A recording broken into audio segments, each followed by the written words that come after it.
Although most of the beasts in the incoming wave had turned their attention towards Peter earlier, after his superb display of strength, now that the core unit had made a move, most of the beasts turned their attention towards the current set of attackers.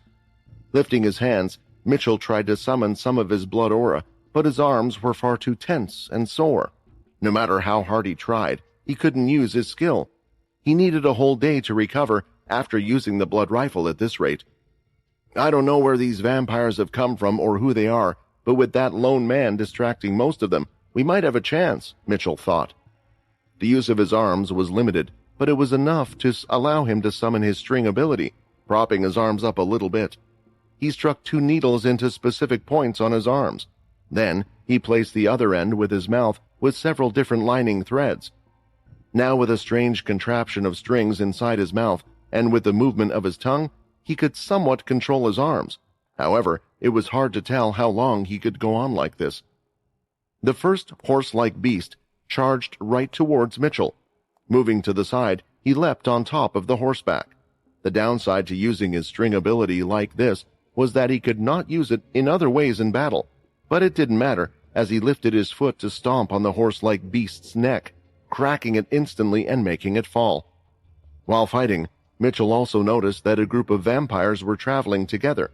He found it a little strange because the other vampires didn't act like this. He noticed that it was the group that had done fairly well during the assessment. Whatever the case may be, they were clearly impressive, and he was happy to know that there were some that he could rely on. Of course, the group of vampires Mitchell was keeping his eye on was the red vampires. Fighting in a group, especially this group, was their forte, and they were even more impressive than individually during their assessment, covering each other's backs, fighting in formations, and more. This should be enough to get on their radar and not too much to draw suspicion, Hannah thought. Besides, if this really is a level 4 horde, then the worst is yet to come.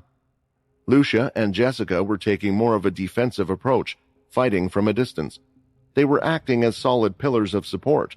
Lucia would thrust her spear forward whenever they noticed a vampire struggling and shoot out a lightning bolt. The beast weapons gave it a nice boost in strength, and at the same time allowed for the lighting to be directed more efficiently in a specific direction, so there wasn't much collateral damage. Depending on the beast, this could hurt or stun the beast. Either way, it also gave Jessica enough time to use her own string abilities to pull back some of the vampires that were about to get seriously hurt. The 2 of them were better than most of the new recruits, but there was a reason why they were so much on the front lines, and that was because they had a little vampire to look after. Minnie was now on Jessica's shoulders, with arms around the latter's forehead, holding her firmly. They decided this since there was a chance Lucia could get hurt again, and it could cause another bloodthirst of energy. Still, even though the 2 of them supported the front lines in this battle since the start, the battlefield was becoming an apparent mess, with no clear indication of where groups were meant to fall back or were supposed to push forward continually. This was duly part of their inexperience, and Mitchell knew there wasn't much he could do, even with a few orders, and to make matters worse, one of the boulder-like beasts came rolling towards them. Jessica quickly turned, and Lucia was now fighting against another monkey-like beast with her spear. The enemy was a high-level beast, as she was unable to deal with it on the spot, but at the same time, she was unhurt as she continued to swing her weapon to look for any possible weak spot. This beast moves incredibly fast, and Lucia's hands are tied up. I have to do something to slow it down or get rid of it, Jessica thought, as she swung her arms twice, throwing out 2 large lines of red aura. They crashed into the large rock-like beast, but they quickly dispersed as they hit it. That's not strong enough. Will I have to use that? Jessica thought, as she was mulling over what to do. Let me help. I can do what Daddy did, Minnie said, holding out her hand. She started to gather red energy around her finger. At first, Jessica thought it might have been the blood bullet, but seeing the condensed energy building up like so meant that this wasn't the blood bullet, but was the blood rifle. How can such a young vampire be able to do such a thing? Jessica was stumped. The next second, firing off from Minnie's finger, was a large beam of energy. It hit the beast and broke right through its hard outer rock shell like Mitchell's rifle attack. The beast soon stopped rolling and fell just short in front of Jessica. However, when Millie shot the bullet, the recoil was far stronger than her body could handle, and it caused her to lose her grasp on Jessica as her body went flying through the air. Turning around, Jessica quickly used her strings to grab her and bring her close to her chest. She could see that the whole of Minnie's arm, and even part of her neck, was red, as if badly bruised. She was bleeding internally because her body couldn't handle the intensity of the attack she had created out of impulse. Her eyes were closed as she was knocked out unconscious as soon as she fell off. "I'm sorry. I'm sorry that I'm so weak that I let you get in this state." Jessica gritted her teeth while looking at the poor girl who had done everything to save and help in their current situation. "Why am I so scared? I should have just used all my powers. I should have been like her." At the same time, while self-blaming, she also started to think of another. "Peter," she mumbled, "you said we would be okay. You said you would protect us. Minnie trusted you." Tears streamed out of her eyes. At that moment, 2 people arrived as reinforcements and began clearing the beasts in the area reasonably quickly one by one. "It's Jake!" others heard a vampire shouting. Indeed, Jake and Vicky had arrived from the other part of the wall and had decided to help as soon as they noticed the battle getting out of hand. "Well, that's strange. Where's that man from earlier?" Jake said out loud, looking for a specific person, and that was when he noticed something else. With the 2 of them, they could clear the small number of beasts relatively easily, but Jake noticed the number of beasts was more than what he had expected. However, all of them were distracted by something.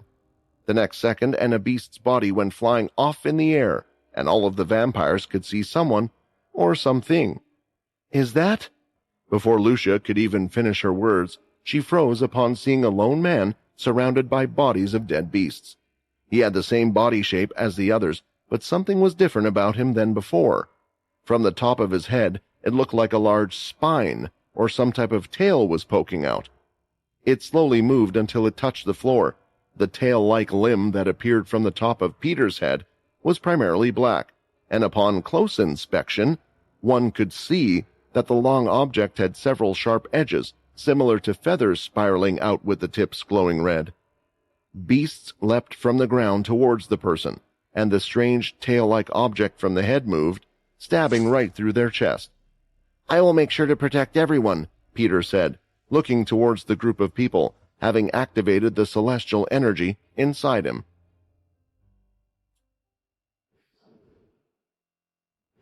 With Peter's current strength, he had no problem dealing with the beasts around him.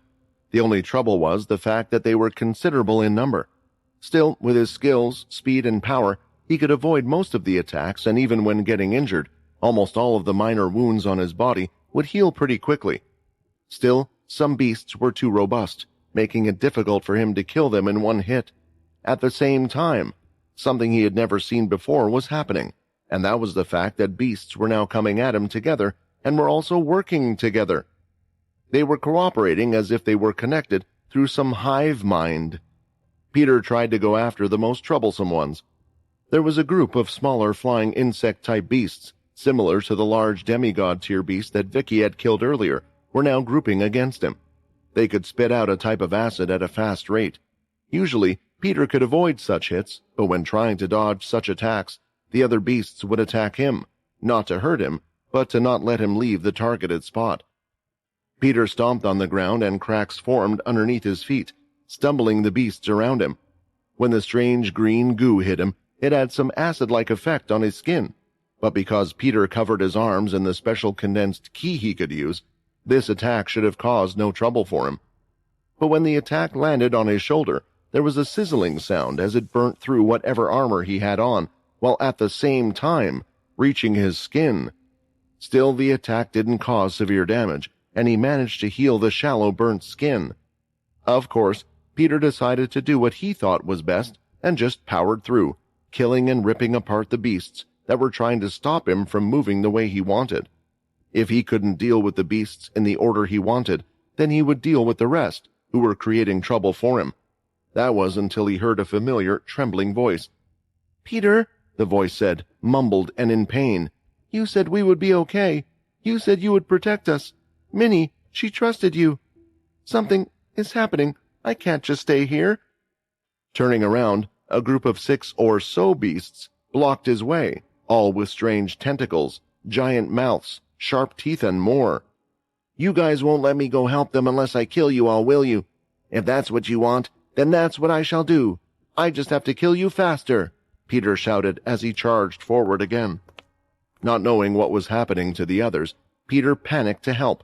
He moved the fastest he could, but it wasn't enough, as the beast horde was practically attempting to pile upon him. "Faster, faster! Maybe I could use that inner energy that Quinn told me to focus on," Peter thought. At first, Peter tried drawing out ki from his body, but instead he found something else. Not caring about what would happen to him or what this energy really was, Peter drew it out from his body anyway. This new energy, he could tell straight away, was changing him, not just giving him some type of newfound power, but was changing his actual body structure, as if giving him a whole new makeover. "I have to kill them faster and get stronger." As these thoughts flashed in his mind repeatedly, Peter suddenly remembered one of the fastest moving things he had once witnessed, Slicer's tail. Using Quinn's final form in his head, he had made some adjustments, but he remembered that Slicer's tail was swift, sharp, and powerful.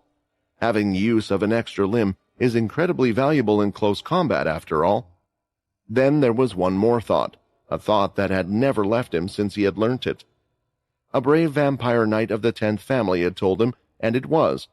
As a white, no matter what, the one part that he needed to protect was his head. Because of this, something began to form from the top of his head. It rose up, and Peter was now in the form he had never been in before. He was no longer just a white. If vampires were to see this, no one could really pinpoint what specific creature he was right now. In the next moment, Peter braced himself, planting his feet deep into the ground. He then swung the upper part of his body, and the tail on the top of his head swung with it. The beasts stood no chance, as the thin red blood blades came out of the tail, ripping through them all. After defeating the wave of beasts, Peter turned around, looking if the others were safe. He could see that beasts had fallen by the other side, and now all of the eyes were on him. "Is that the white that went charging in on his own?" Mitchell thought, looking at him, not recognizing the smell around him anymore. "What is it? Is he some type of hybrid beast of some sort, like what Pure has been creating?" Because of this thought, Mitchell was getting ready for another battle, and was worried that perhaps this weird creature would be far more challenging than the beasts they have been fighting till now. "Minnie," Peter said, and charged from his position, running forward. Upon seeing this, an instinct came over Jake, as he jumped in between the girls and soon created a giant mud-like fist from the ground, forcing it out towards the monster. He also covered the outside with his special hardening ability. Peter knew from the earlier confrontation that this mixture of abilities was quite strong, so he didn't try to face it straight on with his strength. After all, his strength was no longer syncing up with Quinn, which means he was no longer as fast and strong as Quinn. The link between the two had terminated a while ago, and Peter believed it was because his body had finally reached its limit. Instead of using his new body part, he swung it at a speed that was far faster and more flexible than any of his limbs, and it had slashed right through the giant fist, making it crumble. "I see. This must be the leader of this horde," Jake said as he braced his arm. Pulling it back, it started to change. His hand had formed into a blade itself, but that wasn't all. It began to glow slightly red, and tiny drops of lava dropped along the surface, creating a sizzling noise. It was almost as if his hand had turned into a molten blade of lava itself, and who knew what other abilities he was planning to use in this attack. They must have been mistaken when thinking this was a level 4 horde. This must be a level 5 horde, led by a humanoid demon-tier beast. Jake had come to his own assumption. Running ahead, it looked like the two of them were ready to clash head-on. At the same time, Minnie was starting to wake up. "Stop!" Lucia screamed at the top of her lungs.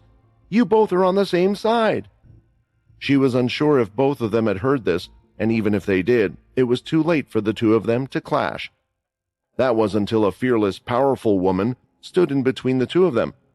"Didn't you hear the poor girl? She told the two of you to stop, so calm down," Vicky shouted, and pressed something on the palm of her hand. In doing so, her whole body seemed to soon cover in a strange mud-like substance. Then, Going through a set of stances, she pushed both her arms outward. From the ground, at first, it looked like the sand began to move out towards the two of them, but it wasn't just sand at all. Instead, it was a wet mud-like substance. Peter, with his tail, had attempted to cut through it. It successfully sliced through the large wave of mud, but that was it. It didn't break the incoming mud, and its liquid-like form continued until it landed on him. Once it did, the mud began to harden. Here, Peter easily broke out of the hardening mud, but saw Vicky stepping toward Jake, who had also successfully broken out. Whack! Everyone heard a loud noise as Vicky hit Jake on the back of his head. "Stop being an idiot. You should be more like your father and analyze the situation. If he really was a beast, why would he kill the wave of beasts himself?" Vicky shouted at her son. Upon hearing her words, Jake's face began to go a little red out of embarrassment, and he noticed that Peter, who was coming towards him, didn't even attempt to attack him. Instead, the latter went over to Minnie, who was now awake. "How is she?" Peter asked. Lucia, who was by Minnie's side, looked at Peter's face and was a bit speechless because it didn't look the same as before. She was unsure if it was due to the transformation, but he looked completely different from before. "She's fine. She just tried to help and used an attack that caused a powerful recoil, and she lost her grip," Jessica explained. It was a relief, and as soon as Minnie saw Peter's face, she was unafraid and just spoke softly. "Uncle Peter, where is Daddy? Quit." Her voice trailed off as her eyelids slowly dropped, and she went into a peaceful sleep. Although the fighting was over here, Peter wondered, where was Quinn? Just then, Mitchell's voice rang out. "There should be more waves. They should have been here by now. Something's not right." Using the special gift given to him by the current Grey Lash leader, Quinn was currently flying over the large battlefield at a rapid pace. He had gone straight over the wave of beasts, and that wasn't the only wave of beasts he had gone over. He had seen a larger force, roughly one-third bigger than the group of beasts Quinn originally went past, and these were heading towards the vampire crop's base. Still, Quinn chose to ignore this as well as he kept going forward, because ever since his evolution, his vision had improved. Perhaps his vision was better than even vampires, as if he was some type of super vampire. Because of that, he could see something in the distance that was somewhat frightening. I don't know whether or not this is the level 4 horde that they are talking about, but I do know one thing. If what I see and can feel is right, and they were to clash with the vampire crops, and we weren't there, then I'm pretty sure either the vampire core base on Mars would be no longer exist, or a good chunk of their forces would be lost forever. In the middle of these thoughts, Quinn did think of one person, and that was Jake Green. Actually, I think there's a good chance those two could have stopped this as well. There was something else I saw when looking at Vicky. Of course, it had become a habit for Quinn to use the inspect skill whenever he could. It was natural for him when trying to level up his skills. Although he was sure the inspect skill could no longer be leveled up, it had become a habit. During that time, though, he had noticed something interesting on Vicky's body. She has a demon tier weapon with her, and if my guess is right, judging by the name and description, it belonged to the same demon tier beast that Rayton had taken control of. At first, Quinn was saddened by this, though not to the degree when he had found out about Vorden, since Quinn wasn't too close to Rayton. Regardless, all of the blades that resided within Syl, including Borden that was part of the brother group at one point in time, had helped him out greatly. Quinn was in debt to the loyalty and friendship they gave him. However, Quinn didn't get angry because the demon tier weapon had ended up in the hands of Vicky, another blade, which made him believe that there had to be a reason behind it. Still, he couldn't be too sure because there was a chance that their relationship could have soured during the time he was away. Either way, he believed they would be okay, and during his flight, Quinn had run into another wave of beasts.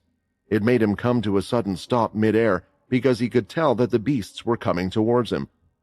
Unlike the other waves of beasts, this one was smaller in number. However, they were far greater in strength, for there were 5 of the giant demigod-level beasts in front of him, the same as the ones that appeared during the first wave. They looked like giant insects with tentacles sticking out from their bodies. The first one began to muster up a strange foam from its mouth, turning bright green in color. The next second, it opened up the giant forceps from its mouth, and the foam was shot right in Quinn's direction. It came out fast, and honestly, Quinn felt like if he wanted to, he could avoid the hit, but instead, he surrounded his body with one of the steel-like wings and met the attack head-on. The foam acted like some strong acid, but it did next to no damage on the demon-tier armor. This beast armor is quite resilient and can block even an attack of a demigod-tier beast. Honestly, if it couldn't, I would be disappointed, but what is impressive is the wings themselves don't have to be used to give me the ability of flight. I can feel a current pushing on my body and legs keeping me airborne like some type of ability. The best thing about the wings was the high defense, but also it meant that attacks that would take a while to charge up could be used more easily. Spreading out the steel wings, Quinn fired 2 blood rifles, the new attack he had copied from Lieutenant Mitchell. The beams went right through 2 of the demigod-tier insects that were closest, making them fall to the ground instantly. This time, Quinn didn't hold back on his strength, as his attacks left a large gaping hole in their heads. The attack didn't stop there, as Quinn spread out his hands, revealing his palms. Nothing appeared out of them, and the remaining 3 beasts were quite fearless as they flew towards him. But in the next second, a red beam appeared from behind and had gone right through the back of the beast's head, killing them on the spot. The red beams of energy continued, and they had returned to Quinn's hands and were in the form of 2 balls. This blood control is amazing. I can control the aura even to this degree of such a powerful attack, as long as the aura hasn't diminished, Quinn thought. Finally, with the last beast coming towards him, Quinn held the balls of aura, which were diminishing with energy, and he quickly flew to the beast and slammed them down on its head, sending it crashing to the ground. It's strange that the beasts, even though they know that they were outmatched, didn't try running away at all, Quinn thought. With the 5 demigod-tier beasts dead, he decided to continue on forward to meet with the significant threat that had him concerned. While continuing his flight, Quinn also noticed several strange devices planted in the ground, some looking somewhat like towers of some kind, used to send signals. Is that how they could tell that the beast attack was coming? Quinn thought. Maybe that's how they were able to tell the level of the horde, but if that is really the case, I haven't seen the real threat go past the first tower, which means they got the level of the horde wrong. Quinn's guess was certainly correct, but for some reason, the aura and energy that he could sense in the distance were yet to move. This made him wonder if this was the case with all the horde attacks.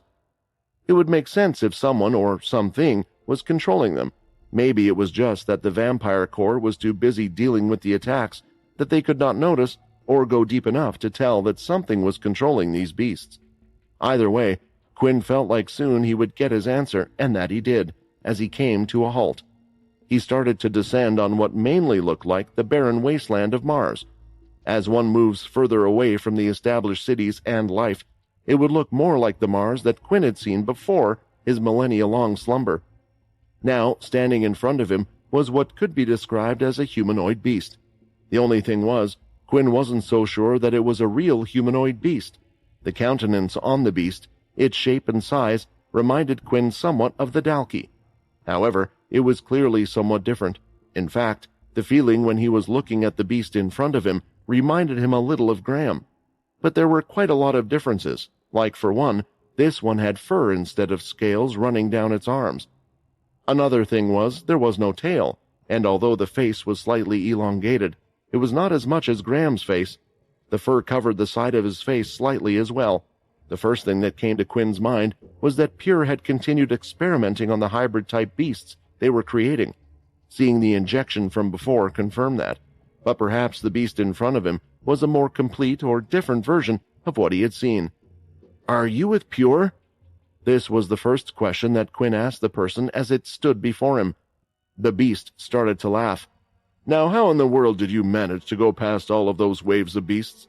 Did you just fly over them all with your wings?" The beast chuckled. "Either way, it doesn't matter," he said as he raised his hands, and his nails began to grow longer. He moved his hands with so much power that it looked like they sliced through the very air in front of him. These movements, the attack, certainly did remind Quinn of Graham a lot. The next second, the attack had sliced through the air and it was coming straight towards Quinn. Using the demon tier armor, Quinn moved one of the wings again as a shield to block the attack, but as it hit, the attack succeeded in slashing through a part of the wing, causing the metallic feathers to fall to the surface. Just from the first attack, part of his demon tier armor was damaged. The reason why Quinn had been able to track this humanoid beast from so far was due to the high amounts of ki he was sensing, and this was one of the main reasons why he believed that the person in front of him was related to Pure. But for some reason, he could tell that this enemy was currently most likely in a suppressed state. New quest received. An ancient enemy of vampires has resurfaced and is in front of you. Its very existence is a threat to you and your brethren. Defeat the ancient enemy.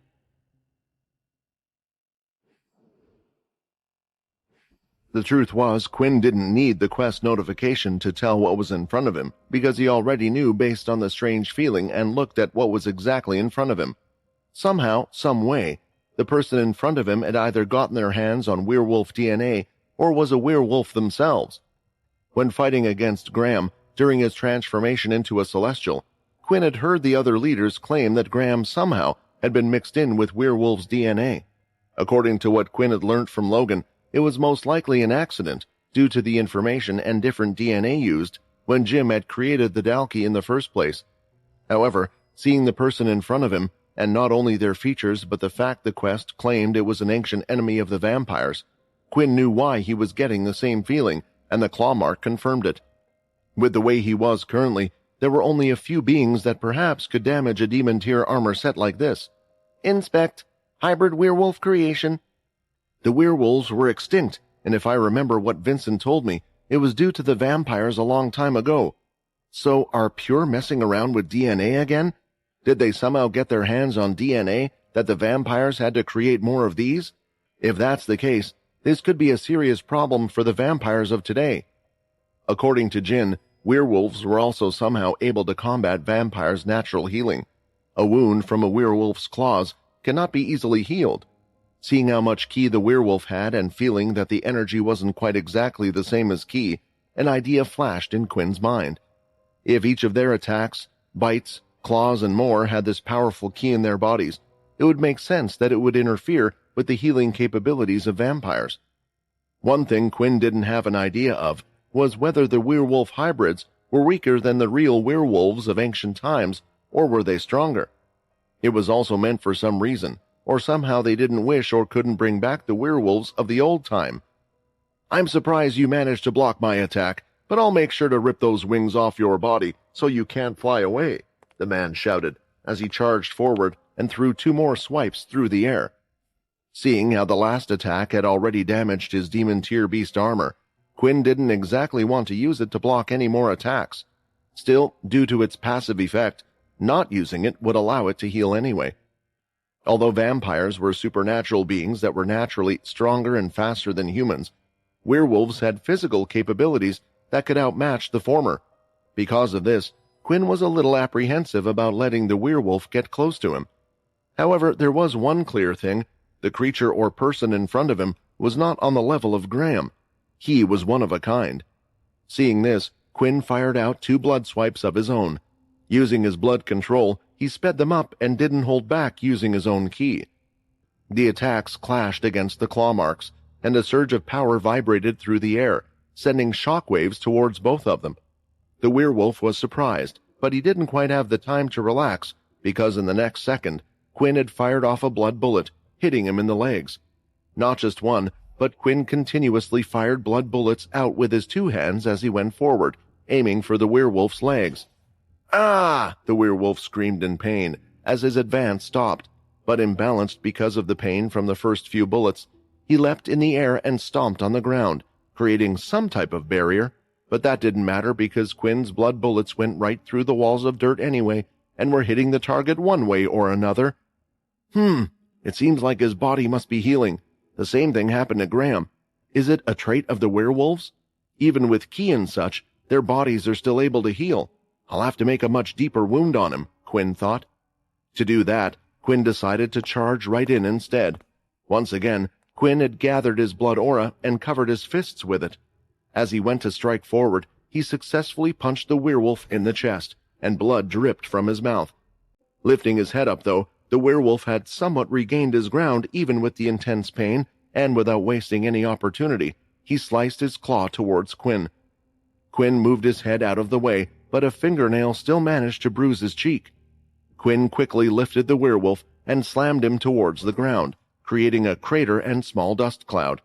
Flying up, Quinn had already gathered a lot of blood aura, forming it into a large drill, and then using his blood control, he smashed the blood drill into the werewolf. From his past experiences, he needed a blood attack, at least on a level that could tear the body apart before it could heal up. The blood drill crashed into the ground, but it didn't hit the target because the werewolf was already right by Quinn's side. He grabbed both arms of Quinn, even though they were enveloped in the red aura, and then he proceeded to kick Quinn right in the chest. He held on tightly, almost causing Quinn's arms to break from his body because of the force, but the latter held on strong, and the two remained holding on to each other. "Minus 12 HP. Damn, it's been a long time since I saw a message like that from the system. It's the first time I've actually been hurt since becoming a Celestial. Of course, Quinn wasn't so sure if using his celestial energy in a situation like this would help, since the one in front of him wasn't one with celestial energy in the first place, but with him having been hit, he felt like he was in for some trouble. His strength and speed are comparable to mine, and that's with the demon tier armor I'm wearing. Pure really managed to create some monster in these 1,000 years, Quinn smiled. I have to admit, you're the strongest vampire I have ever seen. Today wasn't the day I was meant to be known to this world, but you were the one that forced me to do this, the werewolf called. He bent his knees as he readied somewhat for a more powerful attack, aiming to finish off Quinn. Despite being hit once, though, Quinn wasn't afraid. You know, it's a little cute seeing you use all your strength like that, Quinn replied, smiling. It was then that blood sword stabbed from the back of the werewolf right through his chest. Quinn had aimed for the heart, but he could still hear it beat and knew that the enemy wasn't yet dead. Even the werewolf's heart seemed to be healing on the spot. Still, it made the latter quite vulnerable, and Quinn used this chance to break free, kicking the latter's arms using his feet. Jumping a few steps back, Quinn distanced himself from the enemy, and 1,000 thoughts flashed through his mind to judge what should be his next step. Although Quinn had large amounts of blood aura, and due to his title, there were no drawbacks to using blood aura. Creating something on the scale of what he used against Graham was impossible because there was one key missing ingredient: blood. Back then, not only was his blood used, but so was the blood of others who died in the war. Also, Quinn was sure he didn't need that to finish this werewolf off right now. Let's see, the Blue Fang set, celestial energy, or should I try some of the new blood moves I have yet to use? No, I have a better idea, Quinn thought, though I still don't really know what that will do. Shadow ability has been detected. Demon tier chest piece active skill has been activated. Let's see what this demon tier chest piece can do. Even with such a strong opponent in front of him, even though Quinn had taken a serious hit for the first time since he had woken up, the celestial vampire continued to be incredibly calm because he was convinced that there was no way he could lose. Quinn knew he had multiple ways to take down the werewolf in front of him. If this was what Pure had been cooking up all this time, if this was the type of enemy that the world had in store for him after being asleep for more than 1,000 years, then it simply wasn't up to par.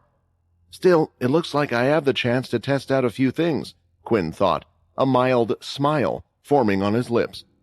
Quinn estimated that the werewolf might have become the terror of the current age, just like One Horn and Graham had been during this time. Unfortunately for it, it just happened to encounter the celestial vampire, who was dying to test out a few new things. Activating his beast armor's new ability, he allowed his shadow to be used with it, leading to something strange. Both of the steel wings were encased with the dark purple shadow. Lately, Quinn hadn't been using the shadow ability for two reasons: for fear that it would let everyone know who he was, and as for the second reason, it was due to the level of enemies he was facing. When having over 100,000 MC cells, it was okay for him to take big hits, but against someone with great strength like this, his shadow would only be able to take a few hits. These shadow wings, they remind me of Arthur, but what can they exactly do? Quinn wondered. That's when he noticed that the created shadows didn't use up any of his MC cells. "The power of the shadow. I guess since I don't recognize you, you must be one of the guardians," the werewolf uttered more to himself than to Quinn. "We were fated to fight either way, so I will just have to kill you here." The hybrid werewolf charged forward, and the outside of his hands started to glow with a white light. It looked similar to celestial energy, but Quinn had a feeling that it wasn't the same.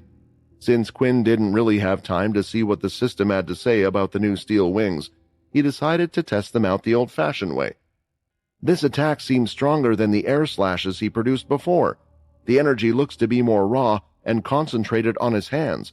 If the wings can't take it, then I'm going to have to think of something else," Quinn decided. Still, he soon moved his wing in front of him, and the werewolf, using all its strength, slashed right at the wing. What he expected to happen was the wing to fall off, but instead, his hand had been stopped completely. "What's this? Shouldn't I have lost some MC cells?" Quinn wondered. Pulling his hand back, the werewolf started to strike one after another at the wings, yet his opponent just placed them in his way, one after another, taking hit after hit, but not for a second did his MC cells go down at all. "Is this really the effect of the steel wings, the demon tier armor? If I can enhance them with my shadow and not affect my MC cells in any way, it is like having a permanent shadow that can block any type of attack, although the area is kinda limited."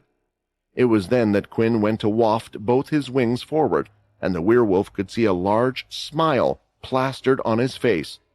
"You won't be able to hit me again," Quinn announced, now charging forward himself. When jumping forward, he got right in the werewolf's face and flapped his wing, pushing him away.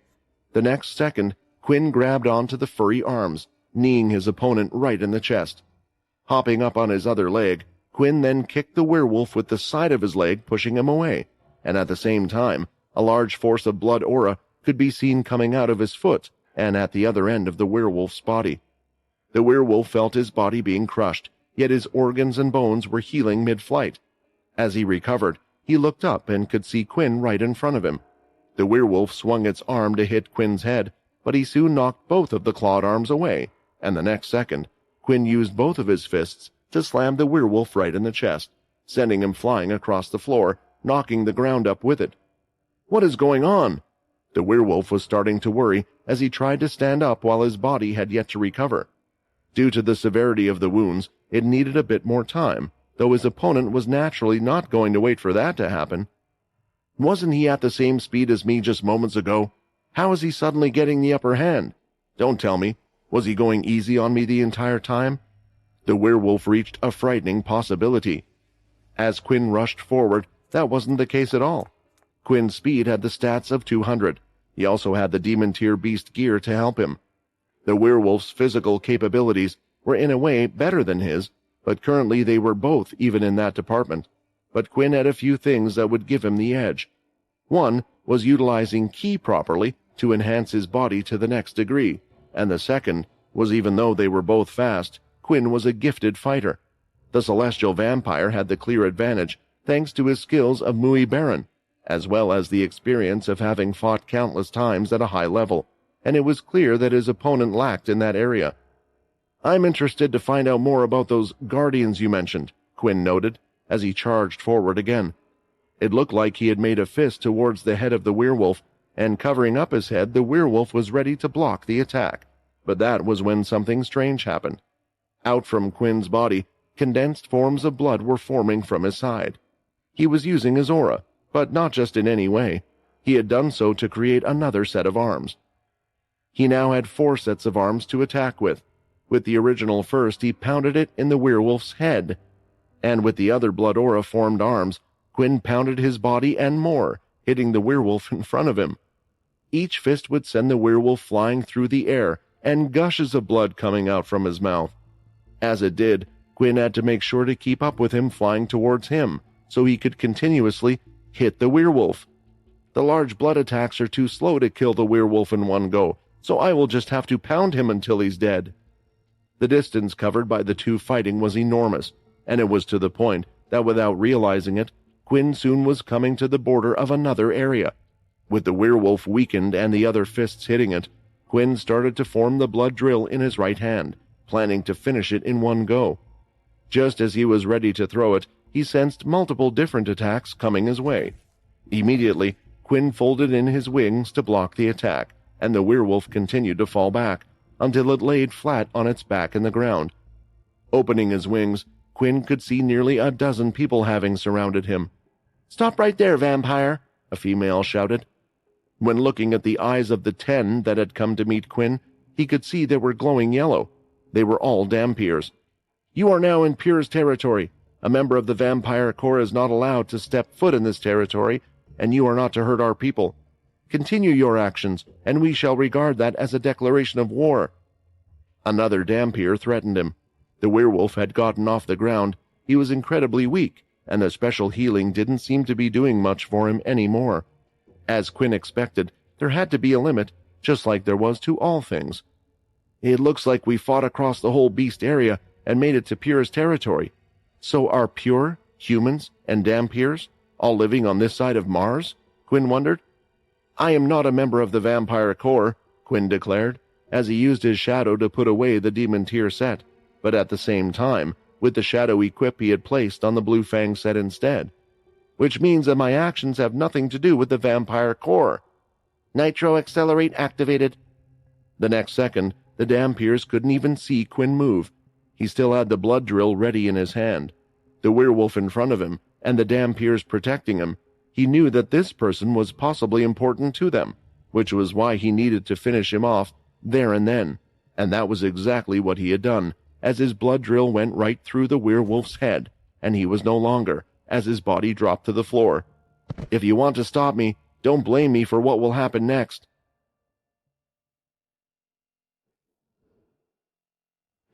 Back at the border of the Vampire Corps base, eventually, 2 more beast waves had come towards them from different directions. None of them headed towards where Peter and the others were.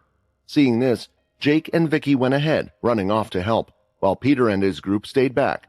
At the same time, it didn't take long for Peter to revert to his normal form, and while doing so, he quickly used the transformation ability to change his appearance once again. Since there was such a drastic change in the first place, many wouldn't notice or bat an eyelid at the changes happening on his face. Lucia and Jessica continued to look at Peter while Mitchell was attending to the injured vampires, offering them blood supplies. Minnie was still sleeping, but unlike before, her expression was much peaceful. This calmed others down a bit. Pitching blood into the mouth of one of the new recruits, Mitchell couldn't help but turn towards Peter.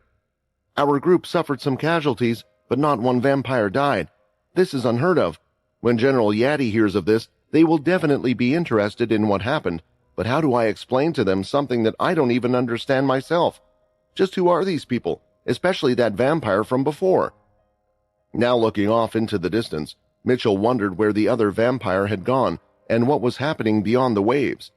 With the help of Jake and Vicky, the other 2 areas that were attacked were now pushing back the beast waves, and it was almost at the end of the battle. However, with it being a level 4 horde, there would be a large final wave. When seeing this, the general would call the vampire groups to one area, yet there had been no word from the general since the beginning. At the same time, usually, there wouldn't be so much time between waves. It was clear that something must have happened. "Bin," Mitchell called over. "Once the new guys have healed up, gather them all and wait for an order from the base. I have a feeling this battle might be over, but we can't be so sure." Bin gave the nod, agreeing to the order. "Sir, where are you going to go?" "I just need to see something," Mitchell replied, and ran off into the direction where Quinn had headed. These thoughts weren't alone with Lieutenant Mitchell, since the general was thinking the same thing. "I have checked the sensors, and they weren't wrong. They sensed that this was a level 4 horde. But what happened to the beasts? Did they turn around for some reason, or did something else happen?" General Yaddy thought. It was then that he got the report that Jake and Vicky had finished dealing with the beast wave in the last 2 areas. "Call them over to me and let's have a little talk," Yaddy ordered. "Quest complete. You have defeated an ancient enemy of the vampires. Reward, celestial energy +5. This was unexpected. So are there other ways that I can get celestial energy, other than fighting celestials and getting followers? Looking at this, Quinn wondered if this was something unique to him. In the first place, celestials didn't have a system as he did.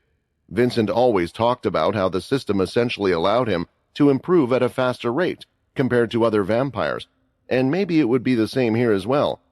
16 of 19 celestial energy. Still, I'm assuming 5 points of celestial energy is pretty low, because if one follower doing the condition would give 1 point of celestial energy, then I could just get 1,000 people to sacrifice blood to a statue of me for 1,000 points, right? Thinking about this, Quinn thought it would have been so easy in the past, but it's no use now. He would take it one step at a time, and he didn't really have time to think much about his current situation because 10 Dampiers were encircling him. In fact, he could see more coming towards him. "Well, big balls, what are you going to do now? Take out the whole city?" Ray asked. The werewolf was dead on the ground, but the Dampiers that were protecting him weren't exactly attacking Quinn, perhaps because of the speed he had just shown them. "Emergency! There is a suspected guardian that is currently attacking us," one of the Dampiers shouted down a receiver. Guardian? That's twice that I've heard of this word by now, and that werewolf said that when he saw my shadow powers. So I guess there are those with the shadow powers. Are they with Laxmas then? Perhaps it's not good to be associated with these guardians, but it will get me out of my current situation at least. It probably wasn't a good idea to kill the werewolf. If it's a creation of Pure, it very well might be their trump cards that they had created after thousands of years of research. To learn that a vampire took it out just like that, I might have caused quite a stir. The question is, what do I do now? Quinn could sense more Dampiers, some very powerful ones, were coming his way. Of course he disliked Pure, but he still at least wanted to know what was going on. I guess I just need to be patient and find the right moment to leave. It's not like they can stop me anyway. Just then, while he was thinking, 2 of the Dampiers acted, slashing out yellow lines of aura, an attack similar to the blood swipe. Quinn already knew he couldn't control these, and that the red aura seemed to have a weakness against the yellow aura. It was something similar to how water would trump fire. However, just like a game, if there was enough fire, the water would evaporate, and it was something similar here too. Quinn surrounded his hands in the red aura and just swiped at the 2 slashes, breaking them in an instant. Could you do me a favor, Ray? Quinn asked. What? Ray asked as Quinn slashed out his hand towards the 2 Dampiers that attacked him. Try to make sure these Dampiers don't kill themselves while they're in the shadow space. Maybe frighten them a little. I have a feeling I might get some important information from them, Quinn replied. Wait, didn't you just say you weren't going to cause any trouble, and now you're planning to kidnap? It was already too late, as Quinn had used Shadow Lock on the 2 Dampiers. With Ray there as well, he was sure that at least Ray, currently residing in the dragon's body, could stop them from hurting the shadow space. The next second, Quinn disappeared in front of everyone's eyes and headed back towards the vampire core base. A few moments later, the rest of the Dampiers were seen coming out from the base. It looked like a squad of around 15 or so. Then, from another direction, those who appeared to be more human were also coming out. When the 2 squads met in the middle, they just stood around the dead body of the werewolf that was on the ground. How is this possible? One of the Pure members said. Who did this? Who was able to kill him? Agent 4 will be furious. Who did this? What did they look like? Was it Laxmas? The Dampiers looked visibly shocked and explained to their group leader about the mysterious attacker kidnapping 2 of their people. The situation wasn't very favorable to them either. It wasn't Laxmas, a Dampier answered. We believe it was one of the Guardians, but it wasn't Laxmas. A Guardian? What are they doing here of all places? Did they know that he was currently here? I didn't know a Guardian was strong enough to take them on. It looks like we might have underestimated the red vampires. Perhaps they are closer to finding the red heart, or they might already have it in their hands and are ready to make their move. We must report this to Zero immediately.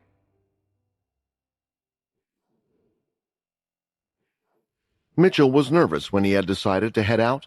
He was a little worried that either the beasts had gained some sort of intelligence and were trying to spring a trap on him, or he might be running straight towards the incoming wave, which was delayed for some reason. Still, he was confident in his skills that if he did come across a wave of beasts, he would at least be able to retreat in time and head back before he got into trouble. But as he continued to fly ahead, he saw no such waves. In fact, he didn't see any signs of battle either. I'll go as far as the sensors. I should be able to spot something then. If I go further than that, there is a chance I could run into Pure's people, Mitchell thought. But just then, he finally saw something up ahead, something he hadn't expected at all. Around a couple of miles ahead from where the sensors would be, he could see it.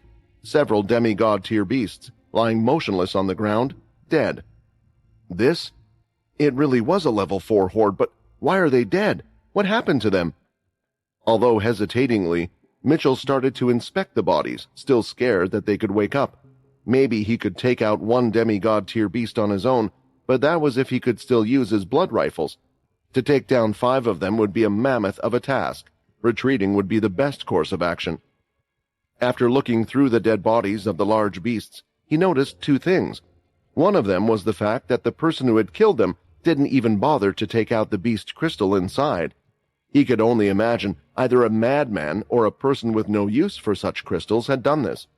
Either one did not make sense to him, but then he noticed the even more shocking thing. This, I'm sure of it. I wanted to ignore it, but the hole in these beasts' bodies, that's definitely what they would look like if someone used the rifle blood bullet. Since it was a skill he had developed himself, he would for sure notice it, and there was no doubt in his mind. Of course, Mitchell knew that he wasn't the one that had done this, so he could only think of one other person, the vampire he had met today, who was all to copy his move. How was he able to use the rifle bullet more than once? He used it during our fight, and here, he used it to get rid of all of the beasts.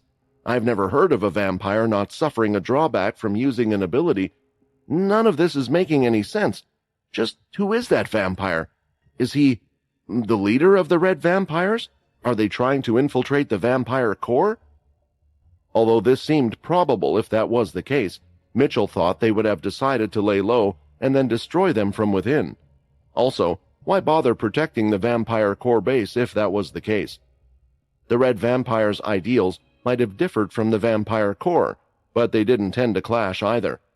It was then that he felt a gust of wind, and the very person he was thinking of landed right in front of him. "Oh, I didn't expect you to be out here," Quinn said. Blinking a few times with his good eye, Mitchell wondered where Quinn had even come from. He should have seen him in the distance, but it was almost as if the latter teleported in front of him. "You!" Mitchell called out, not being able to take it anymore. "Who are you? It's obvious you're not a normal vampire. Mitchell paused there. He didn't know what to say or what to do, but now looking at Quinn in front of him, he didn't believe the latter to be a bad person, and before he knew it, words came out of his mouth that Quinn never expected to. Mitchell knelt respectfully down in front of Quinn. I want to become your follower. Please, I want to follow you, but for that I must know who you are. Please." This was unexpected for Quinn himself, and he didn't know what to say. "I had heard that vampires were like this. They chose to follow strong and respect them, but what made him come to this conclusion?" Looking at the dead beasts, he now had a good idea. "Honestly," Quinn replied, "if I told you who I was, I don't think you would believe me." Clenching his fists, Mitchell wanted to show his dedication. If he followed this vampire, he was sure he would amount to great things. "Please, I have my suspicions. You might be a red vampire. You might be an original or one of the leaders of the 13 families. These are the only conclusions I can come up with. Whatever the case, I can tell you are not a vampire that means harm or wishes to do bad, so I wish to follow you and grow with you," Mitchell shouted, showing his determination. Because of the way Mitchell was acting, Quinn was reminded of someone. Edward, the old vampire knight of the 10th family, was loyal to Vincent from the very end, and he could feel something similar from Mitchell. Maybe I can use this to my advantage. Couldn't I try to see if he could complete the condition? He wouldn't have to be turned into a dedicated follower, but I could make him a follower? At the same time, having someone quite high up in the vampire core will help move and find out more information. I can't show you who I am, not at this moment, but I will definitely let you see the truth today. But if you really wish to follow me as you said, you have the right to know who I am, Quinn answered. My name is Quinn Talon. I'm sure you know who I am and why I have decided to keep this a secret. One day, everything will come to light. For now, you will have to keep my connection with you a secret. It felt nice saying his name and not hiding behind who he was. Quinn hoped that once he understood the situation, he would no longer need to hide his identity, or at least become a force as great in the world as in the past. I wonder how he will react to knowing my real name, he thought. Seeing how respectful Mitchell was before, Now surely he would be even more compliant. "Why?" Mitchell said. "Why, after I have shown this much dedication, you won't tell me who you are? I just wish to know your name to follow you," Mitchell shouted once again, still kneeling respectfully. It was quite expected. Mitchell had heard of Quinn's words, but this was hard for him to believe. Quinn Talon was not a normal name for him. It was the name of the hero Quinn, the legendary figure who had led the whole world against the vicious enemies and won the world-enveloping battle. Shaking his head, Quinn, having expected this situation, didn't bother to convince the former. "I already told you, if I told you who I was, that you wouldn't believe me, and it seems like that is the case. As I said, when I get back, or we are in a position, I can show you who I am. If you wish to follow me, then do me a favor. Once a month, offer blood to a statue of the hero Quinn. If you do this, you are free to follow me, and as a follower of mine, I will do my best to protect you." Quinn paused for a moment and continued, "I always protect those that are loyal to me. Now, would you like to head back to the base? My wings are a bit damaged, but I could carry you there." Mitchell felt like the interaction between the two of them was strange. He still didn't understand why the vampire wouldn't tell him who he was. What was the big secret he had to hide? Why was there a strange requirement on top of that? Is he trying to test me? "I will do what you ask of me. I will do that as soon as possible. Perhaps one day you will see me as worthy enough to grant me knowing your real name instead of saying your hero Quinn," Mitchell said as he stood up. Shaking his head once again, Quinn now knew it would be tough to convince others he was who he said he was, but perhaps it was for the best. Since Mitchell didn't say anything about taking them back, Quinn picked up Mitchell anyway and placed him on his back as he continued to run forward as fast as he could. The Blue Fang usage time had run out, but Quinn was still fast as ever, running as fast he could. Experiencing this speed, Mitchell had one thought as he replayed the scene that went through their head. "Wait a second, what if he isn't lying? Is this really the hero Quinn Talon?" Thinking of this, his whole body shook. Being carried by another vampire, especially when one could still use his own legs, was a little embarrassing. However, Mitchell wasn't even worrying about that. For one, he knew that they were going at a speed far faster than they could have if they were to run side by side. However, what was really distracting for him was whether or not this person was Quinn Talon. The problem is, why would such a powerful vampire have a reason to lie, Mitchell thought, unless they plan to use the hero's name for something else? Still, it doesn't matter that I have chosen to follow this person. The one who chose to go out and fight, to protect the rest of the vampire corps. He is the ideal that we follow, and I will do my best to get him to the position he needs to be. When getting close to the vampire corps border, Mitchell noticed that Quinn had slowed down. Looking at him, it wasn't because he was tired or out of stamina. Instead, it was to not make others too suspicious of him. "Master!" After thinking about how to address the person with him, Mitchell finally called out, "I need to ask, do the other vampires know how you are? Do they know your true strength? The ones you brought with you were quite skilled." Hearing this, Quinn wasn't too sure if he was talking about the red vampires, or perhaps talking about Peter and the others. But if the waves weren't too hard, Peter wouldn't have had time to show any of his great skills. It was most likely only the red vampires had done well during the assessment. "The red vampires have their own goal. At the moment, I'm trying to grow and rise in the ranks of both organizations to find out what is going on, so it's best not to tell the other." "Not quite," Quinn replied. "The 3 females with the white are my companions, and as for the other vampires, we met them in a town earlier. There was some trouble in which we both helped each other out and decided to head together, since both the groups were heading to the vampire corps." They weren't far off now, and it looked like most of the vampires had already been called back to the barracks and base, only leaving a small skeleton crew outside. Seeing this, Mitchell jumped off and started to run himself. "Then, if you don't mind, Master, for me to help you with what you wish, please let me ask one more question. What is such a strong vampire like yourself doing at the vampire corps?" Mitchell perhaps should have asked this question first, when becoming his follower, but as stated before, upon seeing Quinn using his powers, Mitchell felt like this person was one who he was meant to follow. "I'm just trying to head back to Earth, so I can find out what happened to my friends." Just as they reached the wall, a ship was seen leaving the area and heading back to where Quinn and Mitchell had come from. Now knowing what was on the other side of the vast land of beasts, he wondered just what reason the vampire corps would have to head over to them. Perhaps it was something to do with him. "From here on out, it is best if you follow me. It looks like the general of the base has already called everyone in. He will soon call for the lieutenants to make a report, and then call for everyone to meet up to go through the attack that had occurred today. I will do my best to tell them of the deeds you have achieved during this wave," Mitchell said, holding out the crystals he had extracted in his hands that were proof of what Quinn had done. Nodding his head, Quinn thought it was best for Mitchell to do so, and it would allow him to see how well or how much he could trust Mitchell towards such tasks. He also thought it was best not to reveal the werewolf encounter he had. Mitchell guided Quinn to where he needed to be, just over the wall, where the barracks were located. There, several large tents pitched up. Here the injured were being tended to. At the same time, they were gathering crystals from the dead beasts, hauling parts of their body and more. Although the beasts' bodies would decay quite quickly once they removed the crystals, certain parts wouldn't be lost and could be used for weaponry. This made them a pretty vital resource. "Nate, over here!" Jessica shouted, waving over, and Quinn could see that his group, along with Hannah's, were next to each other. But for some reason, no one else was willing to sit right next to them. All the other vampires were seated away in the distance.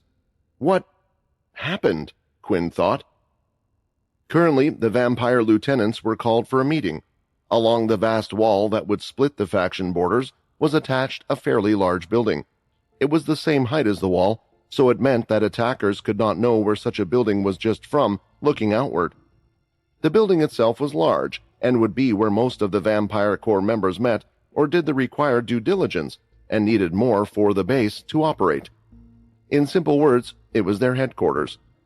Inside a large hall that was large enough to fit all of the Vampire Corps members in it, although only 13 were present. These were the lieutenants of the Vampire Corps base and the general himself, General Yaddy.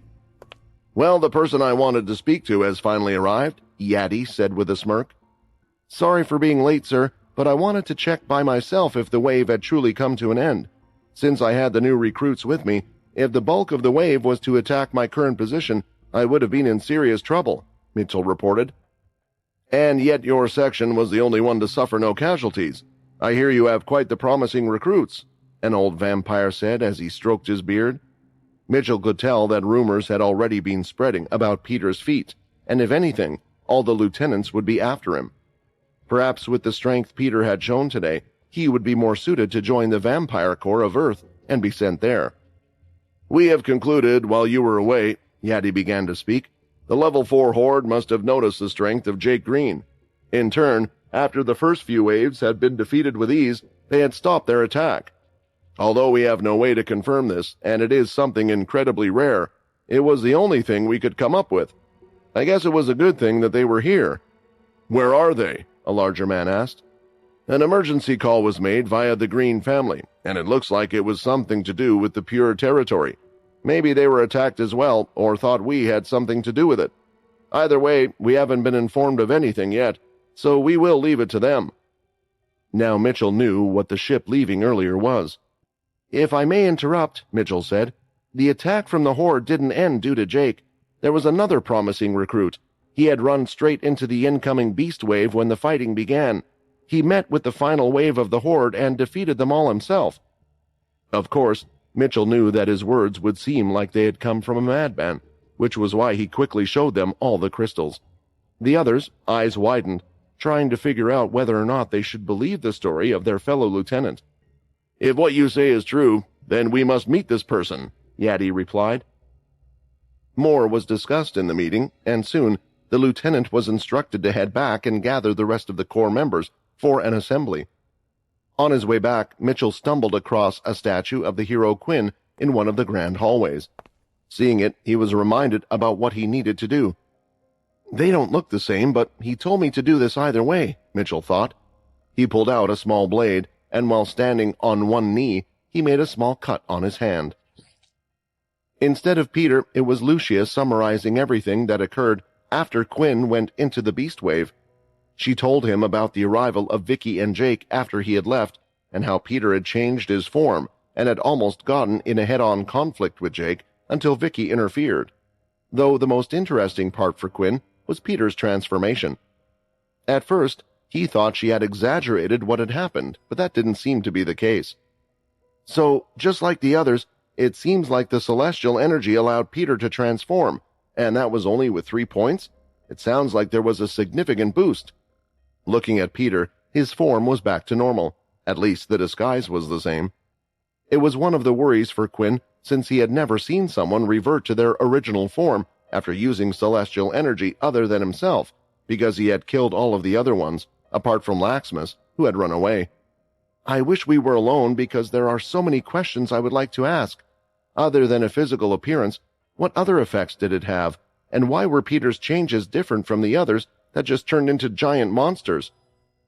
While the others continued to brief about everything that had happened, Quinn's heart sank a bit when he had heard about what had happened to Minnie.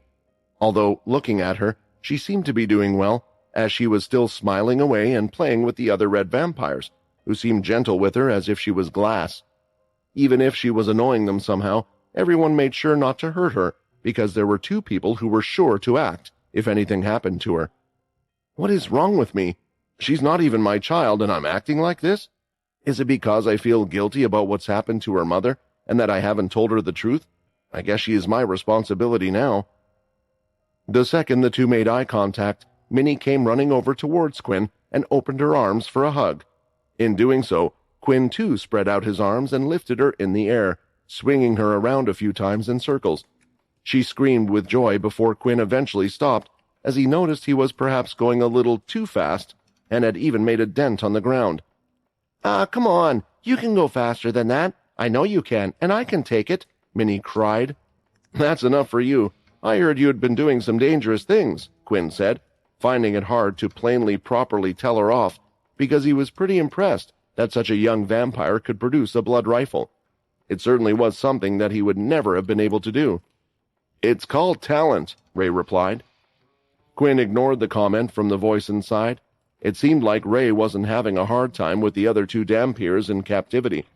If he could still tell what was happening on the outside, then it meant he must not have been having too much trouble dealing with them. Anyway, Minnie certainly was someone Quinn needed to watch out for, and it would be best if he kept an eye on her. Perhaps she would be able to unlock the abilities of the Shadow in the near future. The group, of course, had also asked where Quinn had gone and what he saw, to which he replied that he thought he had seen some greater beasts up ahead. But it seemed like his eyes were playing tricks on him. The red vampires didn't even believe this lie, as even the other vampires in the core units were talking about how there was meant to be a final wave that never appeared. The question was, did Quinn defeat them or not? These vampires there are clearly not normal, Derek thought. I am starting to wonder if it would be best to make them out allies or to have nothing to do with them. I wonder what Hannah is thinking. Maybe it would be best to contact our leader for a decision. Hannah's judgment clearly is being a little misguided by something. It was then, at that moment, that Quinn had received a notification from his system. A follower has completed the condition for this month. 1 additional celestial point has been granted. 17 of 20 celestial energy. For a second, Quinn was quite startled. Although he had told Mitchell to do such a thing, he wasn't expecting him to do something like this so soon, and even wondered if the latter would accept such an abnormal condition. I guess he really does want to follow me. Vampires are a little strange, Quinn thought. Either way, his experiment was a success, and now he knew the best way to get celestial points and the easiest way to complete the condition. At the same time, as soon as Quinn had gained the celestial point, a special feeling overcame his body. It was a powerful and sweet sensation, as if he had tasted something for the first time again. It was the same sensation when he tasted blood for the first time as a vampire. This felt good. I might get addicted to this. Fortunately, I'm not craving such a feeling, perhaps because I'm used to suppressing myself the same way with blood, but that's because I have only been gaining a few points at a time. What if a big amount of celestial energy was to come to me at once? The system stated that for my condition, they would have to do this once a month. If that's the case and there were many followers, the feeling would be quite overwhelming. If this feeling were what the other Celestials craved, then it would be better for them to complete the condition altogether. I have finally reached 20 points but still haven't leveled up, which means I still require many points to get to the next celestial level. So far, this celestial system hasn't been the best other than making Peter stronger, which perhaps is why the other celestials give out their energy more freely. Attention! A Corps member shouted from a distance, facing all of the vampires that had gathered. Everyone is to head to the assembly hall inside the base for a briefing on today's events. There will also be announcements, contribution rewards, and more. Your lieutenant will give you your next instructions, so stay with your lieutenant unless called up by them or a higher-ranking individual. After the announcement was made, all the vampires readied themselves and did as instructed to follow their respective lieutenants. When Quinn met eyes with Mitchell, Quinn nodded his head at him with a slight smile, to indicate he was happy with what the latter had done. Mitchell caught the sign, wondering how this vampire could possibly know, but it made his belief even stronger that this vampire was indeed special. Still, there was a concerned look on Mitchell's face for some reason. Everyone was in the hall, standing in their groups and on stage, all the lieutenants and General Iati. Has Vicky already left? I wanted to ask her a few questions. I still need to find out where she has gone to get some answers, Quinn thought. General Yati had started his speech, talking about how good they had done in the Horde attack. He then took some time to speak and mourned about the lost lives of the vampires. There weren't many, but it looked like 1 or 2 vampires had been hurt too much before Jake and Vicky could arrive. At the closure of his speech, General Yati looked towards Quinn and the others. Finally, there are those who contributed the most in this Horde attack, and I would like them to be invited up on stage for all to see. After all, it was because of them that this level 4 attack felt like simply a level 1 attack, and we must make sure that these statements are true, Yati said with a smirk. Hearing these words, Mitchell shook his head slightly. At first, the general said his thanks to both Jake and Vicky. Then he explained that they couldn't be here today due to urgent business they had to attend. Quinn felt like it had to be really urgent because for some reason it seemed like Jake had taken an interest in his strength and identity. But what was more disappointing for Quinn was that he lost his opportunity to talk to Vicky. After that, some vampires were called from the other sections. All of them were at the vampire noble rank. Since time had passed, it seemed the average strength cap of vampires had increased, at least for those in the vampire core unit. Since there was no suppression of vampires with the 13 families, it was a rank that most vampires were able to obtain through hard work. However, what surprised Quinn was the general himself, because the latter was at the vampire lord rank. Since he was in the vampire core, he wasn't a vampire leader, but being at the evolution of a vampire lord was no joke, meaning it would at least put him on the level of the other leaders that Quinn used to know. I wonder if there is an influx in the number of vampire lords as well. I mean, it's been 1,000 years. Maybe there is someone else like me, someone who is able to evolve faster than others expected, becoming something beyond that of a vampire lord? Quinn thought. Finally, it was time for them to go through Mitchell's squad. I know that many of you were new recruits, and if you were to leave after what happened today, I would completely understand, but I do wish to make one thing clear. Never in the history of this base has there been a level 4 horde attack. It was out of the norm. I hope my words will bring you comfort, knowing that you survived one of the most brutal battles that you may ever fight in your life. But I will not lie. Maybe tomorrow there will be another, even greater attack, but we will train you to the best and look after everyone who is one of our own. Now, thanks to those that have done great deeds from Lieutenant Mitchell's squad, could the following personnel please come to the stage? The names which they called out were Lucia, Hannah, and the rest of the red vampires. Jessica wasn't called, and she seemed to be pleased about that. Even now, Quinn noticed that she was hiding behind others as if she didn't want anyone to recognize her. Maybe a bad history with the vampire corps? Is that why she left earlier and wanted to be a traveler? Those called up were awarded what looked like a gray emblem to put on their clothes. It was in the shape of a blood drop. That was when Quinn noticed all the other emblems on them. The lieutenants and leaders of each group looked to have a bronze-colored one, while the 2 next to the general were silver in color, and the general himself had a gold emblem pinned on his chest. It looked like the red vampires had somewhat achieved their goal, jumping up a rank and becoming essential members of the vampire corps. "The colors don't represent a position, rather, a ranking," Jessica whispered over to Quinn, having correctly assumed that the latter might be wondering about them. "There are only so many positions, after all, so you might see some squads with members at the same ranks as the lieutenants. They follow a structure like the military, but really they're at the same rank. They can transfer to another base or another planet if there is an open position. However, they still have to follow those in charge even if they are of the same rank. On the flip side, you might have some people who are a higher rank due to their achievements but chose not to go for higher positions due to the responsibilities that come along with such positions. Some high-ranking members are just fighting maniacs. They wish to stay on the battlefield, not bothered with a higher position." That certainly cleared up a few things for Quinn while he was looking around. "I guess I won't get anything because I decided to head off. It looks like I will have to talk to the general personally, or hopefully there is one more award they are giving out, one that might just put us in a good position." Quinn thought right, as after the others came down from the stage, they called Peter's name next. As he walked up the stage, many of the vampires whispered about what they had seen during the battle, which confirmed that Lucia wasn't exaggerating anything when she talked about what had happened after Quinn left. "This brave white charged in the battle and faced the wrath of a single wave by himself.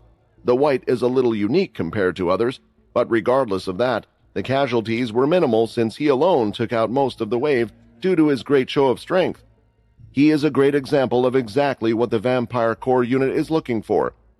Peter was then awarded a bronze blood emblem, which immediately put him at the same rank as Mitchell. "Even if I don't go up the ranks to head to Earth, Peter has done so, and the two of us could always switch disguises, although it would be troublesome to do something about that smell." It was then that they called an unanticipated name while Peter was stepping down from the stage. "Nate Snell, please come up to receive your award," Yaddy declared. "Of course, we save the most honored and deserving of awards till the end." Hearing this, Quinn walked forward and glanced towards Mitchell to see if his face could tell what was happening. Once again, the former looked as if he had done something wrong. "Oh well, what's the worst that could happen?" Quinn didn't give much thought as he walked onto the stage. "As you all know, usually during a horde, even at level 1, the last wave is not the largest wave, but it's the one which gives the most trouble due to the level of beasts. Yet this time there was no such final wave. Because of this, we have suffered the least possible casualties, and if you haven't guessed by now, it was all due to the person in front of you." Yaddy placed his hand out towards Quinn. Of course, the vampires were confused by this. They hadn't seen him fight, and they hadn't seen a final wave, so they were confused about what the general was talking about. Even the vampires that were part of the new recruits had only seen him go up against Jake and then fly off somewhere. "But, well, it seems we have only one vampire who vouches for him, but he didn't even witness the event himself," Yaddy said, while glancing at Mitchell towards the end of his words and letting out a sigh. "Everyone, this is an important lesson to you all. It is important in our corps that we can trust each other. After all, you will have to trust the person next to you with your life on the battlefield. What I will not tolerate are those who decide to use methods to try to rise up in the ranks. Even if you are not caught now, you will be caught eventually. Now, if you understand that, please go back to your position." Saying these words, of course, he was referring to Quinn. Seeing Mitchell's face, Quinn could somewhat imagine what had gone on, and it looked like General Yaddy didn't believe his tales. Honestly, Quinn didn't care, even if this was meant to humiliate him. These things seemed too insignificant compared to what he had been through. However, these words had not only embarrassed him, but had embarrassed Mitchell as well. As a new follower of his and keeping his end of the bargain, Quinn wasn't happy with that at all. "But it's the truth. Before coming back, I faced 5 demigod-tier beasts and defeated the wave," Quinn casually said, which caused the others to whisper among themselves again. Standing so close, Quinn could see a vein pop at the side of Yaddy's head. "Are you really so shameless to admit in front of all these people?" Yaddy shouted. "I can't believe you refuse to admit the truth even now." It was then that Yaddy's eyes started to glow bright red, but instead of looking towards Quinn, he looked towards the crowd of vampires. "Everyone, bow down to show respect to the Vampire Corps," Yaddy ordered. Against their will and with confusion, the vampires felt something taking over them as they bowed down. With Peter being a white, there was no effect on him. Mass influence skill? That's really impressive. Even some of the vampire leaders of the past couldn't do that.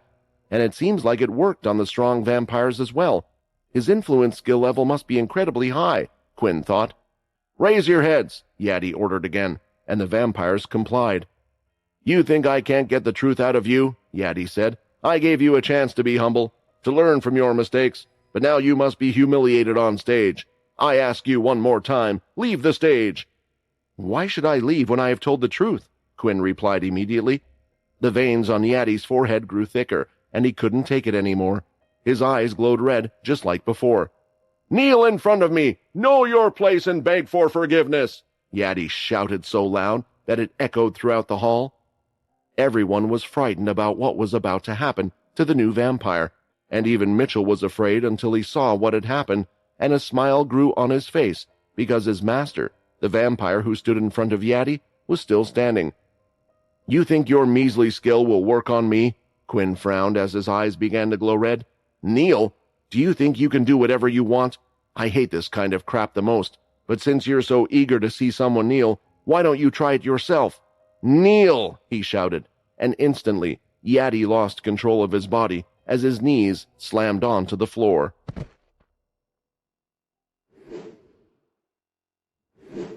The whole room fell silent as they all witnessed something that defied all common sense. General Yadi was a powerful vampire at the vampire lord level, and just seconds ago, everyone inside the room had experienced his great influence skill, including other noble vampires. His strength was a major reason why the Vampire Corps had assigned him to Mars to take care of things.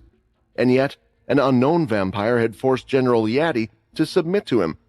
How is this possible? Yadi asked himself as he lifted his head, attempting to get a better look at the vampire.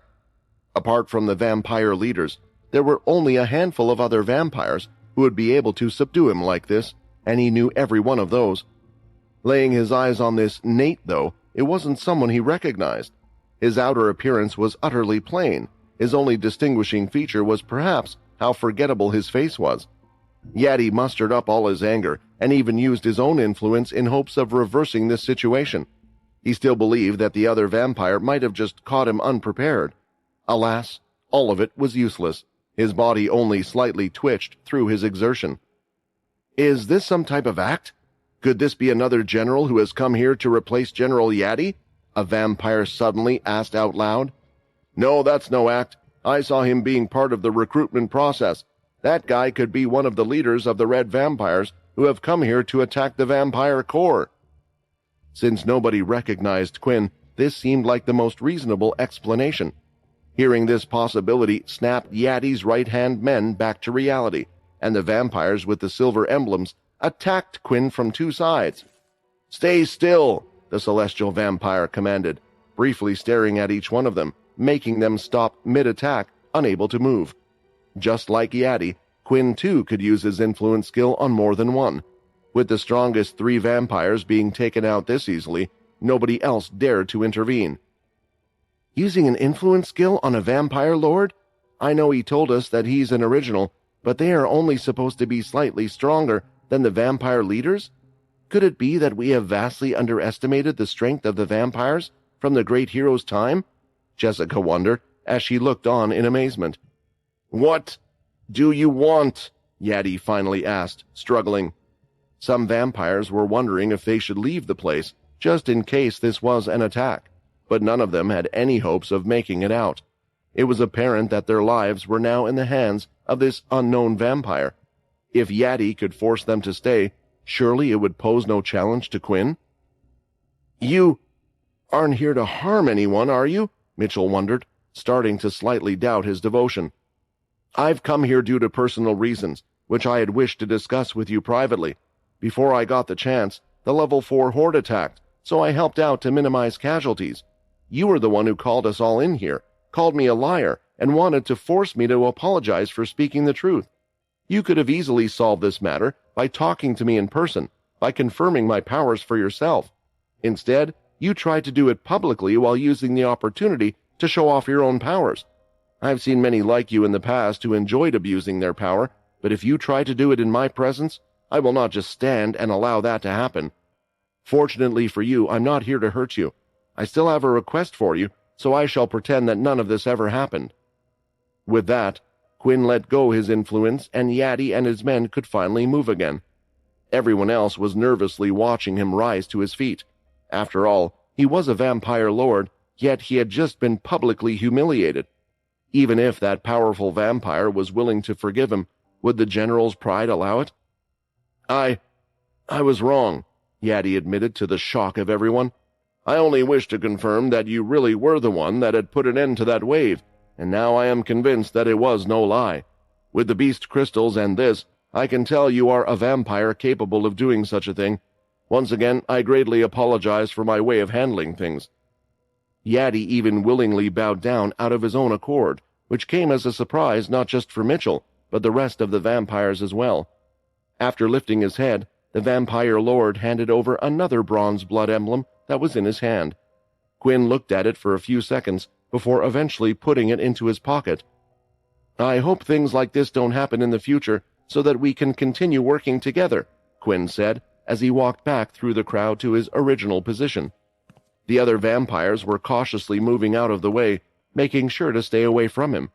One thing was running through all of their minds: this person was incredibly dangerous. First being able to go up against Jake Green, and now this.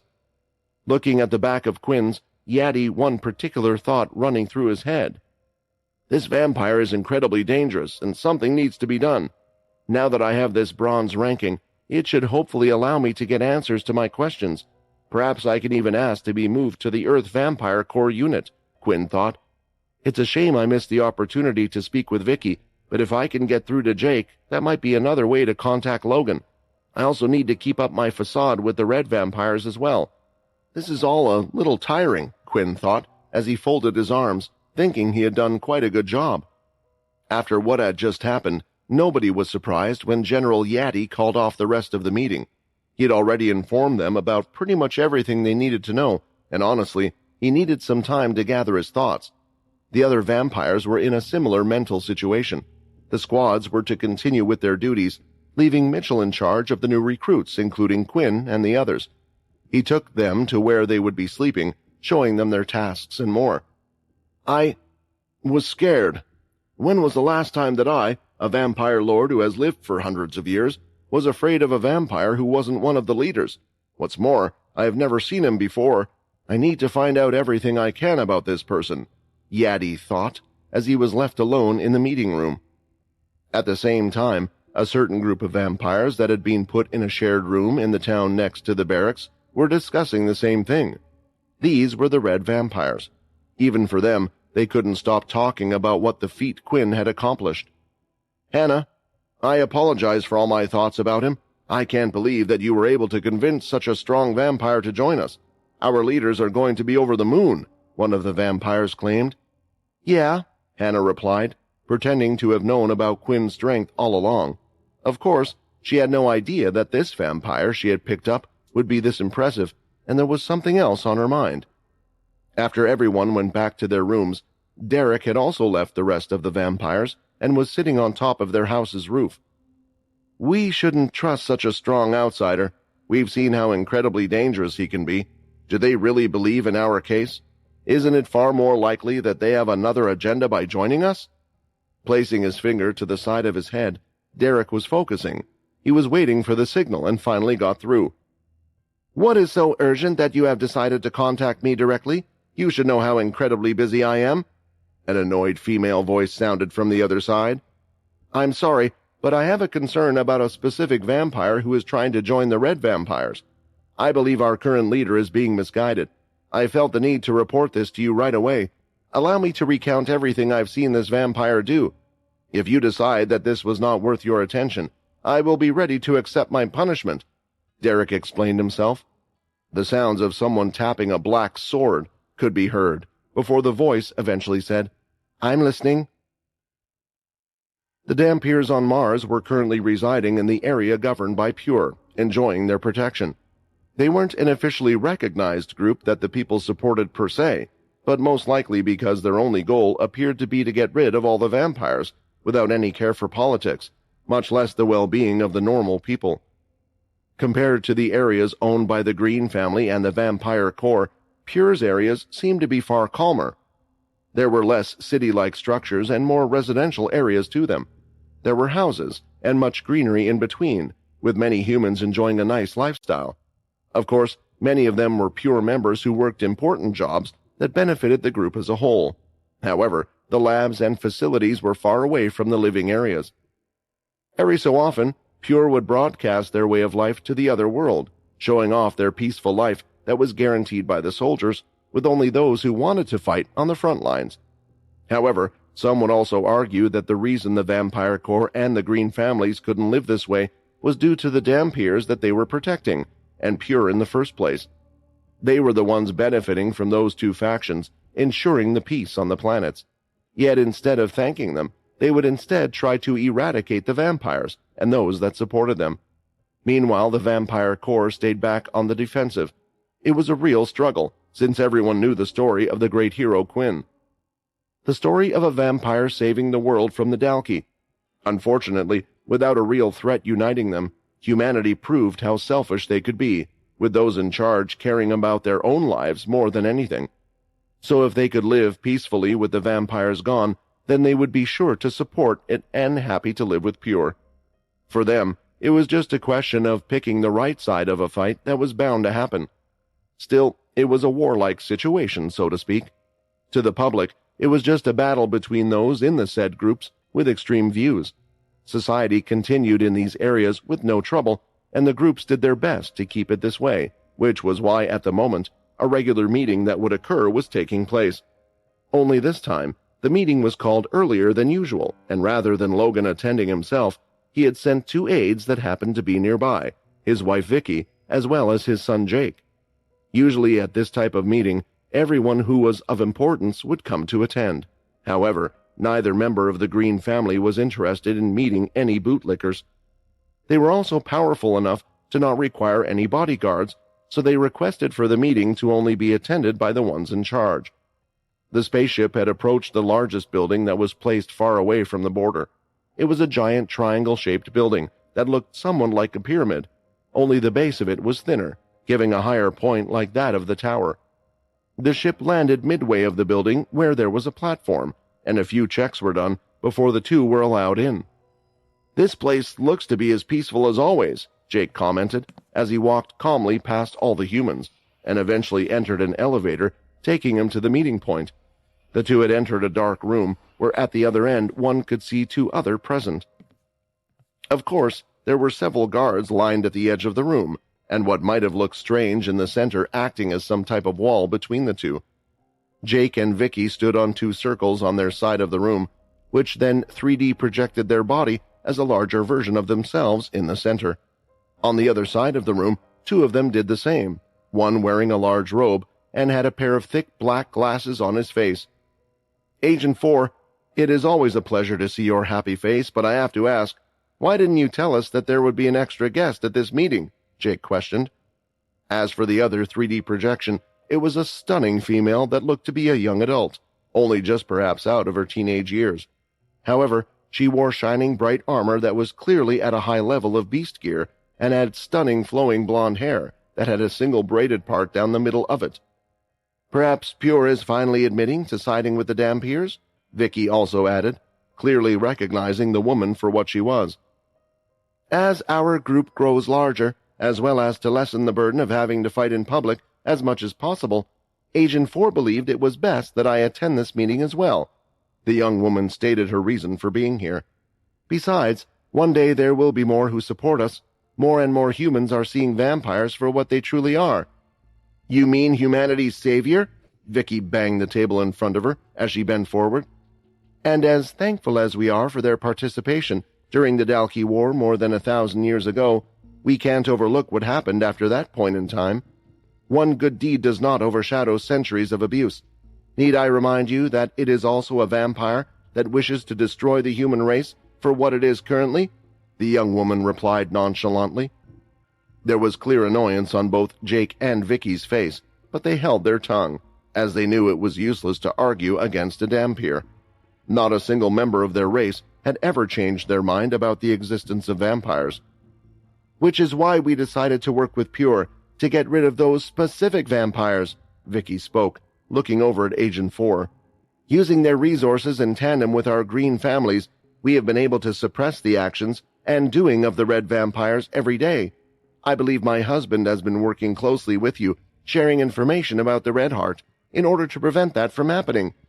Meanwhile, what has your side been doing? You maniacs went as far as hunting vampires on the Greylash planet. Vicky shook her head, as if she was a disappointed mother. You should put a chain on your dogs, unless you would like them involved in all of this mess. Or is that it? Do you want things to return to how they've been in the past? Although the young Dampier didn't show annoyance on her face, in fact, her face was pretty expressionless the whole time, even when speaking, her action showed something else, as her hand went towards the hilt of her sword.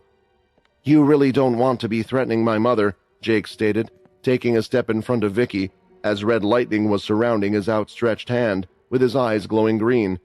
This time he wasn't playing around, but was deeply annoyed.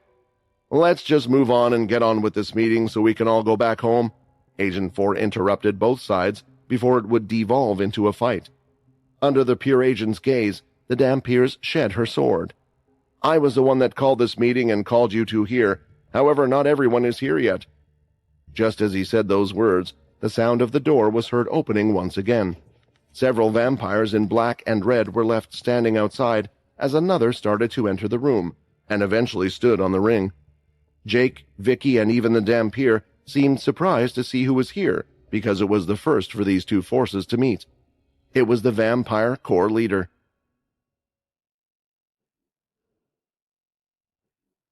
The Vampire Corps, a unit of vampire soldiers that once acted as a force for Earth, but as time went on, they eventually became a faction which still worked closely with the leader of the humans and the Green family, a part of the military that was composed mostly of vampires.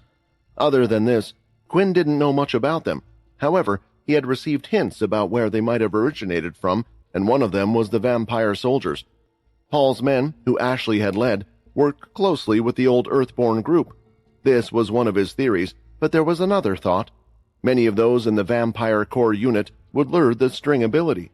The string ability has always been a strong and versatile skill. Even if one was against an opponent who outmatched them, they could still use this strong ability to support themselves in different ways to create an advantage. Perhaps this was why the Vampire Corps chose to learn such an ability, but for Quinn, he had another guess. Somehow, the 13th family were deeply involved in the Vampire Corps. When the Vampire Corps leader had entered the meeting room, the others were surprised because of where they were currently.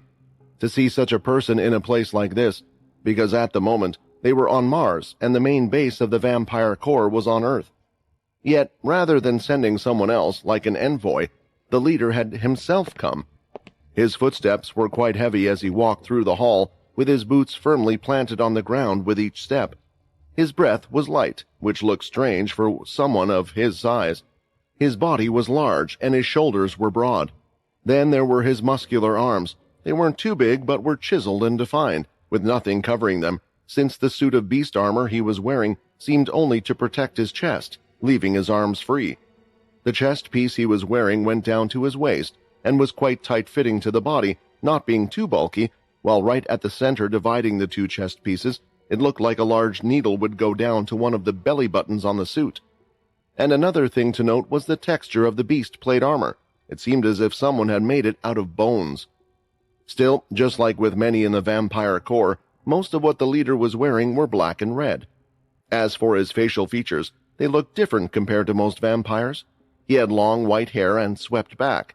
In fact, it was so long that after it went past the back of his neck, it was tied up in a long ponytail. Most of the vampires had dark-colored hair. Even when a human is turned, their hair color would sometimes change, but for this one, his hair was white and longer than the usual. Then there was his defined face that one could see. He smiled at the rest of them with his eyes curved and jawline when he finally reached the center. "It's nice to meet like this and have no trouble between us all, right?" the Vampire Corps leader said. When his face and body were projected in the center of the room, others saw a name appear beneath his hologram, Andy Sanguinus. With his arms crossed, there was a large smile on his face, but in the next instant, The young female Dhampir had jumped right through the hologram version of the core leader, and for a second, the large image distorted. Now holding her sword, which she unleashed from the sheath, she launched out a large wave of yellow aura straight towards the vampire. The men who stood around the center were perplexed, but could only glance at each other. They hadn't even seen her move from her position. Regardless, it didn't seem like her attack was something that they would be able to stop anyway. Her strike was incredibly fast. As soon as the sword left the sheath, the energy moved, coming out at an incredible speed. And before the energy reached the target, she had put the sword back in the sheath. Witnessing this, Andy didn't look afraid. He didn't even flinch or unfold his arms, clearly showing his indifference as the attack came towards him, but that was because someone was already there to stop the attack. It was Jake Green. He immediately fired off his red lighting strike that hit the yellow aura of energy and wholly dissipated the incoming attack. "You really want to fight here? Don't you know who else is currently in this room?" Jake shouted at the reckless Dhampir. Spinning around in midair, the young woman had stepped back and was back in her position. "If you really want to fight, you should have brought your leader to stop me," Jake stated, as the powerful red lighting began to envelop both his arms. All those in the room were nervous and waiting for Agent 4 to step in or do something. Instead, he just shook his head, as if all of this was an enormous pain in the neck. Jumping up himself, Jake threw both of his hands together, aiming straight towards the Dhampir, ready to punish her for her actions. No one would complain about his reaction today, due to what had happened earlier in the Beast Wave attack, and Vicky knew this, which was why she hadn't stopped her son like she usually would have. On the other side, though, Agent 4 lifted his hand, and a red ring could be seen on his finger. It soon started to glow with power, and at that moment, as the lighting was about to hit the Dhampir, an invisible wall suddenly formed in between. It wasn't too hidden, as the lighting caused red ripples to appear in the air, completely stopping the attack and turning it into almost nothing. Landing back on the floor and standing beside the others, Jake couldn't help but click his tongue when he saw this. "That damn blood armor! I do not wish to ruin any of the relationships that we have built, so you better not act so rashly, or I will send you back," Agent 4 said to the Dhampir next to him, and then turned to the others. "Everyone should be able to control themselves now, so we all don't have to stay in the same room for long. I will quickly talk about the current agenda." The red vampire's power seemed to be growing day by day, and today this very base was attacked by a guardian. The others, hearing this, looked towards each other. It was hard to tell what they were thinking, just from their expressions. "This guardian attacked the Dhampirs and even took 2 of ours as hostages with him. Now this guardian is far stronger than any of us predicted. If there is one thing all the parties currently in this room have in common, it's the fact that we are all against the red vampires, which is why I have informed you all about this. Also, there is a specific reason I have invited her here." Agent 4 then glanced at the Dhampir, indicating it was her time to speak, but she looked to still have her hand on her sword hilt. She was trying to control herself and her emotions while looking towards the vampire core leader, who eventually tucked out his tongue towards her, seeing this, and chuckled out of amusement. I am here to request something. Everyone in this room has been trying to find the Red Heart before the Red Vampires. So far, no one has succeeded, which means either it's already in the hands of one of the groups, or it's simply hidden out there somewhere. However, we Dhampirs have come up with another solution. We have located one of the Red Vampire leaders. As you know, the Red Vampires consist of 2 main leaders. We are requesting permission to enter each group's areas and get rid of the Red Vampires once and for all. We want to launch a full-scale attack against them, the Dhampir spoke.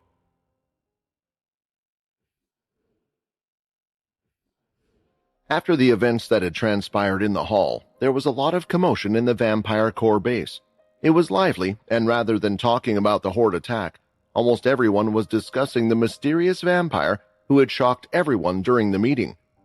Rumors had already spread like wildfire that perhaps the mysterious person was an original vampire, someone from one of the 13 families, or at least one of the leaders who were still alive. Either way, Quinn had achieved his goal.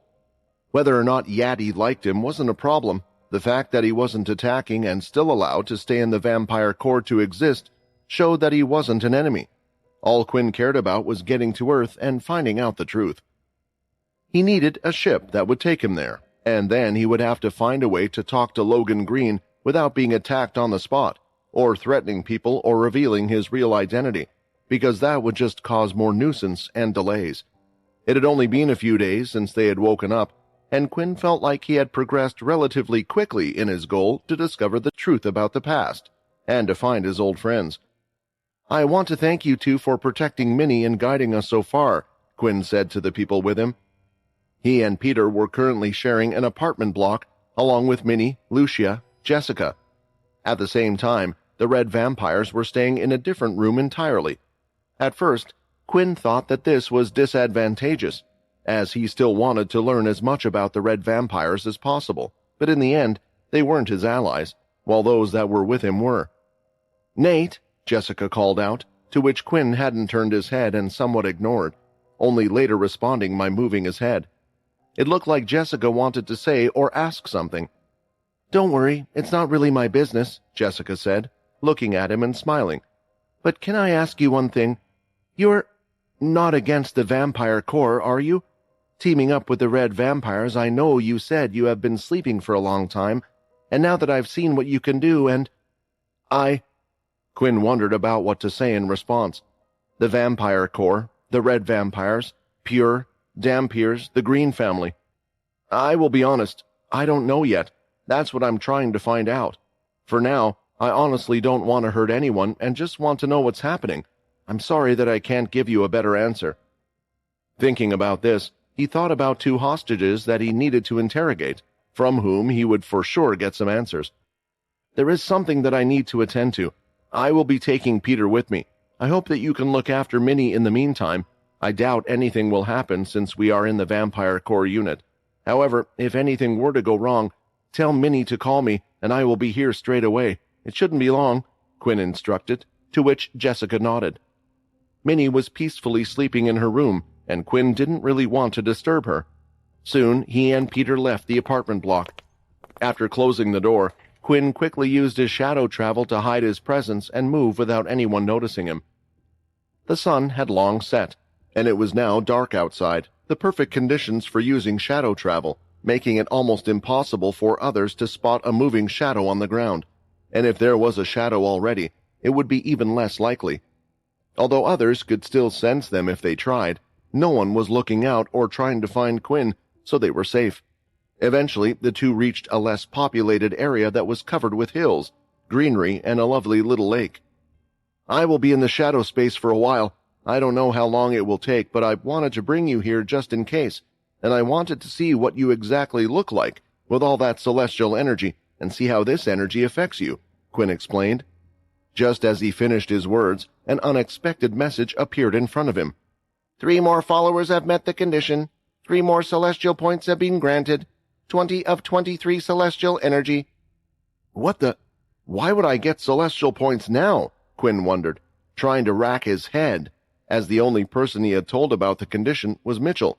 It couldn't be? After the meeting was over, Mitchell was beyond impressed. The person he had chosen to follow was far more impressive than he thought, and he felt like his intuition was right. This vampire was built differently. Usually, those with such power, if treated with disrespect like that, especially being in a higher position, would have killed the nuisance. However, Quinn did no such thing to the other party. And after that display of power from the latter, Mitchell was beginning to believe that the person could really be the great hero Quinn. Because of this, as soon as he finished his duties and helped the new recruit settle down, Mitchell went to the statue of the great hero once more. He decided to complete the condition once more, although Quinn had said there was only a need to do it once a month. Mitchell wanted to make this a daily routine, simply out of respect. He knelt down in front of the statue and made a small cut on his hand. At that moment, 3 other long-term members of the Vampire Corps had witnessed what Mitchell was doing. "I have never seen one do that in front of the statue before. Did today's incident make you go mad?" one of the vampires asked as he walked closer. "Mad? No, it's more like I have never seen things clearly in my life before," Mitchell replied. "I am simply paying respects to our hero." Seeing how the 2 other vampires seemed somewhat interested in what he was doing, Mitchell had an idea. "It's a long-forgotten ritual. It is said that during the fight with the Great Dalki, Quinn had requested all of the vampires and the humans to help him battle by drawing out their blood. The blood of the vampires and humans at the time gave our hero great power. If it wasn't for him, we wouldn't be here today, yet he is not with us. This is why, wherever he is, I wish to give him a part of my blood by doing this. This is a ritual I've restarted to give me peace of mind about what we are doing. Now this is something I do every day," Mitchell added, placing his hand on his chest. Of course, many vampires in the vampire corps also respected the great hero Quinn, which was why there were many statues of him around the base. After hearing Mitchell's passionate words, the others were quite swayed. What were a few drops of blood to show respect to the one who saved the whole world? The three of them decided to do the same out of respect, granting Quinn a few more celestial points. Unaware of this, Quinn decided to enter the shadow because he had more important matters he needed to attend to. For him, all that notification meant was that he had more celestial points to pass on to Peter and see how much it would improve his strength. Using the shadow lock skill on himself, Quinn soon found himself in the shadow space. Straight away, he went to the great source of power in his shadow space, the dragon. This was the demon tier beast used to create the Dalki, but currently, Ray, an ancestor of Quinn, was residing in it. Upon reaching the great dragon, Quinn saw it again after a long time. It looked just as strong as before, only it now had two heads on its body, as the two parts of the dragon had reformed together. "So you finally made it in here. I've been keeping those two for a while now," Ray said, speaking to Quinn directly in his mind. Underneath its giant feet were the two Dampiers whom Quinn had captured. "Did they try to use the key explosion on themselves?" Quinn asked. The dragon snorted from all four of its nostrils, as if it was proud. "Of course they did, but in front of the great red dragon, in front of me, they were nothing. Do you remember I once told you that I had a skill that I could use that could drain them of all ki in their body? Instead of draining them, it actually steals the ki from their body. So currently, these two don't have an ounce of ki in them, including that nasty little ki command skill." "You mean?" That's when Quinn realized. If they didn't have ki in their body or the ki command, the two Dampiers could not kill themselves. However, the more important thing was this condition allowed Quinn a chance to use his influence skill. Well, let's hope what I'm thinking isn't true.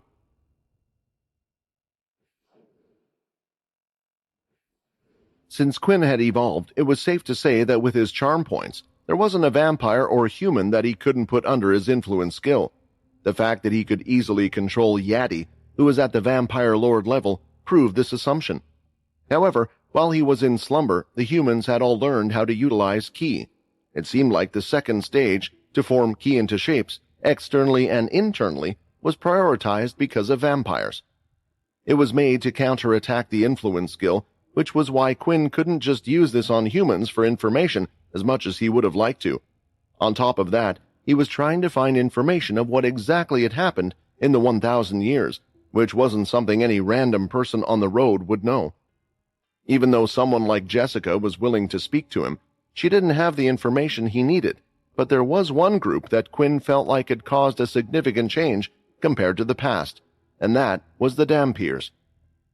During his time, there had only been a single one in existence who was created by him, so in a way, Quinn felt like it was his duty to find out what had happened with the Dampiers. The only problem was that not only did they have this second stage of ki protecting their minds, but they also had some type of ki command to commit suicide in case of trouble. This command would initiate when a person placed their own ki into their bodies, and it would cause a ki explosion which would instantly kill them. It was a problem that Quinn was trying to get around, and it looked like rather than having to solve the problem himself, Ray had solved it for him by using ki drain and getting rid of all of the ki from their bodies. I hate to admit it, but I guess Ray can do things that even I can't, even though I'm the one that is meant to be some type of god. I guess Ray really was a strong, almighty being in his time, Quinn thought. I already told you, I was an anomaly, an existence that could even bring down gods with my power. How many times do I have to tell you before you will ever believe me? Ray commented, huffing through his nostrils once again. Hearing this made Quinn realize that Ray was in some way able to read his thoughts, so he should be a little careful. Walking over to the two of them, Quinn's eyes started to glow red as he stood in front of him. The dragon's foot was large, but seemed to be pressed on top of them just enough so they couldn't move. Both of them looked at Quinn and even attempted to spit at him, but a shadow rose from the ground, stopping the spit in its tracks. "You red vampires are scum," one of the Dhampirs shouted, seeing the shadow. "You were the cause of everything, and we will get rid of you all." "I want you to answer all of my questions truthfully and to the best of your knowledge. I will let you guys go after that," Quinn said, while also using the influence skill. Their hands and head began to shake, though their eyes still looked slightly alive. It was the first time Quinn had seen something like this when using his influence skill since becoming a Celestial. "Is this some kind of natural resistance the Dhampirs have against vampire skills? That would make some sense, since they are called vampire hunters and all. A natural enemy created by nature or something like that," Quinn thought. However, eventually, Quinn's influence skill won, and the liveliness in their eyes had faded. This incident told Quinn that maybe in future, if he faced the stronger Dhampirs, he might have trouble using his influence skill, so he should ask as many questions as possible. "What are the Guardians?" Quinn asked. "The Guardians are a group of vampires belonging to the Red Vampires. They are the strongest vampires in the Red Vampire group, working for their leaders and know how to use the shadow ability," the Dhampirs both answered simultaneously. "All the Guardians know how to use the shadow ability? I guess that's why the enemy earlier assumed I was a Guardian when they saw my shadow wings. But does that mean the Red Vampires are really being run by Laxmus? Did he teach others how to use the shadow ability, or is it the remnants of the cursed faction?" The reason why Quinn was more inclined to believe that it was Laxmus was because of his skill Shadow Link. For some reason, he couldn't feel others with the shadow, but he could feel Minnie's presence, whom he had recently taught the shadow skill. However, since the day Laxmus escaped, Quinn had never been able to feel the former's shadow powers, or at least the powers he had stolen, so perhaps that shadow was different, or Laxmus had some way to block the link. "How many Guardians are there? What do they look like?" Quinn asked. This time, however, the two of them didn't answer. It looked like these Dhampirs had never come across any Guardian before. Quinn went on to ask for more information regarding the Red Vampires, their leader, what they had done and such, but they weren't able to tell any worth mentioning information to him. However, they did tell about all the incidents caused by the vampires.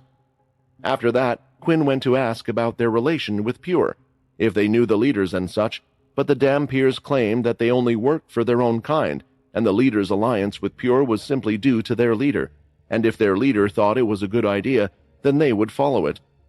Now it was time for Quinn to ask questions about the Dhampirs themselves. Taking a deep breath, this was the part that Quinn was somewhat dreading learning about. "How are Dhampirs created?" Quinn asked.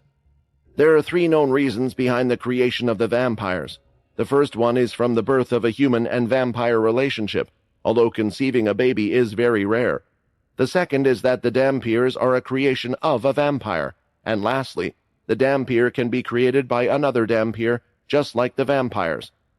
This was what Quinn was afraid of. He thought it would be something like this with the increase of Dhampirs. Essentially, they were like vampires, almost a variant of them, but against vampires they were far stronger than what he had seen. "What is the Dhampir's goal? Why are you killing vampires?" "For the extermination of every vampire in this world. It is our purpose. We can feel it inside us, and eventually we will be free from this feeling." Once again, Quinn wished that he had Vincent by his side.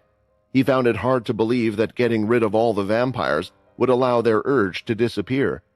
From what Quinn knew, the Dhampir's urge to hunt vampires was similar to a vampire's urge for blood. If all vampires disappeared, he couldn't believe that the Dhampirs would just no longer have this urge.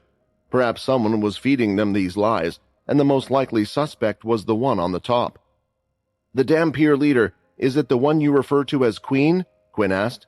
"Yes," both of them answered immediately. Then, taking a deep breath, Quinn asked the last question, which had been bugging him ever since his first encounter with the Dhampirs after waking up from his slumber. "The one that you refer to as Queen of the Dhampirs, is her name Erin Healy?" There was a pause, and for a second, Quinn thought he was going to get no answer until, "Yes." Now having learnt this fact, Quinn had stopped for a second. It was clear this was all very difficult for him, but he had to continue. "Is she still alive?" "Yes." Standing up, Quinn turned away from the two of them. He didn't want to show the disappointment on his face to anyone. "Originally, the Dalki were created by the vampires, and the human lives were in danger. Now the vampires are in trouble, and the one that created this mess is me. I have to stop her, even if that means I need to kill her." Quinn clenched his teeth. Jessica and Lucy, who were in the apartment, decided to play with Minnie while waiting for Quinn and Peter. Being a young girl, it was easy for Minnie to get bored, and whatever they tried didn't seem to work on her. They watched shows on the TV, played on a few game consoles left in the room, among other things. In the end, Minnie said that she wished to play catch, but the two girls knew it wouldn't be safe to go outside right now, so they decided to play in the room. Just then, Jessica had a serious look on her face as she charged in as fast as she could, her arms spread wide in an attempt to grab Minnie. However, the latter quickly jumped up and even pushed off her head. "Minnie, it's rude to do that to your sisters," Lucia said, as she had ignited even her hands with a bit of lighting in an attempt to grab hold of Minnie. However, the latter was able to avoid that as well, as she threw out parts of her blood aura from her hands and towards the door to push herself slightly backwards, making her fingers miss just a little. As soon as the blood aura hit the walls, they heard a large bang. The walls were pretty solid, so they didn't break, but some deep cracks did appear. "Maybe we should stop there," Jessica said. "It looks like you've won this game, Minnie. How about we do something else?" Jessica and Lucia had been trying to catch Minnie for a while. At first, they thought that perhaps they would have to go easy on her during the match, and eventually let her win. However, after realizing that wasn't the case, the two of them used their full speed, and Lucia had even resorted to using her abilities, yet they were still unsuccessful. The two women were afraid that if this little game were to go on, they would damage the room a little too much, which would bring even more attention. Minnie was sitting down on the sofa between Lucy and Jessica, as the latter gave her a small blood juice box. "No, Daddy said that I have to try and restrain myself from drinking blood, and also that I should only drink blood once a week, or when I get hurt," Minnie claimed. Hearing this, Jessica knew what Nate was trying to do. It was to wane her off the bloodlust. It was training that vampires in the Vampire Corps did, and was something that vampires of the old times did as well. For him to start such training for someone so young, she found it strange. "Well, Daddy isn't here right now, and I'm sure he just hasn't been able to keep up with the times. Artificial blood is in large supply, so you don't have to worry about those things. I promise we won't tell him." Minnie had thought about it for a while, and in the end, she allowed her instincts to kick in as she grabbed the blood juice box and started drinking it. Her cheeks began to puff up wide as she drank the drink relatively fast, and the women couldn't help but agree that Minnie was the cutest little thing in the world. "Speaking of your dad, he's such a powerful person. No wonder Minnie is a strong vampire just like him," Jessica commented. After giving the juice box a few slurps, Minnie patted her small tummy and let out a little burp. "That's impossible. He's not my real daddy. I just call him Daddy." "Not your real daddy," Lucia repeated, and looked at Jessica for confirmation, but the latter was just as lost as her. "Then who is your daddy, and why are you with Nate?" It seemed like Minnie had a few seconds to think about that before she finally came up with an answer. "I don't know who my real daddy is. It was always just my mom and me, but after I got separated from her, Daddy One came along and looked after me. Minnie thinks everyone is slow and weak because Daddy One was so strong."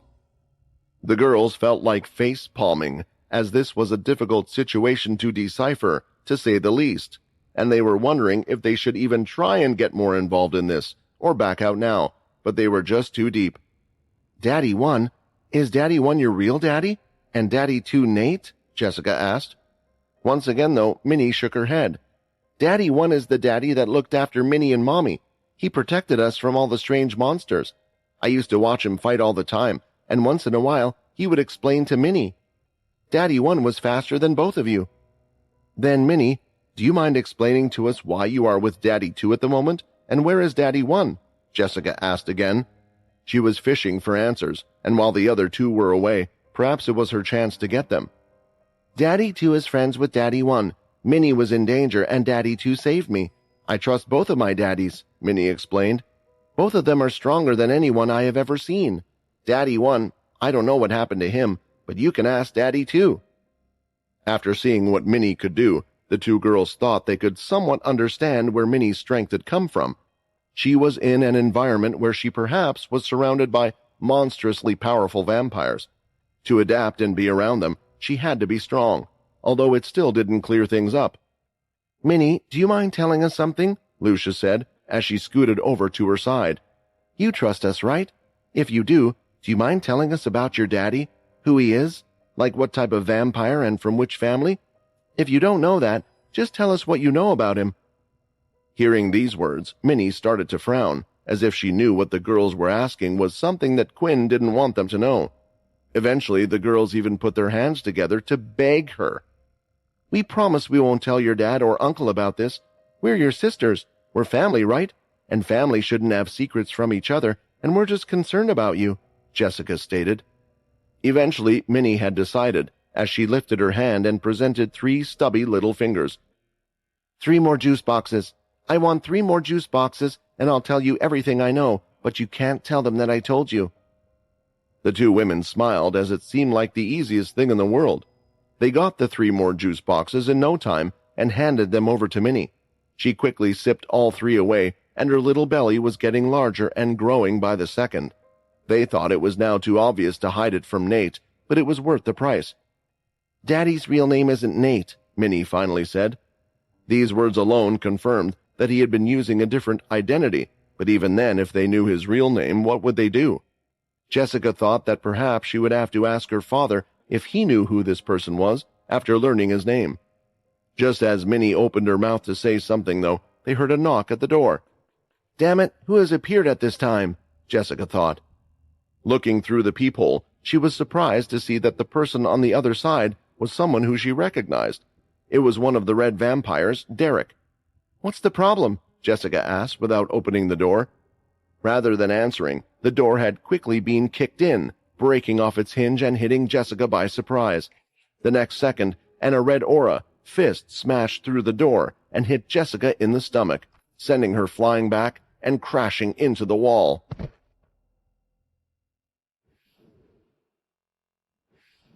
Seeing who was on the other side of the door, Jessica cautiously asked why the red vampires had come.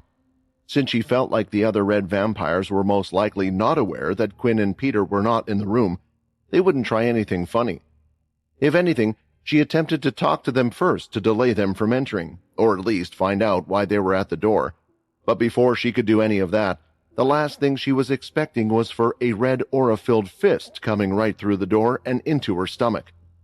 It was a powerful blow, and from a strong vampire like Derek, who was second in command within the red vampires group, Jessica went flying into the wall, crashing against it. She fell on the group. A wound appeared on her stomach, but it was slowly recovering due to the natural healing ability of vampires. What are you doing? We're on the same side, Lucia said, as she immediately pulled out her spear and spread out her ability. However, the spear lit up more dimly compared to before. She had been fighting nonstop out on the field, and later on, the game of tag had worn her out even more. She wasn't in the best condition to fight, to say the least, but knew that Jessica wouldn't be able to handle things on her own, especially after noticing there were 3 members of the red vampires. It looks like the other 2 aren't here like we thought, so it's the perfect opportunity to act, Derek said, looking around the room a little scared. You scumbag, Jessica claimed as she stood up. Her wound was almost healed. You decided to attack us when you knew the other 2 were away? Are you that scared of them? Scared of what they would do to you? This comment seemed to enrage Derek as he swung out his armful of red aura, throwing out a blood slash towards Jessica. Seeing this, Lucia acted as she slashed through the red aura, breaking it apart, but the blue light now had dimmed from her spear completely. If Derek used another attack like that, she wouldn't be able to stop it. Those 2 are clearly not normal. You saw them today, Derek shouted. We need to make sure that he is not trying to go against us red vampires, and to do that, we just need some insurance. It was then that the other 2 vampires that had yet to act had gone straight for Minnie. Lucia, the only one standing between them and Minnie, thrusted her spear again, but Derek quickly moved from the door and grabbed onto the spear tightly while kicking her away. Now, Derek held the spear in his hand. "I don't usually use beast weapons, but this one would be a waste to throw away." He coated the spear in a strong, powerful red aura in the next instant. He could see that Jessica, having recovered, was now going towards the two other vampires as well. Rather than using a blood swipe, she had pulled out two small daggers and had coated them in the red aura, condensing it, making them stronger. Seeing this, he knew she was quite the skillful vampire, enough to have even already wrapped her string ability around Minnie and pulled her back slightly away from the others. Still, she was far too focused on one thing, protecting Minnie. The spear left Derek's hand at an incredible speed, and just as she was about to slash forward towards one of the vampires, the spear went right through her shoulder, sending her back and pinning her against the wall again. "We are not some weak vampires," Derek shouted, walking over towards Minnie, who hadn't been hurt but had her escape path blocked by the other two. "I am not a weak vampire. I am a respected vampire among the red vampires who truly care for the group and will go to any lengths to protect them." Nodding his head, Derek had given the signal for the two vampires to attempt to grab her, and they both walked forward. "Minnie, play tag!" Lucia shouted, while pressing her hand on her left side. It seemed like a rib or two had broken and pierced some organs, and she was currently trying to use whatever little key she had to stop it from becoming a serious matter. Hearing these words, though, Minnie thought back to the game they were playing. Rather than being her scared self, she looked at the arms approaching her and could see that they weren't as fast or scary as they first seemed. Jumping up, she leapt onto the man's arm, and with one jump, she avoided both of their grabs. She eventually reached the shoulder and jumped off towards one of the sofas in the room, landing safely. "What do I do now?" Minnie asked. By this time, Jessica had pulled the spear out from her shoulder, but the deep wound was still there. She would have to consume blood to heal such intense wounds. This meant she was down to one arm now. "Just get out of here, Minnie, get out of here! Remember what they said. They will be able to find you if you are in trouble, so call them," Jessica shouted. Thinking about this, Minnie was wondering what Quinn meant. He had never explained how exactly she would be able to find them, even though they were in trouble. They were in trouble now, so why hadn't Quinn arrived? "I can't leave you. You are my sisters. Family sticks together," Minnie started shouting, and tears started to flow down her face. "I can't lose my family. I can't be away from my family again, and I can't be the reason everyone gets hurt." The two girls didn't understand why Minnie was so upset, because they had no idea what she had been through, having been separated from her mother for so long and being captured by the enemy. She didn't really know what was happening in the war, but even at a young age, she at least knew why they hadn't killed her, how they wanted to use her, and she understood that something similar was happening again. Minnie had prepared herself. She would use everything she could in the fight to save them. Holding up her arms, she remembered the pain from using the rifle gun form before. But having seen it work once, she was prepared to use it again, and in the next instant, the red aura began to appear around her arms. "You really think I will let you use that? I know you are dangerous like them," Derek smirked, as he quickly hit Minnie's arm as hard as it could, breaking it on the spot. The red aura around her arm disappeared in the next moment. Grabbing Minnie by the back of her collar, Derek soon broke her other arm as well, making sure she wouldn't be able to resist. Intense pain seeped through Minnie, making her cry out loud. "Don't worry, I won't kill you because I need you after all," Derek said with a smile. "But don't try anything like that again, otherwise there will be a lot more pain." Having never experienced anything like that before, Minnie was shocked to the point that she didn't even dare think of anything. "How could you? How could you do that to a little girl?" Jessica screamed at the top of her lungs in anger. Lucia, looking towards her, was concerned for her newfound friend. "Is she going to do it again? Like she did when we were fighting against those robots? But if she does it here, in the middle of the vampire crop space, with all the fighting, I'm sure they will be here soon. If you do that here, you could lose your life," Lucia thought. However, she understood because she was beyond enraged at this vampire in front of her. "Just take them out quickly," Lucia thought. A bust of energy enveloped Jessica's body, and as she stared straight at Derek, one of her eyes began to glow yellow. The vampire core actually worked on a shift basis, There would be those that lived on the barracks closer to the wall and lived on site, protecting the place from any incoming dangers, like the beast wave they had faced earlier in the day. Then there would be those who were allowed to live in the city nearby. They would just have to come to work in the daytime. Essentially, every member of the Vampire Corps unit had 2 living quarters. One temporary when staying at the barracks and the other in the city, a permanent home for them and their family. Of course, there were also other humans and vampires in the city who weren't part of the Corps. They just generally lived there as citizens would. At the moment, all of the new recruits were living in temporary accommodation at the barracks. It was usual for many recruits to leave in the first few months of conscription. Thus, the Corps unit wanted to make sure if they were willing to commit to their new duties before giving them permanent homes in the city. However, the Vampire Corps hadn't assigned the new recruits with any roles or duties yet. This will come in the following week, and for now, they will be under Lieutenant Mitchell's command. This meant, right now, they didn't exactly have to stay put in the rooms assigned to them, as long as they would be there in the morning when Mitchell arrived. With this information, Hannah had decided to head into the city, where the other Corps members lived. She had sent out a message wishing to meet up with the other red vampires working in the base. She was trying to find out and share the information with the other members. Not everyone from the red vampires had witnessed the morning's incident, since some were in the barracks or on other duty, but this did allow them to meet up without being seen or creating any suspicion. Hannah had gone out on her own, which was why she was surprised to see that only one of her men was left behind when she returned to the room. "What happened?" Hannah asked. "Where did Derek and the others go?" The red vampire seemed nervous. He had somewhat expected Derek to come back by now, and for Hannah to find out nothing about this, but for some reason the latter was delayed. "Tell me," Hannah demanded as she stomped over to the vampire's side. It looked like she was ready to lash out at her fellow member, but he soon flinched. "I'll tell you. Derek said he had a plan to keep the new vampire under control, and the others went with him. But I was too scared to go there. I mean, they haven't returned yet. Do you think that vampire has done something to them?"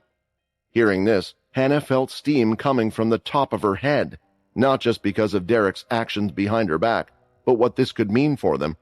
Like the red vampire in front of her, Hannah was more afraid of the vampire she had invited to join them after seeing what happened today. At first, she was excited, but now, after knowing what Derek had done, she felt frustrated because she knew this could be a grave mistake. If they were to make one wrong move or one wrong decision, she could see it. The vampire can get rid of them in a heartbeat. The name of the red vampires, it doesn't even scare that person. Just who is he? Hannah thought, as she was already rushing towards the other building, towards the room of the other group. Inside the room, every time Jessica looked towards the injured Minnie, her blood boiled with every passing moment. This time, she was the one that initiated the attack, as she used her small daggers to produce 2 blood swipes towards the other vampires. She knew that they weren't the most significant concern, but were a problem that needed to be dealt with. Out of instinct, the 2 vampires performed a blood swipe. However, Derek knew which attack would win out. The yellow energy broke right through the red aura and continued hitting the 2 of them in the chest. It hit their armor and caused quite the deep wound, permanently creating a mark. It was only one attack, but suddenly the tides had turned. "That damn vampire! Are none of them in this group normal?" Derek thought. "How the hell? And why do they have a fucking Dhampir traveling with them?" Derek knew fighting against a Dhampir was always an uphill battle for vampires, and using the red aura against them was like trying to use fire to get rid of water. "She did it again, and she's quite a bit stronger in this form as well," Lucia thought, as she watched from the sides, as it was the only thing she really could do. When they were attacked in the hotel room, the same thing had happened before, but Lucia decided to keep it a secret and guessed that this was the reason why Jessica had left the Vampire Corps. A Dhampir being in the Vampire Corps unit was unheard of. In the first place, how was it even possible? Was Jessica really a Dhampir? Because looking at Jessica, there was something different about her compared to the other Dhampir that Lucia had come across in her life. The most noticeable fact was that only a single eye would light up yellow. If she really was a Dhampir, how did she suppress her urge like the others? She was traveling with vampires, but never once showed any aggression towards them. The single eye, is she something else, like a half of a Dhampir or something?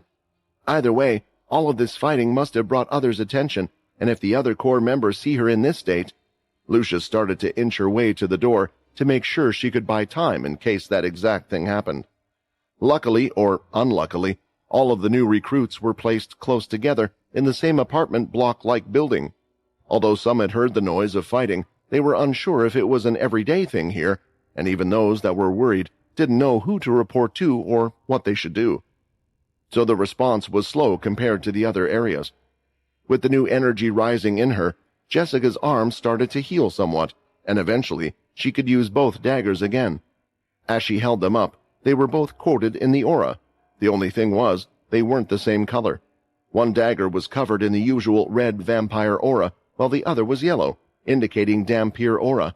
"Let go of her!" Jessica shouted as she charged forward. Immediately, Derek knew he had no chance and needed to dodge. He let go of Minnie, and she fell on the floor. Now getting both his hands ready, Derek encased them with a red aura. As soon as he sent his first attack, everyone heard a crash, and Jessica's dagger was slightly pushed back. Jessica was somewhat surprised by this, but she still had the other dagger. When she went to attack this time, and her dagger clashed against Derek's hand, unfortunately, it seemed like their power was equal, as they both stayed midair. "I see you are quite surprised. Did you think all vampires were so weak against the Dhampirs or something?" Derek said. "I am afraid you have no clue about my ability, because my punches get stronger and stronger with each successful hit on your body." Derek was getting ready to throw another punch, but he felt something wrap around his leg, and could see no dagger in Jessica's hand. As he threw out his fist, his leg was pulled, throwing him off balance and causing his punch to miss, and Jessica's dagger to go right through his forearm. She had increased the yellow aura to force the dagger right through the blood-hardened coating Derek had created on his forearm. "You're not the only one with an ability," Jessica said. Seeing how the fight was getting under control, Lucia was quite amazed. Thus, instead of heading for the door, she stepped towards Minnie to see if the latter was okay, but someone stomped inside the room just as she moved. "What? What the hell is going on here?" It was Hannah. "Hannah!" Derek called out. "It's a Dhampir! A Dhampir has infiltrated the red vampires! Help me!"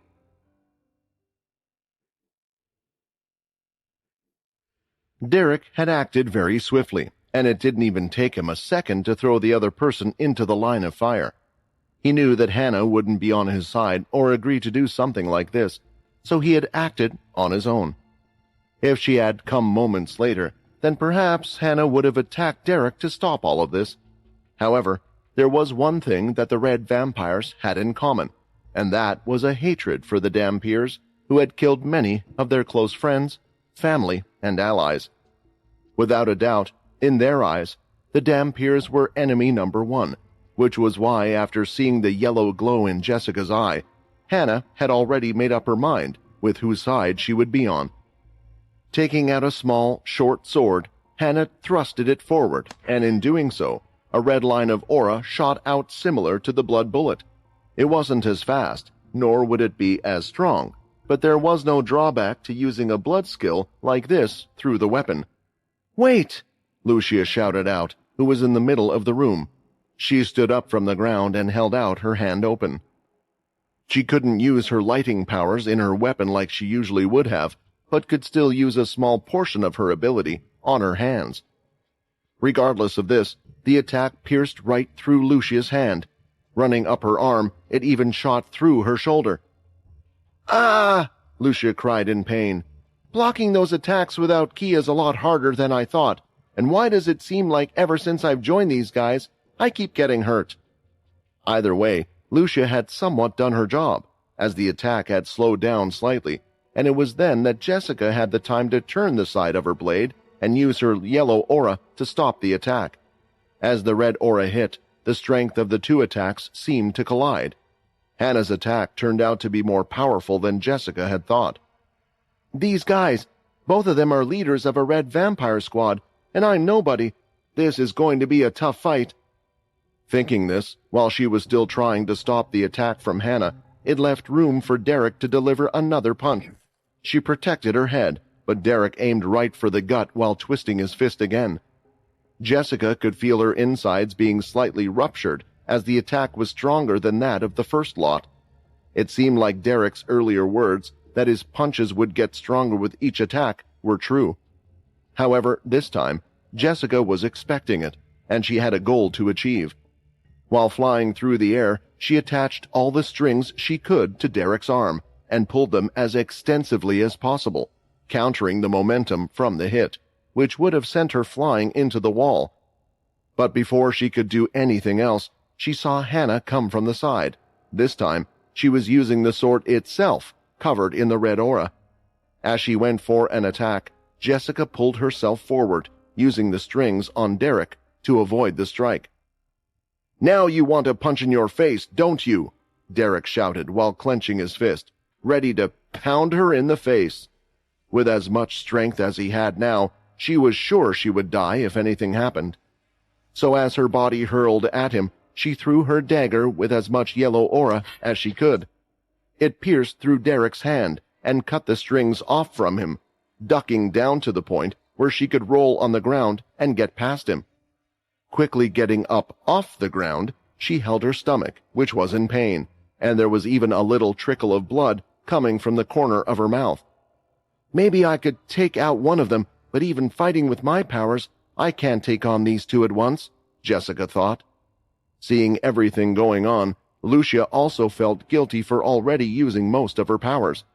Maybe if she had recovered, she would have been able to do a little more, and at the same time, she imagined if the other two were here, then they wouldn't be able to do anything. Lucia had Minnie in her hands. The latter's arms were still broken and hadn't recovered, but she was awake, though still under intense pain. "I'm sorry, Minnie. I can't do anything, but maybe you can," Lucia thought, as she placed her hand above her mouth. The wound from earlier that was created on her hand was bleeding. She squeezed tightly, pouring the blood into Minnie's mouth.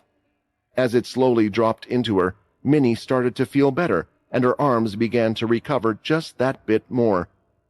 "Minnie, we will protect you, but right now, one of your sisters needs your help." Lucia squinted, feeling bad for relying on a child, but this was no ordinary child. When Minnie opened her eyes, she looked towards Jessica, who seemed concerned, and without a second of hesitation, Minnie held up both of her hands. She was trying to create the blood rifle attack that had hurt her hands so badly before. Looking behind her for a second, Hannah noticed what was happening. "Move!" Hannah shouted, immediately putting her palm on the floor. She created the thickest blood wall she had ever done before. Then she also decided to do something strange. She proceeded to stab herself several times with her own weapon. In the next second, Hannah had become somewhat of a blur. Minnie fired the two blood rifles off in her direction. It had smashed through the blood wall without a hitch and continued forward, hitting the wall on the other side and creating a large hole. Minnie's arms were completely mangled once again, and she was left exhausted as she tried to catch a breath. She didn't pass out this time, but was grimacing in pain with each breath. How did they avoid that?" Lucia said, as she could see that both of the red vampires were fine, with Hannah having pushed Derek out of the way. "The ability to get faster with each hit," Jessica recognized. "She attacked her own body several times for a speed boost. Damn it, they have strong abilities." "Finish off the Dampier. The little girl won't be able to do much any more," Hannah ordered. Hannah couldn't act on her own because even though she hadn't been hit by the blood rifle attacking herself, she was still badly injured. Following her orders, Derek went towards Jessica with pleasure. The latter attempted to move, but pointing with her blade, Hannah fired out another blood attack, showing that her end would be even worse if she moved. Doing this perfectly, firing out a fast blood attack each time as a distraction, allowed Derek's punch to land. She was either to be hurt from the blood attacks from Hannah or to take a punch from Derek.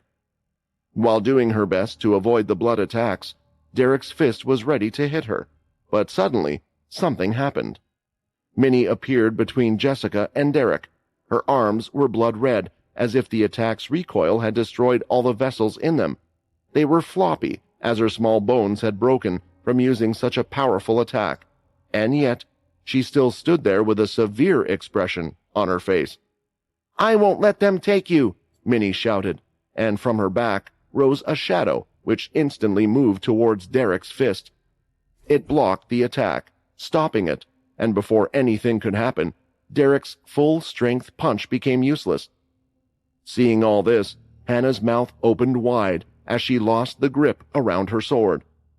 "Is this little girl a guardian? But how? How is that possible?" Even Derek stopped his punch by dropping both arms to the sides. His mouth was wide open, while Minnie was very tired. She didn't have much shadow power, and blocking this punch took away a lot of MC cells from her.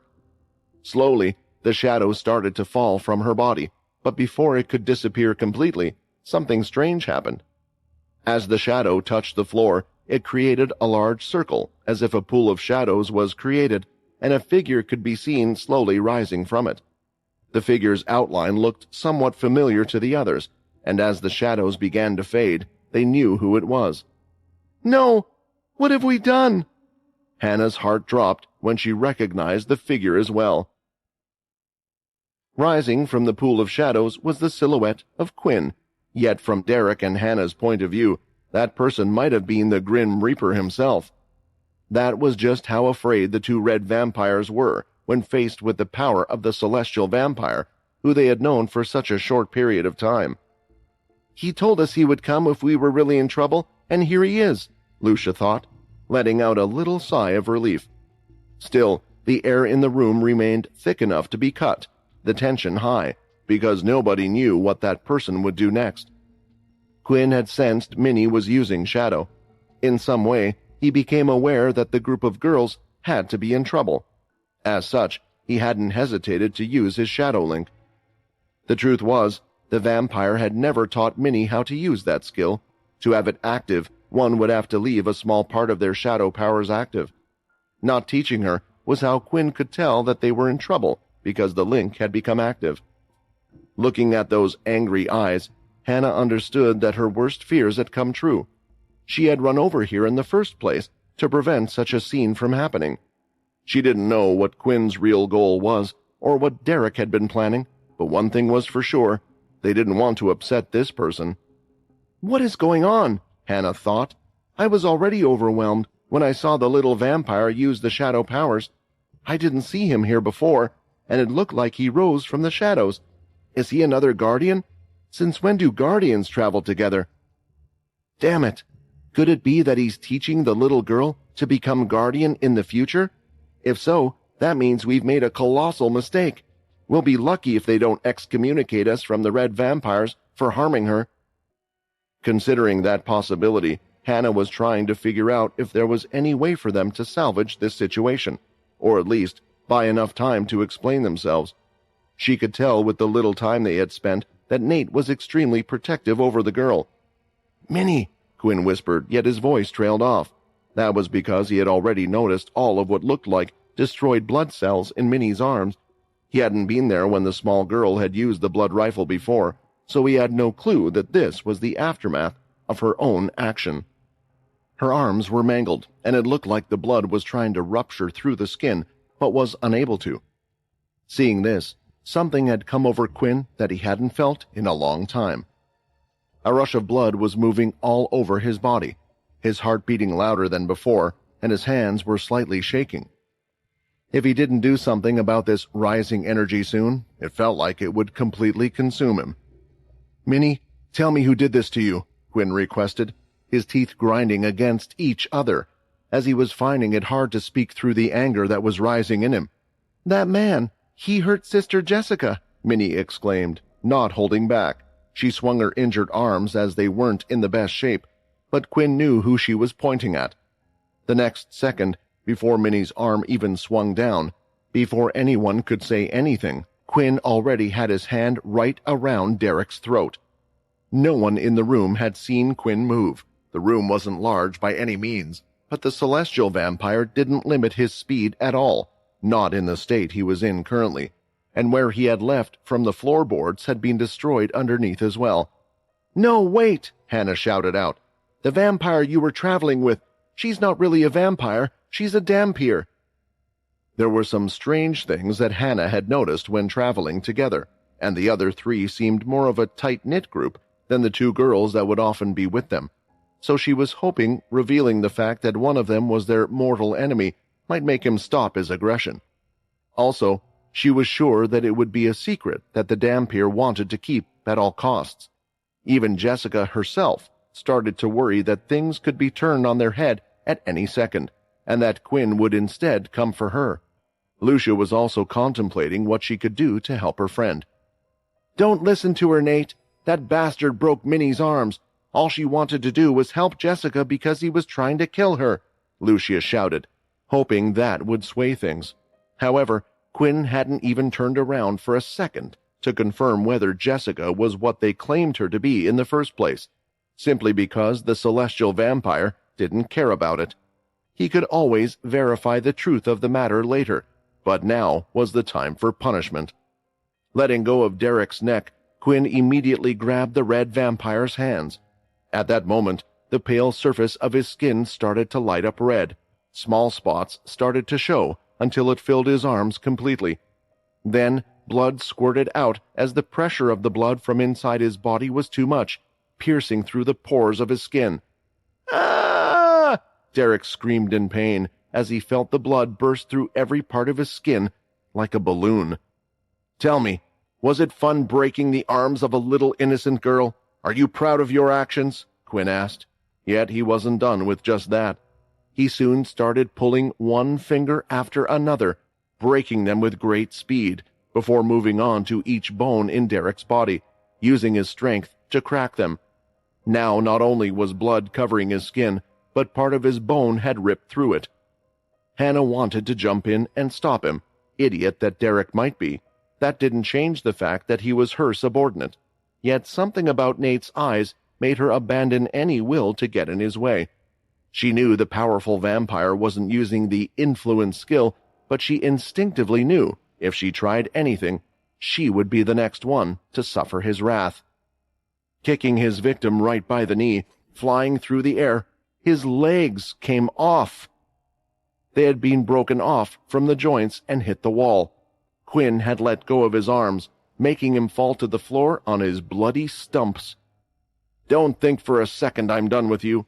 My instinct was telling me that you were dangerous, yet I gave you the benefit of the doubt, only for you to prove me completely right by demonstrating that you are someone who doesn't deserve to live." The fridge door swung open, and out from it, all the blood from the cartons of blood juice had been removed. It soon floated over to where Quinn was, breaking off from the pool of blood that was behind Quinn. A fraction of it suddenly went right into Derek's mouth. It was at that moment that the wounds on Derek started to heal. "What is happening? Is that everything? Is he now healing me?" There was visible confusion on the red vampire's face, but when his arms had fully healed, his bones and skin back to what they used to be, he felt pressure on his wrists again, and the buildup of pressure like a balloon was felt. "This was just the beginning," Quinn stated coldly. "You will soon beg me to end your life." It was a cycle. Quinn was going through a cycle of torture with Derek, letting him experience the same thing over and over, healing him from near death. For some reason, each time Quinn thought that the anger in him would disappear, but it hadn't. In the end, the blood from the cartons had run out, and Derek was left there, a shell of his former self. His mind had long since shattered, unable to mentally endure such a procedure. "One more thing needs to be done, the worst pain a vampire can ever experience." Quinn started opening the palm of his hand, and a shadow started to form. "Skill Shadow Eater activated."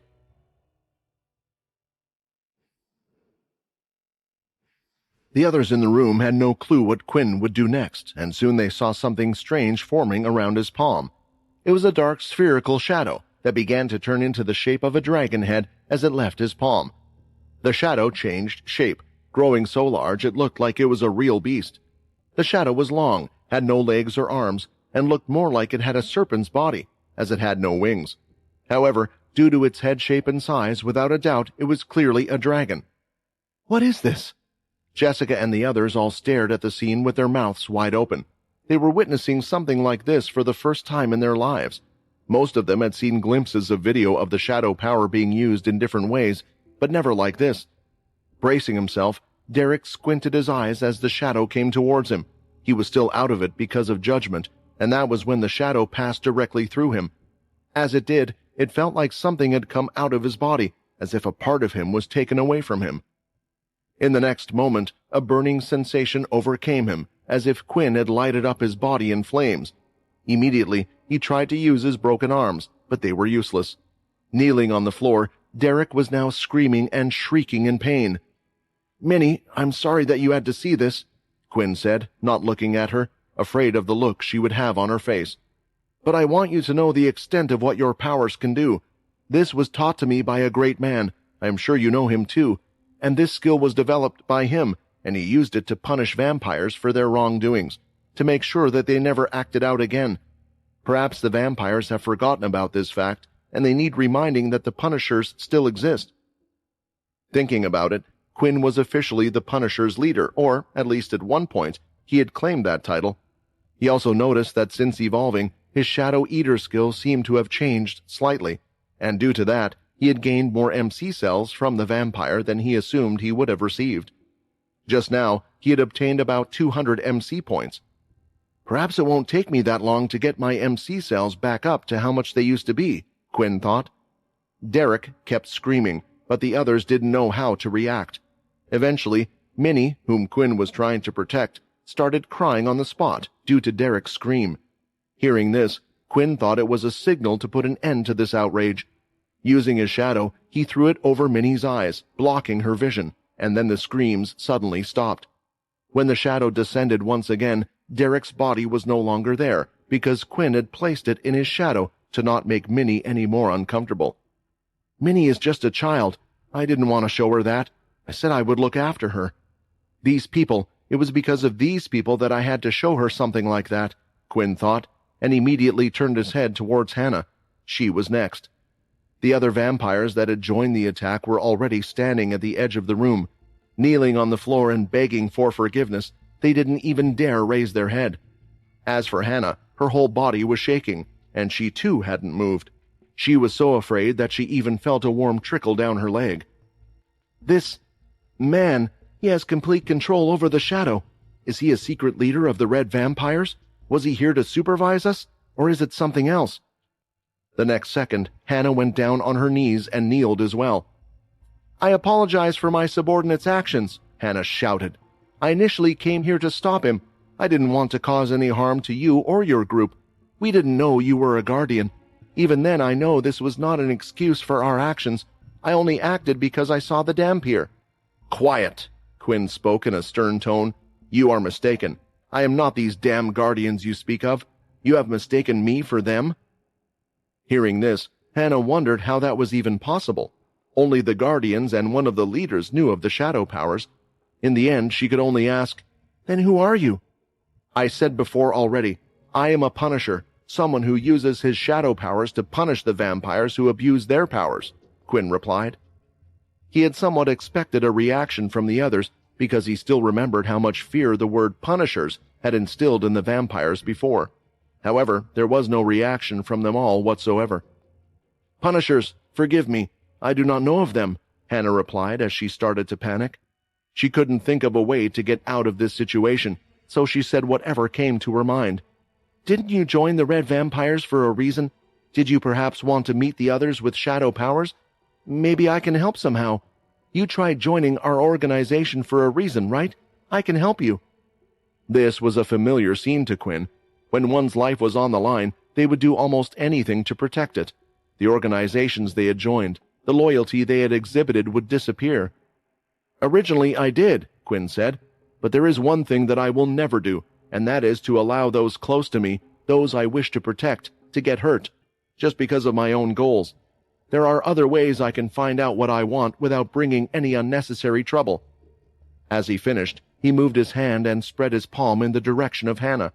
It looked like Quinn was ready to use the Shadow Eater skill again. "No!" Minnie shouted. No more, please. Please. I don't want you to hurt anyone anymore. Anymore. Please stop." Quinn's hand lowered to her side, and silence filled the room. One could only hear Minnie sniffling while others remained silent. Jessica and Lucia knew of the Guardians. Many people did due to the reports, but it was quite clear that this vampire in front of them wasn't a Guardian, and it seemed like he was even quite disgusted by the fact that someone might consider him so. "I'm just happy that he's on our side instead of being on the enemy side," Lucia thought. "I was right. This vampire is something special. He clearly knows something, and there is a reason why our leader was so kind to him." Just then, as if on cue to end this small scuffle, a vampire core unit stormed through the door. They stepped into the room with their red aura brandished out, expecting a fight. It seemed like with everything going on, in particular the screams. The vampires nearby had finally gained some sense to report to the higher-ups. However, what came as a surprise was the number of high-level vampires that had entered the room. In this new group were some of the lieutenants who were on stage earlier, and eventually Yaddy had stepped inside as well. "I had a feeling that this vampire would cause trouble, but to cause so much on the first day?" Yaddy thought, as he saw the mess in the room while unconsciously blaming it on Quinn. After swiftly considering what to say, Lucia was the first to act. "Thank you for arriving. These people are part of the Red Vampires," she almost shouted, while pointing at Hannah and her group. "We found out, and they tried to silence us." Looking at the situation, of course, Yaddy didn't know what to believe, but for a second, Hannah glanced at Quinn, and she knew what to do. "What she has said is right. We are working with the Red Vampires," Hannah accepted, thinking that it might be her only way to get out of the situation safely, and perhaps it was for the best. Soon, the vampire corps rounded up the Red Vampires and took them away while also asking for Quinn and his group to make a report. However, when Yaddy got to Jessica, he paused for a second as she looked down, trying to hide her face. Yaddy frowned, and after a moment of pause, he suddenly shouted, attracting everyone's attention. "Jessica, it's you! What are you doing here?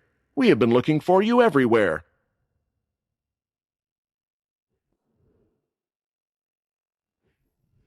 Walking slowly, Peter could see the city on sight. It was the area where most of the Vampire Corps members and some humans would live.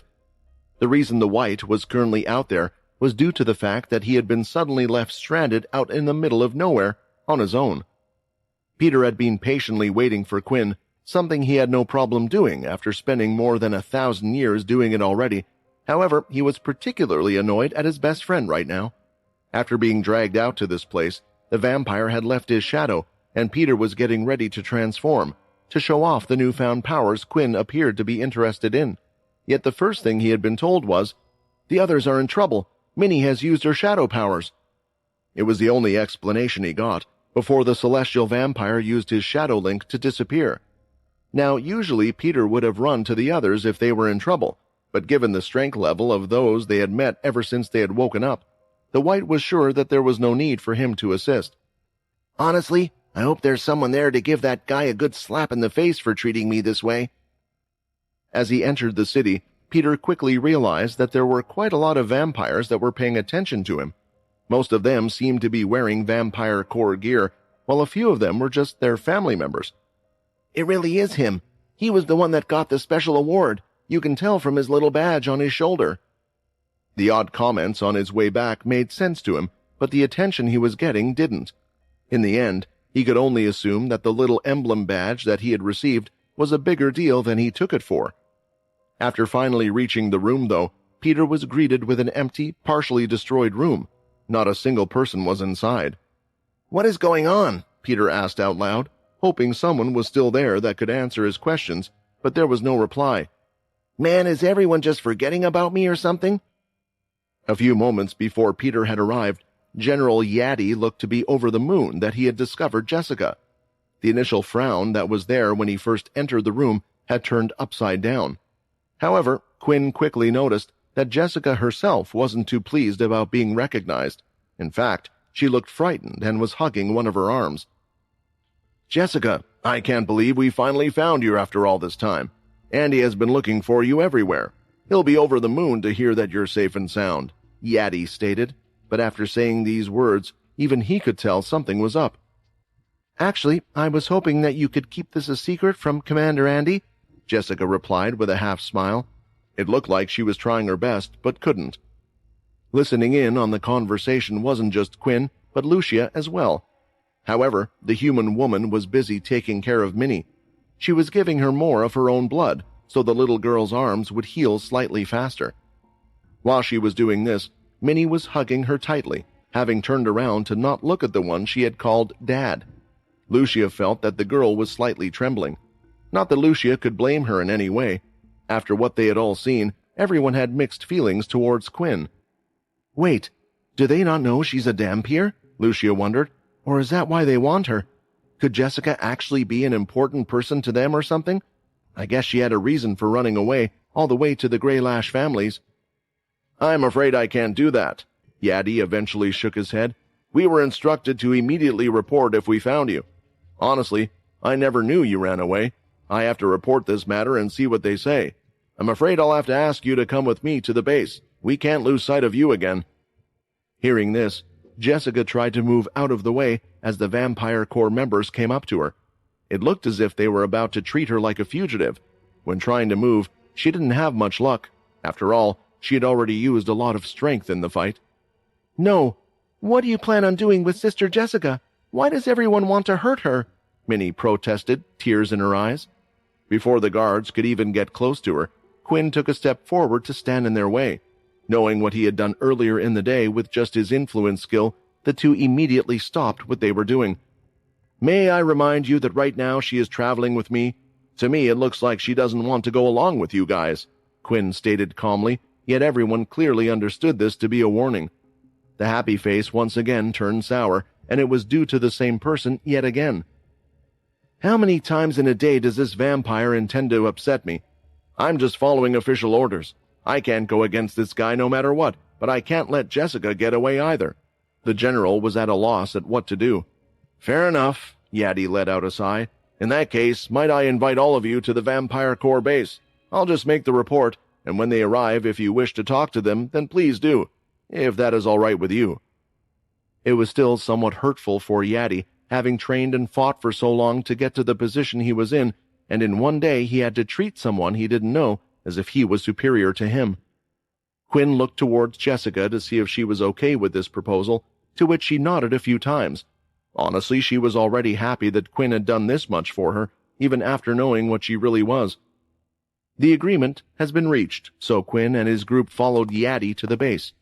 He informed them that he would give them housing there to prevent more incidents like the earlier one, though everyone seemed to understand that it was mostly to keep Jessica close to them.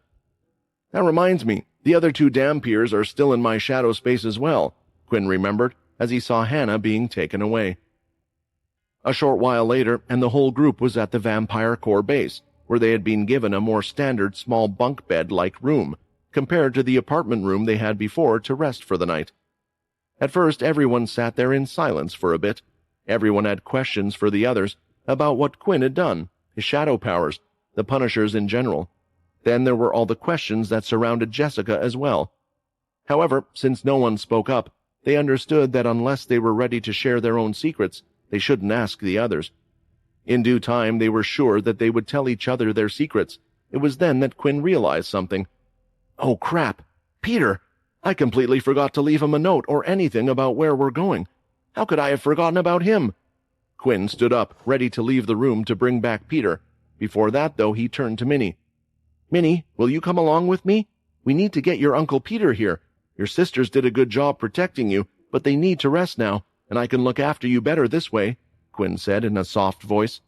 For a second, Minnie looked a bit hesitant, but in the end, she ran over to Quinn as she usually would have, opening her arms for him to pick her up. As always, he placed her on his neck. Seeing that she didn't resent him, a big weight fell off Quinn's heart. He didn't even realize why he felt so tense at a child disliking him. Either way, the truth was Quinn wanted to explain his actions to the small girl while looking for Peter. Fortunately, given his shadow powers, he could sneak out of the place without having to deal with anyone else. After the two left the room, it didn't take long for Lucia to fall asleep. The human woman had been exhausted, and Jessica followed suit.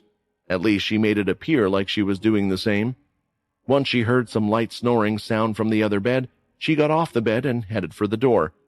"Where do you think you're going?" Lucia asked, who had only pretended. "I'm sorry," Jessica stated. "I didn't think it would come to this, at least not this soon. I don't want to drag any of you into my personal trouble." Lucia couldn't help but laugh at this comment. "In trouble because of you? Have you completely forgotten how much trouble we already encountered while traveling with the three of them? Besides, you saw him, right? What trouble do you think could arise that he couldn't handle?" Jessica paused for a second, as if she really was pondering her options. Ultimately, she clenched her fist and teeth, having come to a decision.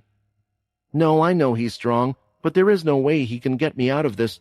I have to leave now before it's too late." Tears started to flow down Jessica's face, showing that she was truly upset at this fact. "I'm sorry. I've enjoyed spending this time with all of you, but I'm afraid the only one who could help me now would be the hero himself, Quinn Talon." With that, she stormed out of the room.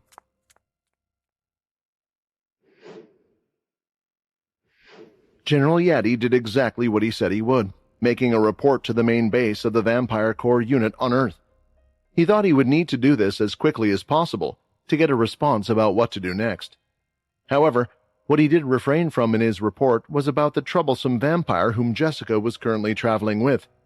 He had debated with himself about what to say, but no matter how he phrased it, Yadi felt it would make him look reckless, and it might show him as an erratic leader who couldn't handle the situation. Many members in the Corps were after his position, mainly the Vampire Corps generals on other planets. This was because, in a way, being the leader of the Vampire Corps unit on Mars made him the number 2 in the Vampire Corps, and if he were to report about Quinn, his rivals would make sure to take advantage of the situation. "Let's see what they say. I don't believe he will try to go up against the whole Vampire Corps unit. No matter how strong he is, going against the whole Corps isn't something he's capable of." Standing in the command center in the Vampire Corps unit, Yadi soon received a response from the main base on Earth, and the answer he got only made his heart beat faster, which was not a normal reaction from a vampire. No, he's coming here. He's coming here to see her personally. That means he will meet that vampire too. What will happen now?" It was safe to say that Yadi had gone into full panic mode because he realized he had made a mistake when rereading the message. Wait, he's not coming here. He is already here. Presently, Quinn was peacefully walking back the way he had gone before, hoping to run into Peter somewhere. He'd already checked the room they were in previously and no one was there, so he could only imagine that Peter perhaps had remained at the same spot as before. I mean, he stood in the same place for 1,000 years, so it's not far-fetched to say that he's right now in the same spot where I left him. Quinn felt slightly strange walking through the city. The night sky was out, and beast crystals were being used as a light source in different ways, such as street lamps being carried on personnel, or hanging the lamps outside the barracks to light the whole area. Normally, almost everyone would go to sleep once the night darkens, but vampires need less sleep than humans. They could go a few days without feeling tired at all before going to sleep. It was usual for Quinn to see that in the vampire settlement, but this place wasn't the vampire settlement. Dad, Minnie finally spoke. This was the first word she had said since coming out of that place. She had realized that Quinn was hiding his appearance and didn't want to be called by his name, and rather than mess up and call him Nate, she chose to call him Dad.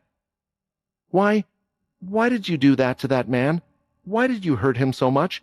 He was screaming so much he must have been in pain, right? Minnie asked hesitatingly. Hearing this question, Quinn thought it was perhaps time for him to talk to Minnie.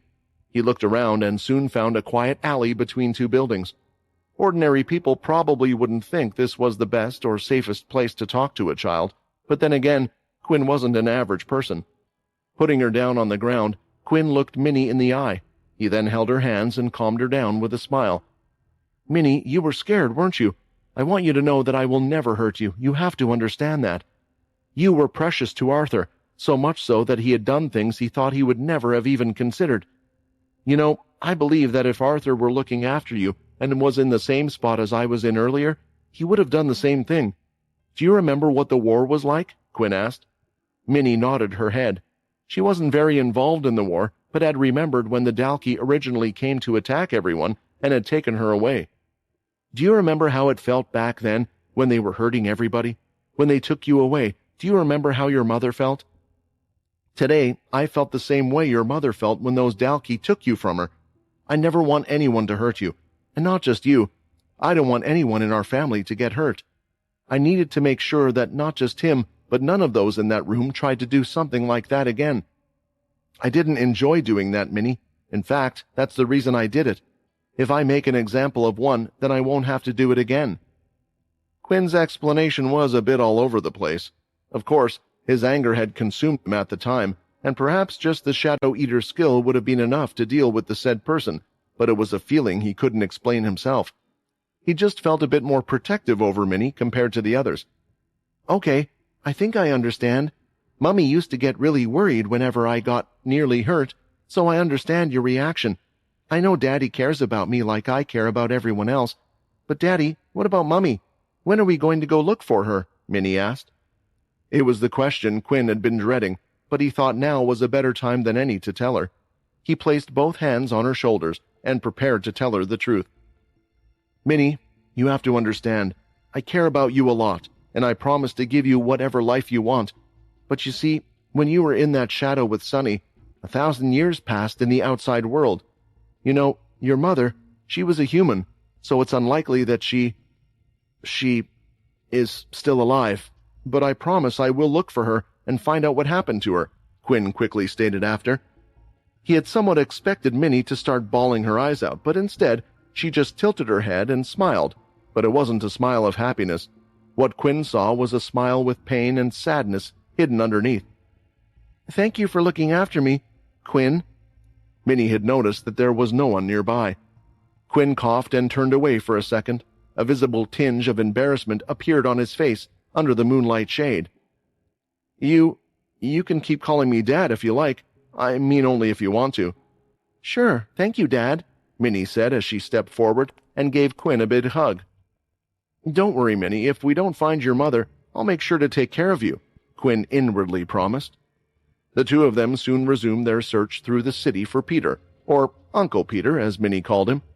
The first location was, of course, the spot where Quinn had left Peter earlier, but to his surprise, when the two of them reached that spot, there was no one there. Quinn frowned and observed the area.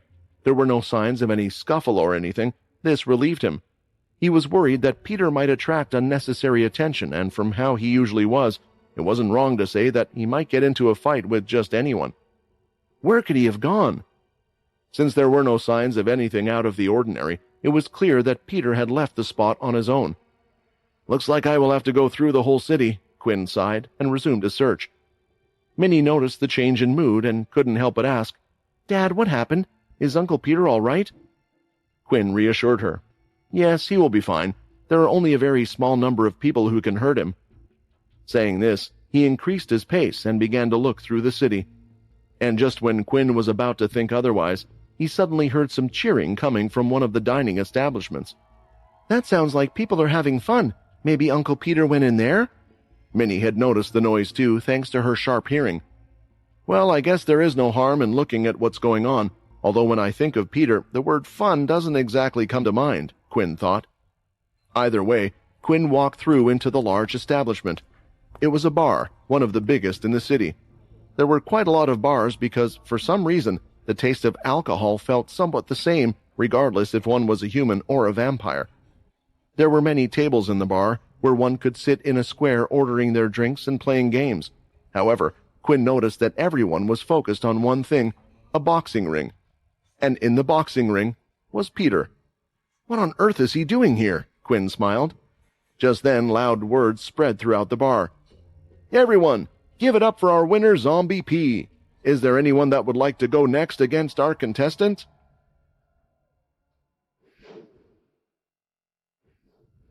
It was clear that all eyes were on Peter, who was in the ring, and on top of that, he had used his old stage name.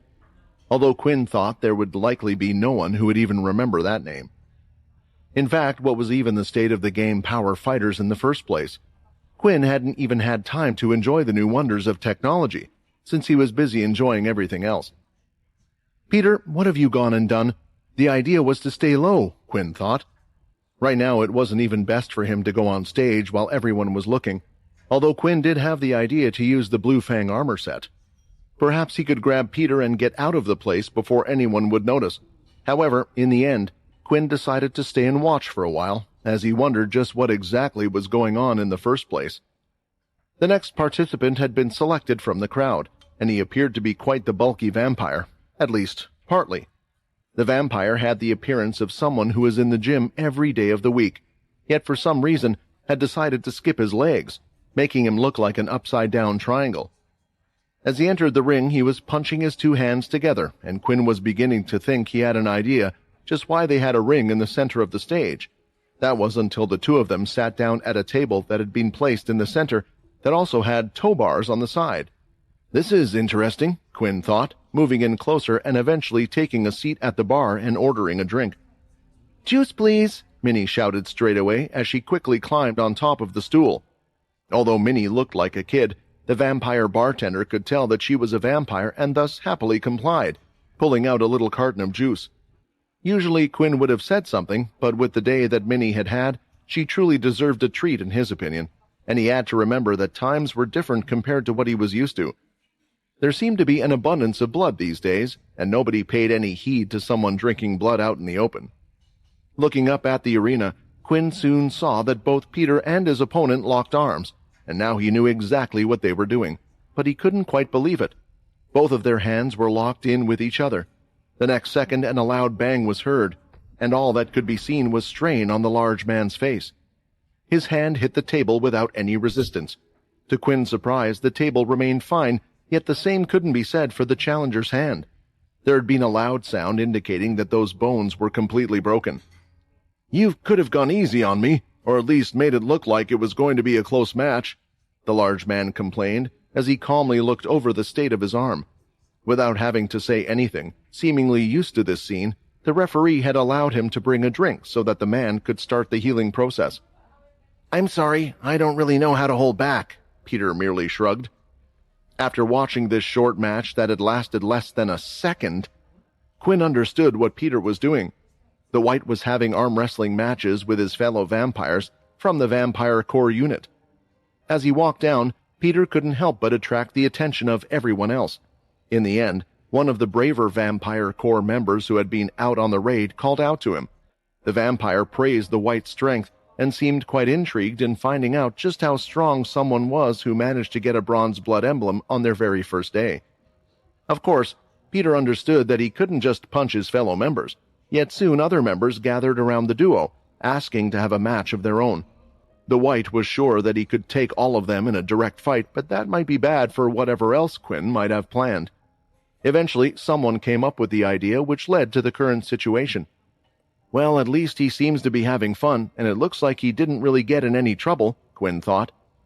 Seeing how the table was still in good condition even with Peter using his strength, Quinn thought that the table had to at least be made of glathrium, or perhaps some stronger material that might have been discovered during his slumber. Of course, that was assuming Peter hadn't lied about the not holding back part. "Is there anyone else that wishes to go up against our undefeated contender?" the referee shouted, looking out to the crowd. Seeing the nervous look on all of those out in the bar, Quinn would guess that Peter must have defeated quite numerous vampires already. "Why don't you go up?" Minnie tugged on Quinn's arm. The bartender, seeing this, couldn't help but chuckle. "Hey, don't laugh. My dad is the strongest," Minnie insisted, flexing her small little biceps. Although Quinn wasn't aiming to correct the man, nor did he have any desire to show off any more than he already had done, the celestial vampire did wonder who among the two friends would be stronger. In the past, he had created the White, meaning they had shared a connection that had made it so that Peter would share Quinn's power. However, at some point, Quinn had surpassed Peter to the point where this would no longer apply. The link between the two of them had broken. Since then, Peter had been able to still get stronger regardless. Quinn had seen that. Developing his own special use of ki, and now even using celestial energy. The few times Quinn had used celestial energy, he hadn't felt this strength change by a large margin. However, from the sounds of it, it would deeply affect Peter's performance. That would make some sense. Bliss didn't seem that strong either, so maybe just because someone is a celestial or a god, it doesn't mean they are strong. The bartender served another drink to another customer, and when he turned around to look at Quinn, he almost dropped the glass he was wiping, because he saw the poor father raise his hand. "What are you doing? You don't have to impress me. You have a daughter. You should look after her," the bartender shouted. "I'm okay. I'm not trying to impress anyone. I just want to see how much he has improved for myself," Quinn answered, who also thought this would be the perfect time to find out firsthand how much celestial energy could improve one of his dedicated followers, since he had recently gained quite the nice boost. "Oh, what's this? Just when it looked like there was no one else, now there are 2 brave volunteers," the announcer shouted. 2? Quinn wondered. Already having gotten up and out of his seat, he looked around. "Please, both of you make your way up to the stage, and we will decide which order for you guys to take on our champion." When Quinn walked up to the stage, he brought Minnie along with him. He didn't want her to get out of his sight. At the same time, there were those that noticed Quinn as well. His face had become quite memorable after the meeting for more reasons than one.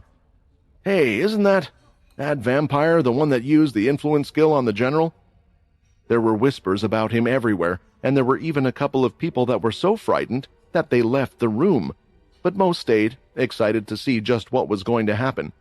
Peter, when seeing that it was Quinn, had just a large smile on his face. "Now don't go easy on me," Peter stated. "Don't worry, I won't. And remember, there's another one. Why don't you beat him before you get to me?" Quinn replied. On the other side of the ring, the other participant, who was a well-built man, quite tall and strong, stood there. He was the only other one that had put his hand up, but strangely, he had a full black mask covering his whole face, and only 2 small slits for eyes. After seeing Peter beat the last person like that, he has to be fairly confident. And there's one more thing. He doesn't smell like a vampire. He smells like a subclass, Quinn thought. After receiving the important announcement, General Yaddy was already out and about, walking out of the base. He was traveling with his 2 close confidants, who wore the 2 silver emblems on their bodies. As they walked through town, many of the Vampire Corps unit's members greeted them, saluted them, or spoke a few words in praise. However, it was clear that General Yaddy had a lot on his mind, as he barely gave any response and did little to acknowledge the greetings. His pace was fast as they walked through the city, while the 2 men with him kept a close eye on the surroundings. Eventually, they had reached the local landing station. It was an airport made for the ships that would arrive and depart. It was large, and every vehicle that arrived would be inspected, and the people too, before entering the city. In simple words, the security was top-notch. That was unless the person was a VIP. In that case, they could get approval to land beforehand with their loading spot, and this was where Yaddy was heading to right now. "What do you mean he's not here?" Yaddy shouted at the top of his voice at a staff member. The staff was instantly terror-struck, as Yaddy's fear was being instilled into him a bit as well. "Sir, when he landed, he said he wished to explore the place. He also arrived on his own, so only his ship is here," the staff replied. Yaddy proceeded to slap his forehead upon hearing the news. "He's exploring the place. Does that mean he's doing an evaluation? Well, if he's just in the city, things shouldn't be too bad, but I thought he would have gone straight to the base." "Sir, you're not going to like this, but I just received news from the base," one of the men beside Yaddy suddenly spoke. "They just went to the room where Jessica was staying, but it turns out she and the male vampire are no longer there." If Yaddy was human, he felt like he could feel a heart attack about to ensue at any moment, with how his blood pressure was rising. Everything was going in the worst direction for him and his future. "Tell them to find her or the vampire. Also, we need to find out where the commander is right now," Yaddy ordered, and took a deep breath to calm himself down. He knew this was not the time to break down. Inside the ring, the mysterious man sat down in his seat confidently. It was hard to gauge his feelings and thoughts. Quinn couldn't even sense an aura in him, no key or vampire aura. He had met a few who could control their aura well in the past, most of them being from Pure, but it was unlikely for a Pure's agent to be in a place like this. Honestly, Quinn still wasn't expecting much from the man. Anyway, there wouldn't be many in the current world who could face Peter when it came to strength. After Peter dealt with this guy, Quinn was actually looking forward to facing Peter himself. "If you use the same amount of strength as you did against the last guy, you will lose, White," the mysterious man wearing the black mask said. "Oh, says the one that chooses to hide behind the mask. If you were that strong, there wouldn't be any need for you to hide behind the mask," Peter replied, while taking a fighting stance as the match was about to begin. The 2 latched on their hands, intertwining their fingers to ensure they were holding properly. They then placed their other hand on the metal bar, allowing them to use more of their arm's strength. Then, when everything was set, the referee could make the call. "Start!" the ref shouted. Everyone in the bar cheered at the top of their lungs, hoping to see another massacre like they had seen in the last match. However, there was no sudden bang. As seconds flew by, the cheering died, and people whispered about what was going on. "I said start!" the ref shouted once more, just in case they didn't hear, because both of their hands were still dead in the center. "I told you, didn't I? You will have to use a lot more strength than that if you want to beat me," the man spoke again. "Inspect. Colossal Draugr." Using his inspect skill on the person who could match Peter in strength astonished Quinn, but it made some sense now, seeing what subclass this mysterious person was. The Draugr class was what Linda was, but if I remember correctly, she only ever evolved up to a Great Draugr? She had great strength, but it didn't scale up to a creature like White. Also, after evolving, Linda was one of the strongest in terms of strength. I want to know if he is at an evolution above Linda's, or is he far beyond the Great Draugr level? Also, the scary thing is, I'm guessing he isn't using everything he's got either. A frustration could clearly be seen on Peter's face. Although Quinn could tell that Peter wasn't using his ki, a different energy was rising in him. I should stop him, but I guess the others have already seen it, Quinn inwardly sighed. Peter's whole body started to transform as he used the celestial energy. The Vampire Corps members got excited at this sight. They had all heard of this, but never expected they would see this. At the same time, Quinn was also quite eager to see what these changes were, since he had missed out on them. When Peter started to change, though, there was something that would seriously change, and that was his face. His real face was revealed. Quinn looked around to see if anyone noticed, but no one seemed to. Finally, Peter had finished his transformation, looking the same as before, with a strange tail sticking out from the top of his head, with the red celestial energy pulsing throughout his whole body. With this boost in power, Peter smiled before giving it his all, and in the next second, the key that will usually cover his hands appeared as well. Taken by surprise, it looked like the mysterious stranger didn't even have time to act before Peter slammed the latter's hand into the table. This time, the force was so much that the table was also slightly dented. "It looks like Zombie P is still our winner," the ref exclaimed in the silent room, breaking the sudden silence. The whole crowd cheered at this, and as the ref walked over to lift Peter's hand, he was a little hesitant to grab it, since it was still slightly pulsating with the red power. At that moment, Peter raised his hand on his own anyway. The mysterious man stared at his own hand for a few seconds. It didn't seem too hurt, and after shaking it a couple of times, he healed most of his hand's internal injuries. I wonder, could the Draugr have done more in this match? He has piqued my interest, Quinn thought.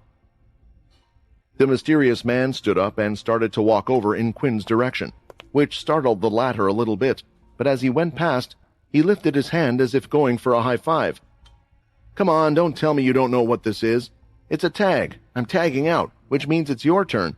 I just hope you put on a better show than me and beat him." Quinn smiled at the person. At least this one didn't seem to be a sore loser, and was a change compared to the annoying flies he would meet. I'm not sure, but I'll make sure to go all out from the beginning rather than testing my opponent.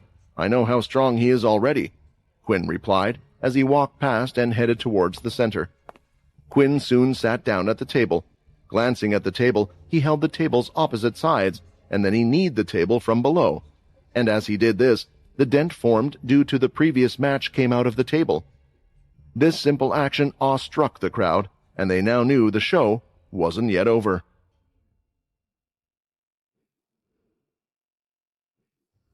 Seeing who was on stage and the two that were about to face off, the crowd couldn't help but talk about them. They mainly focused on what had happened earlier today. First, they spoke of Peter's feats on the field. Even now, his body was still transformed into the great monstrosity, looking the same as it did then.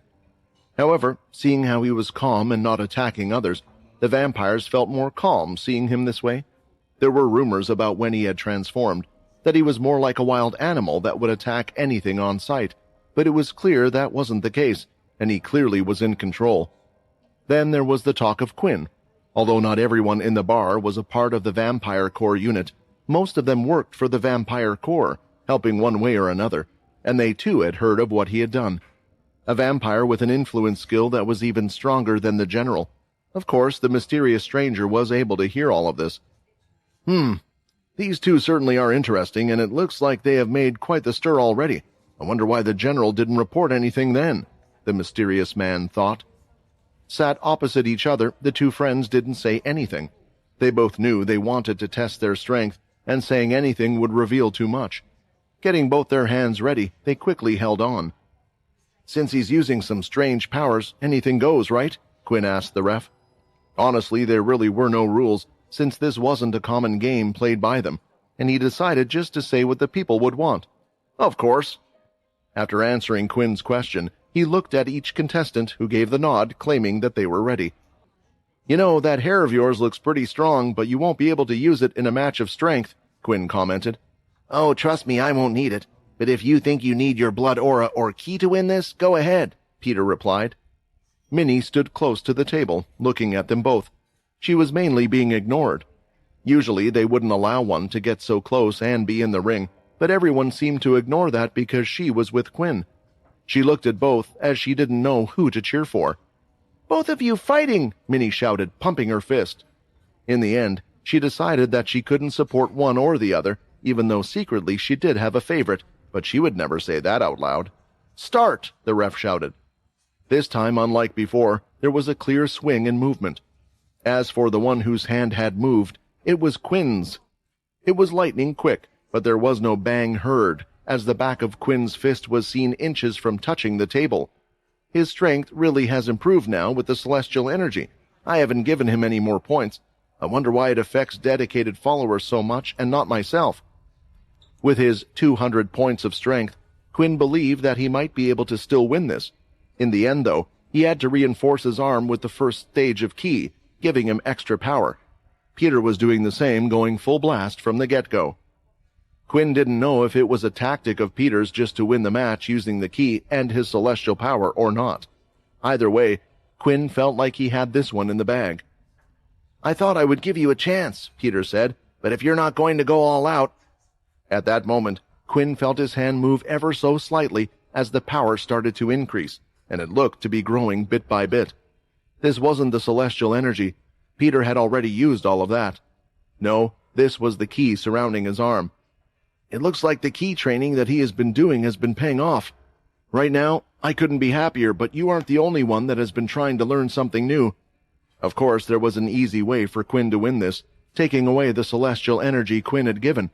According to the system, he could take it away and give it back as needed, but that just wouldn't feel right. Quinn wanted to beat the Peter that was in front of him. Perhaps right now, in a battle of pure strength, Peter would win, but just like with any fight, there wasn't just strength. There were a number of factors, and Quinn had faced multiple opponents that were far stronger than him and had overcome them. This time he was going to do the same. In the middle of the match, Quinn closed his eyes. Peter felt like this was a little strange, but continued to push forward with his energy.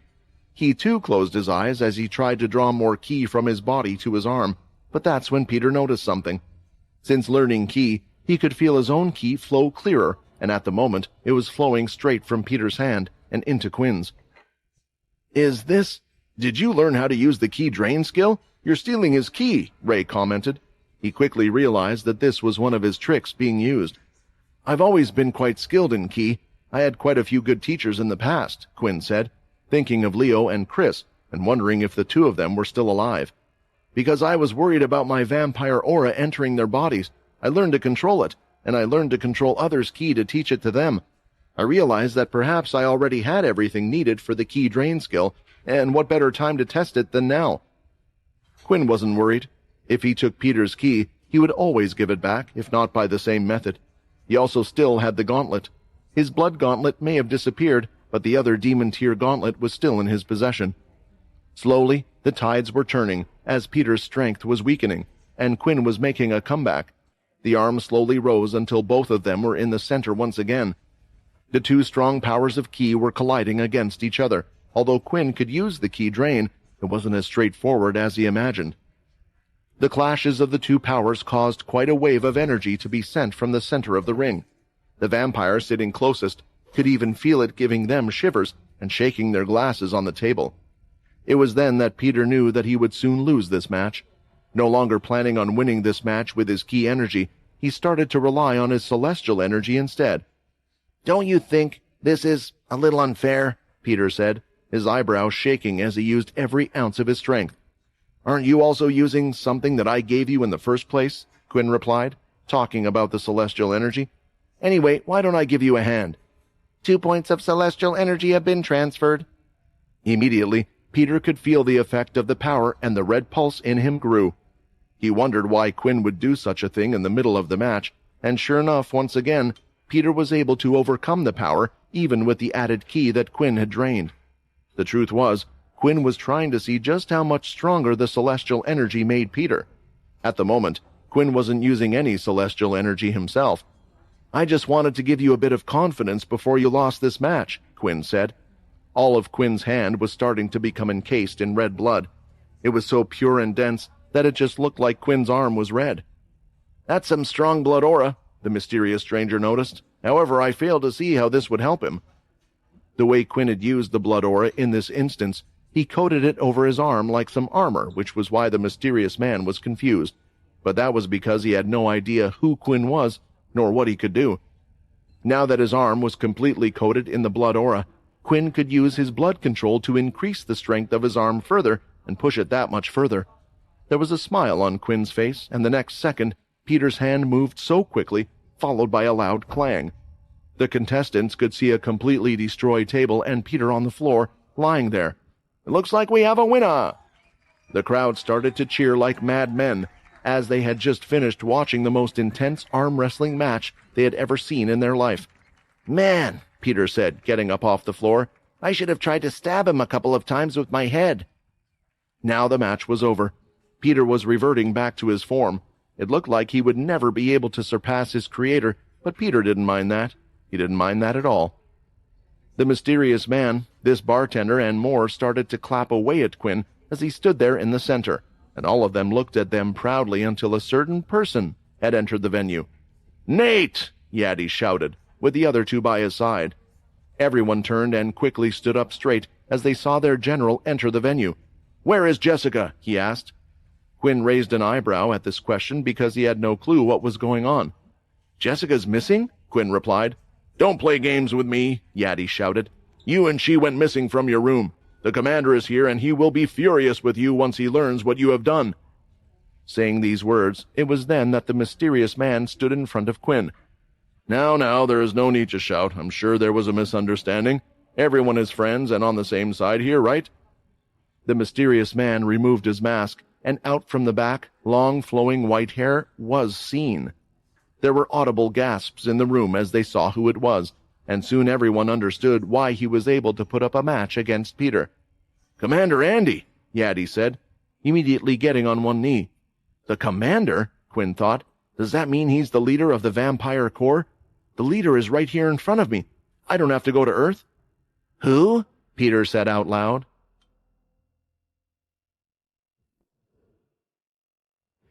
It hadn't been long since Quinn had woken up, but according to what he had learnt so far, the quickest way for him to learn what happened to the cursed faction and the events of when he was in slumber was by getting to Earth.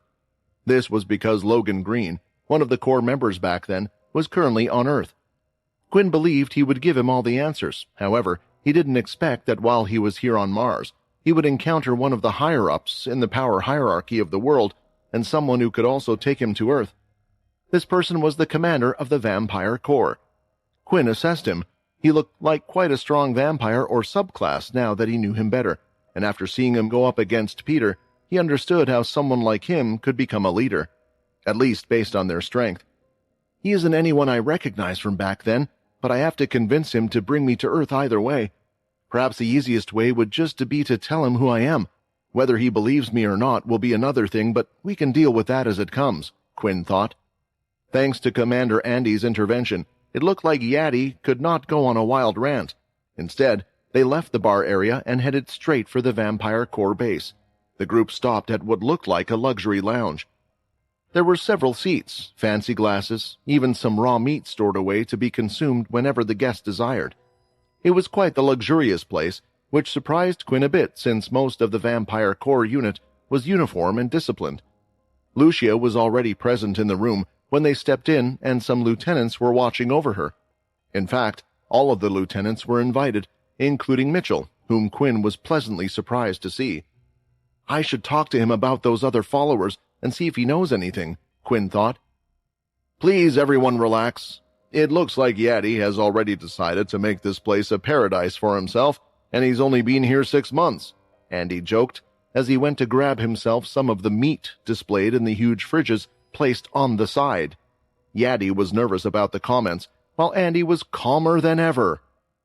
He was so laid back, the polar opposite of Yadi, that Quinn wondered if it was an act and if he should be a little worried. Grabbing a metal box, Andy started to eat away, and after he was done with his food, he patted his stomach. Although at the moment he had some clothes covering his armor, Quinn could tell, thanks to the inspect skill, that Andy had a piece of demon-tier armor underneath, which was expected.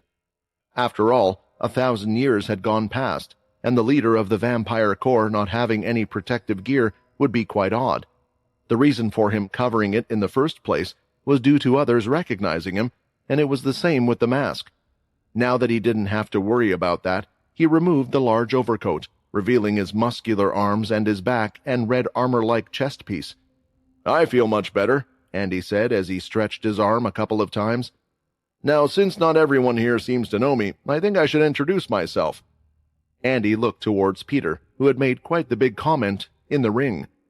It had caused some of the other members to raise their eyebrows, but Andy just laughed it off, even though it was strange that someone in the vampire corps wouldn't even know what the leader looked like.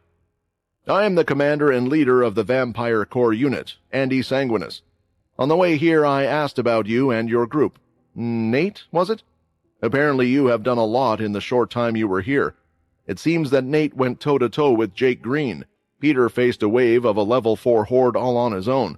And then, Nate went on to finish the final wave by himself, while also using the influence skill on everyone, including General Yadi. Did I miss anything? Andy asked, looking at Yadi, who was a little surprised. He had learnt that the commander had only just decided to come over.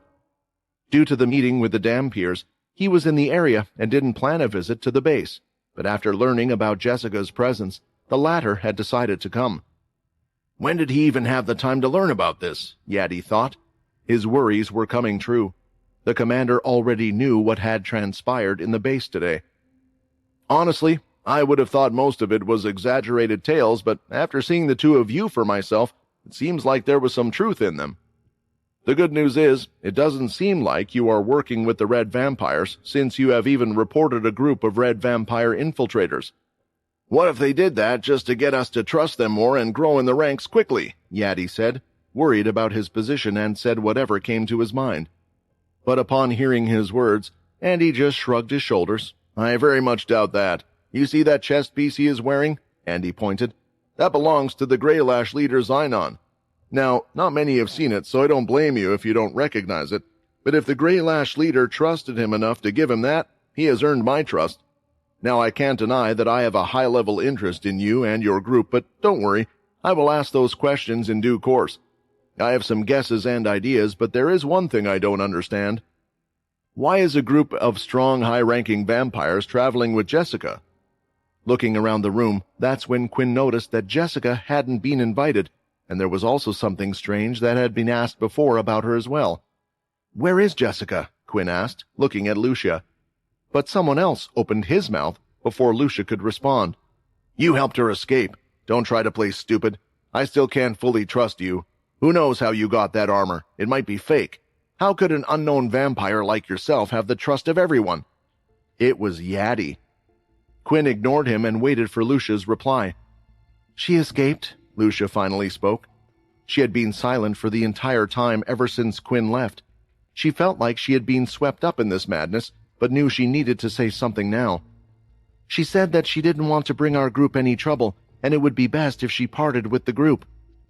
Hearing this, Yadi's frustration grew tenfold, while Andy just let out a big sigh. That girl is running away from her responsibilities and is acting quite selfish. Anyway, I don't think she left too long ago. She couldn't have gone far.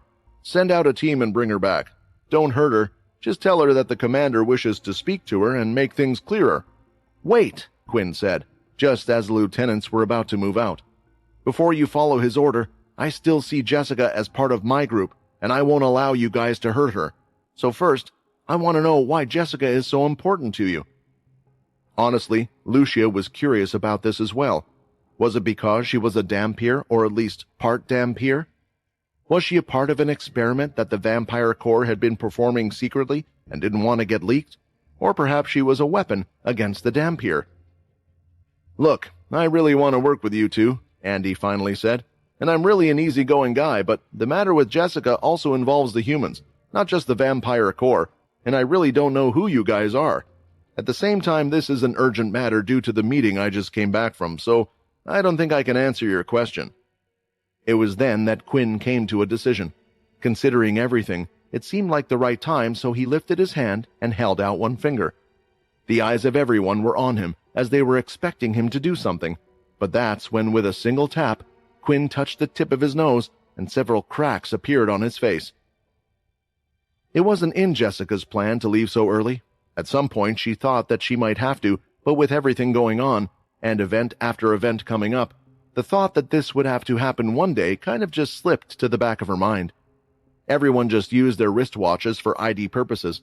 Of course, usually there would be identification methods that linked each person or their own wristwatch, but she hadn't left the Vampire Corps without learning a thing or two. After all, it was also part of their training as well. Now, with a new ID, she headed to the space station, paid for a spaceship taxi, and just headed for another city. Where she would go, she had no idea. In the first place, she didn't have the funds to go back to the Grey Lash planets like she originally wanted. "Maybe I should try to become a traveler again, and then earn income that way and live my life," Jessica thought while she was in the spaceship. Why does my life have to suck? Seriously, what did I do to deserve any of this? If I'm not being chased by the Dhampirs, then it's the Vampire Corps, and if not them, then the other guys. I just want to do my own thing." While lamenting her own situation, Jessica couldn't help but think about her companions. Although her decision to accompany Nate's little entourage had ended up leading her to more trouble than she had ever imagined, in a way, it had felt truly liberating. At no point in time had the others demanded for her to do anything against her own interest. "Here I was hoping that I might have gotten to travel to Earth somehow. Maybe I could have explained myself there. Just what was I thinking, getting to Earth without showing my face? I seriously believed I could help those guys, yet I didn't even get the chance to do anything. Somehow I ended up being the most useless of them in the end," Jessica sighed. Eventually the ship landed, and straight after going through the checks, the vampire entered the new city. She did have to sneak past the sensors, but given her experience, it wasn't too hard. This was due to the facial recognition they also had for new entrants. They were always strict with security when someone came in from a spaceship, rather than on foot. After a tiring time sneaking around, Jessica had made it to another city. It was smaller than the one they were at, and there was a Vampire Corps base here as well, although it was merely a quarter of the size of the one she had just escaped. It was more to just keep the order and protect the small beast attacks here and there. It was also one located far away from where the others were as well. "If only I had half the power of that Nate guy. He was kinda cool with his influence skill. I wish I could be that powerful. Maybe I could simply make everyone forget about my condition."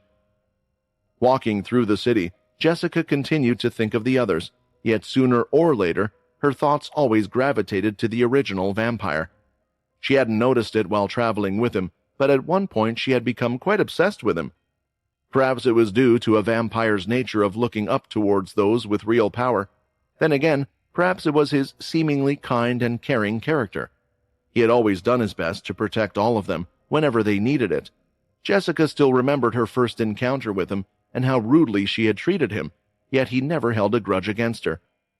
"It's truly a shame. If only he was a bit more handsome with a more memorable face, I would have already tried to snatch him," Jessica giggled to herself at the thought. Not that I could ever think about that type of stuff anyway. Once again, Jessica found herself in front of the Traveler Center. This city, although smaller, had more humans in it, since there wasn't just a Vampire Corps base, but also a regular military run by the Green family. However, here she was hoping that she wouldn't have too much of the same issue, since she could just make a team of mostly vampires. Heading inside, she still looked around the place, cautiously checking to see if she could see anyone. When looking, she saw the back of one of the traveler's neck. There was a tattoo of a sword. Immediately, this sent shivers running through Jessica's entire body. "They're here. Do they already know that I'm on Mars and no longer on the Greylash planets? No, that shouldn't be possible," Jessica thought. There was the off chance that they were just here by pure coincidence, but either way, she wasn't going to risk it, and decided to head back out of the building. She walked quickly, almost running, but not quite, paying attention to not make it too obvious. Having finally gone out of the building, she was relieved, but as she looked in front of her, she could see a man just standing there with his arms crossed. Looking at his hand, he too had a tattoo of a blade on his hand. "Calm down. It might just be a fashion statement to get swords and stuff tattooed on your hand," Jessica thought, already gathering some of her string powers in her hand. Smiling, the man clicked his fingers, and suddenly she could no longer see people around her.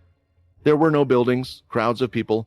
No, she was on the hard red desert-like ground in the middle of nowhere, and standing opposite her was the same man. "Jessica Clark, don't you think he's waited long enough?" the man before her asked as he clicked his fingers once more. Following the sound, more people started to appear, all with the same tattoo.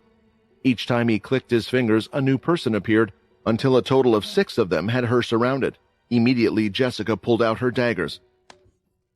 "We can do this the hard way if you wish, but there is no need for us to fight. We both know that there is only one outcome to this, so please make this easy for us," the clicking man requested.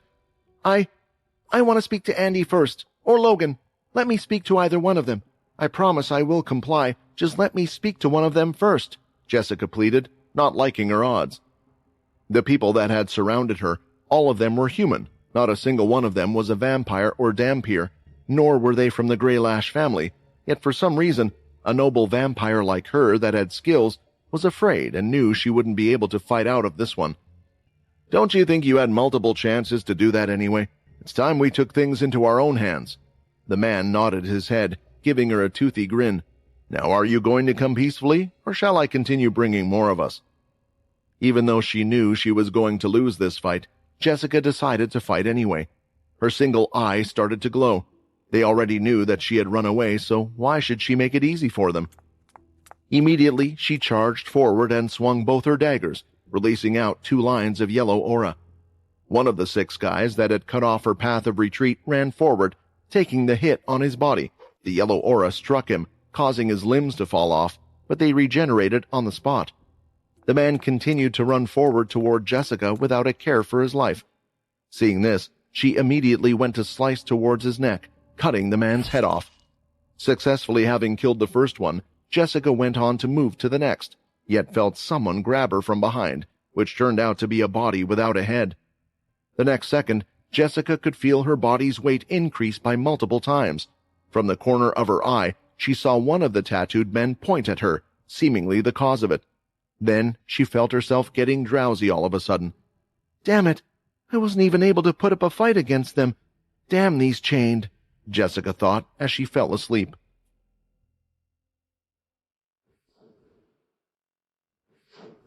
Seeing the cracks in Quinn's mask, it was clear to everyone that he must have been wearing some sort of disguise.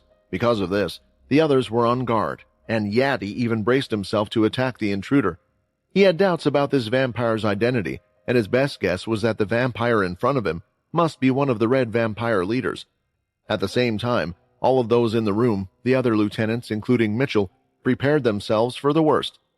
"He is finally showing himself," Mitchell thought. "I might need to make a decision soon. If everyone decided to attack him at once and if Andy gives any order, whose side do I take?" At that moment, he wanted to slap himself across the face. He had already promised that he would be loyal to the new vampire. He had decided whether it was the right decision or the wrong one, he would soon find out. Then there was Lucia. Ever since he had appeared on the Greylash planet, she had a hunch that the person was someone else. When the mask pieces fell from Quinn's face, they started to evaporate before they could touch the floor. After all, they were part of Peter's power and were part of his soul weapon. Soon his long flowing hair rolled down up to his waist, and his face was now that of a young man. He no longer had as unremarkable features as before, and everyone in the room was taken aback by his handsome appearance. Never had they set their eyes on such a person in their life, and it was a reaction brought from within. The person at the center of everyone's attention had a flawless, handsome face without even a single blemish. Now seeing who he was, though, none of the vampires acted because they were confused for a second. "Who are you?" Yadi shouted as he brandished his blood aura. "I am not here to attack you," Quinn replied. "I have decided to reveal myself to you, so there are no secrets between us. Hopefully you will all be willing to work alongside and tell me your secrets." Of course, Yadi scoffed at this. No matter who he was, unless he was someone as great as Logan Green or Andy, no one would listen to him even if he was the enemy. "I guess I no longer have to disguise myself either. It is tiring keeping it up," Peter said while withdrawing his transformation skill.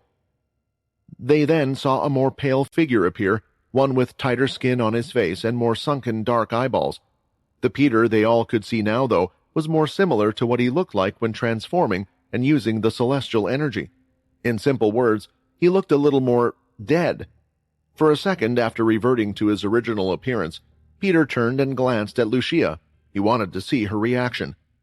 Seeing Peter, the real Peter, she just smiled back. She had already gone beyond the point of caring what he and Quinn looked like. She just wanted to know if they were good people. Still, Lucia was confused. The person she could see, the vampire she could see, wasn't one that she recognized, and she believed there was something she had overlooked. "A strong white that can transform and an original vampire, I'm guessing. So are you going to tell me what family you lead then?" Andy asked, not really surprised by their appearances. "You are wrong about the first guess," Quinn answered. "But I am not an original vampire." These words surprised a lot of them in the room. Mitchell, Lucia, and Andy all thought without a doubt he had to be an original vampire. "You have great strength, both of you do. I also assume that is your white by your side. If you are not an original vampire, you had to be a leader at least, correct?" Andy asked again, now a little more intrigued about the person in front of him. "In the past, I had earned many titles. I was the leader of the 10th family at one point, and later I was also what was known as a Punisher, and I guess at some point I became leader of the Punishers." There were strange faces being pulled as they processed what Quinn was saying. Some of his words made sense, and at the same time, few didn't. They tried to think about the past, who were the Punishers, and what was the 10th family. "Well, there were a few other titles that people knew about me. At some point I was the king of the vampires and the cursed faction leader, but I guess these titles don't mean much since many have forgotten what the cursed faction is despite their sacrifices. My name is Quinn Talon, and from what I have seen recently, my name has become somewhat infamous while I was away." Saying these words, tears had almost streamed out of Mitchell's eyes.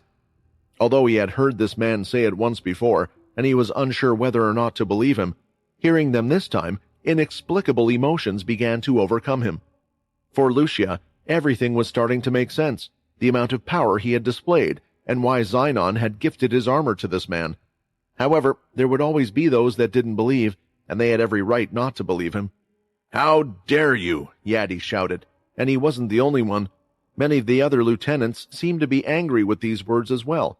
They called remarks and were furious. "How could you claim to be a great hero? That is a disgrace. We should toss him out." Of course, even with all the harsh remarks, not a single vampire had chosen to act on them because of what they had witnessed earlier. Andy stood up and walked up to the two of them. Everyone waited to hear what he had to say as he stopped a few yards short. I have great respect for the hero Quinn.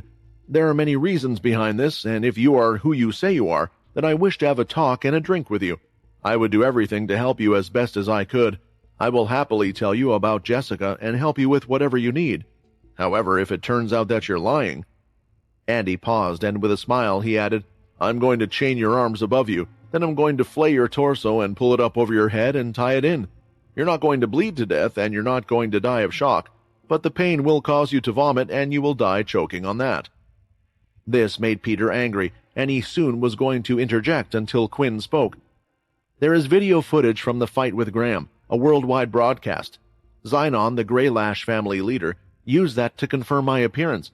Many of the statues are of my previous look," Quinn stated, amused by Andy's words. "Anyone could fake that," Yadi interrupted. "Are you saying that anyone can fool the Greylash family leader?" Mitchell shouted out, now speaking up for the one that he supported. "And how do you explain his strength? You think a vampire would keep himself hidden this whole time? Lucia spoke up as well, now supporting them, believing in Quinn's words. If this was the hero, maybe she could get the answers she had been waiting for. If you don't believe my words, then tell me, how can I prove myself to you? Quinn asked. By now, using a device on himself, Andy had already begun the video of the great battle. Everyone in the room had already seen it at one point or time in their lives. However, the Quinn captured in the video, mainly his appearance, was slightly different to what was in front of them. For one, the red celestial power wasn't flowing through him like back then. This was the main reason why the video didn't wholly convince them. On top of that, they used disguises before, so how can the vampire core believe that they aren't using another disguise now? There is one way, Andy spoke after a long silence. My father can confirm who you are. Memories flashed through Quinn's mind at that moment. To prove who he was, Quinn thought that perhaps he would have to reveal his strength, show what exactly he could do, and prove that he was the hero that they all worshipped. However, it was quite clear that even though he had performed feats that many alive today can't even fathom, they still refused to believe he was the exact figure from the previous millennia they idolized. Just then, a thought came over Quinn. Maybe he could leverage this situation to get to Logan Green? Of course, there was also the chance that Logan wouldn't believe that he was Quinn, but there were so many incidents from the past, which if Quinn spoke about, only a few would know, including Logan, and that would let them ascertain who he was. On top of that, there was one thing that only Logan Green could do, and that was to access his system. This was something he could do with a simple touch, and something only the Green family ability had an advantage of. Are you saying that your father is someone that knows me? Quinn asked. Still surprised by this fact, he wasn't expecting to meet someone from his time so early. If that is the case, they would have to be as old as I am. There seemed to be strange expressions on the people in the room. Someone had raised eyebrows, a few were whispering, and others were frowning. It turned out that even the lieutenants, along with the others, were unsure of just who Commander Andy was talking about. It is a big risk, Andy said. I can't just let anyone see my father, and just so you know, he no longer has anything to do with the Vampire Core unit. He will only appear to confirm whether you are the hero or not. Are you willing to accept? There was a pause before Quinn answered. It was mainly due to him wondering who he would meet, but the others took this as a lack of confidence. Ha! Look at this! You've scared him straight. No one would have ever thought that there was still a vampire alive who would remember how and what the hero actually looked like, Yadi scoffed, enjoying this moment. At first, Yadi hid his displeasure against the new vampire, but now it seemed like he was making it clear that he didn't like Quinn. He felt confident as the other lieutenants also considered this person a liar. Agreed. It would be nice meeting someone who knew me, Quinn answered. If possible, do you mind telling me your father's name? Taking a medium-sized vessel, the group was on the move, with half of the lieutenants, including Mitchell. Originally, he wasn't one of the selected ones, but Quinn insisted he come with them. Andy wanted to take the lieutenants with him because he also wanted to update everyone on the current events that he had learned of so far. At the same time, Mars couldn't just be left defenseless, although he had good reasons to believe that the Dampiers wouldn't cause a stir or attack the Vampire Core base anytime soon. Everyone was aboard the ship traveling to reach where Andy's father was. Andy has told them that they would have to leave the planet Mars. Quinn was hoping they would be heading to Earth, but that didn't seem to be the case. As the ship was on autopilot and voyaging to its destination, the group had gathered in the command center where one could gaze at the dark view of space. I said I would tell you who my father is once we begin the journey. Andy broke the silence. Originally, many of those in the Vampire Core believed that I was the one who made the Vampire Core unit. That is because every vampire in the unit has only ever known me as their leader, and although I am old, I am not the leader of the original Vampire Core. What are you saying? You are documented as the only leader of the Vampire Core, Mitchell spoke up, confused by what he was hearing. I guess technically I am the only leader of the Vampire Core, Andy chuckled, realizing his words may have confused the former. But long ago, the Vampire Core were known as something else, the Vampire Soldiers, which is the true origin of the Vampire Core unit. If you are who you say you are, you should know about them, yes? Quinn knew who the Vampire Soldiers were, so he happily answered. After 1,000 years, perhaps what you and I know might be different. However, the Vampire Soldiers were initially a unit belonging to Earth's military and they were human beings led by a man named Paul. His men were captured by the vampires and turned by them. Eventually, Paul died, and the unit was led by a vampire named Ashley. Since they were trained as soldiers but turned vampires, we called them the vampire soldiers. The others then turned their heads to look at Andy to see if he had a response. Everyone was still trying to figure out if this was the real hero or not. Indeed, what I know and you know is slightly different, and I cannot confirm what you say is true, at least not yet, Andy replied. All I know is that a group of vampires had agreed to work with what was then known as the Earthborn group, and these were the vampire soldiers. Quinn could guess perhaps why, in the end, all of those vampire soldiers had family members in the Earthborn group. Quinn had promised that he would try to find a way to turn them back into a human, but he never did, having gone asleep for millennia. It didn't seem like any one of them would be alive today, or maybe one of them did survive. The relation between the vampires and the humans was starting to develop. It wasn't always as hostile as it is now. The vampire soldiers also expanded in numbers, mainly because of 3 people. The leader of the vampire soldiers at the time, and then my mother and father, Fex and Samantha. Hearing these names, a warm feeling came over Quinn, and he couldn't help but smile. Others thought this smile was fake, but when Andy noticed it, for some reason he instantly knew it was Quinn's genuine reaction, and this made him smile back. Those 2. I hope they both had a happy life, and it looks like I will be getting to see you again, blood brother, Quinn thought. The ties increased dramatically when my father and mother joined. My father held great prestige among the vampires, and as more vampires enlisted the vampire soldiers, it eventually led to the founding of a unit within the military composed of only vampires. Then my mother was someone who was married to a vampire, was also someone who was incredibly trusted by the humans as well. My father introduced his family ability, that of the 13th family, to the vampire soldiers and familiarized them with the string ability. However, relations between the vampire and humans didn't exactly seem to stay the way they were, which is why the Vampire Corps came into existence. But honestly, it was just a reorganization of roles within the military of Earth, something that was done to please the humans and masses at the time. We still have a good relationship with Earth, and wish to keep it that way while also trying to fight our own battles and protect our own kind. There were a lot of questions that Quinn wanted to ask Andy, how Fex was, what he had done, what happened to his mother, and more. But since they were already heading to see the person in question, Quinn thought it would be best to ask Fex himself. How did the relations between vampires and humans turn sour? Was it a Dampier attack or something internal? Quinn wondered. At the same time, Yaddy and the other generals were just waiting for the act on this vampire to slip. Andy continued to walk forward, and eventually they entered a dark room. It was well furnished with different paintings, treasures, beast armor, etc. The whole place looked more like a museum. "What is your father doing in a place like this?" Peter eventually asked, since it was so secluded from all signs of life. Turning around, Andy looked at all of them. "My father is resting. He went into eternal slumber."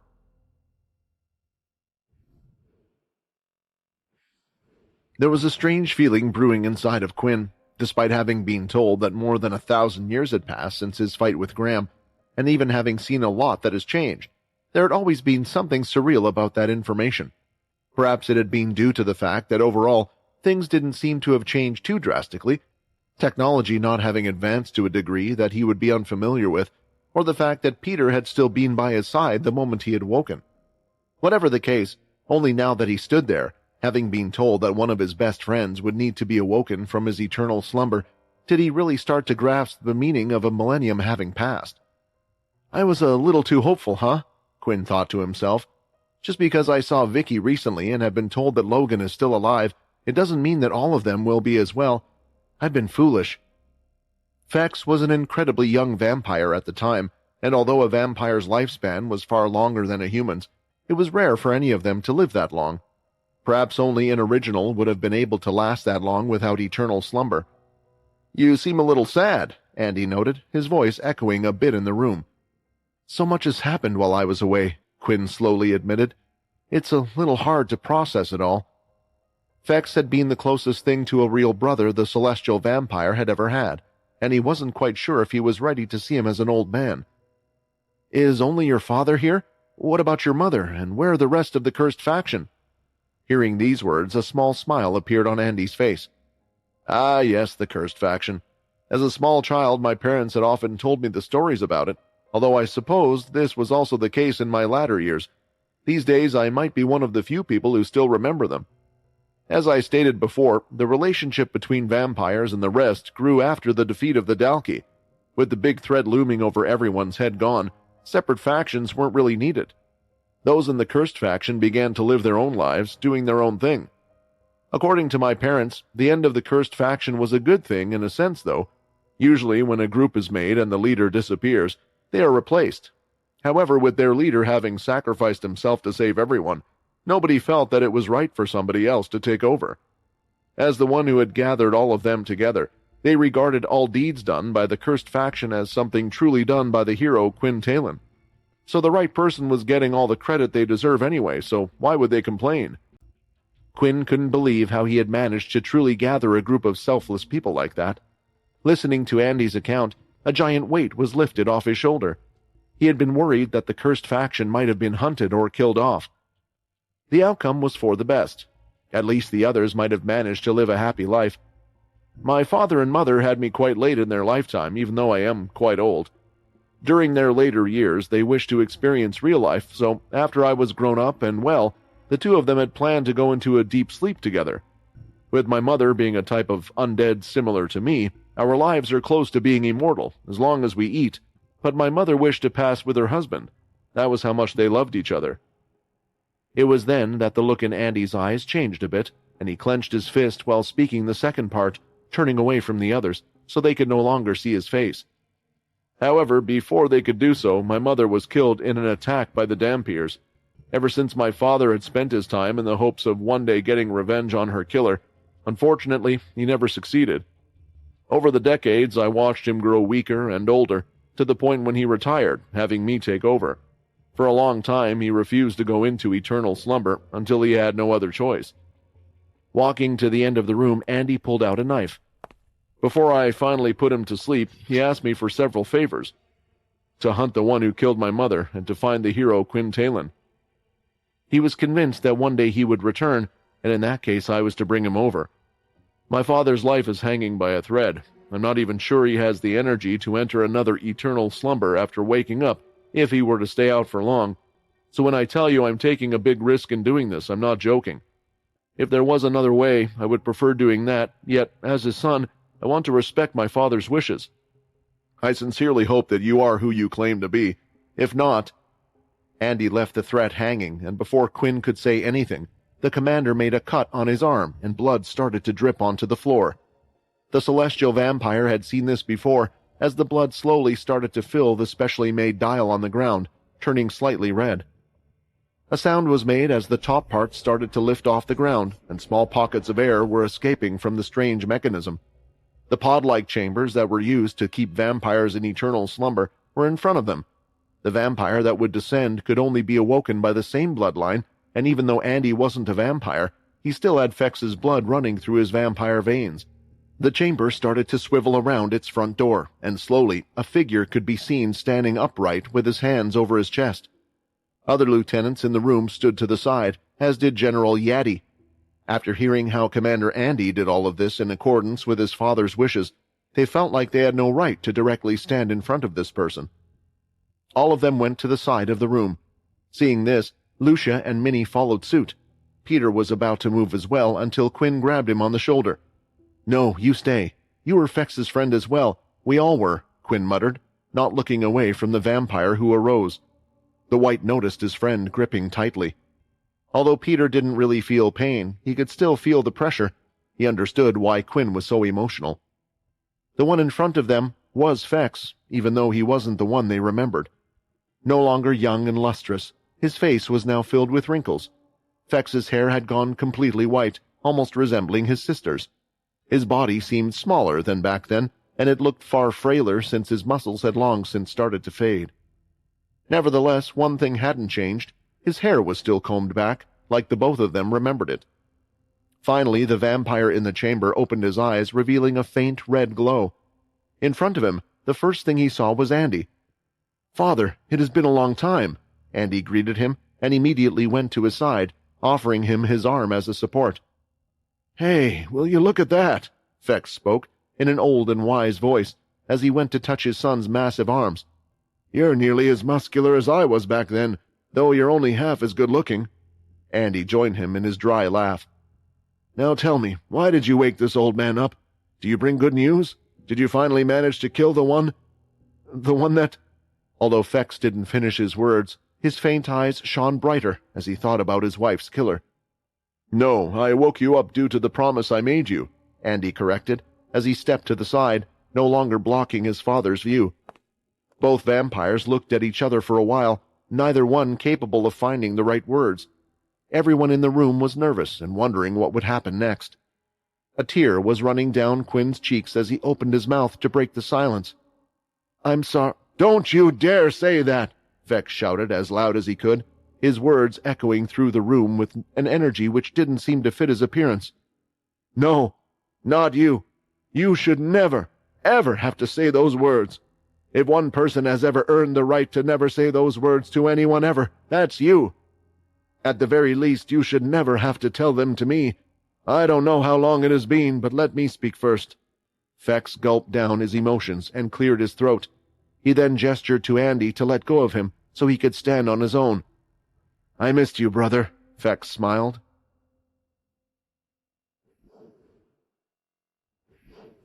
Vampire leaders tended to enter into eternal slumber before reaching their peak age. There were many possible reasons as to why they chose to do it, be it because they believed that they had accomplished everything they could hope for, or because they felt that it was time for a new generation to decide the vampire's future.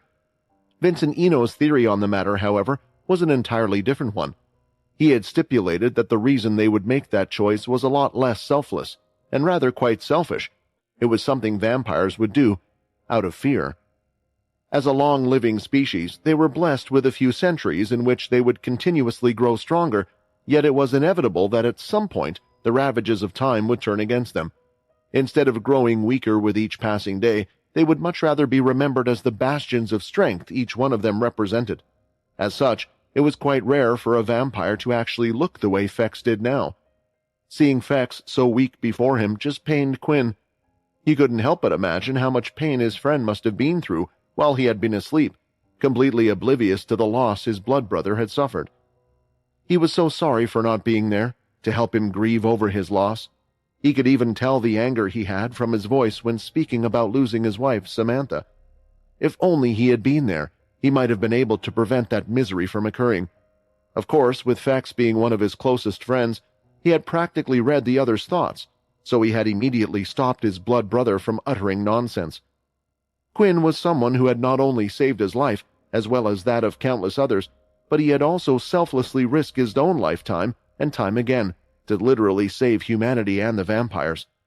The person in front of him had managed to accomplish so much in 2 short decades than others would have in multiple lifetimes.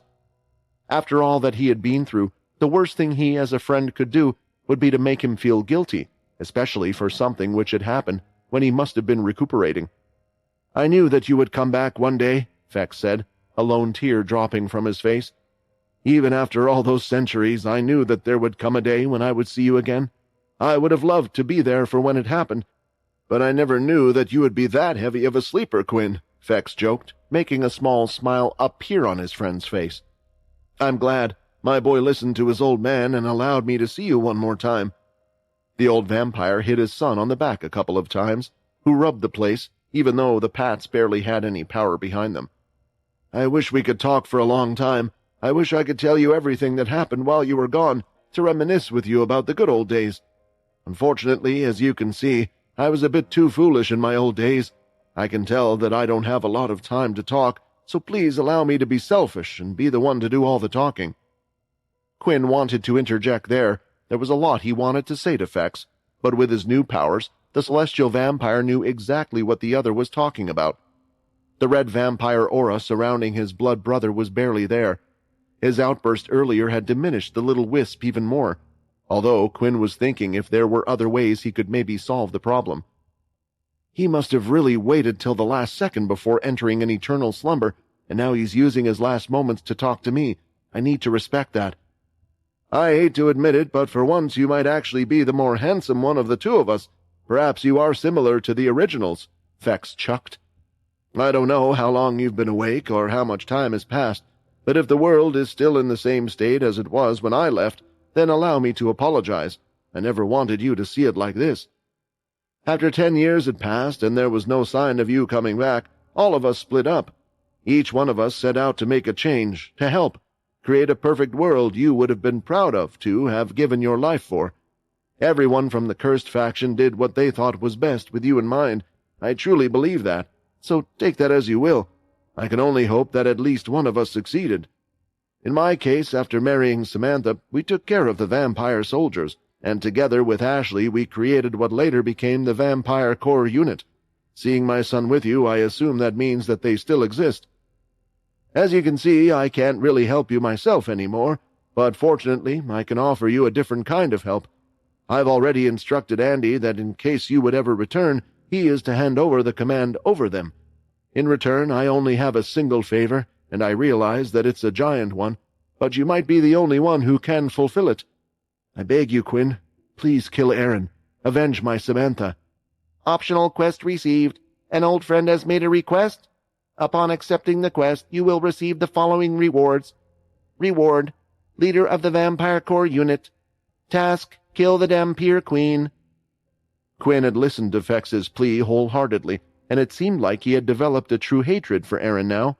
It was also the second time he had heard her being referred to as the Dhampir Queen. It made him realize that she really had gone too far. She was no longer one of the friends that he had grown up with. On top of that, to learn what the cursed faction had become failing his return, that the people closest to him had set out to spread good, was good to hear, though it saddened him at the same time. Not having a family growing up had been painful for Quinn. He had missed out on that, and what was painful now was that he himself had left the replacement family he had created, and yet none of them had blamed him for it. Instead, they had responded in kind, doing grand gestures for him like these. "It looks like you have said everything you wanted to say," Quinn replied. "I can tell you, every second you're out here must be painful for you. So please, enjoy the rest of your time, my friend." "No, my brother," Quinn corrected himself. "I want you to rest in peace knowing that I will do everything to fulfill your request." Optional quest accepted. Quest reviewed. Kill the Dhampir Queen. Reward: Leader of the Vampire Core Unit. Title: Error. Although the original creator wishes to hand over the Vampire Core to you, the people within the Vampire Core do not accept you. Prove to the people, to your future subordinates, that you deserve to be their leader. Huh. I thought as much. It seems even if Fex wishes it and originally created it for me, it isn't something I can just take over. Either way, I don't want him to know about this. Please rest, and perhaps one day I might find a way to wake you up again without it being so painful for you, because I too would love nothing more than to listen to you tell me everything that happened during my absence, and to reminisce with you about the good old days," Quinn replied. With his celestial powers not yet at its full potential, and not having reached level 10, Quinn didn't know what he was capable of, so maybe this was within his powers. At least, he hoped so. He had thought about trying to make him become a dedicated follower in hopes of rejuvenating him, but that wouldn't be fair towards his blood brother. He wasn't someone that he could treat as a guinea pig. Besides, the old vampire had already lived a full life, yet his obsession to get revenge on his wife's killer had left him in his current state. Even if it would work, it would most likely lead him down a dark path, and in the worst-case scenario he might lose his for real. No, letting him continue down this path would only be selfish. Not to mention, Quinn was certain that even if he did offer him that choice, Fex would decline it. As such, Quinn vowed to himself that when the time came for him to end his own journey, he would come back and the two could share their tales together. With all that was needed said, Quinn walked toward Fex and carefully gave him a giant hug. The two embraced each other, and the celestial vampire could feel how light his friend's body felt. After that, Fex returned to the chamber, and Andy performed the ritual to allow his father to enter his eternal slumber once more. "Peter," Fex spoke with a weak voice, "thank you for watching over him. Please stay with him in my stead." Finally, the chamber was closed, and Fex was resting once again, leaving the whole room silent. No one knew what to say. It was just that unbelievable. The emotion in all of their words, Quinn and Fex had spoken to each other as if no one else was in the room. They had ignored everything around them, aware that those might perhaps be their last time talking to each other. Without a doubt, though, the biggest shock that was taking time for them to process was that the person who had claimed to be Quintalon hadn't lied. Nobody dared to doubt the confirmation from someone who had been there on that fateful day. Now that the great hero Quinn they had all learned about, studied and thought of as something akin to a god was in front of them, none of them knew how they were meant to act towards him. To top it all off, everyone in the room were high-ranking members of the vampire corps. Could they really adhere to the wishes of their founder? All eyes shifted to Andy, then to Quinn, waiting for him to say something.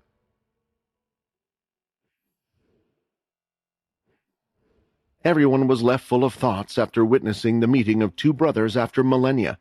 They slowly processed the information, and at the same time, they were afraid to say something. In the end, what could they even say? And eventually, Quinn was the one who broke the ice. "I am Quintalon," Quinn addressed everyone in the room. He wasn't shouting, but it was loud enough so that everyone could hear him. "That is all I am. That is just a name given to me by my parents, whom I didn't even know very well. I know to all of you that name means a lot, but to me it's just a mere name. I never thought I would be called a hero. I never planned any of this to happen. I was doing everything for those I deeply cared about. Waking up, 1,000 years later, is it the same world? No, but I still want to look after and know what happened to my friends and everyone else whom I care about." After hearing Quinn out, the others, bit by bit, truly understood how hero Quinn had lived in the past. From the tales he had heard, there wasn't much known about Quinn to the general populace. A person, a vampire that seemingly had great strength, and he had come out of nowhere for the world. Nearly no one knew about his past. This was even more of a reason why they felt like he was a god to them all. But they realized now, seeing the actual person, that he was someone just like them, a normal person. I am thankful for everything you have done, and I am so happy to see a smile on my father's face," Andy said, already bowing and standing on one knee. It looked like he had more to say, but before he could, there was one person who had chosen to speak out. "What are you doing, Commander?" Yadi shouted out loud. His face was covered in sweat. Right now his mind was going through panic mode.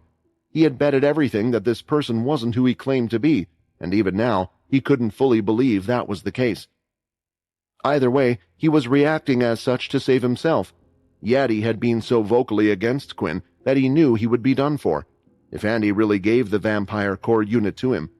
In fact, even if Andy remained in his position, he would still be done for, so there was only one thing he could do. "How do we know?" Yadi tried to reason. "How do we know the vampire didn't use some strong influence skill to trick your father?" At that moment, Yadi felt something pull him from under his legs, and in the next instant, something dragged his body across the floor, and he was directly in front of Andy. Before Yadi could understand what happened, Andy moved his first and threw a punch at the former's face, only to stop it just short of hitting Yadi's face. A large gust of wind flapped Yadi's cheeks, and he could do nothing but gulp. "How dare you say that someone can trick my father while we were all here?" Andy gritted his teeth as he said these words. "We all saw he used no such trick, and you really think anyone can fool my father? You are indeed a man who only cares about himself and his position. I was an idiot for not seeing through you and promoting you to such a post. If it weren't for the fact that this is my father's resting place, my fist would have gone right through your head." If there was one other thing everyone could be sure about, it was that Andy deeply cared for his father and his father's wishes. "Make sure to keep an eye on him. Relieve him of his position. I will find a replacement for him during the meeting later today," Andy ordered his lieutenants. Yadi was simply too stunned even to act or move anymore, and he got even more frightened as two lieutenants stepped forward, lifted him off the ground, and took him to the side of the room. While this was happening, Mitchell's eyes hadn't left Quinn for even a moment. "I can't believe it. He was telling the truth, this whole time. I knew he was something special, and I needed to follow him, but for him to actually be Quintalon, I have no regrets about what I have done." Mitchell felt immensely relieved and proud of his intuition. Turning his head, Quinn glanced over at Mitchell and smiled as if he knew what the latter was thinking. Quinn didn't really want to hide who he was, and he was honest from the beginning, but he knew there would be plenty that would have a hard time believing it. "Quinn, if you please let me speak," Andy respectively bowed, and of course, Quinn nodded back. I wish I could welcome you with a great celebration. I wish I could tell the whole world of your return, and I wish I could hand over the vampire core to you, as my father wished. There was hesitancy before saying his following few words, and based on the quest details he saw earlier, Quinn knew that there would be problems. But I'm afraid it wouldn't be the best thing to do. How many people do you think would believe Quinn Talon had returned? Even with my word, I can't convince the masses out there. The vampire core would think something went wrong if I suddenly said, you are now in charge of the vampire core. However, if there is anything you need help with, you can ask me and I will do everything to help you. At the same time, as for telling everyone of your return, the others will think it's a hoax, or maybe we're trying to trick them. Something like this can get the whole Greylash planets and other neutral factions dragged into this whole mess again, and this can even trigger a war against the Pure and the Dampiers. It would give the Red Vampires a clear position to attack, or if we claimed you were Quinn, it might even make those Red Vampire fanatics attack us as well for saying such things. There are too many reasons why we can't announce your return. Do you really think that matters? Peter replied. I don't think you understand. Quinn doesn't need to prove who he is. He just said he never wanted to be a hero. The simple truth is, you don't have to tell anyone that we have come back. If there is a problem or someone disagrees, we will just deal with it ourselves. If we wanted the vampire core, even if you didn't wish to give it to us like you just said, we could simply kill everyone in this room, and you wouldn't even be able to see it coming. Hearing those words left most of the other lieutenants uneasy. Many of them had only seen a fraction of Quinn's power, and now that they had verified Quinn's identity, they fully well believed Peter's threat and knew the latter wasn't joking around. It's all right, Peter. We don't need the vampire core, and I never planned on using them the way you think, Quinn smiled, and then turning his head towards Andy, he spoke. Andy, I only have a few requests, and if you can help me get them done, that will be more than enough for me. Quinn paused for a moment, and as Andy lightly nodded, he added, First, I wish to go to Earth with you, and then I want you to set up a meeting with Logan Green if possible. You can tell him who I am or do whatever you think is best. After saying these words, Quinn was trying to gauge a reaction once again, and it looked like Andy had no problem with that request. Second, there is a little ritual I would like you to incorporate into the Vampire Core unit. This ritual is crucial, and the vampires throughout all of the Vampire Core bases must adhere to it. This request raised an eyebrow, but Andy first wanted to hear about the details. The third request I have is access to the information you have on the Red Vampires and the Dampiers. Upon hearing this one, Andy looked displeased because he didn't really want Quinn acting on his own and causing more trouble. His father might have been close to Quinn, trusted him and knew who he was, but to Andy he was still a stranger, and his father's wishes would only take him so far. Quinn didn't mind the latter's reaction and revealed his final request. Lastly, you need to tell me about Jessica and why she's so important.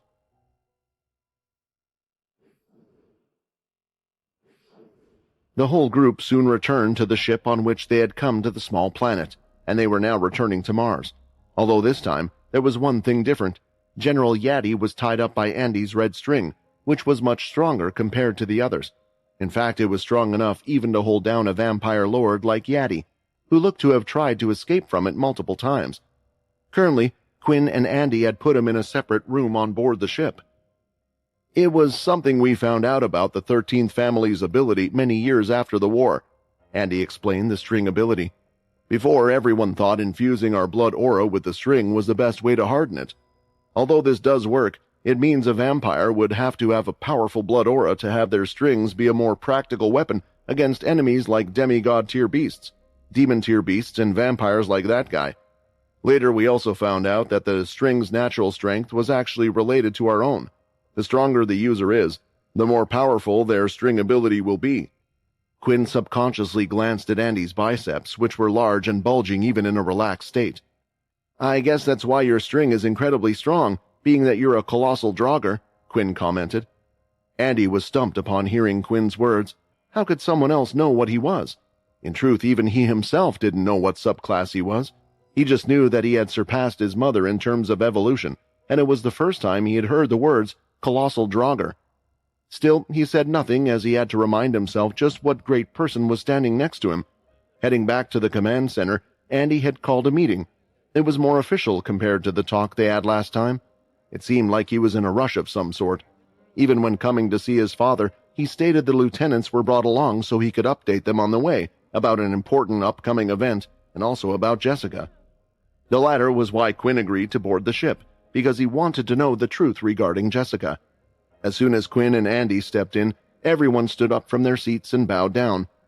"It's okay, guys. Please take a seat," Andy ordered. A few chose to sit down, as they usually would have done after Andy said those words, but that's when Quinn and the others noticed something out of the ordinary. A few of the lieutenants remained standing, and one of them was Mitchell.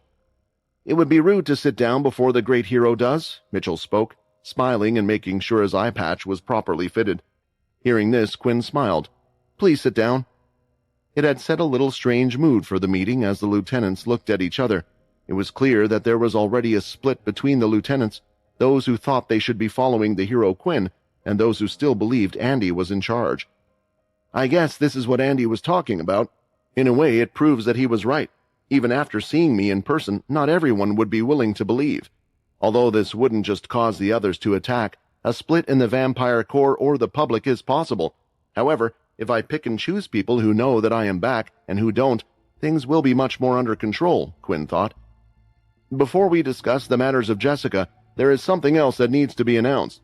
When I get to Earth, I will send out a notice about what I am about to say to all the other bases," Andy explained. "In the last meeting, it was loosely agreed that the Dampiers would be attacking the Red Vampires. Apparently, they have found one of the Red Vampire leaders.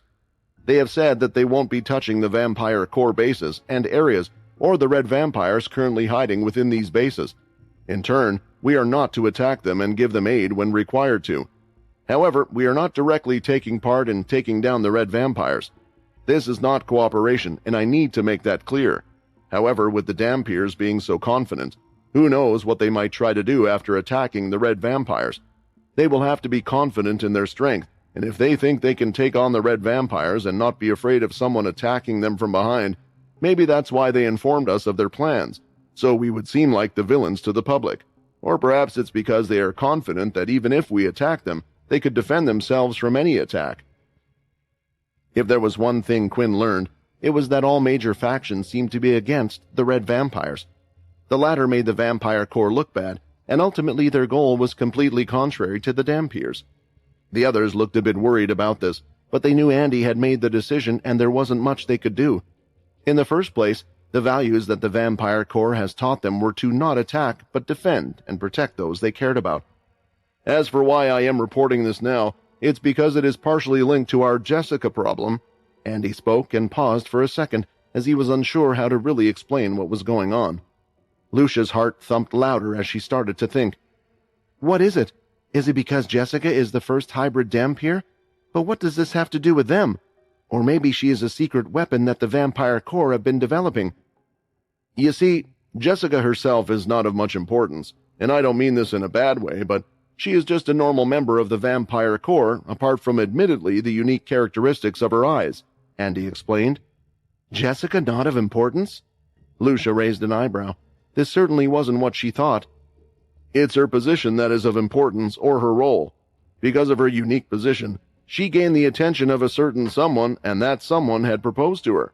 She knew of the importance of this group and had agreed to the marriage. However, it looks like she either got cold feet, or maybe doesn't wish to go through with the marriage at all." "So Jessica got hurt just because she doesn't want to marry some stinky old man?" Minnie shouted across the table. Usually, such interruptions wouldn't be allowed at the meeting, but since Minnie was next to Quinn, no one dared say a word. "Perhaps you have explained it as simply as possible. The problem is who this stinky person is," Andy smiled. "Earth is in a tough battle against the Dampiers. The Green family and the Vampire Corps are strong forces, but Pier and the Dampiers are strong as well, and we need all the help we can get. As for another strong party helping us so far, they are known as the Chained. They are humans with strong abilities. Some of them are more powerful than any of us can even imagine. They have abilities that aren't shared with others. The man that proposed to Jessica was the leader of the Chained. This marriage was meant to bring the Vampire Corps and the Chained closer together. This is why we need to find Jessica.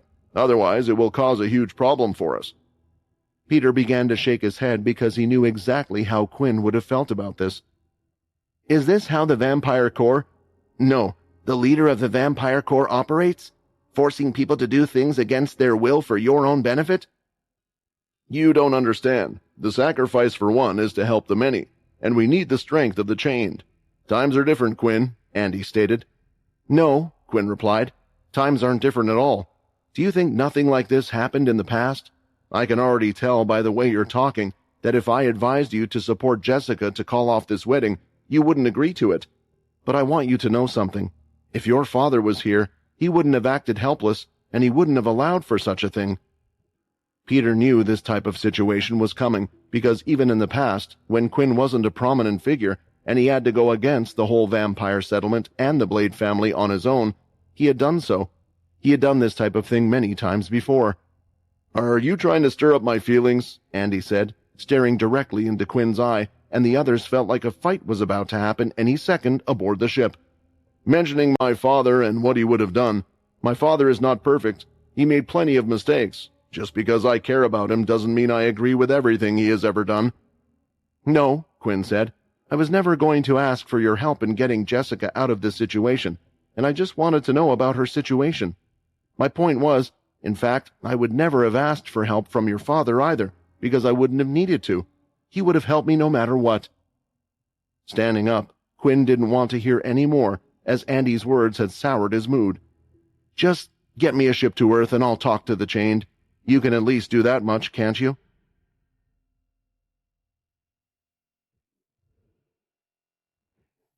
Andy felt like he was standing between the devil and the deep sea. Whatever he was going to do now, it would be his loss. Not too long ago, he had sworn that he would be happy to help Quinn using the Vampire Corps by all means. The only thing was, Andy never thought he would try to go against the chained head-on. Perhaps using the Corps members to search for people or aid them in their fight while Andy still kept command over everything was what he had expected. Yet for some reason, it was clear that Quinn held an attachment to a vampire whom he couldn't have known for long. Clenching his fists, Andy was even prepared to do something he never thought he would do if he were to meet the hero Quinn. If I do get you a vessel to go to Earth, what are you planning to do? I know you plan to see the chained, but what will you ask of them? He asked, controlling his frustration. That's simple. I will tell them who I am and request them to let Jessica be the judge of her own fate. If she wants to go through with this marriage, then it's up to her, but if not, then I will support her decision against whatever that entails. Quinn shrugged his shoulders, but he was clearly stating he would fight them or use force if necessary. Silence descended the meeting room as Andy took time to think, and at that moment, Lucia was struggling as well. I wonder, did the chain know about Jessica? Is it because of what she really is?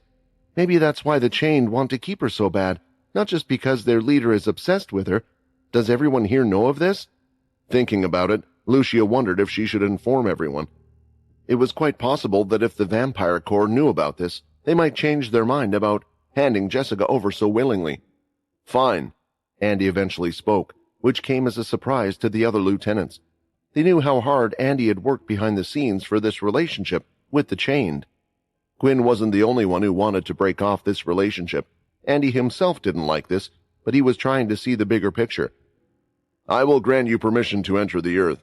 You can head to the core base located there. From there, the staff will prepare the ship for you, and then they will give you the location of the chained. I only have one request. In return for all this, you must declare that none of your actions has anything to do with the Vampire Corps, that this is completely your doing. Andy's clear voice ran throughout the room. Quinn wasn't sure if he was looking too deep into Andy's words, but he wondered if this request had a double meaning. Perhaps he was stating that if he were to do him this favor, Quinn should forget trying to become the leader of the Vampire Corps. After all, if Quinn really did become the leader of the Vampire Corps, all his actions would certainly be treated as their responsibilities. About my other requests from before, will they still be followed? Quinn asked, wondering if they were on the same wavelength. Although Quinn wasn't friends with Andy, the Vampire Corps were a yield from Fex. In the end, their goal and what they were doing was exemplary. Just because they didn't do this one thing, how he would have done didn't make them bad people or a sinister organization. Andy nodded. It looked like Quinn had received his answer. Wait! Mitchell suddenly stood up. Putting his hand on the emblem stitched to his shirt, he soon ripped it off and placed it on the table. I have decided to resign from the Vampire Corps, and Quinn Talon. I wish to follow you." Hearing this, Quinn smiled. Of course, he would welcome Mitchell. The latter had proved himself to be more than loyal, and it was to the point where Quinn was thinking of making him a dedicated follower, increasing the latter's strength. However, he knew that this perhaps would put Andy in a difficult situation. After seeing the first person leave, maybe some other lieutenants might choose to go and follow the hero. Mitchell walked over to Quinn, who gently nodded, indicating he didn't mind traveling with them. What was surprising was that no one else had done the same thing. Only Mitchell was the one who resigned. If it was only one lieutenant, Andy didn't have a problem with letting him go. As for why no one else chose to leave, including those that seemed to support and welcome Quinn's return as leader of the Corps, it was simply too risky. Right now, Quinn was on his own, and he had no support from the current great powers in the world. Even now, he needed Andy's help to get to Earth, since there were no teleporters anymore. The lieutenants also had their families dependent on them. They were a source of income and safety. Leaving with Hero Quinn was a huge risk that promised little benefits to them. Their life was good, and there was no need for them to go on an adventure. Mitchell always thought his life had a purpose. That's why he had developed skills to protect others around him. These days, his left eye was pricking, and perhaps he was a superstitious person, but he believed that a change was coming and needed to be on the correct side of it. There was little time before their ship would land back on Mars, and not to make the situation awkward or the tensions any higher, those traveling with Quinn had left the command room and would stay in their rooms, leaving the others to discuss their own matters. Just before leaving, Peter had a few words to say to Andy as the others went on ahead. "I'm not the smartest guy," Peter said. "However, I think you're even stupider than me. Are you trying so hard to keep a good relationship with the Chained that you're even ready to fall out with Quinn? Do you really think the Chained are worth more than Quinn?" Andy looked a little frustrated by Peter's words. "I know you two are strong, but you are only two people. You guys know nothing of what is currently going on. How much do you think one person can do?" Peter stared at him for a few moments and then left the room while shaking his head. "If you were there 1,000 years ago, you would have never said those words. There's a reason why you have statues of him everywhere," Peter said as he walked off to catch up with the others. Inside a small spaceship heading towards the Earth was a young blonde man and his mother. Jake Green seemed to be listening and reading through reports from different planets. "It says the Chained were spotted on Mars," Jake commented. "It looks like those bastards are doing something again." "That's none of our business. We agreed to stop getting involved with them because of our deal with Andy. Keep to the deal for now," Vicky replied. "You know, the uncles will be really annoyed that we didn't do anything to them when we were just on Mars, even if it was just a poke here and there," Jake smiled, as he imagined it would be quite fun. Thinking of fun, he started to remember the vampire he had had combat with as well. It looked like not only would his uncles be upset, but his father would be as well for not gathering enough information on the newcomers. Either way, there were more serious matters to attend to. "Don't worry about them. They have as much reason as I for getting rid of the Chained. After all, it's our family's fault to begin with. When we no longer need the Chained's help, I will make sure to right the wrongs of our past." It didn't take long for the ship to return to Mars, and since Quinn and his group were going to continue their journey onward to Earth, they were advised to remain on the ship for a few hours. This was because Commander Andy needed to drop off the lieutenants back to the base and decide what to do with Yati, while also determining who would be the latter's successor. Of course, Quinn couldn't complain. Andy was his sure way to reach Earth without the ship being blown to bits, or without facing any unnecessary attention. During that time, while on the ship, everyone in his group and he were currently sitting in a room. "I'm just happy that we no longer have to wear those disguises," Peter said, as he continued to touch his face. It was tiring continuously using his transform skill. "The statue is of my old appearance, in case you're wondering." "I can see the resemblance," Mitchell said, standing up from his bed. He was formal every time he spoke to Quinn. "It is an honor, and I am thankful that you allowed me to travel with you," he added, as he bowed 90 degrees. I know, Quinn said. "I already told you as well. You don't have to be so formal with me. It feels a little weird. Anyway, I wanted to ask you something." Quinn proceeded to ask Mitchell if the latter had completed the request he had asked for earlier and asked if he saw anyone else doing the same thing. That was when Mitchell explained to Quinn that a few other vampires who were nearby him at the time had acted in their own accord due to the respect they held in their hearts for the hero Quinn. So the condition worked, and I got those extra celestial points. If Andy still decides to go through with my request and gets the whole vampire corps to do the ritual, then the number of celestial points will increase significantly, but I'm sure that's not on his priority list. He might not even do it, but at least he doesn't know that I will always be aware if he has or hasn't completed what I requested of him, so there's no way he can fool me.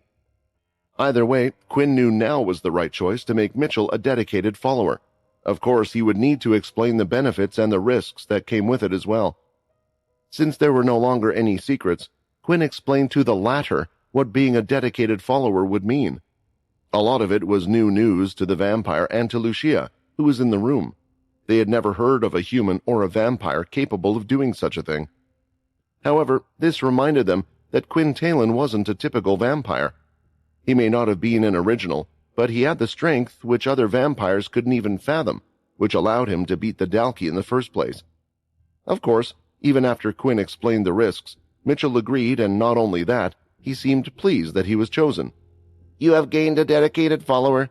3 celestial points have been granted. 15 of 23 celestial points are available. Quinn still wanted to keep quite a few celestial points with him. After all, it did seem to help when he was facing celestial followers or other celestials. Also, since draining celestial energy from followers was something he could do, it was highly likely that this was something the other celestials could do as well. Giving his dedicated followers more energy would make them a potential target. Quinn also found out that he couldn't get double points from a follower and dedicated follower. Since Mitchell had already completed the condition, Quinn didn't gain another celestial point for having a dedicated follower, although now it would be permanent, and Mitchell wouldn't have to sacrifice blood every month. Hearing this and seeing all of this take place, Lucia, who was in the room, was a bit disappointed. It didn't seem like a thing that was limited to vampires, yet Quinn hadn't asked her to become a dedicated follower. She still didn't know whether or not she would have accepted due to the condition of death and being linked to a particular person, but she still would have liked Quinn to ask. I guess. He just doesn't see us two as that close. I would say it's because we haven't known each other for long, but he hasn't known that lieutenant long either, Lucia sulked to herself. Rather than ask this, she had another question she wanted to ask, but just as she was about to, she saw Quinn do something quite strange. Quinn pressed his ear against the door to hear if anyone was guarding the door. "Mitchell, how long do you think will it take before Andy returns?" Quinn asked.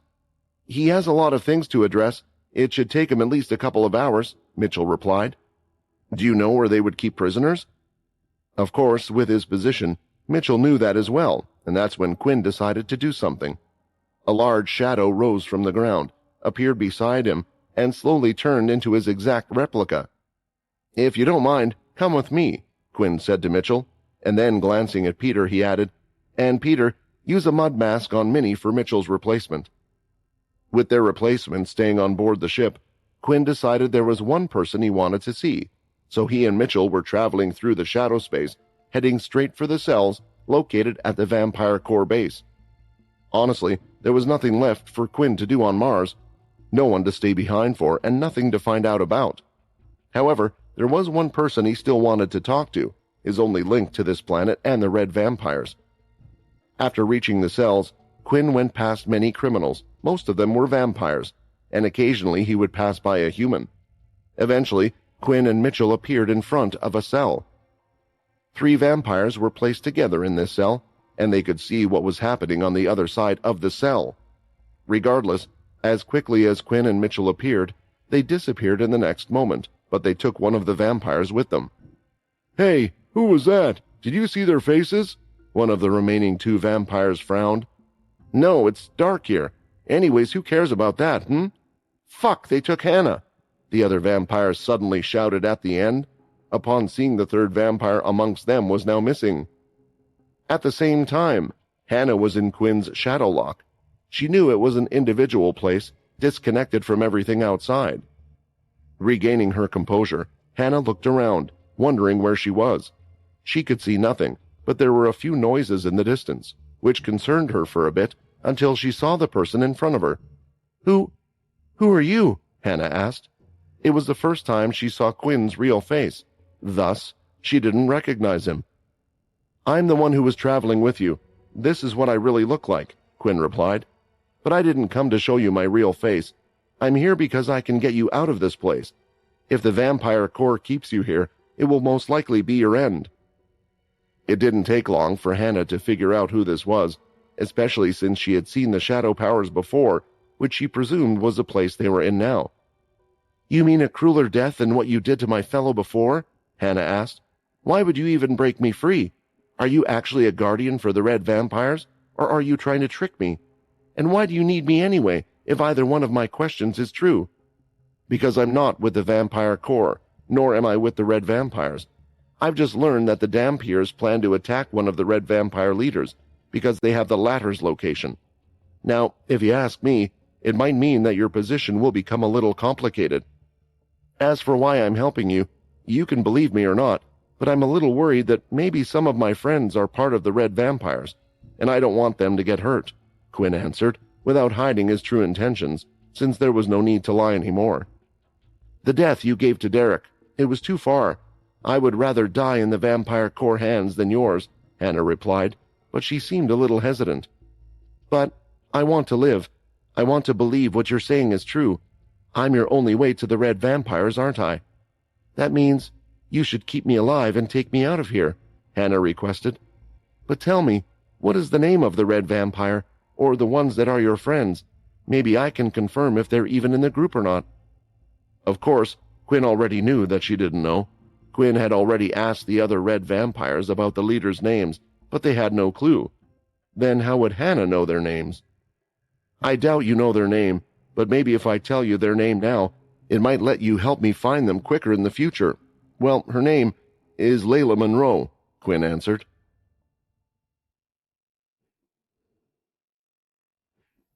Perhaps saying the name out loud, Quinn was expecting somewhat of a reaction from Hannah, but there was nothing. If Ticker didn't know what the leaders' names were, it was unlikely that Hannah would know either. For a split second, Hannah saw a change in Quinn's expression. She knew he was expecting something. Seeing this made her recall the time when she first saw him. When the two first met, she wasn't afraid of him even after knowing his great strength. She just knew that she needed to be cautious and not get on his wrong side. Honestly, even after seeing what this vampire could do, her opinion hadn't really changed. After the incident with Derek, she had figured out what had most likely happened after she had time to think about it. During the fight in the room, her action had been irrational, all because of seeing the Dampier. I will help, Hannah replied. I still don't think what we red vampires are doing is wrong, and if you have a friend or someone you know in the red vampires, then it means they believe the same. I haven't made a report back to the red vampire base, and the other guys weren't able to as well. I will be your link, and even help you if you let me go back to the red vampires. I know I'm not in a position to ask this, but I don't think the two of us are enemies here. Quinn thought about it for a while. Hannah had helped him, and it was true that he shouldn't put all of the red vampires in the same category just because of one bad incident. At the same time, he was sure after having witnessed his strength, she wouldn't try anything funny, and even if she did, such as alerting more members of the red vampires to their position, Quinn wouldn't be bothered because he was confident in his own strength. Unlike in the past, Quinn wasn't afraid of whatever came to face him. If they were to go to him instead of him visiting them, he was okay with that since that would save him time. In return for your help, I'm happy to bring you back to the red vampires, but I need to do many things before that, Quinn stated. Feel free to stay in this place. There are a couple of guests in here to keep you entertained, and I will warn you again from trying to do anything stupid. It would be wise if you were to listen to him. Of course, Hannah was greatly confused by this because she only saw endless darkness and didn't find anyone else around them. However, there was the sound of whistling wind, even though she couldn't feel anything. Wait, Hannah called out. What are you doing? Maybe I can help in some way? That way you can trust me more, and if you don't, you can put me back in this shadow jail thing. I have a meeting with the Chained, Quinn answered. and to his surprise, Hannah took a bit of a step back. "Oh, you know about them?" "Right. Yes. The Chained are one of the strongest groups on Earth, so much so that even the red vampires have tried to avoid them as much as possible. They not only have strong abilities, but are a little bit on the crazy side. Still, even though they are undisciplined, every group, in a way, has tried its best to ignore them, and we can say that the Chained have done the same. Why would you be meeting them? Don't tell me you are planning to attack them. That would be a death wish." For the red vampires to be so afraid that they even avoided this group, Quinn thought the Chained had to be somewhat strong. Still, he doubted if they were as frightening as One Horn, Graham, and others. In his mind, the current most prominent problem for him was either Laxmus or Aaron.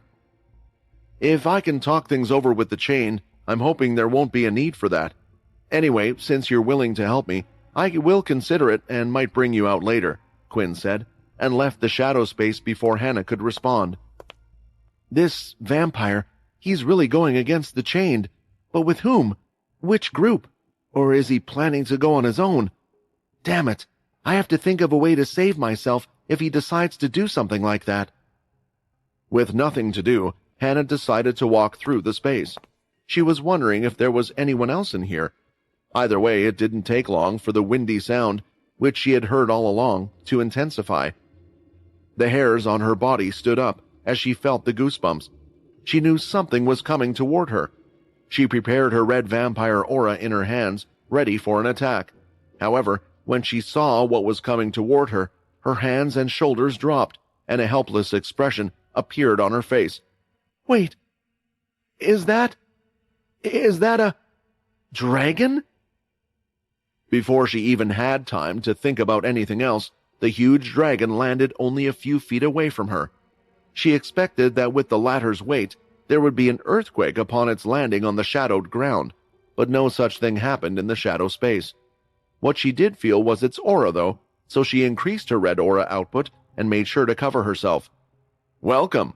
It looks like he has given me another one to look after," Ray stated, speaking directly into her head as he would do to Quinn. "I can hear and understand the beast." "Yes, I can hear you and I can speak to you," Ray replied. "Either way, now that you are in this shadow space, I must welcome you. The thing is, I get a little bored here, and the other two have begun to bore me a little, so you have come at a perfect time." Hannah was wondering if she was dreaming of everything. The whole thing seemed crazy, and she wondered what a giant dragon beast was even doing in this space in the first place. Was it a pet of some sort? "Me? A pet? How dare you?" Ray was instantly irked. At that moment, Hannah saw two lines of yellow aura coming right for her. She quickly rolled and skidded across the ground, narrowly avoiding both of them. When she looked up, she saw two Dhampirs with the dragon. They jumped off, and it looked like they were ready to charge in, but the dragon soon put its feet in front of them, stopping their path. The two Dhampirs immediately stopped moving and obeyed the dragon. "Don't worry, if Quinn wants you alive, I will keep you alive, but I will make you three fight each other in the meantime. Grow stronger, and maybe one day you will be able to entertain me a little bit," Ray smiled, revealing his enormous, sharp teeth. "Wait, Quinn? Are you talking about the hero Quinn?" Hannah asked. Once again, Ray just smiled, revealing that there was a lot for her to learn. Meanwhile, Quinn returned to the ship with Mitchell, and it looked like everything was all right. The others were all still patiently waiting, and Minnie had a big smile on her face. It didn't take long after that the group was ready to head to Earth.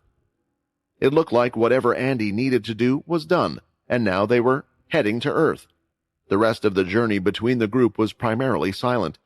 Lucia was trying to find the right time to approach Quinn. However, she found him playing with Minnie. Earlier she had suggested they play tag, and since Quinn was faster than Minnie, it proved to be quite the challenge and training experience for Minnie. Of course, Quinn was holding back and would let her win, until Minnie started to brag, of course, and then Quinn would catch her once in a while. It was a nice sight to see, which was why Lucia decided she should wait for now and ask her questions later. Just then, an announcement resounded throughout the ship. "We are now approaching planet Earth." After the First Dalki War, Earth didn't have as much land mass as it did in the past. This led to gigantic high-rise buildings surrounded by walls. Since the war was going on at the time, it also allowed protection in case of an attack. Due to the low population of the human race, the little landmass worked out better for them. However, the current time was not like that of the past. In the past, only the wealthiest people could live on Earth, while others would have no choice but to live on the beast planet's solar system. Now, though, Earth had once again become a type of battleground, more so in a political sense, but extremists in each group would constantly fight against each other, leaving those on Earth as some of the strongest in the solar system.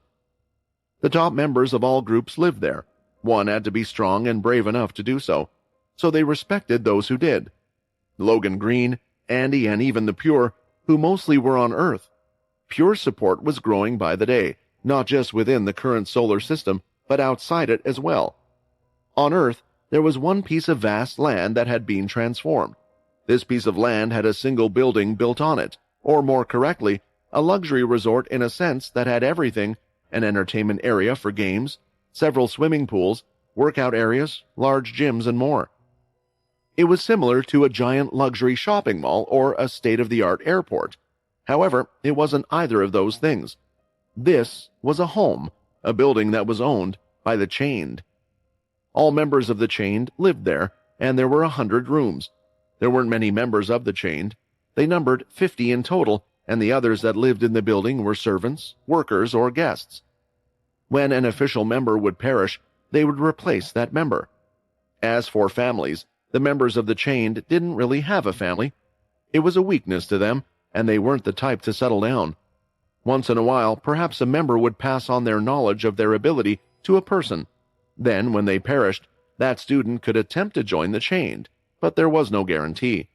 If they chose not to do this, each Chained member was to write details of how their ability worked, and put it into an ability book that would be stored in a particular place. However, they didn't operate like Pure despite having some similarities in their system. There was no internal ranking of who was strongest. Everyone knew they were strong ability users, and a lot of them had the same history and past.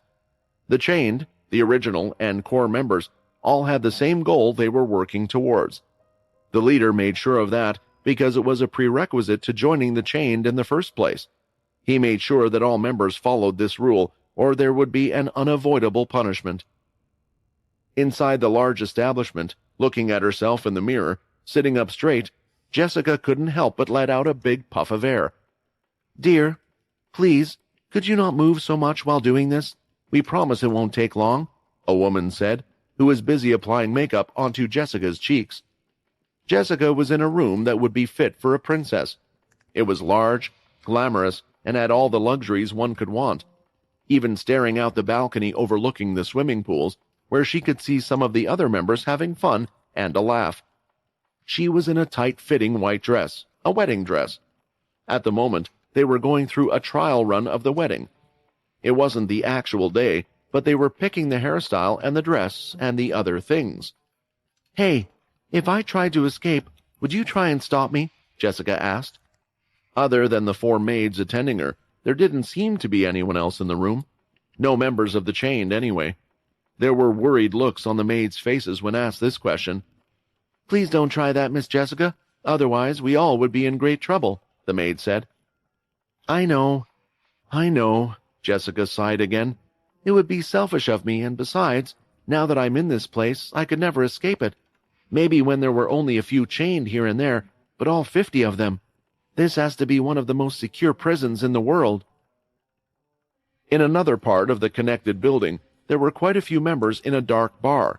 It was lit up with different neon lights, music blaring out loudly. Some female dancers wearing skimpy clothing had been brought from the outside, not part of the Chained group. They had been brought in for a particularly high-paying job and would be sent home when told to. Sitting in the most oversized chair, there was a medium-framed man in the room. His hair was long, blonde, curly, and the strangest thing was that he was the only one wearing his beast gear, unlike all the others in the bar. On both of the man's hands, 2 blades were tattooed onto them.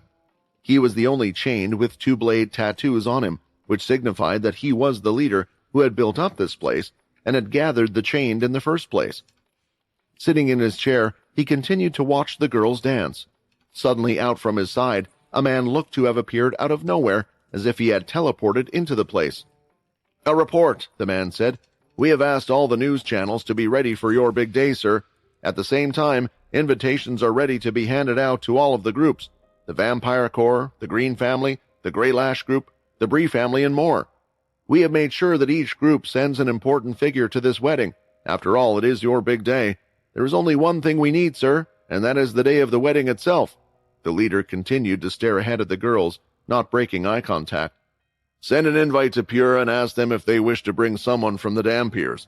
The Red Vampires probably already have someone on the inside coming to this event. Still, there is one thing that needs to be done. Tell the Greens that they can't just send the Green Family. They need to send a Blade as well." Hearing this, the man looked a little nervous. He knew about the deep hatred the Chained and the Blade family had for each other. "Don't worry, the world will be watching this. They won't act. It will just annoy them even more that they can't act, and if they do, well, that gives us a chance to get rid of them without starting anything. We have been enjoying benefits from the Green Family for quite a while now, but after this marriage, everything will soon change. As for what day?" The man by the leader's side knew what to do. He clicked his fingers, and once again, as if being teleported in, a hooded figure appeared by his side. "Shall I have my wedding one day from now?" the leader asked. Hearing this, the hooded figure threw out a coin onto the floor. It spun and eventually landed on the tail side. "2 days from now?" he asked again. Pulling out another coin, the figure tossed it again, but it was the same result, landing on tails. "3 days from now?" Throwing out the coin, this one seemed to spin for longer than any of the others. As it was slowing down, it looked like a result would appear. However, one of the girl dancers stepped on the coin. Immediately, before she even realized it, she could no longer see as her body fell to the ground, limp and dead. The other girls were getting ready to scream, but each of them fell and died in seconds. Then the leader stood up and walked over to where the coin was, seeing that it landed on heads. "What does this mean? Is the 3rd day a good day?" the leader asked. The hooded figure lifted its head, revealing glowing red eyes underneath. "Yes!"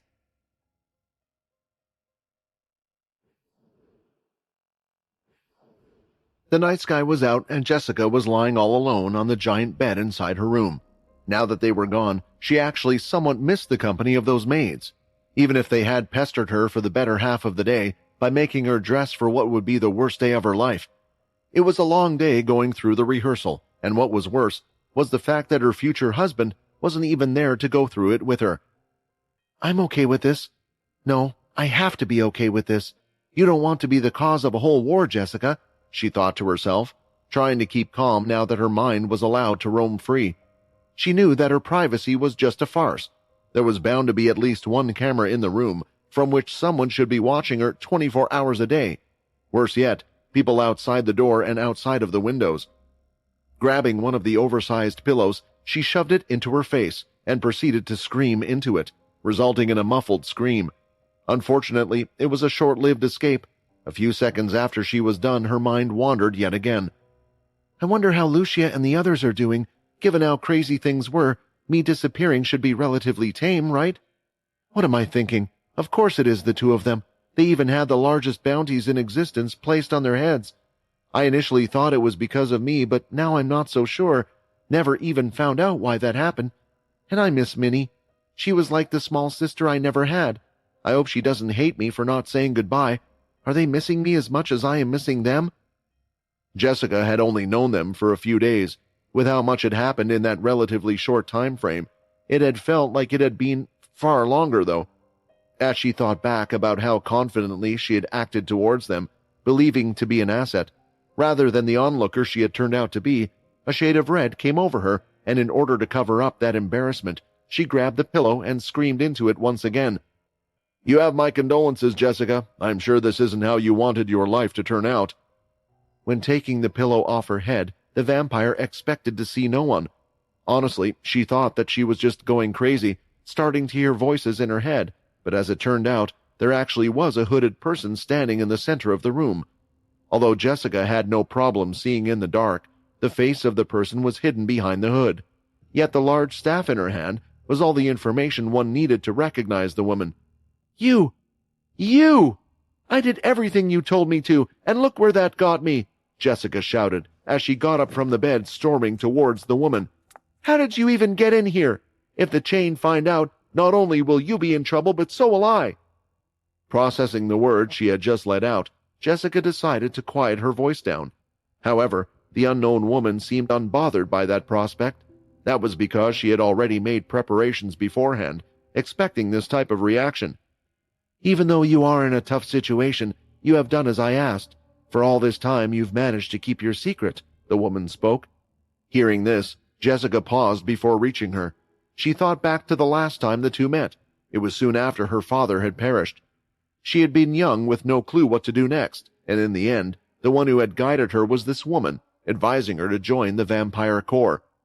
Somehow this woman had known that Jessica had been the child of a vampire mother and a human father, something that had been considered impossible.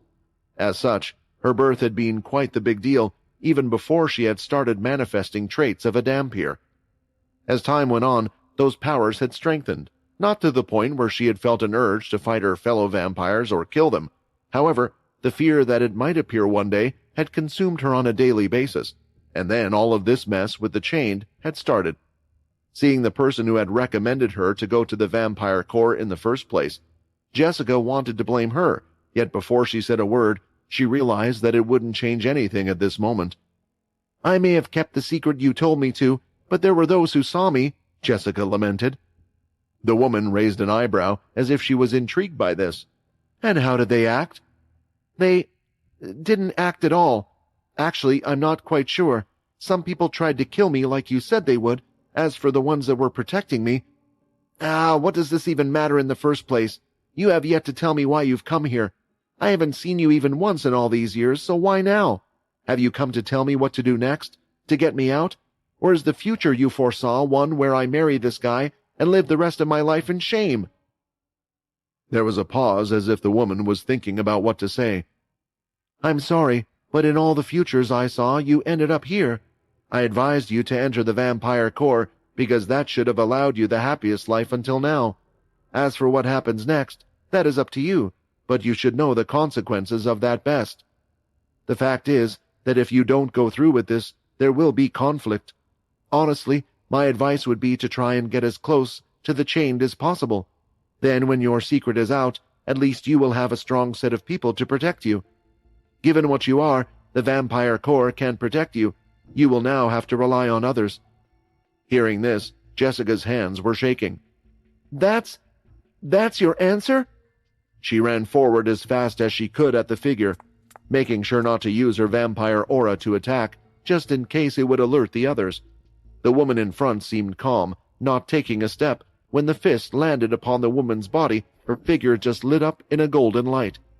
Jessica felt her hand go right through the body, and she almost tumbled to the floor herself. Looking back, the figure was no longer there. In a way, this person had been her last hope to get out of this situation, and now she had been told to try to get close to the one she disliked. Covering her face with both her hands, she was fighting back the tears. The next day, the sun rose, and the events that happened yesterday felt like a dream to Jessica for a moment. Still, part of her knew that the woman had been here, but that didn't matter. Looking outside, she knew it was one day closer until the day of her wedding. She had already been informed that it would begin tomorrow. "Miss Jessica!" A female voice called out, and the next second the doors were swung wide open. Storming inside as if they were ready for war were yesterday's maids. The one at the front was holding up a scarlet red dress. "Miss Jessica, you are to get changed into this as soon as possible so that we can escort you to the outside grounds," the head maid explained. Jessica was confused. For one, it wasn't a white dress, and the second reason was the fact that the wedding was to take place tomorrow, not today. Nevertheless, she knew that she had no real choice, so she followed the instruction. After getting changed, they headed out to the outside field, which was large and filled with more people than Jessica had ever seen around the chained area. There were many unknown faces among them, though some she could recognize as public figures.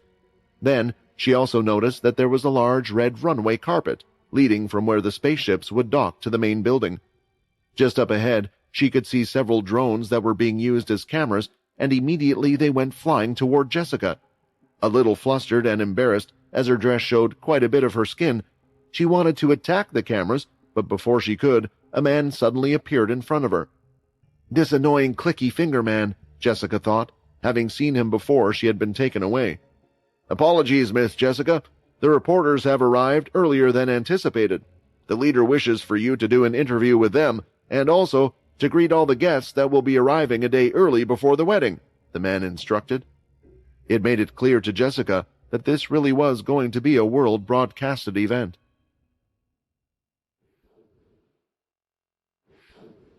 There was visible concern on Jessica's face. For one, this was something that she wasn't a willing participant for. She didn't like the fact that she had to do this, and now she would need to put on a fake smile for the whole world to see. Damn it, damn it, damn it. This thing just can't get any worse. As she said those words, not too far behind the countless number of drones, she could see groups of reporters running towards her. There wasn't just one team, but it looked like streamers, as well as those from other solar systems, who must have arrived just for this event. What do I do? Jessica thought, as she was trying to compose herself. None of the preparation she went through yesterday had gotten her ready for this. Don't worry, he doesn't expect you to entertain them all on your own. Clicker, as Jessica liked to refer to him, clicked his fingers again, and suddenly her soon-to-be husband, who she hadn't seen once since arriving, was suddenly in front of her. Russ, Jessica stammered, as she bowed down holding her dress. Although she disliked this person for forcing her to play along in his farce, the vampire knew that as the leader of the Chained, Russ had to be shown a certain amount of respect. When Jessica lifted her head, she watched his arm stretch out in her direction. A cold chill went through her body as it reminded her of the first time the two had met. However, he merely placed his hand around her shoulder and brought her in close. Today you look extra gorgeous.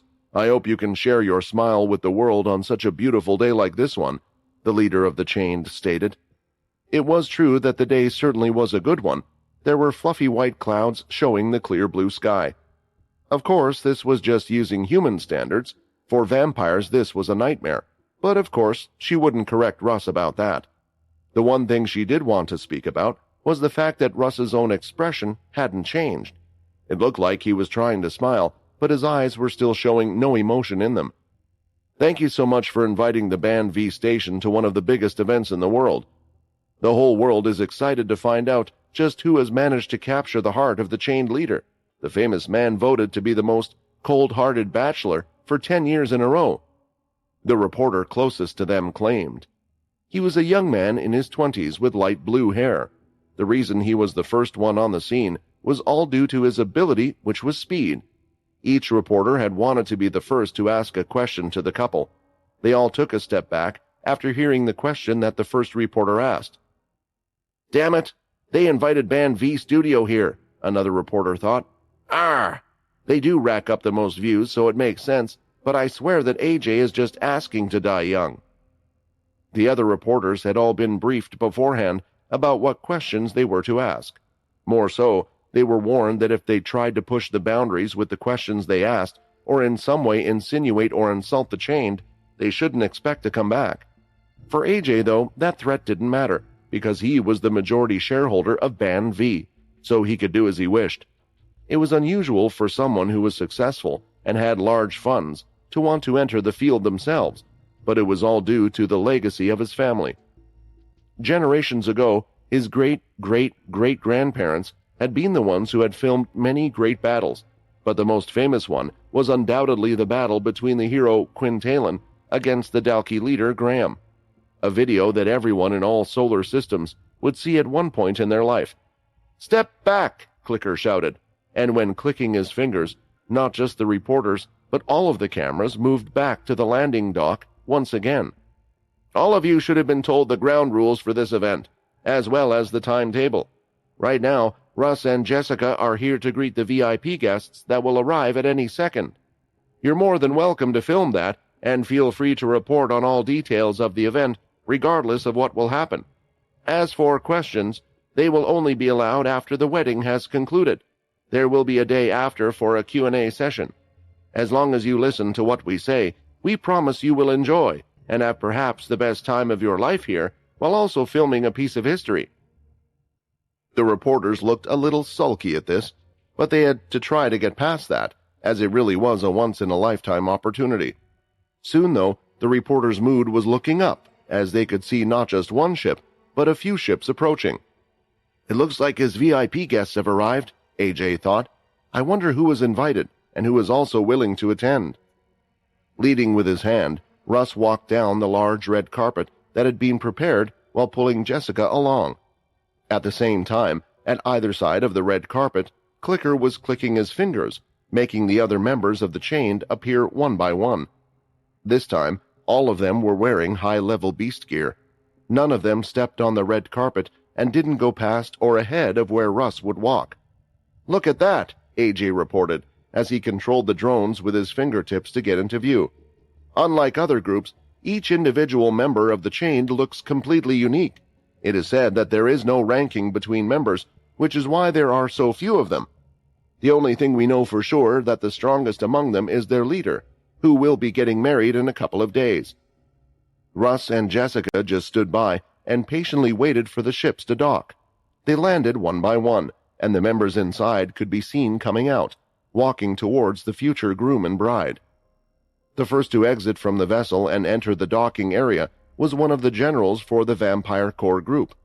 Most expected them to send over a small delegation, seeing as the bride was one of them.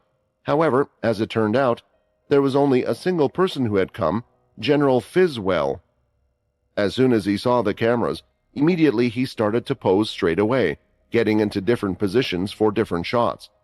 Fizzwell didn't look like your typical Vampire Corps general. He had short, spiky hair and always seemed to wear a pair of sunglasses as well. Still, no one doubted his ability as one of the generals leading Earth's Vampire Corps unit. Next, coming off one of the other ships, was a young short female with rough-looking hair. The strangest thing was the actual mount that she was on, resembling a large lion, whose mane was constantly on fire. Even stranger, the little girl, or more accurately, the short woman named Pinky Bree, was seemingly completely unbothered by the fire. After the cameras filmed the individuals, Russ and Jessica went ahead to greet their newcomers with the man doing all the speaking. He told them to follow Clicker's arrangement, who would place them in their room and update them on the schedule for 2 to 3 days. Then there was the Green family, head of the main military. "Now this is a surprise," AJ commented. "Do they see the Chained as this much of an important ally?" The reason for his comment was because everyone who wasn't living under a rock would recognize the representatives. Jake Green, humanity's strongest fighter, could be seen coming forward, waving towards the camera, and behind him was Vicky Blade. Immediately, several of the drones blocked their path as they wanted to film everything. That was when 2 others descended from another spacecraft, and together. "So they really came, huh?" Jake said to his mother, staring in the direction of the other pair. As soon as he had seen the ship, he had known that it was from Pure, but that wasn't the surprising thing. No, he had expected the high-ranking agent from Pure, unlike the young, blonde female Dampier who had been at the meeting. The cameras moved from Jake Green and immediately went to the others, which Jake was a little upset about, but just clicked his tongue. "Please, you guys go first. I wouldn't want to be stabbed from behind," Jake commented loudly to the 2. Walking ahead, they seemed unbothered by his snide remark, and when meeting with Russ and Jessica, both were respectful to the chained leader. "Thank you so much for inviting us and allowing me to bring a guest," the large red-headed Pure agent stated. A large number 1 had been stitched on the back of his jacket. When Jake and Vicky walked ahead, everyone knew that this was a tense moment for the world. Their dislike for each other was public knowledge. "It's great to see that the Green family has taken this seriously, although frankly, I was hoping to see Logan himself." Russ looked at Vicky, mostly ignoring Jake. "Am I not good enough?" Jake replied, and was doing his best to keep his anger in. "I didn't say that. Both of you are certainly good enough for the Green family. However, I believe I also invited the Blade family to this event as well. You know, I don't regard you as part of the Blade family." Russ was clearly addressing Vicky. "I hope a true Blade will also attend." "I must have missed the meeting which gave you any say who was or wasn't a Blade," Vicky replied sharply. But don't worry, one of them should also come.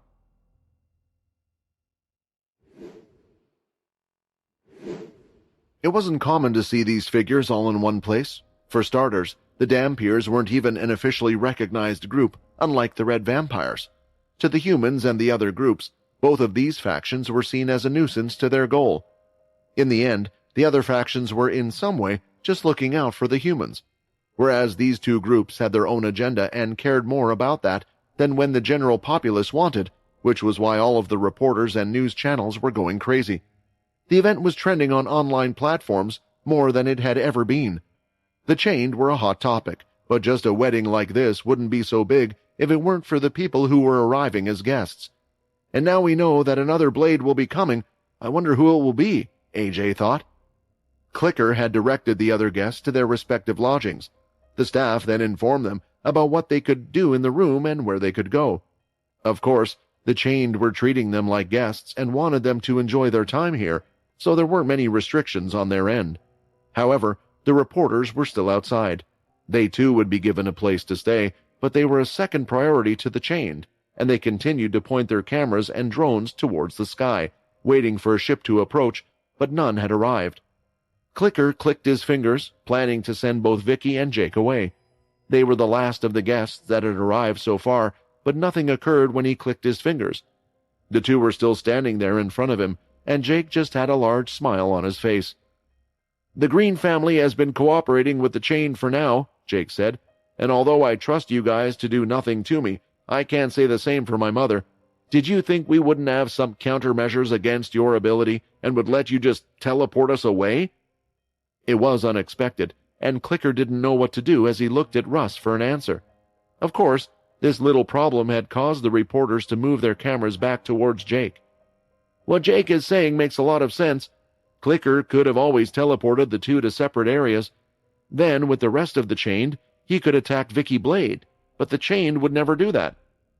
Their leader just said on the way he recognized Vicky Blade more as a Green than as a Blade, and he knows better not to harm Logan's Green's wife," AJ thought, which was why he was interested. Jake should know all of this, so perhaps he was antagonizing them for a different reason. That, or he was just close to the Blade family as well, being a son from the two families. "It is fine. It looks like the last guest might arrive at another time, and I will come here and welcome him personally when he arrives. In the meantime, I can take you to your room personally and give you a tour," Russ explained. To this, Jake smiled, and Clicker did his job of getting rid of the rest. Russ was doing as he said, giving both Jake and Vicky an almost personal tour of the whole area.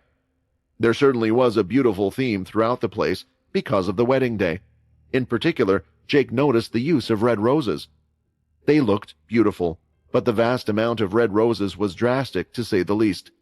They spiraled up pillars, along with the floors, and were nearly in front of every venue. "You must have every red rose on earth here," Jake shouted in surprise. "It looks beautiful." Vicky couldn't help but tell the truth. "It seems you must really care for your wife." "Of course," Russ answered immediately. "Only the best for my future bride-to-be, and I chose what I thought suited her the most. Don't you think these red roses have formed a sea of blood?" The two of them looked at Jessica for answers, and she didn't know what to say. She had never seen someone go through so much effort for her. "But I know he doesn't really like me. I can tell. This is all appearance for the others and the TV." "It really is beautiful, thank you, Russ," Jessica replied with a smile. She thought about what the mysterious stranger had said to her early and about seeing everyone today. It made it clear to her just how important her role was. The guests enjoyed the resort as if it was a 5-star hotel, and the Chained catered to their every need. The reporters during this time were also able to enjoy the facilities, and each person was able to film who they wished, apart from Russ. So instead, they were trying to get answers from the likes of the Vampire Corps, Pure, and the other groups. However, for AJ, none of this was good enough. He didn't want to get what anyone else could get. His stream had to be special. "That Blade. It would be good to look at who will arrive. Maybe I should try to get out of the resort and go back to the landing dock to see them first. I would have to sneak or run past the Chained. Even if I'm caught, I doubt they would hurt me," he thought while standing by an open window and staring at the bright sky. But just then, he suddenly frowned. He had heard a noise. To be more specific, it was of someone crying. After a moment of consideration, he swiftly ran without using the drones, not to make it obvious. And then, as he came closer to the sobbing noise in one of the large hallways, he came to a halt and peeked around a corner. Here he saw the sunlight shining down upon a certain individual wearing a red dress, and it didn't take him long to recognize who this person was. If this person were in a crowd, she would be the first to get noticed, but right now, she was on her own, and from her state, it was clear that she had been crying for some time now. "What are you doing, Jessica? Get it together. You have to marry this person," the person said to herself, and she was indeed Jessica. You have to not care about your own feelings, and forget about them." Seeing this sight, AJ didn't know what to think, but he clearly understood that this girl clearly wasn't happy. His habit, in the end, got the better of him as he decided to film this scene. He zoomed in, capturing her teary face. But it had just been a few seconds when he began to film when he heard a loud bang out of nowhere. What was that? AJ thought, instinctively lowering his head and going fully on alert. On the other hand, Jessica had a similar reaction as panic spread across her face. Quickly, AJ peeked out of a nearby window and saw multiple ships approaching the area. Before he could react, an announcement rang throughout the resort. "Please do not be alarmed. Someone woke up on the wrong side of the bed and chose to attack us. But please don't worry, the chain will handle it without any hassle." He noticed about 5 medium-sized vessels when looking out the window, which meant the enemies numbered around 200. It wasn't a small attack force, and it was indeed a surprise. But with the people here, AJ wondered who was brave enough to initiate an attack. Running through the resort, AJ wanted to get in the best position to film, but he noticed many in the resort, including the servants, weren't even fazed by the sudden arrival of unknown enemies. While taking a moment to catch his breath, AJ stopped to ask one of the nearby servants why they weren't scared or worried. "Why would we need to be? The chained are strong, and you know that. They have many enemies throughout the world, and they get attacked multiple times by different factions. Also, this time, I feel we might even get to see our leader fight." Hearing this, AJ rushed outside and saw that Clicker and 4 other members of the Chained were indeed already out, and in front of them was the leader, Russ, himself. "Well, well, well," Jake commented from his room's window. "Will you look at that? It seems that the Chained will put on a little show for us, and I think we will see how much of a help they can be to us."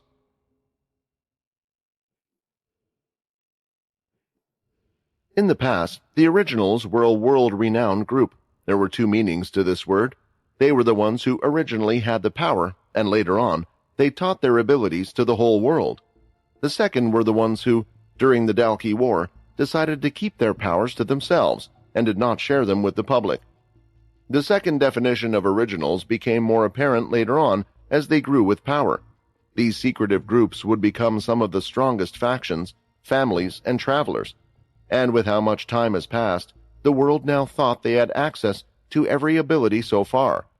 Even from the other Originals who had tried to keep their abilities secret, perhaps the former didn't know how to teach or use the ability of the other Originals, but they knew of them. However, this all changed when the world came to know of the existence of the Chained. Although their abilities perhaps wouldn't be classified as the strongest, they certainly had original and interesting abilities that the world had yet to see. At the same time, some were strong, incredibly strong, and they were the reason behind the rise of the Chained in terms of power and prestige. There are still many powers within the Chained that we don't know about. Today will be an exciting day indeed, AJ thought. Although he wasn't the only reporter filming the scene, he was the only one who had risked his life and had left the establishment to take close-up footage of the incoming battle. Almost everyone invited to the resort was now witnessing what was about to occur. All of them were standing at the edge of the large windows to see everything clearly. Because the Chained were not the aggressors in this situation, and with the people and the reporters present at the scene, they had the right to defend themselves from this attack, which was why no one was going to interfere in the ensuing fight. The audience could see Clicker stepping up. He snapped his fingers a few times, and each time he would, someone would teleport beside him. These new arrivals were 4 men and 1 female. Clad in beast armors, They all had a distinctive look. Each of them had a smile plastered over their face, as if they were excited to face the enemy. What was surprising about the whole thing, though, was that Russ, the leader of the Chained, was also out on the field. The area was surrounded by mostly forested land, and after a few moments, Clicker snapped his finger for one last time and brought over another person on top of the other 5. This person immediately put his hands on the ground, and it suddenly began to shake. The whole forest, from trees to pebbles, everything began to move to the side. Everyone knew this was the Earth ability, but the scene itself was amazing. Giant land masses, even bigger than the whole resort, were being displaced by one person. The forest parted as the ability pushed the trees to the side, revealing dark soil underneath. "It seemed like the Chained also has normal ability users," AJ commented, "and they can't be weak if they can move such a large amount of earth. But there's something strange about this. Why is it so slow?" Although the land mass was moving, it was moving at a slow speed.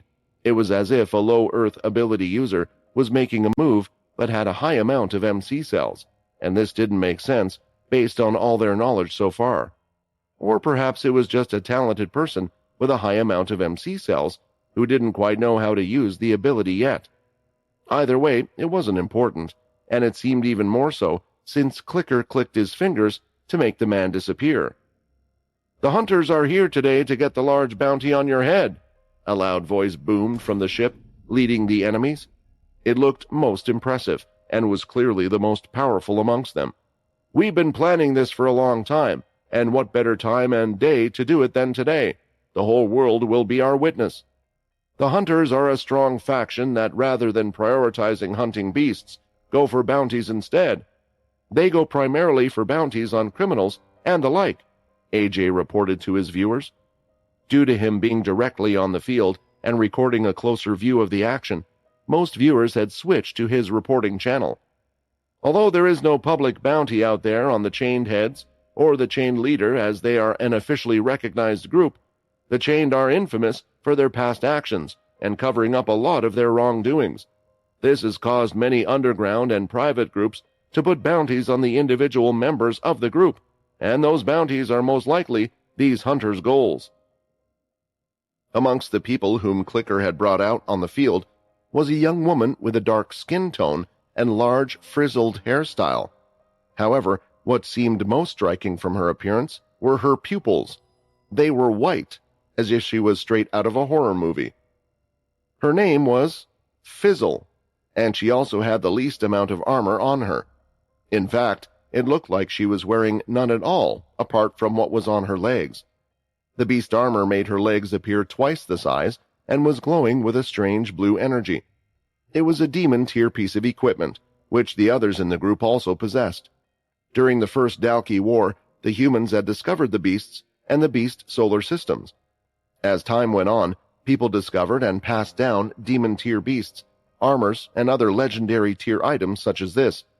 Rather than using her legs like many expected, Fizzle just placed her hands out to the side. Many expected something spectacular to happen, like the ships suddenly falling out of the sky, but no such thing ensued. In the end, as usual, it was Clicker who had acted. He snapped his fingers, though it wasn't to teleport the ship, but to teleport someone from the group.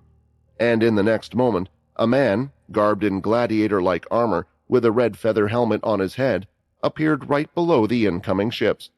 He then raised both of his hands, and immediately 2 of the ships lost control and crashed to the ground as if an invisible force had hit them. It was a heavy explosion as the ships slammed into the ground and turned into hundreds of metal pieces, creating craters on the surface. All this happened so swiftly that those 2 ships didn't even get to use their thrusters to escape. Shocked by this, the other ships moved and instantly began to descend. This was the only viable option, because the man in front of them could simply swat them into the ground as if they were flies. On the other side, Clicker was getting ready to move him into position, but decided not to snap his fingers. When the ship landed, masses of people began to step out and were prepared to fight, although they had already lost plenty of their morale after witnessing the strength of the man.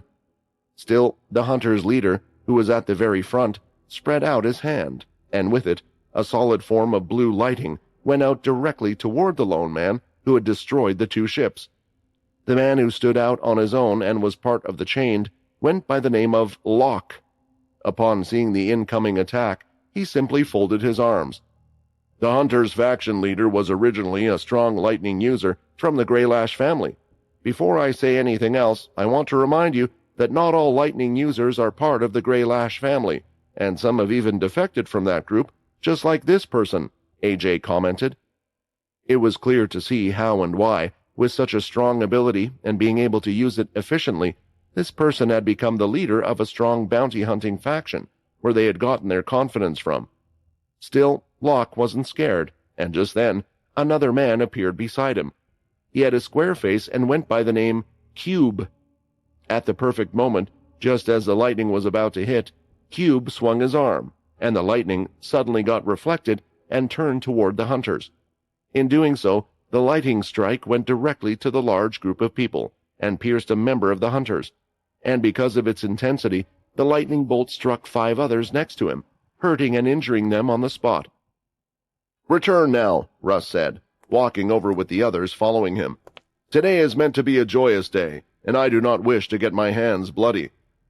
The hunter's leader looked nervous, but he knew he had the advantage in numbers, even with 2 of his ships being destroyed.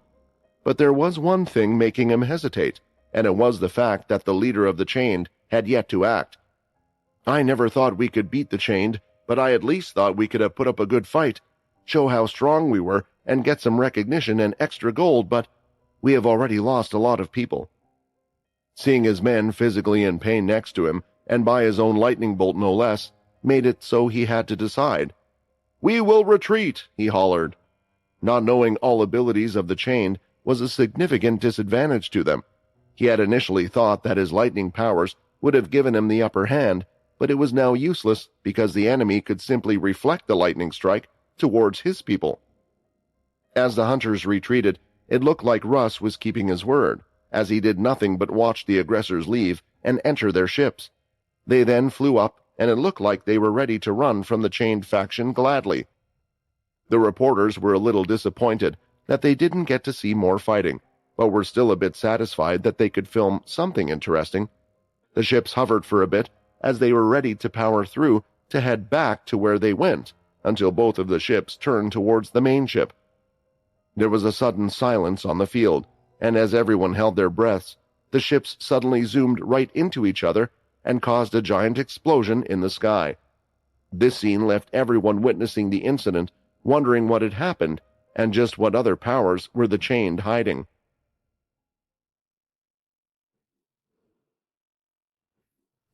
Looking outside the ship's windows, Quinn could tell that the Earth that he once knew looked quite different from before. Back then, few satellites surrounded the Earth. Later, most of them were destroyed by the Dalki in order to sabotage the humans in the war. This situation forced humans to create and rely on different technologies if another threat like the Dalki might appear. After 1,000 years since the Great War, Earth now has many layers of defenses. For one, there were fleets of ships that would just encircle the Earth. The spaceships were in different colors and flew just over specific zones. One such group of spaceships had a green tint on them. They also clearly had several other weapons on board and were equipped with mechs. It didn't take much to speculate that the Green family owned this fleet. As for the other ships, the technology didn't seem too far behind, but the material was a hard blue, almost looking like a flying crystal of some sort. It was a material Quinn couldn't recognize, nor had he seen before. He couldn't help but assume that people most likely discovered this material in the vampire or beast planet solar system during his slumber. Even during his time, it looked like humans were still discovering new things about the beast solar system, and now they had the vampire solar system as well. At the same time, there were large round objects that looked a little bit like small planets. However, they were clearly artificial, made of different types of material and more. "I guess this would have made it difficult for us to approach Earth. There are so many defense forces set up," Quinn commented. "Correct," Lucia answered. "This is why we needed someone high-ranking, like Andy, to take us there. I don't doubt your strength, but I imagine that space battle is a different story compared to 1,000 years ago." Even though Pure and the Green family don't see eye to eye, the space division of both groups rarely fights against each other, since they are a force set up to protect Earth if an unknown third party ever attacks it. Something else, like what? Aliens? Peter chuckled. Maybe, Lucia replied back, not finding the former's words amusing. You could consider the beasts that we discover on each of these planets as aliens. New types of beasts and demon-tier beasts are discovered all the time, and that's only from the 3 solar systems that we know. There could be more out there. Although Pure and Green are fighting for Earth and humanity, the last thing they want is Earth to be destroyed by an outside force. The ship headed straight for Earth, and a fleet from the green-colored ships surrounded the ship they were on, but it looked like the defensive spaceships did this to protect Andy from being attacked.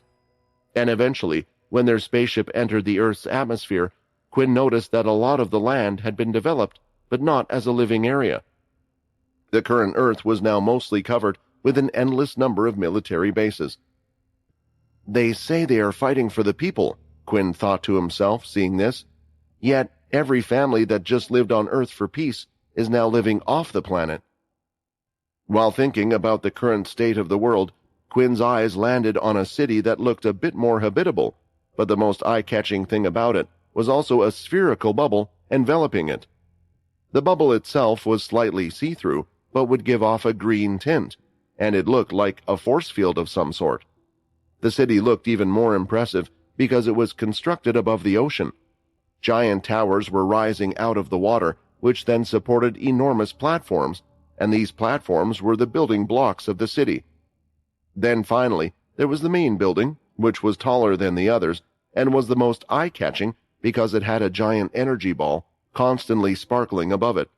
It was like a beacon of light connected to the force field around it. It's a pretty eye-warming sight.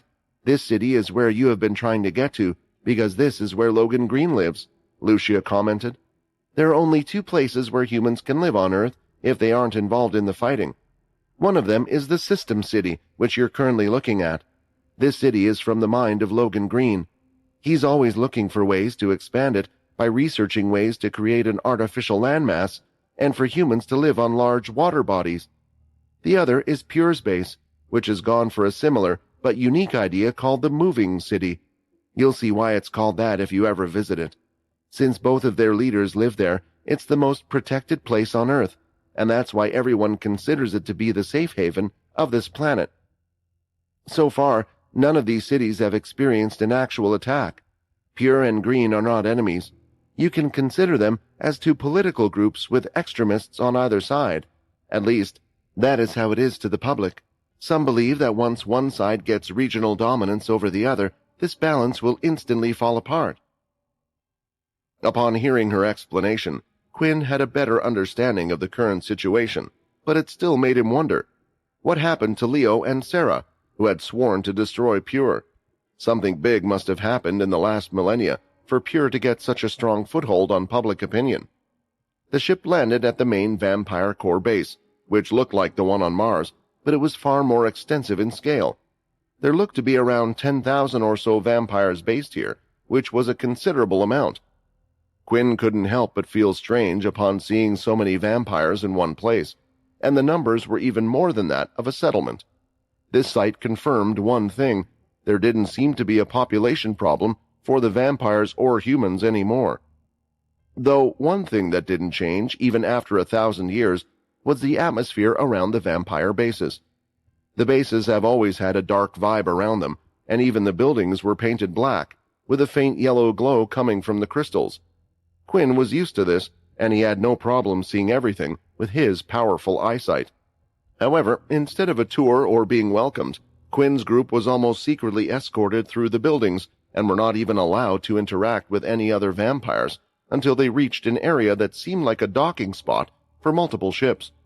Looking around, the group noticed Andy had cleared the place off of any staff, and only he was present at the scene. Even the guards who had escorted them had turned around and left. "This is as far as I can take you," Andy said without any delay. "The ships here are currently recognized as one of our own. You can leave the base using any ship you wish, but I will report the ship as stolen after that. This way, anything you do once you have left won't be linked to us. Quinn nodded at Andy, who looked worried while handing over a key fob that the group would use to access the ship. Quinn, I'm sorry I couldn't help more, Andy said, but I hope you really do try to talk to them instead of fighting against them.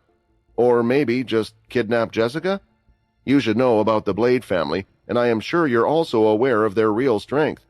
The Blade family is strong, and not even they were able to get rid of the Chained.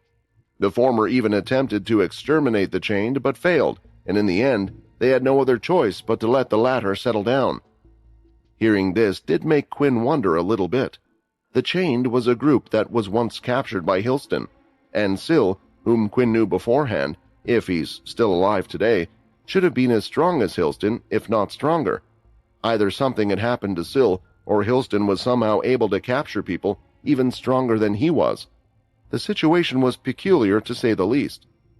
Also, from what Quinn had noticed of Jake Green and Vicky, he knew that the Chained would be strong. "What about you?" Quinn asked. "Will you be okay?"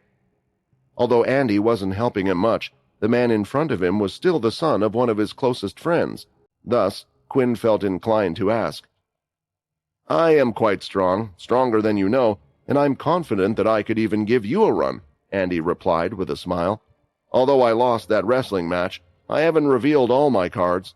There is a reason why the Chained won't touch me, so don't worry about me. But take note of another thing. Many groups respect the Chained faction's power, and they might even do anything to stop you from succeeding. So it won't just be the Chained you are up against. And remember, it's been 1,000 years since you went into slumber. Everyone had 1,000 years to get stronger while you were sleeping." The two shook hands before they left, and mutually decided to wash off any bad blood they had behind them. Their paths will now take them in different directions. Boarding the ship, Mitchell was given the coordinates of their next destination. They would have to fly steadily and stealthily, maybe even stop multiple times, so as not to make anyone suspicious of them. Either way, they would eventually get there. On board the ship, while trying to kill their time, they stumbled across the live streams taking place, and following AJ's broadcast, they witnessed quite a few surprising sights. For one, Quinn had no idea that they had already captured Jessica. Still, it didn't change the fact that he was going there to talk to the Chained, and now it just meant they needed to get there quicker. And while on the way, they witnessed the rest of the happenings at the resort. "That Agent 1, it's Chris from Pure. He's still alive?" Quinn frowned. 1,000 years to get stronger. I wonder how strong you have become. And they even mentioned there's someone from the Blade family coming as well. It looks like I might see a familiar face after all.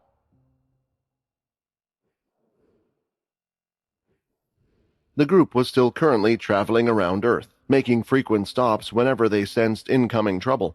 It was so they wouldn't catch the attention of the other cities, the Vampire Corps' bases, and the other factions.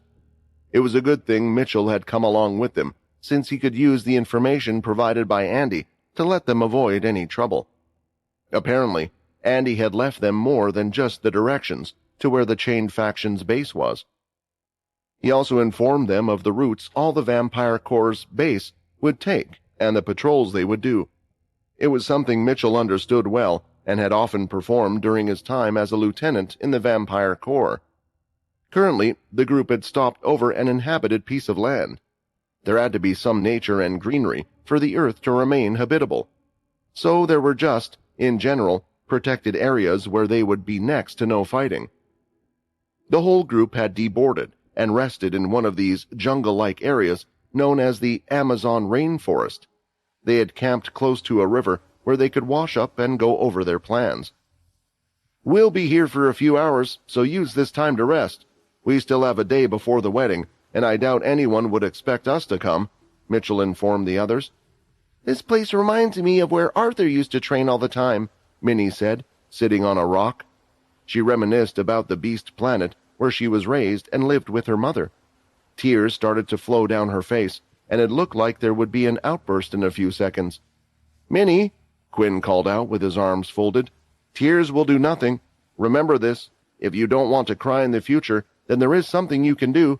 Get stronger." Although Minnie was young, the world around her was full of conflicts and battles, even if it's been more than 1,000 years, and even after what Quinn had sacrificed. He never thought she would need to protect herself with him around, but it looked like he was wrong about that.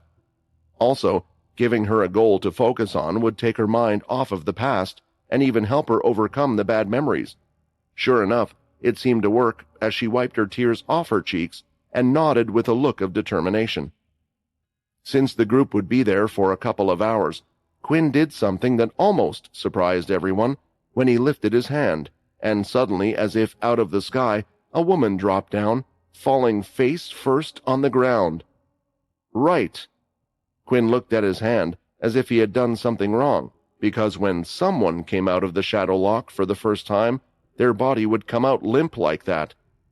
As she stood up, Quinn could see that the person's body was covered in injuries, and only now were they starting to heal. You brought her!"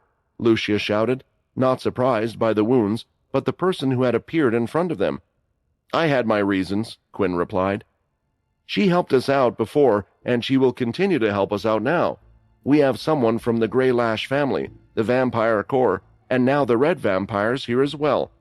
Information is essential, and each group has different information that we can use. She promised that she would follow us, and she will prove that by helping us out." He did get some intense stares from Lucia and Minnie, who no longer liked Hannah, but Quinn was more concerned about the wounds. Then it hit him. "You didn't have anything to do with this, did you, Ray?" Quinn asked. "I knew what you had planned, and I believe she wasn't up to the task. However, now she will be more willing to complete the task than before," Ray answered. Quinn could only imagine what had occurred inside, and was hoping his other two prisoners that the others didn't know about were all right. He had wanted to return the Dampiers, but never quite found the right time. With Hannah now added to the group, they went through what they had planned to do. According to Mitchell, it was impossible to just arrive at the chained faction without getting detected. The other party would know that they were coming, so it would be useless even if Quinn was to put them all in his shadow. There were still two options: to approach from the front during the ceremony and hope that the chained would be open to a discussion. The other method would be to approach Jessica and try to get her out, but with that, they would become the target of the chained. "If only we could convince Andy to help us," Lucia said, while smacking her lips. "Maybe then the chained would have been open for communication, and you could have just revealed who you are to them. But if we were to go now, claiming you were the hero Quinn, they would never meet with us." "Then the second option will be best. The Red Vampires are already seen as enemies of everyone. So after you take Jessica back, then you can stay with us?" Hannah said, stealing glances at Quinn, and every time she would turn her head away. Looking at her expression, the others noticed a tinge of blush across her cheeks. "Either way, if the Red Vampires know who you are, they will all lay their lives for you. Quit. She couldn't even say his name, and the word got stuck in her throat every time she tried to pronounce it. It all felt surreal, but she had plenty of time earlier to get over her initial reaction upon learning whose shadow space she was trapped in. "Haha, all of you forget that there is a third option," Peter said with his arms folded. "We take Jessica back and just kill anyone who tries to stop us." "Killing is bad, Uncle," Minnie shouted. "Okay, we beat them until they no longer want Jessica." Those who knew of the chained thought it was a crazy idea, including Mitchell, who didn't hesitate to speak up. "Look, I do not doubt that Quinn is probably the strongest existence on this planet at the moment," Mitchell started. "However, the chained aren't just strong because of one person or ability. They are some of the best known for synchronizing the use of their abilities, and we could be going right into their home. With just us, I don't think we could forcefully get Jessica." The others glanced at Quinn, waiting for his response. "We have enough power with just us as a group. Honestly, it would have been best to have Logan Green first if possible, but this is a more urgent matter for now. Either way, I have a couple of trump cards up my sleeve, and you are one of them," Quinn pointed towards Mitchell. At first, Mitchell was surprised by this. Him? A trump card of the legendary hero Quinn? Sure, he was a strong vampire that could perhaps go up against the weakest member of the chained, but that was it. "You have my energy inside of you, just like Peter has. You are already stronger than before," Quinn replied in a matter-of-fact way. With still some time left, the group decided to use this as an opportunity to assess Mitchell. It was to help him get used to the celestial energy from within, just like Peter had done. When trying to use the energy, Peter said that he had an image in his head and his body transformed to suit that image. If we assume that the same is with you, you should be able to do something similar as well, Quinn explained. They had already tried to differentiate the different energies, and it was easy to do with Quinn there. He could suppress the red energy, so Mitchell only felt the celestial energy. After that, Mitchell just had to find the celestial energy himself, which didn't take long. "Well, here it goes," Mitchell said, as he started to gather the energy, and almost immediately, a red glow began to emanate from his body. Boom! A loud explosion shook the entire forest, and only when the dust settled could the others see Mitchell. The transformation was over, and he was lying on the floor on his knees, grabbing his arm, while in front of him, where there had been a green forest just a second ago, nothing existed as far as eyes could see. "I'm starting to think that Peter's plan might actually work," Hannah commented, breaking the awkward silence. Celestial energy was undoubtedly a powerful tool, at least in a way to power dedicated followers, as the energy amplified their strength hugely. However, there were a few differences between when Mitchell transformed and when Peter transformed. For one, there was the level of strength. Even when Quinn gave him the same amount of celestial points as he did to Peter, Mitchell didn't have the same strength as him. This was tested later after Mitchell had some time to rest. The two of them fought, and there was a clear winner. It looked like the base strength of the person still had a significant impact as well. That also brought up another matter. Mitchell also needed time to recover after transforming, which Peter did not, even if Mitchell wasn't hurt in battle. Just the change in his body seemed to cause pain all over. It was hard to tell whether this was due to Peter being a white or because Peter's body was able to hold more energy. There was a point when Quinn was giving out celestial energy to the two, and Mitchell claimed it hurt too much, to the point where he could no longer move because he was attempting to hold the celestial energy within. Mitchell's seemed to struggle after 6 points of crystal energy, whereas for Peter, at the moment they hadn't found that limit. I guess this is why Celestials can't just make dedicated followers and give them a load of energy to power them up. Perhaps there is a chance that some people can't hold it at all and would just die. I have to be careful with this energy when I still don't know a lot about it, Quinn thought. It looked like the testing had come to an end, but the group still had a little time left before Mitchell had to set off, and in the meantime, he was just resting, recovering from the transformation and fighting. "Daddy!" Minnie suddenly shouted as she jumped off the rock and ran across the floor, kicking up small stones and not caring what sight she left behind. She soon leapt up and jumped into Quinn's arms as he grabbed her. "Can you give me that strange power as well?" Minnie had been there for everything, the explanation and more, and it seemed like she had caught on that Quinn could give these powers to others as well. "If I get one of those tattoos, it means I will be closer to Daddy, and you can give me powers as well, right?" Minnie asked. I mean, that's technically correct, but there are a lot of risks as well, Minnie," Quinn tried to explain. "For instance, if I die, then that means everyone with a marking will end up dying as well, and maybe people will hurt you if they recognize the making of the energy inside you." Minnie folded her arms and turned her head away from Quinn. "Why is Daddy so stupid sometimes?" Minnie complained. "You said you would protect me, and I always need to travel with you, right? Wouldn't it make sense to give me the marking to make me stronger? That way I can protect myself. And if anyone can kill you, then the whole world is doomed anyway. You're the hero who will kill the bad guy. If the hero dies, then the story ends." Quinn wanted to say more, but when he started to think about it, he realized that Minnie perhaps had a point. Maybe it did make sense for him to give her some celestial points. She seemed to be a strong vampire for whatever reason. She didn't smell like a noble, but certainly was as strong as one, and as fast, perhaps even faster. This meant when she did evolve, she had the potential to become incredibly strong, but Quinn never wanted or planned to use her in such a way. "It's not fair," Minnie said, this time looking at Quinn with her eyes a little watery, causing them to reflect a little and seem bigger than they were. "Damn it, how can I ever win against eyes like that?" Quinn said, as he gave in and placed his hand on top of her head. It didn't take long, and soon Minnie could feel a burning sensation on the back of her neck, as the symbol that Quinn had chosen, with Ray's help, appeared. "Huh, why is it on the back of my neck? I can't see it. I can't see it!" Minnie shouted. "You promise it's there, right? The marking? I really have one?" In order for Quinn to prove it, he decided to transfer celestial energy over to Minnie, but unlike the others where he would test on them, he had just given her a single point of celestial energy. Feeling the energy inside herself, Minnie wanted to test and see what she would transform into, but just then, a beeping noise was heard coming from Mitchell's watch. "It's time, guys, and this is the last stop, so we will be heading straight towards the destination.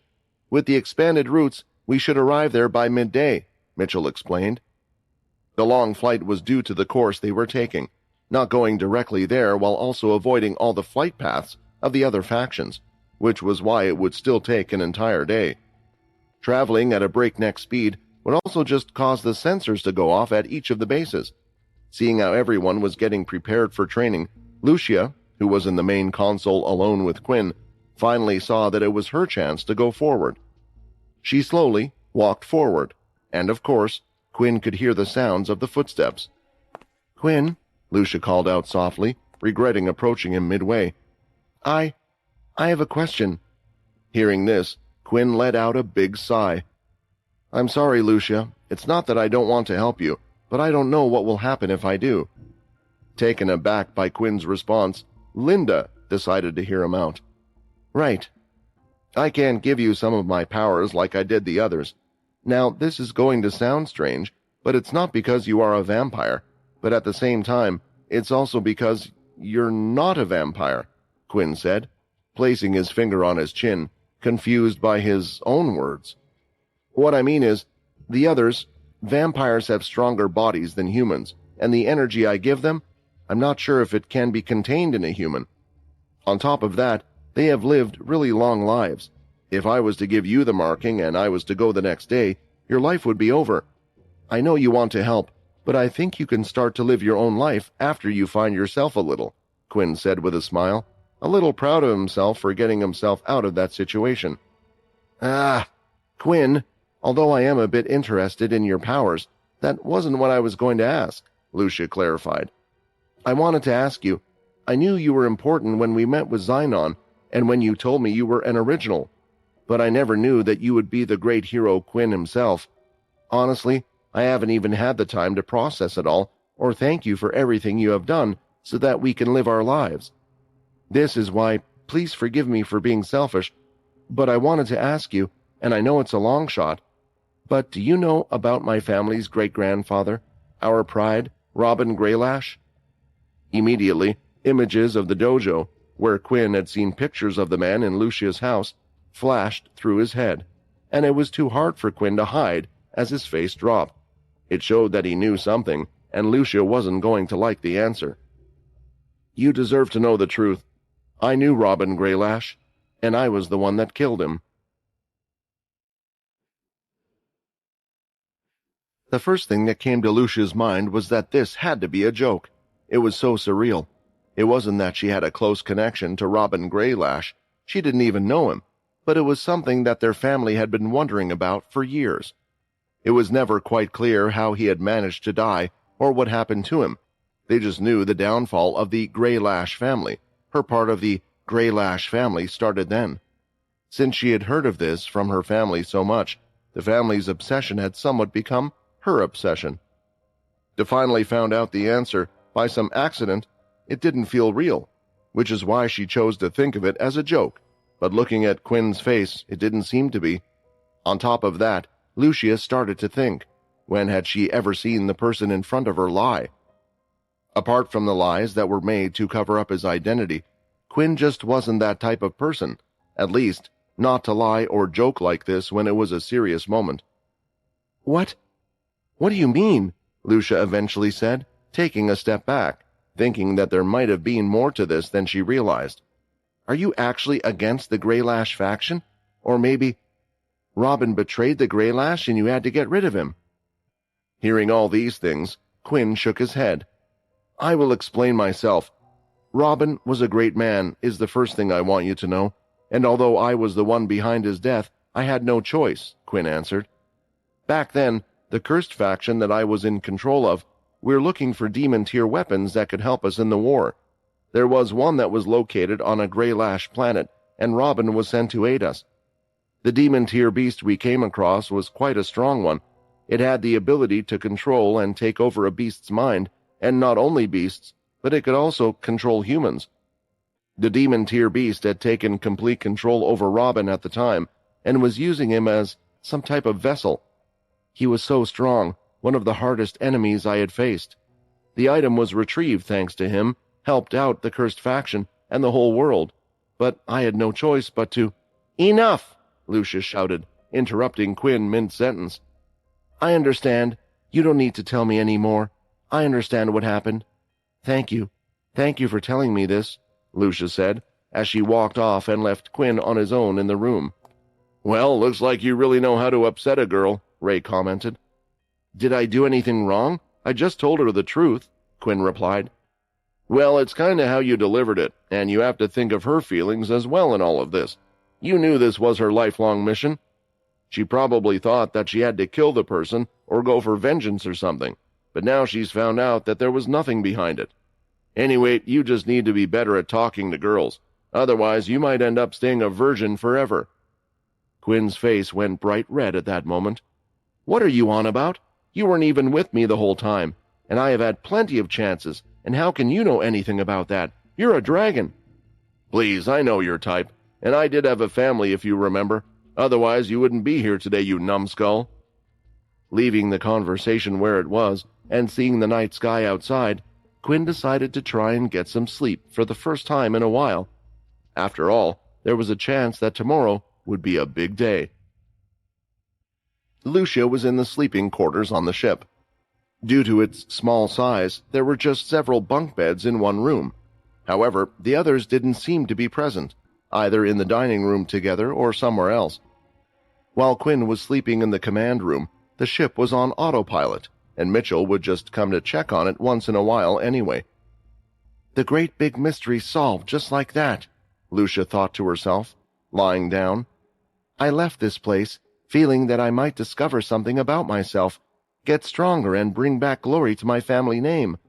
So when I walked the streets, the Greylash members could say I actually deserve my place. I can still do that. Right, I can still do that. There is no shame in how Robin went. To the great hero in the middle of fighting a demon-tier beast. It sounded like a strong one as well. It was safe to say that Lucia's mind was currently everywhere. She couldn't decide what to focus on or to do next. She didn't have any family or kids, and no one expected anything of her. Right now, she was also traveling with perhaps the most famous person in the world. Wait, that's right. Are you going crazy, Lucia? You're with the hero Quinn, and even now, you're going to meet the Chained. To have someone who you do know.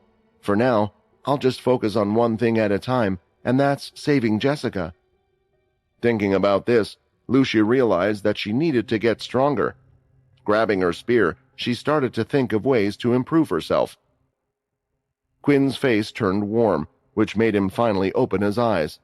When he did, he could see that the spaceship was still flying, but at the same time, there was a time till the destination, 1 hour. I really did sleep for a long time, huh? I guess I haven't slept even a bit since I woke up, Quinn thought to himself. Well, look at you, Peter said, standing next to him.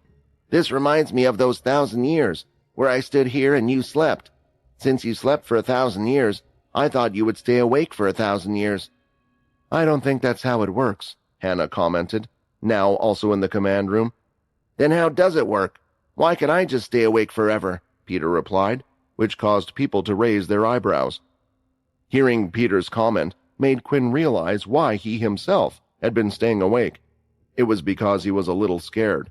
Scared to the fact that the last time he had slept, so much time had passed, so much had changed, he had to have unconsciously been trying to avoid sleep, and with his body being somewhat unique, it didn't even feel like he needed it.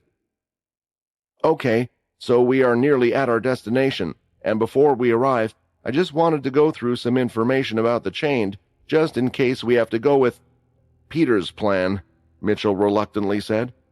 "There are many powers in the chain that we don't know about, but there are those that we do know. I've noted the individuals that we need to look out for. Whenever the chained have a tough job or mission, they send out their elite squad." Mitchell then went on to show the recent video of the fighting that had taken place yesterday at the chained establishment, freezing the screen each time one of them was mentioned. "The first person is known as Clicker. He has the ability to teleport things, items, people, and anything at a great distance with a click of his fingers. Honestly, no one knows the limit of his abilities because we don't know where these people or things come from or how his ability works. We just know it's linked to teleportation. Although by himself he doesn't sound dangerous, the other members can utilize their abilities well, which brings me on to the next person, Locke. Locke has the power to control gravity in an area to some degree, and as you can see, it's not limited to touch." The video continued showing Locke suddenly smashing the two ships down out of the sky. However, it made Quinn think, although these were indeed abilities that he hadn't faced and weren't common. There had to be a reason why Hilston Blade hadn't selected them. It was also why, even after watching the video, he couldn't feel the same fear as he did when watching them. "Then there is Kin," Mitchell continued. "His ability is known as Counter. His ability varies because it depends on what is thrown at him in the first place, but essentially whatever is thrown at him, he can throw back at others, including vampire aura and more. On top of that, please remember that all of these guys have high-level equipment, even at the demon tier level. As for the last three, I left them because it is unknown what exactly their abilities are, but they always still come out as a group. There is Fizzle, the woman of the group, who seemingly is always doing something, but not something others can see. Her hands are held out each time. Then there is a man known as Cube, who has yet to act publicly. There are too many rumors to count what his ability is, to the point where we can't even guess. Then there is Russ, the leader of the Chained. Despite how many times his ability has been used on camera, no one can still figure out what it is. The scene of the planes turning and crashing into each other was then shown, and it only confirmed to the others that Peter's plan wasn't the best plan to go ahead with.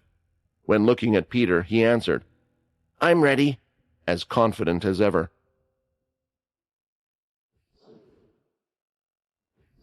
It was finally time for the big day, the day that everyone had been waiting for. Not just for those who were currently at and in the chained establishment, but also for all of those tuning in online. At 9 a.m., all the reporters were ready, having switched on their cameras, ready to not miss a single thing. Many of them were disappointed already by the viewing figures they had received when the chained group were attacked, because AJ had gotten all of the best shots, being able to run down directly to the ground where the fighting was taking place. Also, able to run and get good shots as each scene was happening. While most were filled with excitement for the big day, one person was filled with dread. Looking in the mirror, Jessica started to slap her face. The maids that would usually help her had already been in her room for an hour. They made sure everything about her was perfect, and not a single strand of hair would be left on its own. "You look beautiful, Miss Jessica. The whole world will be able to see just how stunning you are," the head maid of the group, who was a little older than the rest, stated. "I know this might not have been exactly what you were hoping for, but you should try to think of the positives." It was then that the two maids who were doing Jessica's eye makeup moved out of the way. When looking at herself in the mirror again, she couldn't believe who she was seeing. It was as if she was a different person. The colors that had been chosen had brought out her two different colored eyes. A feature that she usually shied away from was now being accepted. For the first time, she kind of liked being different compared to everyone else.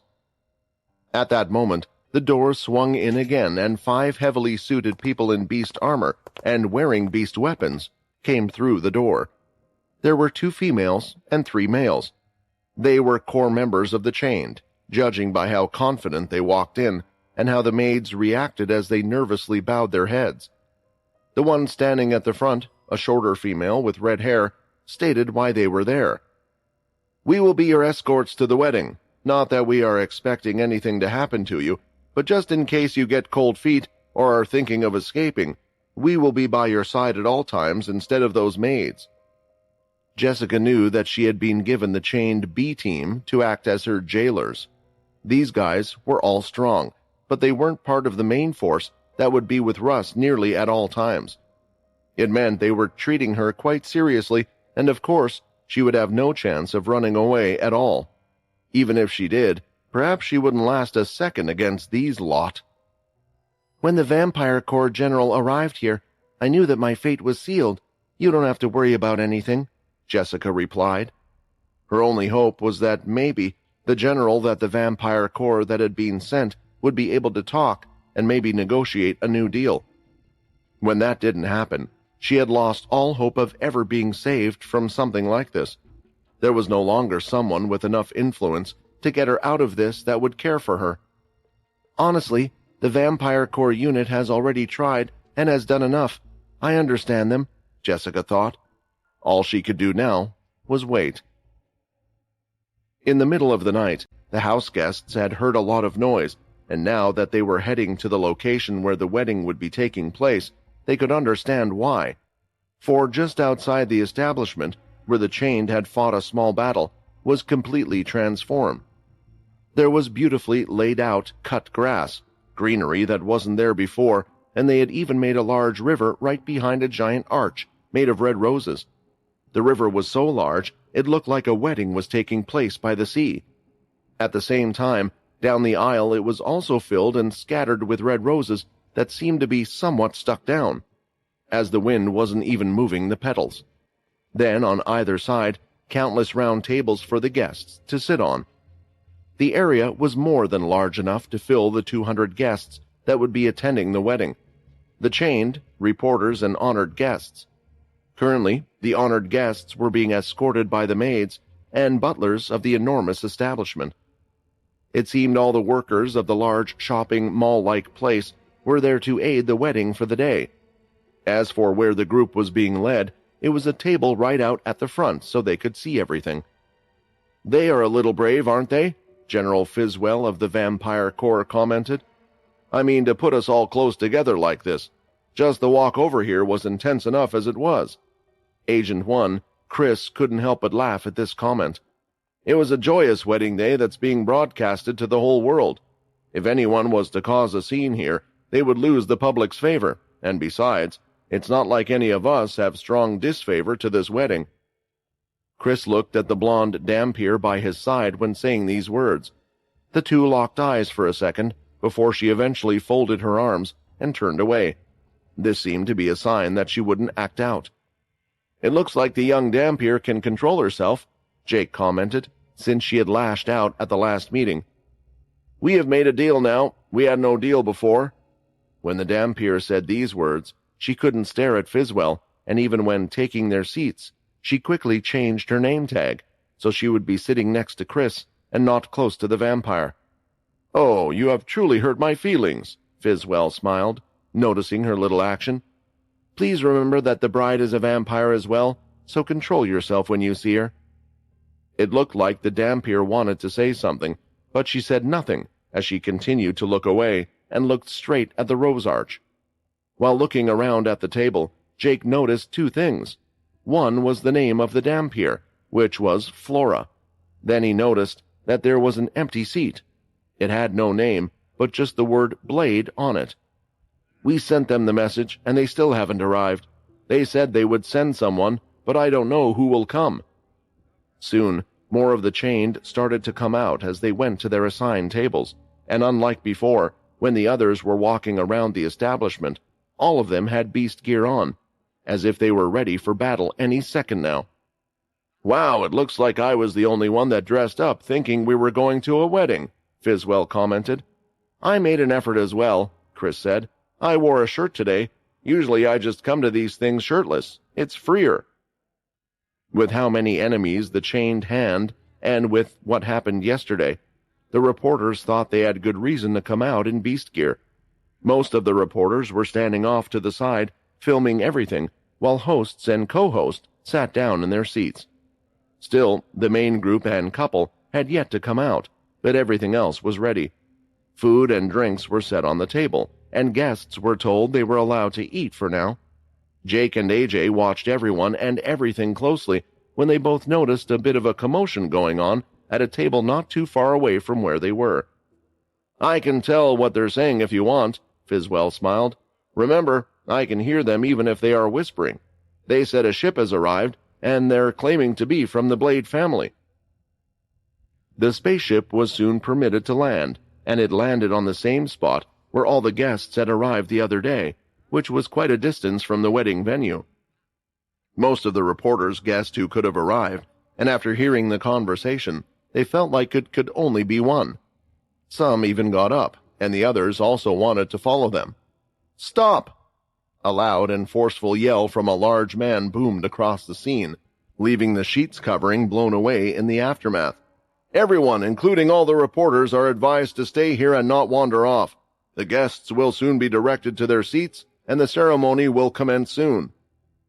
A reporter ignored the warning and attempted to move, and as he did, the large man turned his head, opening his mouth, letting out some sort of sonic blast. The people standing close to the man, including the ones from the chained, covered their ears.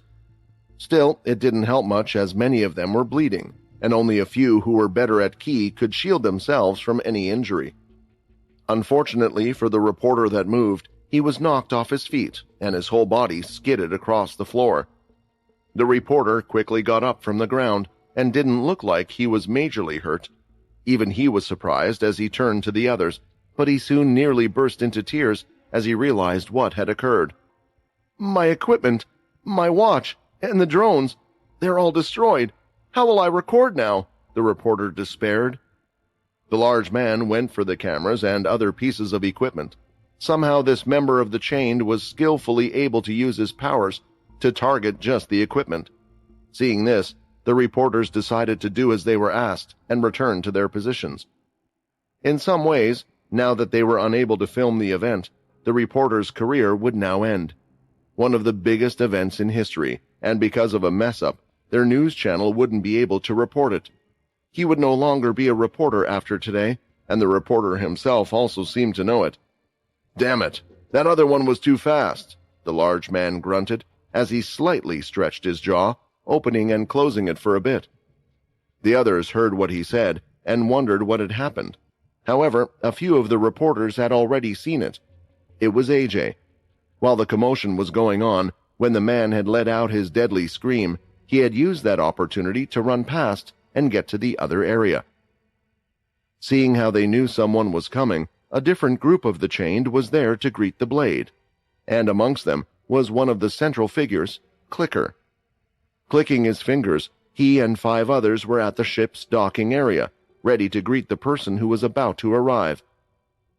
"It was a good thing I got here before Clicker teleported here, otherwise they might have noticed me," AJ sighed in relief as he continued to use the micro camera placed around his head like a bandana, and was always with him to record everything. At the moment, he was sneaking behind the other ships as he recorded what was going on. The spaceship had finally descended, and stepping out was not one, but surprisingly 3 figures of the Blade family. The Blade family have been going toe-to-toe with the chained.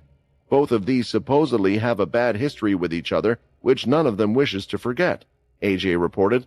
But considering this, it isn't weird for them to send 3 people if they were worried. When zooming in on the 3 faces, there was something that was a little strange. The Blades that had arrived looked like adult men, having scruffy beards on their faces, wrinkles on their foreheads, and more. All 3 looked around their 50s, which showed that they had sent some quite senior members. However, many in the Blade family had blonde hair. It was somewhat their trait. Yet here, the one that stood in the center of the other 2 and doing most of the talking was a dark-haired man.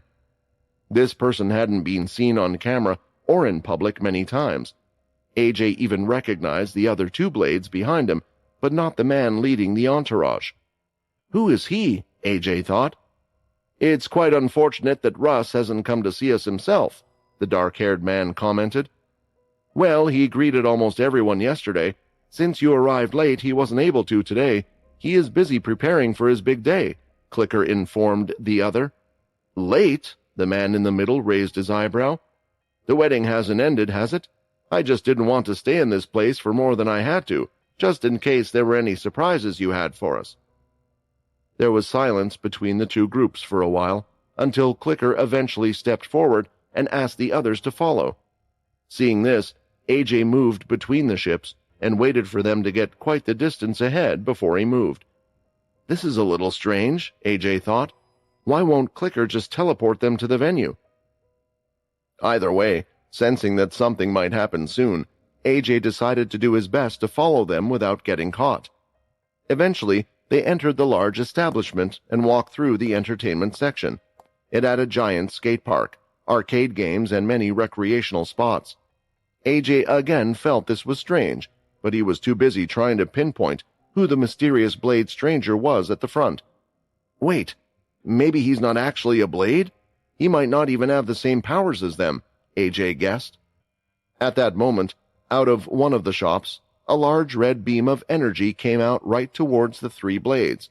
Immediately, the one in the center acted first as he raised his hand, which began to encase in a type of metal. It was a hardening ability, and quite the strong one at that. As the laser continued its attack, the middle-aged man decided to run forward to find its source.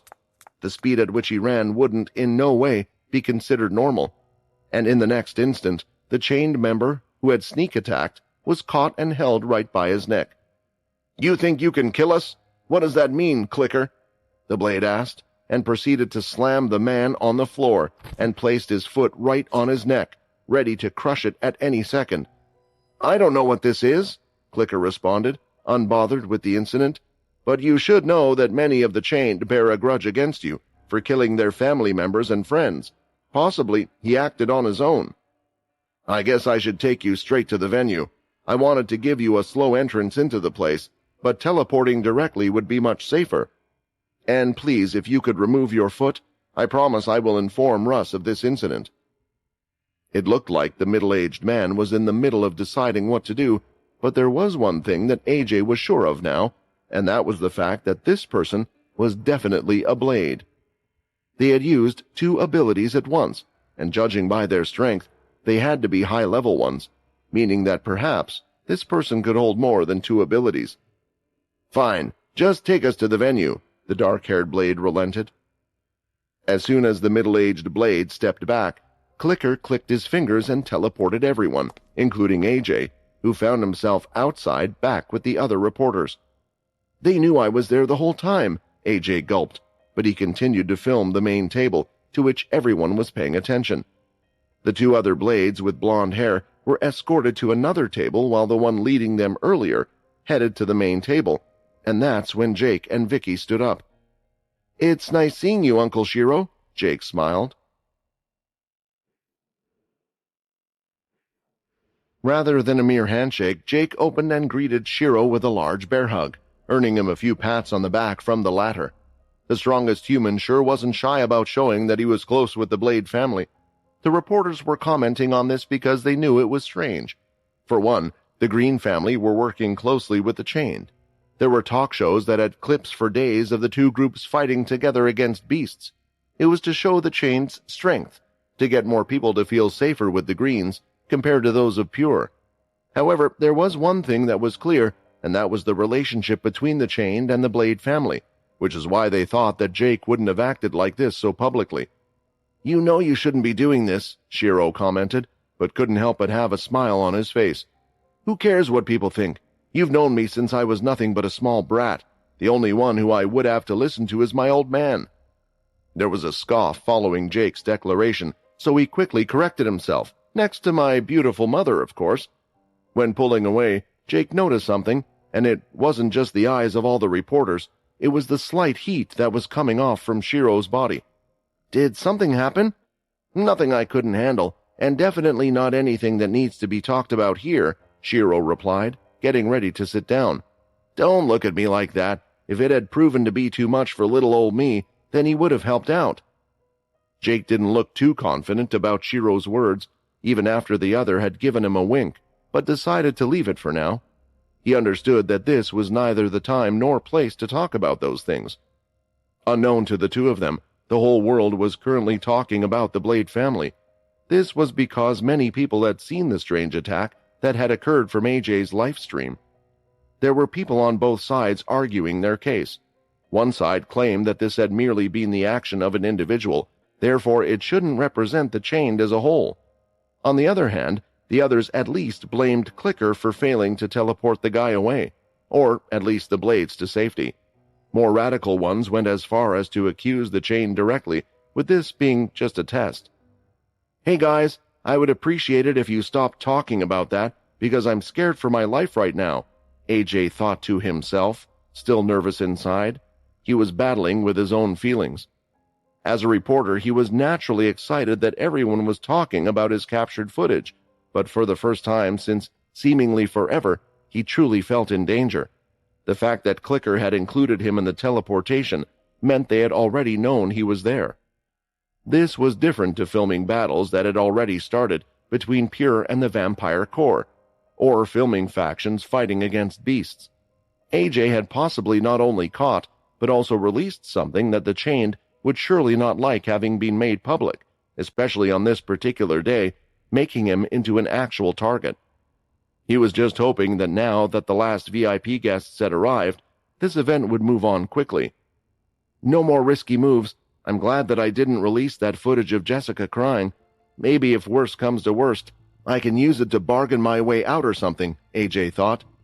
"Everyone, will you please finish what you are eating and give a large round of applause for the person who was able to make this all possible, the one and only Russ Chain," Clicker shouted. Clicking his fingers at the very end of the rose aisle, the man himself appeared. Surprisingly, the groom wasn't wearing his beast armor. Instead, he had come out with no shirt on, only trousers, showing off his lean body as he walked.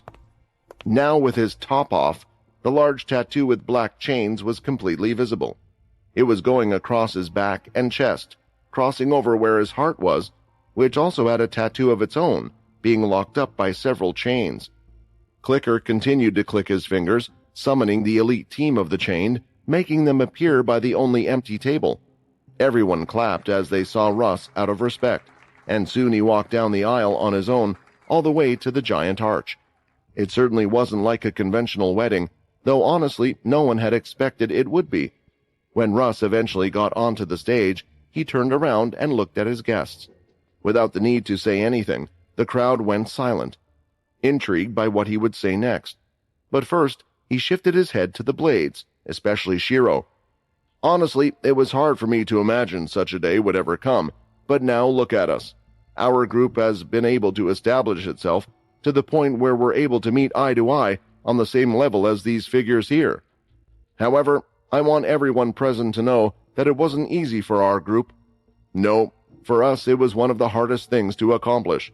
I wish to share our journey with all of you today, so that you might be able to understand the Chained a bit more and continue to grow with us. I was born in complete darkness as a slave."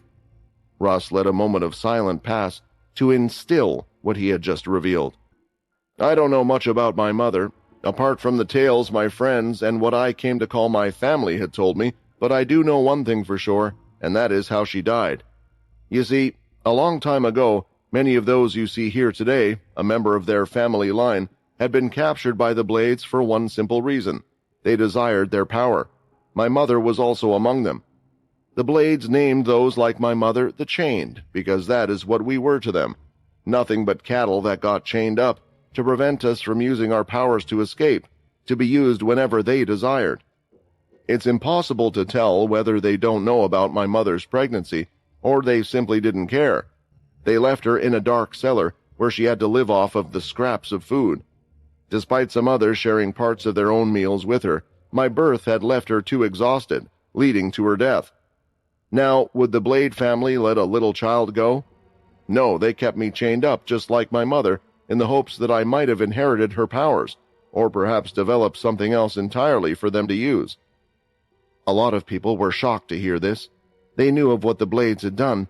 It had come out before, but they didn't know specifically of Russ's circumstance, and it looked like he was revealing it all today to everyone. However, there was some light, and that was all the other Chained that had been in the same position as me. They were the ones who taught me how to speak, how to survive, and in return, I wanted to create a place for them where they and their family lines could live. At first, we weren't accepted, and it has taken a very long time, but now we are able to take a step forward. Every day we are taking a step forward, and something that started out as a dream is becoming reality. To have a public wedding that the whole world is watching is truly an amazing thing. I thank you all for accepting my invitation, and I thank you all for being witnesses of this truly historical moment, Russ stated, bowing down to the rest of his group. The chained couldn't help but stand up and start clapping with all the strength they had in their hands. I have to say, he is a good speaker and can get the public on his side.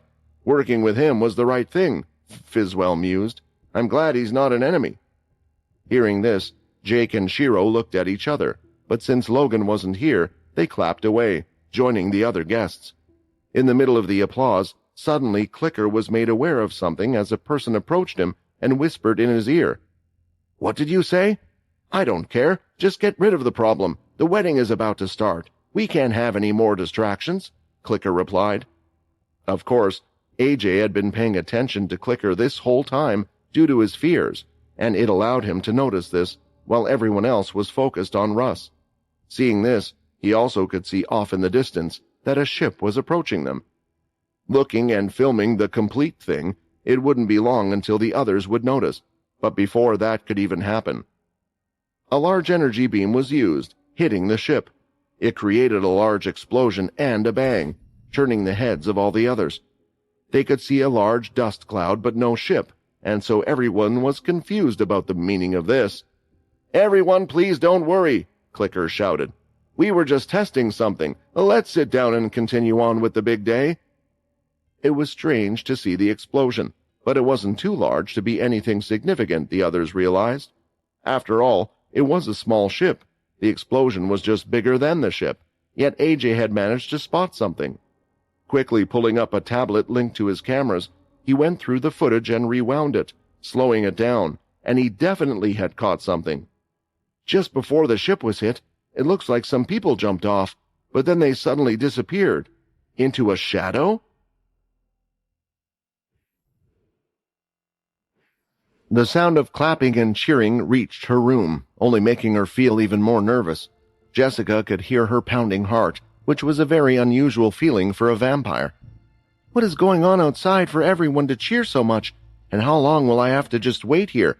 She thought, as she stared at the guards standing still around her, especially the leader of this group, a female guard named Momo. This dress is quite heavy, and it's uncomfortable around my waist, and time is moving so slowly. While waiting in the room, it was then that they suddenly heard an explosion. It didn't sound too bad from inside the establishment, though, since the spaceship was quite far off. At first, Jessica didn't think much of it, but a few seconds later, it looked like Momo and her group had received some order as they looked at each other and nodded. Someone came in to try and break me out of this wedding, have they? Jessica commented sarcastically, knowing no one was coming for her. Do you know anything? Momo asked. It was clear this was a serious question, and now Jessica knew something was going on. Of course not. Who would even come for me? I mean, you should know I was just a normal member of the Vampire Corps, and my family aren't even important people, Jessica said, shaking her hands. Her plea didn't do much, though, as Momo ordered one of the others to go and hold her. Immediately, the guard stepped forward and grabbed her two arms from behind. Should I fight back? I mean, I should have more natural strength than these guys as a vampire, Jessica thought, but in the end, she decided to let them do whatever it was they were trying to do. Just then, a short man, wearing a strange set of goggles, walked toward her. The goggles were extremely thick, making him look like he had a pair of bug eyes, and upon reaching, the man took off his glasses, and that's when Jessica noticed that his eyes were entirely black, as if all he had was a pupil. I heard you vampires use something called an influence skill, but it's a shame with the increase of use of ki that you vampires have been able to do next to nothing. We humans have continued to evolve, while the vampires have stagnated and haven't increased their strength since the beginning. Jessica wondered what this guy was trying to say, and had a real urge to punch the person in front of her in the eyes. but she knew she wouldn't be able to get out, so she just gritted her teeth. "Tell me, is there anyone that is coming for you?" the weird-eyed man asked. It was at that moment that Jessica knew what his ability was. It was something that could surpass the protection of ki, something that was stronger than an influence skill. It was an ability that forced its victims to reveal the truth. "No, no one's coming for me." Words came out of her mouth against her will, and tears almost streamed down her face upon realizing the truth. "Are the Vampire Corps planning something?" "No," Jessica shouted again. "They abandoned me to you guys. They're the ones that brought me here." "What about the Blade family? Are you working with them?" the man asked again. "No!" Jessica screamed, and she had enough. Being forced to answer these questions truthfully had unlocked something inside Jessica.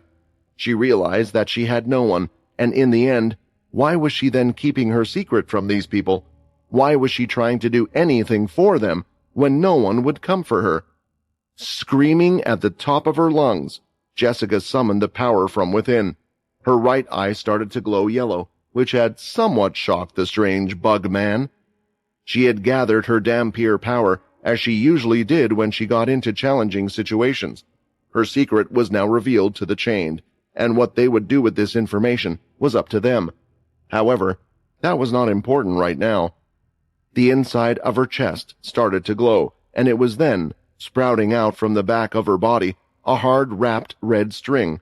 So hard that it looked like tentacles were wrapping out from her body, and their edges were sharpened with her red aura, turning them into flexible blades.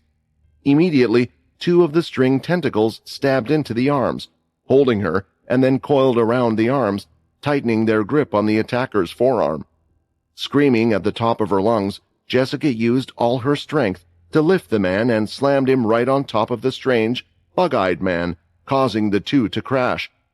"Are you crazy?" Momo shouted. "Do you really think you could take on us?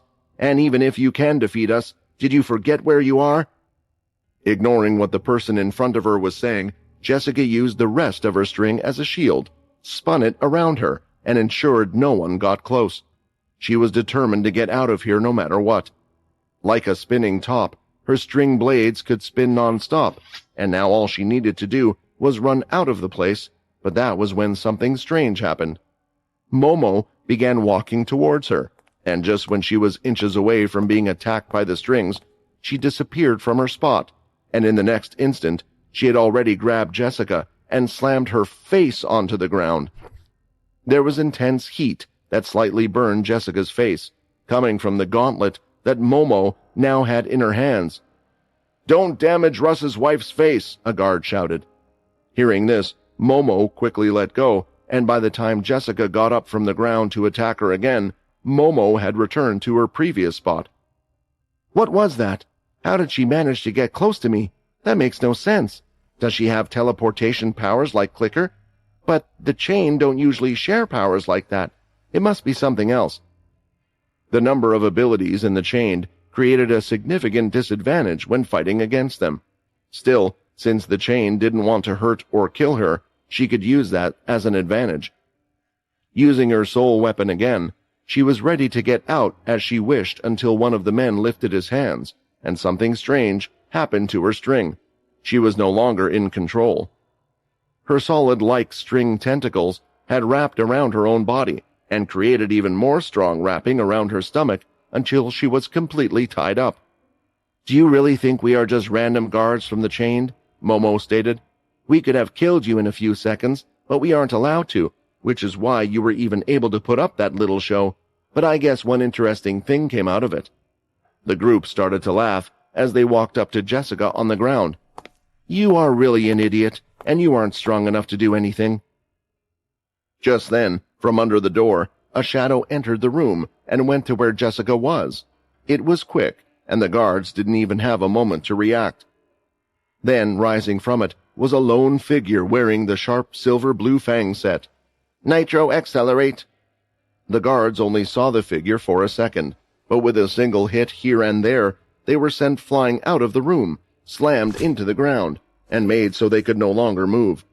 Knowing something was wrong, Momo used her time stop ability to see what was happening. That's when she could see there was an intruder. It was less than a second, and he had already taken 4 of her people out. Who is this person? I can't use my power for long. I will have to take him out right now. Momo was stunned. Her ability would stop as soon as she made the slightest contact with a person. So when she attacked him, she thought it was enough. But as soon as time resumed, the intruder lashed her hand away and grabbed her by her throat. Although she isn't strong enough to do anything herself, it's a good thing she knows someone who is, Quinn, the intruder, thought. When Quinn held Momo tightly by her neck, the latter knew that her life was in this stranger's hands, but she couldn't quite tell what had occurred. For the first time ever, her ability turned out to be useless. Due to Quinn's hand coming in contact with her, she could not use her ability anymore, and her powers were now futile. I have to inform the others somehow, Momo thought, but the grip around her neck became tighter to the point where she had trouble breathing, and eventually she passed out. Then Quinn did something strange to get all of the guards who had now passed out. Shadow began to wrap them, and while covering them like blankets, it continued to flicker over their body. Shadow cover. This was one of the new shadow skills that Quinn had obtained a long time ago, but hadn't found a practical use for until this moment. Since the shadow could slow down attacks and the perception of time, shadow cover was something related to it. It was able to stick on the part of the opponent's body, and in doing so, it would slow down certain powers such as healing. It was a skill that Quinn imagined would have been helpful in his early days, but in his current fights, it was best to use his shadow in other ways. However, shadow cover meant that those he had just knocked out, rather than killed, would stay unconscious for a long time until he decided to recall the shadow. He was confident that there would be no disturbances for the next few minutes. Quinn loosened his grip around Momo's neck, and as she fell to the floor, he turned around. Jessica couldn't wait to see who her savior was, or perhaps it might even be an enemy. Whatever the case, she was satisfied for at least this moment. She felt a little free, even if she knew that it was still impossible to escape this place. "I'm sorry, I was so focused on myself that I didn't realize that you had your own troubles," Quinn said as he looked at her. That was when Jessica raised her own eyebrow. "Who are you?" Jessica didn't recognize this person at all. It was clear the other party was a vampire, but she couldn't identify who this person was. "Is he someone from the Vampire Corps?" "I almost forgot. Jessica has only ever seen me with the Earth mask on. She has no clue who I am." "Maybe this will help." Quinn raised his hand, and out from the shadow, a few people stepped out. Minnie, Hannah, Peter, and finally Lucia as well. As soon as she noticed who was in front of her, Lucia ran and gave Jessica a big, tight hug. What is all this? I'm so confused." Jessica couldn't understand what was happening, and what these people were doing here. "It's us. The person who just saved you was Nate, and this is Peter. And you have seen Minnie and me. It's a long story, but we all came to get you. We heard from Andy that you were being married off to the chain's leader, and that's why we're here," Lucia explained. Jessica stared at the people for a few seconds before realizing that Peter and Nate looked different compared to what she remembered.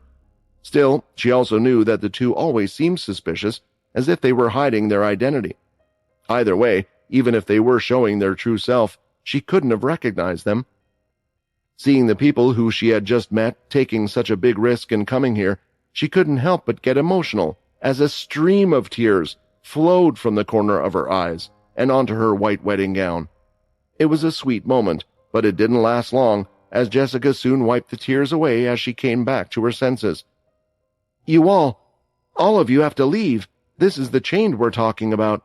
I know you all came here for me, but the last thing I want is for you guys to get killed just because I didn't want to marry one annoying guy." "We know," Hannah said.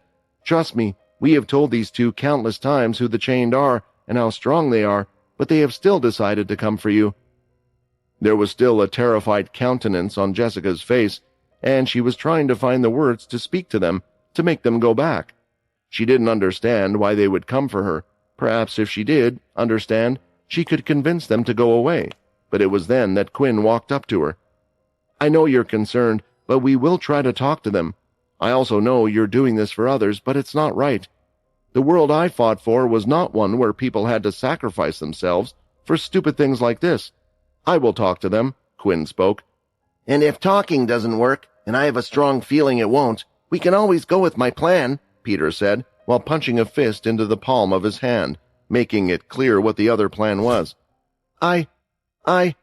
Auntie is back, Minnie said, smiling. Jessica realized she couldn't win. This group had already made up their mind. Knowing this, a smile appeared on her face. Thank you. Suddenly, Jessica disappeared from the room. She hadn't finished her sentence, and she was gone. But it wasn't just her. The guards who were passed out on the floor were disappearing one by one as well. It has to be Clicker, Mitchell said. He is teleporting them out of here. At that moment, Jessica's name as the bride-to-be was announced. Everyone in the hall turned to one end of the aisle and saw her ruined makeup from the crying and her messed-up gown covered in blood. Countless gasps escaped from the crowd for the next few seconds as they wondered what was going on. To understand the situation better, Clicker, of course, used his powers on the guards and instantly brought them to the hall. But when they appeared, their bodies were seen just lying there on the floor. The guards were unconscious, with many having their bones broken, and were heavily injured.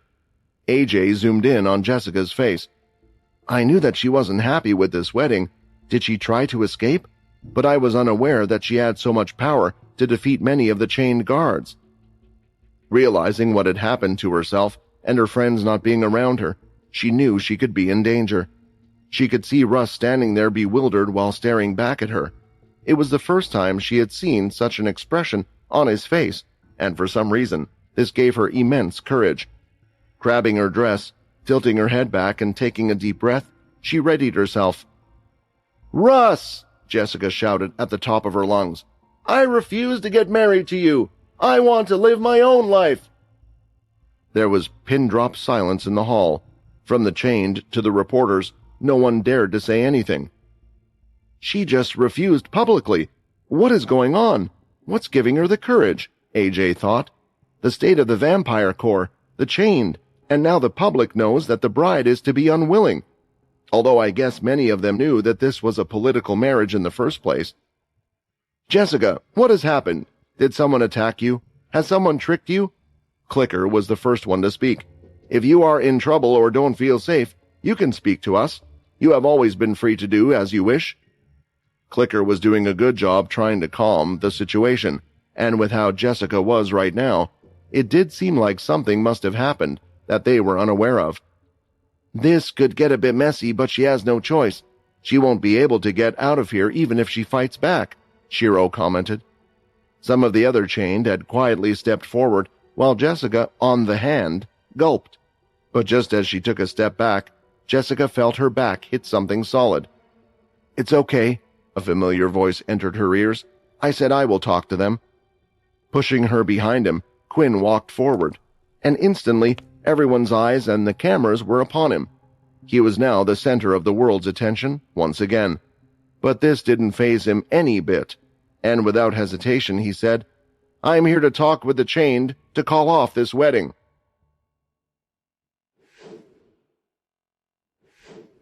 After seeing the bodies of the chained disappear, Mitchell quickly caught on to what was happening.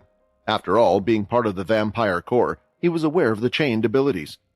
Quickly, he had explained to Quinn what was happening, although they didn't quite know how Clicker's ability worked. It seemed he could only teleport those that he had marked in some way before. The wedding! It could be happening any minute right now. You have to go, Lucia shouted. We have to get there quickly. Hearing these words, and with the nitro accelerate still having a few seconds left, that was precisely what Quinn had done. He ran off towards where he could hear the most noise. The chained establishment was mostly empty, and on their way there, it was hard to miss where the crowd was exactly, and that's how Quinn could get to Jessica after only being at the aisle for a few seconds. Who is this guy? The reporters asked loudly. For one, they wondered who would have snuck into the chained base. Then there was the question of who would be willing to as well. Someone who could do two of these things, the reporters, thought they would have at least had or heard of this person. As the reporters looked at each other and talked with one another, none of them could come up with an answer. Jessica, things could get very dangerous here, so just stay close to me, okay? Quinn said as he carefully placed his hand behind her. Instinctively, she latched onto Quinn's arm at this moment. She didn't know why, but she felt safe with him close to her. However, what this had done was made it clear that Jessica knew this person. "Is it some sort of secret love rival going on here?" the reporters asked, but still had no idea. "Someone finds out who this person is." "Do any of you know this person?" Fizwell asked. He was a little annoyed as he attempted to get through to Andy. Regardless of his attempts, he was unable to get through, as the chain seemed to have some way to block all forms of communication while they were there. If this wedding didn't go through, Fizwell was worried that the Vampire Corps would take the brunt of the problems from them. "I have no idea, but it would make a great drama series," Jake replied. "It's a shame he didn't come in just as they were about to kiss, with a 'I object.' That would have been a bit cool, or maybe too cheesy." When Jake had fought against Quinn, he had done so with the disguise, so to him and Vicky he was just another person. "Why does he feel familiar? Do I recognize him from somewhere?" The others heard Shiro, of all people, mumble, but they thought he might just be saying things with his old age. The truth was, Quinn wanted to use his shadow space to place Jessica inside, but he was worried that taking her away like that might cause everyone to act. It was clear that all of the members of the Chained were already on their toes, getting ready to pounce at any second. "Ray!" Quinn called out. "Tell me I'm not the only one that can feel it. I know you're in the shadow space, but you can tell, right?" There was another reason why Quinn was being a little cautious. He could feel something from before, but now here he was sure of it. "Yes, I can feel it. The energy's the same as hers," Ray replied, with a sour taste in his mouth, and refusing to say her name. The energy Quinn could feel now wasn't just the energy of a Celestial. He could tell that it was a Celestial themselves. Whether the Celestial was working with the Chained, or perhaps just here for fun, Quinn didn't know, and it was quite possible that they would just be doing things of their own accord. "I am here to talk," Quinn shouted once again, but noticed something was off but wasn't quite sure what it was. "You heard that Jessica does not wish to go through with this wedding. I understand that this is important to you, so I thought that maybe I would be able to give you something in return to call this wedding off." There were few things Quinn had in mind, perhaps maybe even his demon tier gauntlet, or he could even hunt some beasts for them. Even an IOU from the hero Quinn should be enough. "The others can't hear you or me," Russ said from the other side. "It's the ability of one of my men. You have caused quite the commotion, and we wouldn't want you saying anything to frighten them, now would we?" "I'm afraid that a stranger wouldn't have anything of interest to give to me, and even if you did offer something, why wouldn't I be able to just take it from you?" Russ asked. To this, Quinn smiled. He thought it might be the only way to get out of this situation. "Because of who I am. My name is Quinn Talon. I assure you I should have or could do one or two things that would allow me to stop this wedding." There was a pause from Russ for a second. He didn't outright laugh like others did when Quinn revealed himself. Instead, it looked like he was thinking. While the silence was taking place, everyone else was on their toes. They were unable to hear the exchange going on, but could see their lips moving. Obviously, it was an ability from one of the many Chained. AJ found this interesting, a way to silence anyone that wanted to speak up or maybe could reveal a big secret of theirs. It was then that Russ finally said something, but when he moved his mouth, Quinn was unable to hear him this time. At that moment, a single person came out from the crowd and stood down the aisle in front of Quinn. The man started to run forward towards Quinn, and his skin started to change slightly, turning a little gray. It was hard to tell what his ability would be, but nonetheless, he was a Chained, and everyone knew they were strong. "It looks like we got a bit of entertainment for ourselves. Maybe this was even all planned," Chris said with a smile, eager to get some fighting done himself. Before reaching Quinn, the man threw out a fist, and a strange rod-like structure came out from the end of his knuckles. Seeing this, Quinn quickly hit the large rod away to the side and took a step in. He grabbed the man by the shoulders and kneed him in the stomach. The second it hit, blood came out from the man's mouth. The impact was loud, and a large cracking sound could be heard. Everyone who was close could feel the energy that had come from the attack. It even shook the hairs of a few standing close. "I held back. It's not the time to kill him." The man was somewhat resilient as he attempted to throw another quick fist, ignoring the pain he was going through. But avoiding it, Quinn pushed the man forward before throwing out a high kick and breaking the man's thigh, dropping him to the ground. Once again, there was silence, as the stranger had dealt with the chained member rather quickly. That was skillful, really skillful, to take out a member of the chained like that, AJ thought, happy that he managed to catch everything. Either this is some show the chained are putting on, or this is going to be one of the craziest events in history. The other reporters felt the same way, as their hearts were beating even faster. Was that meant to be a little test to prove to you who I am? Quinn asked, still silenced by the strange ability. I held back. I don't want to kill your people, but I assure you I can prove I am who I say I am. Quinn was unsure how it would go, thinking that things could turn at any moment. The man in front of him was strange, and even after seeing Quinn's powers, he was unafraid. It was as if, even if he knew the real Quinn was in front of him, he wouldn't be scared, which was unsettling to Quinn. His mouth is moving again, and I can't hear what he's saying, and now I can't hear what the others are saying as well. Clicker was walking up to the table where Jake and the other sat. As you can see, the intruder wishes to stop this wedding. Our leader Russ has called on you all to help in stopping him, as a sign of the friendship the chained hold with you all. The others looked at each other. Many on the table were enemies. They thought that maybe this was a sign that the chained weren't on anyone's side. This will be easy work, Flora said, as she stood up and drew her thin blade. The Dampier was ready to take action immediately. She had been holding herself for a long time at the table next to other vampires. All of you, feel free to stop him, Clicker shouted to the rest of the chained, who were also eager to help. Nate, Jessica shouted, what do we do? The members of the chain hadn't quite attacked them yet, but they drew their weapons. It looked like they were waiting for the others to act. Quinn, seeing who was at the table, wasn't quite sure he wanted to be fighting all of those at once, especially since some were possibly allies. It looks like we go with Peter's plan, and I have a good way of solving this. Lifting his hand, something dark appeared above Quinn's head. Seeing this, those that were about to move on the table froze. This was the shadow ability. The shadow was a power that only a few knew, and the size of this shadow was fighting itself, but soon they were left in awe as they could see a significant figure falling from the shadow itself. Slowly descending, with its enormous tail swinging and its two giant wings, they could hear its breath. Finally landing directly behind Quinn, its large, heavy body shook the ground as all four of its feet hit the floor. It let out an almighty roar, swinging its neck and opening its large mouth. The roar shook the ears and hearts of all of the people there. Ray, it's time to be useful. With the sheer power coming from the beast's roar, everyone who was present could tell what this was. Without a doubt, it was a demon-tier beast.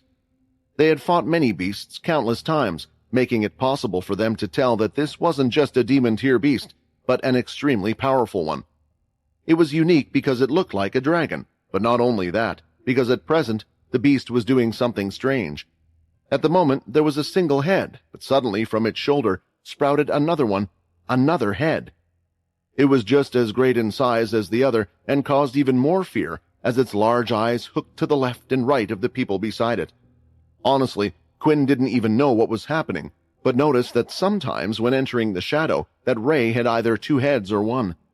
He thought that maybe it might have something to do with the real dragon's consciousness that Ray had taken over, or perhaps Ray just preferred having one head rather than two. Since the dragon had been summoned, it was almost as if everyone had somewhat forgotten about the shadow power used to summon it, and who had done such a thing. That dragon, it can't be. It has two heads, and a dragon demon-tier beast. I haven't heard of one since back then, Shiro thought, his hand tightening around the back of his chair. He had yet to move, and so had everyone else, somewhat stunned by the roar. Do you recognize it at all? Shiro asked. But these words weren't spoken out loud. They were spoken in his mind. Back then, the dragon only had one head.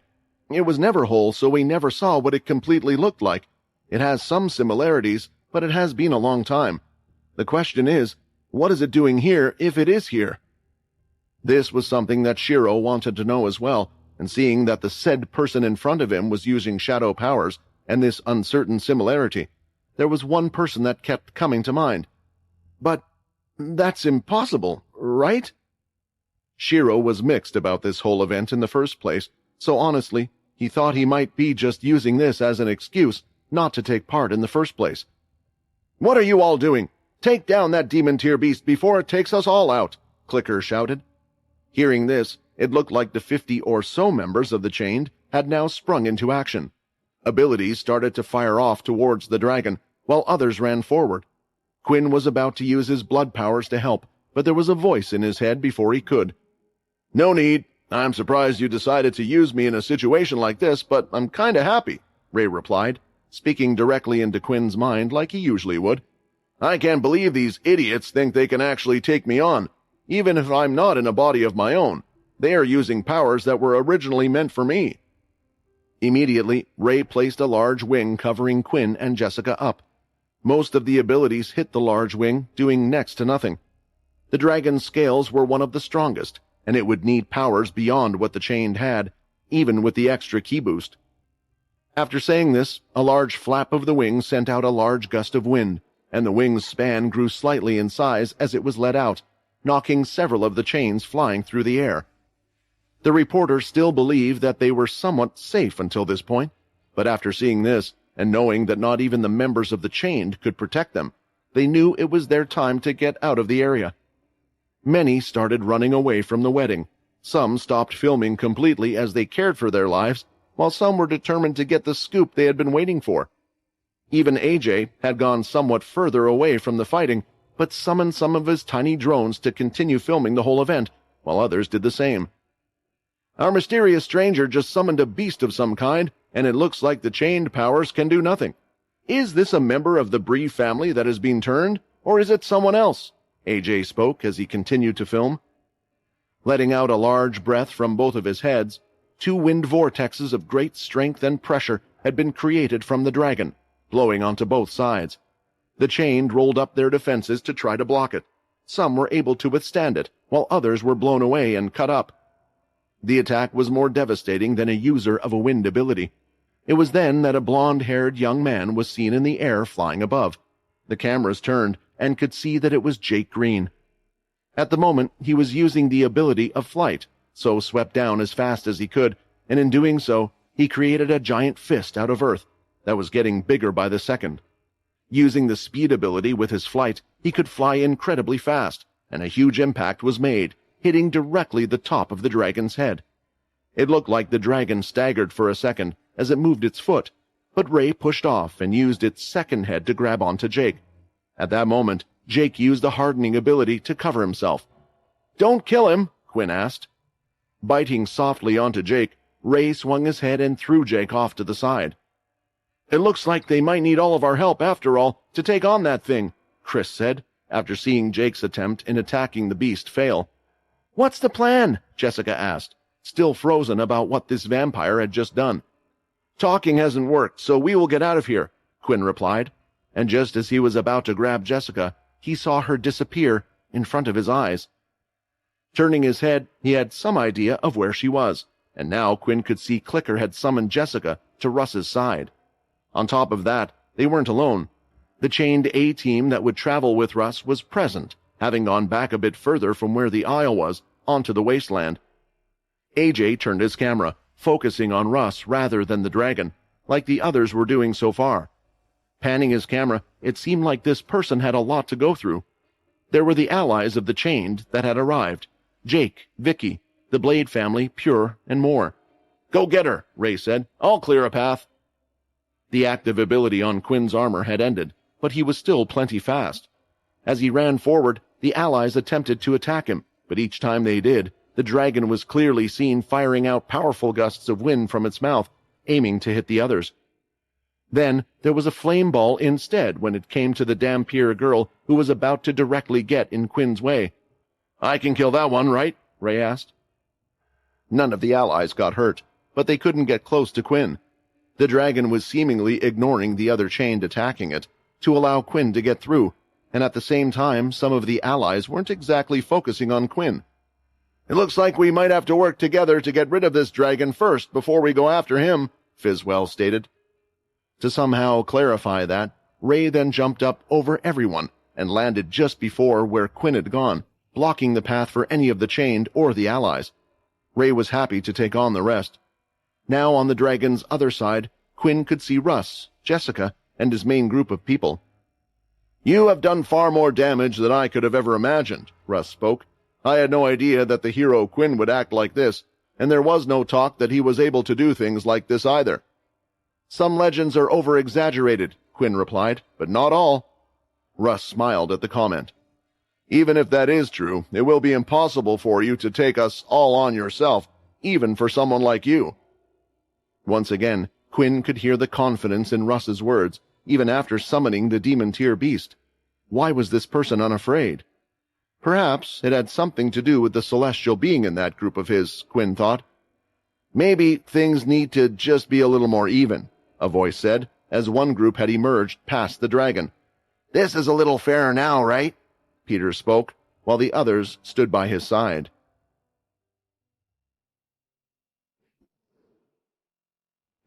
All eyes of the Chained and the allies were on the dragon in front of them. If they wanted to help their leader in any way, they had to get through this demon-tier beast. However, after seeing a few attacks, including it chucking Jake Green off to the side, they weren't so confident in their attacks. This is in a way testing the unity of the Chained, AJ thought. Unlike other groups, the Chained are banded together as individual strengths with a common goal and background, and although they respect their leader, they wouldn't risk their lives to protect each other or their leader. What was surprising for the audience, who were watching through the reporters' channels, was that the Chained powers and attacks did nothing to stop this thing. I don't understand. Isn't that a demon-tier beast? The Chained have taken out demon-tier beasts before. They even have demon-tier equipment. Well, to be fair, the main group of the Chained aren't even fighting. Yes, but this is meant to be such a powerful group that all of these groups are fighting for them to get on their side. Yet they can't even take out one demon-tier beast? If that's the case, then Earth and all the other planets would be doomed if there was another strong demon-tier beast attack, or a horde of them or something. You seem to forget that those very same allies fighting for the Chain's acknowledgement are also struggling against this demon-tier beast.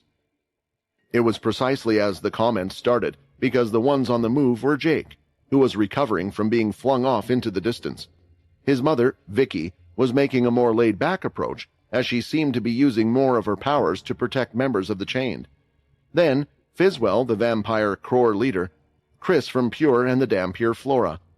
Giving out a big huff and placing his sunglasses away, Fizwell looked up at the dragon. Andy isn't going to be happy if I don't act, so I guess I should do something.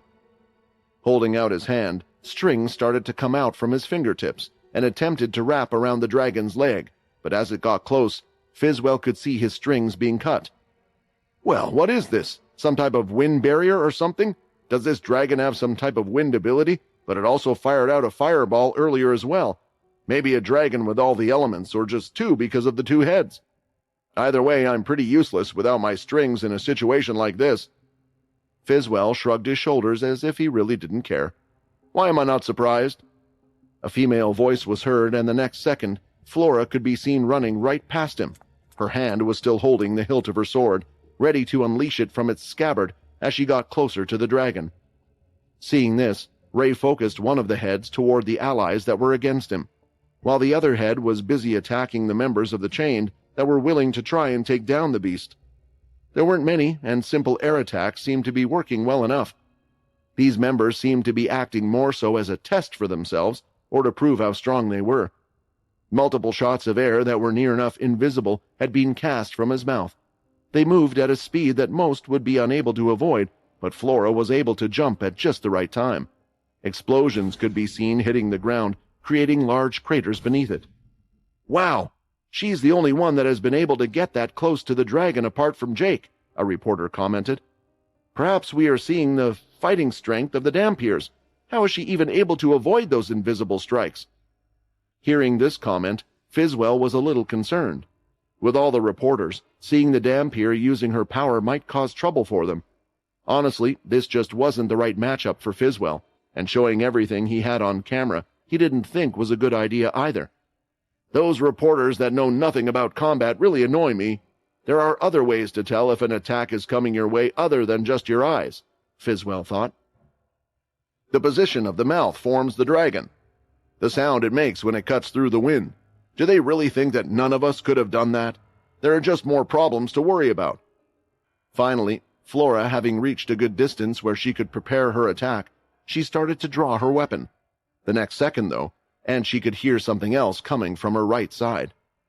The sound of the wind being cut through, but it wasn't like the sounds she had heard previously. Turning, she had only managed to draw her weapon halfway out from its scabbard, and she had no choice but to fuse her aura energy to make it somewhat defensive. She spread out her ki as well. An object as large as a pillar had slammed right into her, dragging her across the ground. As she made contact, she could feel the same defensive wind barrier constantly trying to attack her. Her body was being cut up by the second, and her natural ki was being dwindled down by the attack. "It's the dragon's tail," Flora realized.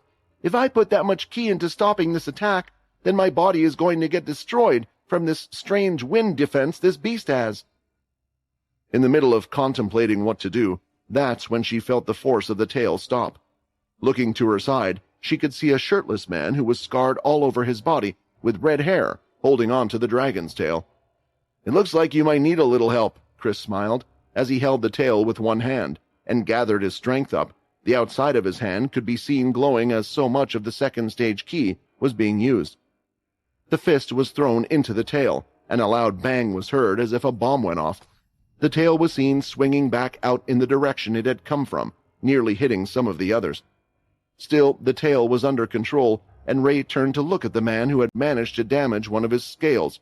A few seconds later, though, the scales by his tail that looked injured had started to heal as well. "There are some strong ones here, and although this dragon is not as strong as I was in the past, it has been boosted in power with my own a little, making it stronger than the demon-tier beast it was in the past. What's annoying, though, is that Quinn told me not to kill many of them, and that's caused a lot of trouble for me." It was then that Ray could feel another attack coming from his right side, and lifting up his large wing, he defended the thunderbolt. Jake was back in action, and all of the allies, realizing that they couldn't beat the dragon alone, now knew that they needed to work together in some way. "I thought that I would enjoy fighting as a dragon again." A voice was being projected into all of their heads, and at the same time, the dragon appeared to be shrinking in front of their very eyes. "However, it seems like I have become more accustomed to fighting in a different form. I think this will be easier for now." Once again, everyone on the field had paused. They didn't know what to do, and the reporters were somewhat shaking. This was due to what Ray had done. He was now a little bigger than a regular human. No longer did he have two heads, and he had made his body look like that of a human. However, in doing so, using the body of the dragon that had created them. To the people, he looked like an ancient enemy that hadn't been seen for a very long time. Ray had the appearance of a dalki, only covered in larger scales, and had a more menacing look in its eyes, looking more dragon than a man. "Let's try this again," Ray smiled. A lightning bolt came out from above, where Jake was currently. It was green in color this time, having been mixed in with another ability. Ray stood there planning to show them all that this would do no harm. He was somewhat thinking that the others might give up if they saw they were no match, but something had even surprised him. A person had come to his side, showing no intention of harm, quickly held two hands up. Two blue-colored thunderbolts of his own appeared and had hit the green one. Seeing this, Jake pulled back on his attack, trying to weaken it as much as possible. When the two thunderstrikes collided, there was an outburst of power in the sky, causing a faint glow to appear on the others' faces. Now looking at who had stood and blocked the attack for the dragon, Jake was raising an eyebrow. "Uncle Shiro, what are you doing?"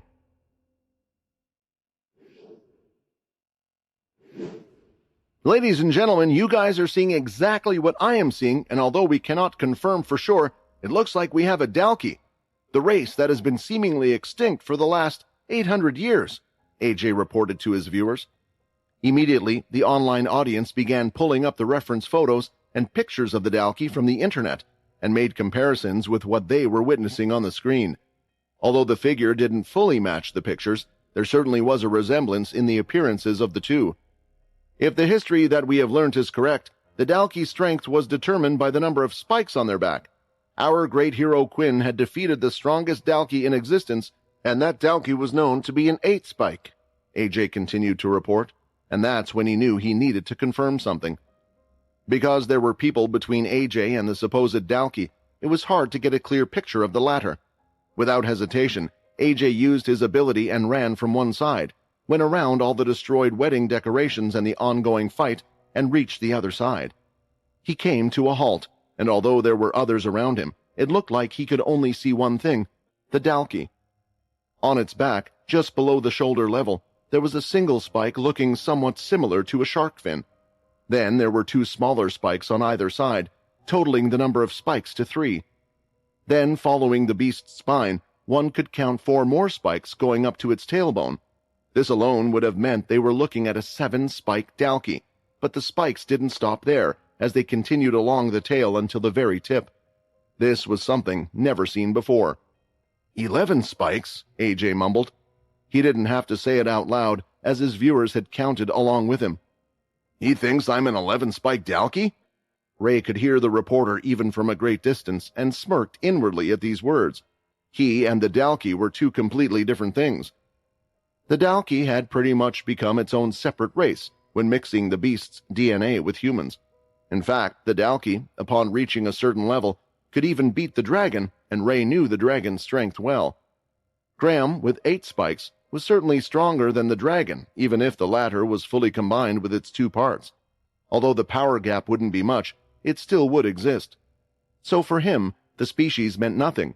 It was merely his form, but the whole world thought differently as they looked at him. Anyway, I'm more surprised at something else. Why did this black-haired man come and protect me from the rest? What are you doing, Uncle? Jake asked aloud, as he landed by his mother's side. All the allies had spread out and were staring varyingly at the dragon figure. Most of the members of the chain had already been dealt with, or at least felt the power of the dragon, to know that they were useless even if they attempted to join the fight, and thus they just stood far back along with the other reporters. Shiro glanced behind him for a second. He wasn't looking at Ray, though. He was looking past him, toward someone else. What do I say? Is there any way to stop the fighting at all? Shiro thought. You will have to give a good answer, Chris said aloud. We know the Blades and Chained aren't on good terms, but if you choose to side with the enemy, and a Dalki no less, we will have to fight. Hearing this, Jake glanced at his mother. There was no chance that he or Vicky would fight against Shiro. But if they didn't solve this immediately, the united battle against this dragon could turn into a fight between each other. The person behind me, Shiro hesitated for a moment, and then, with the most serious expression he could pull off, he glanced at the mother-son duo and said, Listen to me, Vicky. That person, look at him and remember, that's Peter. I'm 100% sure that's Peter. Shiro was unable to see Peter before. He hadn't even noticed Peter and the others go past the dragon. But when Ray had shrunk in size, he could finally see the others behind, engaged in some sort of battle. That's when everything had clicked for Shiro. If Peter was here after 1,000 years, then the reason why he felt like the other person was so familiar. The shadow powers, and this dragon right here. What, because the person had to be him? Although his appearance wasn't what Shiro had vividly in his mind. After all, it had been a long time. A very, very long time. But there was always an image of him in Shiro's mind. It was from a moment in Shiro's life that he would never forget, no matter how many years passed. The person who is attacking. He is my teacher, Shiro answered. Before Ray had transformed into his Dalki-like state, Peter and the others had arrived by Quinn's side. Honestly, he wasn't sure if he was happy or not that they were here. These people in front of him were pretty dangerous. In the past, the system would give me quests and rewards for facing tough situations, but since becoming a Celestial, it's only given me long-winded quests, and I guess stuff to do with Celestials, which doesn't really make the current situation easier, Quinn thought. Still, it's a good thing I have Ray to keep the others busy, including Jake Green and Chris. They are a handful and half, and Chris has a key amount I have never seen before, but I need to focus on those in front of me. Are you sure you don't want to talk it out? Quinn shouted to the other side. The people in front of him were gearing up for battle. I'll let you in on a little secret, Russ replied. If I can have everything I want, then why would I not just do that? In the end, things will always work out for me. Hearing this, the first thing Quinn did was raise his hand and use the Shadow Lock skill on Jessica. She instantly disappeared, swept into the dark shadows. He wanted to keep her safe, and now he had what they wanted. However, Clicker clicked his fingers in the next moment, and Jessica reappeared right beside Russ. It was the first time Quinn's shadow lock hadn't worked. "We won't have you do that again," Clicker said, clicking his fingers again, making Jessica disappear. "It looks like you will have to force us if you want to see her again." Annoyed, Quinn ran forward towards the group. He used his full speed. His armor set had already changed to something else since the Blue Fang set had cooled down, but 200+ speed was definitely no laughing matter. It allowed him to cross the large land between them in seconds. Yet, even with all of this, the whole group didn't look worried at all. "We have to support Quinn," Peter said, as he ran forward, having a bad feeling about this all. As for Quinn, looking at them all, he decided that it would be best for him to go for the most troublesome one in the whole group. There were plenty to pick on, and as he approached the group and headed for Russ in the center, he quickly changed his direction at the last moment. Clicker prepared himself, but Quinn ran straight past him and instead went for the dark-skinned female, who was seemingly the most ordinary in the group. Quinn's hand reached out towards her, but just as it looked like he was about to grab her, the armor she had around her legs began to light up, and it suddenly released steam, blocking Quinn's view. He clawed his hand anyway, thinking he would be able to grab hold of her, but his hand only caught air, and when the steam settled, she was already out of reach, leaving a trail of steam behind. Twice in a row, Quinn had been bested. First, his shadow lock skill was countered, and now his speed couldn't match up to one of the members of the chain. I could tell from the inspect skill that they were demon tier boots, and would most likely be speed-based, but I didn't think they would be this powerful. Still, I have other ways to deal with her, and there's something that can surely slow her down, Quinn thought, thinking of his shadow. While Quinn had attacked the female, the chained were shocked by his move, because they were not expecting Quinn to target the female from the get-go. "How did you know?" Russ suddenly asked. "It wasn't a coincidence that you went for her." He felt challenged by Quinn's actions. "It looks like you're full of surprises, but so are we." It was then that Quinn tried to use his shadow to expand on the ground and envelope the area to slow down his enemies, but when he attempted to use it, nothing happened. The shadow did not appear from under his feet. "What is going on here? I can't use my ability."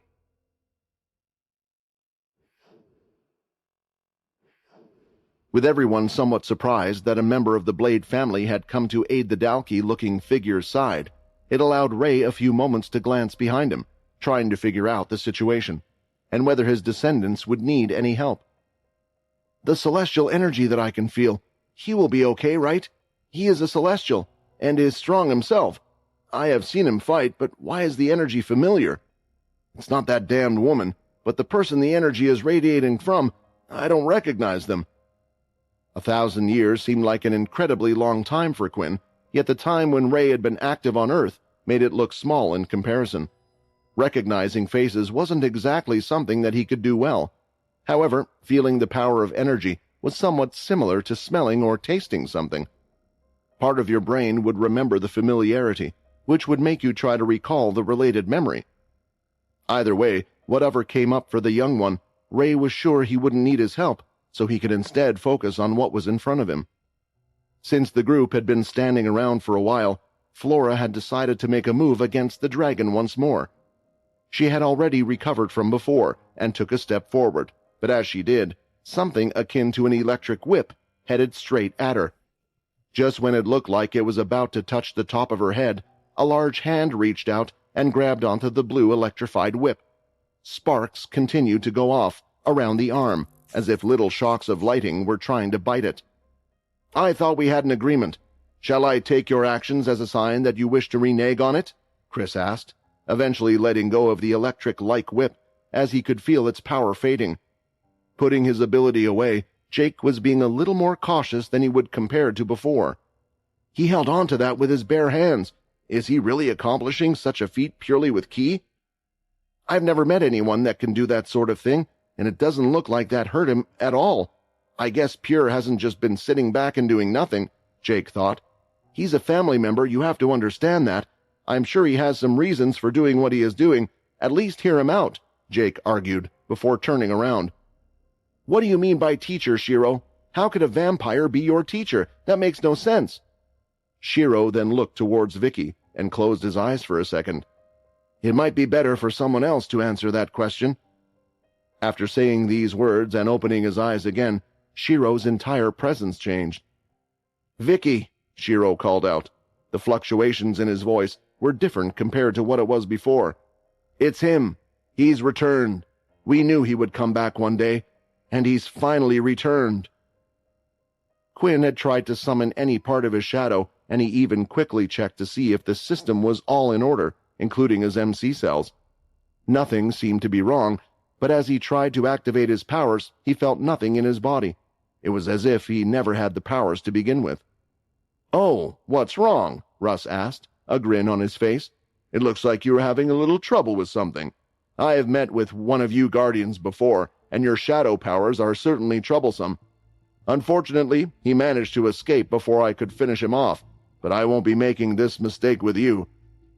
Hearing the word Guardian made Quinn think of the red vampires again, and it looked as if Russ was mistaking him for part of their group. Lifting his head up and looking towards him, Quinn had a sad smile on his face as he let out a sigh. "Huh, so you think I'm part of the red vampire? I guess I can't blame you for mistaking me for one of their fanatics, claiming to be Quinn Talon. Well, it doesn't matter if you believe me or not. I don't need to rely on the shadow powers or beast weapons to deal with the likes of you." Russ had taken a step back, and the others did the same. They hadn't acted yet, worried that this person might very well have a trick up his sleeve. It was then that a large amount of aura started to emit from Quinn's body. His eyes glowed red, and the aura wasn't just covering a single part of his body, it had erupted as if it were flames from his body. At the same time, something else was occurring. The blood from the victims that Ray had fought was moving. It had floated in the air, like raindrops, and was coming towards Quinn, mixing in with his aura. The aura continued to glow until it was as if there was again flame behind his body. "What is this? Are you sure he's one of the Guardians and not the red vampire leader himself, Russ?" Clicker asked, his worry clear in his tone. "No, he doesn't look anything like that guy," Russ replied, getting slightly nervous at Quinn's display of power. "Not unless he replaced him." "Perhaps this is my own fault. Ever since I woke up, I tried keeping a low profile, not wanting to disturb anyone since it was no longer my time." As Quinn spoke, more and more blood gathered around him. "Unfortunately, even after all those years that I have been gone, nobody wants to just talk things out. Kindness still appears to be something that isn't given freely, but something that has to be earned by force. Fine then, let me speak the only language guys like you seem to understand." The aura that surrounded Quinn was condensing into a darker red. Usually the aura from vampires was quite light, and they had never seen something like this before. Suddenly, throwing out his hands, the blood aura from his body had split, and with it, in the air behind him, they started to form into the shape of swords. Soon, the aura had created 1,000 blood swords floating about in the air. This was something that not even vampire leaders should be capable of, and the crowd's eyes were starting to linger on the scene behind the human dragon. "My body has really changed. I can't feel the strain when even using this much blood power like I could before. I haven't used the celestial energy yet, but let's get rid of all the annoying bugs around here." "Me and you are the same, so let's just make this a battle between us," Quinn said, as he continued to look at the dark-skinned lady. "Clicker!" Rush shouted, as he understood what the intruder meant. As soon as his boss called out his name, Clicker lifted both his hands and clicked with both of his fingers. Quinn was ready to move the blood swords, yet stopped since his target was nowhere to be seen. To his left and right, none of his friends were there. Behind him there was no wedding scene, nor guests filming videos. However, there was one person who was in front of him, and that was Russ, who was still present. You might have convinced me a little that you might be the hero," Russ stated solemnly, his voice containing some faint hints of reverence. "No one, not even the red vampires, could have as much blood control as what you have demonstrated. You said to make this just a battle between us, no? Then let's battle." Although Quinn had no idea where he was, that wasn't an issue for him. He could always travel back to the others by using Minnie's shadow. Of course, for that to happen, his shadow would first have to start working again, but since only Russ was currently in front of him, it wasn't hard to guess the reason for his powers abandoning him. "Fine," Quinn answered, and was ready to throw out the 1,000 blood swords towards his opponent. Moving his hands quickly, though, quicker than humanly possible, to the point that only someone as quick as Quinn would be able to follow, a strange aura surrounded the chained leader, a strong red aura. The aura left his body and started to form objects in the air, and with that, suddenly Russ wasn't the only one faced with 1,000 blood swords. Most of the group were unable to keep up with Quinn, with the exception of Peter, and they all knew that, but they had decided to follow him anyway. Even though Quinn was leaps and bounds ahead of him in strength, Peter knew that at times there could be trickery involved, especially with all this celestial talk Quinn had told him about. Still, when seeing him dash ahead into the group of chained, Peter knew that he was able to deal with it. Even when Quinn had missed, he wasn't worried, and seeing him summon his blood aura, it looked like Quinn had control of the situation. After all, Quinn was only using the appropriate power needed to crush these fools. In fact, Peter believed when summoning the 1,000 blood swords, he was perhaps using too much power. A human wouldn't use its whole strength to squash a few ants after all, but things had quickly changed because the next second, Quinn had disappeared suddenly, and it wasn't just him, but Russ, the leader of the chained as well. "Where did Quinn go?" Lucia said. "Was it Clicker's ability? But how? How was he able to teleport him to another place without even having touched him before?" As the group had discussed earlier, Clicker's power allowed him to transport people and objects. They knew this, but it seemed like there was some type of condition involved, and as for that condition, it was unknown. "We don't have to worry about him," Peter stated. "Wherever he is, I'm sure he will deal with whoever gets in his way. This is the person that has taken on Graham, Hilston, and more people than you know." Hearing Peter's words, Locke, a man with large, bushy eyebrows that were pointed upwards towards his large forehead, couldn't help but laugh. "The person who defeated Graham. I admit those blood powers are strong, but don't try to corner us with this lie, right, guys?" When asking the question, he looked at the others, who all seemed to agree, but there were two people that were a little startled.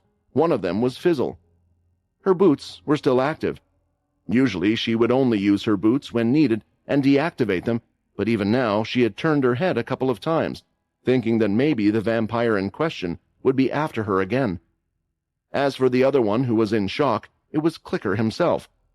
"What's wrong? You can't possibly think our leader will lose to that guy?" Locke asked. "Wait," Cube, a square-headed man, said, who had several colored rings on all of his fingers. "How was Clicker able to transport that vampire? Did you know him?" Clicker shook his head.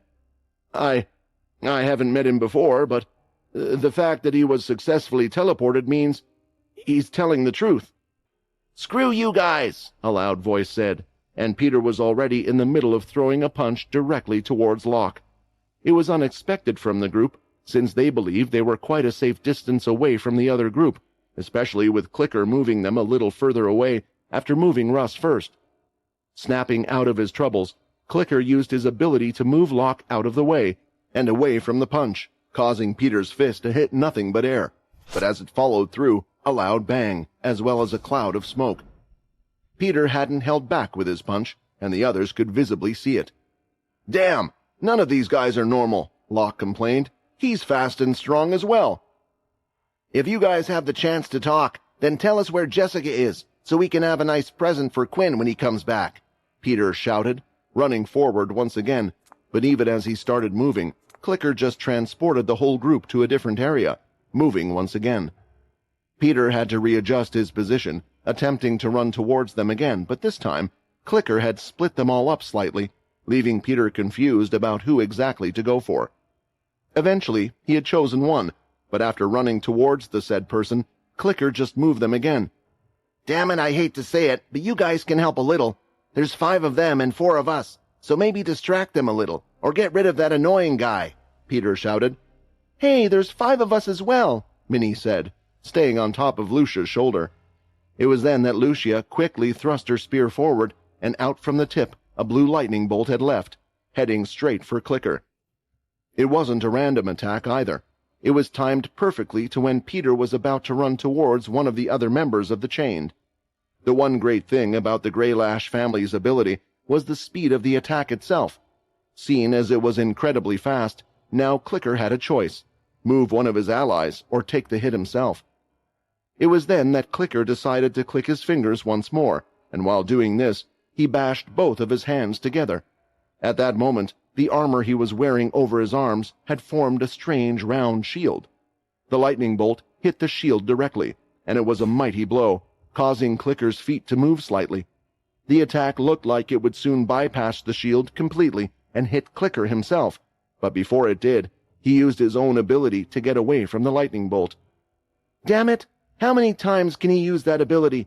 Does it not use any MC cells or what? Lucia shouted as she once again aimed towards where Clicker was. If there was one thing she was sure about, it was the fact that he couldn't keep teleporting all of them forever. There had to be a limit. Peter had unlimited stamina, and she had only just started using her powers, and as long as Clicker didn't have an incredibly large MC pool, he would soon be unable to use his powers. However, as she thrust her spear forward again, this time nothing came out. My ability! What's happened? I can't use it. I can't use any of my lightning powers. The square-headed man with the rings on his fingers started to laugh at this. Cube just looked at her, smirking away. It has to be that guy. Does he have the power to stop abilities? Is that what happened to Quinn before? Of course, it was fine for the rest of the group if they didn't have their powers.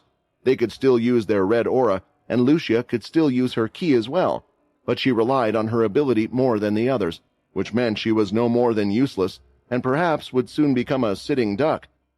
You're not wrong. You are our target, Clicker said, looking at her. Clicking his fingers, soon Locke had appeared directly behind her, and in doing so, he had pressed his hand on her, and the next second she felt an immense weight all over her. Trying to use her ki, she powered her muscles to stand and swung her spear behind her, but it was slow, and the weight that she could feel in the area was being magnified. She fell to the ground, lying flat on her front. The ground was crushed along with her body as the strange force was felt, pushing down. The power of gravity! It's so strong! Far more immense than I imagined. It's time to finish you off, Locke said, getting ready to throw a kick. But a red beam came out midway, sharp and fast, going right through his leg. Locke shouted out in pain. He always had a level of ki surrounding his body, so the attack had to be strong. As for who the attack had come from, it was a little girl standing a short distance away from Lucia. I want to protect my family as well, Minnie said with her hand in the shape of a gun, and her finger looking partly destroyed already. Seeing this, Fizzle started to act.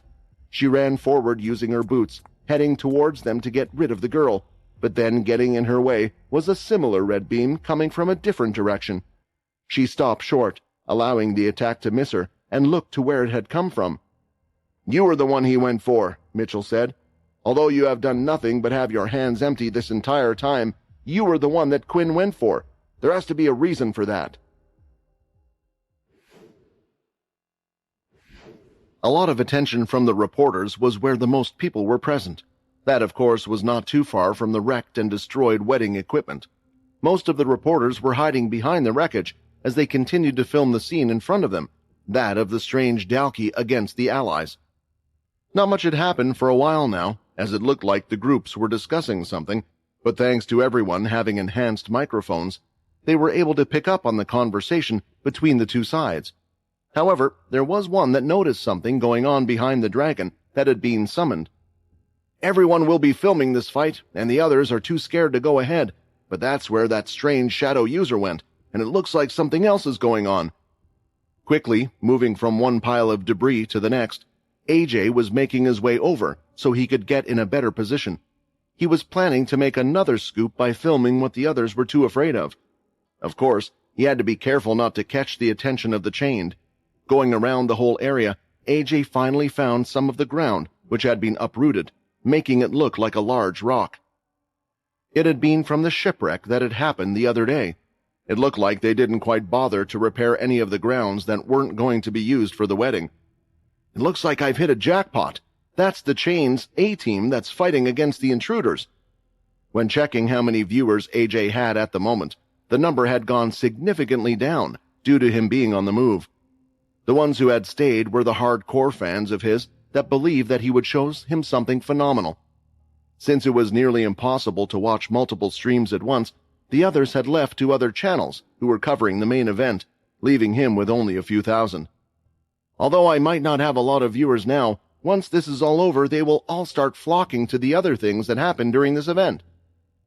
While taking a peek, AJ noticed that there were 2 people missing from the main event. Where is the chained leader? And where is the intruder? There were goosebumps on his body, wondering what was currently happening.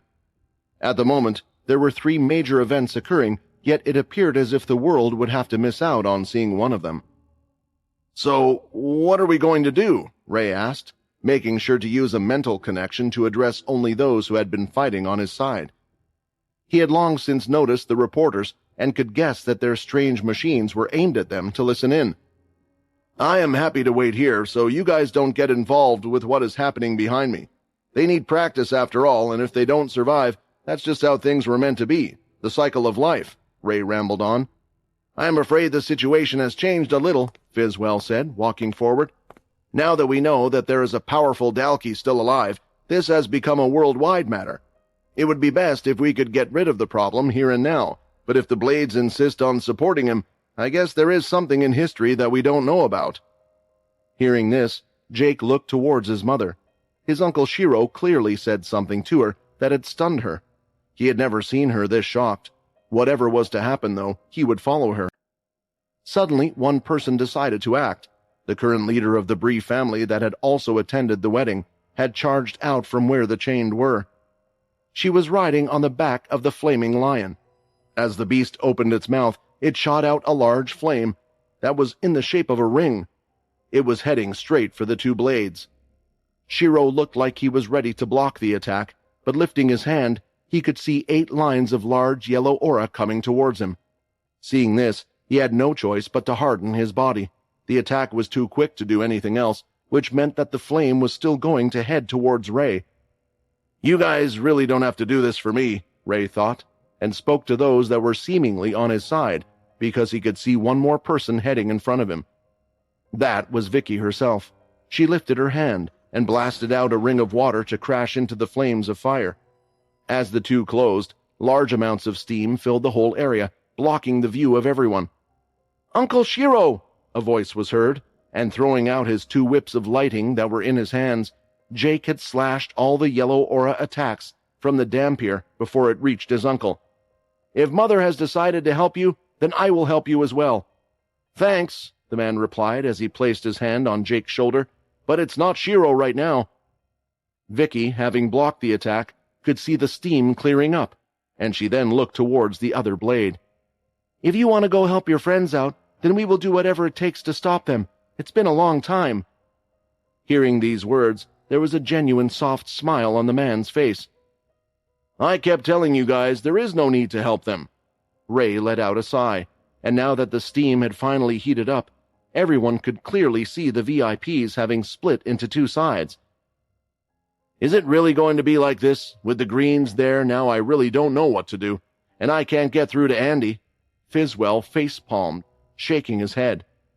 The Bree family leader, a Vampire Corps general, Pure's Agent 1 Chris, and the Dampier Flora were all on one side, facing off against the dragon Dalki Ray, and the others were on the other side. You're right, Shiro replied. Somehow Peter has looked after him this long, so they should be okay. Since Quinn summoned you, I will protect you, whoever you are. You protect me. That is a funny statement to make. Ray couldn't help but laugh at the absurdity of that statement. However, you seem to know the young boy, so what is your name? Hardening his body until it was in a complete solid state of metal, he turned around to look at the others. The name is Vorden, but let's talk more later. For now, let's subdue those pesky flies and wait for Quinn to return. Now, with how the situation had turned, even Flora, who had been aggressive in her attacks, wasn't sure if it was the best option. It wasn't just anybody that they would be going against. These people were strong, and they were already having trouble when it was all of them against the dragon. Pure will be happy to show that they care for the people, Chris announced loudly. We will go against the Dalki. If they have returned, then it is our duty to fight them off. Pure will always protect the human race from whatever dares to threaten their existence, be it Dalki or vampires. Chris hadn't done much so far, but with a single hit, he had proven to be the most effective against the dragon. Stating that he would be joining, it had already dropped in the Dhampir, and it looked like those from the Bree family had made up their mind as well. "I really don't know what to do," Fizzwell uttered, as he twisted his foot in the ground. "Why does it have to be my decision to make?"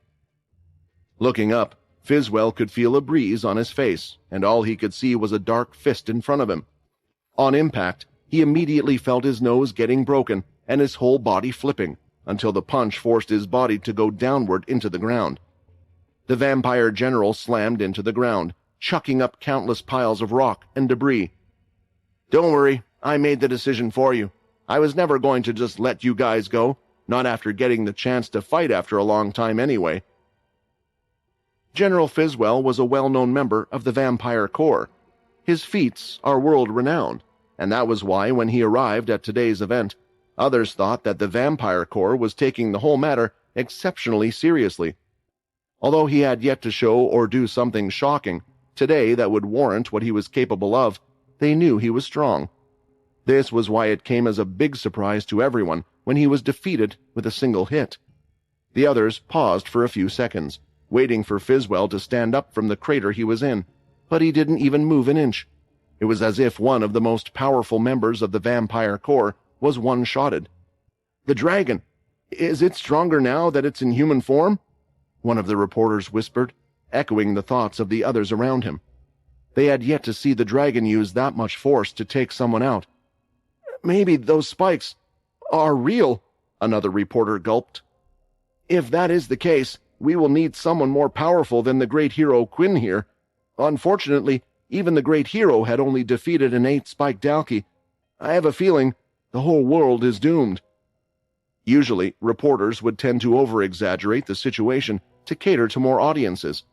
Tragic and scary news always brought in more readers and viewers, which was why, after working like so for all those years, they had gone straight to changing their broadcast names to End of the Earth.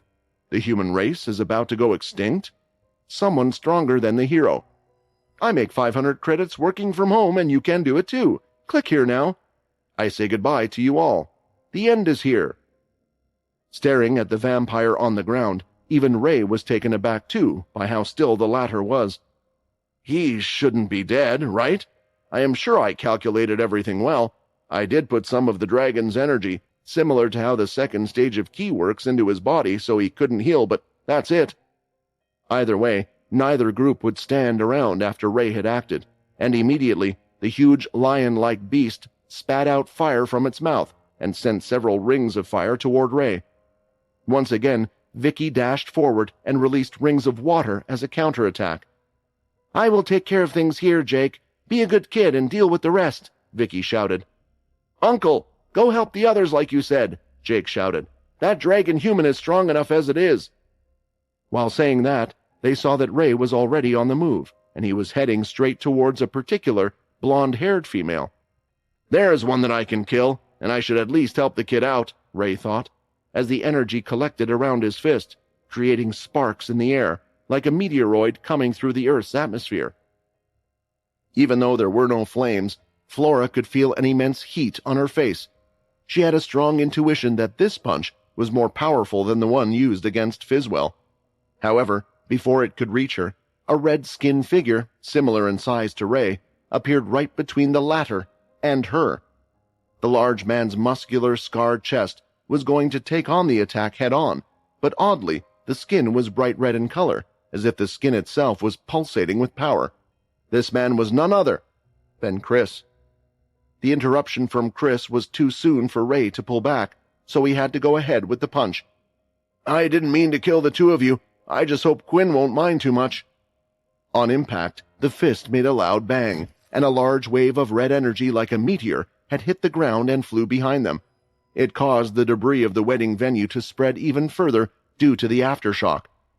Some of the unlucky guests and the chain that were too close flew up in the air, while others received a few burn marks on their bodies. And in the other direction, the ground was utterly uprooted, creating a large canyon-like landscape. Though the surprising thing wasn't the power of the punch itself, rather it was the person who took this punch. The reporters were receiving the images from the situation after switching to their own personal cameras. Due to most of their drones being destroyed, they noticed something. The red-skinned figure was still standing there with his chest puffed and the energy still looking alive. Although there was blood dripping down to the ground, the wound on his body wasn't a large one, and it was slowly beginning to heal. On the other hand, Flora, who was standing behind Chris, was completely fine. "That hurt," Chris said, while wiping the blood from the corner of his mouth. "All this time, I improved my body beyond anyone's imagination, and even then when I saw that punch, I just knew using ki wouldn't be enough. I had to use the 4th stage, and I ended up in a state like this." He smiled at the end. "If you think you're shocked, what about me?" Ray replied. "I didn't want to hurt the earth. I didn't want to damage the land that we grew up on, but I might have to if you're going to try and get in that kid's way. He might just not be ready for you yet." Chris then grabbed onto the hard scales on Ray's arms. He held onto them tightly. "The Dampier's power has disappointed me," Chris stated. "I thought they would have sent someone capable to this event. You should at least be able to keep that young one at bay. I hope this isn't the best that your kind can do." It was then that Chris jumped up while holding on to the Dalki. It looked like it was almost his loss, until Flora looked on the ground and saw craters in it from where the Dalki-like figure had stood. They were both willing to go, and looking up in the air, one could see the Dalki had sprouted wings and gone off somewhere in the distance. No one really knew to do what or what for, but there were no reporters brave enough to follow, that was for sure. While flying through the air, Ray could see a nice piece of open land. The Chained owned many lands and had only built upon a small section of it. "Here will do," Ray said, and soon whacked Chris's arms away and punched him into the ground. Following quickly, he landed not too far from where Chris had fallen, and a few seconds later, pushing the ground and the rocks away, Chris jumped out of the crater. "It looked like you didn't want to show everything you have in front of those cameras, so I thought I would bring you here. I can tell you're old. Very old. Which begs the question, how did you survive so long as a human? I can think of one answer, and that is, you stole others' life forces," Ray said. Chris was impressed with this person. "You are clearly not a Dalki. Otherwise, everything I know about the Dalki would be wrong. This whole thing is interesting for Pure. Were you the one that killed him? Killed the one on Mars?" It took Ray a second to figure out what he was talking about, since Ray hadn't followed the events of Quinn closely, but he remembered that there was someone from the Pure that Quinn had fought on Mars. "I guess out here we can both go all out," Chris shouted, as he summoned even more energy from within, and Ray could sense it now. Before, the key energy had covered it up, but a different type of energy was deep inside of him. This man was incredibly strong, but so was the energy inside him, making him an absolute monster. A monster that had the strength to take on the Celestials. A monster like him. You're a werewolf."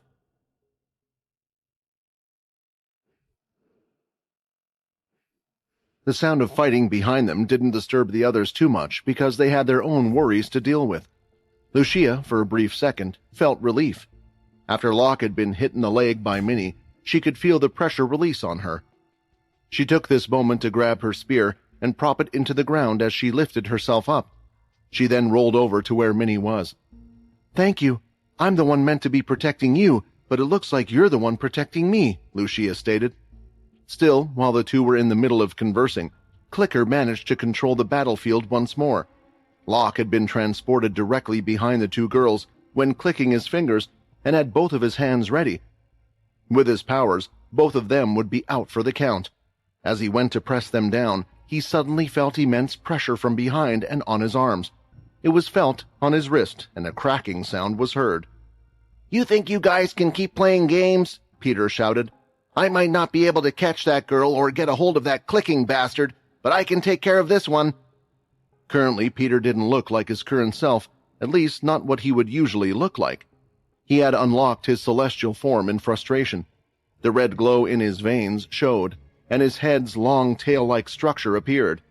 "All I had to do was guess what you wanted to do, and I think I made a good guess." Locke was in pain, in agony, but he knew there perhaps was only one way out of his current situation. With Peter touching him, he could use his ability to the max, using as much gravitational force as possible. I don't need my hands. He needs to be in a certain area. I'm going to skin this guy alive, Locke thought, as he smiled, but quickly realized that something was wrong. For one, Peter hadn't let go of Locke's hands, which also meant he wasn't lying on the ground like all his opponents before.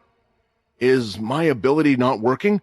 Did Cube use his powers on me by accident? You are confused, Peter said, the next second using his head while still holding on tightly to Locke's hands. Peter swung his tail. It was slower than it usually would be. After all, Peter was affected by the gravity, but it was still as fast as ever. Clicker clicked his fingers, hoping to get his ally out of there, but it looked like he was a little too late. Ah! A loud scream was heard, coming from across the field. Minnie and Lucia looked over and could see Locke, who no longer had any arms. They had been cleanly sliced off.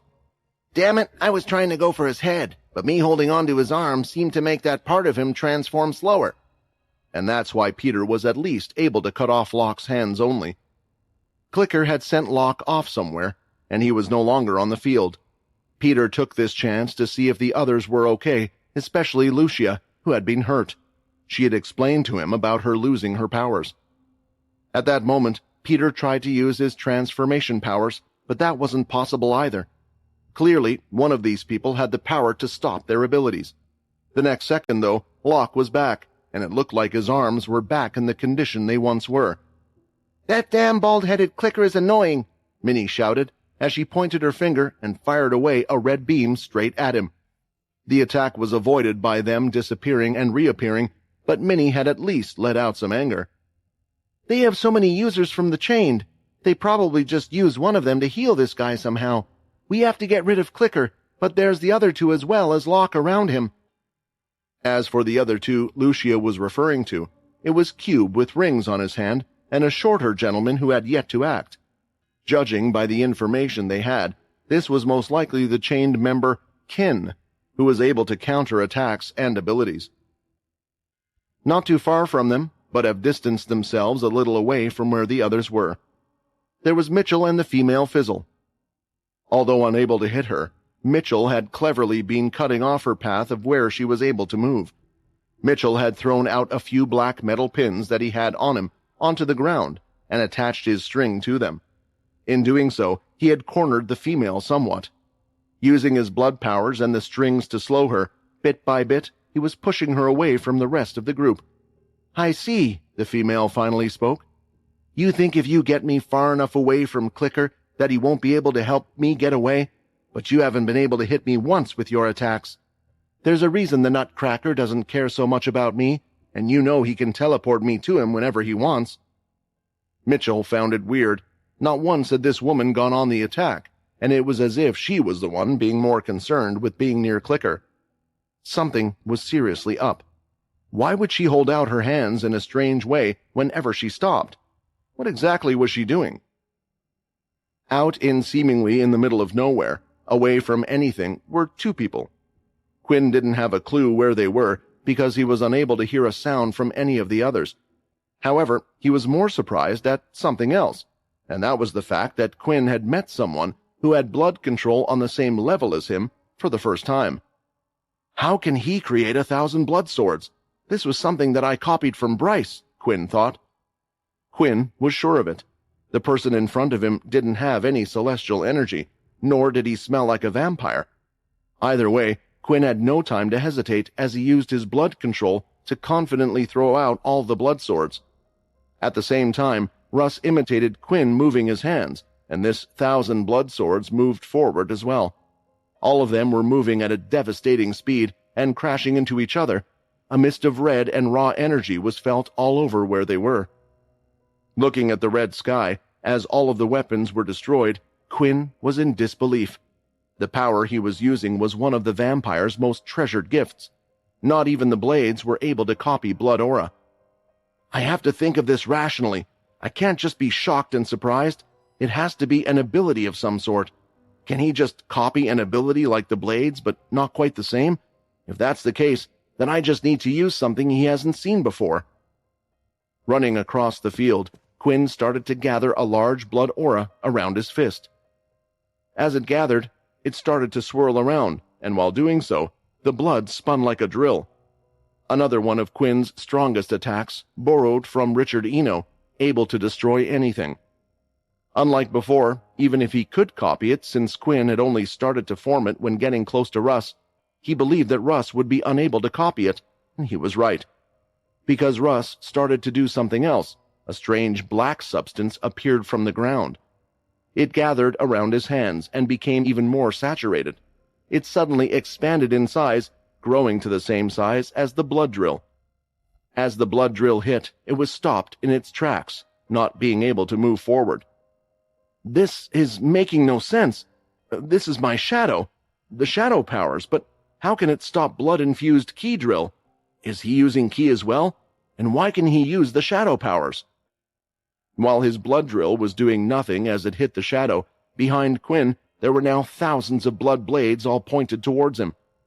Today you will learn that neither Hilston Blade nor Quinn Talon were the strongest in the world, but I. This is frustrating, Peter frowned as he stomped on the ground so hard that a large piece was lifted up and went straight towards Clicker and the other two around him. Of course, Peter never expected something like this to happen. He was just letting out his frustration. These guys aren't even strong. They're just running around and wasting our time, Peter said in frustration, this while looking at the two girls. He knew Quinn had asked him to protect them, but they were slower than him. If he attempted to go out and try to find some way to take out Clicker, it would put the girls at risk. Do it, Uncle, Minnie shouted. I'm not as weak. I can protect Lucy, and she can protect me.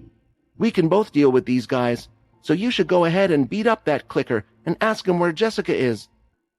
Although the words coming from Minnie were full of confidence, Peter didn't know what to do, but it was quite clear that if they didn't get rid of Clicker or got control of him somehow, maybe they wouldn't see Quinn for a while.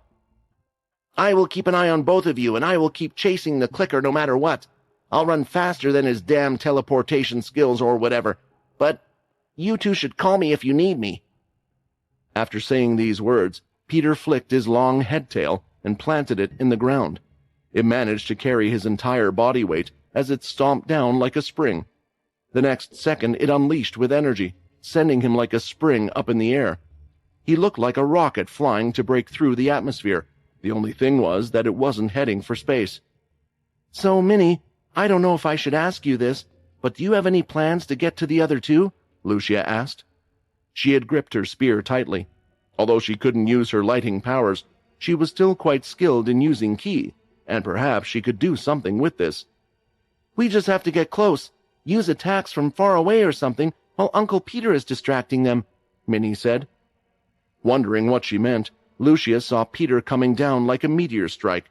He had reached the maximum height of the projectile and was now coming down at an accelerating speed. He slammed, coming down at an accelerating speed. He slammed directly where the enemy group was standing, and the aftershock of his landing created a big crater, sending the rocks and land flying. Not just that, the rocks seemed to be fused with red energy. A debris wall of red vampire aura had erupted along with the rocks, and not too far from Peter was Clicker, who looked to be breathing heavily with the other two by his side. That was close. He's so fast. Just as Clicker said these words and regained his composure, he saw Peter was already heading towards him. Cube, Kin, Locke, you're on your own. Deal with them, Clicker ordered and clicked his fingers. Unfortunately, there were quite a few limitations to Clicker's power. As for one of them, it was the fact that he could only move two objects or people at a time using his powers. This was because he had two hands, and each click was one teleportation. However, he had mastered a way to click as fast as possible over the years to match his powers. This was why, in a challenging situation like this one, with his life on the line, Clicker needed to think of something else. Clicking his fingers, two more people appeared in front of Clicker. They were other members of the Chained, but were left quite confused. However, upon seeing a certain person come toward them, though, they readied themselves to fight it out. But Peter didn't waste any time on them and ran right through the gap, and when he did so, they hadn't even realized that he had already used his tailhead to slice through their bodies. killing them on the spot. "I don't hesitate to kill those trying to kill me," Peter shouted. Clicker had moved, but Peter would continue to hunt him down no matter what. The two girls were now staring at the three chained members they needed to take out. It was going to be tough. Still, they ran forward, heading towards their opponents. "You think without Clicker we're useless? You two are just a bunch of novices," Locke stated. Minnie aimed one of her fingers towards Cube. Lucy had told her that it was most likely him blocking the abilities.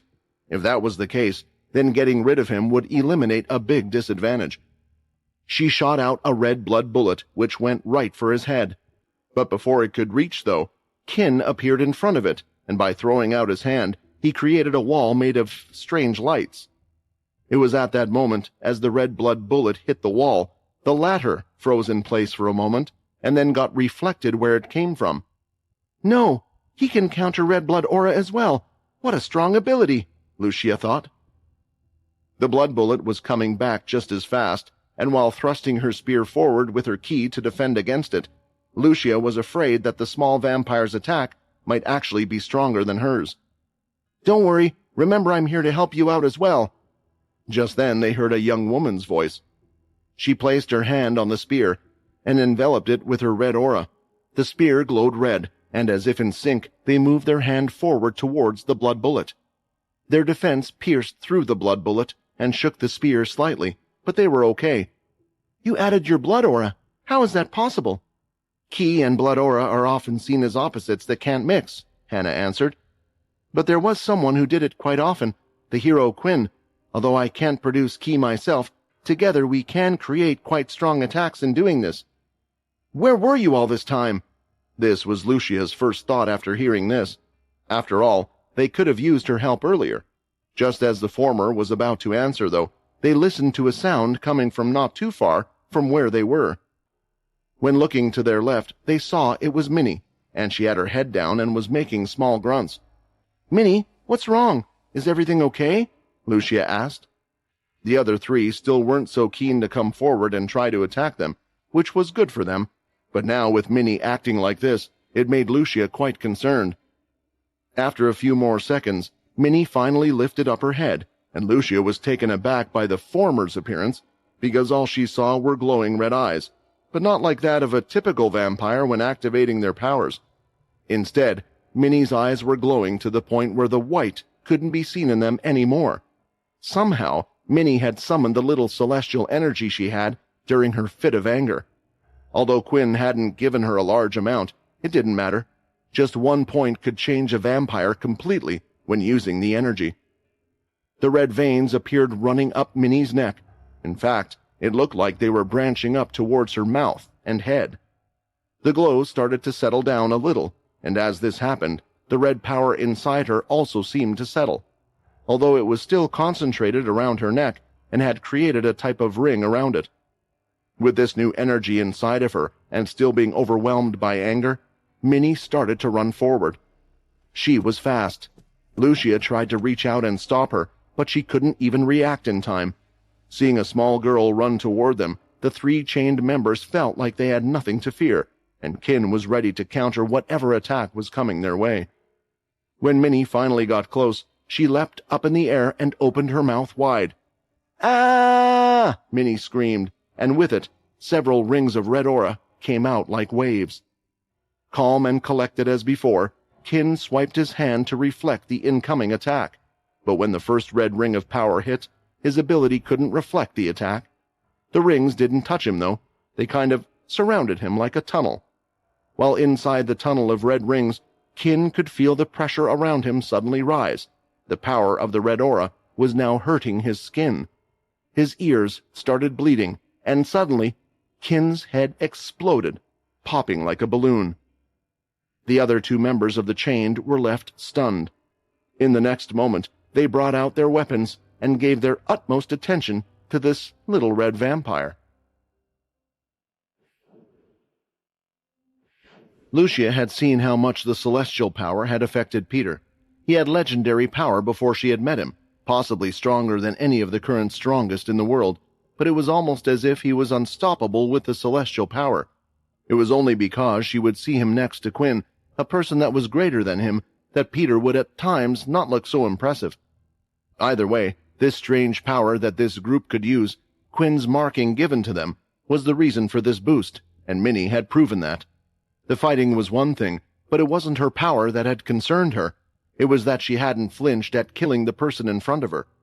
Either way, Lucia wouldn't let Minnie fight alone, and she continued to run forward to see if she was okay. Storming a little past her was Hannah. "Damn it! Even with Ki, I'm not fast enough to help those I care about. I could use the lighting steps to catch up to them if I had my lighting powers." Immediately, Minnie was doing something strange. When seeing the dead body in front of her, she headed straight towards it and gulped down the blood from her dead victim. Of course, seeing this and seeing her strength, both Locke and Cube went straight for her. "Down!"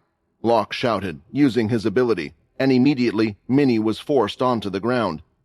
She tried to push up with her arms, but her strength wasn't enough. Her neck was still glowing red, and slowly her head was shaking as she tried to lift it. Cube smashed one of the rings on his fingers, and it appeared to bulge up his muscles slightly. "You keep using your damned gravity on her, and I'll pound her until she's dead," Cube shouted, running forward.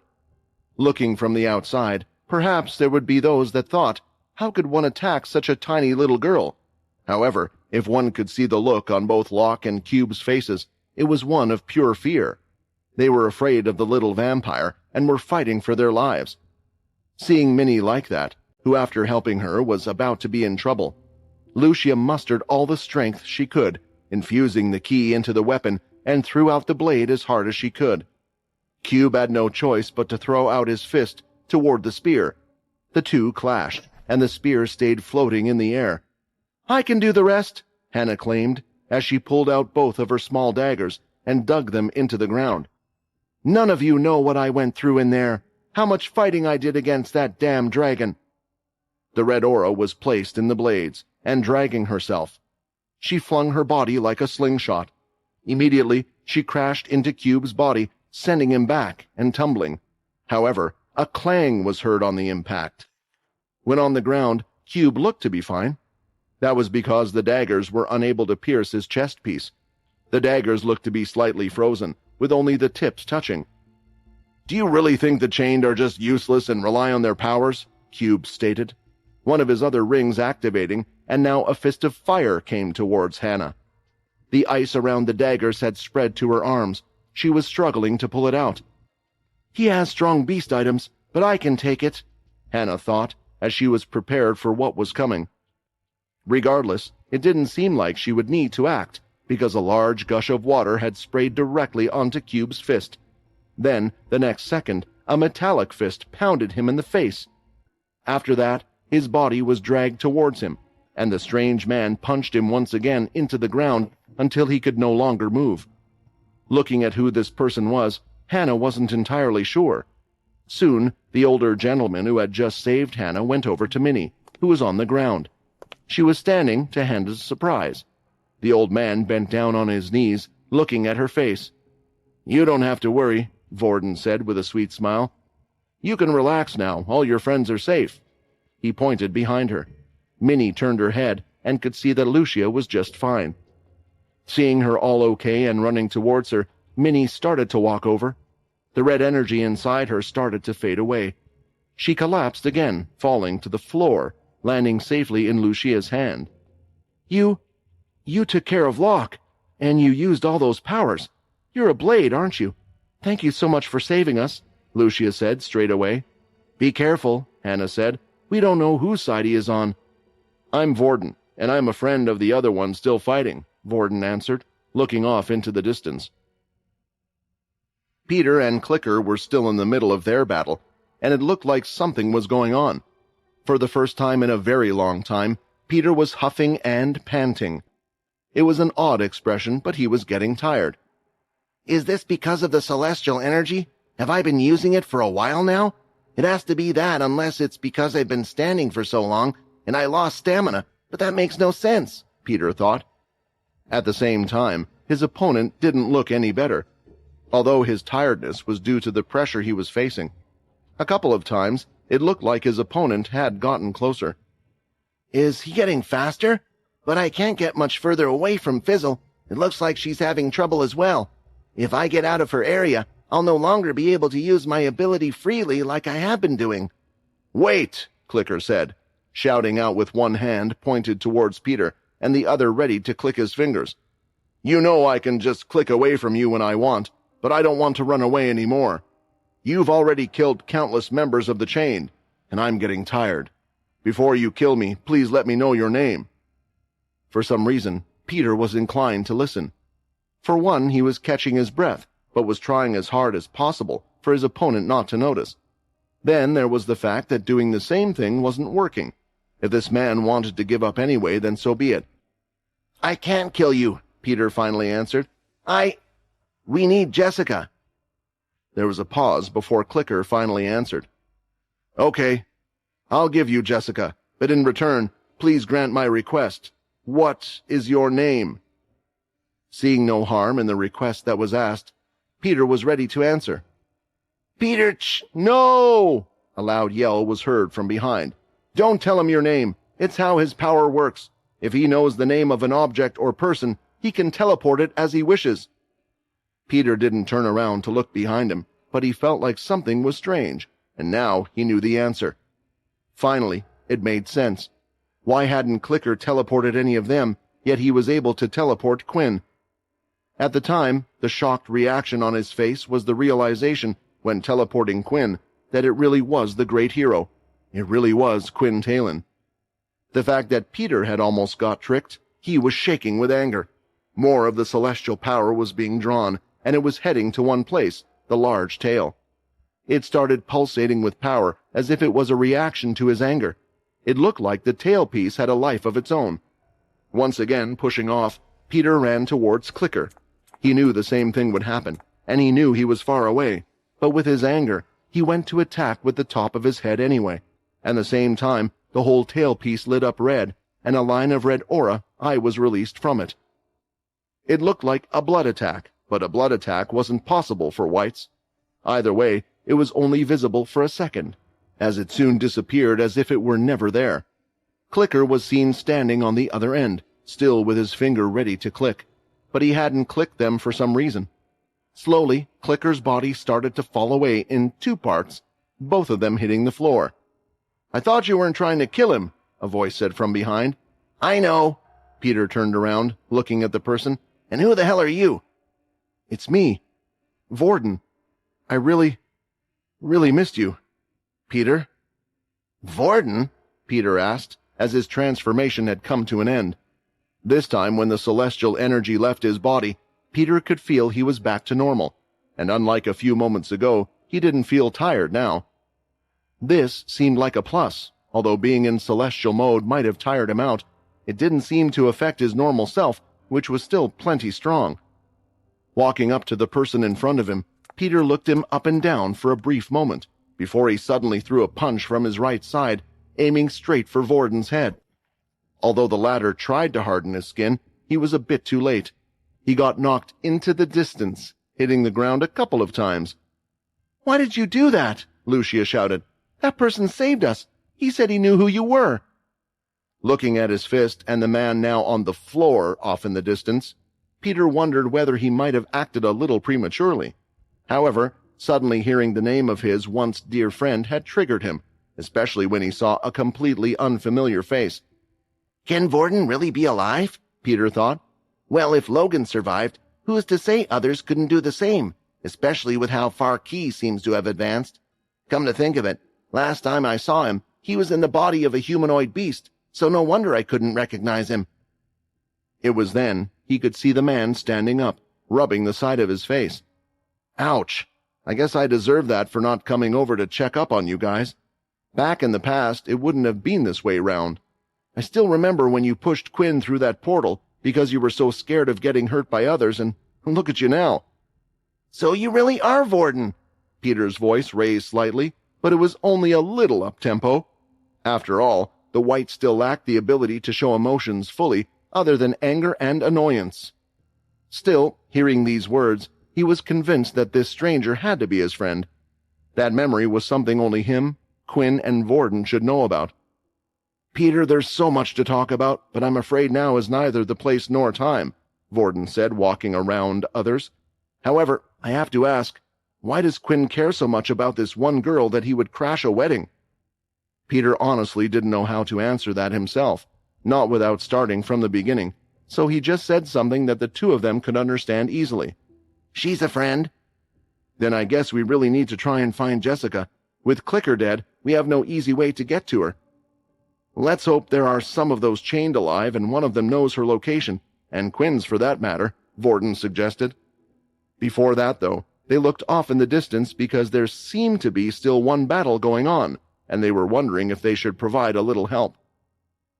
Fizzle could tell that the others had perished. The connection she had felt with them due to her power had snapped. The only silver lining that she no longer needed to focus on trying to head back to where the others were, but it also meant she couldn't be teleported out of the area at a moment's notice. And unfortunately, she had put herself in quite the pickle. I can tell your attitude has changed, Mitchell stated, as he continued to bind strings on the rods that he had brought along with him. The vampire had been tying up strings slowly on the floor, while she hadn't been paying attention, creating the perfect trap for the woman. With one hard pull on his string, his construct rose up, becoming a type of solid wall in a hexagon-like shape. He was on one side with her on the other. I concur that you're fast, but if you try to run through that, I'll be able to make sure you never use those legs again. The vampire had yet to use any of his blood rifle attacks, knowing full well not to use them unless he could guarantee the hit. Now, by limiting the area she could run in, Mitchell started to aim his arm towards her. Once he was sure he had a clear shot, his arm started to glow red, and a rifle bloodshot exploded from his palm. The blood rifle was not just more powerful than the blood bullet, but was faster as well. It was what Mitchell was counting on, but even in the small place, it looked like Fizzle's boots lit up and avoided that as well. She ran slightly to the right and was running towards Mitchell, towards the side of his now injured arm. I no longer need to use my powers to help others, which means I can just concentrate on getting rid of you. Jumping up from the ground, she let out a lightning-fast kick, hitting Mitchell right across the face. He had swung his head in the direction of the kick to attempt to lessen the power, but the demon-tier boots managed to catch Mitchell's eye patch, tearing it off, thereby revealing his scarred eye. It didn't look like there was ever an eye there to begin with, just an indent of skin. Alas, it wasn't just a single kick that was coming towards Mitchell. The chained woman's legs were moving at a great speed, and the next flurry of kicks were aimed towards his stomach and face. It was at a speed even a vampire like him couldn't keep up with. The attacks themselves weren't too strong, but it was enough to damage his body, as he felt his bones fracturing inside. Out of desperation, Mitchell gathered the energy for another blood rifle shot and fired it towards Fizzle, but unsurprisingly, it missed. Now both your hands are practically useless, Fizzle stated while continuing to kick the man. What are you planning to do next? Shoot with your legs? Although that was an option, Mitchell had a better idea. If I can't aim and hit her, then I'll just have to create an attack that is big enough to hit her. Thinking back to the practice, his body started to transform. It was then that Fizzle could feel a strange energy. The energy was somewhat similar to the one she could feel inside of her. It was as if her chest was shaking from the energy. When looking at Mitchell, the wounds on his body were healing up, and on top of that, something was forming around his eye. It wasn't his good eye either, the one that wasn't there. Mounds of what looked like a lava rock were forming around the missing eye, creating an eye of its own. The inside started to glow red. Then, at the same time, his right hand started to change as well. The strange molten-like substance stretched from his eye all over his hand. No longer could a hand be seen, nor fingers, as it changed just to that of a long-shaped narrow cannon. I will help Quinn, and get rid of you, Mitchell stated, pointing the weapon directly at her. It would only take a moment for him to finish her off, but just as he was about to pull the trigger, a large dark figure came crashing down in the middle of them. It looked like an explosion had gone off between the two of them. Mitchell had covered his face just in case anything hit him. At the same time, the others from their battle had come over, just in time to see what had crashed. Soon they could see the large black tail and wings come out from the ground, and standing there was what looked like a Dalki. "Don't attack him," Hannah yelled from the side. "That's the dragon. He's on our side." Staying behind, she had seen some of what this dragon could do. They soon realized that Ray wasn't exactly himself. He was covered in dark blood. Some of his scales hurt, and a big scratch mark had been made across his chest, through the hard black scales. However, Ray didn't look weak. He looked very strong. "You guys better get out of here. I would evacuate this whole island, because once I'm done, there will be nothing left of it," Ray warned. This proclamation was too sudden for the others to understand what was actually happening. Looking to his right, Ray saw the one person he had been paying special attention to. "You! The power you have inside you used to belong to a friend of mine. I'm afraid I will have to borrow it," Ray stated. Before Fizzle could start running, she already found the humanoid dragon's hand inside her chest, and he was slowly pulling a white energy out of it.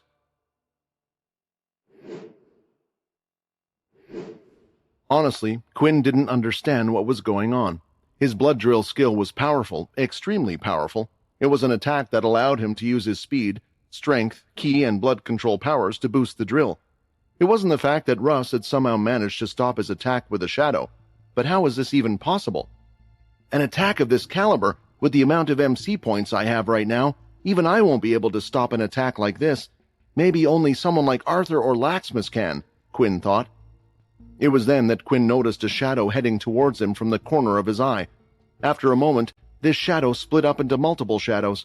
Reneging his attack, Quinn moved away to avoid the strike, and in the next instant he saw a blood sword pierce the ground in front of him.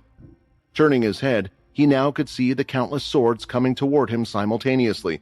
Something Quinn thought he perhaps would never have to face again, but they were now coming at him, and he didn't have a shadow on his side to defend himself.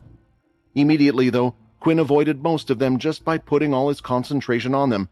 Then, even though there were too many, Quinn stuck the incoming blood swords with his bare hands or kicked them, breaking them into pieces upon contact. Then, when there was an opening, Quinn sprinted forward while the blood swords continued to follow him through the air. With my absolute blood control, I should have been able to sense these blood swords, but I can't. What's the reason? It is because he created them through his ability, or maybe they're not blood swords at all. Finally turning around, Quinn braced himself as he saw all of the swords. He placed his left leg in front, bending it slightly while leaning his right leg back. He then gathered the strong ki and powered up his muscles. At the same time, the blood aura formed around the leg. It looked like Quinn had another leg on top of the one encased in the blood aura. I haven't had chances to try new things for a while. Since getting the absolute blood control, I've relied on just its own skills, rather than mixing it up with what I already know. Then, with the shadow, it was just the easier way to fight, but it's time to experiment with something new.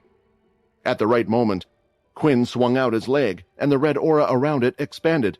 The aura made Quinn's leg look like it belonged to a giant. Of course, this colossal leg was just purely blood aura, but it was moving at the speed that Quinn could swing his own leg. The giant red aura leg crashed into the blood swords and crushed them to pieces in the next second. On the ground, due to the moment of the red aura leg in the air, it created an aftershock force, creating a deep cervix. All of the blood swords were destroyed by the kick Quinn had used multiple times in his life, only this time it was made of the world's strongest blood aura. Reneging his leg, Quinn looked back at Russ. "So what if you can use my powers?" Quinn said. "I can take care of anything you bring towards me." "Really? Well, what if I told you I was just getting started?" Russ said with a smile on his face. From his back, there now was what looked like 10 times the amount of blood swords that Quinn had just dealt with, numbering around 10,000. There were so many that they cast a dark shadow over Russ. Now there were even more questions on Quinn's mind. For one, how could someone even use that much blood? Although Quinn could perhaps do the same, he would need access to others' blood energy or blood from a field as such. He could only create around 1,000 blood swords with just the blood aura inside him without tiring himself out. This makes no sense, but I will deal with it just like I have dealt with everything before, Quinn thought. First, Quinn activated the demon tier chest piece he currently had. In doing so, the wings spread out from his back. As his active skill, the shadow certainly would have been something that Quinn would have liked in a situation like this, but he had no such choice right now. As he flew through the air, Quinn did cover his wings with the blood aura. Coating them this way, Quinn could extend the wings as he wished while still using blood hardening to block certain attacks. If there was one thing that he confirmed in the last attack, it was the fact that Russ at least wasn't able to make blood attacks stronger than Quinn could. When their swords clashed, nothing had occurred. This was even more confusing, because if Russ couldn't have a stronger blood attack, how could he create more? Flying up in the air, Quinn was moving as fast as possible and heading through all the swords. It looked like Quinn was heading right into the center of the attack, and that was because he really was. When he was close enough, he closed the wings, allowing him to be like a missile heading for its target. Then, when the blood swords were close to him, he used blood control to spin his body as fast as he could, at the same time extending the blood on his wings. Spinning like a blender, Quinn was able to fire off his own blood attacks in different directions and hit them with the wings, taking out a good portion of the blood swords. After dealing with the ones around him, he continued to fly through the sky more and gather 2 large blood whips in his hands. This skill, I hate it. It reminds me of her, but I have no choice this time, Quinn thought as he swung the blood whips in all sorts of different directions. Then, as the end of the blood whip hit the air, it caused a loud bang, and an explosion of blood smashed all of the swords away, and finally, there were no longer any blood swords after him. You are impressive, more impressive than what the rumors have said. It looks like in the last 1,000 years, you haven't just been sitting idle, Russ spoke. Quinn ignored Russ's words and was coming towards the former while gathering the blood aura in his hand. This is something new I learned recently, but I just need to increase its size, which should put an end to all this. Out from the palm of his hand, a large beam left Quinn's hand. Swirling around the beam was more blood energy in a serpent-like pattern. This was similar to the blood rifle, but only on a more advanced and powerful scale. The size of the attack could destroy nearly the whole of the chained resort from before, and Quinn didn't see Russ get out of the area in time. After the attack concluded, Quinn began to descend with his wings heading straight to the place, but he found nothing. Nobody, not even ashes or any other sign of Russ. Turning his head, it was as he expected. Russ was standing off in the distance in another place completely unharmed. Running away? I thought you were going to show me how strong you are. I have to admit you have an amazing power, whatever that it is, but you haven't even been able to hurt me, Quinn said. You're right, Russ replied. The thing is, I haven't even tried hitting you myself, but the simple answer is because I don't need to. Lifting his hand up, a giant shadow portal appeared above Russ's head. In that instant, something slowly began to come out from it, and it had the appearance of a dragon. Not just any dragon, but a dragon with 2 heads, just like the one that Quinn had summoned before.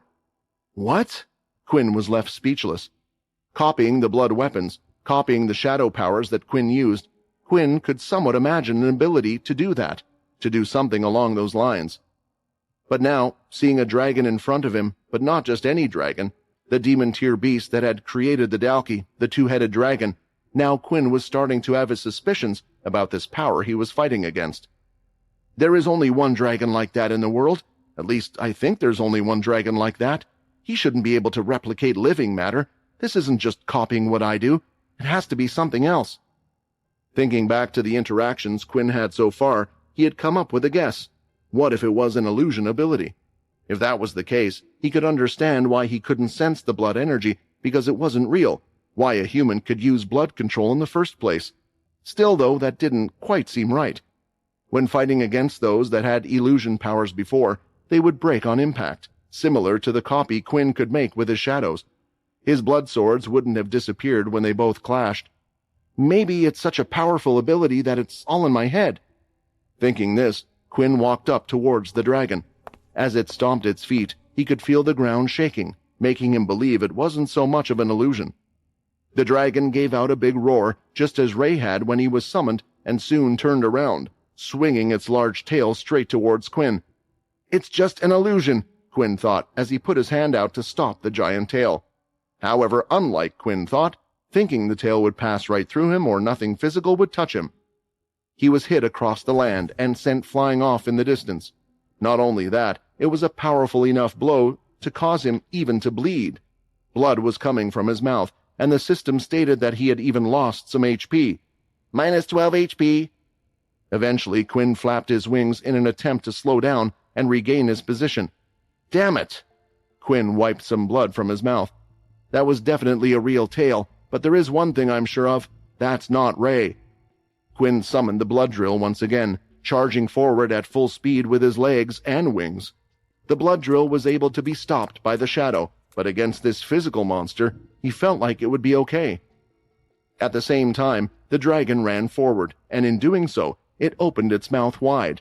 This time, rather than throwing the giant blood drill with his fist, he threw it, so it left his fist, shooting out like a large arrow. Just before it hit the dragon, a large shadow could be seen, a circular one right in front of the dragon, and like before, Russ was seen standing there. I thought you would do that, so I planned something else, Quinn thought, as he was already above the dragon, and had gathered the red aura around his leg to make it giant-sized once more. As he flew down, Quinn swung the heel of his foot down towards the dragon, creating a tremendous axe kick. It landed right on the dragon's neck, and the large, powerful force caused the dragon's knees to buckle and hit the ground. Quinn was getting ready to finish it off. Creating another blood drill, he knew the dragon's skin was hard, and he would need something sharp to pierce it.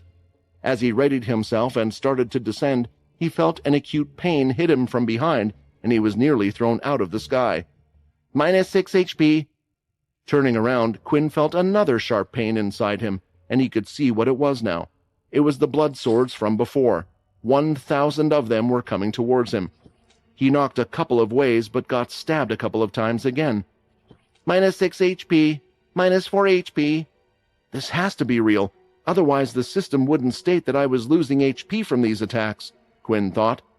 On top of that, this fight was proving to be a difficult one, as he was fighting someone with similar powers to himself, while also having to face the dragon as well.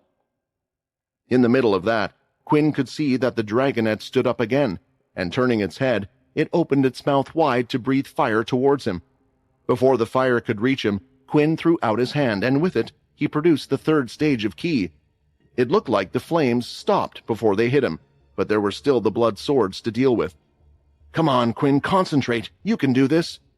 Thinking to himself, Quinn had focused the blood aura into a pure form, and in doing so, he had created a small sharp blade at the end of his gauntlet sticking out a little past the fist he had made. Seeing the sword come to him, Quinn moved his other hand quickly, each time slashing the blood swords and breaking them to pieces. Although the 1,000 blood sword attack was strong, the blood used wasn't as pure of a form as what Quinn was currently doing. Moving his hands as quickly as he could, Quinn focused on wasting no movements he needed to make sure he would no longer get hurt. With a single swing, it was as if Quinn could see a motion in the air. He would take out around 5 different swords at the same time. In his head, Quinn was trying his best to imagine it like a game, imagine it like the block game, and for a second, everything seemed to be moving slower than it actually was, even his own hand. But it allowed him to know where to strike. His attacks are strong, his abilities are strong, but he keeps on performing things that are far beyond what I can imagine, Russ thought as he looked at Quinn. Still, the dragon wasn't just standing still. It produced its flames and started to run on all fours full speed ahead. When getting close to Quinn, it snapped him out of the air and tried to clamp down on him with its large jaws. Moving his wings up, Quinn stopped the clamping, but many metallic-like feathers started to fall as his armor was breaking. This demon dragon has a lot of strength. I knew it was strong, but not this strong, Quinn thought. At the same time, the blood swords were still coming at him, the few that were left. Seeing this, Quinn swung one of his legs out, kicking at a fast speed and producing a blood crescent kick. As it hit the sword, it looked to be strong enough to cause an explosion. Quinn didn't just kick once. While on foot, was in the dragon's mouth holding him steady. He raised his arms above him, supporting his wings from stopping its jaws from closing. He continued to kick with the other leg, destroying the swords again and again. Then, when there finally was a break, Quinn pounced off his legs with his ki power getting out of the dragon's mouth and trying to get some distance away to decide what to do next. Finally, for the first time in a while, Quinn had caught a break, but he was sweating slightly on his forehead, for he was getting a little tired from using all the ki powers. Even though blood powers no longer affected him, they still tired him out. Now he could see Russ standing there with 2 blood whips in his hands. "It looks like you finally decided to join the fight," Quinn smiled. "Your damn power is annoying, whatever it is, but you're just copying me. You think you can beat me by copying what I can do?" It seems to be working so far. I have only just begun, Russ said, smirking back. Fine, then try and copy this, Quinn said, as the veins on his body started glowing red. When the celestial energy activates inside Quinn, his veins would glow red as the energy begins to pulsate inside of him. Also, even after transferring the celestial points to the others, Quinn would have enough energy. However, for some reason, even now, he still couldn't use this celestial energy in the same way as he had done in his fight against Graham. In simple words, he couldn't use it externally and only felt it pulse throughout his body. But unlike the others, his body didn't change in appearance either. Quinn had a few guesses as to why his celestial energy was reacting as such. Perhaps he needed to increase his celestial level, or there just wasn't enough energy in him right now. Regardless, this was something that he was sure Russ wouldn't be able to copy. And in case the latter could copy it, then without a doubt it would be some type of illusion. At first, Quinn didn't use this to fight because it was meant to be energy to fight against other Celestials. Using his absolute blood control was more versatile, but there was still a lot Quinn had to learn about this energy, especially after discovering how it powered up Peter and the others. Across from where Quinn was, the two dragon heads split and were lying on the ground by either side of Russ. Quinn could see hot air fuming from their nostrils. The energy is really a strange power. Is it something that even he doesn't understand? There has to be a reason why I can't. Still, it shouldn't be enough to turn the tables, right? Russ thought. On the other hand, Russ tested out the blood whip as he swung it out from his hand, and in doing so, it released a horizontal wave of blood aura and headed straight in Quinn's direction. At that moment, Quinn jumped over the attack, avoiding it altogether. Russ had only done a single swing, and he looked to be surprised by the power he was wielding in his hand. At the same time, Quinn noticed something as well. He felt a little heavy, which was a little absurd. Although Quinn had great strength, he could feel the light change, and it was the armor he was wearing. Last time the armor had disintegrated while using his celestial energy, and it was the same now. Without his shadow space, though, Quinn had no choice but to take it off the old-fashioned way, one by one. "Oh, are you trying to prove something?" Russ frowned, confused at what Quinn was trying to do. Although the armor was off his body, even now his clothes were disintegrating every second because of this energy. He didn't quite understand this, and the power he gained from this energy made him surpass the limits of a vampire. There has to be more to it, Quinn thought, running forward while also leaving behind his armor on the ground.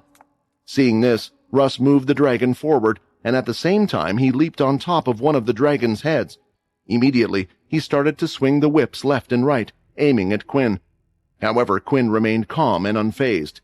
Whenever I use the celestial form, this feeling reminds me of when I faced off against Graham, about what will come next, almost like when I concentrated with the blood form before. With this thought going through Quinn's mind, the lightning-fast attacks that seemed almost unpredictable were easily evaded by Quinn as he slightly moved his head side to side. Then, sliding his foot slightly to the right and leaning back, he avoided another attack. Next, two more came in a cross pattern directly towards him. Jumping up in the air, Quinn readied his hand and thought of something at that moment. I can't control the celestial blood energy while it's in my body, and like this, it's pretty useless, but maybe there is some other way I can control it, Quinn thought. The downside to using the celestial energy was that Quinn didn't have his beast armor, which would have gained him a large amount of stats in multiple departments, which meant he couldn't use his blue fang set either. Because of that, initially Quinn didn't think there was much improvement in himself when using the celestial energy, but he realized that there was an improvement.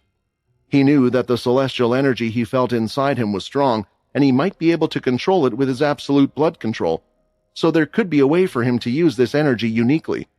At that moment, elongating his fingernails, turning them into hard claws, and then using a bit of his normal blood aura, Quinn slashed across his bare chest twice. Blood began to trickle out, but it didn't drop on the ground. Instead, Quinn controlled it, moving it around his body, and soon the bright red celestial energy was starting to harden around Quinn's body. Out of his own blood, using the celestial energy running through his veins, Quinn had forced it out, and in doing so, he had used his blood control to harden it. This was his way of using his celestial energy. Not stopping there, Quinn moved one arm and slashed his other arm. It was painful, and he was receiving damage from himself, but using the blood that was drawing it out from his body, he had hardened his own set of blood gauntlets. So far, He had only created a celestial blood chest piece and a celestial gauntlet, but that was all he needed. And when he clenched his fist, the whole gauntlet lit up with power, and in the next instant, he punched it right through the blood whip. Small bits of glowing red blood aura spread out from the punch. It looked like dust, but as it touched the other attacks coming out from Russ's blood whips, the latter were destroyed and disintegrated. The whip then was directly thrown out towards Quinn, and this time, with his peaked senses, he was able to grab it calmly. Then, clenching his hand, he disintegrated the blood whip. "I don't understand. What's happening?" Quinn thought, but he noticed and realized something. Now that the celestial energy was on the outside, it was almost as if Quinn could fuse his two powers and use his blood control to regulate the celestial energy. For example, he could power up his arm to move at speed far faster than ever before. His arm, blood control, and the celestial energy were all in sync. The dragon's head moved and tried to bite down on Quinn once again, but before it could reach him, Quinn stabbed his own knee, letting out more of his blood infused with the celestial energy, and from this blood, he created a blood clot. Using this clot as a spring platform, he stomped into the ground and pushed himself up while throwing out his fist. The punch hit the dragon right underneath its jaw, smashing its teeth. At the same time, a large hole appeared through the top of the dragon's head. "I have gotten stronger," Quinn realized as the dragon's head went lifeless. At the same time, Quinn allowed the blood to drip from his other hand by clawing another wound, and then he created a blood spear from it. After it was done, with the blood spear in his blood gauntlet hand, Quinn threw it at a speed against which Russ couldn't even react. All the latter knew in the next moment was that the second dragon's head was no longer beneath him. Russ's eyes widened upon noticing this, and immediately he tried to summon the shadow, but he found out that something else was wrong at that time, something disastrous enough to turn his face pale. "Did someone get her? Without her power, I can't fight for much longer." While in the middle of these thoughts, Russ couldn't even see that Quinn was already upon him and had his hand around his throat.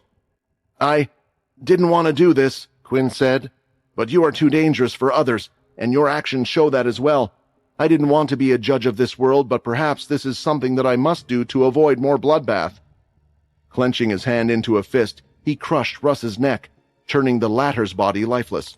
Having defeated Russ, Quinn knew there was somewhere he needed to be. First, he had to find the others, and without hesitation, he threw Russ's body and flew away from the battlefield. He wanted to check the bodies, but was worried he might miss, since his shadow powers still weren't working for some reason. He didn't know where he was going, but decided to just run straight ahead in a certain direction until he found them, or his powers came back. A few moments later, after Quinn had left the battlefield he had fought on, the dragon's body began to disappear, breaking into tiny particles, and the same was happening to Russ's body. Something flickered in the wasteland. It was a round object, and after a few more flickers, two people appeared. One of them looked identical to Russ. As for the other, it was a woman wielding a staff. "Was this your expected outcome then, Bliss?" Russ asked. The terrain was unrecognizable compared to what it was before. The ground was destroyed on both ends. Multiple holes in the ground, as well as giant craters and more from attacks. Russ and Bliss stood there for a few seconds as they inspected the battlefield's aftermath. Bliss had been here the whole time and watched the two of them fight while concealing her presence with the help of the strange magic she would use. "What do you think?" Bliss finally asked. "If you could fight to the end, do you think you would have won?" Hearing this comment, Russ chuckled a little. "Answering my question with another question," Russ replied. "You know how my powers work. He was beyond strong, being able to defeat someone who was as great as himself. He partially improved during the fight, which was more than I could keep up with. If I was to answer your question, I think that even you wouldn't have predicted that he could beat his imagination. He certainly is an exceptional person.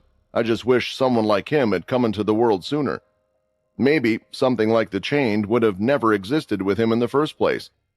Now Bliss chuckled as she heard those words. "Do you think I don't know the truth? Do you really think that I just see one vision and that's it? I do my research into those that I choose to help. There is a reason why I picked you," Bliss stated. "I know your story was mostly bogus, a way to get the others onto your side, a reason to go against the Blades. How could you care about a woman that you never even knew? All of this revenge talk, Just remember, I was the one that helped you back then." Russ stared at Bliss as soon as she said these words, as if he wanted to say more, but he decided to keep quiet about that matter and moved on to something else. "The power is the power that you gave me. You are right, you were the one to help me. It wasn't the powers of my family, but instead, you came along and gave me a crystal with these powers in it. When you gave me this power, I'm sure you knew what use it had for you. You didn't just help me out of the kindness of your heart. Which is why I want to ask you, how much of this did you plan from the start?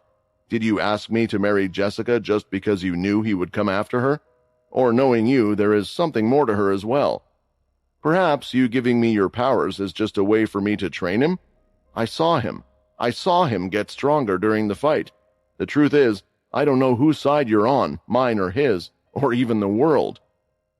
Bliss then decided to wave her staff, and as she did, a mound came up from the ground, and soon it formed a seat, like one would when using the earth ability. She then moved her hand once again and waved with her staff, and just as she did, another seat formed in front of her. Of course, Russ took the seat as he was ready to hear what she had to say. "No matter how many times I strive to help the humans out, they always seem to try and make me out to be an enemy. I was once called a great witch, and many more names during my time, yet all I do is try and save the human race," Bliss sighed. "We have known each other for a while now, so I think you deserve to know more of the truth. The truth about us. I have told you some things before, but the world is complicated. The whole universe is complicated, and so is our existence. The universe is the decider of things as it chooses, to grant those that are great even greater power. So many things happen that I cannot predict, and for one, him becoming like me was not one of them. As you know, he is strong, but there are many reasons for that. For one, he carries the power of what we Celestials call the God-Slayer powers. Your power itself is power from one of these God-Slayers, from beasts beyond the demon tier level. They are out there in the grand universe, and his shadow power is one of them. The thing is, one can kill all beasts, unlike us Celestials who are reborn upon death. However, their powers cannot die. Their powers can be passed on, and what I gave you was a God-Slayer's power, which is why it was so strong. With each person, or being, this power is adapted to the user over time in some way or other, allowing them to make the power their own.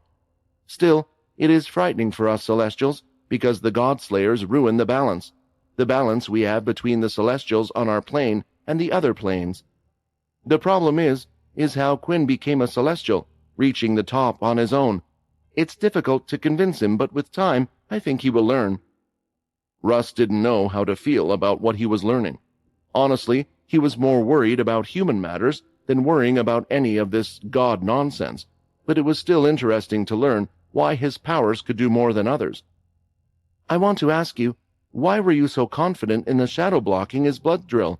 Bliss asked. Russ smiled. "Because it is his shadow. You told me about his past, about how much he treasured this person called Arthur. In his mind, the shadow is one of his strongest skills, which may be the case if what you say is true," Russ replied. "But as you saw, whatever that new energy of his was, him not knowing of its powers caused a bit of a disruption. I would have liked to have continued to battle with him." It was then that Bliss felt like it was her time to leave, as she nodded her head. Bliss stood up from her seat and used her powers to put it away. "Yes, perhaps one day you will get to battle again, or perhaps you will use your powers to slay Celestials in the future. That is something I do not know," Bliss stated, as she felt it was her time to depart. "It would be useless fighting him now," Russ answered, staring in a far-off direction. "Can't you tell my powers are running out? It's because she is no longer there. My guess is she is no longer alive." At that moment, Bliss's eyes lit up as she realized something had to be up. For her, she could still sense the energy out there, which is why she thought nothing of it. But, now knowing that Russ had stopped fighting due to the no longer receiving energy for his MC cells to be used constantly, it meant something must have happened on the other battlefield. Soon, the area around them changed slightly, as if they were moving at a sudden pace. At the same time, as Quinn was running off somewhere in the distance, the rocks and terrain around him started to change. The scene around him looked similar, out in a wasteland full of nothing, but it was clearly different. Now he could also hear the sound of shouting and more off in the distance.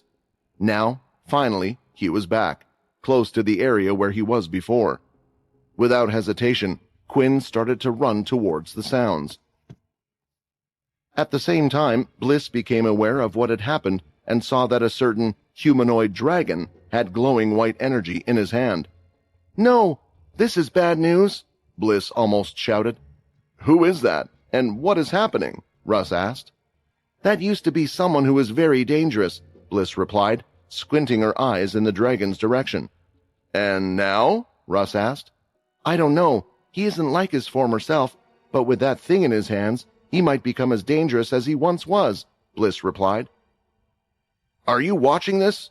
Agent 4 said, as he pushed back his glasses and firmly placed them over his eyes with the help of the tip of his index finger. "I can't believe someone would attempt to attack the Chained when the whole world is watching and many powerful factions are present." He could hear the sound of waves hitting the cabin he was in, and through the large oval window on his left, one could see the sea outside. Right now, Agent 4 was in what was known as the Moving City. It was where the members of Pure, as well as general citizens who tended to support them, lived, and the numbers were in the millions here. Currently, they were on the upper levels of the big city in a grand room that was made for meetings, and sitting there along with Agent 4 was another man who seemed even younger than Agent 4, possibly in his early 30s. "I believe something would happen here. It seems like an attack from the red vampires. I'm happy that the Dampiers have decided to try and get rid of them," the man replied. "Zero," Agent 4 replied. "It looks like they have sent quite the cavalry for this little event. They certainly aren't nobodies. And what do you think is up with that dragon?" "It doesn't seem to be a Dalki, but it was clearly incredibly strong. Enough to catch Chris's attention, at least. Maybe we should have given him the blood armor." Zero started to laugh. "You only think that way because you last saw Agent 1 fight before he was infused with the DNA. Agent 1 is one of a kind. He's one in a million." "No, perhaps there isn't anyone like him. Usually when someone is natural in the talent of Ki, they simply stop working hard. Perhaps the Ki catches up to the limit of their bodies, and they stop there. However, Agent 1 has accepted everything I have thrown his way, and after that, I didn't even have to guide him. On his own, he has continued to get stronger as if he believed there was no limit. The purpose of life he has created for himself is to be the strongest. I am confident that man will be fine against whatever enemy he faces, especially after receiving the werewolf DNA we discovered all those years ago." Everyone out on the field stood there stunned as they looked at the tall and muscular humanoid dragon. On top of that, he had done something that seemed almost magical. Without causing any wound, he managed to stick his hand into another person's chest and pulled out a glowing white object. It wasn't large, but everyone who looked at the energy started to feel like they were somewhat drawn to it. In particular, Peter, Mitchell, and Minnie could feel tingles all over their body as they stared at it. It didn't take long, though, for the humanoid dragon to place the very energy inside its own white chest. A few seconds later, all of the wounds on its body were starting to heal. "This body, it can handle the full energy of a crystal. This body is nothing like my old one," Ray thought. "If I use too much energy, I might even be separated from the demon tier beast, and I can't predict what will happen after that, so I have to be careful."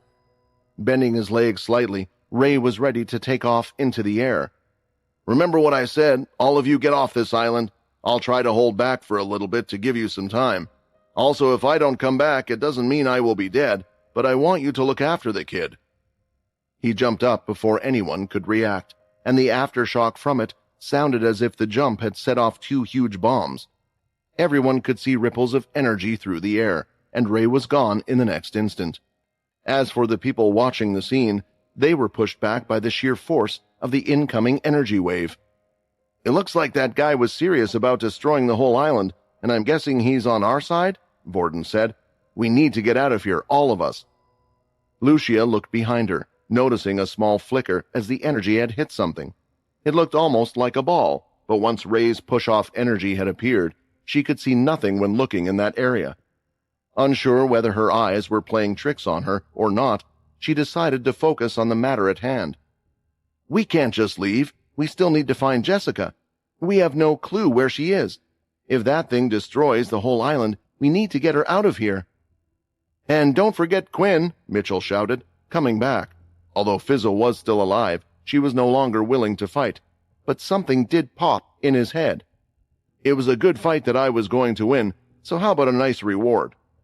When asking this, Mitchell was looking at the demon tier boots on her feet. With his newfound power, the boots would grant him extra strength. At the same time, Fizzle wasn't really in a position to say no either.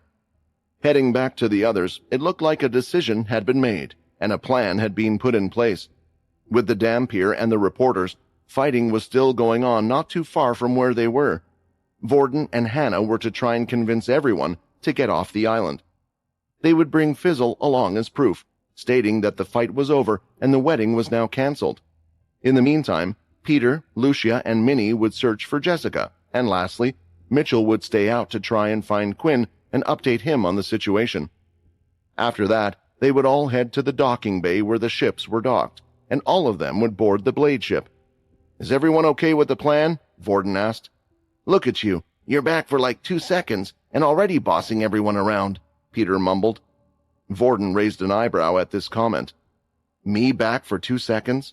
I have been here a long time, Peter, waiting for both of you.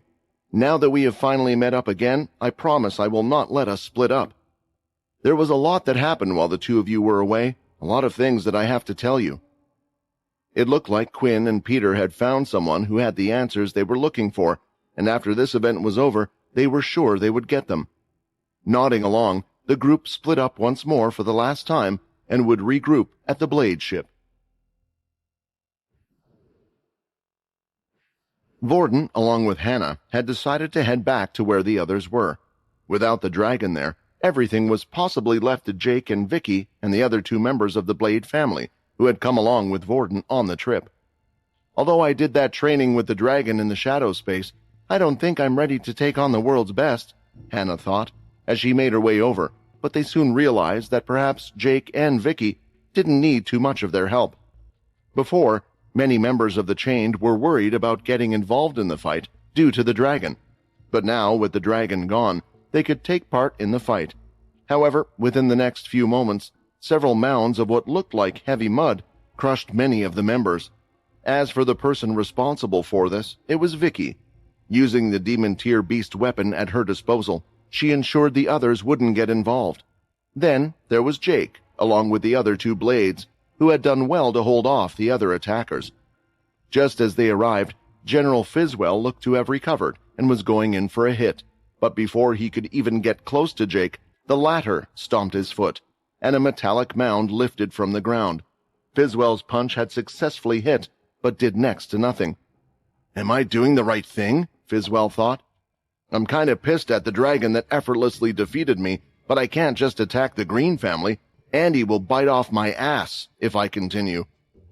Jake knew this well, that Fizzwell was putting up a show, which was helping him take out the others, including the real problematic one, the Dampier. It was almost as if she had gone up to 2nd gear. No matter what Jake tried to do, he couldn't reach and attack her.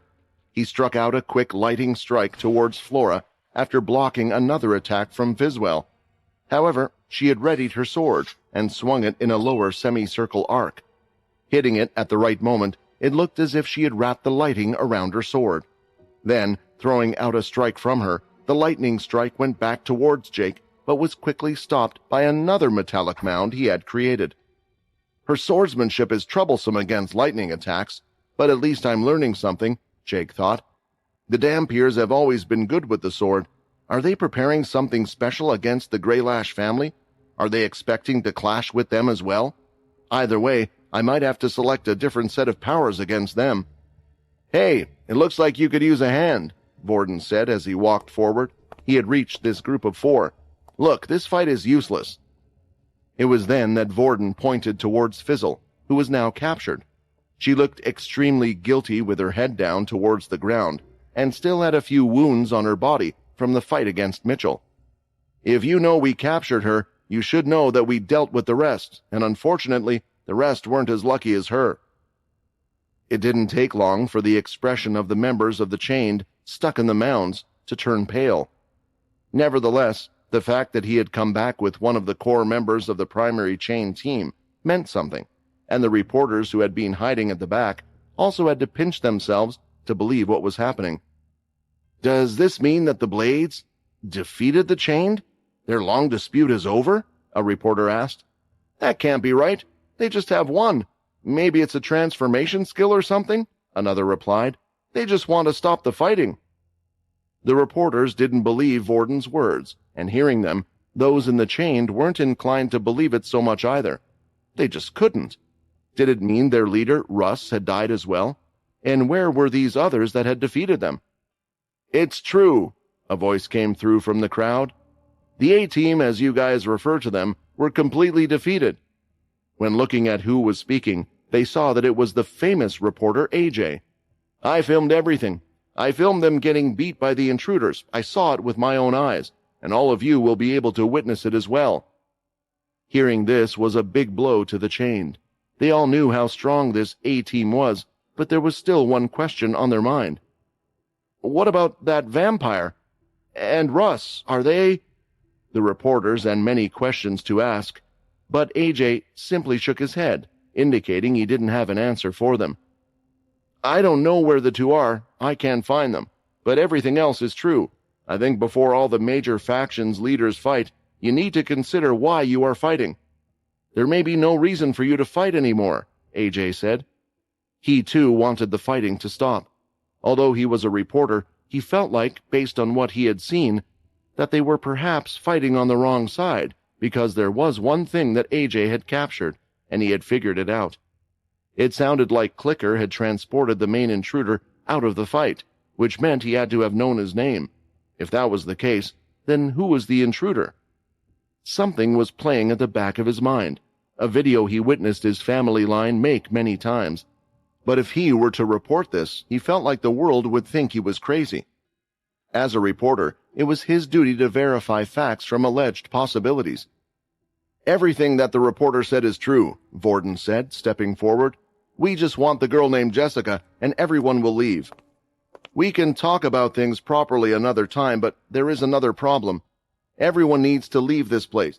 Something is happening, a fight that could destroy this island." Now the others were even more perplexed. "Yeah, right," Flora laughed. "You think we would believe that? You use an excuse like that to stop this fight." Vorden shook his head. "Look, I just care about my own life and those I need to look after. That's why I'm trying to stop this fight, and if you don't listen, I will do it by force. But let me tell you, I won't be the one dealing with you. It will be someone else." Vorden pointed with his head when he said that, and many didn't understand what the blade was trying to convey, but Vicky looked over and shook her head. She knew this wasn't a good idea, but chose to remain silent. The situation was now at a stalemate. The reporters, Chained, and allies were deciding what to do and what would be the best decision to make. "I came here with those from Pure, and they told us to help the Chained, so I will continue to do that," Flora stated, pointing her weapon towards Vorden. Just as a few others were about to make their decision, a flash of bright light could be seen on their faces. Quickly, all eyes turned to their right, and all they could see was a giant cloud off in the distance, having erupted high in the air. Less than a second later, the ground started to shake. Everyone could feel the surface beneath their feet rumbling, and it was getting wilder with every passing moment. Then, before anyone could react, they heard a loud bang. The sound of the explosion had reached them. "Everyone, get behind me!" Jake shouted as he jumped to the side of everyone. He placed both hands on the ground and created the largest mound he could. Then, combining his hardening powers, he tried to harden them as much as possible. Seeing how dangerous the situation was, Vicky also used her demon-tier weapon to try to reinforce the wall with the mud. Everyone wondered what was happening, but they heard another loud bang, and they all could feel as if something had hit the wall. "What is this, Vorden? This is just the first wave. The real explosion hasn't even arrived, and I don't even know if this wall can hold," Jake shouted. "It's what I was talking about. We all need to get off this island," Vorden replied while gritting his teeth. Everyone could feel an intense amount of energy bombarding on the wall created by Jake. It was so much that they could even feel the heat produced from the attack. The scary part was how far away the explosion had occurred, meaning this was just the first wave of the attack. The real blow was yet to reach them. "Hey guys, I don't think it will hold up much longer. We need a plan B." Jake gritted his teeth, barely holding on against the incoming energy onslaught. A few cracks could be seen breaking through the metal, indenting inward. Now noticing that the wall wouldn't hold for long, the reporters and members of the chain ran back towards the main establishment. The docking bay where all their ships were stationed was on the other side, but they didn't think they could make it in time.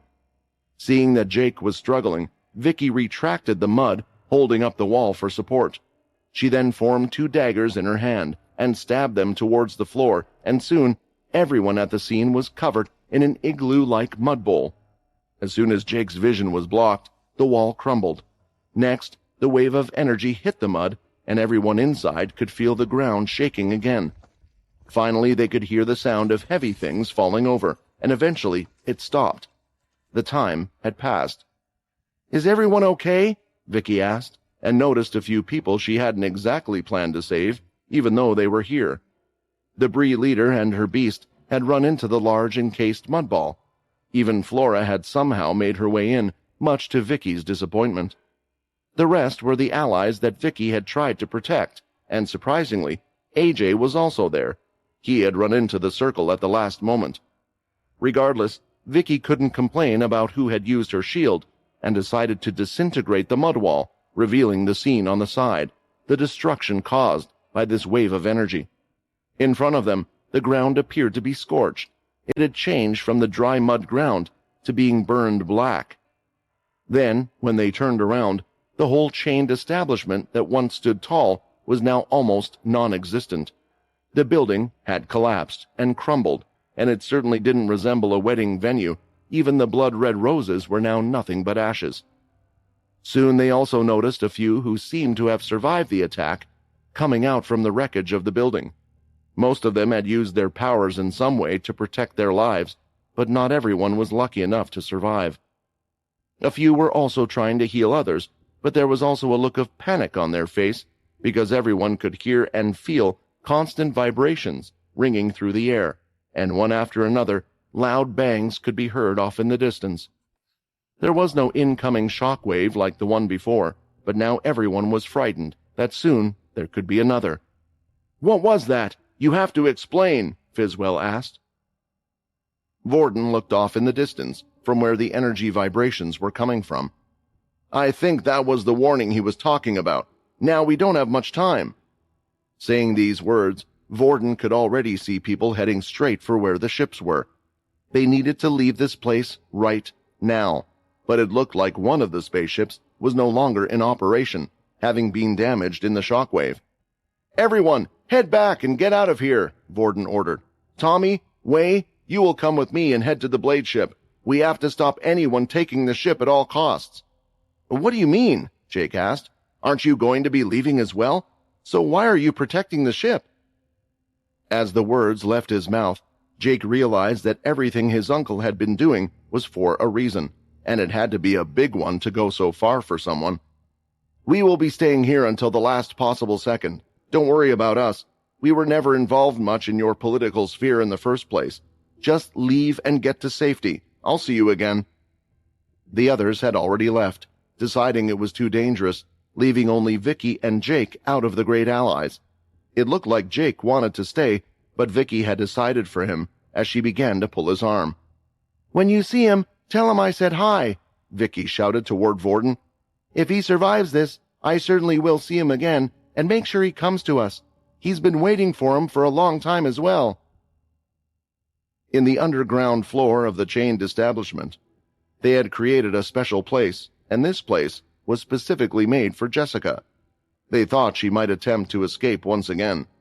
Thus, they have currently put her in this special room made of Galathrium bars. The bars were too strong for her to break on her own, and there was a weird circular combination lock on the door.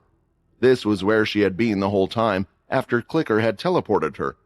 The underground room was occasionally shaking due to the events on the surface, and even parts of the ceiling seemed to fall, worrying Jessica that she might die a horrible death. either being suffocated or getting crushed. However, she wasn't alone. "Please," Jessica shouted. "Can't you see that something is going on out there? They don't care about you or me. They might have even forgotten about us. Do you really want to die down here?" The hooded figure that was present in the special room with her hadn't said a word. Instead, she was just tossing a coin the whole time. "You're a vampire, right?" Jessica shouted. "Why are you even working for the Chained? That makes no sense." "I choose my battles," the hooded figure finally replied, and to Jessica's surprise, it was a female voice. "I have lived this long because of how I have acted and who I have chosen to go with. However, I don't just care for my life anymore. Waking up from my slumber and witnessing all of that, I now wish to know and destroy the culprits who are behind the destruction of the vampire settlement," she said, gripping the coin tightly in her hand. "This is one step, and many more are to come." When she tossed the coin once more, it landed on the heads facing up. She turned around and pulled her hood down, revealing the most stunning, perfect face Jessica had ever seen. She was so taken aback by the beauty that she even took a step back and turned slightly away, as if she wasn't allowed to look at such a person. While looking away, Jessica soon heard a click, and that's when she saw the door to her cell door had opened. "Now is the time for us to leave," the female vampire said. Flying through the air, Quinn was trying to see if he could spot the others somehow. He was up high after all, and continued to head towards the noise, but he soon could hear another noise coming in another direction, and that's when he too saw the large explosion. "Master Quinn!" Upon lowering his gaze, Quinn happened to see Mitchell. The latter was running around like a headless chicken looking for Quinn, and he had finally found him. But there looked to be trouble, as Quinn could sense the large energy coming towards them. Quickly, he dashed towards Mitchell. Quinn had to decide whether to try to attack the energy to create an opening or try something else. But at that moment, he could also feel that his shadow had returned. Using the Demon Tier's active ability, Quinn instantly used the shadow on his wings and enveloped himself and Mitchell. The blast hit them, and they were unaffected. After things settled down a bit and the energy blast went by, Quinn spread out his wings again. "What was that?" Quinn wondered. Thank you, Master, thank you for saving me," Mitchell shouted. "There is a lot I need to tell you, and yeah, I might have an idea what that explosion was." Mitchell swiftly recounted the summary of whatever happened while the former was away. Upon hearing the details of what had happened so far, Quinn came to know that the explosion had come from Ray. But now there were two questions on his mind. Who was Ray fighting against? And did he need to go and help Ray?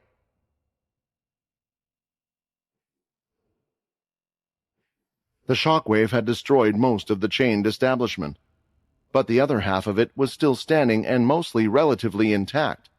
There weren't any vampires at all in the chained establishment other than Jessica, so at the moment, the group was running around, hoping that Minnie's nose was able to catch something. After running through the rubble and finding nothing, they decided to head into this part of the establishment, which was undamaged. They ran through the marble floor, looking into the empty rooms and places, and eventually ran to where the living quarters of the chained were. Due to their fast speed, they had managed to get past a few of the chained who were still in the middle of escaping. They arrived in a large hallway decorated in red and gold. However, the building was clearly not what it used to be, with most of the ceiling cracked due to the force from the shockwave. "They might know a few answers?" Peter asked as he placed Lucia, who was riding on his back this whole way, back on the floor. Her face was a little embarrassed because the truth was her lighting abilities had already come back, and she could have kept up with the group on foot, but it was too late, as Peter had already picked her up before she could say anything. It was then that those of the chained turned around and also noticed them. "Hey, I think I saw some of those guys fighting against Clicker and the others. Come on, let's just ignore them and get out of here," another one commented. "Look, do you think we will be able to just leave this place? The enemies might attack as soon as we step out, but if we take one of them with us as a hostage, we will have a better chance of escaping." Some of the members of their group seemed to agree with this. Soon, 6 of them turned around, facing Peter and his group. Well, it looks like we don't need to stop them after all, Peter said, and then the next second, a fluorescent glowing substance came out straight towards Lucia. The latter was ready to use her lighting abilities and defend herself, but before it even reached her, Peter stepped forward and placed his hand out, blocking the attack. The glowing substance turned out to be some strange acid as it melted Peter's hand upon contact. However, as the latter's hand fell off, it regenerated itself, quick enough for him to use the same hand to punch the attacker right in his face and send him flying through the walls. "Where is Jessica?" Peter asked, turning around. "Or do you all want to be beaten to your last breath?" The chained were too stunned to move, and too afraid that they would pay for the consequences if they did. They couldn't clearly see Peter's movements, but they could easily see the hole that their fellow member created in the wall after getting hit by Peter's punch.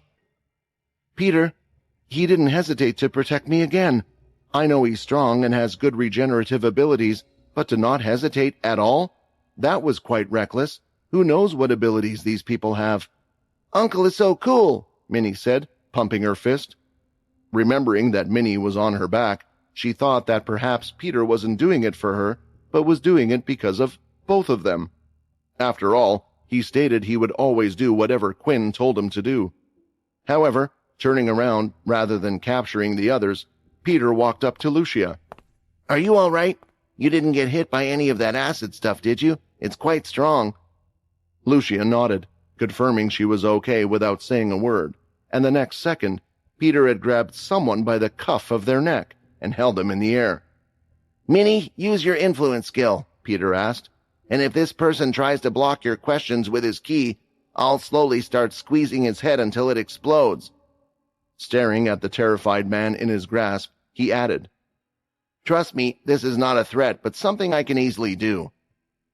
The man was almost shedding a tear due to his situation, but he was also the one that had come up with the idea of attacking them. "There's no need," a voice shouted down the hallway. Turning away, as they saw who was the one speaking, Lucia and Minnie were shocked for a moment, but then swiftly recollected themselves and ran towards the person incoming. "Jessica, finally! Are you all right? Where were you?" they shouted. But they suddenly paused when noticing Jessica wasn't on her own, and another female was standing next to her. She stood so close that Lucia and Minnie didn't think of her as an enemy. Regardless, Peter was so stunned by seeing this person that he had let go of the chain in his hand. How are you still here, and why do you look so young?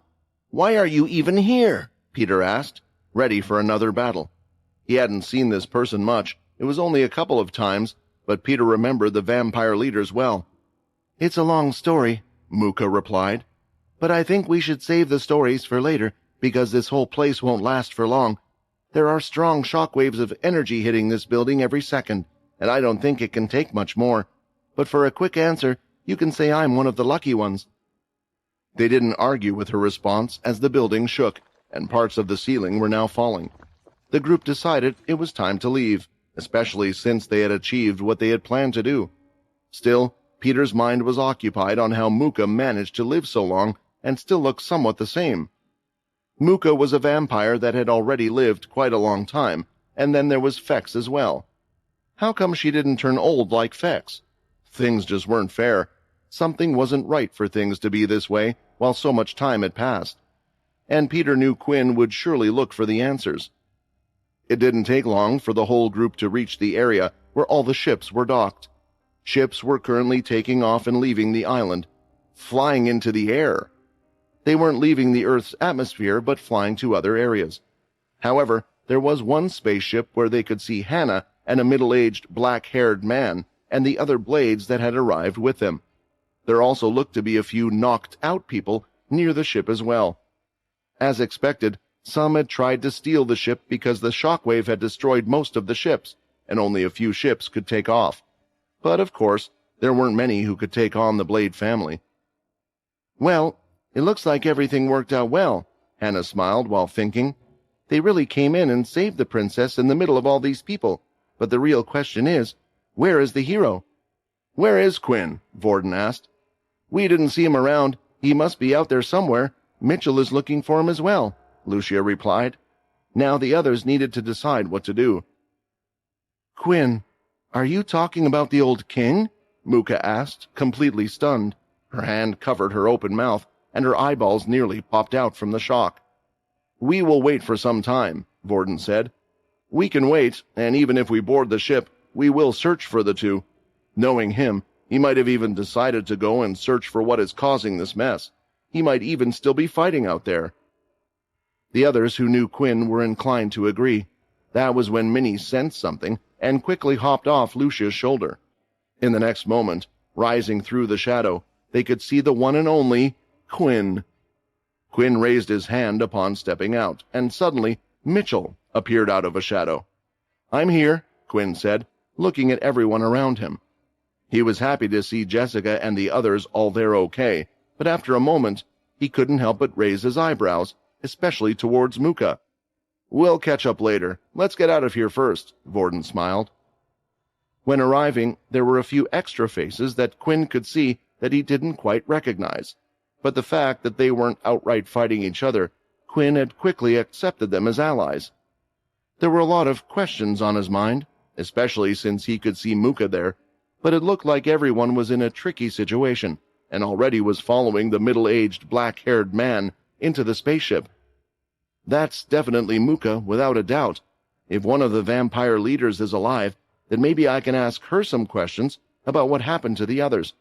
I wanted to ask Fex, but it was best to keep his time short. Besides, it seemed like he went down another path away from them, Quinn thought.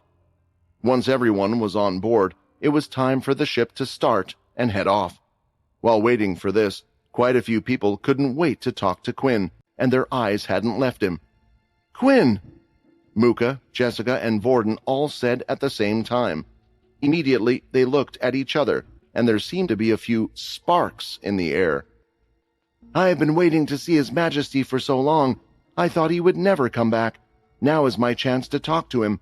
What could these two possibly say that would be of importance?" Muka thought. "I have to thank him. I have to thank Quinn. I didn't even know who he was. Is this all real?" "I still can't believe it, but while in that cell, I thought if I ever get to see him another day, I have to tell Quinn.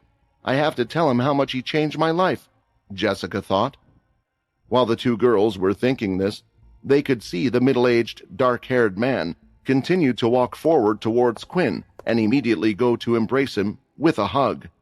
Being a little on guard lately, due to the new people he was constantly meeting and some who had been hostile towards him, Quinn took a step back, avoiding the hug. I'm so sorry, Quinn." The man bowed down on the ground with his head down. "Quinn, I was just so happy to see you, and I never thought I would get this chance again. Teacher, it's been so long. You changed my life, and I was trying to find you. I knew you would still be alive. That's why. It was a strange sight for everyone to see. This middle-aged man was suddenly breaking down in tears like a child, and his voice changed, making him seem like a completely different person. Still, Quinn was unable to recognize them. Eventually, they looked at Quinn, wiping their tears away on their sleeve.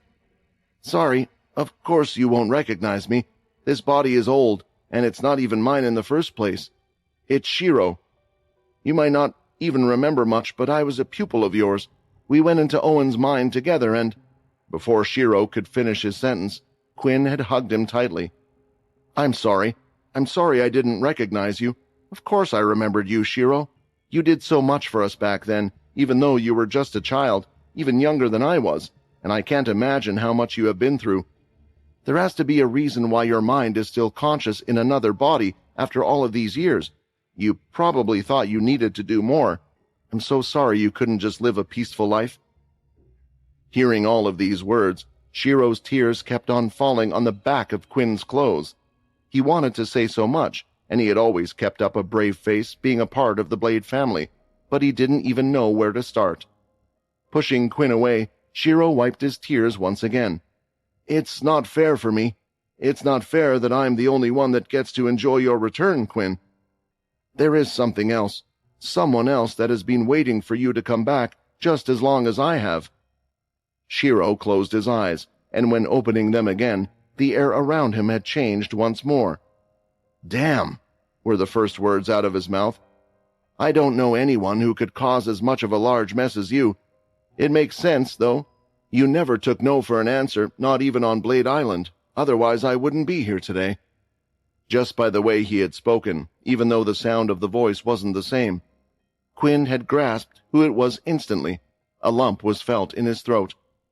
It felt like he wanted to cry. He wanted to show emotions and knew what this feeling was, having felt it before. But it was almost as if his body wasn't letting him, so instead, he smiled and went in for another hug. Hey, Vorden said. You do know who this is, right? I'm not Layla. Of course I know who you are, Quinn said, pulling away. Vorden, I'm glad you are here. I'm happy that there are still people that I know.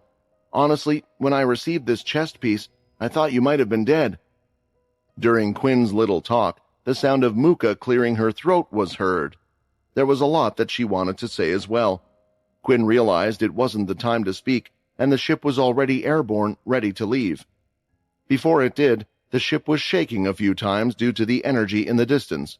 Looking out of the glass, one could see small specks of explosions that were actually quite large and only looked small due to the distance. I know a lot of you want to speak to me. I want to speak to you all as well, but there is something I need to do before we leave this place. Can you head towards where those explosions are going?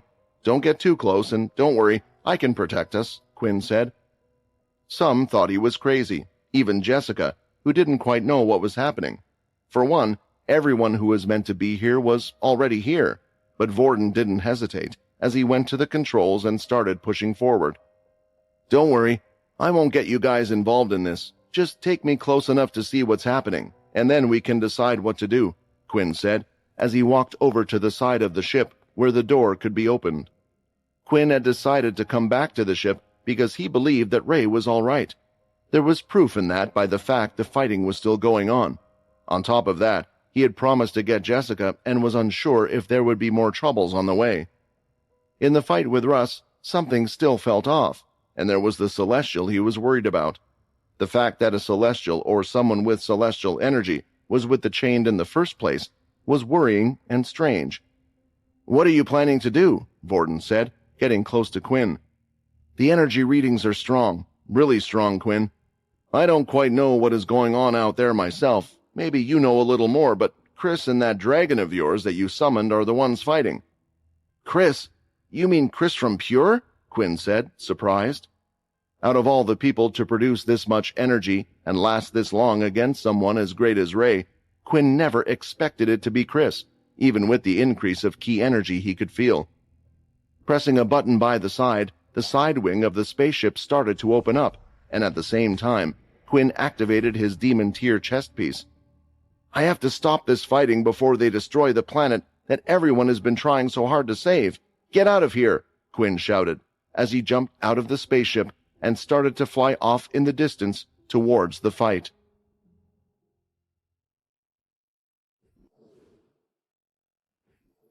By now, everyone who wanted to leave had already left the Chained Island, and that included members of the Chain themselves. They once called this place their home, but now had to decide. They had an ominous feeling that the Chained would no longer be the same powerhouse it was at the beginning of the day. When the sun rose from the eastern horizon today, their faction was one of the world's most powerful factions, but now, just because of one intruder, they were nothing. Some headed in the direction of the Dampier ship, along with the Pure's members. In contrast, the rest had left with members of the Green family. The waves of energy, happening in the distance, were still shaking the land and destroying all that they had created. The strong building of the Chained was now nothing but ruins. Even now, pieces of rubble would break further as more and more energy struck them. Whatever was the cause of this, no one wanted any part in it. Not even the reporters that were dying for a news story, dying to tell the world why or how this had all occurred, had stayed.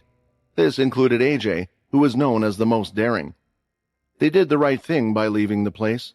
The energy coming from the two blows was so strong that perhaps it would have ruptured the inside of normal human beings that would stand too close. Out in the vast expanse on the other side of the huge, chained island, the fighting between the two continued in a crater with a mile-long radius. A large, dark fist delivered right into Chris's gut, Lifting him in the air, then spinning and using his tail, Ray attempted to slam him right on his head. There had been many times during the fight when Ray had tried to cut him with his claws, but Chris was skillful with his ki and blocked these fatal blows. This was why Ray found the best way to have an advantage in the fight was by empowering his fists with as much energy as possible and trying to take him down like so. Chris raised a hand, grabbing the tail, and his large nails dug through the dragon tail's hard scales. Then, using his other hand, Chris lifted the humanoid dragon by the tail and started to slam him into the ground, to his left and then to the right. Up to his elbow had been completely transformed, covered in a gray-colored fur. At the same time, the rest of his skin was still red, as if he was still activating the fourth stage of ki. Eventually, though, Ray had lifted himself using the muscles in his tail and opened his mouth wide. Bright yellow energy left his mouth, hitting Chris in the chest. Immediately, the latter let go as he covered his body with his arms and was being pushed across the surface. The energy continued to push him further, and the wound on his hand deepened as blood trickled off his arms.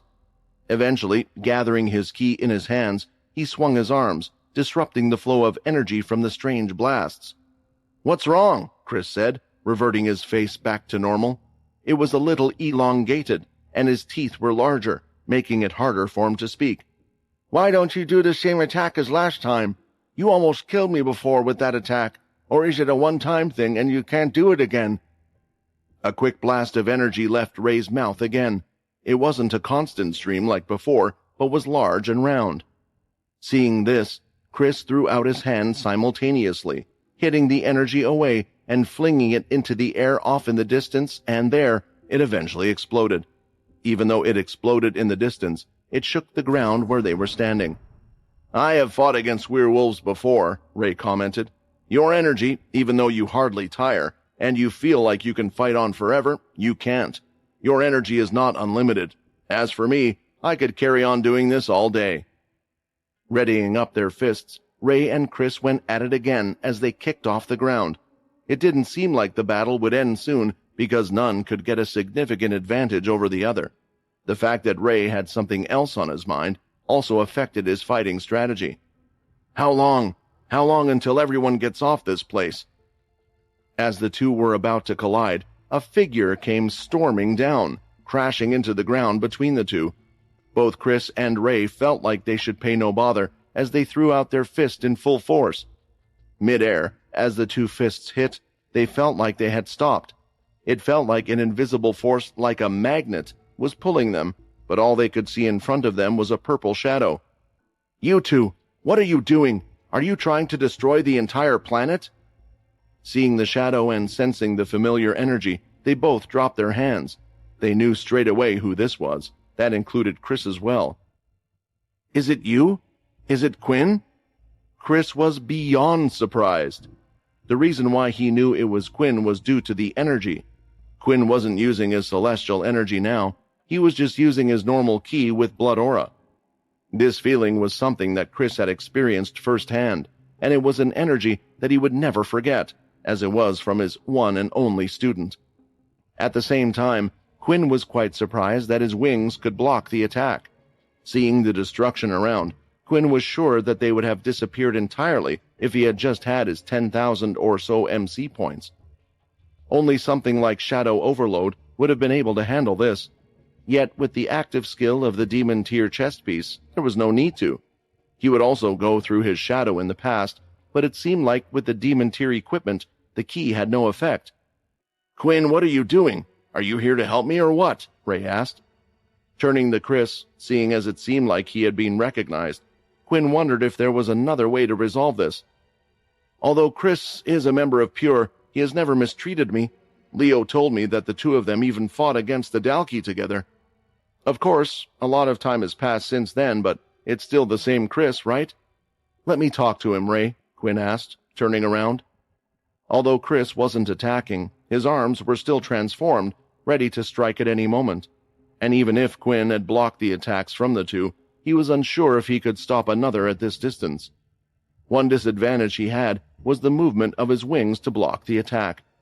In the first place, he didn't have the element of surprise now. "What? Is he a friend of yours?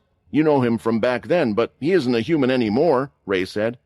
It doesn't look like he's human to me, Quinn replied, noticing that Chris looked like the other pure member he had seen before, and it was clear that the latter also had some werewolf DNA in him. Let me give you a warning, Quinn, before you decide to talk to your old friend, Ray started to speak. For the others, there is a reason why they all lived their time. I don't know what it was exactly or how they did it, but this person in front of you is different. If you look closely, even now, all the ki in his body isn't quite his. If you put 2 and 2 together, there is only one way a human could have lived for so long. Quinn, he stole other people's lives. Quinn had heard Chris's heartbeat become slightly faster for a moment. It was a sign that there was some truth to these words. But Quinn wasn't much worried about this. Instead, putting his hand out towards Ray, he opened his palm. Ray, just rest for a few seconds. A shadow appeared behind Ray, and the next second, he had disappeared. When Quinn had landed in the middle of the two titans fighting against each other, something echoed in his ears after a long time. Ding! And a pop-up window appeared the next moment. New quest received. An ancient enemy of the vampires is in front of you. Defeat the God Slayer. When the system message had first appeared, Quinn believed that it was the same as he had received when fighting another member of Pure on Mars. He could tell from seeing Chris's arms that they both had similar traits, although the color of the fur on Chris was different. He had a much more of a red tone to his fur. However, seeing the name it had given the person in front of him using the word God Slayer, Quinn had no idea what this meant, and it was the first time such a term was used. This proves it. The Pure has somehow managed to get their hands on werewolf DNA and have been able to fuse it with themselves. It was almost as if there was a boost in energy within Quinn right after his transformation due to these werewolves. It was like his body knew that he needed the extra power to fight against what the system had called the ancient enemy. Quinn had not been sure he would ever be able to create the same set of conditions as had happened while fighting Graham. It would be almost impossible to produce all the blood that had powered him during that fight. This meant that if Chris was as strong as Graham, Quinn had to learn how to utilize the celestial energy quickly. That would be the only way to make him as strong as he was at that momentous fight.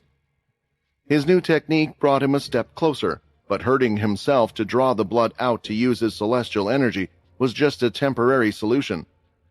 While fighting Graham, the quest of killing the God Slayer hadn't appeared, but maybe that's because right now I am close to being one of those gods? Also, the system went through an upgrade since then too, Quinn thought. I can't believe it, Quinn finally spoke. Are you the real Chris? Chris, who I met in that cave back in those days? By this time, Chris had canceled his 4th stage of ki, and with this, his skin was no longer red. It was his way of showing that he was agreeing to talk and didn't want to fight. However, he kept his arms transformed, which showed he didn't completely feel safe or trust Quinn's friendly words. We never really got to talk much after that. I found out who you really were, and you found out who I really was, Chris said, still with a smile on his face. Who would have thought I would be helping the other side? If you knew, would you still have helped me out? Quinn asked. Of course, Chris didn't hesitate to answer. Quinn, you were a quick learner, the best student among all to whom I have taught ki. In fact, it was seeing you, how much you improved, and how quickly you surpassed me. Well, that was just motivation for me to improve myself even further. Hearing Chris's words, Quinn felt a bit down. The two hadn't spent a lot of time together, but he was still one of the few people in Quinn's journey through life who had helped him become who he was. After all these years, most of those people were now dead, or, as for Chris, were on the other side. Why? Why do you work for Zero? Quinn asked, clenching his fist. All Quinn could think of was the room filled with desiccated corpses back in the stadium, drained of their life energy, drained by Zero so that he could increase his own power and continue to live. He couldn't believe that the Chris he knew would work for someone like that. The other question on Quinn's mind was how strong the current Chris in front of him was. It was enough for the system to recognize them as a threat. This made him remember facing Graham. The latter was a Dalki who had also been infused with the werewolf DNA and was perhaps the reason why he was able to grow so strong. Remembering Graham, Quinn imagined if he could beat another one on that level again with the way he was currently. For one, Quinn was far stronger now than his state in the battle against Graham, but he wasn't fully confident when he fought against the latter. Quinn had gained a significant boost by consuming the blood of the high-spiked alki, which gave him great power. On top of that, Quinn had also gathered the blood of the strongest leaders of the vampires during their fights, and there was the Dalki blood from the other planets. Also, at the time, he could even utilize the blood from the blood weapons and blood armor. I know what he did. He's probably still alive. He is using that damn ki depletion to steal other people's life forces. Why does a person like you, of all people, work for him? Just like Chris, Quinn had countermeasures, like the shadow covering his wings. He too wasn't sure what the outcome of this conversation would be, and he was a little worried that Ray might have caused some trouble in his shadow space, once being forcefully sent inside there, but the latter was acting calm for now. Quinn, I don't really know your story, and you don't know mine. A lot of things have happened in the time you have been away. You are friends with the dragon. Didn't you hear what he said about how I'm still alive? Werewolf DNA. It makes us age slower, but no amount of ki control could make one live for this long, at least not at my level. The smile had dropped from Chris's face when saying these words, and now Quinn knew it was true. Chris had used the ki drain on living beings to take their life to elongate his own. What are you trying to say? Quinn shouted. Why are you telling me this? Is it because you want the two of us to fight? It doesn't have to be that way. Even now, the two of us are talking fine without fighting. You're not like that damned Russ. Why can't we just solve this with a conversation? Do you really believe in Zero so much as to do this to yourself? Chris didn't have the answers Quinn was looking for, and although he liked this moment of relaxation between the two, in the end, he knew he had to do something. With his new werewolf self, he had more ki than ever, which meant the fourth stage of ki was nothing to him.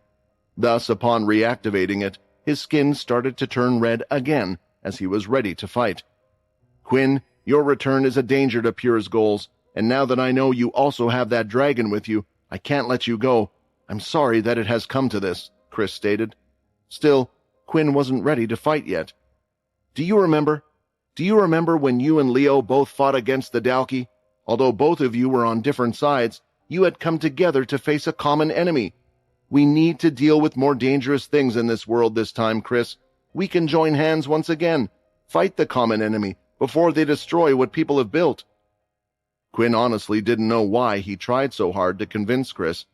Perhaps it was because the situation reminded him of a similar conversation he had with Arthur, and he didn't want history to repeat itself. Or maybe it was because there were very few people alive from his time, and the idea that those he had good opinions of being an enemy just made his heart feel cold. Quinn, you aren't getting through to him, a voice called him out in his head. You have to resolve to fight this one because this isn't a person you can go easy on like you have done on everyone before. If you don't have what it takes, let me out and I will deal with him for you. It was clear that this was coming from Ray, who had been polite enough to let Quinn have a normal conversation with Chris, but Quinn was holding out all this time because he noticed that mentioning Leo's name had caused Chris's heart to skip a beat once again. Maybe this would be enough to stop him from attacking. There was something there, something between them that Chris hasn't yet revealed. You really think I'm a good person, Quinn? Chris asked. Then would such a good person do nothing but stand and watch when Leo died? What? Leo's dead? A chaotic mess was going through Quinn's mind right now. After waking up, he felt like he was building a jigsaw puzzle, getting one piece at a time.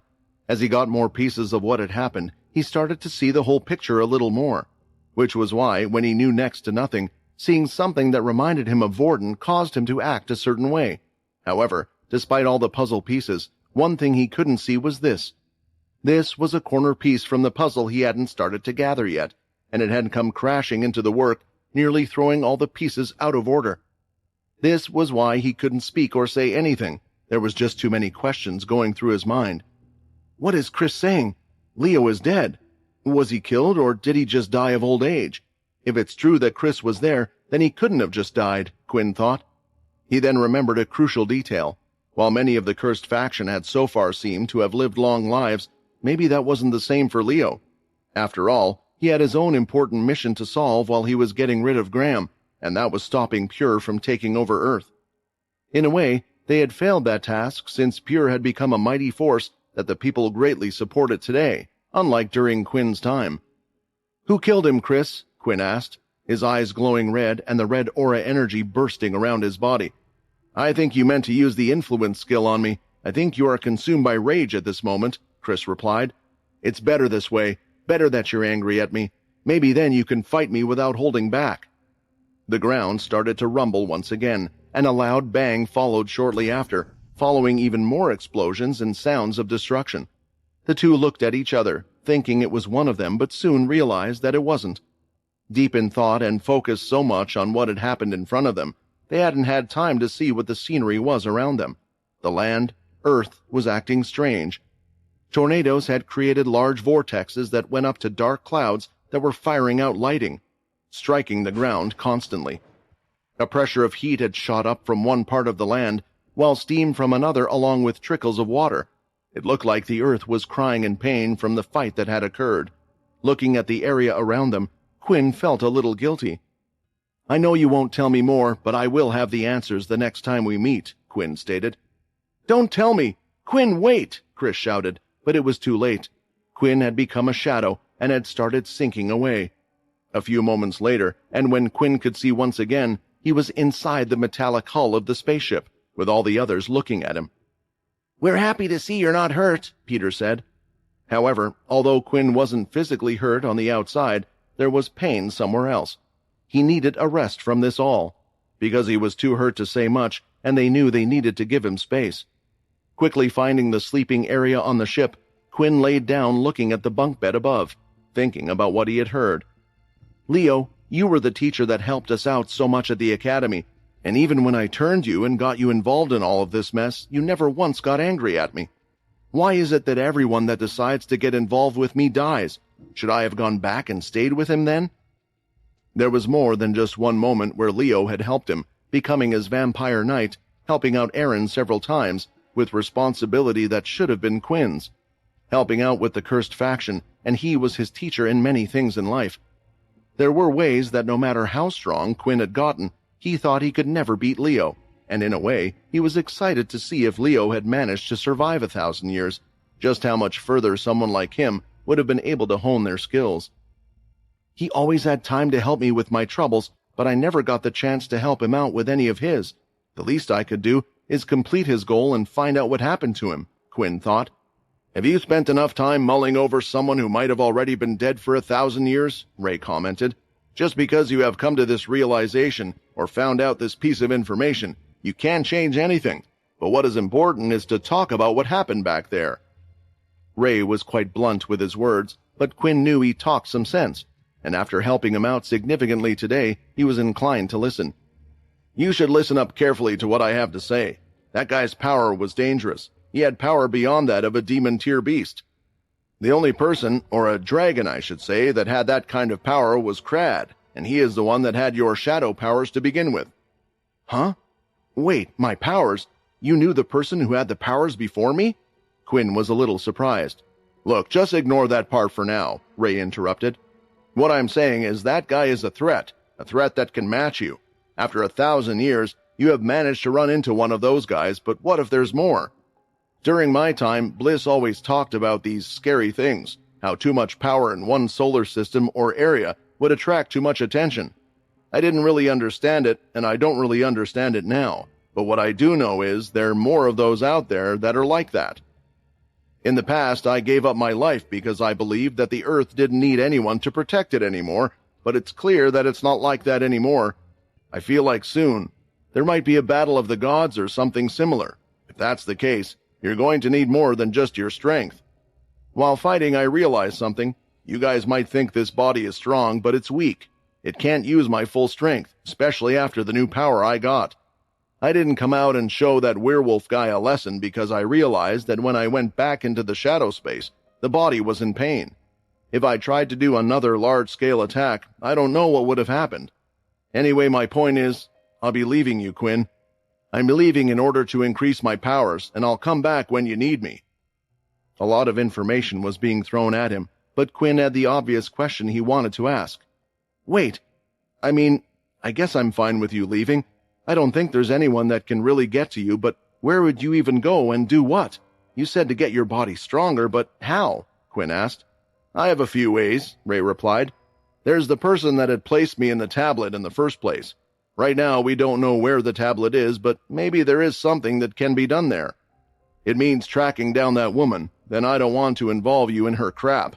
If that doesn't work, then I'll just have to search for some demon-tier beasts or nest crystal and consume them. Maybe this body of this dragon's will get strong enough to contain the energy then. Wait, consume demon tier and nest crystals? More than one? You mean there's a tier above the demon tier? Quinn asked. Demon tier beasts were already a frightening existence, the strongest being the dragon that caused all of this mess in the first place. I don't know about that. I just know that I was stronger than this dragon, and I had consumed a nest crystal before. Maybe it would help you out if you got a few as well, Ray replied. After a short back and forth, there wasn't really much Quinn could do. Heading to the back of the ship, he had agreed to let Ray free to do his thing. Ray had made it clear that he wasn't requesting but telling Quinn what he was going to do, which was why there wasn't much arguing over it in the first place. After opening up the back, Ray was seen in his humanoid dragon form, summoning wings and flying off in the distance to do his thing. When he would be back, Quinn didn't know, and for a second he wondered if he had made a mistake, if this would be another loss, but he realized that there was no stopping someone like that. Turning around, Quinn looked back at the rest of the ship. Right, this is the Blade ship, and Vorden is back as well. It's time to focus on the things that I need to do and find out what happened. Although the world wasn't under a significant threat like it was before, the current options of the public were split in two, and they were almost 50-50 in terms of popularity among the people's views. Politics was something the people could no longer ignore. It was one of the many reasons everyone's eyes were on the Chain's event that was being broadcasted over all forms of media, and the whole world had turned up to see the grand wedding. Even though the live broadcast had ended, the occasion was still a hot topic throughout the world, and people were discussing the shocking turn of events they had witnessed today. Many questions, speculations, rumors, and conspiracy theories were spreading across the internet. The most common were regarding questions such as, have the Dalki returned? What was the identity of the person who had crashed into the wedding? Were the Chained no longer a faction if they were? Which side had they chosen to align with? What will be the reaction of the other's factions? How will world politics change now in the upcoming days? The people's primary focus was on the dragon, who had turned into a humanoid. There was a lot of conversation and segments between hosts talking about this. Hey, do you think that was the original Dalki or something? Like the person who created them all? I heard about that as well. I guess that makes sense. The Dalki always seemed a bit like a dragon, right? And on video, we all saw that the dragon changed its form into a human. Also, from all the history records, I know that none of the Dalki could do that. And another thing is, aren't Dalki extinct? So how did a Dalki appear all of a sudden? Could this be the god of the Dalki coming for revenge? What I want to know is, if it really was a Dalki, then who was that vampire that summoned them? I don't think they were working with the other vampires. The vampire corps were even fighting against the Dalki, so who was this person? The other main topic of conversation was the intruders who had crashed the wedding in the first place. Why would they do such a thing? Who were they? What were their goals in all of this? What happened to them after this battle? One thing was clear. This stranger had the shadow power, the power of the old hero, and the power of the current guardians of the Red Vampires. Most believed it was the attack of the Red Vampires, since they seemed to be a rogue group who were against peace and order. However, as time went on, AJ had finished editing his videos together of the events he had managed to capture. This was footage that the other reporters didn't have, and after seeing this, people were beginning to give others a second opinion on the whole matter. AJ had uploaded his clips in order of events and had shown the Chained in light of who they really were. While walking around on the day of his arrival, he had gathered many conversations from Chained members, insensitive remarks about what they had done on missions and so on. He had recorded a lot of this stuff secretly, but was unsure of releasing it due to the Chained themselves. But now knowing that they were basically no more, most of his fear was gone, and he uploaded the files without hesitation. After that, he showed the chained confronting the intruders, and soon Jessica, the bride meant to be, appeared in the video with her face covered in tears and her makeup ruined. Witnessing this, people began to question if the marriage was against her wishes. After Jessica, the videos of battles between those from Quinn's group against the chained began to roll. "This is the real footage of the event that I managed to capture," AJ said as he appeared at the end of all the combined clips. "There were many rumors of what the chained were like, and we know that there were multiple times when the Blade family stopped the former from misusing their powers to bully the weak. Which is why I want to leave the question to you. What really happened? Was it another case of forced marriage by the chained leader? Was this intruder really in the wrong? If he was, why didn't he attack the allies of the chained? And we now know that this intruder had the strength to do so. If you ask me, this whole event isn't so cut and dry for our intruder, the crazy bloodlord. There are some hidden plays which we can see if we observe carefully, and I must admit that even though, as a reporter, I always strive to be unbiased and direct, this event has made me take a side, and I'm inclined to believe the intruder on this one. Though yes, I might be wrong, but from all the facts, information, and what I have witnessed at the event, I must say the intruder could be the innocent party here." The video ended there as everyone relaxed back in their seats. "It looks like the world has already caught on to what you guys have done," Vorden said, stepping in front of the others. While Quinn was still doing his own thing, they had watched the videos and the incoming reports about the people's reactions. "I can't believe the whole world has seen me crying."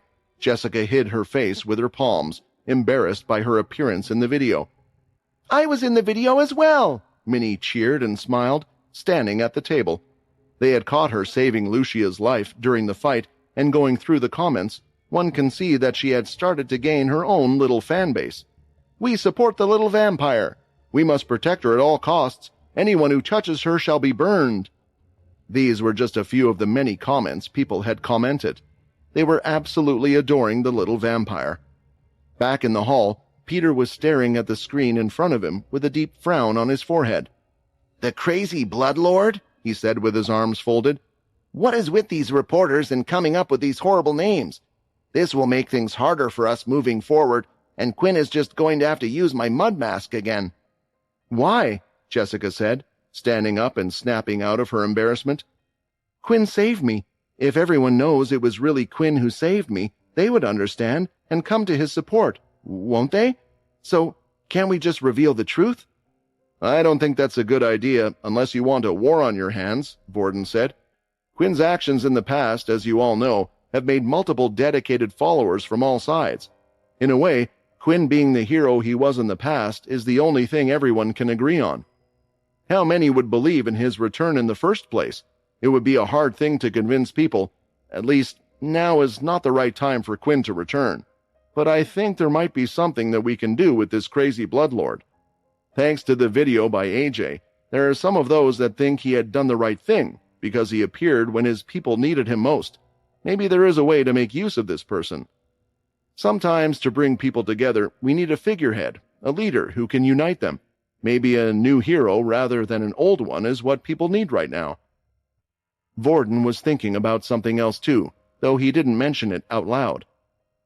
With this video, those that knew of Quinn's appearance would now know that he had returned, which meant that everyone would soon start to gather once again. In a dark room glowing with green liquid and countless different containers, a certain group of people had just finished watching all of the videos they could possibly find. Then, finally, one of the men stood up and walked over to a large glass container, and inside it, a large man was floating. His eyes were alive and were staring at the screen, and even in the container, he clenched his fists tightly. "So what do you think of this intruder? Do you think it's him?" the man asked. The one in the container took a few moments to answer, but he finally spoke, unclenching his fist. "It's him. He and his group took everything away from me. No matter what appearance he has, I can tell by his actions that it's him, Quinn Talon." "It looks like you and I have the same thought. I never thought out of all the people in the world that the two of us would be standing next to each other after what happened," the man replied. "Yet here we are. Still, we have to be patient, very patient. I have spent all this time making sure things won't go wrong, and that brat took all the pleasures from me. But worry not. We will take the stage by storm when the time is right," the man said, walking away into the darkness once again.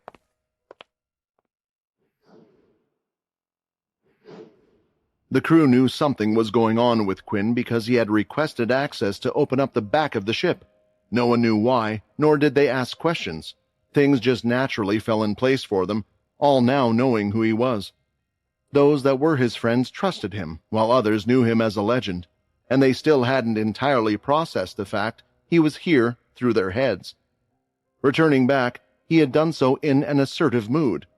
Pulling up a seat, Quinn sat down at the meeting table, and straight away, all of the others gathered around him, apart from the other two Blade members who were controlling the ship, continuing to fly to their destination.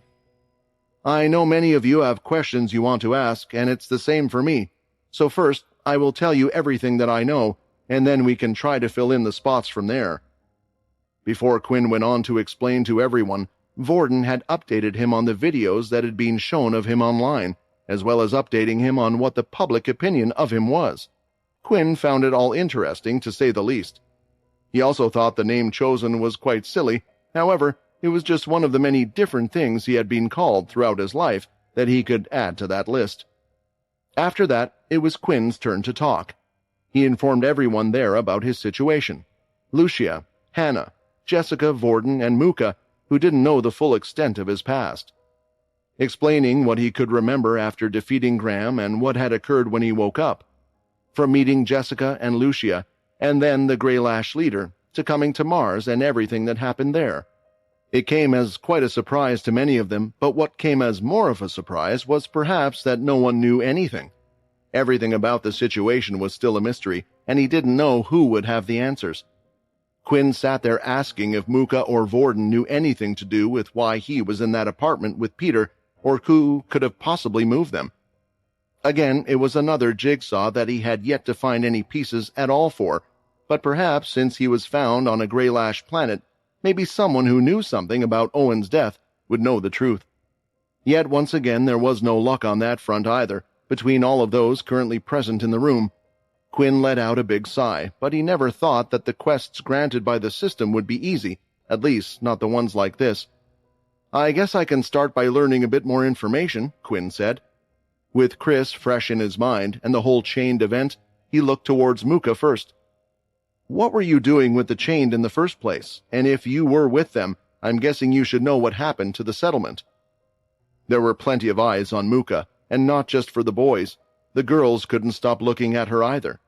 Lucia, who was in the room, kept glancing at Peter, and it seemed like he was looking at her intensely. Of course, he would be hypnotized by a beauty like her, Lucia thought, but quickly caught the eye of Peter looking at her, and she soon turned away. "Actually, I don't know much about that myself, Your Majesty," Muka replied. "Please, there is no longer any need for you to call me that, especially if there isn't even a vampire settlement anymore," Quinn replied. "I do not know what exactly happened to the settlement, only that it was destroyed, and that is only through news from others," Muka explained. "You see, after your sleep, things were going well for the vampires. Many of the leaders had perished during the fight, and there wasn't anyone that wanted to take up your mantle after you had disappeared. Some thought that maybe we should wake up some of the older vampires, or the originals, but it would have been impossible to explain the current situation to them, that vampires and humans were now close allies. So only the council existed. You were the last known vampire king, which is why I call you Your Majesty. As for me, I had decided to go into a slumber not long after. There wasn't much left for me to do, and I thought it was time for a new generation to take over. Yet I was soon found and awakened by these people," she said, talking about the chained. "I trusted my ability and stayed with them for the time being, hoping that it would lead me where I needed to be, and I believe my luck is well and truly good to have come back to you. Overall, I have only been awake for the last 100 years or so." That at least explained to Quinn why Muka, of all the vampire leaders, was alive and didn't look old. She had slept well before her time was up, and hadn't been awake for a long time since then either. "Then what happened to the vampire settlement, the castle, and everything that was there?" What about the tablet that was behind the king's castle? Quinn asked. I think I can answer this one, Vorden interpreted. The settlement was destroyed. The Greylash family had agreed to look after it since a lot of the planets in the area near the settlement had been given to them to look after. Also, Owen felt like he owed a massive debt to you, so he wished to protect the place. However, there was an attack on the settlement. It was too quick for anyone to respond to as well. By the time others got there, it was already over. A lot of leaders were killed, but most of the vampires were left alive. We don't know whether it was Pure or the Dampiers or maybe someone else. We just don't know. No one saw anything. Right now, there is nothing there, no tablet or anything. It was strange that no one had seen anything, and it worried Quinn even more. Right now, the most likely culprits in Quinn's head were Pure. From what Logan had told him, the vampires had a large database of different human DNA. The DNA bank was used to create the Dalki. If Graham had been infused with werewolf DNA, then it meant the vampires had to also have the werewolf DNA kept on file as well. It would then explain how Pure was able to do what they were doing. Maybe it also was how Muka had been woken up as well. But there were too many unanswered questions, and they just seemed to be coming at Quinn one after another. But what about the tablet? Where has that gone? And the original vampires and the rest of the tombs? Could it be that someone had separated all of us, as Muka and I had been? Quinn thought. Vorden, Quinn finally said, I wish one of our first conversations with each other wasn't so heavy. I've already had to deal with that with Fex, but I'm afraid it has to be. I need to know what happened for you to be this way. What about Syl, Rayton, and the rest of the cursed faction? What happened to them? Something has felt off, Quinn, Vorden said after hearing his questions. Ever since you disappeared, something has felt off, as if someone was pulling the strings to everything. Someone behind the scenes of everything we can see. It feels a lot bigger than just Pure or the Dampiers. In a way, the cursed faction knew this, and it's why I think we all thought it was best if we split to do our own thing because we had to find out more information. I guess we were just waiting for your return, Quinn. With that video, I think you might start to see more people coming to look for you now than you thought. Finishing that, Vorden stood up and looked behind him. He could see something through the glass that had put a smile on his face. After that, he stepped to the side, allowing Quinn to see, and what he could see was a city that had been built up from the sea. A large city that wasn't on any land, but was similar to that of a small country. One of those people had already contacted me. There's more than one person that wants to speak to you, and I think it would be best if we both spoke to you together anyway. We're finally here. We are here to meet Logan Green. I hope with both of us, we can fill you in on everything that happened in the last 1,000 years, Vorden stated.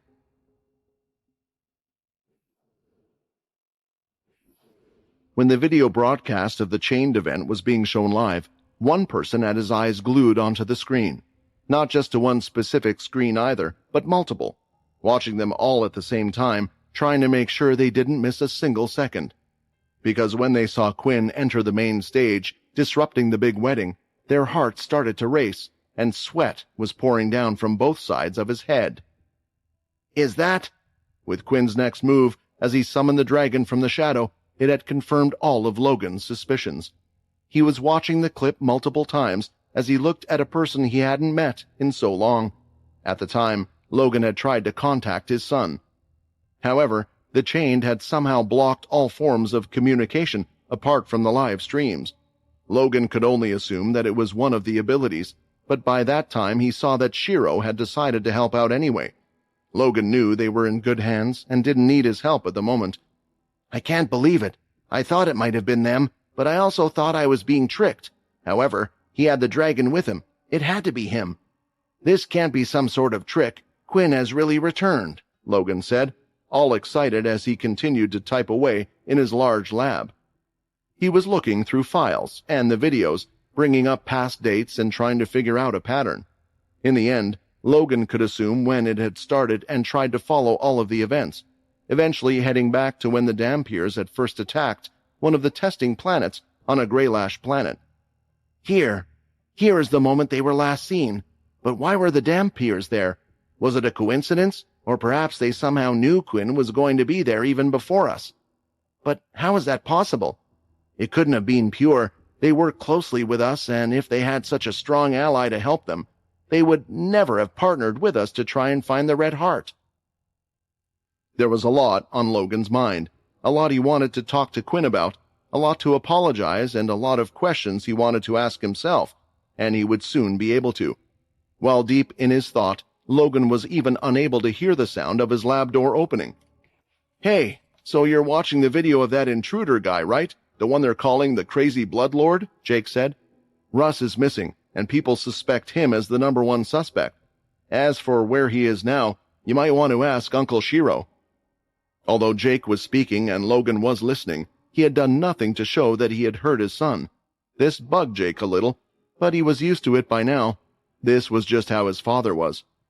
"I'm sorry that this whole chained collaboration thing didn't go well for you," Jake continued. "Hey, and another thing, I was meant to tell you before, but so much happened. I found that other vampire that you were looking for. I took a blow from him. He seems strong. I can see why you're interested in him." "Strong?" Logan said, turning his head. This was the first reaction he had given to his son this whole time. Jake was a bit surprised by the reaction, but continued. "I mean, yeah. Based on what I could see, we couldn't really fight that much. We were interrupted by a beast horde," Jake replied. It was then that a rare occurrence had occurred. Logan smiled. "I feel he didn't use all his powers against you, and let me tell you something, that crazy bloodlord is the same vampire you went up against." "Wait, what? Are you sure, Dad? You're not losing your mind, are you?" Jake said, clearly seeing that the two people were very different. How would the vampire on Mars have gotten to Earth so quickly? Ignoring his son's ramblings, Logan started to lock up the lab and headed out of the room. He had an important meeting to attend after all, a meeting with a long-lost friend. Entering into the giant floating city seemed to be quite easy for the Blades. They also had their own private area where they could dock their ship compared to the rest of the crowd, which was nice for Quinn and the others, because at the moment, every one of them was hot news around the place. A city guard came running over with several robes over his arm. He had a unique uniform that Quinn didn't recognize. It looked similar to the military uniforms of the past, with a more modern design, while also having green fluorescent glowing parts, especially around the collar, shining brightly. It was quite clear that these people were the guards, which made Quinn wonder why none of them had beast gear on them. They had no weapons or armor, and it wasn't an exception either.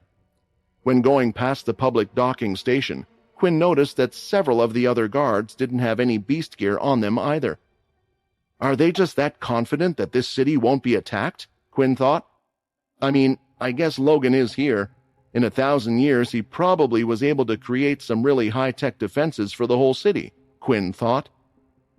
I'm sorry to do this to all you, but even though this place is safe and I don't think anyone will cause you trouble if you want to move around the city, it would be best if you all wore these for the time being, at least until things die down, Shiro explained, taking over the role of conductor while they were there. It was expected after what they had been through, so everyone happily complied, and as an extra layer of security, both Peter and Quinn had changed their faces again. They were the more prominent ones featured in the video. The group could leave the place safely after Shiro had scanned a strange device into a machine. Once knowing who it was, they seemed to give him and his guests access to all of the areas. It's a privilege, because of who Logan's wife is and all, Shiro winked at Quinn. That was another tale that Quinn was interested in as well. How that came about, he had absolutely no idea. Walking around the city, Quinn felt like he was actually in the future for the first time. Unlike the Greylash planet that he was on that seemed to embrace the century where Quinn had come from, this city chose to use its new technology to the max. It reminded Quinn a bit of the vampire settlement, where everything they could see was powered from beast crystals. However, it had a more modern look to it, unlike the settlement that had kept a more older aesthetic with castles and towers. The group had gotten in a large levitating vehicle that had appeared almost out of nowhere. There was no driver at all, and ample space for all of them to sit inside when entering. The next second, they were being dragged along what looked like an invisible glowing line, avoiding all other vehicles traveling at a great speed while also being a smooth, comfortable ride for the rest of them. The large tower in the middle was the obvious place where Logan Green lived.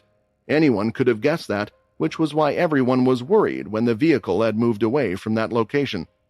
"Hey, wait a second, where are we going?" Peter asked. "A meeting place," Shiro replied. "Logan has agreed to meet you somewhere else, and I think you will be quite surprised with the venue that has been chosen." Not saying much else, the group just had to wait and see. When the vehicle stopped, they realized that they were in front of another sizable building, and there were also several other people at the place.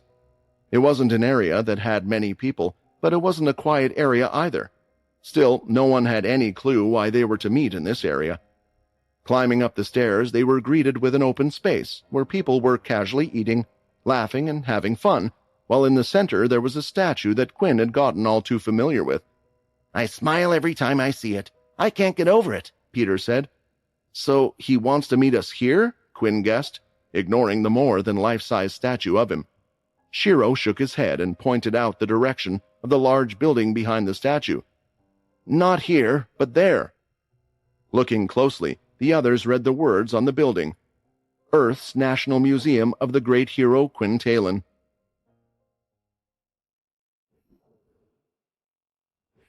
Quinn was silent as he processed what he was witnessing in front of him. Museums are places where proofs and records of important events and people that had impacted history are kept for future generations to see. Since Quinn hadn't felt the effect of what he had done firsthand and didn't feel like a substantial amount of time had passed, he just couldn't believe what he was seeing. However, his thoughts were soon interrupted by laughter.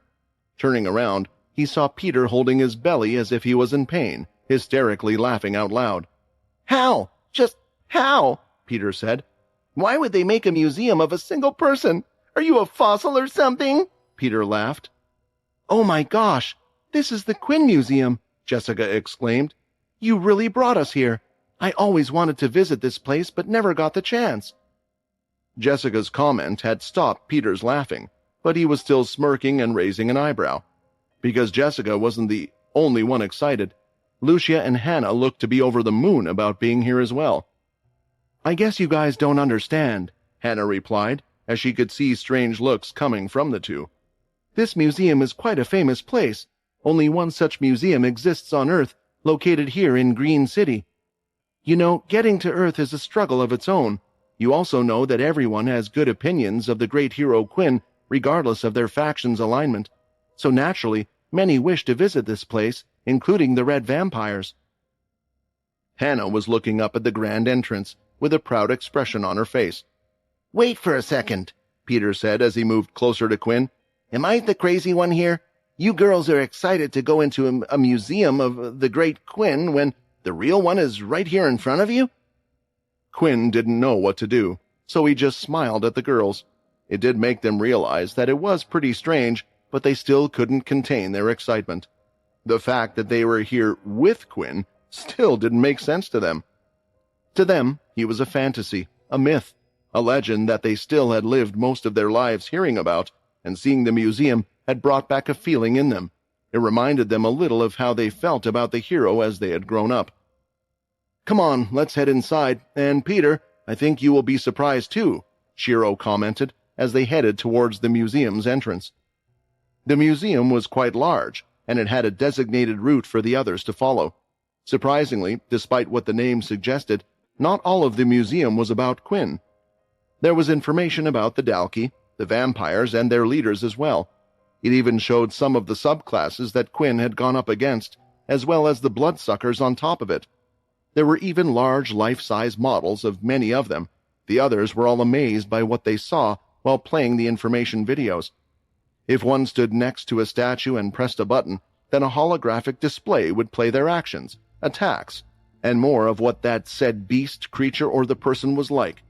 While the others were having fun, though, for Quinn, it was reminding him of the past and everything that he had gone through.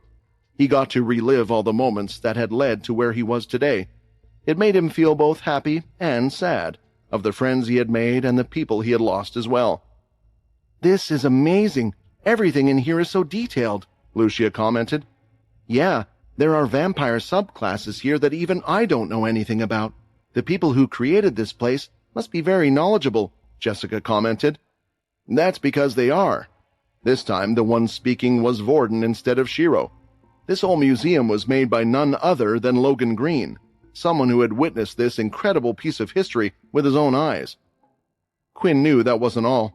Logan could write things in such detail because he also had memories of Richard Eno. It looked like Logan had omitted some details, and for a good reason as well. "The best bit is yet to come. Follow me," Vorden said, with a huge smile. They soon walked through the hallway of the museum and appeared in front of a big gate, above which 5 words were inscribed in gold: "The Life of Quinn Talon." Upon stepping in, they had entered a large cinema theater-like room, but it was in the shape of a giant sphere. The seats were around, half full, and as they sat down, everyone waited for the show to start. Finally, a hologram display began, and now everyone seated felt like they were experiencing life as it had happened about 1,000 years ago. Not only that, but it had started from the very beginning when Quinn had joined the academy, although Quinn could see some of the scenes were not entirely accurate because he was the one that had lived through them. However, there was an extreme attention to detail, and everyone in the video looked real. Quinn's journey began at the 2nd Military Base Academy. It was where he met lifelong friends and experienced a life that inspired him to change the world. The narrator in the video started to speak. One experience and friend that truly had shaped Quinn's personality back then was a fellow student named Peter Chuck. Just then, the video showed a frail and sheepish Peter standing near the hallway and nervously looking around with a scared expression on his face. Suddenly, he got hit in the gut and was beaten up by the other students. There then was a scene where Peter waited outside of Quinn's and Vorden's dormitory, all beaten. "Doesn't he look a little like Uncle Peter? And they even have the same name," Minnie said, pointing at the screen. "But that Peter is really weak. It can't be him. He keeps getting beaten up in the video." Although it really wasn't something that one should laugh at, Quinn couldn't help himself. He let out a chuckle seeing the old Peter on screen compared to what he was today. He turned to look towards Peter, who seemed rather annoyed at his former self. "What is that wimp doing?" Peter shouted out loud at the screen, drawing attention from some of the other visitors. "Fight them! Don't let them hurt you like that!" Peter stood up from his seat. It looked like he was more frustrated than the others regarding his old past self. The video continued going through what Quinn had done, the experience at the academy, facing the first Dalkey together with his friends, and then the next adventures, one by one. Quinn could see that Logan had done well by not showing other characters' faces, such as Layla or Aaron. Perhaps there was a good reason for that. Soon, the video showed the Demon Tier Beast and all of the key events that Quinn had experienced, including what he had done in the vampire world. Of course, it only went briefly over these things, showing only the important things, but the video was really quite a well-made movie. It showed Quinn fighting against the vampire leaders, then against bloodsuckers and more. All 3 girls and Mitchell hardly blinked as they looked at the screen in amazement. Finally, the video concluded with Quinn defeating Graham. The video had ended, and as they left the large room, the others couldn't stop talking about the events they saw. "I never knew the great hero had been through so much. No wonder he was so strong," Jessica commented. "It makes sense, and it's even more inspiring that Quinn was never that strong at the start, that he had grown strong through all his experiences," Hannah added as the rest nodded. "Again, guys, the guy you're talking about is right here. You can stop talking about him like he's dead," Peter said. "For me, it was nice seeing you, Peter," Lucia finally said, tapping her feet on the ground. "Your younger self looked kinda cute." Hearing this, the others thought Peter would make some remark or shout back in anger, like he usually would. Instead, though, he just folded his arms and looked away. "I guess you're not wrong." "We still have more to see," Vorden said as they moved to the next room. When entering, Quinn noticed several pieces of equipment that Quinn used to own. He saw the different gauntlets, and there were also replicas of his unbreakable swords, the sole weapon of the Twin Tails and his other weapons. However, none of them were the original weapons. At least that's what Quinn thought, until his eyes landed on one item that was encased in a glass box, just like the other weapons. "That's real," Quinn said, "and to think it's here." Walking up to the case, Quinn could see the item laid out on a cushion in its full glory. It was one of the demon tier items that Alex Way had crafted for him during his time in the war, the demon tier amulet. Demon tier items had always been in a league of their own compared to regular items, and this one in particular had allowed Quinn to turn the tide against his enemies twice. Once, when the Dalki had launched a full-scale invasion against all the planets. Taking control of the Dalki had allowed him to surprise nearly all of them, then the other time was on Blade Island itself. When used with the seedling, it had given him the strength that they needed to fight off the clone Jim army from taking over the island. Whoa! Is this actually the real thing and not a replica? It's the only thing that's locked up this securely, Jessica exclaimed with excitement. Usually, even regular people that weren't in tune with sensing energy would be able to recognize a demon tier item, but it looked like whatever casing the item had been put in prevented that energy from escaping. However, as someone who had used it, he would naturally recognize it, though he was wondering how it had ended up here. He could still remember that he had gifted it to Mona. It says here it was a demon tier item that the great hero Quinn had gifted to an ancestor of the Bree family. It was reportedly used by her in the final Dalki War against the Dalki leader Graham, and seemingly lost for a few centuries. Once it was found, Logan Green purchased it for— How do you even pronounce a number with this many zeros? Jessica stuttered when she saw that information. Unfortunately, there does not seem to be any information on it. I guess it makes sense, though. If this is the real thing, there would surely be plenty of people that would target it, Mitchell commented in thought. Well, that lack of information has done little to stop people from trying, Shiro stated with a deep sigh. In fact, not just this item, but the whole museum has been targeted by all kinds of groups throughout the years of its existence for multiple reasons. I'm sorry, Quinn, but during your sleep there were many who had dared to pretend to be you. Although the Dalki threat had been gone, your name still held a lot of influence, so there were those that tried to rally others for their cause by pretending to be you, but of course it didn't work out well. I believe Layla took care of most of them, but sometimes it was Aaron or one of us who took them out. I don't know if you've encountered them or not, but there are also people who believe that we shouldn't celebrate you as a great hero to this degree. The majority of those people either don't believe in your feats, or at least in the severity of the situation overall. The strength of the Dalki had long since been forgotten. The celestial vampire had already seen the latter case when first chancing upon one of his statues. There would always be those who didn't believe in the tales of the past, assuming them to be greatly exaggerated, so Quinn didn't mind too much. However, he didn't like the idea of people pretending to be him. Even if he would want to announce his return, there would surely be a lot of backlash, since people would rightfully assume him to be just another case. He was starting to agree with Vorden about why the old Quinn should perhaps be a name left alone and in the past. If this belongs to Daddy, then why is it behind the glass? Minnie asked. Everyone turned to the girl and thought about it. It was undeniable that Quinn used to be the original owner, but he had given it away. Given that Logan had paid a large sum of it, who exactly should be able to claim ownership? It's okay, Quinn said to Minnie as he ruffled her hair. I don't really need it anymore, and besides, even if I did have it, I think there is someone else here who is more deserving of it, who I would give it to. When swaying this, Quinn looked toward Lucia, and she didn't quite understand. This item, it has been crafted from the crystal of the beast that took control of Robin Greylash. Although it can't bring back your ancestor, I hope it will help you carry on his legacy. Lucia's eyes opened wide, and she went towards the amulet. She looked at it carefully, closer and closer to it, until her fingers rested on top of the glass. She never realized that an item would draw so much attention from her after Quinn's words, but it did, and the others could see the way this had affected Lucia.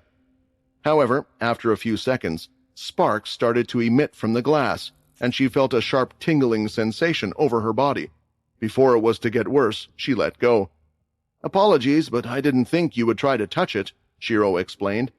As I said, there have been frequent attacks on this place, with the said goal of stealing these items. As a result, all the items, even the replicas, are protected. Seeing that she couldn't get the item, or at least hold it in her hand, Lucia naturally felt a little down. In some ways, Quinn's word had given her hope. Mitchell had obtained a pair of demon-tier boots, making him stronger, but Lucia still felt like she had no strength or place in the group. She was just a burden on them in her current state. What better way to help and be more apart than a demon tier item that was related to her family? A visible frown could be seen on her face, and Quinn felt like he was partly to blame. "Don't worry. Once we meet Logan, I'll ask him about getting it out of here," Quinn said, feeling guilty about having overlooked such an obvious issue. Lucia lifted her head to smile, but the smile instantly turned to shock as she could see a certain someone doing something behind Quinn. He had already readied his fist and covered it in powerful ki.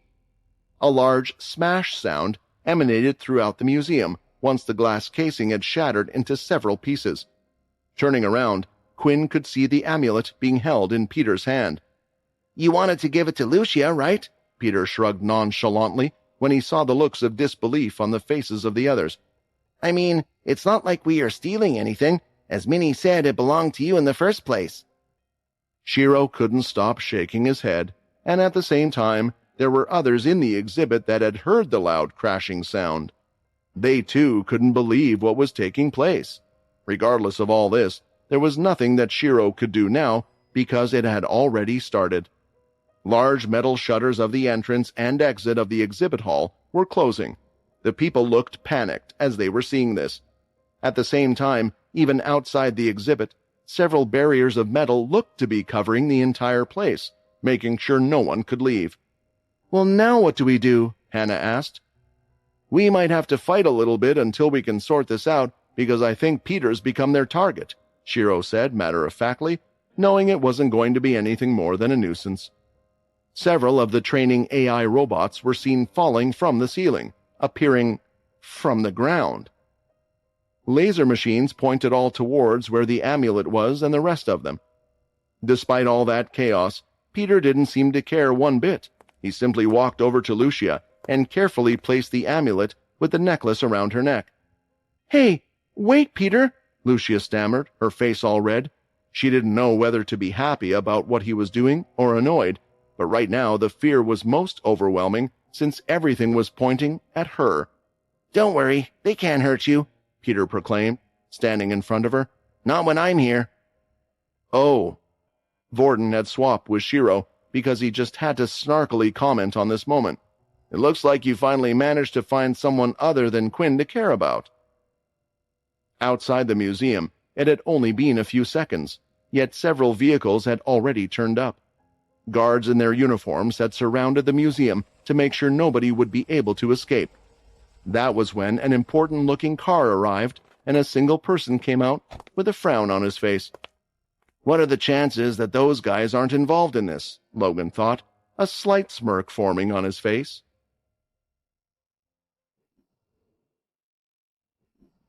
The AI robots in the room were strong ones and looked a little different from the ones they would usually see. Last time, Quinn remembered them being almost silver in color, similar to the metal glathrium, likely the strongest material in his day and what many strong walls usually were made from. However, these were jet black, with a glowing single circular red eye, and the core of its chest reinforced, making it quite large and pointed outward a little. Using his inspect skill, Quinn could see that all of the AI robots in the room contained demigod-tier beast crystals as their core, and there were at least 8 of them. As for the material, it wasn't glathrium, it was made from dark rock, which Quinn had never heard of before. "I have to say this is a pretty good defense for the museum. I'm impressed that Logan went this far. This place must have meant a lot to him," Quinn thought. While watching this, 4 of the robots went towards the group from the front, while at the same time, 4 of them went towards the back. Vorden, who was currently in charge of the body, hardened his skin and went forward, trying to throw out a punch at the robot. As the 2 hands collided, Vorden had surprisingly lost out in strength, and it looked like the hard black exterior was unharmed. "I wasn't expecting a fight," Vorden said, as the hardening around him started to disappear, and he was wondering what he could do to help. Before the wedding, Vorden had time to prepare, but it had been over 24 hours since those abilities had been gathered. Vorden did touch some of the citizens that were in the museum. It was a habit of his he had picked up at the academy, so he would never be in a desperate situation. Unfortunately, the abilities he had received weren't the strongest or the best, especially for these robots. Several blasts of energy had also come toward the group. It would have been easy for Quinn to block this with his shadow, but there were spectators here. Talk about those with the shadow powers had risen lately, and he did not want to raise too much suspicion and cause any new rumors. Either way, he didn't think he would need it.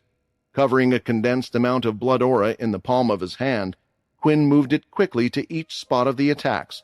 When the beam of energy hit his hand, Quinn just had to match the power from the attack with his own blood aura and ki. Successfully moving his hand quickly at each of the blasts quicker than the attacks could come out, Quinn had stopped them all from hitting the others behind him. Seeing that her king was taking care of that, Muka had also decided to act. She ran up to a robot that was getting ready to fire another blast toward her. Just before it fired, Muka sped up, running towards it and skidded across the floor. Her foot had hit the bottom of the robot. It was thrown in the air and slammed into the ground. Its energy blast laid on top of its head and went off, blasting it in its own face. That was lucky, Hannah thought. The group had created about 2 semicircles to deal with the robots, one side having Quinn, while the other Peter, so they were never worried. All of them had confidence after the chained events that they could certainly get through some AI robots, even if they were made of some strange black material. Right now, Peter was somewhat proving that, as he was faster than the robots, hitting them right in the chest and sending them flying back, while avoiding a hit of another, grabbing it by the arm and slamming it into the ground. There were 2 more robots, and grabbing each of them by the arm, Peter forced them to use their energy blasters on each other's heads before kicking them away. However, while being hit away and flying through the air, the robots would reposition themselves in midair. They would use small amounts of energy in the palm of their hands to rebalance themselves and then go straight for the attack again. Once again, Peter would smash them with his strong, hard fist, but he noticed that the strange material wasn't caving in. And that was with him using all of his strength. This is getting really annoying, Peter thought. How do I deal with this? While Peter was thinking about what to do or a way to break the strange, hard outer shell, he could see that the robot he had knocked away that was closer to Lucia had decided to go for her. Lucia could see this, and she was thinking about acting, but believed that Peter was someone who would keep their promise and would be able to move faster than her anyway. The robed figure dashed across the room, and something could be seen coming out from the hood. It moved lightning fast, and only a whip-like sound through the air was heard. The after-image of an object was seen before it disappeared. In the next second, the black-covered AI robot was sliced in half, falling to the ground. Peter had transformed using his celestial energy, and it looked like his special head-tail could slice through the black material. Perhaps he would have found some other way, but this was the sure way to get rid of them and ensure that a certain someone didn't get hurt. Still, Peter was careful not to show the tail, using it exceptionally quickly. On the other side, Peter was somewhat wondering how Quinn would be dealing with this. Their strength and raw power was relatively the same. Of course, Quinn had better ki control, blood control, among other things, but Peter was a little competitive and wanted to see if Quinn had more trouble dealing with the robots than him. That's when he could see Quinn holding up one of the robots by its head. Its arms had been twisted in a way so they could no longer be used. Still, the others were wondering just what Quinn was doing, because when he let go, the robot fell to the ground and never got back up. None of them did. All of the robots Quinn had grabbed by their head had now fallen. Well, I'm happy to know the draining gauntlet still works, and it looks like this body can handle a lot more energy, Quinn thought. What Quinn was doing was using his demon tier gauntlet to drain the ki energy from the robots. Knowing they had beast crystals inside them, he thought he would give it a shot. After seeing Chris's amount of energy, the celestial vampire thought it would be best to increase his energy and continue to get stronger even in a place like this. The intruders had dealt with the AI robots. The others in the room had gone up against the edges of the room, looking frightened. They defeated the robots that quickly. Those were the black ones as well. I've never seen someone defeat the black ones, one of them commented. Now what do we do? Should we just break our way out of here? Peter asked. Quinn wasn't too sure that was the right decision. This was a nice place after all. Please don't, a voice said, projected over the speaker to the museum. I really don't want to rebuild this place. especially not from scratch. Just follow the doors while the rest of you stay put, and there will soon be others that will come and help you." One of the shutters that had gone down was moved up, while the others remained closed. It was as if someone was telling them to go a certain way. Quinn immediately started walking towards the door because he could tell from the voice. It was the one and only Logan. The group decided to follow Quinn, and eventually it looked like they had been led to some type of theater room. It looked somewhat like the one that showed details of Quinn's life and the past, but not as big. For a second, Quinn stopped as he looked at the short man that was across the room. Logan looked a bit older than he did before. He had even grown a few inches. He only looked a few years older than when Quinn had last seen him, but there was one big change. Quinn could sense that underneath the strange metallic armor he was currently wearing, that he had a crystal. Not just a crystal on him, but a crystal in him. And it was a nest crystal. "It looks like a lot has changed since I last saw you," Quinn stated. "Yes, and it's my job to bring you up to date on everything," Logan answered. Seeing Logan in front of him, Quinn felt a sense of relief that he was reunited with one of the people who had been with him through his tough times. He had met a lot of new people since he had reawakened, and while they were good people, he didn't have the same belief in them the way he did with Logan. After all, he was among one of the first friends he had made in the academy and had stuck with him until this point of time. He wanted to talk to Logan in the straightforward way he used to, perhaps in a more comfortable environment. Still, Quinn also knew that there was a lot to be done before that, and maybe Logan had a better way of showing them everything rather than being questioned one by one. "I will assume that since all of these people are with you and know you as Quinn, it is safe to tell them everything," Logan stated. "If that's the case, I will begin my presentation for you.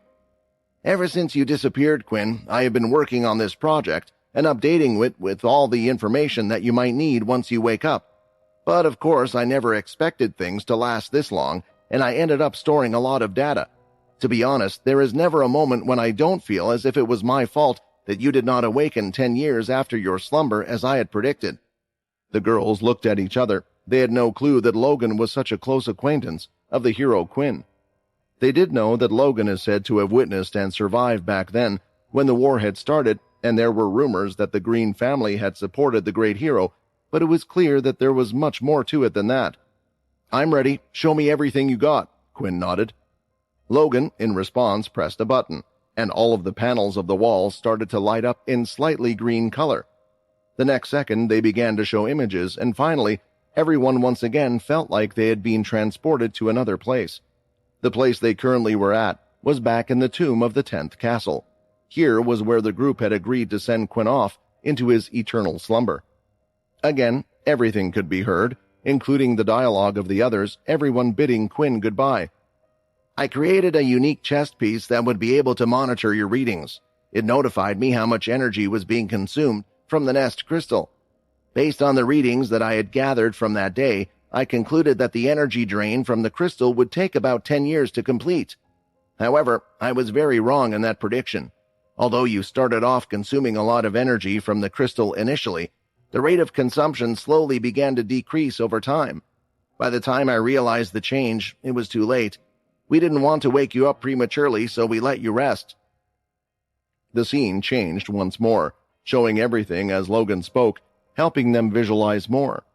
It had gone to the vampire settlement and the state they and the current people were in. With the nest crystal being used to keep your body in a stable state, it meant that the vampires no longer had a steady blood supply the same as before. Although we knew there were plenty of nest crystals out there in the universe, it didn't solve the current problem. At the same time, Earth still wasn't exactly a safe place. The vampire soldiers, some of the military forces along with Shiro and Leo, were still suppressing Pure. They were doing a good job and were getting rid of all the bases that Pure had one by one. This was when a certain individual had stepped up. Perhaps it is a bit unfair to say one individual, as two had stepped up, Fex and Samantha. Thanks to these two, the vampires and humans were able to work so well together. The vampires trusted Fex, as they all knew he had a close relationship with you, while the humans trusted Samantha due to her relation to them. It was the perfect combination. They had set up systems for vampires and humans, such as blood donation and more, that helped them to work together more efficiently. Eventually, we also discovered a nest crystal, allowing the vampires to regain their blood supply. A lot of this Quinn had learned from Andy, but when did it all start going so wrong? From what Quinn could see in the videos, the vampires, humans, and everyone was experiencing a happy life. In the video, there were even some scenes with the Dalki. Quinn remembered that a group of Dalki had agreed to surrender on a certain planet and provided them with information during the war in exchange for mercy. Some stragglers were probably left on other planets as well, but had been hunted down not long after the end of the war. It was most likely that they were all dead by now, since they had a small lifespan in the first place. The situation back on Earth gradually improved as well. However, Sarah and Leo could not locate Zero, Chris, or the other core Pure members. But they had managed to seize almost all of their operations, taking back everything under their control, and then they handed it to me. Finally, for the first time in a long time, humans were able to go back to Earth, and on top of that, they invited the vampires to live amongst them as well. Since many still had a good impression of you, Quinn, there was next to no one against vampires being part of human society. Many of the old vampires that somewhat opposed this idea were already in slumber, and the new generation had the choice to decide what they needed to do. At the same time, those who didn't wish to go to Earth had the chance to remain in the vampire settlement or settle on the Greylash planets. Unlike what Quinn had thought, Leo was still alive at this point. They were successful in their tasks. So the question still remained, what had changed and what had happened to the cursed faction? If Leo did not die fighting the Pure, then how did Chris know about Leo's death? Although humans said that they were fine with living among vampires, it was a difficult task. Samantha created what is known as the Vampire Corps today. They managed to keep the vampires and humans in check. That was until something strange began to occur. More and more humans were being turned into vampires, and they were being turned forcefully. Pinpointing how and why this was happening was hard, and we failed to deal with the problem. The humans were starting to lose trust, but they decided to listen. This was mainly because the cursed faction, the faction you had created, strongly supported the vampires at the time.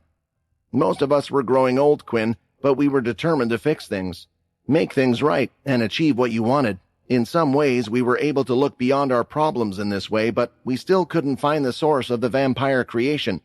In truth, I had even thought about waking you up because of the problem. I was trying to find some way for your body to absorb the crystal. After all, it had already been a lot more than just 10 years at that point.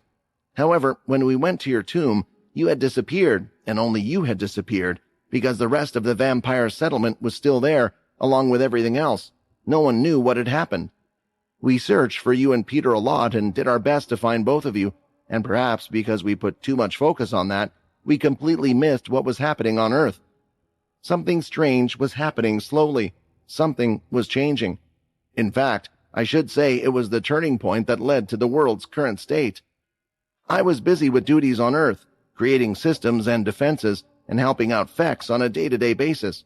Meanwhile, Sam continued to focus on the cursed faction. All of them were looking for you. The first sign that something was wrong and the situation was out of control was when Sam suddenly disappeared. Till this day, no one knows what happened to him, but without him, the cursed faction fell apart and began to lose hope and sight of what they were doing in the first place. Then, finally, it had started. There was an attack on Earth from someone we had completely forgotten about, the true first vampire king, Laxmus. For the first time during Quinn's search for what had happened, he had heard the name Laxmus. There were many regrets in Quinn's life. The choices he had made, and not killing Laxmus was one of them. Laxmus was the cause of chaos for the vampire settlement, and after taking the strange shadow powers that Bryce had, Quinn always feared that when he did return, he would be stronger than before. He was one of the first people Quinn had thought about when he saw the distrust for vampire among humans. There also was the strange marking that was on top of his back before he transformed, Quinn thought. Without a doubt, he is linked to one of the Celestials. The question is, which one and what is their condition? If I remember correctly, Laxmus said something about sending as many lives as possible to their death. If that is the case, then Laxmus could be one of the most dangerous people to look out for. The scenery had changed, showing battles going on Earth. It reminded Quinn of many fights that he had been in. This wasn't some small-scale battle, it was full-on war. The only difference was that humans and vampires were fighting against the enemy from the beginning. Laxmus didn't attack on his own. He had an army of vampires with him, and they were incredibly strong, Logan continued to explain. They were quite large in number while also being able to transform, just like Laxmus himself could back then. Quinn saw the transformed vampires and could guess that they were all powered by a celestial as well. It was clear why the human and vampire army had struggled against them. It was safe to say they had more power than that of the vampire leaders, and with the vampire leaders mostly being asleep, it was left to the vampire corps and the rest of Earth to deal with them, Logan continued. During the battle against Laxmus and his vampires, the trust between vampires and humans were growing further and further apart, and that's when we learnt of two more great losses. One of them being Leo, and the other Samantha. Hearing this, something sounded strange to Quinn. Wait, didn't Chris say that he had seen Leo die? Then why would he die in the attack against Laxmus, and not against Pure?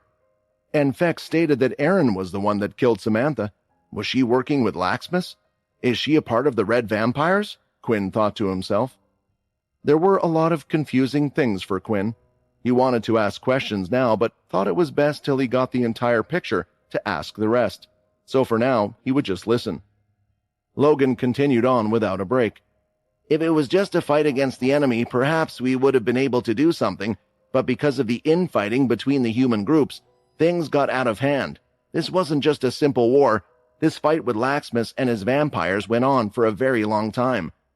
It appeared that the Greylash group were also experiencing troubles themselves and were hardly able to help.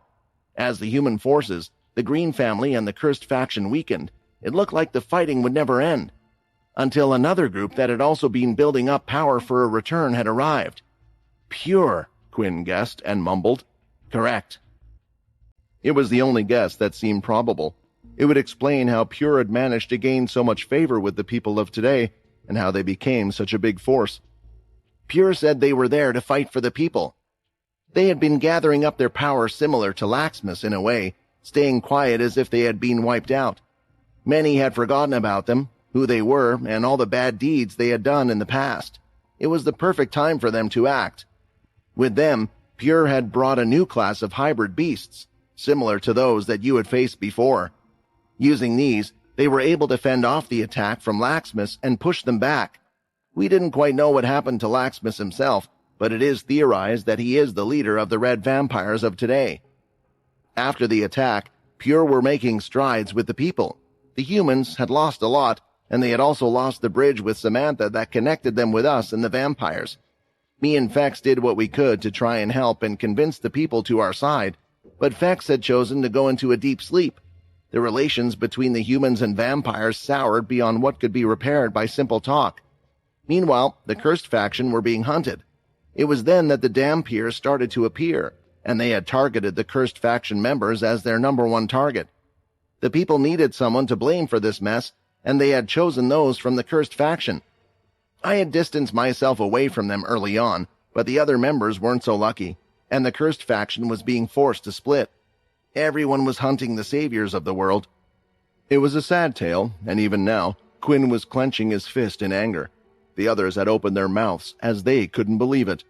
What they were hearing was history that they weren't quite aware of, a history that had been somewhat lost in the ages. Although split, everyone had their own goals of what they wished to achieve. Vorden and Rayton were both being hunted due to being demon-tier beasts. The great powers wanted to use their bodies as weapons. So they both decided to give up their bodies and help the Greylash family that were in trouble and their own Blade family that was growing once more. It was decided that the best thing to do was to allow the curse name to be forgotten, so everyone could continue to work in the shadows. All for you, Quinn. There was one thing that we all believed, that one day you would come back. The little video had ended there, but there were still a lot of things that Quinn didn't understand, but he was taking in what he had heard and was trying to fit things in place in his head. Honestly, if we knew when your return would be, perhaps things could have been set up differently. But we had lost contact with you and had to work under the assumption that you would not be back for a while. Which is why, at the moment, the Green family is working with Pure in the hopes of getting rid of the Red Vampires. I don't know how much you know, but they seem to be after the Red Heart, an item that you had created during your fight with Graham. It is believed to have an unlimited amount of blood energy, one beyond any blood crystal ever seen. The red vampires want to turn everyone into vampires, so I thought it was in our best interest, for now, to work together to get rid of them. In the meantime, I have been trying to learn as much information as possible from them. At the moment, the only thing I have somewhat been able to gather is that they had, at some point, raided the vampire settlement. This isn't public knowledge, but it seemed to be the case.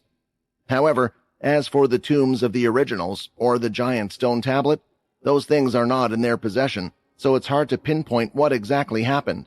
Whether they were the actual cause of the disappearance is still unknown. That had lined up with what Muka said, but it looked like no one had any clue what had happened to him, the vampires, the tablet, or Owen. I have some questions, Logan, if you don't mind. I would like you to answer now and honestly. I'm hoping that you will know. Recently, I met up with Chris, and he stated that he saw Leo die? Who killed Leo? On top of that, before meeting the rest of you, I also met up with Fex. He told me that the one that had killed his wife Samantha was Erin, so that means she is with Laxmus, with the red vampires. It would make no sense. The Dampiers stated that Erin was their queen, and the Dampiers have an urge to kill vampires, so why would they be working together? Finally, I want to ask, what about the rest of the cursed faction members? Did they live peacefully? Are they still out there somewhere? What about Syl? Where was he during the fighting? And Vincent, what happened to him? None of these are mentioned in your story, and lastly, Layla, what about her? Is she with the red vampires as well? Quinn asked.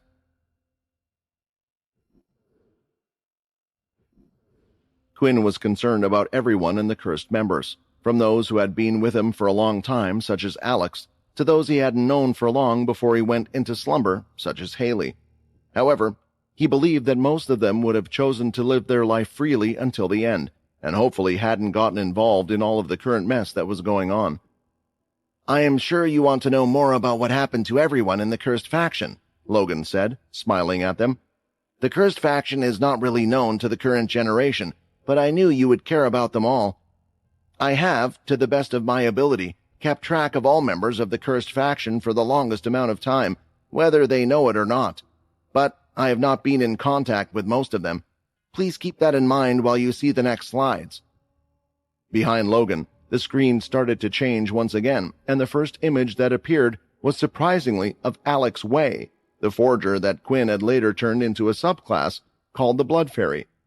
Now, before I continue, I want to state that most of the members of the cursed faction lived a fulfilling and long life, so if you do not see them on this list, it's all right to assume that they lived through the peaceful years that you had created, Quinn. In fact, Alex Way was one of them. However, as time went on, Alex became a legendary and renowned weapon forger due to his skills. He was one of the few people who could create a demon-tier weapon that would fulfill its true potential. Because of this, there were many groups after him even before the fighting and battles had started. In fact, the danger was so much that Alex had created quite the legendary set of equipment for himself to defend himself. After all, we couldn't protect him all the time, thus he didn't wish to take any risk. Still, multiple groups had gone after him for more reasons than one when all the chaos happened. If you remember, Alex used fairy blood in his weapons. This was incredibly useful when fighting against vampires. Knowing this, Pure, the Dampiers, and the humans were heavily after him. There was one thing that they were unaware of, though, and it's the fact that fairy blood is also effective against Dampiers. I learnt of this thanks to the knowledge that Richard Eno had left behind.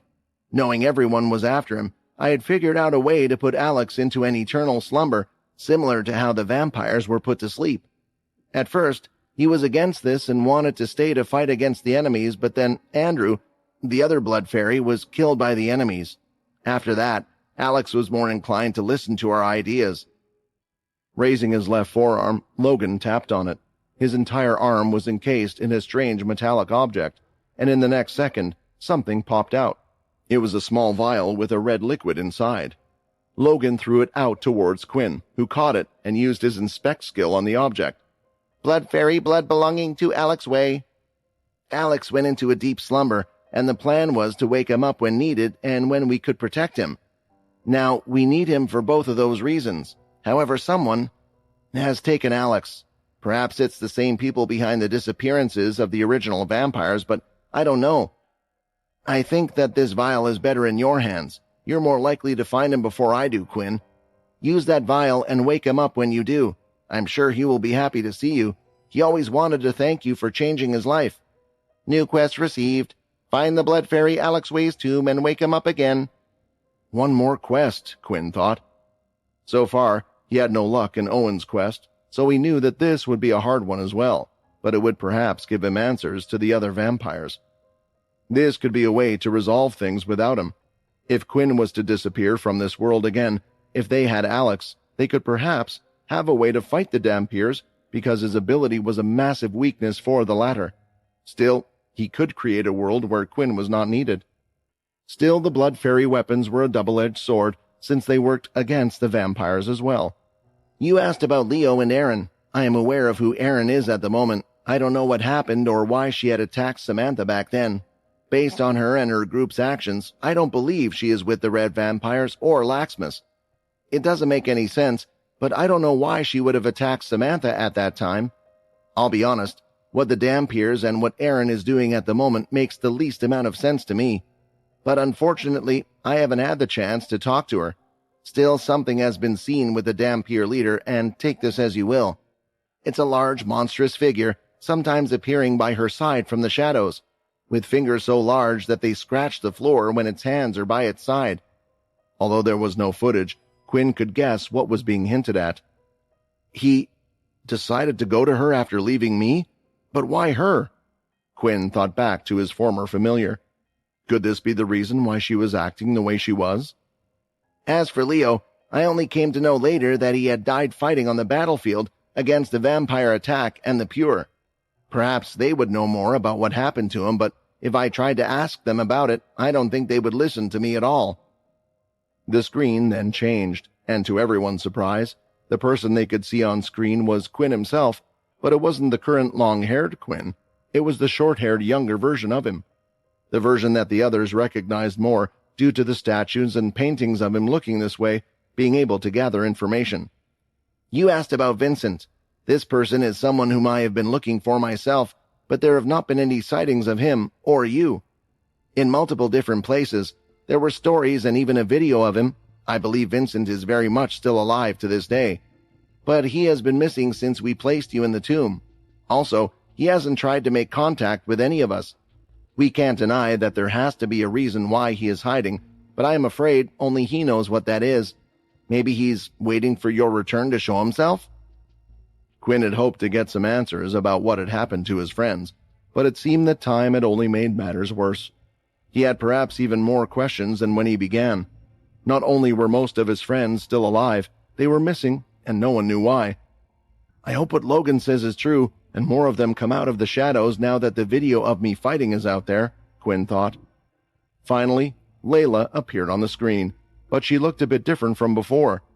Layla was covered in dark clothing and had huge dark bags under her eyes in this image. At the same time, there were scars on her face and all over her body. Finally, Quinn could see that underneath her name, it stated that she was the leader of the Red Vampires. Leader Black, Hannah said, standing up. Leader Black was a member of the cursed faction? Now Hannah was starting to understand why Quinn had asked her the questions regarding the Red Vampire leaders. I don't know what has happened to Layla, Quinn. All I know is that she used that black sword a lot in her fights. The sword Quinn had given her. She was in contact with the cursed faction for a while, eventually deciding to leave not long after Sam's disappearance. The others thought that she had gone looking for him, only later to find out that she was part of an organization called the Red Vampires. Quinn couldn't help but clench his fists when thinking about what to do. He wanted to speak to Layla and ask her a few questions. Also, the Dhampirs were planning an attack against the Red Vampire. Quinn needed to decide what to do. He now knew at least one person from the cursed faction was part of the Red Vampires. He had to help them somehow. The image on the screen changed once more, and Syl replaced Layla.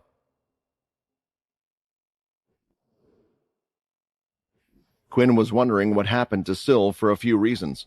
First, Learning that Vorden and most likely Rayton was also still alive gave him hope that Syl was as well, but that begged the question, where was Syl right now? And where was he during all of the chaos that had gone on? Did something unforeseen happen that made Syl unable to help his allies, or did he also disappear?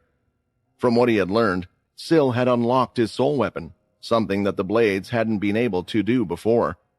It was believed that they couldn't, but in the end, he was the one who succeeded, and with his powers, he was able to do some crazy things.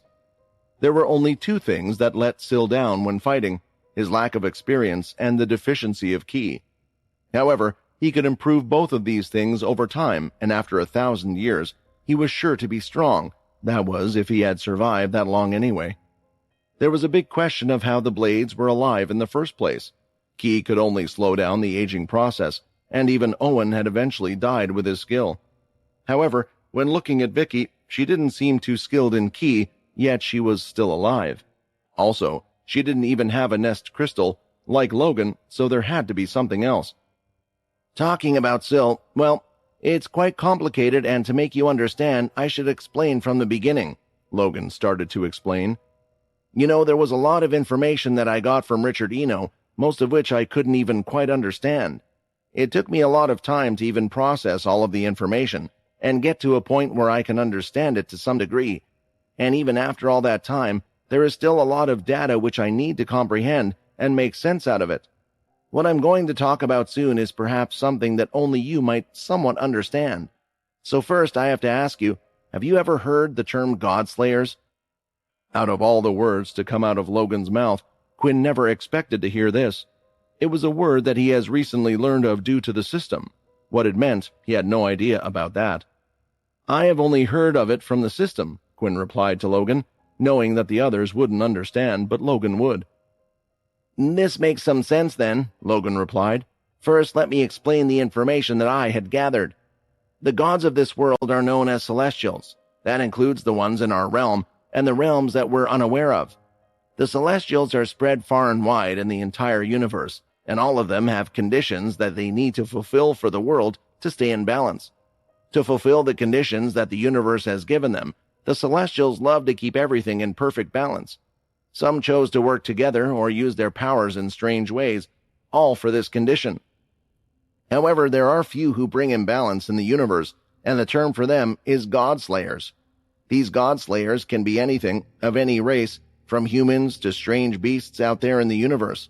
And as I said, they have gained this title because they can mess up the universe's balance. However, when going through Richard Eno's research, it seems as if these Godslayers themselves are some sort of balance, or should I say, some sort of countermeasure to keep the Celestials in check.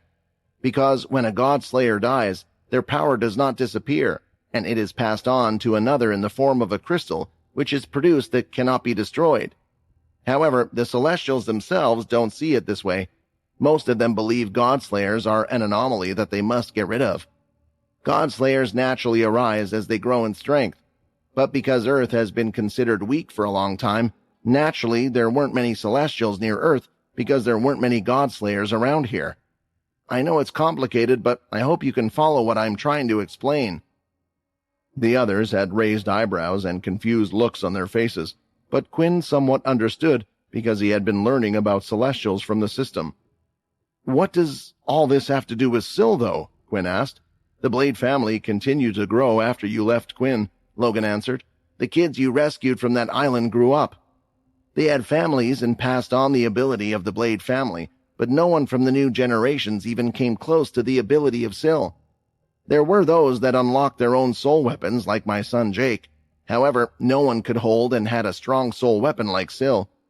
In fact, during this time, he had even learned to use ki to a great degree, better than Hilston.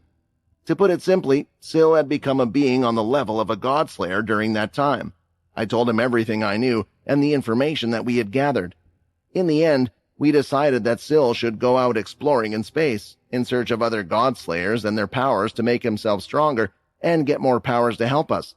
On top of that, there was something scary in Richard's information. There are more races than we know of in the vast universe, and thus there are many Celestials and Godslayers. Richard seemed quite afraid of something bigger coming after us. Since humans have had to struggle and go through many wars, more and more on Earth are being given the title worthy of becoming a god slayers, which is a dangerous thing. But Syl is out there protecting us all." For a further explanation, Logan elaborated that Syl had a ship to explore the vast universe, and he was constantly fighting. Once in a while, he would get a report from Syl about his adventures and deeds.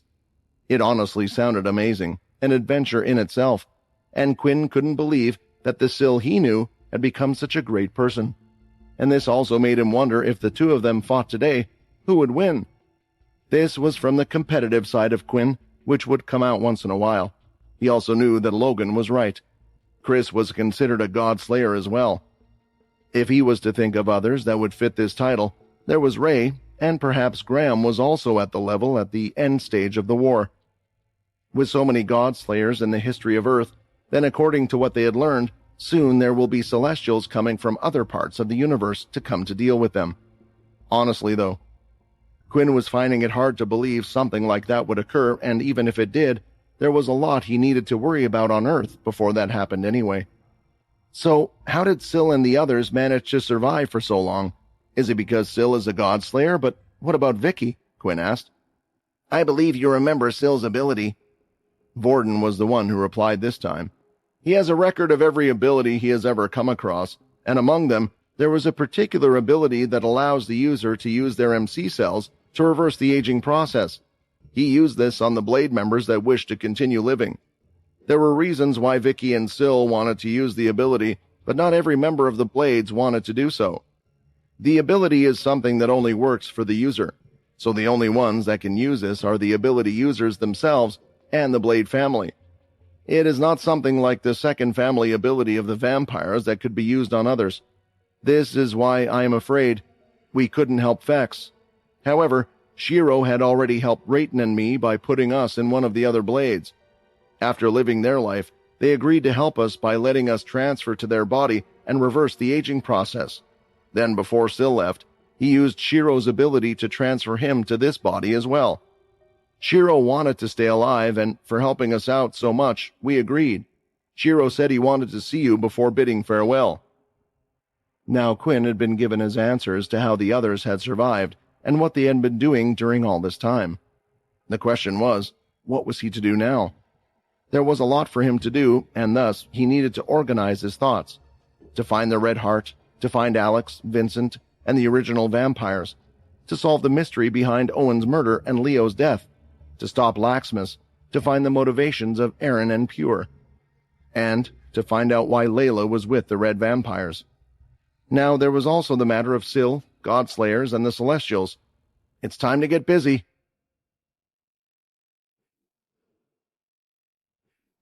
After Logan concluded the presentation, Quinn was getting a much-awaited catch-up with Logan. At first, they flew around the city in these levitating pods that looked to be powered by the strange crystals. There was clear open glass on one side, while it was pitch black to the outside. This way only they could see through the other side, while no one else could see inside the flying pods. Logan knew that their group would attract a lot of attention, so this was the best way to travel around. It was amazing for them, even the girls, who were already from this time period, to see the majestic cityscape. It was clear that they had never experienced this city before, as they gazed upon all of the large structures that shot up from the sea, creating large platforms for everyone to live and move across. "Many more things have changed in the past 1,000 years. I know it may not seem like much, but there are," Logan explained to Quinn. "As we continue to discover more planets in the Beast solar system and out of it, we are learning about different types of minerals and crystals. With this, we have been able to grow our technological state. It allowed us to function more as the vampire settlement had done. This is a time where structures, infrastructures, and even computer-based things can be compromised or destroyed." Seeing a mother and her child enjoy what looked like a shopping trip down the street, Quinn couldn't help but smile at this scene. "I don't doubt that much of this is because of you," Quinn replied. "You really have done a lot." Continuing their trip, Logan explained all the architecture and even went to explain some of the defense systems they have set up. Not only was the city protected, but Logan had also created a few advanced satellites and fleets that would be stationed just outside of the Earth's atmosphere. He went on to explain how Pure was also part of this operation. In the end, the two groups realized that they wished to protect the Earth. If that was gone, what would they be fighting over or protecting in the first place? This security system was there to protect them from any real outside forces that might choose to attack Earth, and the collaboration was to show the people that they could do things together. It was quite impressive, which just begged the question even more, why all of these groups had to fight. Just as Quinn was thinking about this, suddenly a large explosion went off in the city. The pod quickly turned and moved on Logan's command and headed towards the explosion. And when they came close, they saw a masked stranger running through the city. "That mask!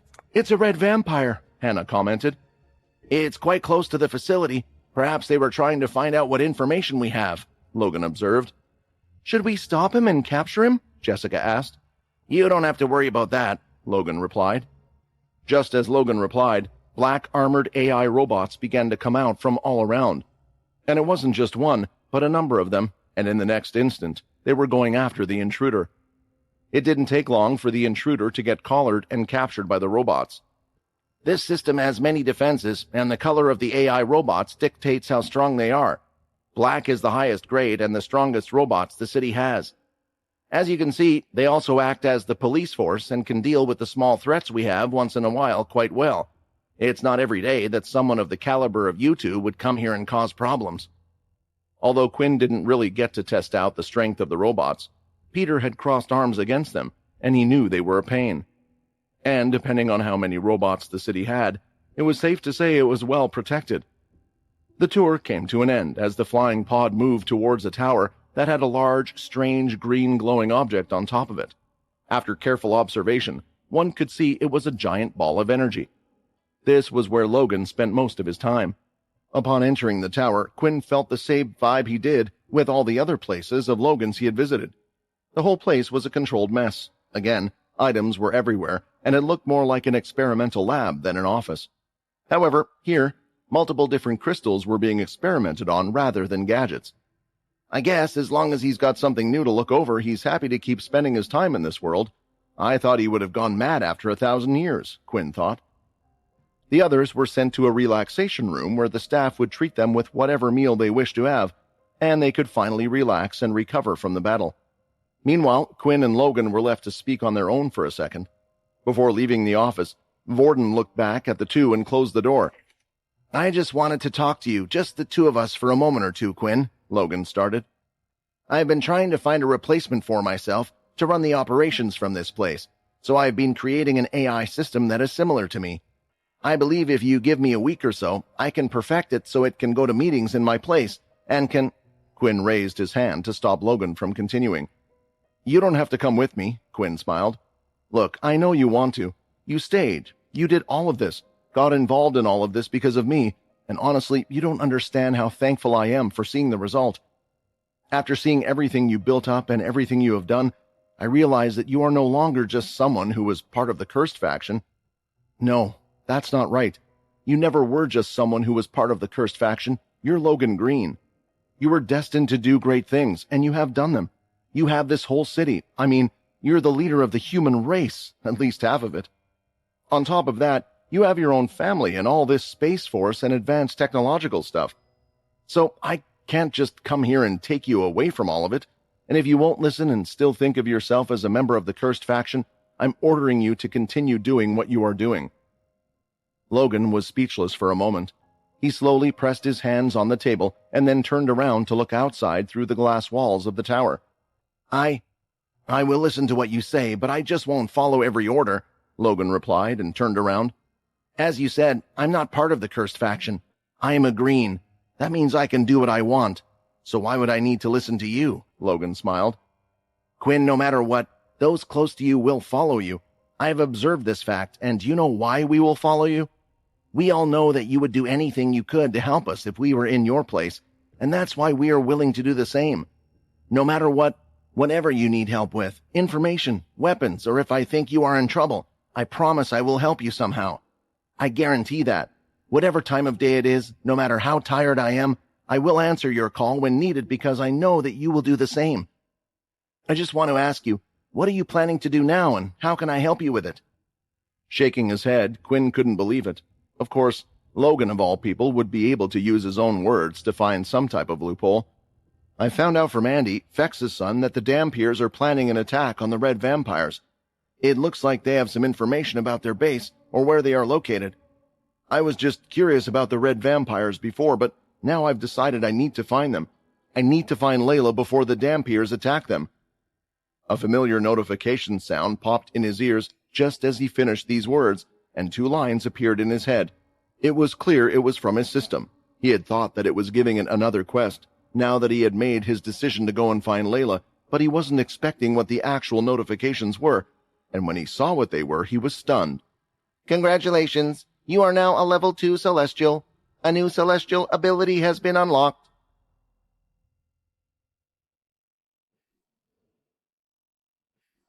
I can't believe he actually did it, Andy thought while staring out of the glass wall of his tower towards the Vampire Corps members training in front of him. He saw them practicing their different skills, including the blood strike as they pushed their body beyond the limits. Some had even collapsed onto the ground, asking for blood, as their skin looked dried up and withered from overexerting the skill. The training had been intense for the Vampire Corps ever since learning about the Dampiers' plans. Although Andy already knew that the Dampiers were strong, he never thought they would be bold enough to launch a full-on attack on the Red Vampires. Because, no matter, both sides involved in the conflict, be it the attacker or the defender, both of them would be in a weakened state for a while, and then there would be a risk of a third party taking advantage of this situation. Of course, they could just be expecting that the Vampire Corps would keep to their word of not being the aggressors, or perhaps there was the fact that Pure would be there to have their backs. But in Andy's eyes, none of these was enough guarantees for the Dampiers. The most likely reason would be that they believed they had the strength to take on the Red Vampires and the Vampire Corps at the same time, which was why Andy had intensified the training routine. However, Andy's current expression didn't have anything to do with this. Instead, it was because of what had occurred at the chained event. I thought my father was exaggerating some of the stories he used to tell about Quinn, but it seems like he is really the type to act and help his friends no matter what, and in this case he even succeeded, Andy thought. He had been trying to decide what to do for a while now. While the event was taking place, Andy could see what was happening, and even then, he was undecided on whether he should stick to his ways or do as his father had said. Yet there was a strange feeling in Andy, and he knew exactly what it was. Father, the Vampire Corps you and your mother created. I thought it was my duty to take it over for the longest time, and I have done it with everything I had. I don't know if I have done an excellent job or not, but I've always tried my best for you, only to find out that the Vampire Corps was never intended for me and was meant for him. Andy played the video again, which showed the confidence in Quinn's face as he summoned the dragon from the shadow. There were also videos of the fights from those who followed Quinn. Andy had watched all the videos again and again for some reason. Trying to clear his head a little, he then decided to take a step outside and walked amongst the Vampire Corps people. Wherever he passed by, the members would pause and give him a salute while uttering his name and his post, the commander, in reverence. Standing directly on the training field were around 5,000 or so vampires. Finally, everyone stopped their sparring and turned towards their commander and saluted him. Looking at them all, Andy smiled. Maybe you are more deserving to lead them than me, Andy thought. I guess they do belong to you, he whispered something to one of the lieutenants by his side, and he soon rushed off and gathered 5 more men to help him with the task that he had sent. Feeling that something was about to happen, the Vampire Corps member stood there in silence while waiting for Andy to say something. The Lieutenant Vampire returned a few moments later, along with the 5 members, and they were carrying something with them. It was a large statue of the hero Quinn. It was thick and heavy in size, but the vampires, with their strength, were able to carry it with ease. They carefully placed it on the ground, and everyone stared at the greenish statue. The statue was originally made of copper and had a shiny gradient of brown, but over time it had turned green due to its exposure to the environment. Going to the statue and standing in front of it, Andy's expression turned everyone silent, and they knew he was about to declare something. Recently, I have been going through quite a journey myself, and I know many of you have your own lives and your own adventures that you must have gone through.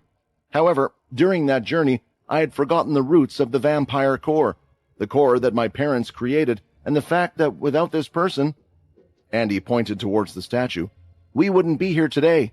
The whole existence of the vampire core today is because of this person, which is why, to show my honor to him, I shall sacrifice some of my blood." With the help of his elongated nail, Andy made a small laceration on his own hand and knelt down in front of the statue, letting the blood drip into the ground to be absorbed. Andy didn't need to give the others an order or tell them why he was doing this. The members, in turn, started to follow what Andy did as well. It started with the lieutenants and the other higher commanding officers, and eventually all the vampires present did the same thing by sacrificing some drops of their blood. Over 5,000 vampires at the main base on Earth had done this. Standing up, Andy looked back at the vampire core unit who had followed his actions. He couldn't help but smile at them once again.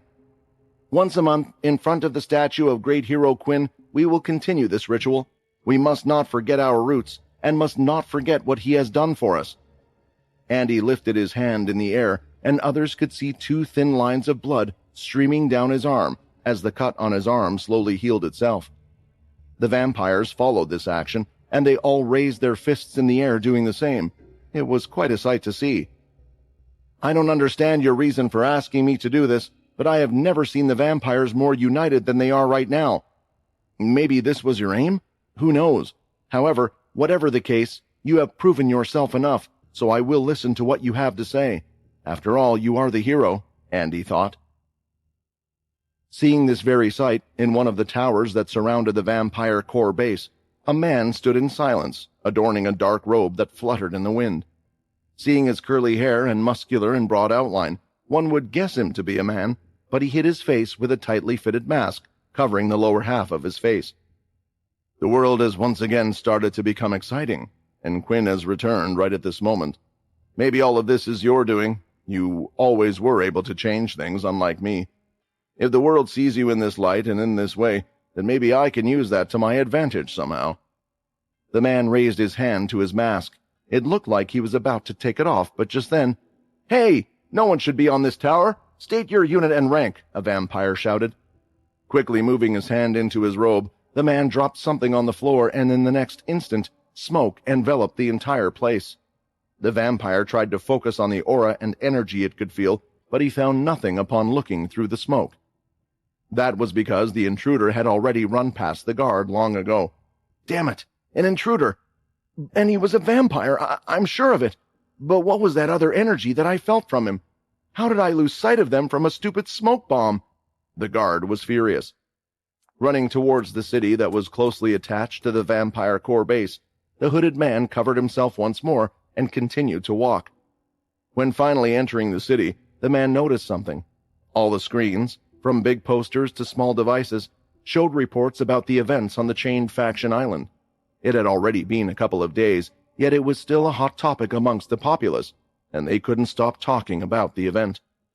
After all, the event revealed many things. One of the biggest factions in the world had been essentially decimated. All kinds of new powers had been uncovered. The people were abuzz with talk of the various people who had fought at the island. Stopping in the middle of the street, the man looked up, and on a tower was a large screen showing the frozen frame image of a certain individual, and below it was a line in bold red letters. "Quinn, I guess it's time for me to act."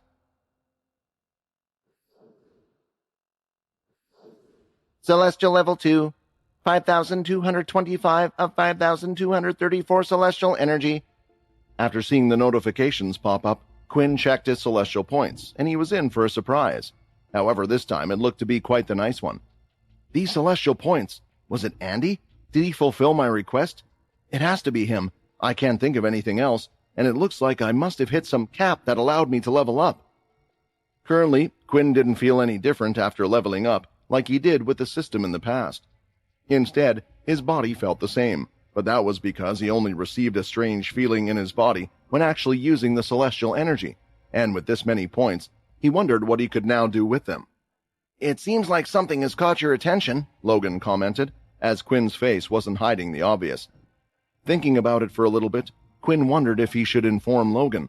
The latter already knew about the system, and on top of that, he had all of Richard Eno's knowledge. Maybe working together, they could figure out a few things.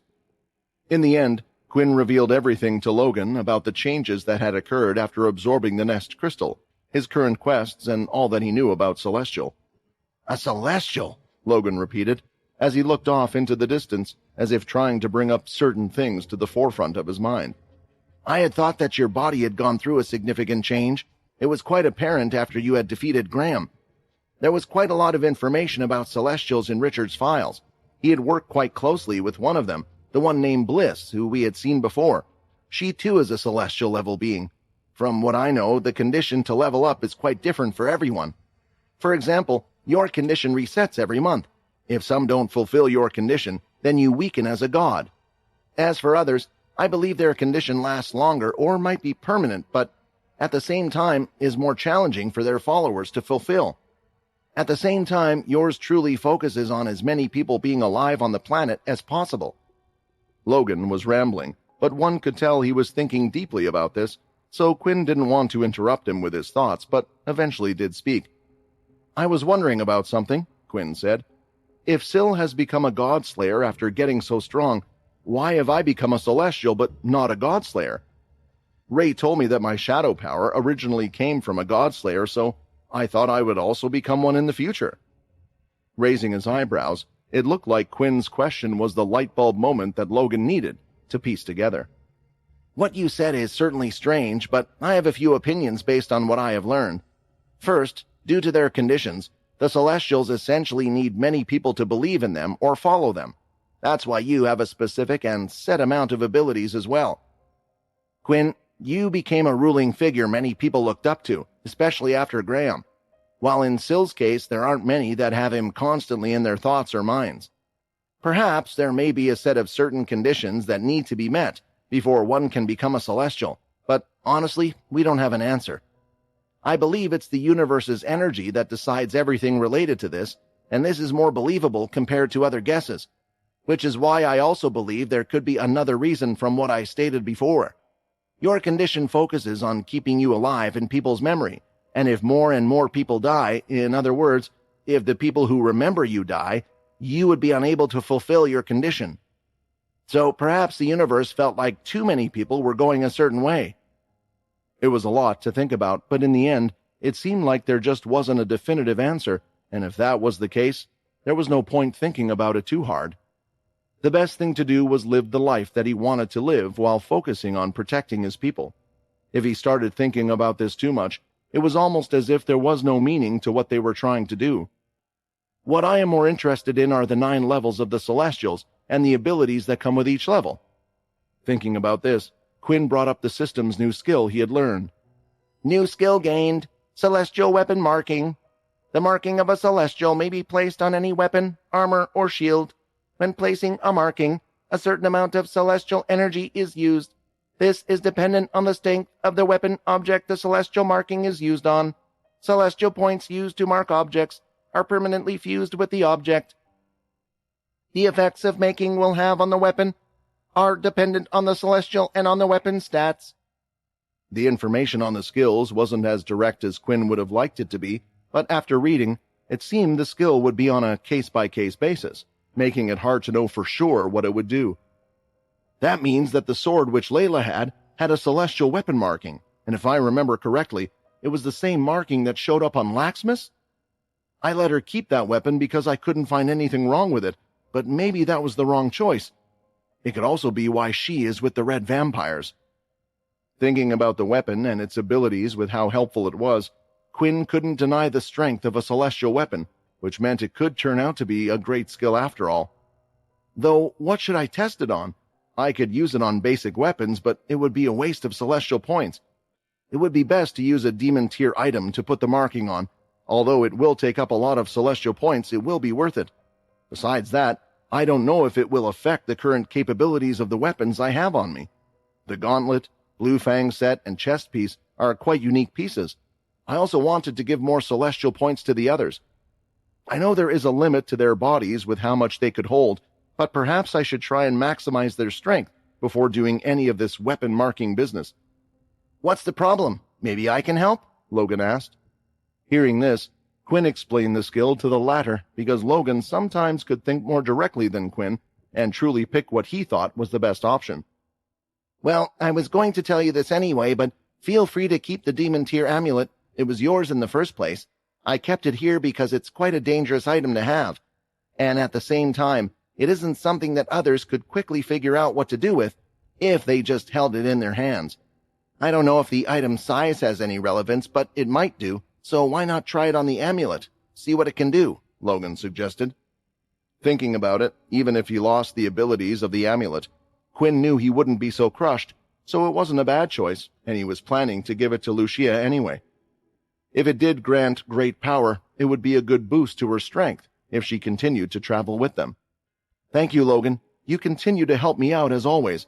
It wasn't just me that took down Graham and the rest of the Dalki, it was all of us. At some point, I hope everyone can get credit, Quinn said, as he went to find the others and see what being a Celestial meant. The others were currently being offered whatever they wished in the canteen. Due to it being the main workplace for Logan and his home, there were many important staff around them who helped the Green City function.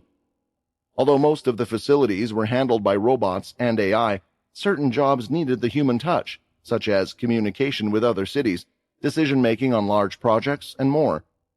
Logan had learned that not everything could be decided with numbers and figures. Sometimes just because it was the best decision on paper didn't mean it was the best decision overall. Although the guests were enjoying their time, it was safe to say that many others were looking their way because it was unusual for certain guests to visit the place. "Hey, Muka, don't you think it's best if you put on your helmet?" Borden said. "I think that's why everyone is looking this way." Muka turned and looked at the others in the room, giving them a smile, which almost caused a fight as the men were rushing over, trying to see who would approach her first. Eventually, it looked almost like a stampede was coming their way. However, before the men could even reach, the black AI robot stood in their way, stopping them from getting closer. "It's hard to eat with a large helmet," Muka stated. "Besides, they didn't show my face on that video, so I am free to go about as I wish." The others awkwardly smiled because they knew that if Muka did walk down the streets, she wouldn't be able to move freely. The reaction of onlookers in the room was just a small presentation of what could happen. Muka was such a beauty that even being rejected by her was a blessing for many if they could manage the will to approach her in the first place. "Why is Auntie single if she is so beautiful?" Minnie asked as she slurped her juice boxes, now on the fifth one. The others were wondering what the answer was. After all, it wasn't like vampire leaders didn't have relationships. "I think the answer is clear," Mitchell commented. "There would need to be someone who matches her beauty, smarts, and strength. In short, they would need to be an even luckier person than her." Thinking about this, it seemed impossible that there would be such a person, the others thought. But there was one suggestion from a certain little sweetheart. "What about Dad?" Minnie claimed. "I think Dad is handsome, strong, and awesome when he is fighting, and has this really cool look on his face when he's saving someone." Minnie had hopped onto the table and raised her hand in the air, imitating when Quinn had summoned the dragon and his facial expressions. "You're talking about His Majesty?" Muka put her delicate long and soft fingers on her chin and gazed into the distance with a thoughtful expression on her face. "He certainly is the most impressive man I know. I wonder." "Does Quinn have someone he likes?" Jessica suddenly blurted out while twiddling her fingers. "I mean, you know we learnt about his life in the museum, but there wasn't a single person mentioned who could have been his wife or a partner." It was obvious to most on the table that Jessica had feelings for this person. "You see what happens, Quinn," Borden thought. "You go around saving these damsels in distress, and they go falling for you. Meanwhile, all you are concerned about is helping and saving them." "He does," Peter finally answered, to which all the women, including Hannah, were surprised to hear this. "Borden should know this as well.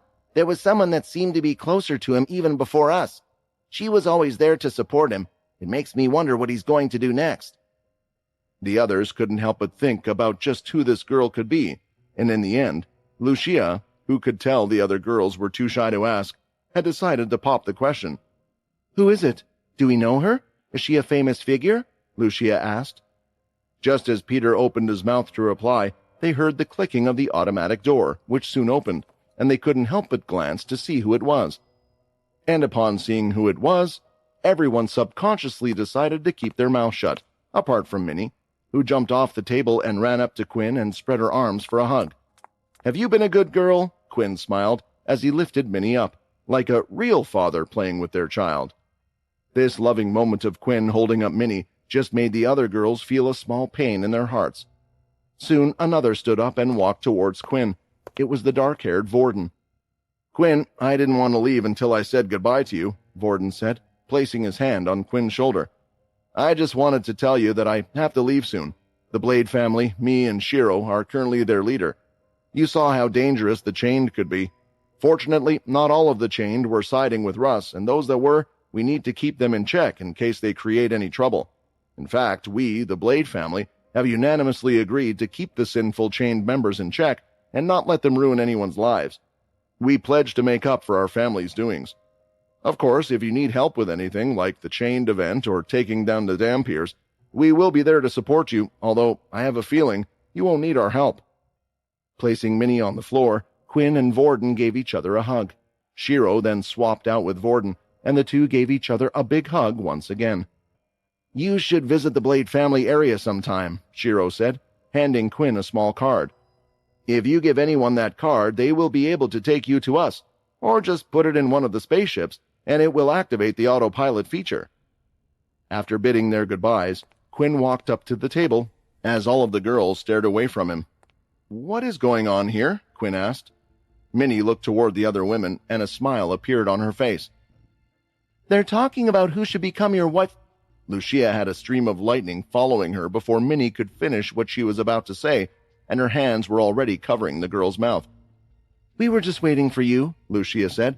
"What's the plan? We know there are a lot of things for you to do." The group moved to a private meeting room, away from others, as what they were about to say were personal matters. "Before I go on, I want to make sure that everyone still wishes to journey with me. After all, you now know who I am and what I plan to do, but I understand you all have your own lives. Jessica, you could now stay here under the protection of the Green family.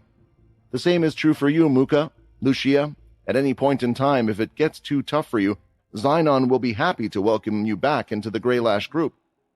I understand everyone has their own lives, so if anyone wishes to leave, please let me know." The room was silent, as everyone had already decided a long time ago to follow Quinn. "Very well then, as a way of me approaching your loyalty, I will return the favor to you all."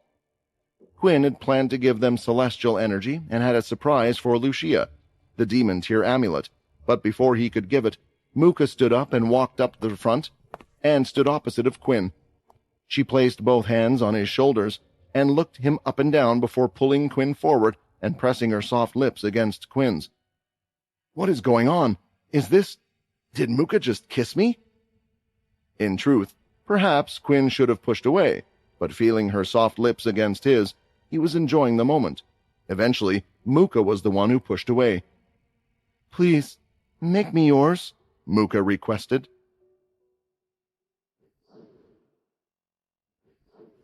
Everyone stood up from their seats, and their mouths were left wide open. The girls, in particular, looked like their cheeks were red tomatoes, unable to let the words come out of their mouths. "She certainly is a daring one," Hannah thought, "making that declaration in front of everyone.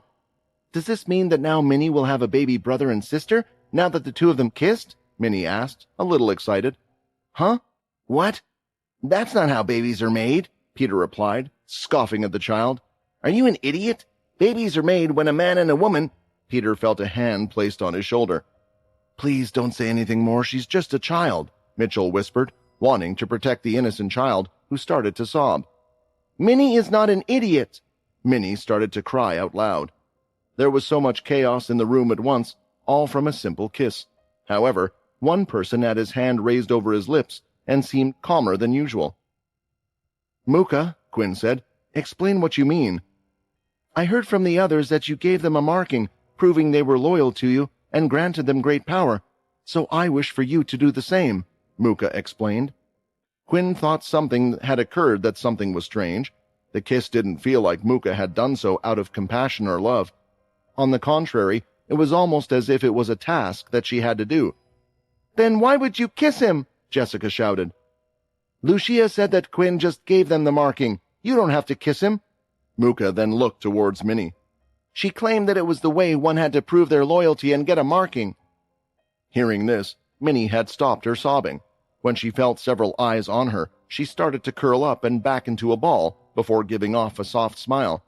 Haha, I'm sorry, Minnie shouted. While the two were walking to the meeting room, Minnie had an idea to make it so both Mooka and her father would be happy. I just thought that Daddy would be happy getting a kiss from such a beautiful girl, and I thought that Mooka would be happy as well. I didn't know everyone would hate me. Minnie looked like she was ready to break into sobs once again. That was until everyone consoled her. Don't be silly, and don't worry. No one is angry at you, Minnie, Jessica said. Just next time, help us all out, okay? Jessica winked. The commotion seemed to be over. Now that Quinn knew what Mooka wanted, he explained everything that was going on to her, especially about the changes Mooka might experience. I accept. I told you before that I already think I have spent my time up in this world, so agreeing with this is a no-brainer if I can finish it by helping your majesty and find out who dared to steal the vampire tombs. Kneeling down, as Quinn started the process, a marking appeared on her body that others couldn't see, but she could feel that it was successful. Now it was time for Quinn to see just how many celestial points he could give to Mooka. When giving the points, he told her to inform him when she started to feel pain. Surprisingly, Mooka's limit with celestial points seemed to be at the 100 mark. So currently, she had 100 points of celestial energy, which was more than the others in the group. The red vampire that I took care of didn't have many celestial points. I wonder if this will make her the target of other celestials. I'm also interested in what form she will take on. Just based on her ability and appearance, I have absolutely no idea. At the same time, it wasn't exactly the place to test such a thing. Although the celestial energy was in their body, Quinn could only tell when being close. It was easier to feel it when actually using the celestial energy, and he thought this would be the same for the other celestials. The last thing he wanted was to make Green City into a war zone because he was testing a few things. After that, Quinn decided it was best for him to increase the celestial points in the others. So first, he went ahead and gave celestial points to Mitchell. When he gave him energy this time, he seemed to have improved the amount he could take.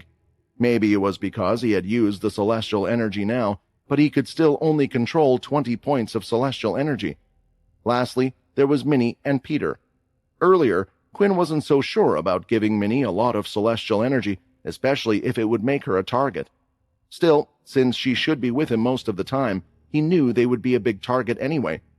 In the end, Minnie said she didn't feel any pain until 100 points of celestial energy, putting her at the same level as Mooka.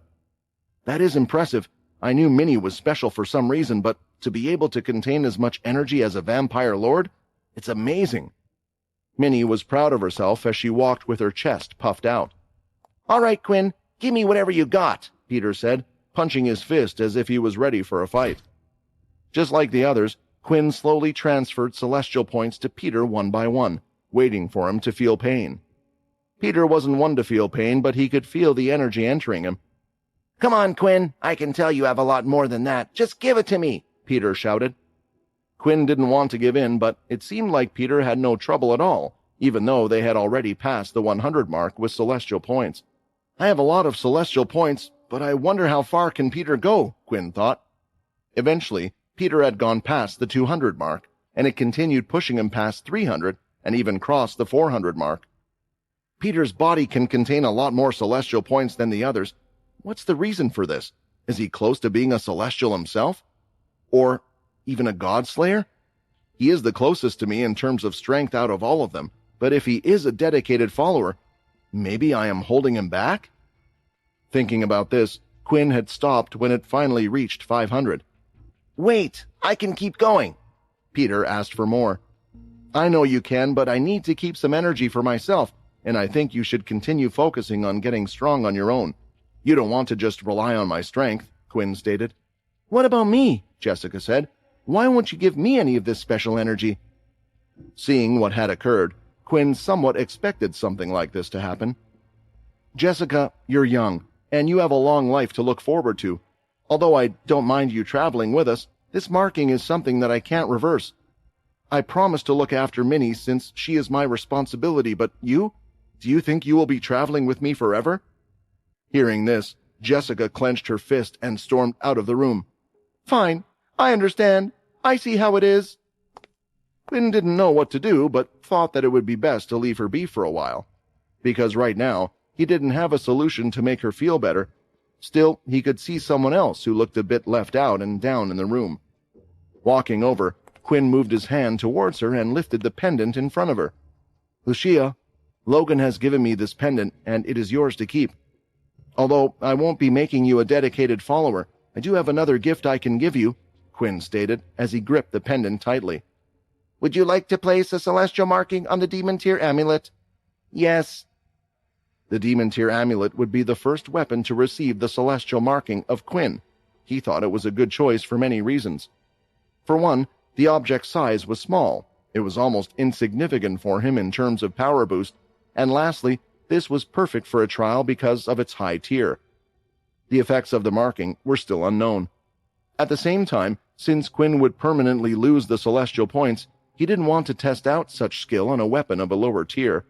And at the same time, he thought it would be a good way to help Lucia be less dependent on the others, and a gift from him as gratitude to her ancestor, Robin Greylash.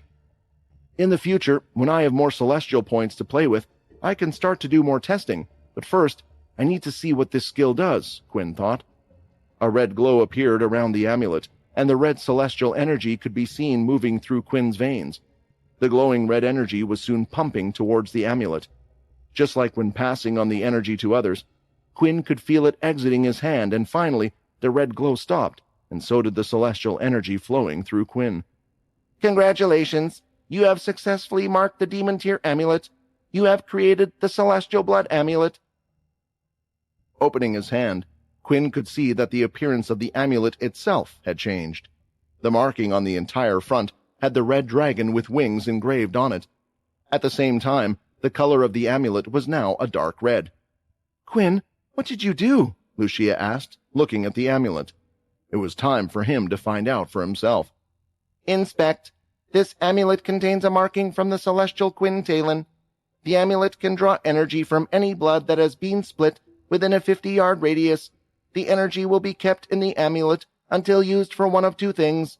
The amulet can empower the user with blood energy, combining with the user's current blood energy, thus combining with the user's current powers. The second use of the celestial blood amulet is to use the blood gathered to create a blood clone. The blood clone's life will be linked to the amount of energy in the amulet." Reading the amulet's effects, if someone told Quinn there was an item that could do such a thing, he wouldn't have believed it no matter what. For one, the amulet basically granted anyone wearing the item blood aura to play with. Furthermore, it enabled them to do this without having to be turned. At the same time, Quinn noticed the particular note that they could combine this with their current powers. Perhaps Lucia would be able to do something akin to the red blood lighting Quinn had produced at one point. Then there was the second ability of the amulet, the blood clone. Although Quinn didn't know how strong the clone would be, the clone itself reminded him of his own blood bank ability. If the enemies hurt the clone, it would heal itself using blood from the amulet. To be honest, the abilities of the amulet aren't too far off what they were before. We still need to gather energy to use this weapon, and the only difference is that the energy is now blood instead.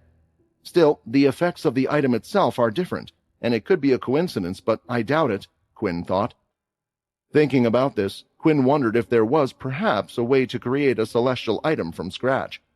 Rather than marking existing demon-tier items, what if there was a way to use a demon-tier crystal, or add his own blood and celestial energy to the mix during the creation process?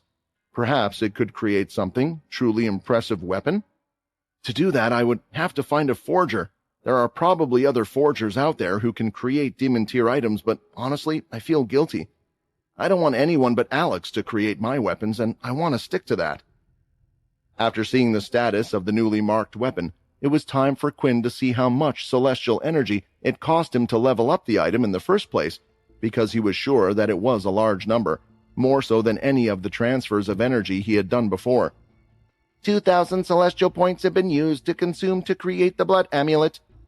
2,605 of 5,235 celestial energy. Quinn was relieved that he still had plenty of celestial points for himself, because he still wasn't sure if he would need them for his upcoming battles. Still, it took a large chunk of his celestial points to create one weapon, so he wouldn't be doing it again anytime soon. I wonder what would happen if people stopped meeting my condition. I know the system stated that my level would go down, but what about the weapons I mark? Will they remain at this level, or will they also downgrade? Regardless, no one could answer the question for him for now. Then, handing the amulet over to Lucia, he explained what effects it could now do, and once again, the others in the room were amazed. Others in the room had never heard of anything like this before. "You were someone worth worshipping this whole time," Hannah exclaimed while taking a deep breath.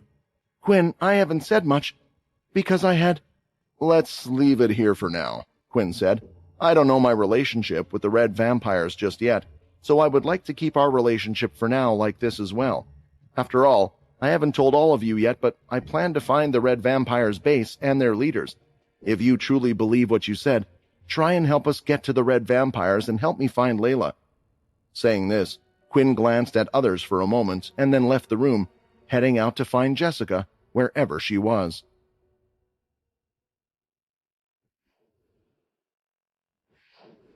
Jessica hadn't actually gone that far out of the room, but once down the hallway, she had stopped, realizing that she didn't really have anywhere to go.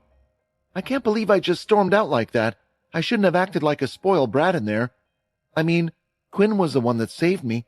How could I just shout at him like that after everything he's done for me?" Embarrassed by her actions, Jessica covered up her face and slowly started to slide down the corridor wall until she was sitting on the floor. "I was just so useless. I couldn't get out of that wedding, and I'm useless now. Of course, Quinn would never like someone like me." "That's not true," a voice suddenly replied inside of Jessica's head. It was the first time she had ever heard something like this. She was so stunned that she couldn't even react as the voice continued. "Did you know that Quinn was also considered weak for most of his life? There was something that Logan didn't project in that museum, and that was Quinn's life before his rise. It was much harder than a life you have ever experienced, and yet he had decided to change it," the voice said. "Huh? Wait, who are you? How do you know Quinn? How are you even speaking in my head right now?" Jessica was trying to think, but the only one with this ability was a few vampires with the red vampires. But then why would they be here or trying to cheer her up? "You don't have to worry about me, but worry about yourself. Believe me, Jessica, I know about you. Who your parents were, your father, your mother. You're what the vampires once truly feared, and now it's up to you to change that. You're a natural-born vampire, and you are also a natural-born dhampir. Unlike the Queen, you will play a significant role in Quinn's journey." "Wait," Jessica stood up. "How do you know that? Who are you?" Heading down the hallway, Quinn was surprised to see Jessica hadn't gone off too far, but he could hear her heart racing and noticed a strange expression on her face. Stepping off, running full speed ahead, Quinn went to her side and had Shadow equipped his gauntlets. Jessica was pulled close to Quinn's chest as he put his one hand around her shoulder and was ready to summon his blood aura. "Who is it? How many of them are there?" Quinn asked. Being held by Quinn and so close, Jessica felt heat rising in her cheeks. The strange voice in her head already flustered her, and now this. "Wait, Quinn, there's a misunderstanding. There's no one here. At least, I think there is no one here," Jessica explained. Just in case, before putting Jessica down, Quinn tried to sense if there were any different energies around. Unfortunately, he didn't feel any foreign celestial energy or red aura, only parts of coming from others in the vicinity. None of them seemed threatening, and since Quinn couldn't really detect them that well in the first place, unlike Leo or Aaron, and seeing it was safe, Quinn released his grasp over Jessica. "I'm sorry, it's just when I saw you looking like that, it reminded me of when you were with the Chained. I thought you were in trouble again," Quinn explained, not wanting to seem like a creep. While Jessica was calming herself down, she started to think about whether she should explain to Quinn what had happened. The thing was, she wasn't exactly sure herself what it was or who it was. Either way, it seemed like someone who knew about her past. "Quinn," Jessica said in a soft voice, "there's something I need to tell you. Something about me I think you need to know before we continue to travel. It's something that might get you in trouble." Quinn could tell that this was quite a serious matter, so he instantly brought her into the shadow space. Here, no one could hear what was about to be said, but honestly, Quinn had come here to speak to Jessica himself to comfort her. Looking around, Jessica let out a deep breath. It was still hard to believe that she was really standing by the legend himself.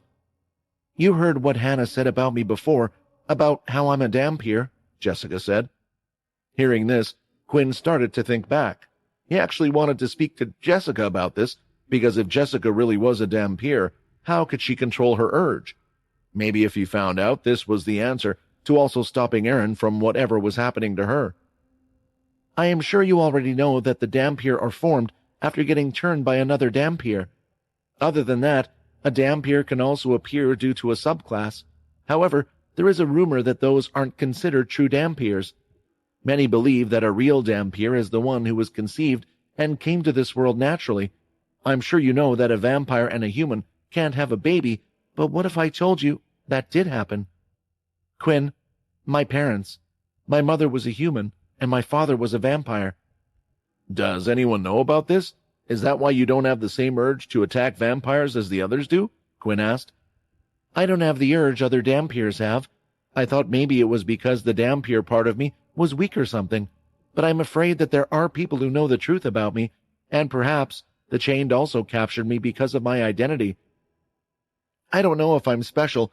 I don't feel special at all, but there might be those who believe such rumors and will come after me because of that. From Quinn's memory of living Vincent's life, he remembered that one of the families attempted to create a dampier by capturing humans and mating with them. It was why Vincent had ended up killing the leader and leaving the vampire settlement. For some reason, vampires believed that a dampier would be the death of the vampires. After learning what was happening with Aaron, Quinn believed that to be the case, but what if it wasn't? What if Jessica, who was in front of him now, was what they were afraid of? Let me know if you feel any different, and Jessica, as long as you stay near me, I will try my best to protect you from anyone who wishes to harm you, Quinn replied, clenching his fist. I won't let a second Aaron appear. Last time I brushed off the responsibility to Leo, but I won't let that happen again. Since the group had no next destination to go to yet, the intent was to stay with Logan until they had a plan. After having a pleasant night's rest, Hannah wished to speak with everyone the following day. She stood in the room, which they all shared so they could keep an eye on each other, explaining her plan. I can't get in contact with the red vampires as I wish, not at the moment, Hannah explained. Instead, I have to wait for them to contact me. However, I think I have a way we can try to find those that might have more information. Those with the red vampire markings. The only people who can travel freely through this city are travelers. They are considered a third party or mercenaries. They live in all kinds of cities, without supporting either group, just wanting to make a living by hunting beasts and doing odd jobs. Many red vampires disguise themselves as travelers for this reason. It might be hard, but perhaps we can run into a few of them and gather information. There might even be a few who would recognize me and would help, but if they know me, I doubt that they would have more information than I have. That could take an extremely long time, Logan said as he entered the room uninvited. How about rather looking for them, you make them look for you? These groups are cocky, and everyone believes they are the strongest. But that's because they don't know the great Quinn has returned. Maybe we should send a message to everyone. Thinking about it, maybe there was a way for Quinn to attract the red vampires if he released the large amount of celestial energy he had gained. It would make them aware that another celestial was there. However, it was risky because it could attract the wrong celestial, perhaps even godslayers that Quinn had recently learned about, or it might also scare others away. On top of that, it would make the city a battle zone. The city can protect itself, and besides my son, Vicky and I are here as well, so trust me, whatever comes this way, we can deal with it, Logan said as if he could read Quinn's mind. Finding the red vampires and their leaders is important to you. I'm just embarrassed I can't be of more help. Make my enemies come to me? Quinn thought about it for a while, but in the end, he needed to find the red vampires before the dampiers did. Of course, he could try and go to the pure base, but facing someone on par with Chris and Zero on his own was too much. Perhaps fighting in Logan's territory gave them an advantage. After deciding what to do, Quinn had requested to go to the top of the tower, and soon everyone was out on the roof, waiting to see what he would do. On the roof there were two large spikes above them that almost pierced the sky.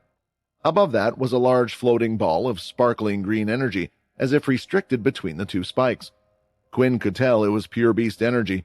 Logan had created this defense system for the city. Logan, I'm going to borrow this, and as you said, I'm going to tell everyone that I'm not afraid, and that I'm right here if they want to fight me." Quinn flew up to the green ball of energy using the demon tier item. He then activated the celestial energy throughout his body, and the others on the roof suddenly saw the energy ball going through him. He couldn't keep this up for long, otherwise the demon tier wings would be destroyed. At that moment, he created a small cut on his hand and controlled his blood so it would constantly flow into the giant green ball of energy. He was infusing his celestial blood aura with the green energy. Soon, the ball started to turn red, and the whole sky did with it, casting over the entire city. Quinn activated more and more of his celestial energy into the green ball, and it spread all over the city. "I won't run away. I'm right here," Quinn said, holding his hand out on the ball. Seeing his actions, Logan couldn't help but smile. Was it time for Quinn's official return?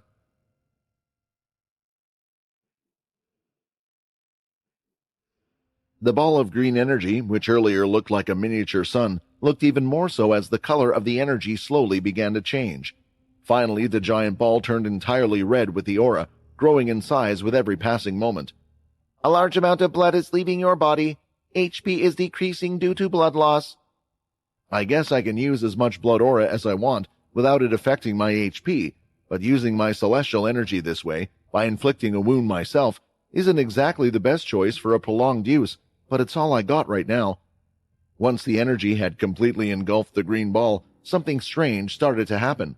The red energy ball's power began to spread throughout the city, and the devices that used this energy also started to emit the energy. It started to rise up like a red fog, eventually reaching the skies and turning them completely red. The people down below were beginning to panic, as it looked like death was upon them all. "I did say he could do as he wished, but I didn't expect him to do this," Logan said, placing his hands on the ground. He was only accessing the city's system. He ran the whole city using the technology that he integrated with the giant energy ball. However, to his surprise, he found out that there was no malfunction. The people below, even when hit by this fog, didn't suffer any harm. However, the clouds in the sky began to darken, and soon a weird phenomenon occurred. The sky began to rain blood. "Isn't this just like back then?" Hannah exclaimed as she stared at the sky. "This scene is similar to when Quinn faced off against Graham."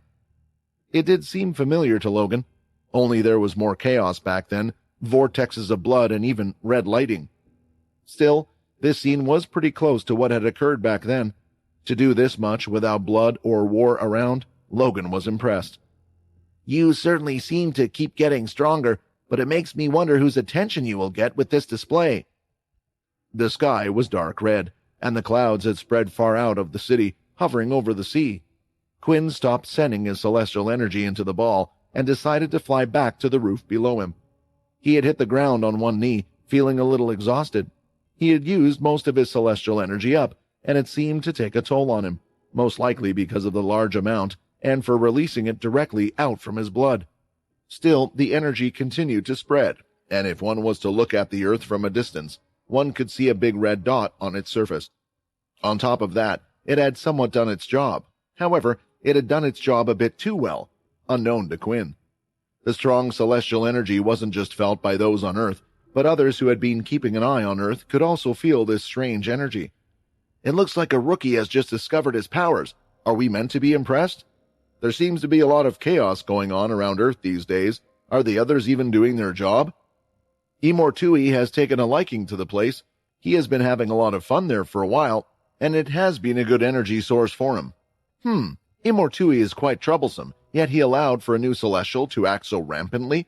The amount of energy isn't even that great. You know, that energy doesn't always correspond with strength. It just allows us to influence things in a specific direction more. Besides, when was the last time you met a new celestial that reached this level, rather than being celestial since birth? I would say that things might become very interesting on Earth." The energy had finally dispersed, and Quinn was recovering quite quickly. His strength was back to normal, and he could use his blood powers, ki and shadow freely. The only thing that was affected for a while was the celestial energy itself. "What did you do?" Mitchell asked. "I sent a message out, telling someone that I was here. You might be getting a few visitors, Logan, but you said it would be fine, right? They could handle it?" Quinn asked. Quinn was hoping it would catch a particular vampire's attention, Laxmas. Something strange had been happening ever since he woke up, and Quinn had a theory that it had something to do with another celestial being, the one who controlled Laxmas. Putting the pieces together, Richard Eno stated that he had been the one to summon a god into their world, and that was how he and the others were turned into the first vampires. This included Laxmas. Now knowing more about the Celestials, it was clear that Laxmas was serving another Celestial as a dedicated follower. Maybe he had become a Celestial on his own, or a Godslayer, no one knew, but this Celestial and Laxmas had enough time to gather energy for more than 1,000 years while Quinn was asleep. As Logan said, they were cocky and probably would love to try and take Quinn's energy for their own. On top of that, seeing that the marking was on an item, perhaps there were more followers other than Laxmas and the Red Vampires. "Well, I guess now would be the best time to tell you this," Logan smiled. "There actually should be an influx of visitors from all over soon, because I have created a special event." Logan typed away on his arm for a few seconds, and a screen appeared in front of them all. "The special unbeaten Green City Challenge, face off against the strongest Green City battle robots, and win the legendary prize belonging to the great hero Quinn." The others looked at the promotion, a well-made video, of those fighting off against the black AI robots they had faced before, showing different abilities in an arena of some type. Then there was an image used, the one of Quinn right at the end, but it was of the old-style Quinn. "What's the special prize?" Jessica asked, excited, to which Logan tapped his lips. "Now that's a secret. Enter the event if you really want to know. Anyway, after your little display here and the tournament to be held in the next few days, I'm sure there will be some you would like to meet. The event is a good way for us to gather information about the strength of our enemies and allies. Not everyone was at the chained event, and I'll keep the borders open so we can catch some red vampires. You don't have to enter, just enjoy the show." Quinn wondered why Logan hadn't told him this before. Otherwise, he wouldn't have to have done his little act, but anyway, Logan was right that it most likely would attract even more people. With that done, everyone was going to head back inside the building, maybe explore the city again now that they had a couple of days. But just as Quinn took his first step, a bright light suddenly appeared below his feet, surprising everyone. It was a circular light that only surrounded him. "Logan, the fuck is that?" Peter shouted as he suddenly had a bad feeling and instinctively stepped towards Quinn. "That's not me. I didn't set this up. Quinn, get out of there!" Logan was shocked too, but before they could even understand what was happening, Quinn had long disappeared from the spot. Quinn found himself in a bright, empty white void. It reminded him of his shadow space, only the polar opposite. Still, one person stood opposite him, and in her hand was a staff. "What have you done?" she immediately cried aloud as soon as he appeared. The person in front of Quinn was someone he hadn't seen for a very long time. He had heard about her a lot more than directly being in confrontation with her, but in the end, she was someone that he would never forget. Despite not looking exactly the same, she still looked quite familiar, and the energy in front of him was without a doubt celestial energy. He immediately sensed it, since he was also a celestial now. "Bliss," Quinn said. "Oh, I'm surprised you remember me," Bliss replied. Her voice was low but deep, and Quinn could sense the anger in her tone. It was clear she was upset, and she wanted to have a conversation without the others hearing, therefore she had brought him to this weird space. Quinn looked around before responding. He wondered where he was and if there was a way out of here, but he sensed nothing. It certainly was strange, and he needed to be on guard.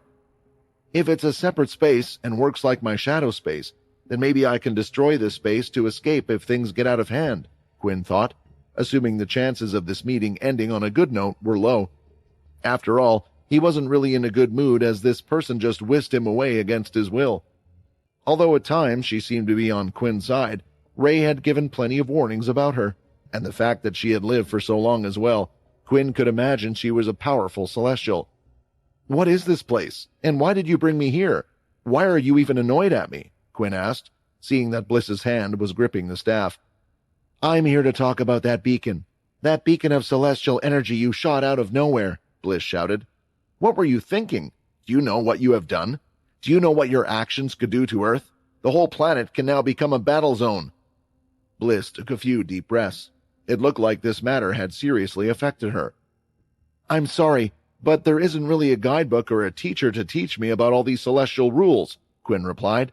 And besides, I don't care. There was a good reason why I did that, to find my friends." This reply was met with loud laughter from Bliss as she slammed her staff on the white surface. "You still think of friends and family as a celestial? Don't you understand, Quinn? You are a god now. You will outlive all of your friends.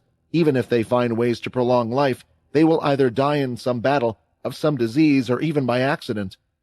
Perhaps you will continue to make new friends and continue your life, but eventually you will feel nothing. No longer will you feel friendship for someone or sorrow when someone passes away, because you will realize that it is just the cycles of the universe, and the universe has chosen you to play your part. The only thing you will feel is the satisfaction of completing your condition. It's foolish to continue thinking the way you have done." Honestly, Quinn had given some thought to what Bliss had said. Was his life endless now? According to the system, one of the levels meant that even if Quinn died, he would be reincarnated. On top of that, he felt that his emotions were numb whenever using the celestial energy. This wasn't something that just occurred over time. It was something about becoming a celestial that had changed him. "I am starting to know what Vincent sensed back then," Quinn thought. "Besides, you need to look at the bigger picture," Bliss started to explain. "The more you directly meddle in world affairs, the more celestials will come to this place, and you know what might happen then? They might just think that it's easier to get rid of this one small planet and its race to keep the balance overall. That way they can focus on creating balance on other planets and places. Now do you understand? Your act was like a big beacon?" Quinn understood, but he wasn't expecting another celestial from other places to come, but he also had an answer for that. "You think you know what this universe wants?" Quinn replied. "The universe decided to make me a celestial in the first place for a reason. So if you really believe in all that crap, then even I am here for a reason, and while I am here, I'm going to protect this place. So even if all of the other celestials come here, then I will just have to beat them and tell them to get lost. I care about what I want right now, and right now I want to find Layla. You seem to like to snoop around in people's business, orchestrating everything as you wish. I bet you know where she is, so why don't you tell me if you really want me to stop doing crazy things like that?" There was a deep frown on Bliss's face, and Quinn could see the energy rising in her staff. He was ready for a fight, and it would be a fight with an actual celestial for the first time. He wondered how he would fare, or if there would be no contest at all, but slowly the energy diminished from Bliss's staff. "Listen to me. I can't see your future anymore, but I can guess what you're going to do. You're going to fight anyway, so let me give you ample warning. If you want to save the lives of the human race and not cause more trouble than you already have done, then don't use your celestial energy. And get rid of the God Slayers and anyone who looks like they might become one, you understand? I have been keeping the balance well until you showed up." Quinn took a few steps forward and twisted his hand slightly. "You talk a lot. If I'm such a problem, then why don't you kill me? Or maybe it's because you're afraid that you might lose," Quinn smiled. Once again, Bliss laughed at his comment. "You new Celestials are all the same. When you come into this world, you try to fight against the other Celestials, doing things your own way. But soon you will realize that the Celestials are not meant to fight against each other. We have to remain united." It was then that a thought came into Quinn's head. What was Bliss's condition? Why did she use her powers of future sight to try to save the human race? At the same time, he started to think of what Laxmus said at the time. If Laxmus was really doing the work of another Celestial, then Laxmus was trying to send as many lives as possible off this planet. Wait, it's all making sense now. What Logan said about the Celestials keeping balance, and what she said just now. Bliss was never in a war with some other god. Rather, the two of them were working together. She tried to save as many lives as possible while the others tried to take it. Thinking about this, Quinn thought about how many lives were lost and how many people had to suffer when the so-called god in front of him could have saved their lives. There was anger rising in him as he remembered his close friends. All of this just to fulfill some conditions, so the Celestials could feel a small sense of satisfaction? Having figured it out, Quinn didn't want to say anything. Not directly to them. There were too many things he had yet to understand. For one, this space they were in now. So instead, he said his final words. "You left me a message, so now I want to leave you with one as well. If you're neither going to help nor kill me, you should step out of my way, or I will be the one coming after you." Quinn was a curious person, but as he grew and experienced more things in his life, he no longer had the patience to get involved or be a part of someone's games, and it was worse when he knew others were involved in such situations against their will, which was why he was ready to face the consequences of his actions even now. By now, a red aura had begun to gather in his hand. Quinn wasn't planning to use his celestial aura from the get-to. This was because he wanted to see how far he could go without it, and the best chance for it was nowhere against another celestial. If Quinn was right about how he interpreted Logan's theory, celestials were beings who were worshipped by many living beings for one reason or another. But this didn't mean that all celestials would, in fact, be strong themselves, even if they had a huge amount of celestial power. Unlike them, Quinn had gained strength himself, rather than being born with this strength. Another thing to note was that he was also a godslayer. Therefore, there was a good chance that he would be able to go against Bliss without bringing out his celestial energy. "What guts, young one," Bliss smirked. "However, you have no idea how small your world is. You can't even comprehend what level I am on and how big of a mistake you have just committed." As soon as Bliss finished her words, she stomped her staff on the surface once again, and the white space below their feet cracked. Within seconds, several cracks appeared throughout the white space, and when Quinn looked back at Bliss, she was no longer there. "What is happening? Where am I?" Quinn thought, as he activated his wings and started to fly about, worried about where he would be once the space broke. "Get me out of here, you bitch!" Quinn yelled, unleashing a red aura all around him. It was blasted in all directions, instantly destroying the white space. Upon the high tower, the red energy had long dissipated, and things were going back to normal, but for the people who were on the roof, everything was far from normal. Everyone felt a sense of panic after they witnessed Quinn disappear without any prior warning. At the moment, most of them were looking everywhere on the tower, high and low, to see if he was anywhere here or if there was some invisible barrier that he was stuck in, but they were having no luck. "How is this possible?" Logan repeated this question for the 10th time as he continued to inspect the marking on the ground, precisely on the spot from where Quinn had disappeared. Everyone had seen the ground light up, and now there was nothing there. However, using his advanced set of tools, Logan could sense a source of energy coming from this location.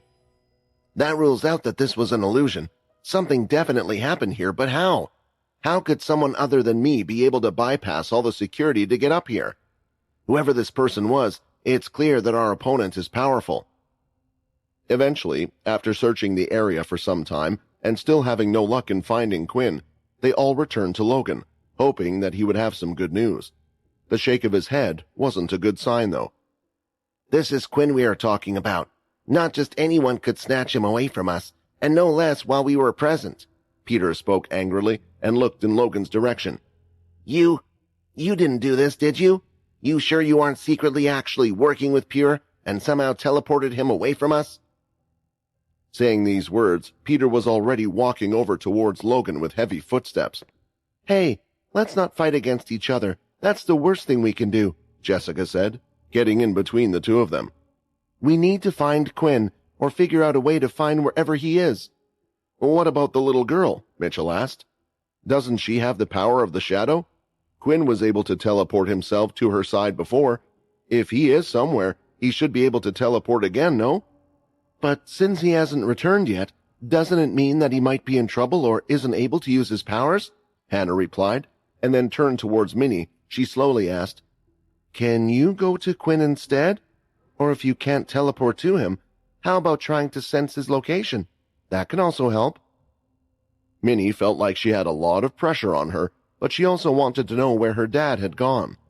Closing her eyes, she started to concentrate and used her shadow powers to see if she could feel anything. However, there was nothing at all. Minnie's eyes started to well up as she felt like she could do nothing and that it was her fault that they could not get in contact with Quinn. "That won't work," a voice suddenly rang in the room, surprising everyone. Turning their heads, everyone saw who was speaking, a woman with a staff in her hand. Although most didn't recognize her, Logan knew her well. "Bliss!" I felt you might have something to do with this, but I didn't think that you would actually meddle this much, Logan said. Tell me, were you the one who took Quinn out from the tomb, along with the others? Hearing this, the others knew that the person in front of them was serious business. To be able to do such a thing was a giant feat in itself, and thus everyone suddenly went on guard. I'm not obligated to tell you any of that, Bliss stated, waving her staff as she did. Minnie's body suddenly rose from the ground, and it looked like she was floating in the air. She tried to struggle, but no matter how much she tried, she couldn't stop the invisible force from pulling her forward, and in the next instant she was being held by Bliss's hands. Is it telekinesis? Jessica frowned. It happened so fast that the others didn't even have the chance to react, but as soon as they received the initial shock, they immediately ran forward to get back Minnie. But they had taken just a few steps when they felt as if their bodies had just slammed into a hard wall. Bliss had built an invisible barrier, and now, no matter how hard they attempted to hit it, they couldn't even get an inch closer to her. This included Peter. He was also finding himself helpless. But he didn't feel defeated. Instead, he pulled back his fist and punched it into the invisible barrier with all his strength. However, all this strength only created some visible ripples across the barrier surface. You are troublesome, and I want your shadow powers to be gone. Bliss's staff started to light up, and Minnie's eyes began to turn black. The shadow was coming out from her body, escaping it, and heading towards an item tugged away inside her robe, which, upon careful conversation, looked like a clear crystal. Don't you dare hurt her! Stop right now! Jessica shouted at the top of her lungs. Let go of her! Everyone suddenly heard a loud yell, and they could see Peter throwing out his fist. But not just that, his body had transformed, looking slightly different from before. Not only did he have the strange head tail, his arms up to his forearms, but his skin was also black, raging with the red celestial energy inside of him. While both his fists were completely red, like a volcano ready to erupt at any moment. As his punch smashed into the barrier, it created much bigger ripples, this time with additional shockwaves of red aura. In the next moment, a crack suddenly appeared in the air. Then, as silence filled the room, the invisible barrier suddenly broke into 1,000,000 pieces in the next instant. He broke the barrier? Bliss gasped, stunned by Peter's strength. None of the others had the chance to use their newly acquired energy yet. After all, Quinn had moved fast, doing one thing after the other, and it didn't seem like Quinn wanted them to use their energy in the city in the first place, despite what he had ended up doing in the end. This was why, when summoning the energy, the result of what had occurred was a surprise to even Peter. However, consumed with the rage and the will to help Minnie, Peter hadn't even noticed the new changes that had occurred to his body. Everyone had taken a step back. They knew the barrier was strong. A former vampire leader couldn't even beat it with her strength. Lucia's lightning powers also seemed to have next to no effect, but the one who had succeeded, not holding back, was Peter. The shards from the barrier were seen for a few seconds before they disappeared into nothing but energy, and standing there was Peter. Give Minnie back! Peter shouted, charging forward. He smashed through the barrier. That damned Quinn, he gave this person celestial energy, and he gave them a lot by the looks of it. How can someone so normal hold so much? Bliss thought. Still holding on to Minnie with one hand, the shadow continued to pour out of her, and with the other, Bliss waved her staff. Out came 5 other energy blasts. They were yellow in color, and as they moved in the air, they started to spiral straight towards Peter. Immediately, he threw out both of his fists, hitting them dead on, and a large explosion occurred, blowing a large gust of wind behind Peter that the others could feel. Peter's tail head had also dealt with a third blast, but there were 2 more that he couldn't deal with. The 2 directly hit him in the stomach, spiraling as they hit his body, causing him to be pushed back. Muka was there, standing behind Peter, and she had her hand held out. At the right time, she readied herself. Peter was just about to hit her, and at that moment, she stepped on the ground using all her force. In a flowing motion like water, she opened her palm and pressed it right against Peter's back. Don't worry, luck is on our side, and I'm sure you can take this, Muka said. The colliding force was hitting Peter in the stomach and in the back, but he was no longer being pushed back until he fell off the large tower they were on. Eventually, the energy dissipated, and Peter's armor on his chest and the clothes underneath had disintegrated. The skin on his abs had burned off, but it was healing at an incredible speed. Seeing that he was okay, Peter rushed forward again towards Bliss. You troublesome wight. I should have known that all of those next to that damn Talon would be just as annoying as him. Looking at her right hand, it looked like the shadow from Minnie had disappeared entirely, and she had fainted or had fallen asleep. At the same time, the crystal hidden within her robe was now filled with a dark substance as well. Letting her go, Minnie's body hit the ground hard because Bliss knew that she would need hands for what was about to occur next. Holding the staff nearer to the top and bottom, Bliss started to spin it, and with each spin, 2 balls of energy were coming out from both ends. At the speed she was spinning her staff, it looked like soon there would be hundreds of attacks of the same type. Still, Peter was prepared. He continued to run forward and punch the energy blasts while hitting the others with his head. With his strength and celestial energy, it looked like as long as he didn't hold back in his attacks, he could equal out to its power. The problem was, there were far more attacks than last time, and now 5 more energy blasts were coming right at him. Before they could reach him, a strong blast of lightning came out, infused with ki, followed by a red aura. Hannah and Lucia had both used all their power to try and block at least one of the attacks. Still, the energy blasts only decreased in size rather than completely disappearing, which showed how strong the attacks were. Before it could reach, though, the floor started to shift, and immediately it lifted up, creating a shield. The energy blasts had hit, and the explosions went off again, but the building was still intact. This building is made of the strongest materials we have discovered in the last 1,000 years. It won't fall just from some damn energy blasts, Logan said, his hand on the ground, his eyes glowing green. At the same time, Peter now wasn't the only one that had transformed. Mitchell had his eye turning dark red, and his arm growing nearly twice the size, eventually thinning out, looking like a rifle. He readied up and fired out blast after blast, which was more than he could do before. As it hit the energy bolts, it would pierce through them and disperse them. You really want to fight with us? Even if you are some god that can see the future, it doesn't mean you will always win, Logan shouted. Surprisingly, out of all the chaos, one more had managed to get through, and that was Jessica, as she had leapt right in front of Bliss and had grabbed both ends of the staff, using all her strength to stop her from spinning the staff anymore. I guess there is a use to being the weak one after all, Jessica said, with her eyes glowing. You ended up ignoring me. I can see now that you never cared about me, Jessica shouted. Pushing Bliss forward, it looked like there soon would be a breakthrough, as the attacks were stopping, and the group were dealing with the rest of the energy blasts, until the ground lit up once again. This is getting a little too dangerous for my liking, Bliss said.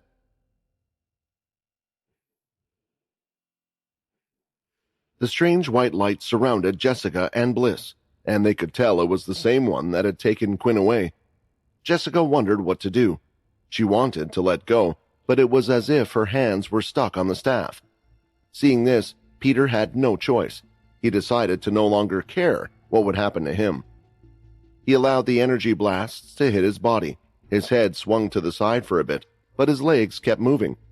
It looked like part of his ear had been torn off, but it was healing. Running at full speed, Peter was almost faster than the energy blasts. So many couldn't hit him in the first place until finally he had reached Jessica. From the back, he pulled her out of the way. Immediately, Peter grabbed her tightly, pulling her into his chest, and shelled her up into a ball. The remaining energy blasts hit Peter, creating immense energy of light that pierced the eyes of the others with so much pain that they had to look away. When they could feel the heat from the energy attack had faded, they looked and could see Peter still there. His head-tail had been severed. Multiple parts of skin from his body were burnt off, and he was almost entirely naked. Peter! Lucia screamed, running over. His body was reverting back to what it was, and at the same time was healing as well. Eventually, Peter let go. He felt tired, but there was no permanent pain.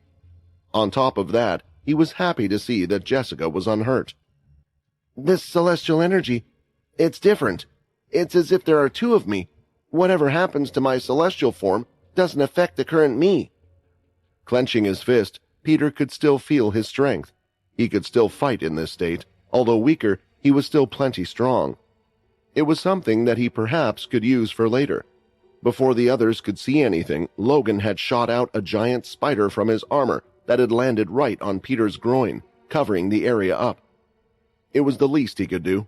After all, he ended up in that state because he risked his life to protect Jessica.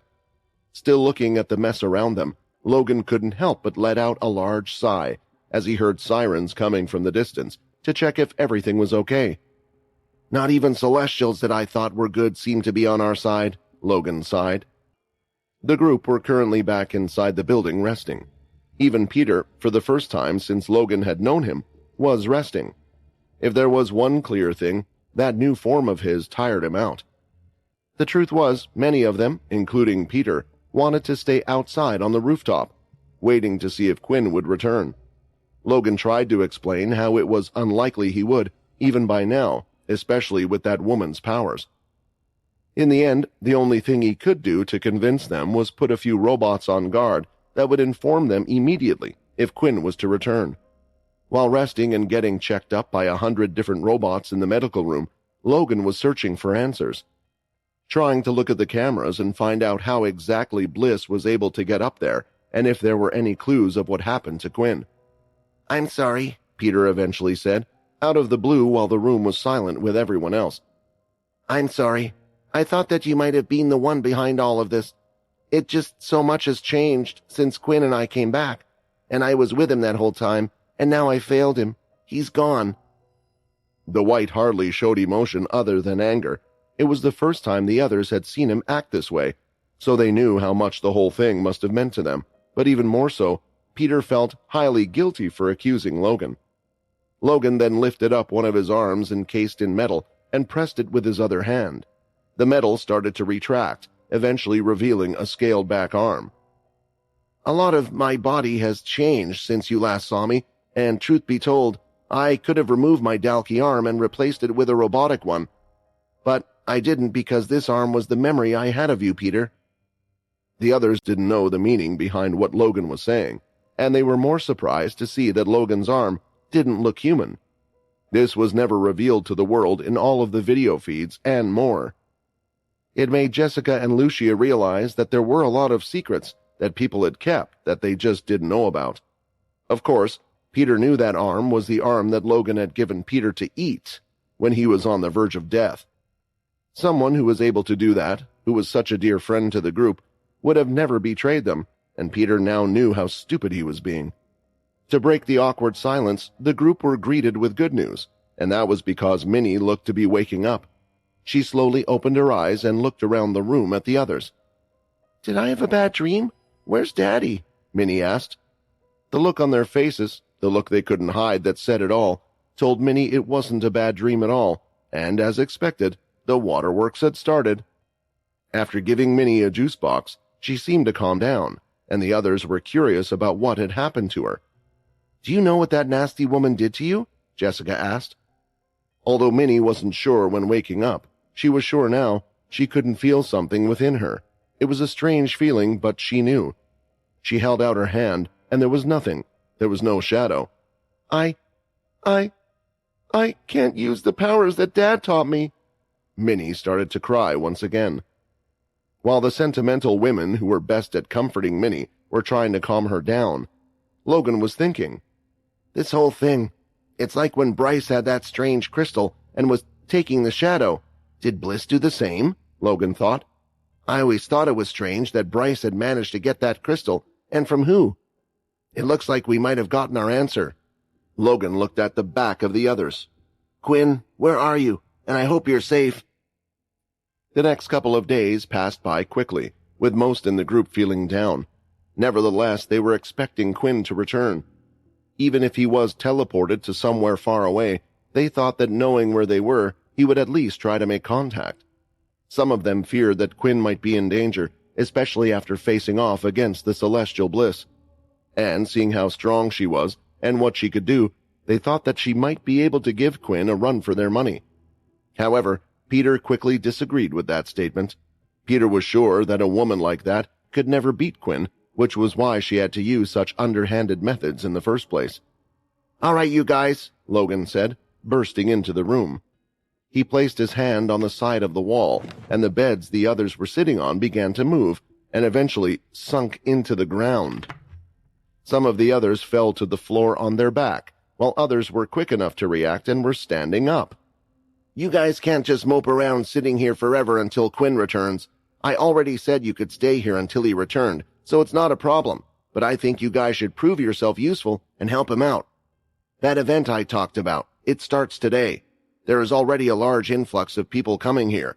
With my reward and Quinn's display, it might be the people you are looking for. If you could find out where the red vampires are and where Layla is before his return, imagine how happy he would be," Logan spoke. The others looked at each other. It was true that they were pretty much doing nothing, and this was something that Quinn would have done anyway if he was here. "Logan is right," Jessica said, standing up. "Logan is looking for Quinn, and I'm sure he hadn't just disappeared again after all this time. He already helped me out with the chain, so the least we can do is help him." For some reason, of all the people in the room, because these words were coming from Jessica, they felt guilty, as if they were the ones that should have said these words first, rather than her. "Quinn is a person with great luck, so I agree," Muka added. I looked like the group had been given a second wind, and they were ready to act, putting a smile on Logan's face. "They aren't quite at the cursed factions level, but Quinn always manages to find some amazing people," Logan thought.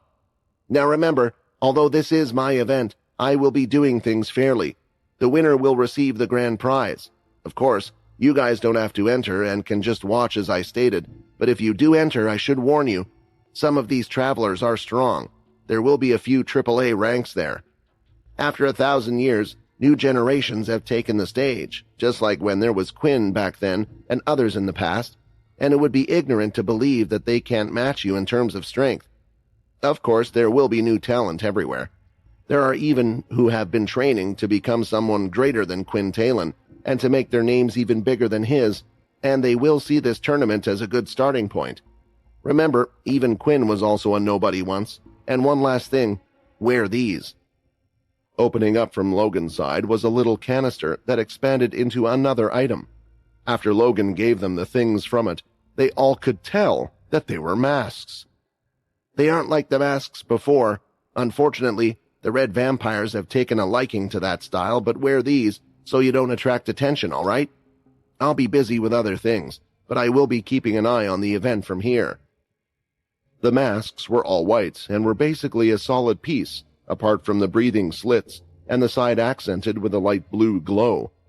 Everyone wore one apart from Peter, who could easily disguise himself. "Why do I need one? My face is not known to the world. I didn't appear in the broadcast," Muka said. "In your case, it's not about the broadcast, but it's about attracting attention, and wearing a large helmet like you used to would also attract attention," Logan explained.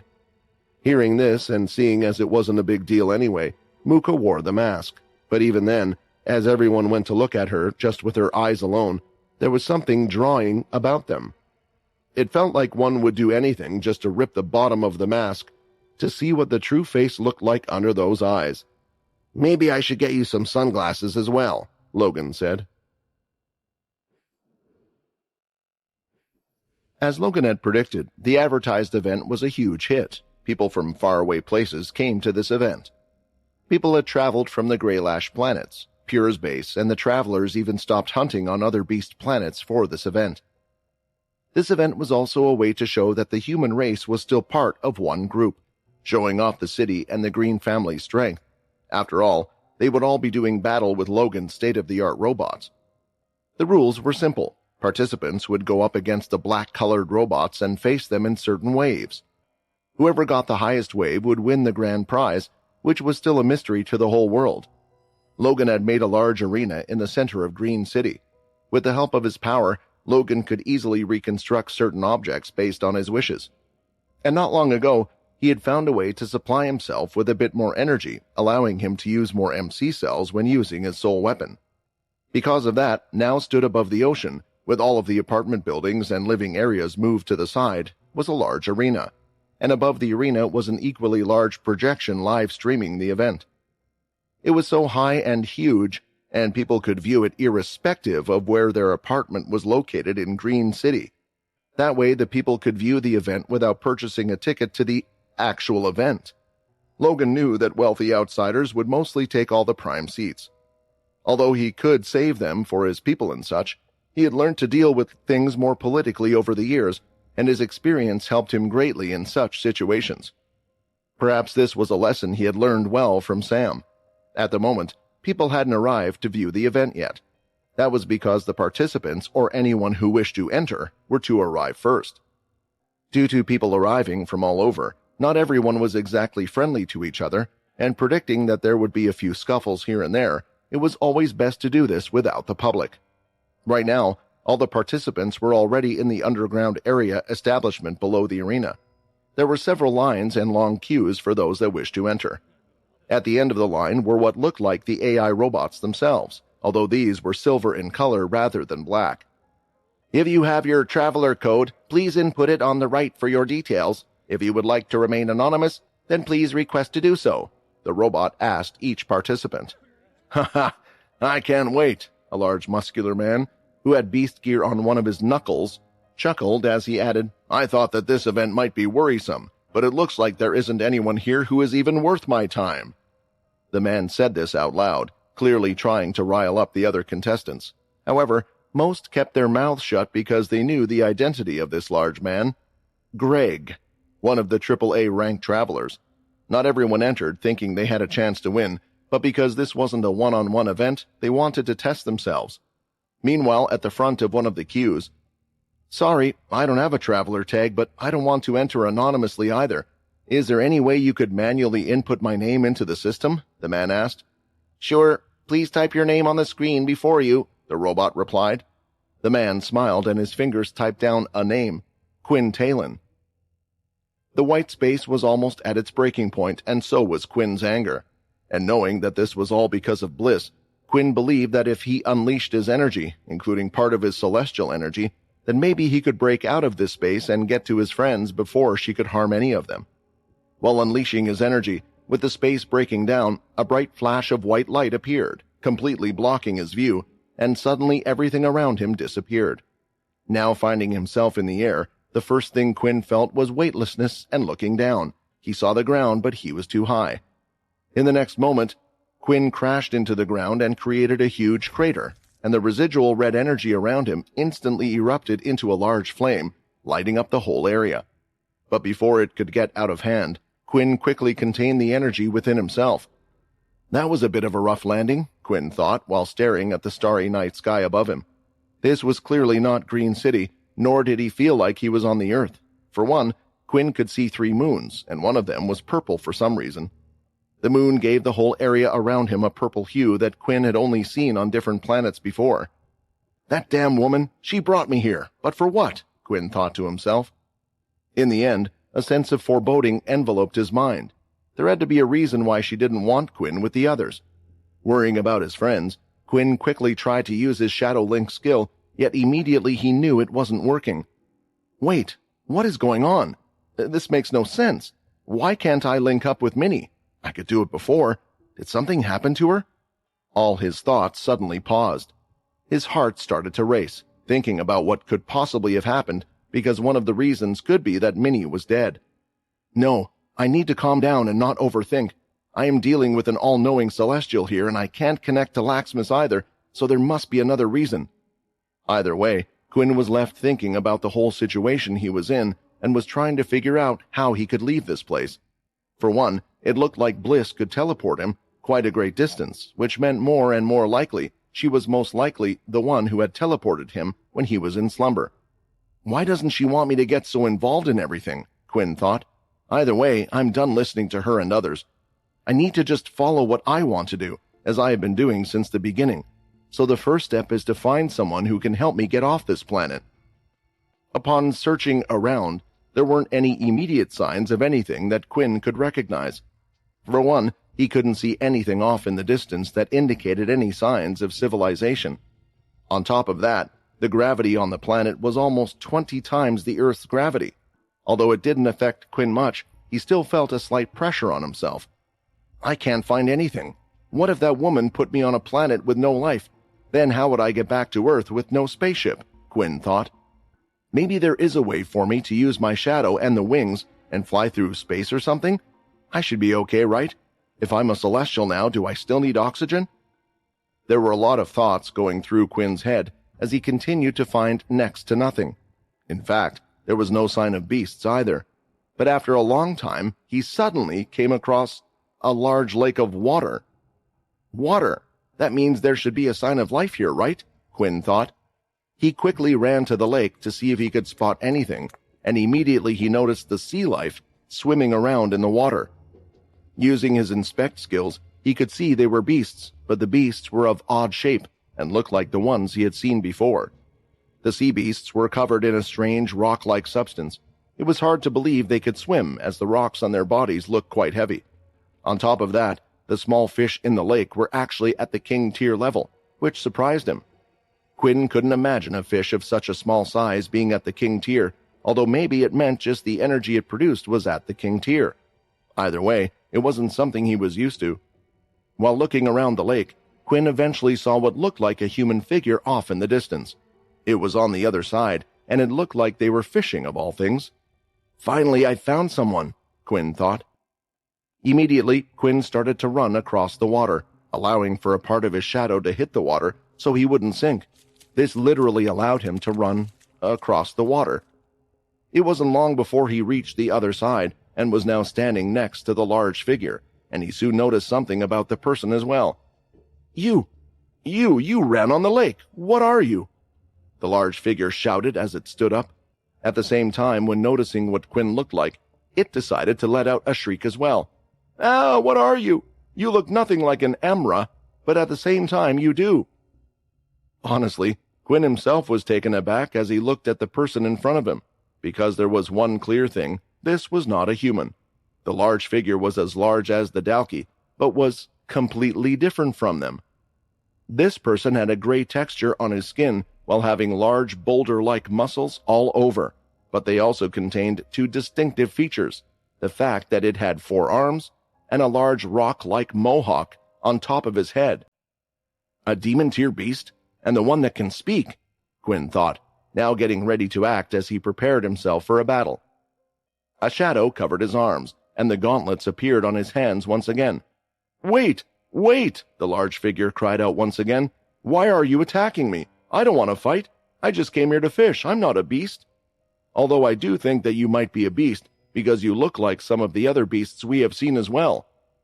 Seeing that the figure wasn't hostile, and Quinn wasn't getting any evil intent from the person, he decided to use his inspect skill before letting his guard down. Question mark. Quinn's inspect skill failed this time. If it were a demon-tier beast, the system would have at least let him know, which meant this person was telling the truth. I'm sorry, I don't know where I am right now, so I wondered if you could help me. Where are we, and what are you? Quinn asked. Just then, the fishing rod that had been placed on the ground started to move. The large figure grabbed the rod and pulled it with all 4 of its arms the next second. Then, out from the lake, he pulled out a gigantic fish with rock-like scales on its body. It was almost the size of a large house. This time, using his inspect skill, Quinn could tell that this was a beast. Demigod-tier beast. Seeing the level of the beast in front of them and worried that they might be in trouble, Quinn readied himself for a fight once again, but before he could act, the large figure had already jumped up. It puffed out its chest, and then, clenching his 4 fists, he punched them out all at once, hitting the giant rock-like fish with so much force that the beast died instantly. Before the fish fell back into the water, the person grabbed it by its tail and threw it onto the land, soon after landing right where he was before. Sorry about that. I've been trying to catch something for a long time now. The man smiled as he added, To answer your question, you are on planet Amranian, and I am an Amra. Hearing these words from the strange-looking man, Quinn had a few thoughts going through his head. but there was one thought that had sort of taken over just because of the surprise he felt from the result. The man reacted oddly with his system. Why had the inspect skill failed when using it against this person? This was the first time this had happened. Could it possibly be that the system had no such information on them, like it did with the Dalki and the different beasts? If that was the case, then it could mean that the person in front of him, the giant man with 4 arms and a rock-like structure base for a body, was an alien, a true and real alien unlike the Dalki, who were artificial. Of course, beasts were also alien, but other than humanoid beasts, they didn't show much intelligence. Could he have become the first human to make contact with an alien race? Inspect. Quinn used the inspect skill again. This time the information that had appeared was the same as the person in front of him had told him. Race, Amra. Apparently, the system updated itself once it learnt this new information. How can this be? This is another race which is intelligent enough to speak. What reason did Bliss send me here for? Wait, how far exactly did Bliss send me anyway? Humans, even in this time, have yet to discover other civilizations. If I was too far away from my planet, how would I get back to Earth? Quinn started to think, and honestly, felt more than a bit uneasy. All is not lost yet, though. There is a good chance these people have technology that could allow them to fly into space, or maybe I can get in contact with Logan somehow, and he can just give me instructions on how to build something that would get me back, Quinn thought. Judging by the fact that the mysterious stranger was also surprised to see what Quinn looked like, he could guess they had never seen a human before either. My name is Quinn, Quinn eventually said, realizing it had been a while since he had spoken. I am a human from planet Earth. Have you ever heard of such a place? Earth, the large man voiced, placing all 4 hands on his chin at once. I can't say that I have ever heard of such a place before, but just because I haven't doesn't mean that no one will have. There's a good chance that someone in the city might be able to help you out. The strange man was tying up his fish with some string, which wasn't giving Quinn hope about their technological capability, but at least now he knew there was a city somewhere, so there was still hope. I'm sorry for scaring you earlier, my friend, but would you mind telling me where the city is or which direction it is in? It would be a big help. The stone man put the fish onto his back after creating a wooden contraption to hold it there, and the large head cast a shadow over him. Then, smiling at Quinn, he nodded. My name is Joe, and I'm heading back there myself anyway. Why don't you tag along? And besides, it's better this way. You won't get lost along the way. More importantly, if you were to enter by yourself, people would ask all sorts of questions that you might not want to answer. For now, if there is any issue, I can just say you're an intelligent beast that I have decided to keep as a pet and get you inside, Geo explained. Although Quinn didn't like the sound of being someone else's pet, he could tell that Geo was quite friendly and wasn't trying to hurt Quinn at all. It reminded him of all the videos he watched as a kid that showed how hostile alien races would be towards humans, but that didn't seem to be the case this time. All that action had made him think any first contact would be violent. That's fine. I'm in a little bit of a rush, though. How about we run to the city and get there as fast as we can? Will that be all right with you? Quinn asked. Sure. I wanted to see what your race can do anyway. It is amazing to see that you can walk on water. Humans are really interesting things, Geo replied. The two were getting ready. Quinn wanted to see just how fast Geo could run too. After all, he couldn't just run ahead of the latter, since he had no clue where they were heading. Also, Quinn wasn't as fast as he usually would be, due to the gravity that his body had yet to adjust to either. Geo bent his legs and jumped up. Quinn was surprised to see him advancing through the air with a single jump. He hardly made contact with the ground. Once was enough to send him a great distance, almost 50 yards in one direction, before he had to jump once again. Quinn couldn't believe that Geo could jump so easily in such high gravity. Of course, Quinn could keep up, but he had to constantly use his legs to push off, as if he was running off the ground. Wow, this is great. Your race is also incredibly fast. I thought with your small bodies you would be really slow, Geo said. Quinn wanted to correct Geo, tell him that not all humans were like this, and Quinn wasn't even a human in the first place, but he was worried that information like this would lead to trouble. For example, what would they think if they found out that many humans were weak or naturally slow? Would they think that they had a good chance of conquering Earth if they invaded? He didn't want another Dalki-like threat to appear. Is this what Bliss wanted to show me? Another race out in space? And what it meant to get involved in the business of Celestials and the other powers?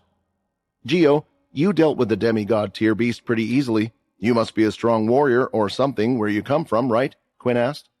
Strong warrior? Gio's face turned slightly red. I'm not skilled. I just know enough to help my family and my siblings get by. This is food for them and those in my neighborhood. If I was truly skilled, then I would have become a tower warrior. There looked to be a bit of distress on Gio's face when saying these words. Although Quinn was interested in learning what exactly Gio was talking about when he talked about being a tower warrior, one thing was clear. They were stronger beings than Gio around. Thinking about this, he couldn't help but wonder just how strong Gio was compared to him. We can slow down now. We're almost there, Gio said as he came to a sudden halt, and Quinn could see a strange structure off in the distance. It was ginormous in size and was almost as big as a well-established human city. The only word that Quinn could use to describe it was a tower. A large tower made of rocks pierced the skies, having a circumference as wide as a city. At the same time, outside of the tower, there was a wall, and beyond that, Quinn could only imagine was the area that people lived in. It was hard to say if the place was technologically advanced or not based on the outer structures. The walls on the outside were uneven and crudely made of rock. Guards stood near the entrance, and the whole place looked like something that would have been made by a human civilization around 3,000 years ago. However, at the same time, there was the tower. The tower alone looked beyond advanced, perhaps something that a genius like Logan would have created. What Quinn didn't find, though, was any flying spaceships of any kind, which was still a worry, but Quinn wouldn't give up hope just yet. Just follow my lead for now, and it would be best if you don't talk while we are going through the entrance. Once we are in the city, it will be okay, Gio explained. The guards are from the tower, and they are always suspicious of people trying to take down the tower. However, the people in the city don't believe that.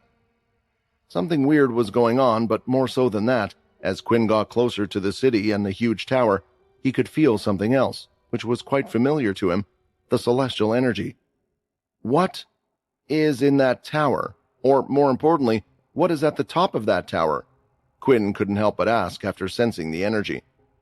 That is where Athos lies, our god who watches over us, Gio replied with reverence in his eyes.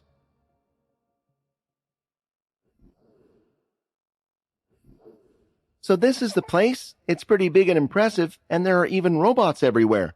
Minnie jumped with joy while looking at all the technology around them, especially in the newly built arena. The future had been disappointing for her. What was the point of waking up 1,000 years later if everything was the same? But Green City was a completely different experience.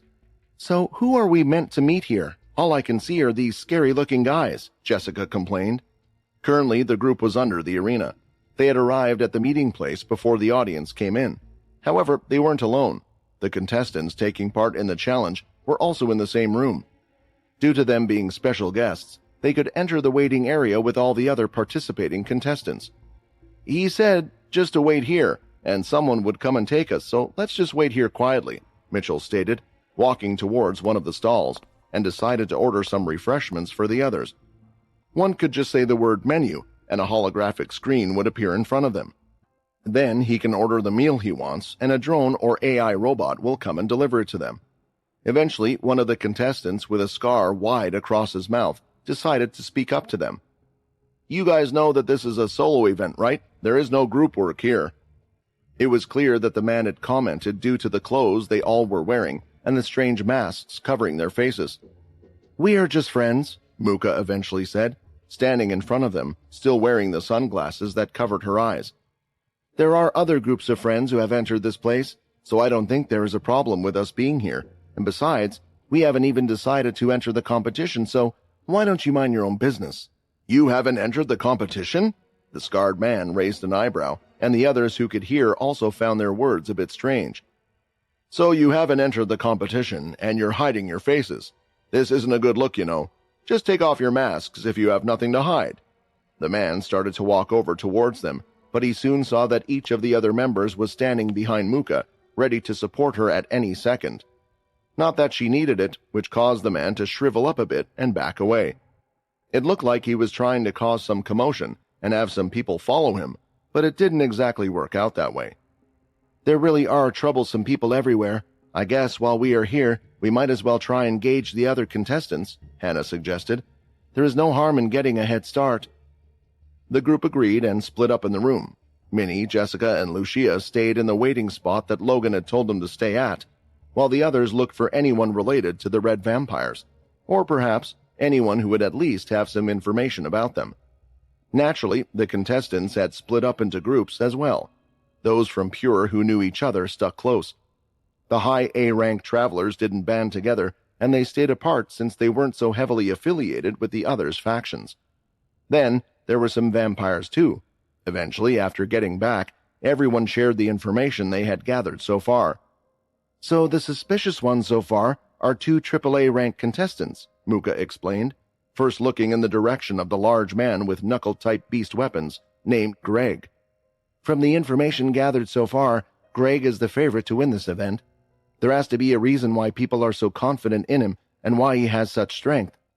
But Icas, the man whose body is wrapped from head to toe apart from a single eye, is also another one.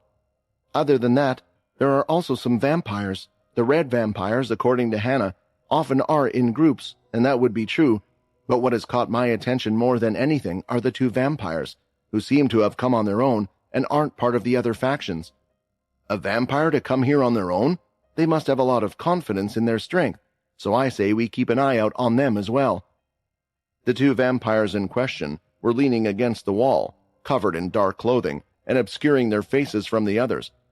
Well, at least we know who to watch out for in the event, and we can just have a general look anyway, Lucia commented. It was then that a traveler walked up to their group, and as a surprise, it looked to be the same scarred man who had criticized them before. His face was a little red, as he seemed somewhat embarrassed. "You guys are a group, right? Well, this is a bit embarrassing, but I guess you were ahead of the others before they started," the man said, his words not making sense. "Should I get rid of this idiot?" Peter was annoyed, already stepping forward and ready to punch him. "No, wait," Muka stopped him. "Didn't you hear him say something strange?" Then, turning towards the man in front of them, she asked, "So, what do you want now?" "Well, I was wondering if I could join your group. Everyone else has already kind of made their own groups," the man explained. "And no one will let me join their group. I don't come from this city and have always been a solo traveler, but I don't want to be knocked out before the contest even starts." "Wow, he really changed his tune. Where's all the attitude from before, huh?" Jessica said out loud. Clicking her fingers, Muka believed she had figured something out. It was often she would take the complicated cases of the vampire settlement on herself, and she always had a curious mind which seemed to come in use, and now was one of such times. "There are too many people here, and it looks like almost everyone here is participating in the event. It's most likely that there will be a preliminary round to eliminate everyone who's just here for fun. People are making alliances to get through the probable elimination round without a hiccup." "That's right, so please, can I—" Before the man could even finish his sentence, he found a hand covering his face with a powerful force that he couldn't even resist. "Did you not hear what we said? We are not even taking part in this event," Peter scowled. "So get lost before I make sure you can't even get to the elimination." "Now that's not nice, is it?" a voice suddenly interrupted from behind. Upon seeing whose voice it was, the hall suddenly quietened down, and the participants couldn't help but talk in murmurs and whispers. "Is he taking part in this event as well? If that's the case, I guess the winner is already decided." "But this isn't fair. I'm sure they planned something to not let him participate. After all, he can rig the competition to win it." The reason for everyone's worry was because Jake Green had entered the room. "Relax, you guys. Even if I were taking part, I wouldn't be taking the prize. It would just show how much better I am than all of you," Jake smiled. "Anyway, you must be the guests my father told me to look after." Seeing the group, Jake started to look the members up and down. He had heard a bit about them from his father, but didn't really know about their identities. "My father is putting a lot of hope in these guys. Maybe it wouldn't be so bad to see what they got." Lifting his hands, Jake smiled. "All right, everyone. We will have a preliminary elimination round right here, right now, in this room. Let's begin." The event was planned to last 2 days at most, but with how many people signed up and over 1,000 contestants, it became clear that something needed to be done. At first, the contestants thought that there would be a pre-requirement. This way, not anyone off the street could join, and in truth, Logan did think of that, but due to what the event had become, a way to search for the red vampires, Logan believed that he needed to allow anyone to join and decided to change things up. With Jake Green's arrival and announcement, the groups were huddled up even more than before and distanced themselves away from others. At the same time, it now became clear who had been unable to find a group as well. Even those that were greatly disliked, like Greg, had people surrounding him, all perhaps trying to use him for his known strength. Looking around the room, Jake just smiled. "How are you always right about these things, Father? You predicted everything that they would do." "Oh well, let's just see how they will get on with this." "The rules are as follows," Jake announced, and behind him, a large screen displayed the familiar black AI robots they had seen before. "Take one of these out, and that is your ticket to today's event." Out from the ground, from random locations, the black robots started to rise, and immediately they started to be on the move, flying and running all over the place. "There are only around 100 robots in this room. Does that mean that they're only going to pass around 10% of the people here?" Jessica asked. "I assume that's the goal," Muka replied as she walked forward to a certain position in the room. It was almost as if she was searching for something, and eventually threw her trusty coin in the air. It landed on the floor and rolled to a particular location. Raising her hand, she moved her fingers, gesturing to the others to come towards her, which they did. "This is a safe spot. As long as we stay here, all the lasers, abilities, and everything will go right over our heads and miss us. We won't have to do anything," Muka explained. The group stood there for a while, and it seemed what she was saying was true. How that was possible. They didn't really try to ask questions or the logic behind Muka's strange powers. "But this really is clever. If they knew that the others were going to team up, now it's pretty pointless.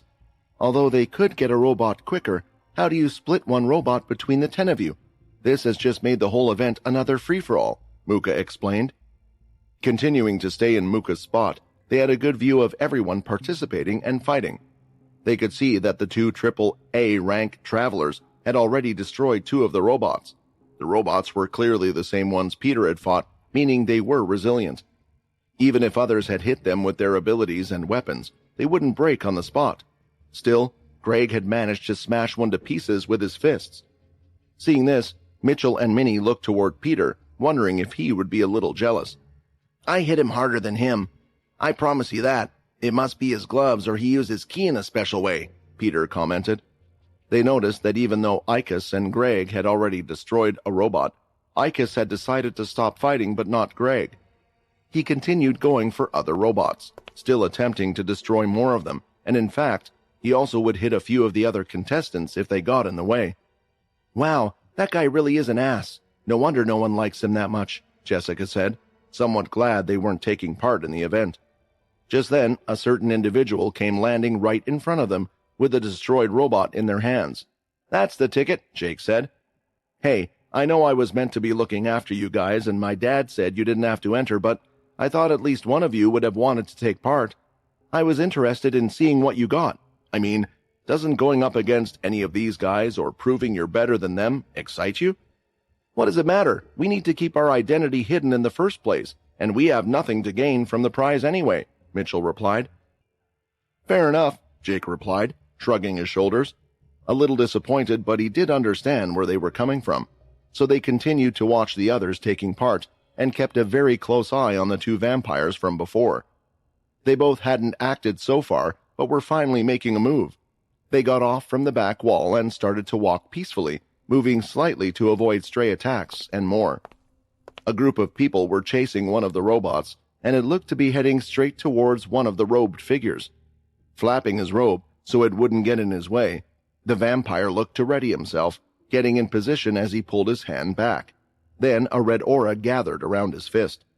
The aura started to take shape as it was beginning to look somewhat like a drill. The blood aura was spinning and spinning with power, and at the right time, he threw the blood drill forward, smashing it right on top of the robot's head. The drill penetrated the top, and parts flew everywhere until the vampire's arm was halfway up the robot's body. It had been completely destroyed. "It looks like he has quite the strong blood aura," Hannah commented. "There's a good chance he could be with the red vampires." Looking at the other vampire, though, they saw something that surprised them even more, because suddenly, A wall of shadow was used to block other participants from seeing what was happening. It blocked the way between the robot and the vampire, and when the shadow went away, the robot was defeated. No one had seen what the vampire had done, but the fact that there was someone who could use the shadow was ringing alarm bells from them all. The other contestants that saw this backed away and weren't going to attempt to get close to someone who was maybe a guardian. "It's not Dad," Minnie said, shaking slightly. "I can feel it's not Dad. The shadow. It doesn't feel the same as Dad's." Seeing this and seeing what had occurred, Mooka decided to say something. She walked over and began whispering into Peter's ear. "I think this will be the best course of action," Mooka said, the last sentence out loud, nodding towards Peter. The event looked like it was coming to an end, as there were only a few robots left. However, the participants didn't feel safe, and that was mainly due to one person, Greg. The AAA rank traveler, now no longer able to easily get hold of robots even though he had already taken out 3, was now fighting against other contestants. "You guys shouldn't have wasted my time even joining in the first place," Greg shouted as he threw his fist, hitting another traveler carrying a shield, smashing right through it, and sending them skidding across the ground. "Did you notice, although, with all that shouting and bravado he has behind him, he hasn't been going after anyone who seems to be half a decent fighter," Lucia stated. Lucia gripped the amulet around her chest. There was quite a bit of blood that had spilt in the room, and it was providing her amulet with energy for the first time since she had obtained it. "That man is such a bully," Minnie shouted. It was loud enough for many in the room to hear, and it looked like it had caught the attention of Greg himself. "Oh, I'm a bully, huh?" Greg smiled, now walking towards their group, who had avoided everything so far. "I guess I was a bit too nice leaving you guys in the middle, who had yet to do anything." Greg started to run over to their position. Jake looked like he was ready to move, but before he did, Mooka stopped him. "Don't worry," Mooka said. Currents were beginning to follow Greg's fist, as it looked like he was activating some type of ability. "I'll wipe out your whole group in a single hit." The fist was thrown, and it was stopped, being held by a single person that was standing there. "I can see you guys didn't believe me so much back then, but I don't lie." The person who had grabbed the fist was none other than Peter. He readied his own hand, gathering his ki around it. There was no need for him to use celestial energy for this one. Letting go of Greg's fist with one hand, Peter stepped in and threw out his ki-infused fist towards his chest, landing right on the other's center. Greg was now nothing but a blur as he flew through the air and crashed into the wall, leaving an imprint of himself and blood dripping out from his mouth, while a large ident could also be seen in his chest. "I told you I was stronger than that guy," Peter proved. A loud buzzer was sounded, indicating that the preliminary round for the event was over. Usually this would be where those that had succeeded in going into the next round would be jumping with joy, but that wasn't the case, as all of the contestants were looking at 2 people in particular. One of them, Peter, who still had his fist held out, and the other, Greg, who could not move from the wall, as if he was a permanent piece of the wall. "Did I see that right? That was Greg, the AAA ranked traveler, the favorite to win. Who was able to take out someone like that?" Looking over at Peter, others tried to see if they could notice who he was, but none of them could. It was no one well known, and usually in cases like these, even if it were someone unknown, they would soon be telling their name to all, but instead, Peter just walked back to the others. "Hey, I think I might have grown stronger. I guess I won't have to rely on that other form as much," Peter said, a little pleased with himself at looking at his knuckles. Eventually, several staff members came out, including more robots, and the one that would be hosting the event was Vicky Blade. "All right, everyone. Who has not managed to defeat a robot, please head to the exits located on your right and left. All those that have passed, if you could remain in the current room, please," Vicky shouted out. "You guys can just stay here for a little bit," Jake explained. "We have a special viewing area for you, and besides, I'm guessing they're going to decide what to do with you." As to who you were referring to, it was Peter. "What do you mean?" Mooka asked. "I mean, he didn't defeat a robot, but he defeated the favorite who had defeated 3. We're just wondering if others will complain if we let him in or not." "I assume that was your intention when hitting him, right?" Jake asked. Peter shrugged his shoulders. "No, I just listened to Mooka. Honestly, I didn't even want to listen to her until he started charging towards us." Jake just shook his head, thinking that the situation was just getting more complicated. But at that moment, Greg had managed to be pulled out from the wall. "We don't have to worry about that, trust me," Muka said, and they soon could see what she was talking about. It wasn't a coincidence that the event had ended when Greg had been hit, because behind his body was a crushed robot, the final one. "It looks like you got your ticket after all," Muka said.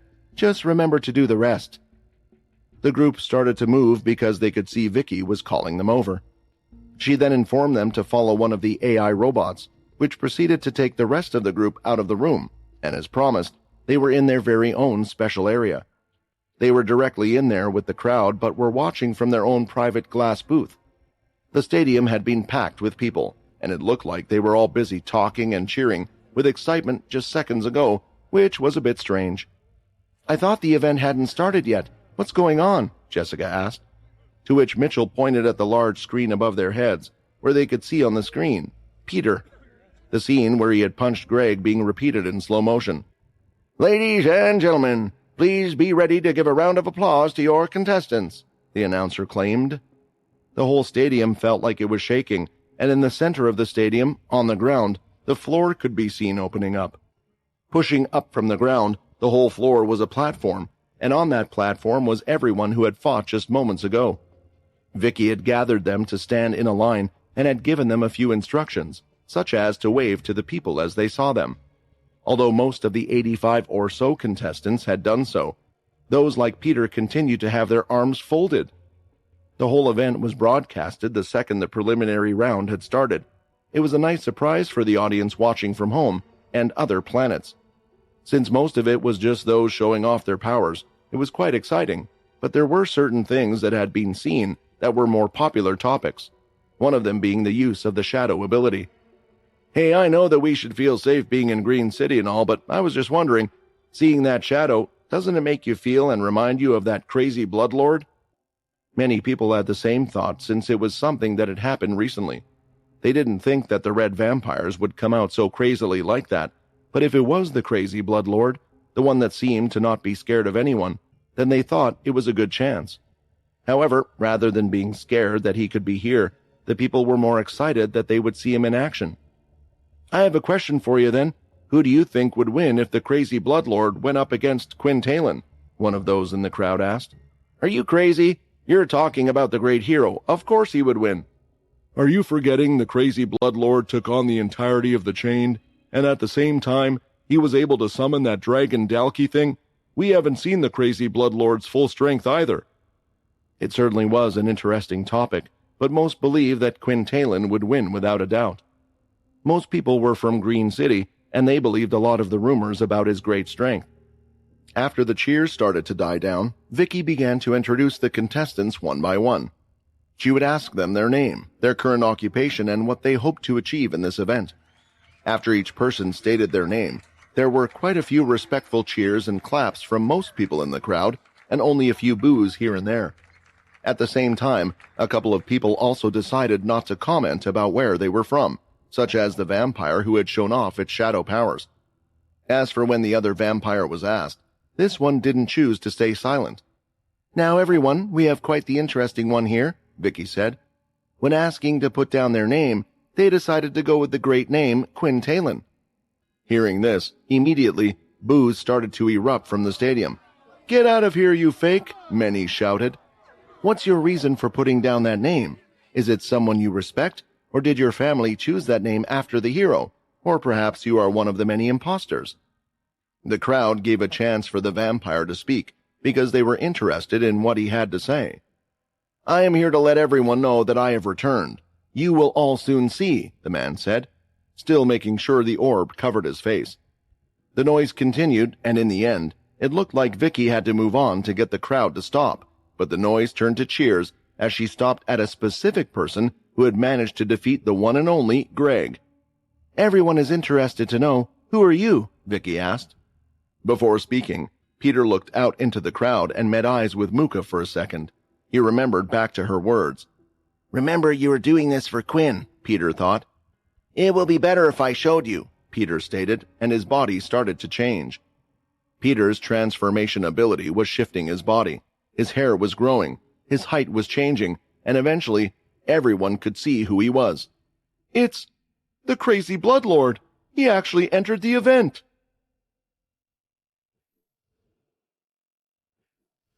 The confident air, the long hair, and the absurd strength, which was enough to beat the event's favorite with a single hit.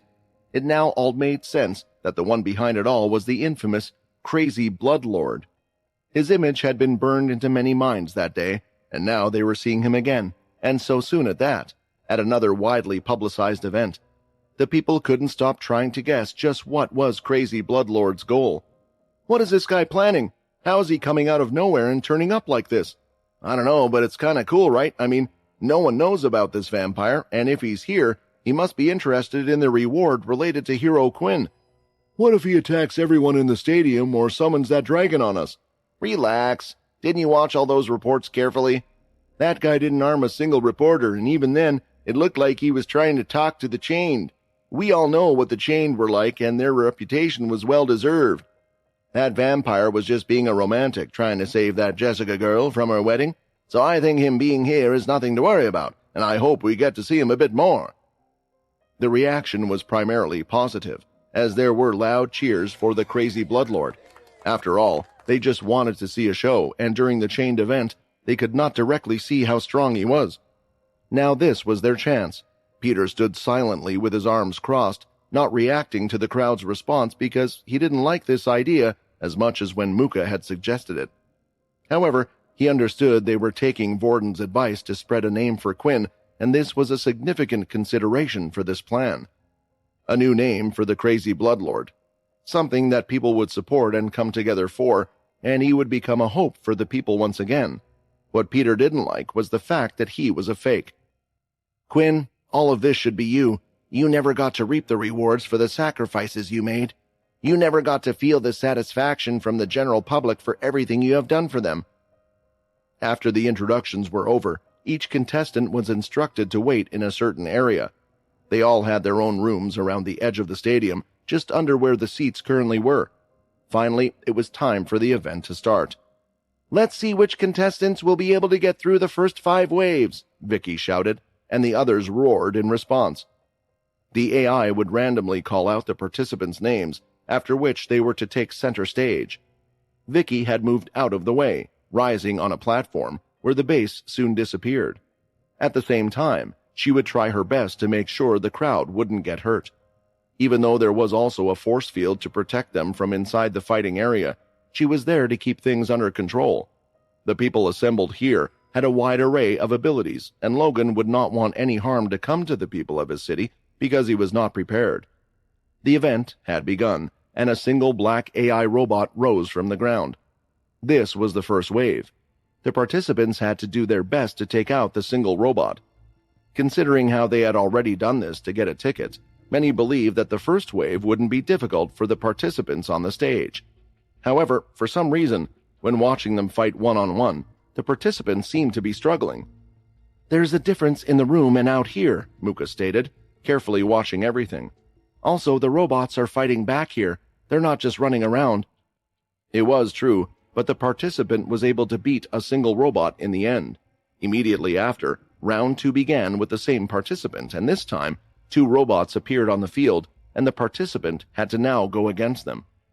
The participant was fighting well, and was fighting in a way Peter had never seen before, because he was using different crystals to control the flow of the battle.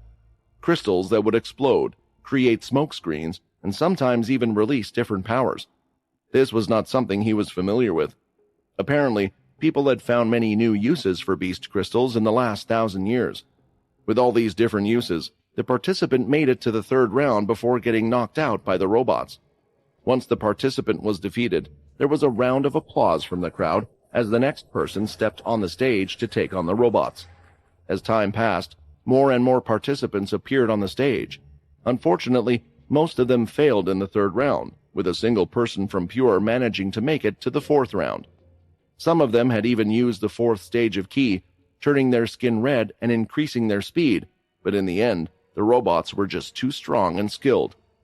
Nevertheless, the AI robots that defended Green City were impressive, and it gave the citizens confidence seeing that none of the participants could pass the fifth wave until a well-known face stepped on the stage. Jake Green. Using a display of different powers and flashy techniques, he performed well and quickly became the first to finish all 5 waves. "That's the world's strongest human right there," someone in the crowd cheered. "Keep kicking butt out there and protecting our city," another person cheered. While other participants were having their turn, a message had come through, both to those in the booth and to Peter, who had been waiting for his turn to fight so far. "Try not to act surprised, but it's me, Logan. I have been watching the event so far," Logan explained to Peter. "The room you are in is a one-way mirror, meaning you can see what's happening in the stadium, but they can't see you. Peter, I know you can take on all my robots, but I want you to take it easy and try to make sure it takes as long as possible. It will be your turn next." At the same time, another message was being sent out to the group, and after hearing what Logan had to say, they agreed and came up with a plan. "Some of us should stay here. I think only a few should go down. As to who we should go and see first, maybe the one that calls himself Quintalin is the best one to go for," Muka explained. Since Muka usually thought through her plans, they were content to go along with whatever she suggested. Those who had decided to leave the booth were Lucia, Mitchell, and Hannah, while Minnie, Muka, and Jessica stayed in the booth, ready to let them know when Peter's turn was over. Peter had stepped onto the stage by now, and the audience was expecting some big things from him, but of course he knew what his task was, and he was going to stick to it. The first robot appeared, and Peter threw out a punch without using any of his ki. He planned to go toe-to-toe with the robot for a while. However, as soon as Peter's fist smashed into the robot's head, the robot immediately smashed into several pieces. "Am I really this strong?" Peter was quite taken aback as he looked at his fists, but he didn't have much time to think as the second wave of robots appeared in front of him. Inside one of the booths, a participant was spectating the fight very carefully. He certainly found Peter interesting with how his strength had grown, and judging by his own actions, it was as if Peter didn't understand his own power and progression. In the middle of watching the match, the back door to the booth opened up. "Oh, it looks like the Green family isn't as honorable as I first thought," the robed figure said, turning around. He could see Mitchell and the 2 girls by his side, ready for a fight and confrontation. Even Lucia already had lighting wrapping around her spear. "Why do you call yourself Quintalin? We know you are not the real one," Mitchell asked, angry that someone would imitate his master. "I think you should all calm down. I did it to attract attention, and it looks like it worked perfectly." The robed figure removed his hood and took off his mask as he spoke. As soon as they saw his face, they were shocked. Lucia even almost dropped her spear, because the person in front of them really was Quintalin, the Quintalin that they all knew from the various statues of him around the world.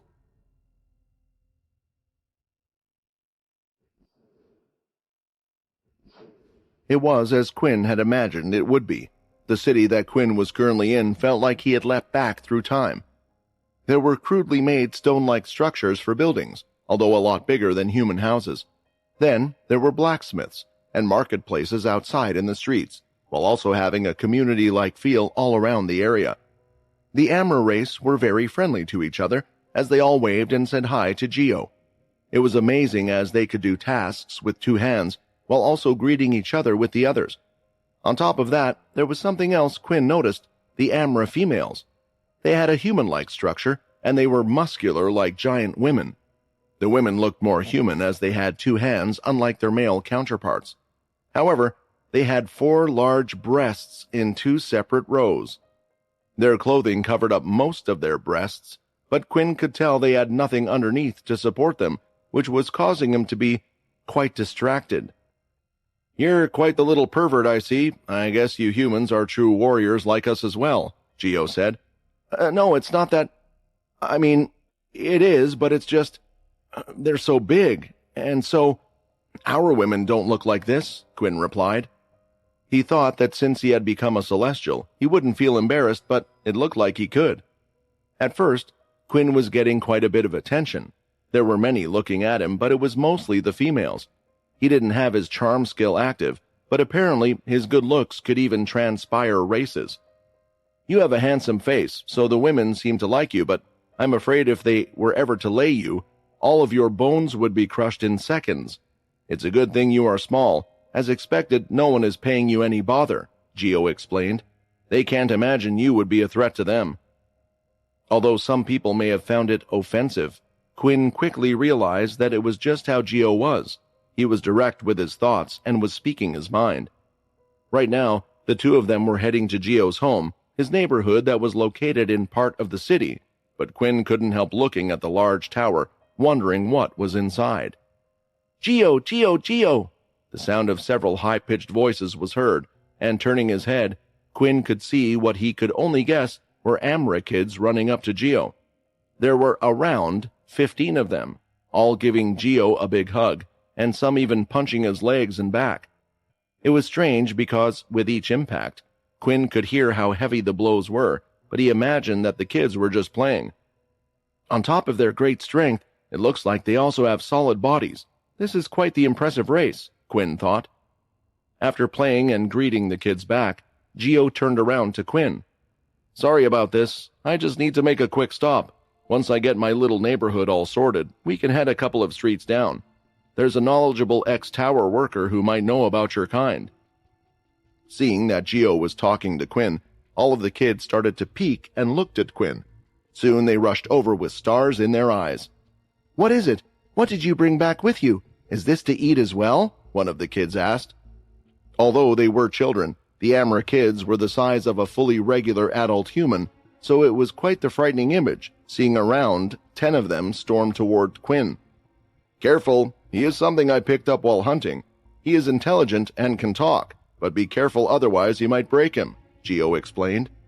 Because of this, the kids started to poke Quinn instead, feeling his soft and fluffy exterior that was completely different to theirs, and soon they began to ask questions. Seeing that Quinn seemed to be okay, Gio went ahead and started to call all the adults out. They were amazed by the big catch he had received, and it looked like all the others in the neighborhood were now helping cook the giant fish. Eventually, the kids started to play a game of soccer.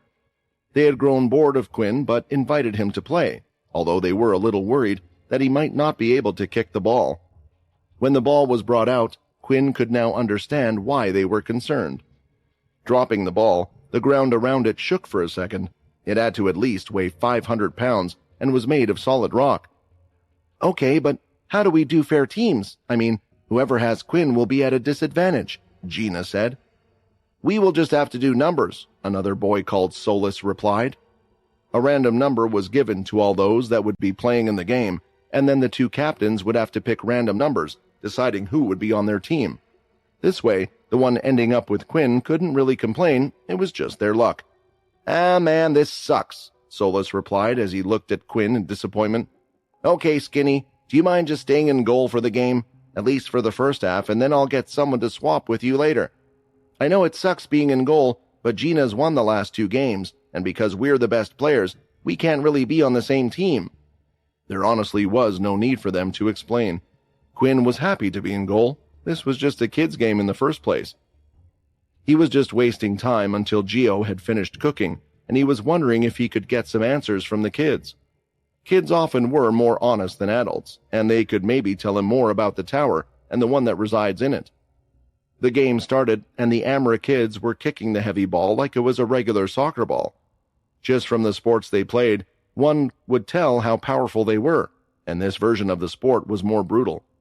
While having the ball, it looked like the arms were free to use their brute strength to push the others out of the way with their arms, so strength was a big part of the sport. Eventually, Solus had gotten into the strike zone. He kicked the ball hard and fast, and it looked to have broken the sound barrier as a little dust cloud was made.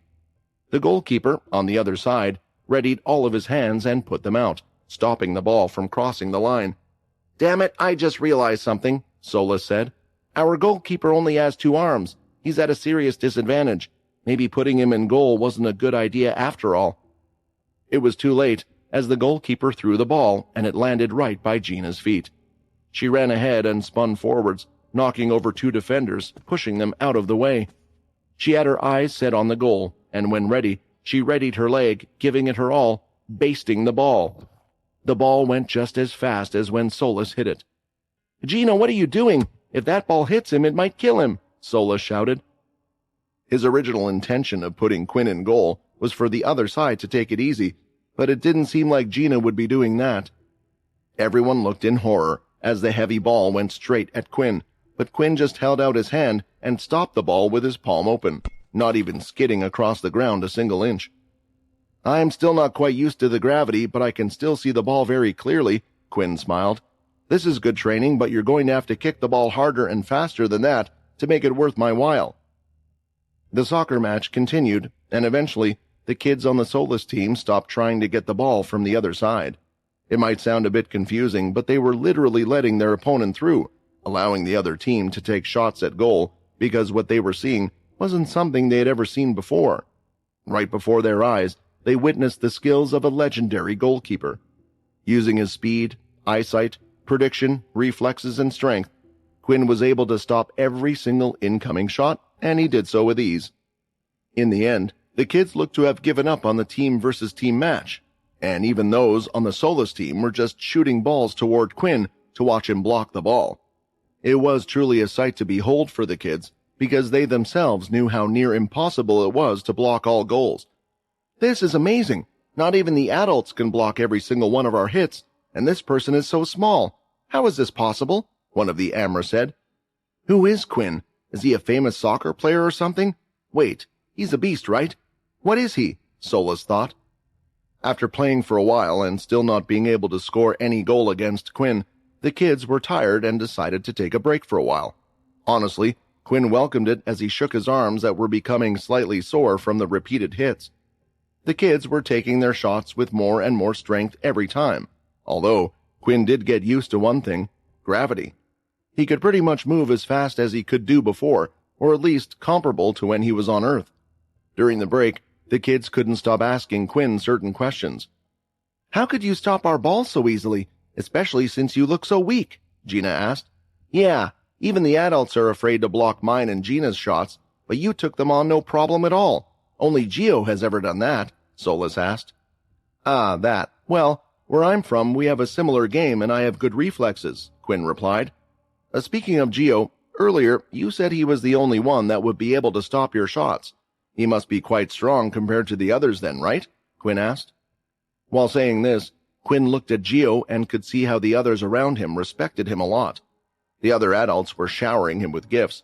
It was clear he was special, at least in this neighborhood. Of course Gio is strong, Gina said. He's strong enough to go to the tower and become a tower soldier, but instead of living a good life in the tower, he decided to stay with us and look after everyone. Gio's the best. Yeah, the other kids agreed. It looked like Quinn's opinion of Gio was right. He really was a naturally good person. Do you guys mind telling me more about this tower, and we can play again after that? Quinn asked. The kids were happy to answer Quinn's questions, and he had learnt a lot from them. First, the tower was where the god resided, the one that was the ruler of the land and the city.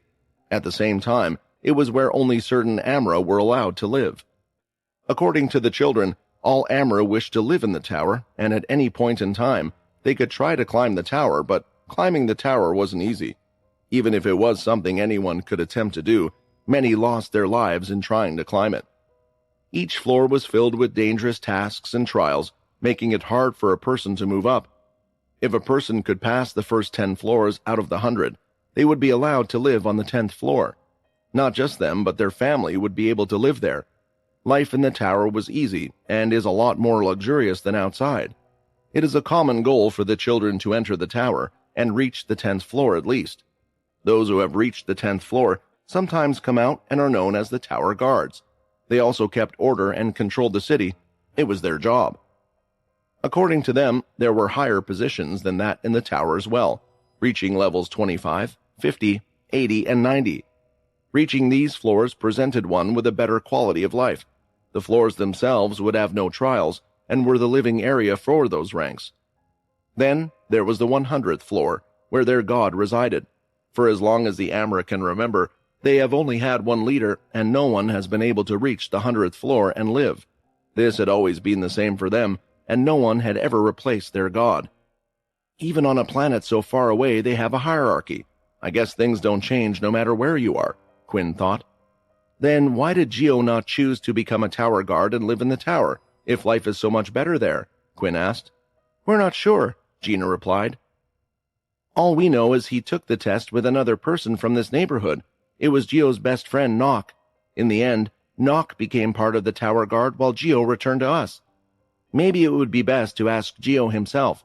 Perhaps he knows something about the tower that the others don't since he has entered it before. What I am concerned about is the amount of celestial energy I can feel. It's a lot, just too much, which makes me wonder what condition he has that he's been fulfilling, Quinn thought.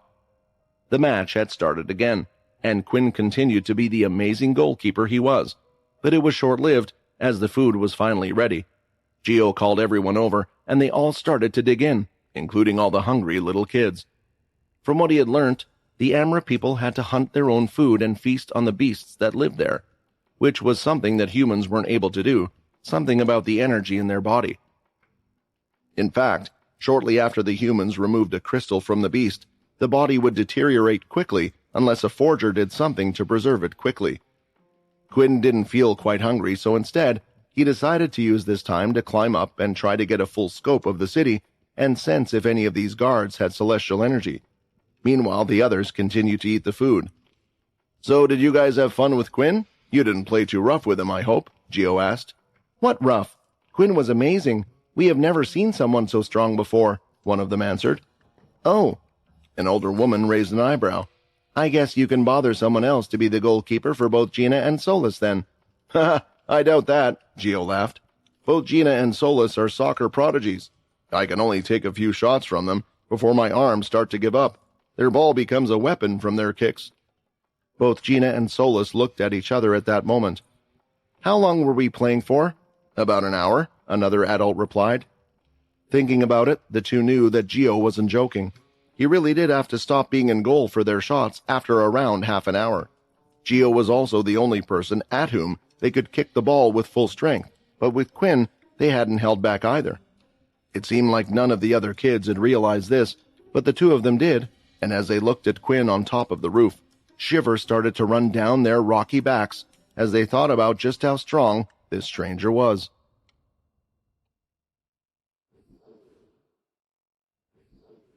Thanks for playing with the kids. They seem very satisfied after you played along with them. I hope they didn't go overboard with their pranks. These kids can be a bit too much sometimes, Geo said, as the two of them walked out of the small neighborhood-like village and headed into the city to another location, where Quinn might have the answer to his questions. It's okay. I managed to learn a lot from them, and they seem like good kids, Quinn replied. I learned a bit about the tower, too, and I can't deny that I am quite curious about it. They told me all the great things about the tower and how their life would have been different if they were there. They even said you got up to the 10th level. If you don't mind, would you tell me why you didn't become a tower guard? Since Geo was helping him, Quinn thought if there was any way to help Geo within his ability, he would gladly help him. After all, that's just how Quinn was. The tower, huh? Geo softly spoke as if deep in thought, and eventually began to answer. The tower is a dream for many of the Amra race. In fact, I don't know a single person whose dream isn't to one day enter the tower. However, not everyone has the strength to enter, and many of those that couldn't make it past the first floor know that. Because of the tower, I believe our race can't evolve past what it currently is. Everyone acts extremely selfish, all with the goal of improving their life. They have forgotten about the others around them, and it was the same for my best friend Nock. The two of us were orphaned after our parents died trying to enter the tower. However, our neighborhood took us in and looked after us. They fed us and helped us stand on our feet. Since then, the two of us had been training, fighting beasts on the outside, and doing all sorts of work, all to become a part of the tower and accomplish what our parents failed to do and make their dream a reality. The tower was one of the most difficult things that the two of us did, and I think if we didn't have each other's back on each floor, perhaps we would have never made it to the 10th floor. However, we did it, but, you see, there are certain rules for those in the tower. One is the most well-known rule that states that the people who successfully reach the 10th floor can invite their family to the tower to live with them. You know, I was fighting for those who raised me and brought me up, but after reaching the 10th floor, I was devastated when I found out that the tower didn't consider the neighborhood as my family. So, In the end, I made my choice. Some may think I'm crazy, but I know that there are those that eventually leave the tower. You see, those that enter the tower, including the guards, are always striving for more. They wish to get better and stronger, to climb the floors and reach a higher position. I find that there is always something above you, and if you are always comparing yourself to those above, you can never be happy with what you got. So, I have chosen a simpler life that may not be for everyone, but seeing everyone in my neighborhood, the smile on their faces, is enough for me. It was a touching tale, but judging by the fact that Quinn had heard of no one going by the name Knock in the neighborhood they were in, and from what the kids were saying before, it seemed like Gio's friend didn't think the same way and had chosen tower life. It was a shame, but honestly, with the way Quinn was, he didn't think he could live the same way as Gio, to be satisfied with what he had. In fact, everything he had done was always for a better future, a better tomorrow for him, his friends, and his family. In a way, both Gio and Quinn were similar, but they were also stark opposites of each other at the same time. So while both of their goals were somewhat alike, their approach was quite different.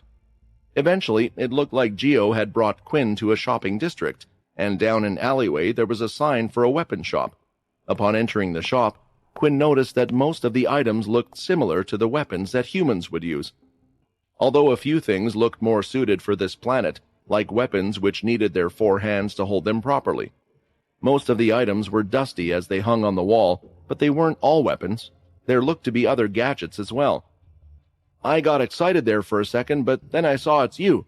Did you break the knuckle protectors I gave you? You know I can't just keep repairing them for free for you. You're going to have to pay me somehow. The voice had come from an old man behind the counter. He had deep wrinkles on his face, but his body looked just as large, fit, and functioning as the other Emra.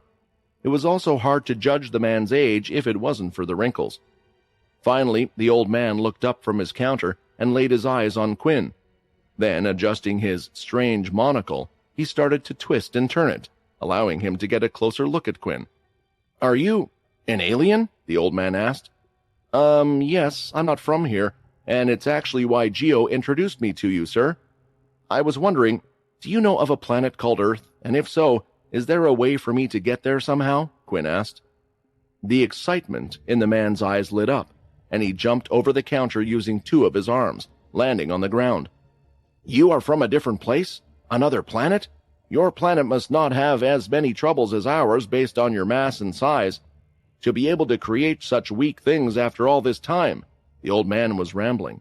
"Please, what is your technology like? Tell me about your home." Seeing this, Gio couldn't help but laugh. "Quinn, this is Dober. He also used to be a part of the tower, but he gave up climbing a long time ago and instead set his sights on what was outside and around the world. There aren't many creators or blacksmiths like him on the city level, at least not good ones like Dober here. I'm hoping that he can help you in your journey." It looked like Gio was getting ready to leave as he lifted the ragged curtain that blocked the doorway. "Where are you going, Gio? I haven't thanked you yet," Quinn asked. "My people need me. I caught lunch, but I must go out and catch more beasts for dinner now. Dober is a good man, and if he can't help you, then no one can. Besides, he likes to ramble when he is excited, and I'm sure he has many questions for you. Who knows? You might even still be talking to him by the time I get back," Gio smiled. "You know where I will be if you need me again." Then glancing at Dober, he added, "Look after him." With that, Gio was gone before Quinn really could do anything for him. Still, Dober seemed more than interested in Quinn, and, as Gio said, was asking him questions nonstop. Nearly all of them were about the technology that humans had. The thing was, Quinn wasn't really the right person to explain this stuff. He knew a few things from Vincent and Logan, but not enough to detail how they worked to help out Dober.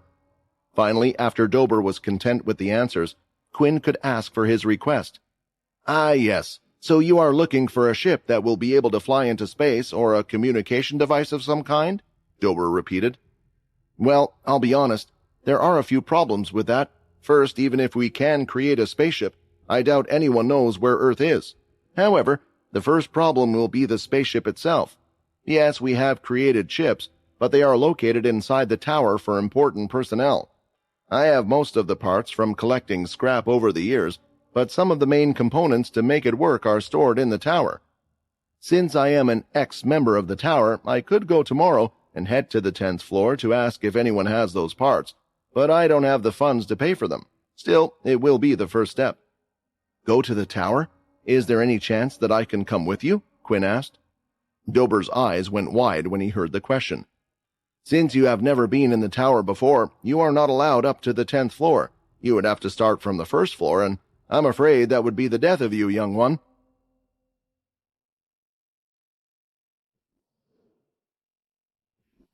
Before heading outside of the city to go for another hunt or a fishing trip, Geo wanted to stop by the neighborhood to gather some of his more specialized weapons.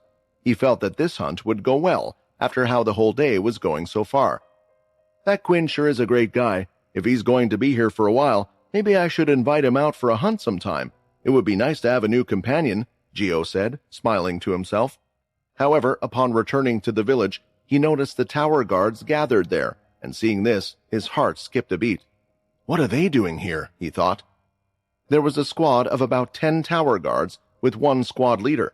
The guards wore beast armor on their bodies, which were all similarly styled in a bold, dark blue color, and also wore specially made helmets that would mainly cover the top of their head, but the rest of their faces were visible. The guards had looked to have gathered everyone on the street, including the kids, rounding them up for some reason. What is going on here? Geo asked, a little annoyed. The guards weren't the friendliest of people. Sure, there would be good ones now and then, but they seemed to think of themselves as better than others because they knew that others couldn't stand up to them. It was then that the squad leader turned around. Don't worry, we were just given a special task to do, and I thought I would stop by to meet you all again, the leader stated, with a large smile on his face. Geo paused for a second, but soon realized who it was. Nock, you finally came to visit us after all this time, Geo said, as he walked forward to greet his old friend. Suddenly, the other guards, standing silently, moved to block the way between the two. You are not allowed to approach the squad leader, the guard voiced and threw out his fist. As it came towards Geo, he avoided 2 of the punches and pushed them out of the way, throwing the guard slightly off balance. Calm down, everyone. This is an old friend and he means no harm, Nock explained. Without him, I might not have even been in the position I am today. Hearing these words brought back memories of when the 2 of them had cleared up to the 10th floor together, but it had been quite a few years since that happened, and since then, it was the first time that Nock had returned to the neighborhood. So, is there anything we can help you with, Nock? What brings the guards here in the first place? Geo asked. Well, the guards have been asked to search the city to see if there is anyone suspicious. We haven't really been given much information other than that, so we are asking people around if they have seen anything out of the ordinary around here. Also, like I said, I decided to come here because I wanted to see everyone again, especially you, Geo. Nock whispered the last bit. It looks like you have been keeping up in shape, and your reactions haven't slowed down at all. How about a little sparring match against me for old time's sake? I never could beat you before, but I have been training a lot since entering the tower and want to see how far I've come, Nock asked. Geo looked a little hesitant. The look on the others' faces didn't exactly feel like Nock had gathered them in a welcoming way. He could see the fear in these people as they eyed Nock and the other tower guards. This could very well be a trap of some sort. The Nock that I knew and the one living in the tower for a while might not be the same. I can't think of him as the friend I used to have, Geo thought, which was why he chose to be careful with his words. We all know it is a crime to fight against a tower guard, so we don't want to invite any trouble here. We have enough issues here as it is, Geo smiled. They will be okay. Those guys don't come unless one of us calls for them in the first place anyway. I promise I'll let them know I'm the one that asked for this sparring match. Do you think I would then report you if you hurt me? I just want to fight again for old time's sake. It looked like Nock was being pushy, and Geo did think about it a bit more. The 2 of them did used to spar all the time with no hurt feelings or questions asked. Perhaps he was just being too cautious for no reason. All right, but remember what you said, Geo smiled. The area where the kids would usually play football was similar to an arena. At the same time, people from the neighborhood, including those from a few streets away, had decided to come and watch. The other tower guard members stood by the sidelines, stopping others from entering and getting too close to the 2 in the arena. It was quite exciting for a lot of them, because it was very rare to witness a tower guard fight. There weren't many that would be stupid enough to go against tower guards or have the strength to spar with them. Thus, most of the guards sparred or fought in the tower. A fight out here in the town was a special event for everyone. The match started, and Nock ran from his position, pushing ahead firmly straight towards Geo. He steeled both his arms on his right side and threw them out as hard as he could. Seeing this, Geo carefully raised his arms, blocking his side and ribs. Still, Nock didn't stop there, as he decided to barrage his enemy, throwing out the other two arms, yet Geo still was able to block them. Geo continued to block. The swings came left and right, and loud bangs would echo throughout the arena after each hit. "You might have been able to block my attacks forever in the past, but my strength has improved," Nock claimed, laughing as he continued to attack and changed his attack pattern. Instead of swinging both his arms, he now was firing them out one after another and had gotten through, hitting Geo's pecs and rigid body. "Your punches are stronger, but I thought you said you had improved. You're still just relying on the same strength," Geo said. At the right time, Nock attacked using two of his arms, and Geo had grabbed both of them. The other two arms had hit Geo right in the chest, but he didn't seem to care because he had readied up an attack of his own. Raising his fists in the air, he slammed them down towards the two arms he had held onto. Not letting go, Geo had used quite a bit of force, and in doing so, a few fracture marks like that on a rock could be seen appearing on Nock's skin. Trying to shake it off and using the rage inside him, Nock charged forward again while grunting. How? How can you still be this far ahead of me?" Nock threw out a double punch with two of his fists on one side again, but fell short of Geo. This was done on purpose, as he allowed the momentum of his attack to spin his body, and now with his other arms, he was planning to hit a spinning back fist. While mid-spin, before Nock could hit Geo, he felt a heavy foot on him push him back. It pushed him just enough, so both of his fists had hit nothing but the air. "What are you doing, Nock?" Geo asked. "You used a lot of strength in that hit, a spinning back fist. If that hit me on the head, it would be more than just a shallow wound." Nock looked around at the others that were looking at him. When looking at them, he could see smiles and hear a few laughs from those in the crowd. "Geo, you were the one that started it. Look at my arms. You nearly broke them," Nock shouted back. "I let go so I didn't break them. Look, I don't want to argue, and I don't want us to hurt each other. We're not kids anymore. This spar is over," Geo said, as he turned his back and walked towards the villagers. "Geo's the best. Geo's amazing. He took on a tower guard," the kid shouted in excitement. Hearing these words, Nock gritted his teeth, his face red with anger. "Tower guards, a tower captain has been attacked," Nock shouted. "Under Section 4, Rule 23, capture and punish this criminal." Following their captain's orders, the guards immediately headed towards Geo. They pulled his arms behind his back and pushed him onto the ground by kicking him behind his knees. The guards doing this weren't firm with their arrest, though, and Geo noticed that they were looking around at the people. "They're uncomfortable with doing this," Geo noticed. "That means even if they didn't know that damn Nock would do this." Still, it wasn't like Geo would try to fight the guards because he knew it would only worsen the situation. Even if he had the strength to fight all of these guards, he couldn't defeat the SETI rank people, who had reached the 25th tower of the floor.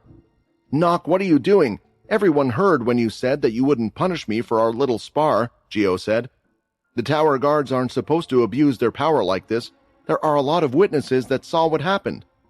Nock still felt a strange feeling inside him after losing in front of everyone. "I trained so hard in that tower, pushed myself to the brink, but I couldn't even get past the 13th floor. But why did you come back to this damn town with how much talent you have?" Nock just didn't understand Geo's actions and wished that the two of them could trade bodies. When looking at Geo, especially after the fight and confirming his strength, Nock felt annoyed that someone was giving up this gift they had. Clenching his fist, he walked up to Geo, and while the others had him held, he suddenly threw one of his fists, hitting Geo right across the head, causing a fracture in his skin to appear on his cheek. "Shut up," Nock said. "I'm the one in the higher position now. I'm the one who is in charge of you and this neighborhood. I worked hard and earned this position, so you have no right to criticize what I do. Witnesses? Witnesses to what? Everything I have done is according to the tower's rules. If you don't like it, change your fate by entering the tower and rising above me." The more Nock spoke, the more frustrated he was, and swung another fist, striking Gio on the other cheek. After recovering, Gio looked up at Nock with a glint in his eye. "You have changed, Nock. What are you doing? Did you get into this position just to be a bully? Are you just taking out your frustration on me because you have reached your limit in the tower? Or maybe someone else is stomping on you in the tower, so now you are doing it to—" Before Gio could finish his sentence, Nock hit him again and again. Nock swung one arm after the other, all aiming and punching Gio just in the head, and for the first time, through the cracks on the armor's skin, a light pink substance had come out, which was Amra's blood. Due to their hard exterior, it was rare for them to see an Amra bleed, and seeing one in front of them, they knew that Gio had to be in incredible pain. Still, the punches didn't stop there, and the guards were losing their grip on Gio, hoping that he would do something. They hoped that Gio would fight back or run away, but he did nothing and stayed on his knees, taking hit after hit, until most of his upper body and even the ground beneath his knees was covered with pink blood. "What is this? Why isn't anyone doing anything?" Gina thought, as she was watching by the sidelines but could see the look of horror on the others' faces. Of course they wanted to help, but what could they do? "Is there anyone that can stop him?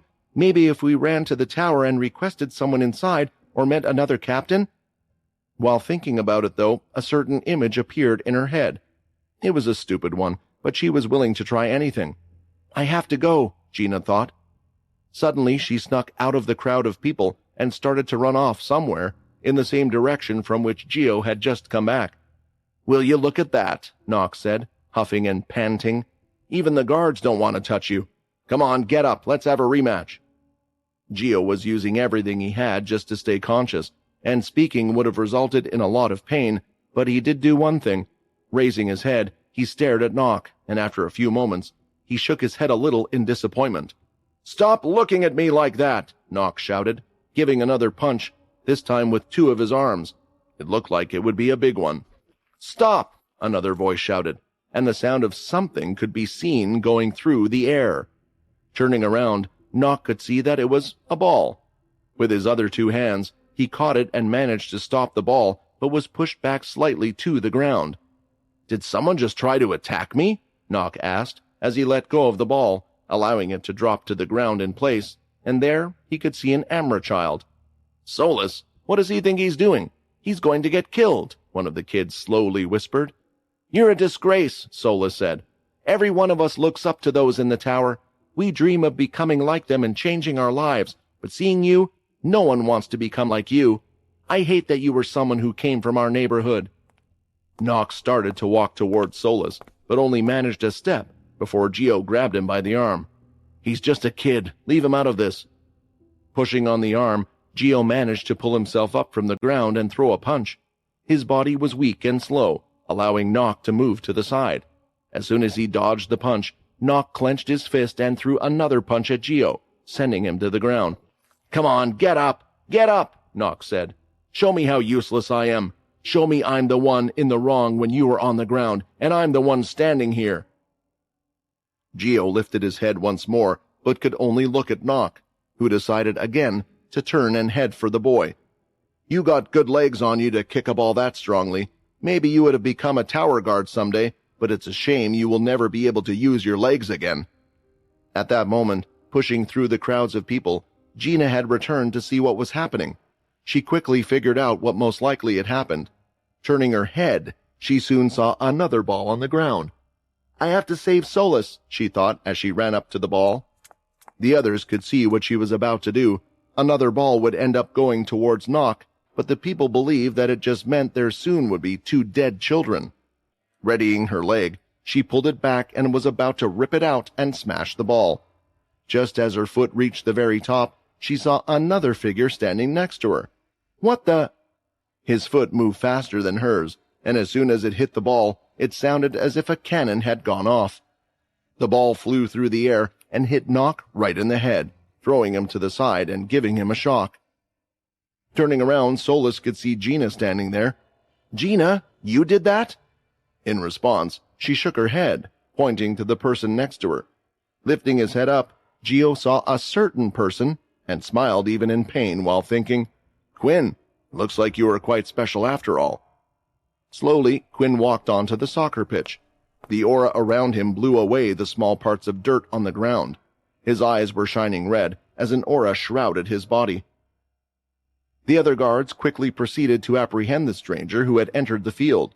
On the other side, sensing the blood on the ground, Quinn began to control it and brought it away from the ground towards his own hands. "I won't waste the blood, you splilt, and I will use it to punish the ones that hurt you," Quinn said as he opened the palm of his hand.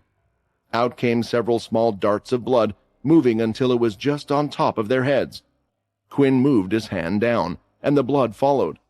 Each drop of blood had hit the top of the guards' heads, and instantly they all slammed into the ground, each of their bodies creating a large crater on the floor.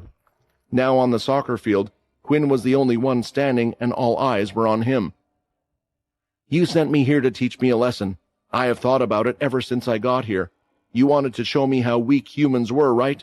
You want to show me how out in the vast universe there are those stronger than us, right? Well, screw you, Bliss. Let me show you my strength."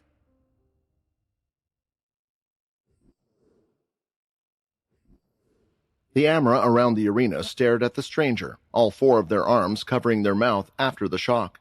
Despite how many there were, not one of them said a word, but they all had similar thoughts running through their minds. For one, the person in front of them wasn't an Amra, and second, the person was only as big as their children. However, they were sure that he had overwhelming power, whatever he was. Someone who can take out all of the guards around in the area with just a movement of his hand was going to be something that these Amra people would tell their future generations for the centuries to come. Many felt this was the moment a new legend had begun. "I thought he was just a humanoid beast. Are there humanoid beasts that are this strong?" Gina thought. Upon seeing Geo in trouble, the person who appeared in her mind was none other than Quinn. Heading in the direction where Geo last went, Gina was sure that he had taken Quinn to see Dober, and fortunately, her guess turned out to be correct. And when she saw Quinn there, she didn't know what he could do. If he could or would be willing to do anything, but with tears in her eyes, she had pleaded Quinn to help Geo out, and that he did. "I'm starting to worry that our race is doomed if all humans are like you," Geo smiled as he pulled his upper body off from the ground. "The funny thing is, I was thinking the same thing when I met you, but I can see that's not the case," Quinn chuckled, giving Geo a hand and pulling him off the ground. It was an easy task for Quinn, but this was the first time Geo had felt the other's strength. He couldn't help but wonder how such small hands contained so much power, and this was when Geo realized that perhaps he had this little person all wrong. But his smile soon disappeared, and a somber expression appeared on his face.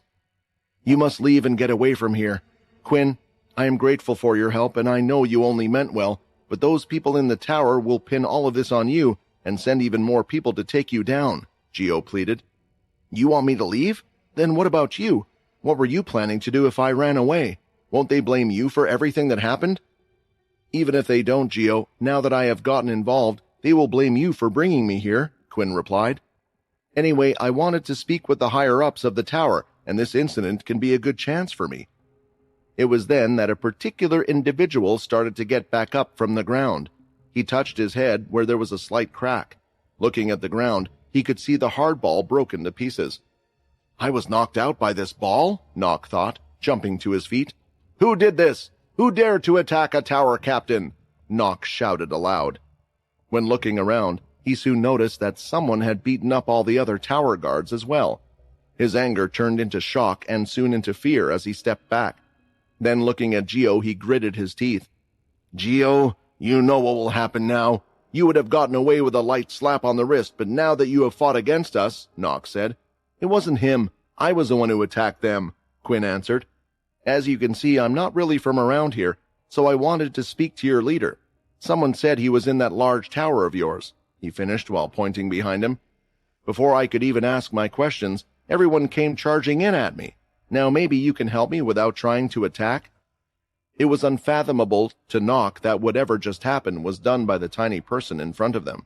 He wasn't even an Amra. So thinking that the others must have teamed up to help him, or at least Geo had, Nock charged forward towards Quinn. With his arms clenched, Nock was ready to attack, and as soon as he was in the range of Quinn, he started to swing them all towards Quinn. Seeing this sight in front of him made Quinn smile as he remembered something. "This man reminds me a bit of the block game," Quinn thought. Thinking like this, Quinn didn't attack back and did what he would have done if it was a game. He went ahead and blocked every single one of the 4 armed aliens' punches. Even if Nock punched 2 areas simultaneously, Quinn would use his leg and arms to block the attack. On top of that, Quinn could move his hand fast enough to block both hits before they would hit his body.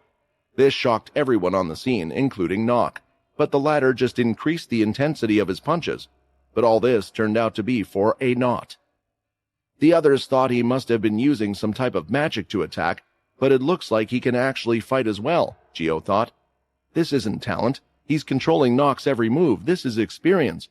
I wonder how many fights this man must have been through to get to this level.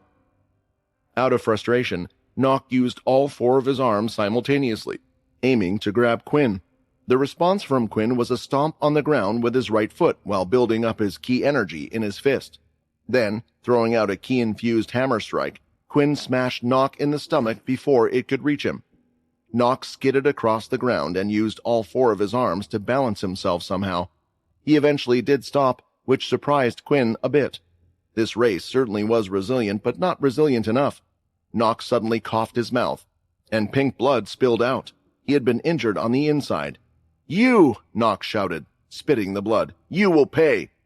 Pressing something on top of the strange helmet he wore, Nock started speaking and sending a report and asking for help from those in the tower. Halfway up the tower, in a giant coliseum-like structure, there were Amras in decorative red and black armor. This was the 50th floor, where the SETI-ranked tower members were. Around 5 of them stood around a pool of water. The water surface was acting like a screen, and in it was the picture of Nock, who was reporting the situation. "Usually, most of our emergency calls aren't so drastic, but this seems to be the real deal?" one of the SETI said to the others. "I heard Athos directly ask the level 25 and under to search for someone or something. I have never heard him make such a request before." The pool of water started to look towards Quinn, who stood there confidently. "I find it hard to believe that this is the one that has Athos worried. Either way, I think we should deal with the problem before it becomes more troublesome for those in the city." The SETI ranked walked up to a rack placed on the side, and in it there were several different colored rocks. These were made of minerals that had never been seen on Earth before, and were of substances harder than glathrium or diamond. "You will destroy the whole neighborhood with that," one of the SETI frowned. "This might escalate the trouble." "I am sure Athos would rather have us get rid of the problem," the SETI shrugged and headed to his right. They were close to the center of the floor, and after walking a few steps, the SETI increased his pace. He swiftly passed by the buildings on the floor and soon reached the edge. There was a small window overlooking the city. They were so high up that everything looked so small, but the SETI could see just fine. He held the green-colored rock in his hand, and then carefully aiming it, he threw it with all his strength directly in a certain direction. As it hit the clouds in the air, it dispersed them and many next to it, shifting them far away, making the sky clear.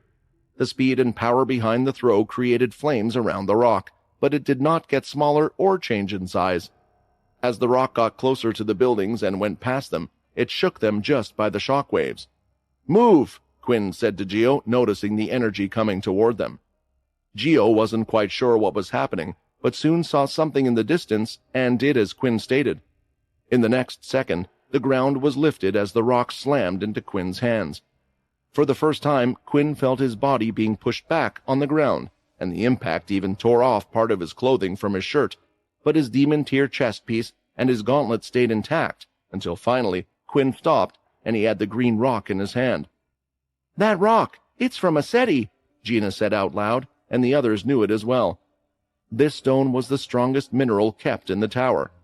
Everyone had heard of the stories and legends about these rocks, but this was the first time they saw it.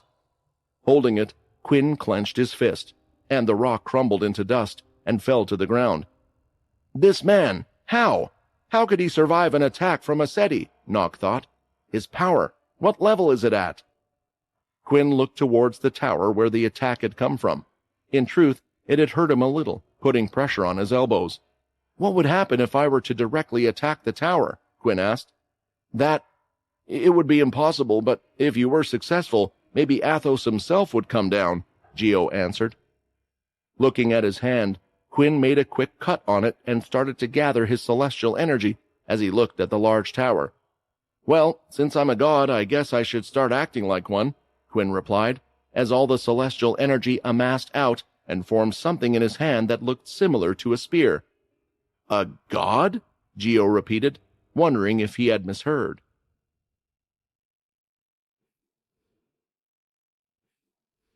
Since Quinn had received a boost in his celestial points, he had only used his powers recently to send out a beacon of his energy using the strange device on top of Green City. However, he had yet to see it in action, actually using it in an attack. Before, Quinn could only use the celestial energy as it powered the blood in his body, allowing him to fight hand-to-hand with the celestial energy, but recently, when fighting against Russ, he had discovered a way to use it externally by powering himself, cutting his body and using blood control to control his very own blood. This was precisely what Quinn was doing now, controlling the blood. Using this tactic did drain Quinn of blood, which meant he was losing health, but after seeing how recklessly he was attacked just then, in a neighborhood full of those who had done nothing wrong, he was a little annoyed. The blood was forming into a large spear floating just above Quinn. It was larger than a standard spear as the handle's thickness was as thick as a human. As for everyone watching what Quinn was doing, they could tell it was something extraordinary. It wasn't just blood, but with the celestial energy running through it, it glowed brightly, pulsing as if it was alive. "Is it magic? Can he perform magic?" Solus thought. The guards that had been hit moments ago were starting to recover. Seeing the strange man that had knocked them out in the first place doing something weird and scary, they had decided it was best if they left and began to run away, all apart from Nock, who was staring in amazement. "This power, I haven't even seen it in the tower, at least on the floors that I have reached. What power are they even using? And if one thing is clear, it's that he's not even scared of the tower," Nock thought. "Quinn, what are you planning to do? Who are you?" Geo asked, worried for more reasons than one. Quinn had claimed himself to be a god if he had heard correctly. Could it possibly be that Quinn had come here to challenge their god, the one known as Athos? If that was the case, then whose side would Geo even be taking, and what would happen to their city? "Don't worry," Quinn replied as he moved his hand back. He was ready and had put as much energy as he wished into the spear. "I'm just saying hello, just like they did to me." Without saying anything else, Quinn started to run, and the spear followed him. Then, when reaching the end of the soccer field, he threw his hand forward, throwing the large blood spear with all his strength. It ripped through the air, dragging it along and causing a distorted image in the sky. For a brief second, over the city, certain parts of the sky looked red. Even after the spear left that area, red particles of energy lit up the sky until they eventually disappeared. Only a few could see the object in the sky due to how fast it was moving, until eventually it had reached the tower. Inching closer to the large width of the outside, the spear looked like a speck of dust in comparison to the giant thing. After all, the tower contained floors full of numerous things, each floor big enough to be a city itself, perhaps even a little larger. When the spear approached, it looked to have hit something. Around 5 yards from the outside of the tower, the spear was being held in place as giant waves and ripples appeared throughout. "Is that some type of force field? It looks to have a lot of energy and it covers the entire thing," Quinn thought. The city folk could see the tower lighting up as the shield was activating due to it reacting with the spear. They had never seen anything like it before. The Amra had never even received such an attack that the shield had activated. "I just need to give it a bit of a push." Reaching out his hand, even with the great distance, Quinn could feel it. He was in tune with his own celestial energy more so than the blood. This allowed him to control it just that bit more. Quinn started to change the motion of his body. He got into a fighting stance, his fists out, always feeling the connection in front of him. Then, when the moment was right, Quinn slammed his foot on the ground and threw out his fist forward. The surge of energy left his body similar to that of the hammer strike, and at the same time, the spear was pushed with extra force in the distance. The force field around it shattered, and slowly, particles around the crack started to fade around the whole tower. The pulse of red energy followed, covering the entire tower with it. The citizens knew something was up. Something was clearly wrong. After the spear shattered through the force field, it continued going forward, and the SETI-ranked tower guard's eyes opened wide as he saw what was coming toward him. With all 4 of his arms, green rock started to grow. It looked almost like an ability, as his hands now looked to be made of green gems. The SETI guard had timed it perfectly, hitting the spear with all 4 of his fists, but it was useless. The energy pushed him away. It had lifted him off his feet and continued to push him in the air, past all the fields of the floor they were on, through mountains, strange colored rocks and more, until eventually he had reached the special building where the other side was located. As his body broke through the walls, one of the larger SETI ranks jumped out where the man was and used his strength to push him back, eventually stopping him in his tracks. Holding on to his companion, he could see that the large spear had taken most of his upper body, creating a large hole that only left his arms and head intact. It was clear he was dead. Soon the spear started to lose its form as it turned back into nothing but blood. "He's dead! Someone killed a SETI, but who?" one of them shouted. "It has to be the one we're looking at before. Who had sent that attack out, and now he has ended up like this. It is clear that this person is beyond even our strength," the large one replied, but there was a smile on his face. "It looks like we might have quite the interesting tower climber. Maybe he can even reach the top." Although the others were initially shocked about one of their fellow members dying, based on the ridiculousness that they had just heard, they couldn't help but laugh. "You know, there are several floors above us. Maybe since you haven't climbed in a long time, you have lost touch," another replied. "Then there are those above them, and then Athos as well." In the tower itself, of course, the man in question, Athos, was aware of what was happening at the very top floor. Everyone in the tower was, because the outside shield had been destroyed, which was a first. "This could be a good test for those in the tower," Athos said to himself. "Maybe with this it means that there will be those who wish to climb higher and have a goal to look forward to. If there is chaos outside, doubt in the people's minds, there might be more of those who wish to join the tower after these events. Whoever made this mysterious celestial land on my planet, I thank you. At first, I thought that there might be something to worry about. I thought you were hiding your energy, but if that's your message back to me to show me who you are, then I'm afraid your celestial energy is weak, too weak to do anything to me. I have more concerning matters, especially that God-slayer that has already defeated a celestial and is getting closer."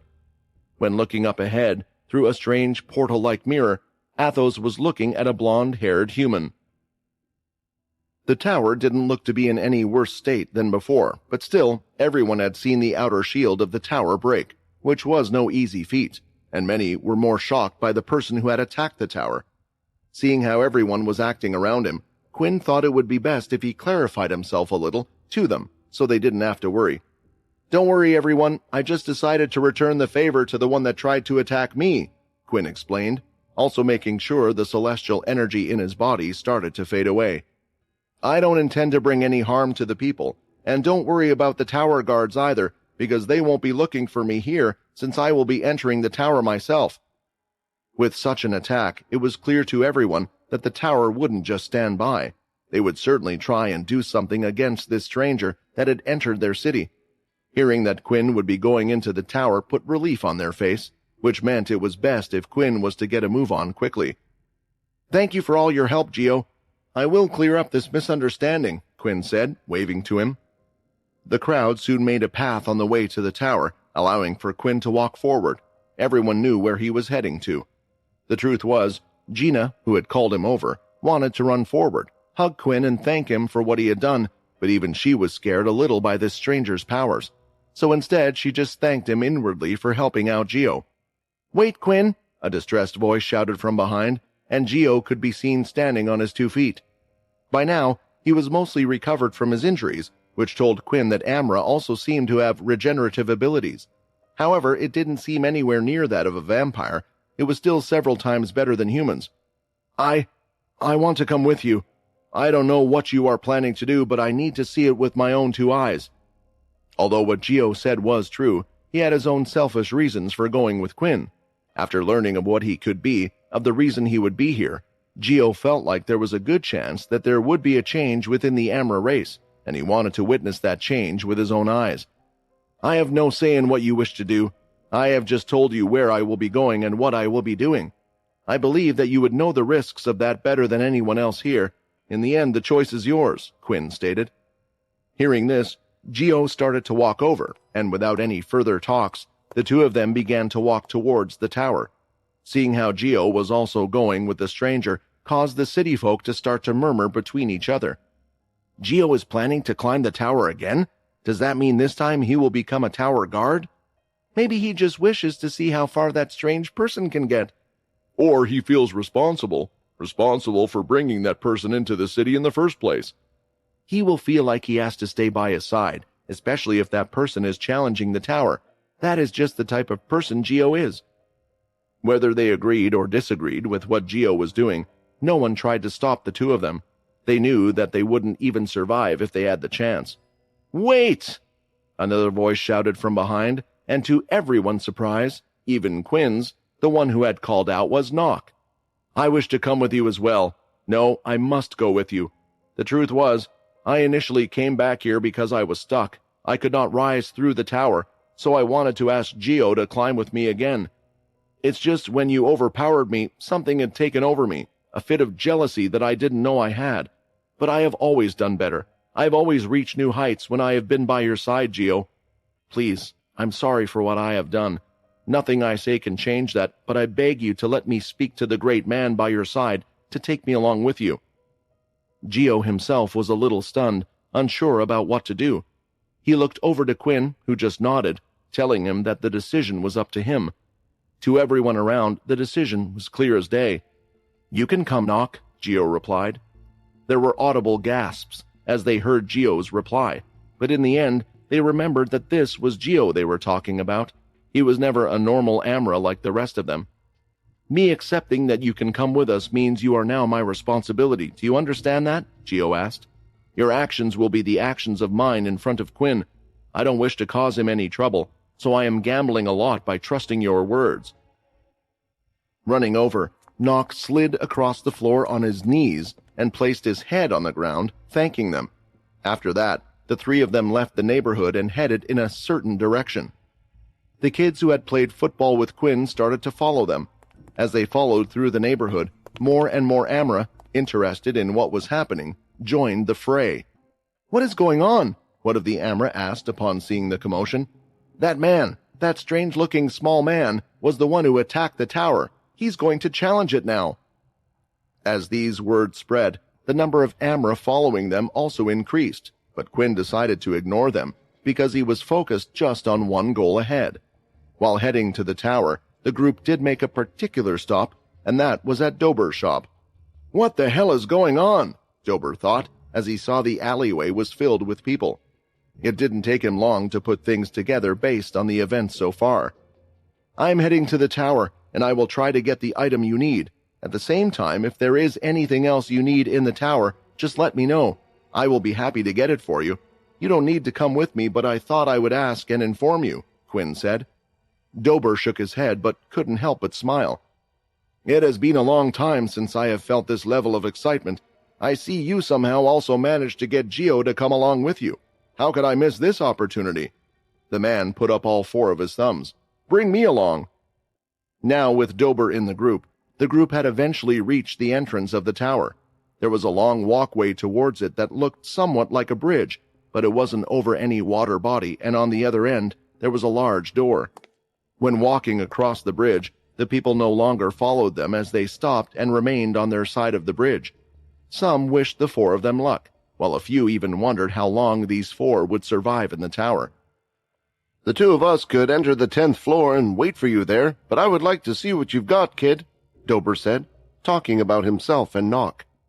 "This tower, how long does it usually take to complete a floor?" Quinn asked. "That completely depends on you," Dober replied. "There are floors that can take days, weeks, and there are even bottlenecks for people on certain floors. Sometimes they can't complete them for years before eventually breaking through and climbing even higher in the tower. So keep that in mind, but I'm sure you don't have to worry too much." Listening to these words, Quinn slightly nodded and glanced at the three Amra in front of him. "You guys have done this before, but still, I will let all of you know right now that I want to climb the tower fast because I plan to get to the top within a day."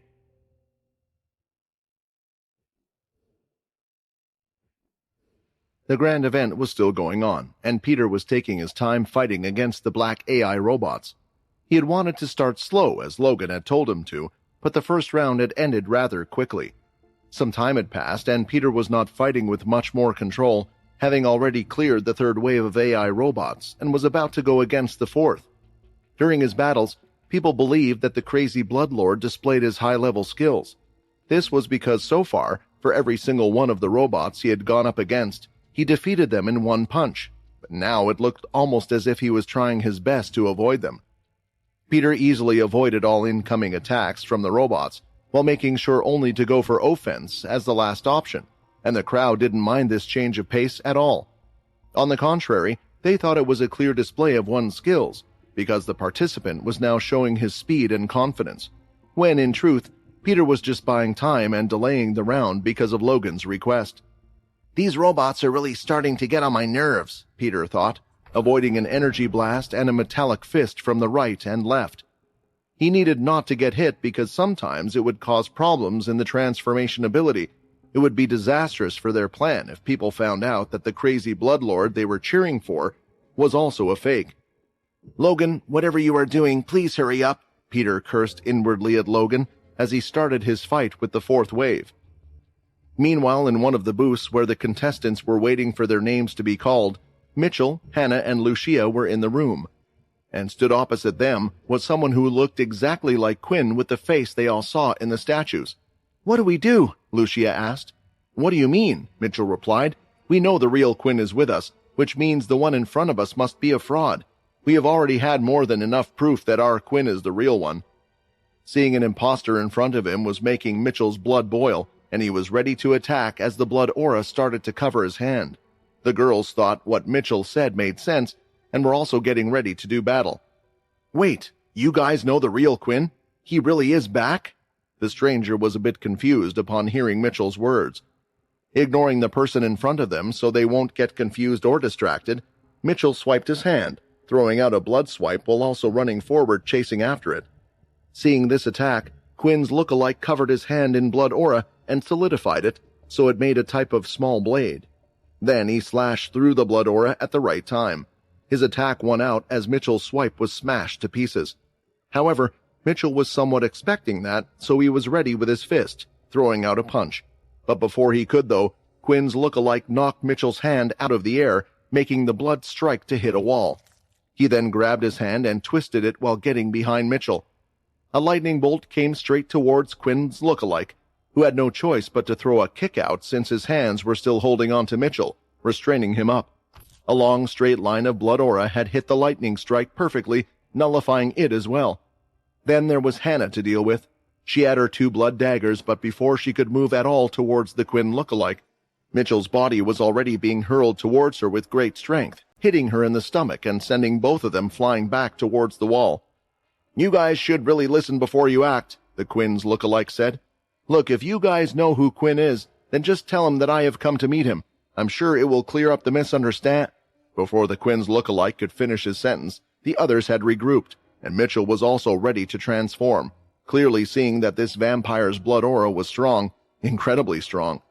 In fact, if he had met this person first before the real Quinn, he was starting to think that he would have been fooled into believing that he was actually real. However, time had run out for all of them to do anything. "The crazy Bloodlord has successfully defeated all 5 waves." Then they heard an announcement from outside. "Now it is time to bring out our next contestant." The door to the arena began to open. Quickly picking up the robe himself, Quinn's look-alike was ready to cover himself and leave the place. Mitchell had prepared his blood rifle even though he didn't have time to transform. Still, the Quinn's look-alike had rapidly fired out several blood swipes heading towards all the 3 of them. The group had to concentrate on blocking the attack in front of them to make sure they didn't get hurt too badly, and during that time, the Quinn look-alike had already left and was out on the field. At the last second, the blood swipes started to move as if being controlled, and during that time, all of the swipes had hit the ground rather than the 3 of them. "That was blood control." Hannah was surprised. "It must have been a bluff attack in the first place to keep us from coming forward. I guess he really wasn't trying to hurt us." The others had quickly realized this as well, but the question was if the Quinn look-alike didn't have any hostile intentions. Why was he pretending to be Quinn, and for what purpose? When being called out with the name Quinn Talon, the Quinn lookalike had received many boos from the crowd. Many didn't like a random person using Hero Quinn's reputation for attention. Regardless, the new rounds had started, and the first wave with one of the black AI robots started to head towards the hooded vampire who stood at the center of the arena. As it came close, that was when the robbed figure held out his arm, just pointing it in the robot's direction. The robot was fast, faster than many beasts, and could reach speed beyond that of vampires as well. It was the reason why Logan would use them in combat, but the vampire in question was aware of this fact, which was why he was waiting for the right moment as he made a pistol with his fingers. And after a few moments, the vampire fired a blood bullet from the tip of his index finger, and it went right through the hard exterior of the black AI robot, damaging some of the circuits inside. The robot's head flung back a little, but the attack wasn't enough to beat the robot or put it out of action. I just wanted to slow it down a little bit, Quinn's look-alike thought, as he threw his other hand right towards the robot's stomach. In this hand, he had been gathering a ball of red aura, almost the size of a basketball. When it hit the robot, the ball started to spin in all sorts of directions, and because of the great force, the robot also spun. Eventually, the robot was sent flying through the air with the ball of red vampire aura. The attack didn't destroy the robot, but some of its parts were falling out of the sky. Seeing this, the robbed man then closed his fist, and at the same time, the ball of energy exploded, and with it, the robot was blown to pieces, and the rest of it was seen falling to the sky. After witnessing the action, the boos from the crowd had died out, and there were even a few claps. That was amazing! I've never seen a vampire have such blood control before. I know he's not Quinn, but he's surely a powerful vampire. The crowd was starting to turn, and before the second wave had begun, the robed figure had started to do something. He placed his hand on his robe, gripped it tightly, and threw it off from his body, revealing his face to the whole world. The camera showed footage of a close-up of the person's face, and everyone now could see in the middle of the arena that there was a Quinn look-alike. "Computer, do a matching trace right now," Logan shouted, seeing the person on his screen. Immediately, the computer stated that the face of the person on the stage matched 99.9% with the real Quinn's face. This can only mean one of two things.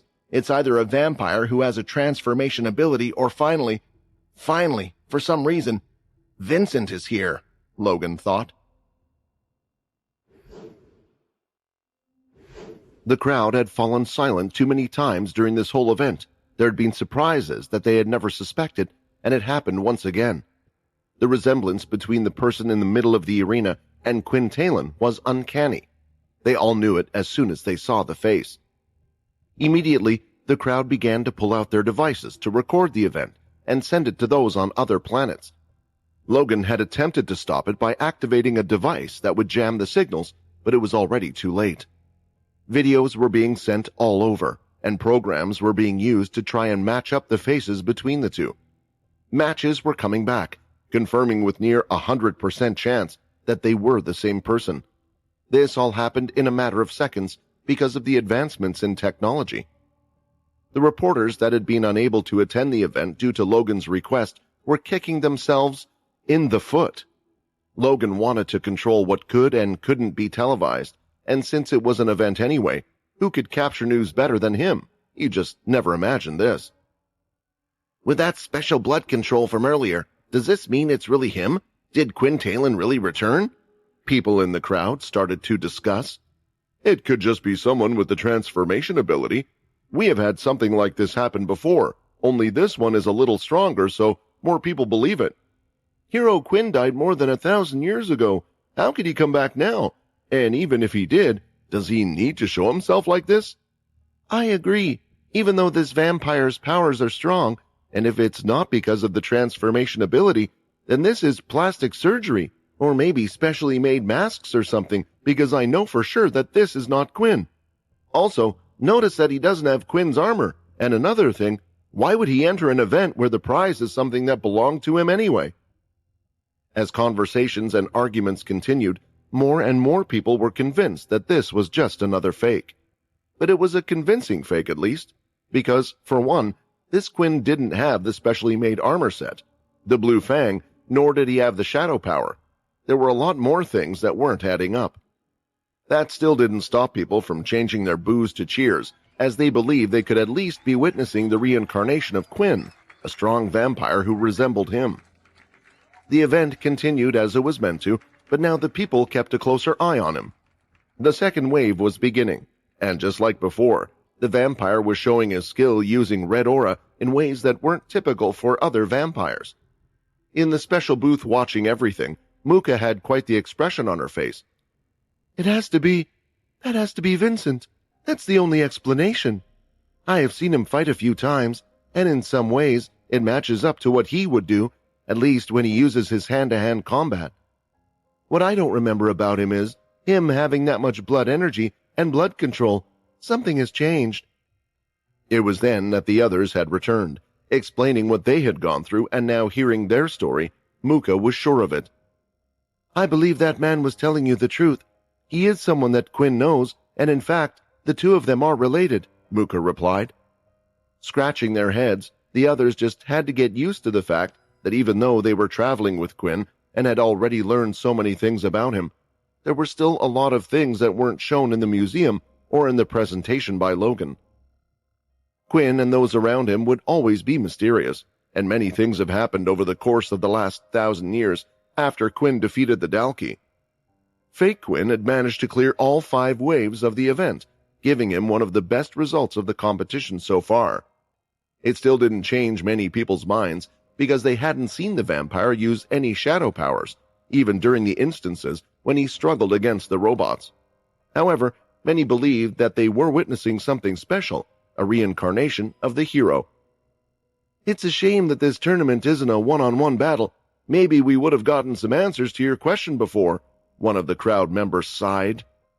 Oh, you mean that question about who is stronger, the crazy bloodlord or Quinn Talon?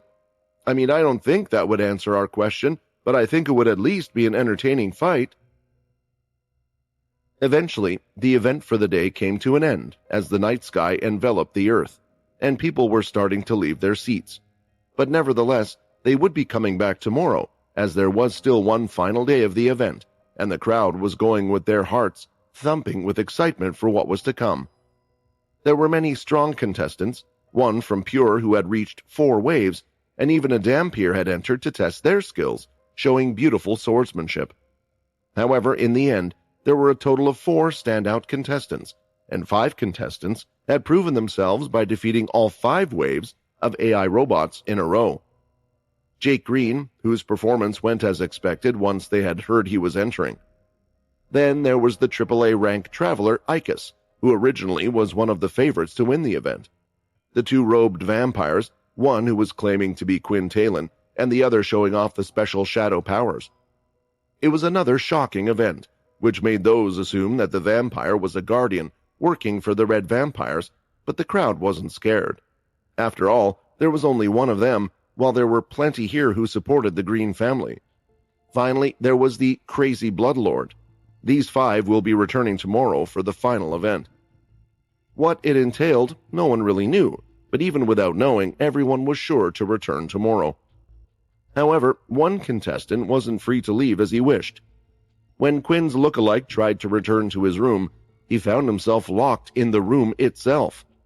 Then, as the crowd left and the door was finally opened, the other side didn't look the same as when he entered. The hallway had changed, and there was only one path as if it was leading him down a particular way. Seeing this, Quinn's lookalike just sighed. He walked down the hallway and eventually could see the light at the end. Stepping into the light, he entered a room where there were seat refurbishments and more, and on top of that, several people were waiting for him as expected. Vincent! The first person to speak was Logan. The jig is up. Muka and I know that it's you, and we have many questions to ask you. The Quinn's lookalike was indeed Vincent. He first looked at the faces of the people in the room, and upon finding that the person he wanted to meet wasn't there, he pursed his lips and sat down on the sofa opposite everyone else. Oh, how the times have changed. I never thought that I would be on this side of the sofa being interrogated by you. It was always me helping you young ones back then, and now look how much power you have, Vincent replied, not denying it was him. Before that, I have something I need to ask you guys, and it's crucial. Judging by the fact that Peter is standing here, it's safe to assume that means Quinn has also returned. So, where is he?" The others looked at each other with traces of guilt on their faces, because the truth was, they didn't know where Quinn was, but until a few days ago they did. In the end, Logan explained what they knew of Quinn to him and told him everything they knew. "This is unfortunate. I made my move to call him, hoping to attract his attention." Vincent sighed. "I thought if someone was pretending to be him, he would have come after me. I didn't realize I would be too late, and that high energy the other day that was him. We need to find Quinn." It was nice to know that the person in front of them wasn't the enemy, but although they agreed they needed to find Quinn, they had no idea how to find him while attempting to continue his other goal of finding the red vampires. "Quinn will return to us. We are trying to help Quinn find the red vampires. He said he is looking for the vampire Layla," Jessica replied. "Layla? He's still thinking about her after all this time?" Vincent looked surprised. "Well, either way, I would like to avoid the red vampires as much as possible." Hearing this, Logan stood up because he felt like there was a double meaning behind those words. "Vincent, does this mean... Do you really have it? The red heart?" Logan asked. The red heart was a big deal to each group for several reasons. First, as for what each group wanted to use the red heart for, the real reasons were mostly unknown, but everyone could make educated guesses. In some cases, some groups just wanted the red heart, just so others couldn't use it. The question for the longest time, though, was, where was this mysterious red heart in the first place? A large red crystal had been dropped after the battle between hero Quinn and Graham. It was a condensed form of energy from Quinn's awakening powers and the blood of some of the strongest people in the history of the Earth. It was most likely a one-of-a-kind item, an item with conditions of creation that would be impossible to replicate, and thus creating another one of those crystals would never happen again. There were those that studied the final fight with Quinn after seeing the red crystal and postulated on what it could do. Once the power of blood crystals that the vampires created became known to others, soon the red heart was something that was desired by all. But the problem was, the red heart had only been seen on that day, and no one ever saw it again. In some ways, it increased the rumors of its powers. There were message boards filled with theories as to what this mystical item could do. People weren't even sure it could do what they believed it could do. Over time, the interest from the general public died down since no one knew where it was. That did not stop many of the biggest factions to continue to look for the item, even if it was a long shot. In a way, Logan was one of these people who wanted the red crystal. Since it had only been seen once, the one responsible for taking it must have been close at the time of its disappearance. That left mainly those that were in the cursed faction. The other members knew why Logan wanted it, and he believed the item was best in his hands in the first place. Why the others wouldn't have given him the red heart if they had it, he did not know, which was why he believed that the most likely culprit was someone else who had gone missing as soon as Quinn had gone into a slumber, and the most likely suspect for all of that was Vincent. "You meet me after all this time and you ask about the red heart? I guess I was right to keep that item to myself after all." Vincent crossed his legs and casually looked away from Logan towards a corner of the room. "You should know that the red vampires are after the red heart. I don't think you meant any harm in keeping the red heart, but if it was to fall into their hands, then they would do something dangerous with it, and that is exactly why I won't be telling any of you either," Vincent replied. "I won't tell you what or where the heart is. I have been away a long time, and I have been keeping up with the actions of others. You are pretty close to the pure, and they have close ties with the Dampiers. If you had the red heart, it could easily fall into their hands, so the information is best kept with me. The only person I can trust with the information about the red heart is Quinn himself. He is the one that deserves it.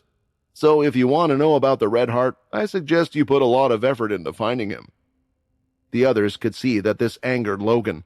The wrinkles on his forehead increased, and his arms were slightly shaking. He had put years and years into searching for the red heart, and now the answer was right in front of him, yet the person refused to talk to him because he couldn't trust him. This frustrated Logan to no end. "You think you're the only one that cares about Quinn? I've been helping him since the beginning. How can you not trust me?" Logan eventually burst out. Still, it looked like Vincent wouldn't reply and continued to ignore the others. Eventually, with everyone turning silent, Vincent stood up from his seat. I have stayed out of the chaos and fighting for a long time. My life ended long ago, and I only came back to help Quinn. Although you are all Quinn's friends, you are not mine, so when I do something, I do it just to help Quinn. If you have any more information about him, then call me. I will also be happy to help you with anything, as long as it is about bringing Quinn back. Once I finish this event and give my message to him, I'll be gone." The others looked back at Logan, wondering if they should say something. If Logan asked them to stop him, they would at least give it a try. Whether or not they could stop Vincent was another thing, but they believed they at least had a good chance with Peter by their side. Even though Peter looked uninterested in the whole thing, standing in the room corner, however, in the end, Vincent left to do his own thing. "So what's the plan now? I mean, he knew about the red heart, and is he going to keep pretending to be Quinn? I'm really confused right now," Jessica frowned. The truth was, all of them were perplexed. "Don't worry so much. Vincent is in my city now. Wherever he goes, whatever he is doing, as long as he is on Earth, we will have information about everything. Eventually, Vincent will be able to lead us to the red heart," Logan said to everyone. It was a new day for Green City, and the last day of the famous challenge event. Crowds were pouring into the area with smiles on their faces, all waiting to see the event's outcome. At the same time, all of the contestants for today were present as well, with the others watching them from the stands. Logan had given them a ticket for taking part in the competition, including those that had entered the preliminary rounds. As for Muka and the rest, they were in the special booth once again, all apart from Peter, who would be taking part. Inside the arena, all 5 contestants were standing quite a distance apart, and today, too, Vicky was here to host the event. "Ladies and gentlemen, before we begin, please let's give a round of applause for the 5 contestants in front of us," Vicky announced, and the response from the crowd was immense, with roars that shook the stadium. "Now, before explaining the rules for today's event, I will show you all the grand prizes." A podium rose from behind Vicky, covered in a hard glass case. There looked to be a sword coming out. There were many people stretching their necks to get a glance at the prize, since they thought the item was meant to be related to Quinn. Even though his tale said that he fought with hand-to-hand combat, but those that knew Quinn had seen him use this particular sword a couple of times. "The sword behind me was a gift to Quinn from the Earthborn group. Quinn had helped them in the past and received this unbreakable weapon as a reward. My husband, Logan Green, has personally verified that this weapon, with a unique trait, was once held by Quinn Talon." Hearing about the time and item that Quinn personally used, many of those in the crowd wondered just how much a weapon like that could go for. Surely many wealthy folks would be willing to trade even demon-tier crystals to have that weapon on their hands, not because of the power, but because of its meaning. Now, I will get to the rules for today's round. There will be one event today and exactly one wave.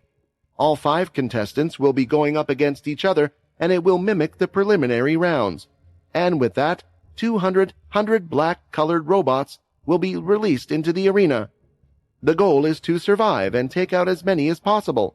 Then, the one who takes out the most black AI robots before they, or the rest of the contestants are defeated, will be crowned as the champion. And in this round, you are free to do as you wish, so do whatever it takes to get the most points and win the contest and the grand prize." Vicky smiled. The audience started to cheer because they knew the meaning behind these words, and it looked like they might see some of the participants going against each other after all.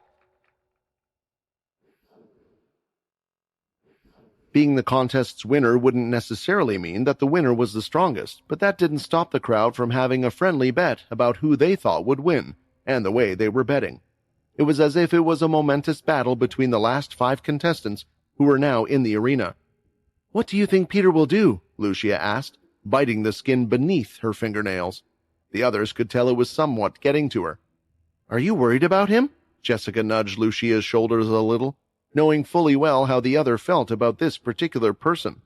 It was pretty obvious, at least for the women. It was pretty obvious with how Lucia had been acting recently. "It's not that. I mean, do you think he will actually try in this contest? Will he try to win, or if he will just give up? I mean, we all know the prize isn't that important," Lucia quickly replied. "Rather, our goal is to find the red vampires. Since we know about the guy who's using shadow powers, Doesn't that pretty much mean he's a high-ranking red vampire member? Hearing this question, the others turned to Hana. I was actually hoping to meet a lower-ranked member. The Guardians, I don't know much about them. They work closely with the other leader. So yes, technically we could get the information we want, but our leader, we all found out that the leader I follow is named Layla. She instructed us to do whatever we could to avoid the other faction and not get on their bad side. There are often disputes between the two leaders, which was all right, but she had gone out of her way to warn us about this. Then I will say one thing, Muka added. We should be ready to jump in at any moment. Vincent was right about one thing. Quinn is important compared to this whole event. And I know for sure from his actions in the past, he would do anything to try and help Layla. So if we find her, I think we will most likely find Quinn. At least that is what my instinct is telling me. Your instinct or your special ability? Mitchell asked, to which Muka just smiled and said nothing else, compelling Mitchell to look away. Otherwise, he was afraid that he might ask her out. Even with wearing sunglasses and a mask, there was something about how she tilted her head and how her hair flowed that anyone could tell she was a real beauty. All right, everyone, please let the match begin. In the arena, Vicky announced at the top of her lungs, bringing everyone's attention towards the incoming battle. She then jumped up and stood on the edge, on the other side of which was where the rest of the crowd was present. Then she slammed a button, which meant it was time for the event to start. Immediately after, several spots on the ground began to open up just like before, and from them, the black AI robots began to rise. All of the robots appeared simultaneously and were double the amount of the preliminary. Seeing the large number shocked the crowd as the robots turned towards the 5 contestants. At first, it looked like the contestants were ready to do battle with each other. They warily looked at each other from the corner of their eye, ready to use their powers and abilities. But now, seeing the number of robots coming toward them, they all instinctively knew they needed to deal with the trouble in front of them first. Peter rammed one of his fists right towards the robot's body, smashing it to pieces. But quickly another 5 had flown straight towards him, hitting his legs, arms, and body. Finally, with all 5 using the power of their thrusters, they were somewhat able to push Peter back. Still, with his rage and great strength, Peter was able to move one of his arms and pulled the robot off himself, slamming it into the ground. It wasn't enough to destroy the robot, though, unlike his direct punch, showing just how sturdy these robots were and how much trouble they could cause these 5 great warriors. Out of all the contestants, the one that was having the easiest time with the robots was Jake Green. Mixing the earth ability and the hardening ability gave him control of a metal-like substance. Jake would then shape it how he wished to protect himself and shape it into a weapon that could destroy the robots. On top of that, after defeating the robots, Jake also seemed to be able to control their body parts. Whether with telekinesis or something else, it was apparent to those watching that Jake was the most likely winner, unless the other contestants chose to stop him. Damn it! Jake's ability is really suited for this type of competition. It makes me think that the Greens rigged this whole thing. Really? You know that he has the Blade's ability, any ability he can use. So it is not just this competition, but in any match. Jake has the advantage, you numbskull. The others were also putting up a good fight, particularly the AAA rank fighter Icus. In the previous round, Icus had shown several different things. For one, his arms had become hard, similar to the robot's material. On top of that, he breathed fire, shot spikes out of his back, and more. It almost made others assume that his power was of the transformation type, and he was just mimicking beasts that he had fought against. However, for the first time in the match, Icus had transformed parts of his body into something they hadn't seen but knew. Scales ran up and down his arms, and showed partially on his face. He had turned himself into a Dalki in this fight. That was because Icus's power was a unique original power that allowed him to turn any part of his body into anything he had eaten before. This wasn't just limited to beasts, and included the materials as well. His teeth and the digestive system allowed him to eat anything, and could even make his whole body into glathrium if it gave him the advantage, and in this situation, he had chosen to turn into a Dalki. As for the one who claimed to be Quinn, he also put on quite a show, showing his blood powers. Blood swipes shot out as if they had free will, allowing him to hit and avoid being touched by the others. That wasn't all. His combat skills were also nothing to laugh at compared to the rest. With everyone fighting the robots, the latter's numbers had dwindled to half, and soon the 5 finalists would defeat all robots. This was where the crowd believed things would start getting interesting as the contestants fought for the last few points that were out there on the field. After destroying 2 robots, Vincent landed back down on the ground and spotted another robot. He charged forward, only to be stopped by a dark shadow, and when the shadow disappeared, the robed man was in front of him, and he had destroyed the robot. "That shadow power has always been annoying," Vincent couldn't help but say. "If you are who you claim to be, you should also have this power, should you not?" The voice behind the robed figure had spoken for the first time. Vincent thought about whether or not he should retaliate or just move on with the contest. Looking at the scores, he wasn't doing too bad, and he did have a competitive side to him. In the end, Vincent decided it would be best if he just searched for other robots. "I'll let the others fight and just win this damn thing," Vincent thought. As he was about to turn around, though, he could feel immense energy rising from the robed figure, and it didn't feel like just a vampire aura. "My target for this whole event has never been the contest. I just joined to kill time, but I never thought I would meet you. Whether you are fake or not, it doesn't matter," the robed figure said, as his shadow spread above him from his back. In the next instant, several beasts dropped from the sky and landed in the arena. A large bear with claws that were as long as its forearms, a 2-headed snake with the body of a horse, a giant flying bug-like creature with 6 wings with several eyes on its head. It was clear that all of these were high-level beasts, and whether this was against the rules, the crowd quickly started to wonder as they glanced at Vicky to see her reaction. "There is something strange about these creatures. They don't look like your typical beasts," Vincent thought. On a close inspection, all beasts had a tiny flicker of the shadow even though they were no longer touching it. At the same time, patches of their skin looked to be falling and slightly purple and green. The last thing was their eyes, which were pitch black, hiding the pupil and the white of the eyes. The beasts looked infected with something, and Vincent was sure they had some strange strength rising in them.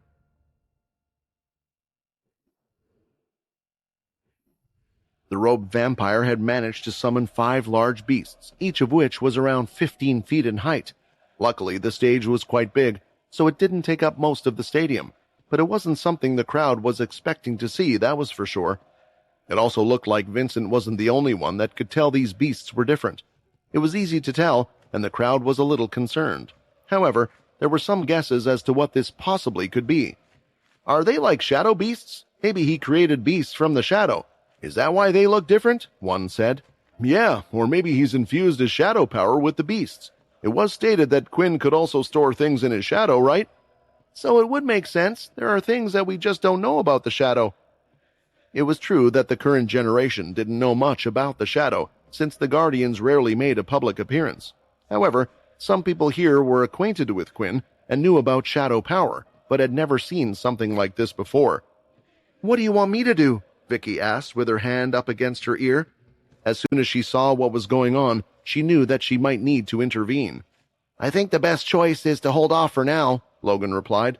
"Don't worry, I'm keeping an eye on everything, and my main priority is making sure that the public is safe.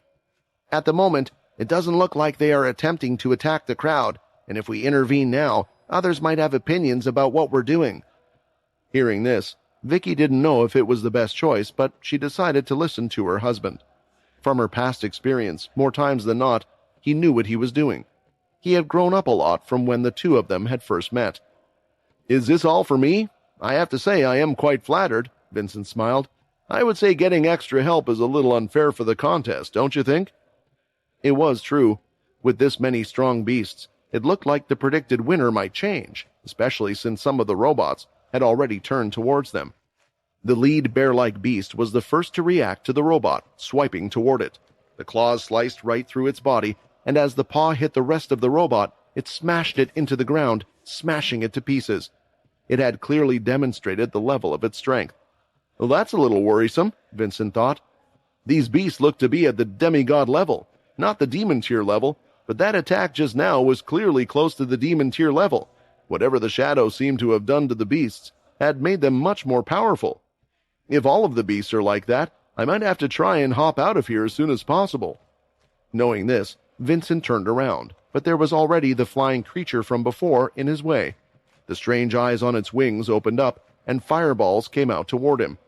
Vincent had no choice but to use his blood aura to try to attack them and hit them out of the way.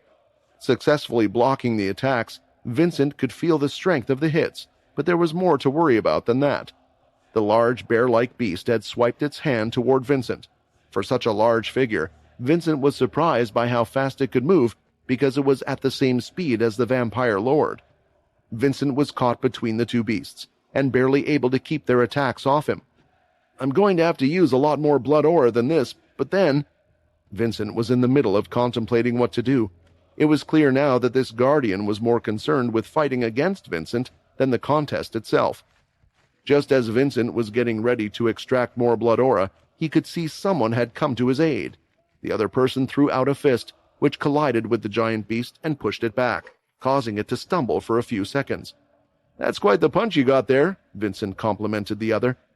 "Is that your way of saying thank you?" Peter replied. "Anyway, I just don't like others using Quinn's power, and that bear looked a bit smug when he destroyed that robot." By now, the bear was ready to attack again. Even Peter's punch, which could destroy these robots in a single blow, seemed to do very little to faze these beasts. Things were getting dicier by the minute. Because this time, it seemed like the bear was in some sort of rage mode. Its eyes started to glow, and a shadow started to appear on its back with it. Seeing the shadow from the bear, it looked a bit different from Quinn's. Quinn's shadow, when used with his abilities, would often give a little purple look, whereas the color of this shadow was pure black. The shadow from the bear's back started to move until it covered its two claws, constantly moving in place. The bear went on the attack again, thrusting both claws towards Peter this time. Somewhat worried that the attack would be stronger than the last, Peter also decided to add ki to his attack. "If the shadow works the same way as Quinn's, then the ki should be able to disrupt it, as long as this damn giant bear doesn't somehow know how to use ki," Peter thought. "Interesting," the robed figure said, seeing this. "It seems some people know quite a bit about the shadow power, at least the old shadow power. A god-slayer's power can be made into their own worst enemy, though," the figure mumbled to himself. "Don't touch it!" Vincent shouted. Perhaps Vincent was just being cautious, but with this shadow looking different to Quinn's, he wanted to know everything about it before facing it head-on like Peter was about to do. Hearing this, Peter pulled back at the last second. He dropped his fist and leaned back. As he did so, the bear's claws looked like they were about to miss, but suddenly, the shadow that surrounded them extended and was heading right for Peter again. Quickly, Peter managed to lift his arms to protect his head. It was the one rule he had, but right that moment, he felt the shadow claws go right through his body, and Peter paused in surprise. He had felt nothing. He didn't feel any kind of pain or was there any visible injury on his body, but he knew that the shadow claws had gone through him, and even Vincent had seen it. What was the shadow power going to do? "Ha ha ha ha!" The robed figure started to laugh aloud, seeing this, which only made Vincent worry even more. It was then that Peter could feel something strange. For the first time in a long time, he could feel a tingling on his skin. "This feeling, I haven't felt it in a long time, but my skin is a little itchy." The sun was shining brightly on the event floor, and a white wasn't meant to be affected by the sunlight, but Peter was also starting to feel a little hot. All the creatures started to emit the shadow power they had from within them, which enveloped their mouths, eyes, or heads, specifically, whatever parts of their body they would usually use to attack. "I will warn you all now," the vampire said. "We are just after the one that calls himself Quintalin. If anyone gets in our way, you shall pay for your mistake dearly."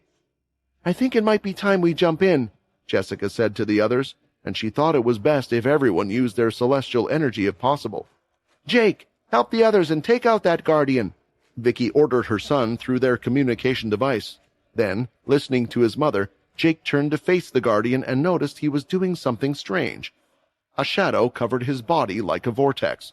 They started to rise up and became a tornado of shadows. The 5 beasts continued to stand guard. Then, when the tornado of shadow faded away, another larger, bulkier figure could be seen standing in the guardian's place. He wore a long trench coat, but had no shirt underneath, displaying his pale body. His hair was up to his waist, and a marking was branded onto his chest the marking of a single eye with wings. The others were waiting for Muka to give the order on what to do, but when turning to her, they could only see her body trembling and her lips quivering a few words. "That's Laxmus." Muka was clearly shaken when she saw the person in front of her. After all, she was in a slumber for a long time, and although she heard the rumors after she woke up and had even suspected about who the leader of the Red Vampires could be, there was always a doubt in her mind until this moment. The result of what had happened to the vampire settlement, the friends and family that she had lost that day, everything was now slowly coming back to her, flashing in her mind like Logan's slides. The others beside her would have asked her what was wrong, but they weren't able to, because for some reason, while standing with a smug expression on his face at the center of the arena, Laxmus was emitting immense pressure. No one at the scene had ever felt such a pressure before, and it was as if the air around them had gotten denser, making it harder for them to even stand. Some people in the crowd had even instantly fainted from this pressure, and this was beginning to spread panic and fear among many of the crowd because everyone knew this person was dangerous. "Laxmus, that was the vampire who Quinn fought against, but who escaped at the last second, and this guy also had similar powers as Quinn," Peter thought. Peter also started to think about the things Quinn had mentioned, and he noticed that the marking on Laxmus's chest certainly looked like a marking that belonged to another Celestial. It wasn't exactly the same as what Peter had on himself, but he could judge what the marking on Laxmus's chest was. In fact, Peter could feel the energy radiating off him, and it was almost as if a Celestial was standing in front of them himself. "There is no time for playing games, and I can't continue to disguise myself as the crazy Bloodlord anymore. It's time to transform and fight with all I have." Peter looked around and noticed that most of the crowd was still in shock, and just then, Logan projected an emergency announcement. Logan wasn't willing to take any chances. Soon the black AI robots appeared at the exit, and loud warning alarms went off with lights flashing red. "Now that's not a nice welcome," Laxmus said, somehow projecting his voice loudly so all the others could hear. It was as if he was speaking through a microphone. "Am I really that much of a threat?" The AI robots that were left on the field had also gone to protect those in the crowd, in case the Red Vampire leader attacked the latter, or if there were any stray attacks. As for Jake and Icus, they stepped close to each other, staring warily at Laxmus, wondering what would happen next. He was surrounded by the strange beasts that seemed rather strong, and hopefully they could solve this all without a fight. Peter transformed himself and stepped forward. His head-tail came out, the red powers running through his body, and special black hardened scales now covered his arms. "Why? Why do I still feel the burning? And my skin is itching even after transformation." "Will you look at that?" Laxmus chuckled upon seeing how the others had reacted after seeing him. "I was just after the fake Quintalin, but it looks like there is another surprise for me. I guess this is a good day for me to get more celestial energy for myself. But first, there is something else I need to show you people." Laxmus glanced towards the crowd from the corner of his eye, and Jake noticed this. Instantly he jumped in the direction that Laxmus had glanced, and had formed a large metallic spear in his hand while he was still in the air. Then, with his telekinesis power, Jake threw it at an incredible speed, aiming to finish off the Red Vampire leader. But before the spear could reach Laxmus's neck, one of the large beasts, a two-headed snake, opened up both of its mouths. What appeared inside the mouths was a seemingly bottomless hole filled with endless shadows. The spear went right through one of the snake's mouths, and in the next instant, it came out from its other mouth and went right back towards Jake. Landing on the ground, Jake stomped the ground and was able to create a thick wall in front of himself and was able to avoid being hurt by his own attack just in time as the spear struck the wall.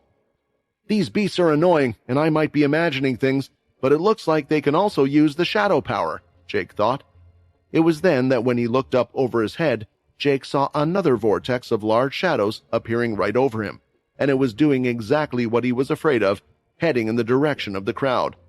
"What are you guys doing?" Jake clamored at the others in the arena. "We're the most powerful people here, but I'm the only one making a move. Are you people afraid of him?" The thing was, the others were indeed fighting back. Even Vicky tried to come down to join the fight, but the shadow beasts reacted, each going towards the other contestants, and now they were struggling against these beasts. Due to each of them having strange powers and the beasts being stronger than they usually would, this wasn't something they could take care of straight away. However, that was when the shadow successfully engulfed a group of people, covering them completely. "Ha ha! That's it! That's it! Feel the burden! Feel the pain we have had to deal with for years, and see how you deal with it!" Laxmas shouted. Eventually, the vortex of shadow rose, revealing the trapped group of around 6 people.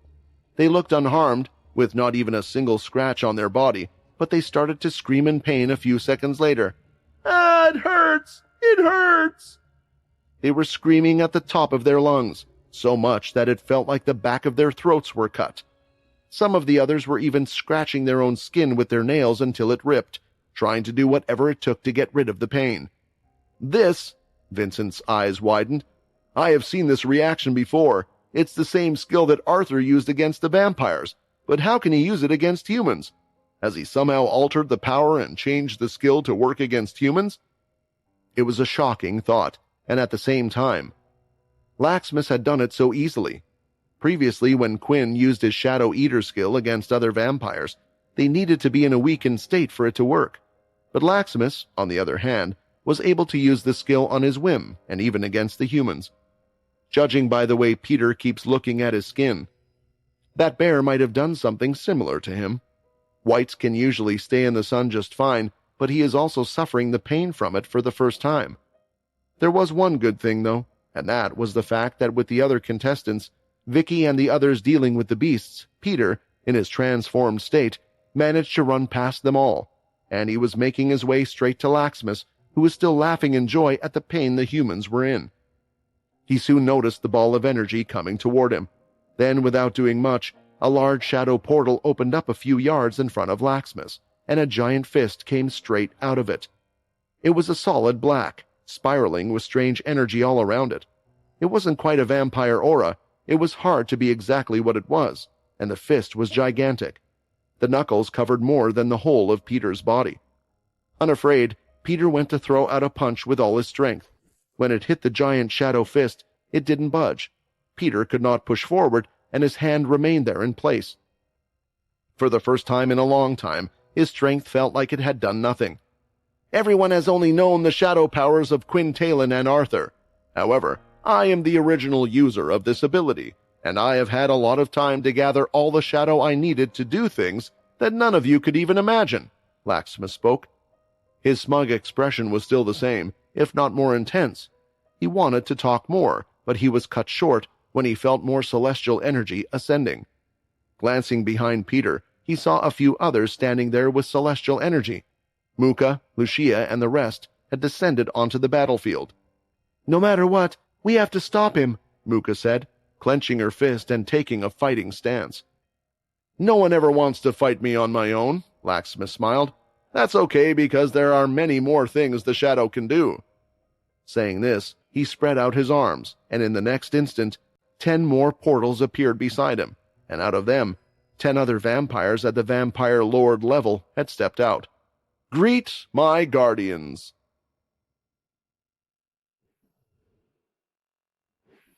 Standing right next to Laxmas were some of the most feared people presently in the world, bearing the title of guardians. There had only been a few instances throughout history where the guardians had appeared, and when they did, there was chaos that followed.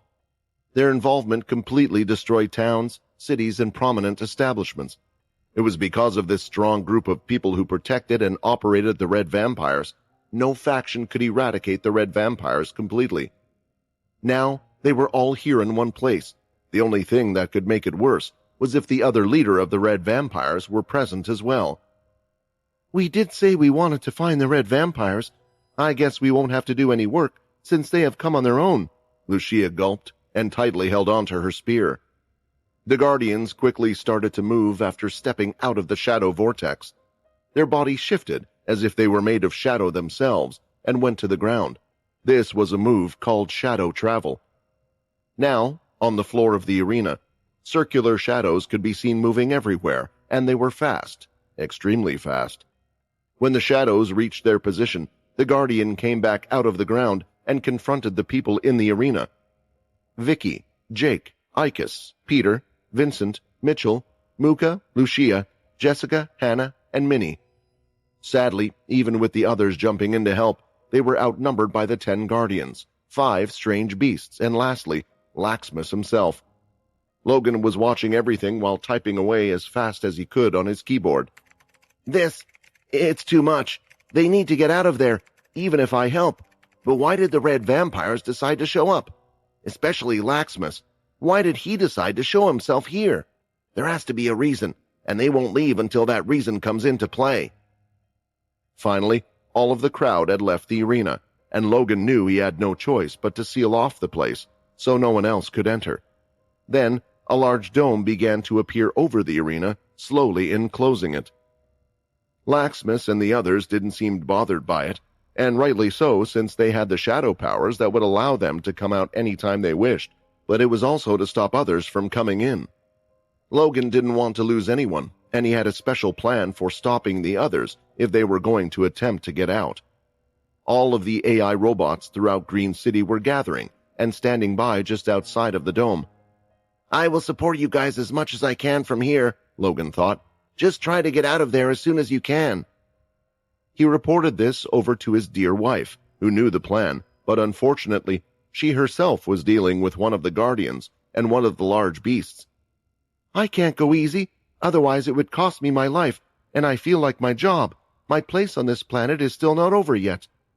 Vicky pulled out her blade, which looked to be made of a hard, dark substance, and it slowly started to turn into what looked like mud. She had activated her demon-tier weapon. Not too far from where Vicky was fighting, another member of the same family was having his own problems. Mom can handle herself, but Dad told me to protect the others if they got in trouble, so that's exactly what I'm going to do, and it's a chance to take out the big bad wolf now that he's here in front of me. Jake ran across the field, activating a super speed ability, and went up to the large two-headed snake he was fighting against. These beasts all use the shadow differently. For the snake, it looks like it's mainly concentrated in the mouth, so I just won't hit the mouth then. A guardian looked to get in the way of Jake and the beast in front of him. He was pretty much surrounded and was one of the most guarded figures. Soon, there were 2 guardians and 1 beast just for him, but he was unfazed by this.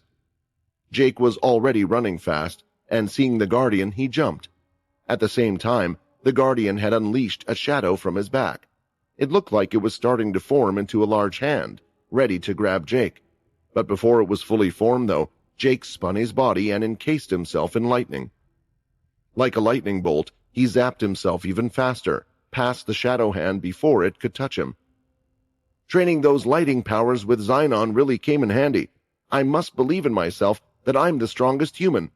With my father's intelligence and the strongest power of my mother, I can beat anyone who gets in my way. Slamming into one of the serpent's heads, Jake had almost knocked it off its feet, but it had a hefty base. Either way, Jake wasn't planning to defeat the beast with that attack alone. When the lightning died down, the beast's body appeared in everyone's vision, and they could see he was bleeding black blood heavily. By then, Jake had transformed one of his hands into metallic spikes at the last second, and using the power of his speed ability and the lightning, he had managed to pierce the rugged hide of the beast. "It's time to turn up the heat here as I melt you from inside out," Jake shouted. Part of his hand had transformed and was stuck in the beast. Now, he was raising the temperature of his body and activating his lightning powers from within. The serpent's other head hissed and came towards him, and it looked like it was trying to get Jake off its body.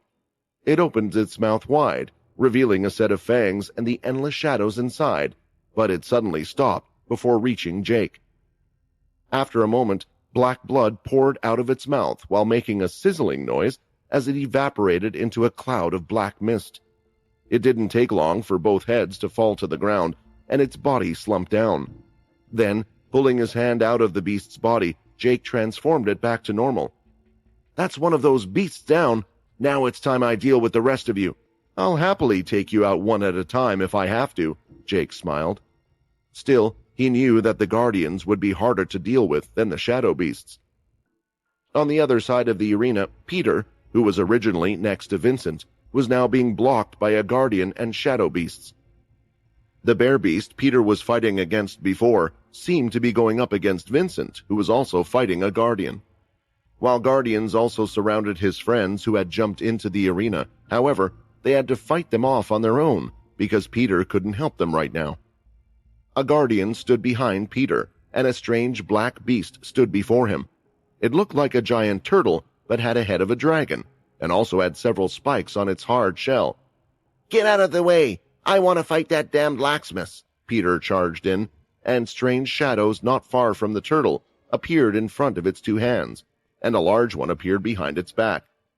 Long, sharp, hard spike-sized bristles began to come out from its back, and then the beast sent them into the shadow behind its back. In the next instant, they suddenly appeared out of the shadow vortex in front of its hands. They were incoming faster than a bullet from a gun, heading straight towards Peter. "This is all starting to piss me off," Peter yelled as his headtail moved faster, striking all the bristles and cutting them in half. It allowed Peter to run forward without decreasing his pace, as he was sure he wouldn't get hurt. And when he was close enough, Peter jumped, and he reached the same height as the giant beast itself. At that moment, he allowed two of the bristles to pass through the tail defense dome he had created and caught them in both of his hands. "I warned you, you damned hedgehog dragon!" Peter shouted. His head-tail sliced the two arms off the giant beast as if they were made of butter. They fell to the floor, and now with nothing to stop him, Peter slammed both the bristles in his hands straight into the beast's head. With his strength and the sharpness of the bristles, they went in with ease, killing another one of the strong shadow beasts. When the shadow beast's body slammed into the ground, Peter landed on top of it. But to his surprise, the person on the other side wasn't Laxmus, but the guardian who had been standing behind him. Peter clenched his fists and was about to make a move when he suddenly hesitated for a moment and frowned at the guardian in front of him. Raising his hand, Peter then pointed his finger at the guardian and said in a surprised tone, "Wait! I recognize you!"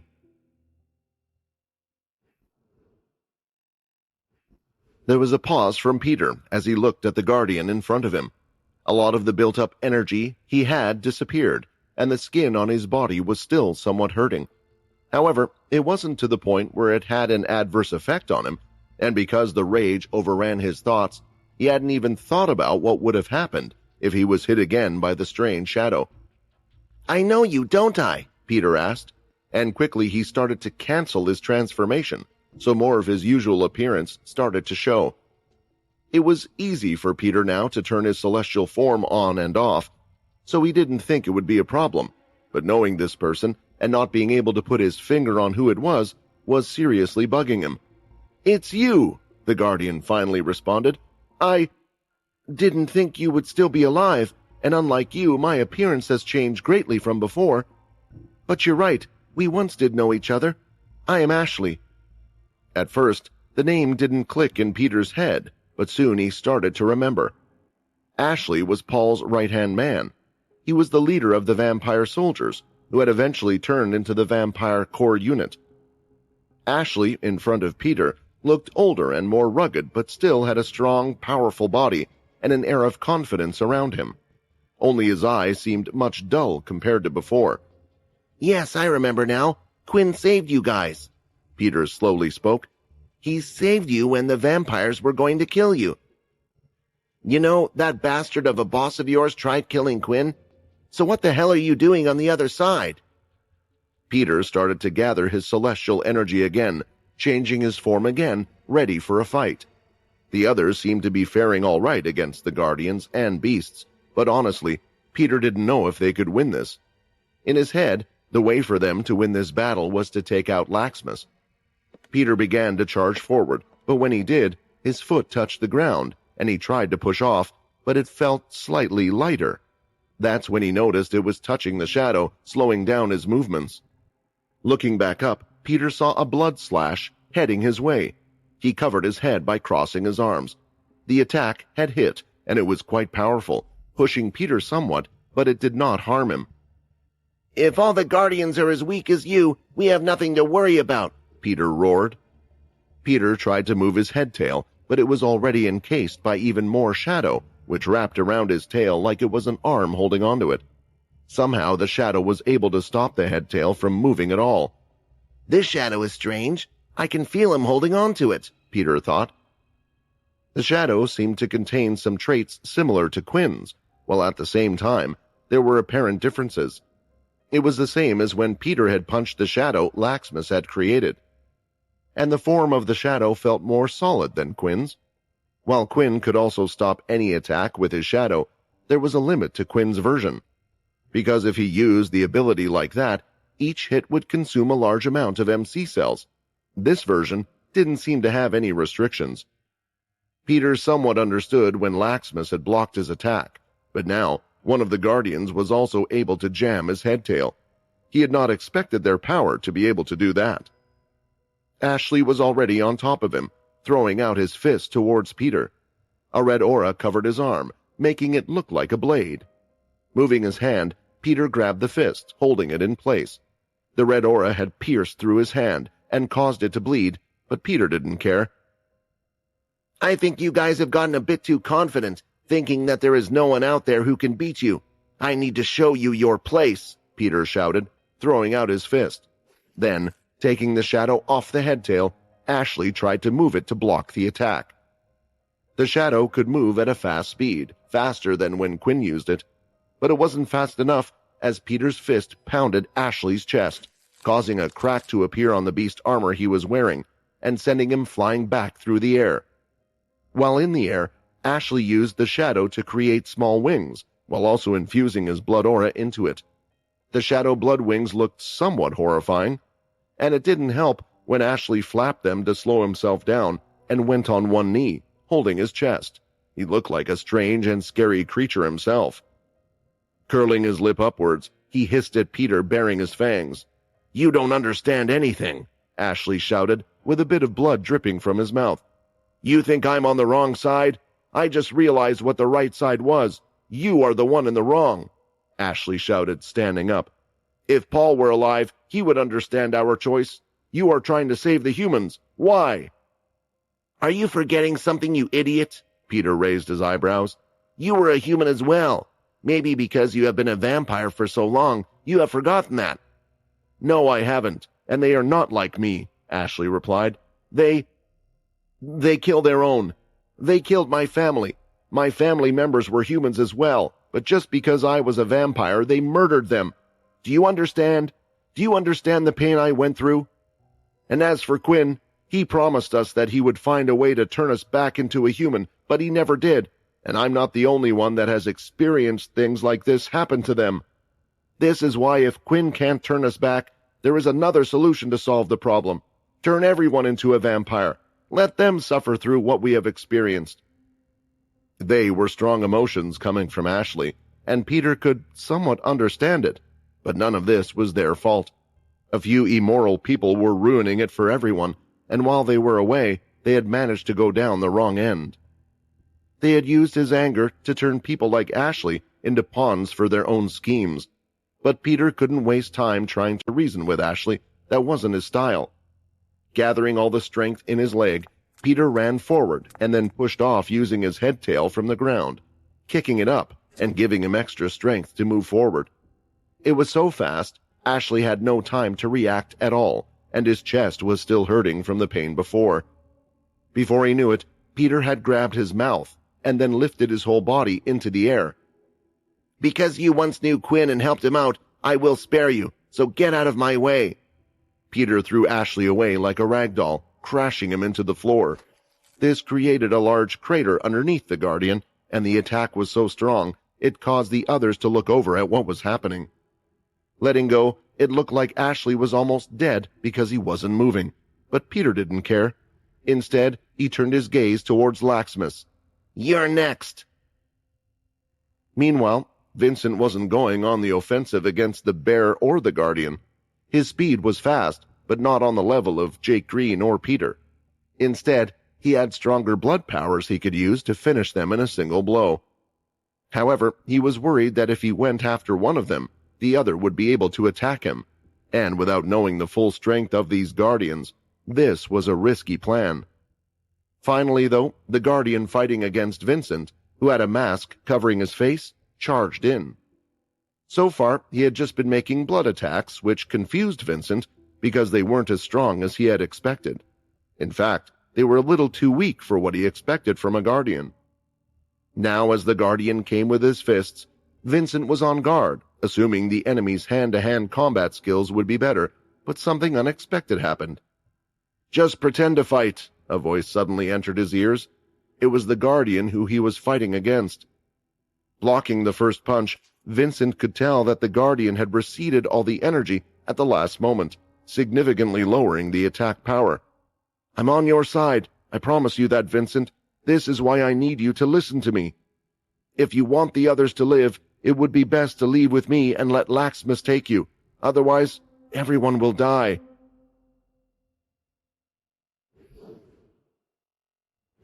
Should he trust the vampire or not? That was the question going through Vincent's mind when he heard the guardian's words. He knew the vampire in front of him wasn't attacking at full strength, while still making their fight look somewhat flashy. So it was clear he didn't want to fight, but the thing was, they still wanted Vincent to come along with them. What was the guarantee that this was not an elaborate trap for him to surrender in order to save the others? "Let's see how he deals with this." As he increased the blood aura in his strike, Vincent thought and sent out a powerful strike. Seeing this, the guardian jumped back, covered his fist in a red aura, and punched the incoming attack, shattering it to pieces. "That answered one question. At least I know he does have the strength to do something," Vincent thought. It was then that Vincent charged in and went back to hand-to-hand combat because there were multiple vampires around them. If they shouted, there was a good chance the others could hear. A clash of fake fist punches hit each other, and now the two were blocking and attacking simultaneously. "Who are you? Why would I even trust what you say? If you want me to at least listen to you, then tell me who you are," Vincent asked, and suddenly increased his strength a little, giving a hard kick on the guardian's guts. "Damn you," the guardian replied. "Can't you see, Laxmus is just playing with you all? He hasn't even used the full extent of his shadow powers, and neither has he joined the fight.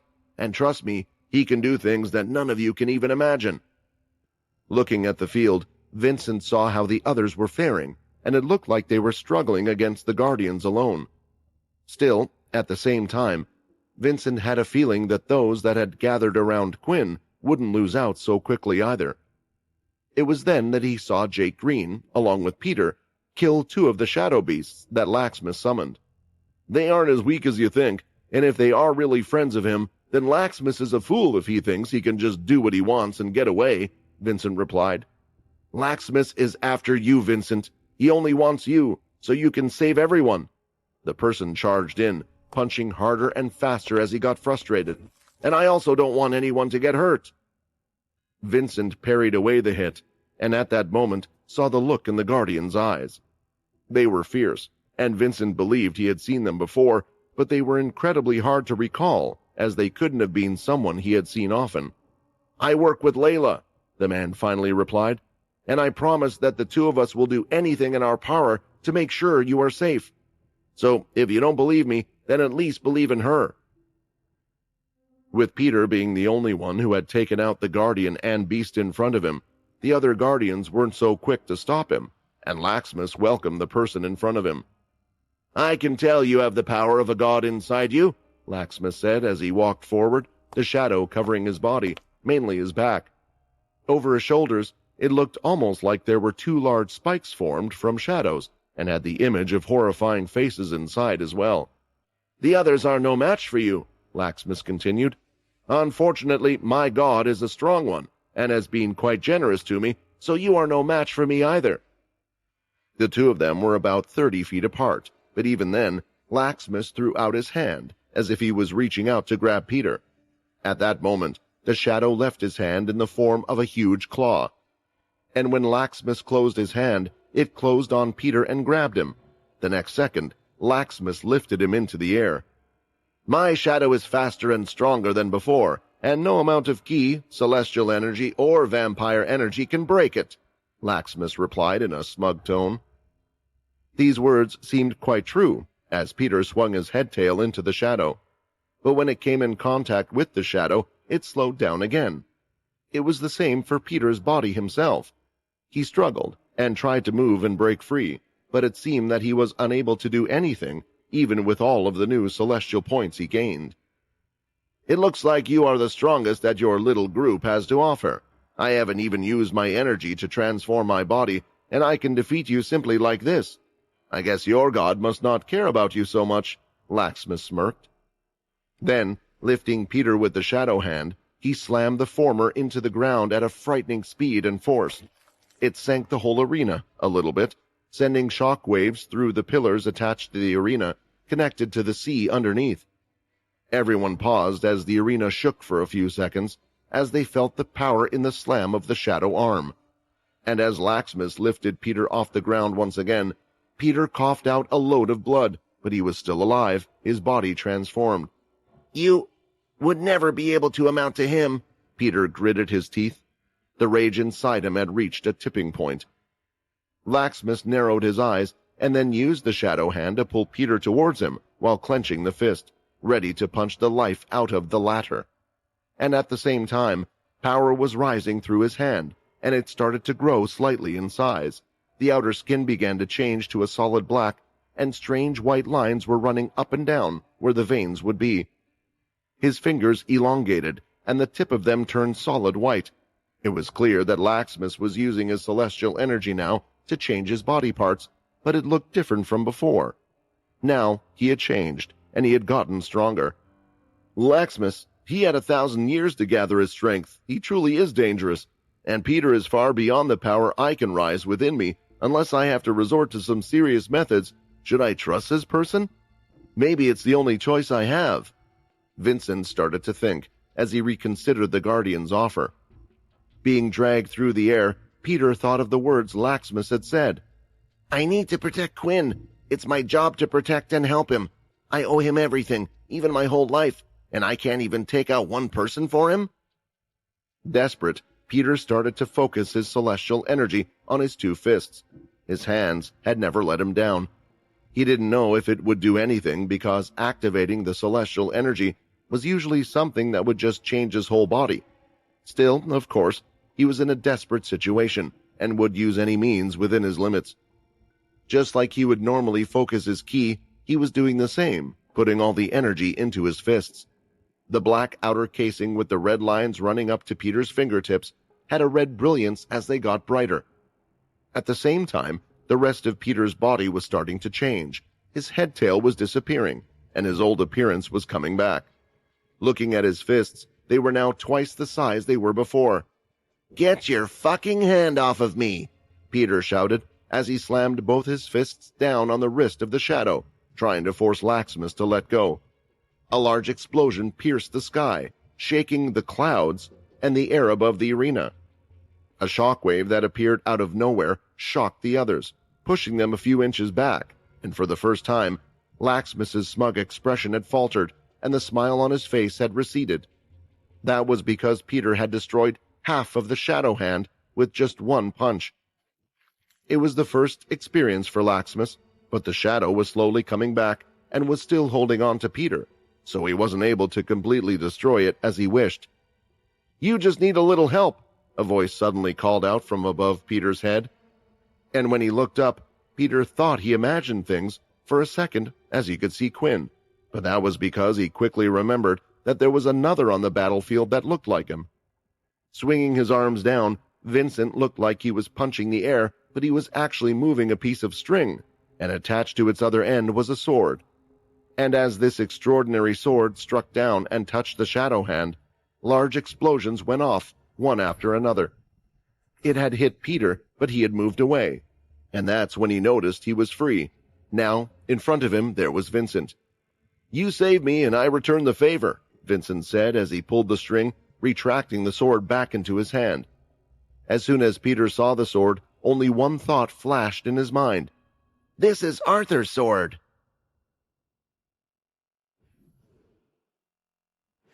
After the group saw Muka regaining her composure and jumping down to the arena floor where the fighting was going, the rest followed her. They didn't know why, but with Quinn gone, there was always someone who would naturally next take charge, and all of them seemed to follow her. Even if she was flustered at this moment, there would usually be a sense of air around her. A leader wasn't just who was strongest. Peter could have taken that role, but he wasn't one to order others or help them out, yet Muka felt more like one. Maybe it was the fact that Muka was already a leader before. The group had done little to help so far, though. When the shadow beast had come, the group was waiting for some order from her, but she said only a few words. "They are dangerous, and now is not the time. It is best if we wait." Although she said this, Muka still felt slightly nervous, and Mitchell, who was standing closest to her, could hear her say a couple more words quietly under her breath. "I think." Hearing this, Mitchell wondered if they were doing the right thing. He had heard about her ability, but no one truly knew how it worked. If she weren't in the right mindset, perhaps it would affect her ability as well. Either way, it was too late to act, as the Guardians had arrived, and 4 of them had surrounded them, each of them with the power of the shadow scene hovering behind their backs. The first thing the group did was try and get out of their situation. They threw out blood swipes from all directions. Lightning strikes also came from Lucia on top of that. However, the group of Guardians was able to do something they didn't expect. Seeing the attack, they moved their shadow and placed it in front of them. It was then that each of their shadows had linked up and grew larger, nearly creating a dome over the group. When their attacks hit the shadow, they had done next to nothing. Slowly, the shadow dome was growing larger, and soon it looked like it would trap all of them. The group just continued to attack, but all attempts were turning futile. "Use your heads! Don't just try the same thing over and over again!" Mitchell shouted. His body started to change and transform as the casing on his eye increased, and it began to glow red. Soon his hand grew in size and narrowed out, turning into a rifle, giving him a chance to fire a powerful blood rifle. He aimed at the top and fired into the air. The shadow looked like it was just about to close, but when the strong blood aura hit, mixed with the celestial energy, it pushed the shadow away slightly. Shaking her head, Muka realized how stupid she had been. "Let's get out of here!" She easily picked up a couple of the others around her and started to jump in the air. Unfortunately, the dome created was quite the large one, so she could not clear the dome in a single jump. Furthermore, she neither had the power of flight, so it looked like she would soon just fall back down. That's when a solid form of blood aura appeared under her feet and made it easier and quicker for her to jump. Once again, before the shadow dome was about to close up, Mitchell shot another blood aura from the rifle, breaking the shadow. "Don't worry about us," Mitchell said, as he was on the ground with Lucia and Hannah. The 2 Muka had taken, Jessica and Minnie, were the closest at the time. "Make your ability work and get us out of here so we can help you." Muka, with the other 2, had successfully gone out of the shadow dome created by the Guardians, while the others were now stuck in complete darkness. Again, in an attempt to break out, Mitchell fired out his blood rifle towards the side this time. It had hit the shadow and cleared some of them away, causing them to move and show gaps on the outside, but quickly reformed over, trapping them within the dome. "Even the new celestial energy won't work. This shadow power is incredibly strong. We might not survive this one," Hannah said, staring at the space around her. Lucia had grabbed onto the blood amulet that Quinn had given to her after using the new ability upon leveling up as a celestial. The amulet had continued to gather energy ever since the event commenced, and was gathering even more so now. "I still think we have a chance," Lucia said, clenching the amulet. Landing outside of the dome, the first thing Muka saw was the 4 Guardians using both their hands to supply their shadow powers into the dome. Seeing this was the case, she thought it was her chance. Charging in, she pulled a weapon out from her robe. It was as large as a short sword, but the top was spiked and thick. It was a mace. In truth, Muka was one of the few vampires and vampire leaders that actually fought with a weapon. As she used her red aura and control, blood began to move up the mace and envelop the spikes, making the weapon even more powerful. Then she threw out her weapon toward one of the Guardians, aiming it right for their head. It was the perfect shot until the Guardian turned around and lifted his hand, then taking some of the shadows from the dome and stopping the mace in the air. "That doesn't matter," Muka thought as she went in now with her nails covered in small parts of blood aura and thrust it forward, aiming right for the man's chest. The Guardian didn't move, but when Muka's hand had hit the other's chest, Instead of feeling flesh or blood falling, there was nothing but a shadow that moved. Is his whole body made of shadows? What is going on here? Muka froze in shock, and before she could react, she suddenly saw a fist coming toward her and hitting her right in the face, sending her back to where she was. Standing behind her, Jessica and Minnie had managed to stop Muka from falling over. These guys have all sorts of tricks, I see, Jessica said, wondering if she should use her Dampier power. Whether or not it would make a difference was another thing, but with so many vampires around her, she would certainly get a boost in abilities compared to usual. That punch, it was a strong one as well. Muka wiped the blood away from her mouth. Their blood aura, strength, and speed are as good as a vampire leader, and my ability isn't working in this situation. With their shadow stronger than Arthur's and Quinn's, I don't know what to do, Muka admitted. These words didn't really give confidence to others until the little girl was also shaking, but unlike others, she was shaking with anger. You want to be Daddy's wife, right? Minnie gritted her teeth at Muka. Then you need to show all your strength, and you need to be stronger than that. Or else, how can you be worthy? Minnie then turned to the other guardians, who still hadn't moved from their positions. You idiots! How dare you hurt my dad's future wife? Minnie yelled at them and erupted with energy. This time it wasn't vampire energy. Instead, it was celestial energy. And as she erupted, a red flame covered her entire body, as large as a standard person. It was then that Minnie's body started to transform, and the first thing that was visibly noticeable about her was something growing out from the top of her head, through her hair.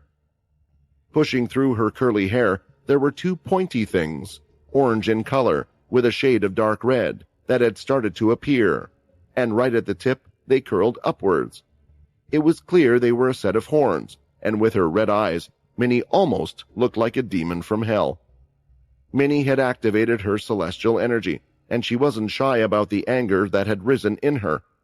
But in truth, when Quinn had given her the celestial energy, he had told her it would be best if she did not use it to avoid attracting unnecessary attention. However, there was one condition to this, and that was if Quinn, for some reason, wasn't around to protect her, she shouldn't hesitate. In this case, Minnie knew the others were in trouble, especially since Muka was also injured. She decided to use the energy, irrespective of the consequences.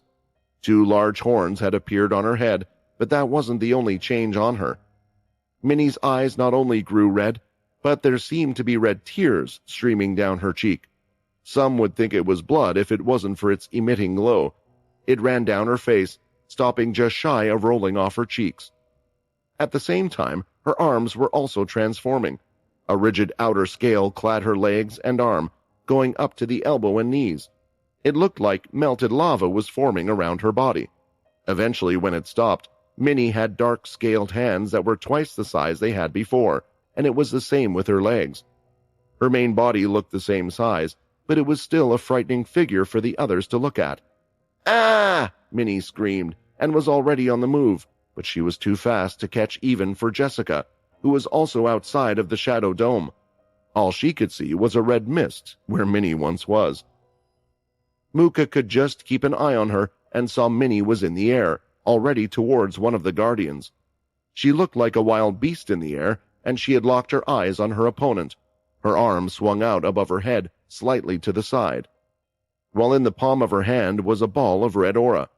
The guardian was able to confront this in the last few seconds, but the shadow from the dome had risen in time. But Minnie shoved the blood aura ball right into the shadow. A large explosion of energy had collided with the shadows, causing it to disperse. The attack had hit and destroyed the shadow, but could not carry on, and hurt the guardian, but that didn't matter. When the guardian looked in front of him, Minnie was nowhere to be seen. That was because she had already landed on the ground and pushed off, using her other hand, swinging another ball of red energy right towards his back. As she pushed the ball of raw energy into the guardian's back, he was sent flying in the air, and a particular part of the dome's shadow was now dispersing. "I thought that little brat was a nobody," another guardian shouted. Seeing how fast the small vampire was and how strong she was, they wondered if they should give up on the shadow dome and perhaps focus their attention elsewhere. This was, however, when a particular person appeared behind them. "I was being a bit foolish," a female voice spoke. Turning around, the guardian saw a beauty right in front of him. Never in his life could he even imagine a person of this caliber, and yet here she was in front of him. Even when looking at her, it appeared like there was a majestic red glow around her.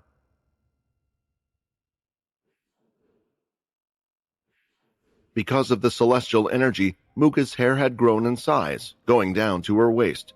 But that wasn't the only thing. Her hair color was now a dark red and was floating in the air. It appeared as if each strand of her hair was being controlled. When one looked closer, it almost looked as if there were little snakes at its end. These little snakes all opened their mouths, hissing towards the guardians, summoning up their energy. The guardian would have had to use his shadow if he had any chance of blocking this attack, and maybe even then it would have stood no chance, but something was stopping him from doing so. When looking straight into Muka's eyes, it felt like his whole body was frozen, and never in his wildest dreams could bear to hurt such a beauty. "Will you marry me?" the guardian tried to say, but Muka blasted him with her hair strands before he could finish his words. Multiple red lasers had torn through his body, head, and heart. It looked like a machine gun had shot him, and eventually the guardian fell to the floor. With only 2 of the remaining guardians keeping up the shadow dome, it had weakened and felt like it would be useless for them to do such a thing. But before they even let go, they felt a burst of energy from the inside. The shadow was breaking bit by bit, and something was hitting every part of the dome from the inside. There wasn't enough time for the shadow to repair itself, as it had done before. As more and more of the shadow started to disappear, the others could see clearly what was happening. Sparks of red lighting were firing off in all sorts of different directions. It was constantly hitting the shadow, and eventually it had disappeared entirely. Then, standing in the center of where the shadow dome once was, they saw Lucia, her amulet around her neck lighting up, and the spear in her hand, with the tip emitting a small amount of lightning. "This amulet gave me so much power. It fused with my lightning skills perfectly, and it also isn't using as many MC cells as expected." Lucia was amazed by the power of the celestial marked amulet. "I haven't even used the other skill that the amulet holds." It was then, for the first time in a while, that Lucia had a smile on her face. She felt empowered, and most of all, she felt like she could help her new friends. Soon after, Minnie jumped towards the others and crashed right into Lucia, knocking her onto the ground. She was still transformed, but her expression was that of a lost baby. "I'm so happy that everyone is okay," Minnie sniffled. Not far behind were Jessica and Muka, who had landed in the center, and the group was once again reunited. Although it was how they got trapped the first time, now with their full strength realized and activated, they no longer feared the shadow that contained them. The guardians gathered around their dead one, including the one Minnie had injured. "Many of them seem to carry a power similar to ours. He instructed us not to use it unless necessary," one of the guardians stated. "I think now that one of us has died, this has become a critical situation. However, I am sure Laxmus will not hurt us because of this," the other replied. The 3 of them moved back away from the group, just far enough so they wouldn't be interrupted by what they were about to do next. Then, less than a second later, parts of their bodies started to glow, and as it happened, the others could see a marking on them. They're the same," Muka pointed out. "They are just like us. Someone gave them similar powers as what Quinn gave us." The group was already having trouble with the Guardians before they used their celestial energy and transformed, and just when they were getting an edge, it seemed like the others were able to one-up them. "We have a chance," Lucia stated.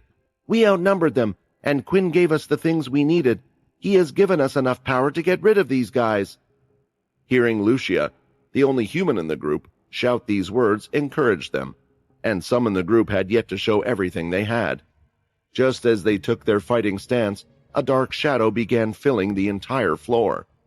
This pitch-black shadow continued to spread through the arena, and soon reached the very edge of the arena. It then started to rise, creating a dome over them.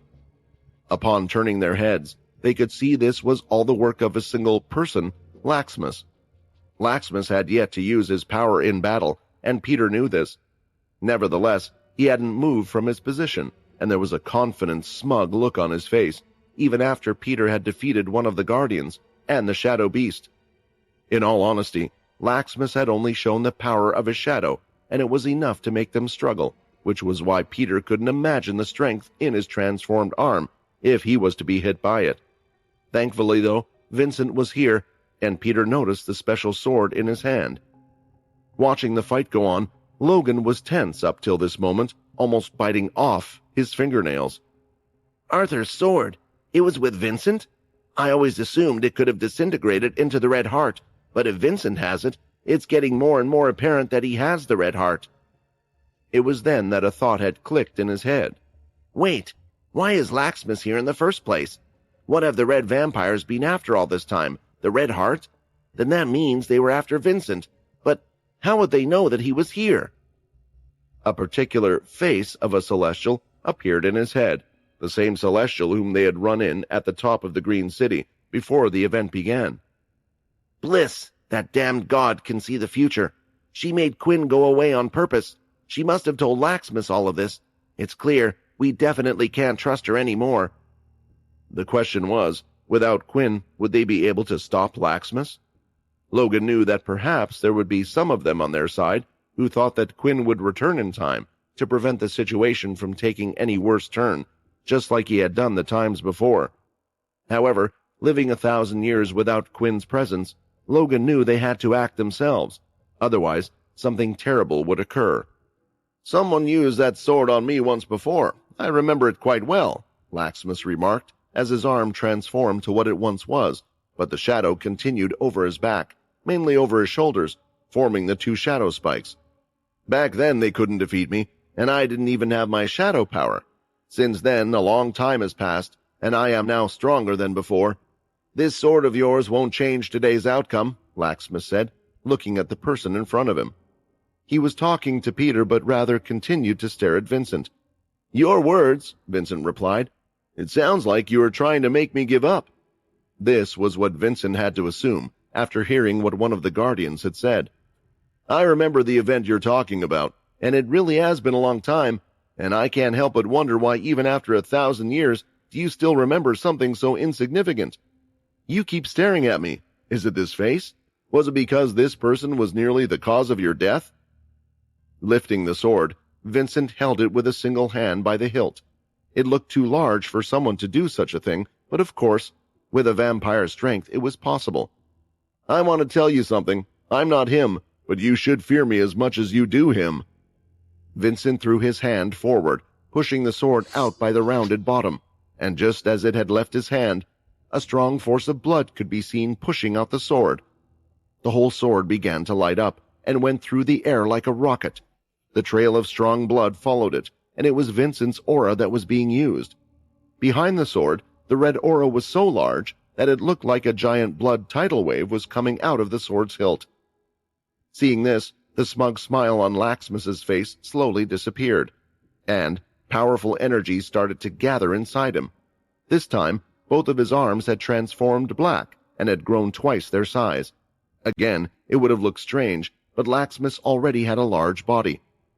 White streaks were running through his black hands and were pulsating. Unlike before, though, this pulsing feeling could be felt and seen through the air.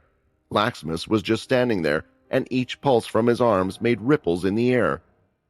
The next second, he moved from where he was and began to run forward, heading straight towards the sword. On his way there, though, he wasn't stopped directly. But from the sky itself, several large metal balls were raining down. Large shadows were cast and crashed into the ground. Laxmus had avoided them, but they weren't few. They looked like small asteroids were falling into the arena ground as the whole place shook. As for the one who was behind this attack, he could be seen standing on a pillar up in the air, aiming the attack right down at Laxmus. He was none other than Jake Green. "Dad told me to do whatever I can to stop Laxmus, and that's what I'll do. I don't have to fight those other guys. I just needed to get them out of the battle," Jake thought. During his fight, Jake had an idea from what he had seen on the battlefield elsewhere. That was to trap the Guardians in a solid, hardened metallic ball and then send them underground.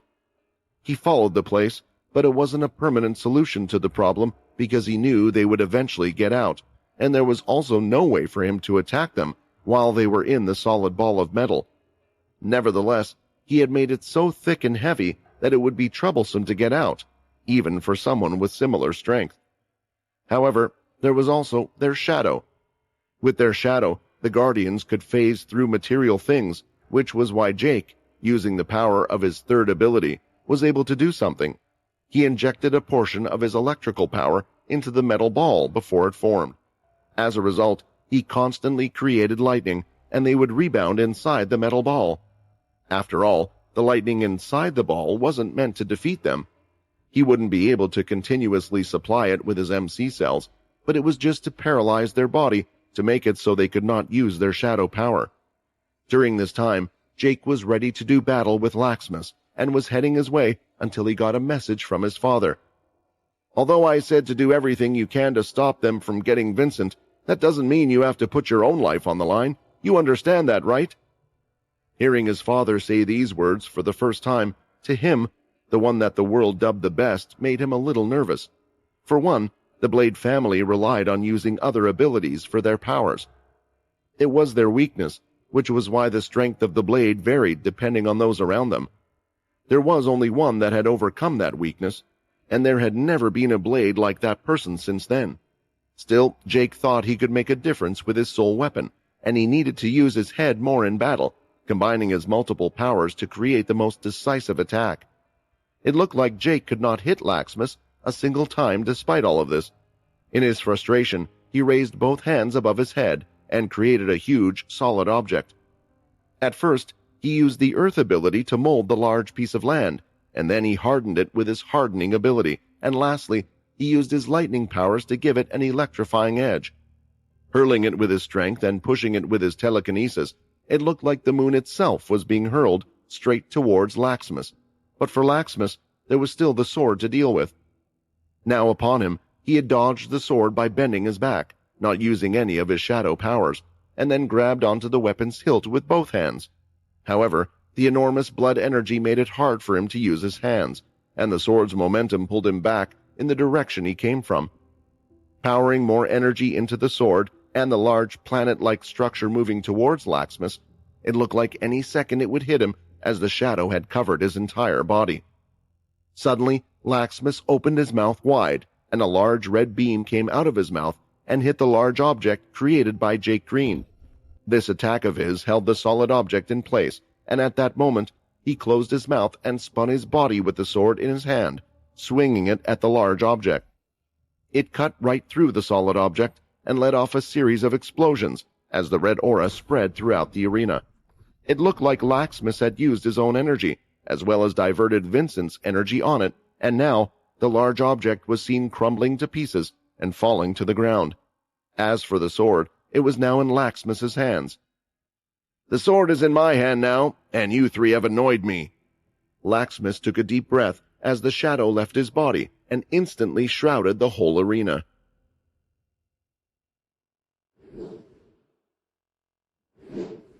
The shadow had quickly spread across the whole arena floor, which wasn't a small area by any means. It had disrupted what the others were doing, and even the Guardians slowed down with their own attacks. Eventually, all of the Guardians, including those who were injured, were picked up by their fellow teammates and were soon standing behind Laxmus. With their speed, it didn't take long for them to regroup, and at the same time, the others who were in the shadow realized something. "This shadow slows our movements down. This is worse than that dome the Guardians trapped us in earlier," Lucia thought. This thought was going through everyone trapped in the shadow, and they knew it was useless to chase after the enemies they were fighting against a few moments ago. Instead, some had tried to attack the shadow under them. Lucia even stabbed her spear, summoning her new lightning powers. The shadow stirred, but unlike the shadow dome, it didn't disappear. For a second, it caused Lucia's heart to thump louder. "This is getting really dangerous. Just how strong is the Red Vampire leader?" On the Greylash side, there wasn't much information about the Red Vampires. However, the Green Group and Pure would often talk about getting rid of the Red Vampires with ease, as long as they knew where they were. Lucia believed these things as well, but after witnessing Laxmus's strength, it didn't seem to be the case at all. Perhaps they were just declaring these things to make the people not worry. "This power is a waste on you all," Laxmus said, lifting up the sword and giving it a swing as if he was testing it out. It cut through the air cleanly, and the single swing caused a shockwave to appear through the air, hitting the edge of the arena. An explosion shook the arena in the next moment, and a large crack reaching up to the upper deck of seats appeared from that edge of the arena. "This sword seems to be wasted on all of you. All of these weapons, all of these different powers, yet none of you can even step in front of me." Hearing this, Minnie, who was still in her transformed state, was the first one to move. She ran forward, and although a little slower now because of the shadow, her movement was still incredibly fast. At the same time, not far behind her, Muka had run after her, using her blood aura to create hardened platforms, allowing her to look like she was running through the air not far behind Minnie. The others were too slow to act. Laxmus, seeing this, just laughed and moved his foot slightly. Shooting up from the shadow was a large hand, catching Minnie mid-air. The shadow fingers tightened their grip over her body and restrained her. She struggled, trying to move her arms and legs, and just like Peter before, she was unable to break out with her strength. Muka, who wasn't too far behind, had brandished her mace. She was ready to hit the shadow away, charging up her attack, but another hand appeared out of the shadowed floor in front of her, bigger than her own body, and the one that had grabbed Minnie. It did the same to Muka, but Muka could use her snake-like hair even if her limbs were tied. The snakeheads looked downwards, and then, opening their mouths wide, they attacked the shadow with the ray of red aura. It was a powerful attack, but when Muka had stopped, it still failed to damage the shadow. Just like the outcome of Lucia's attack, the shadow moved a little but was unaffected by her attack. "This is bad. Dad, what do we do?" Jake frowned.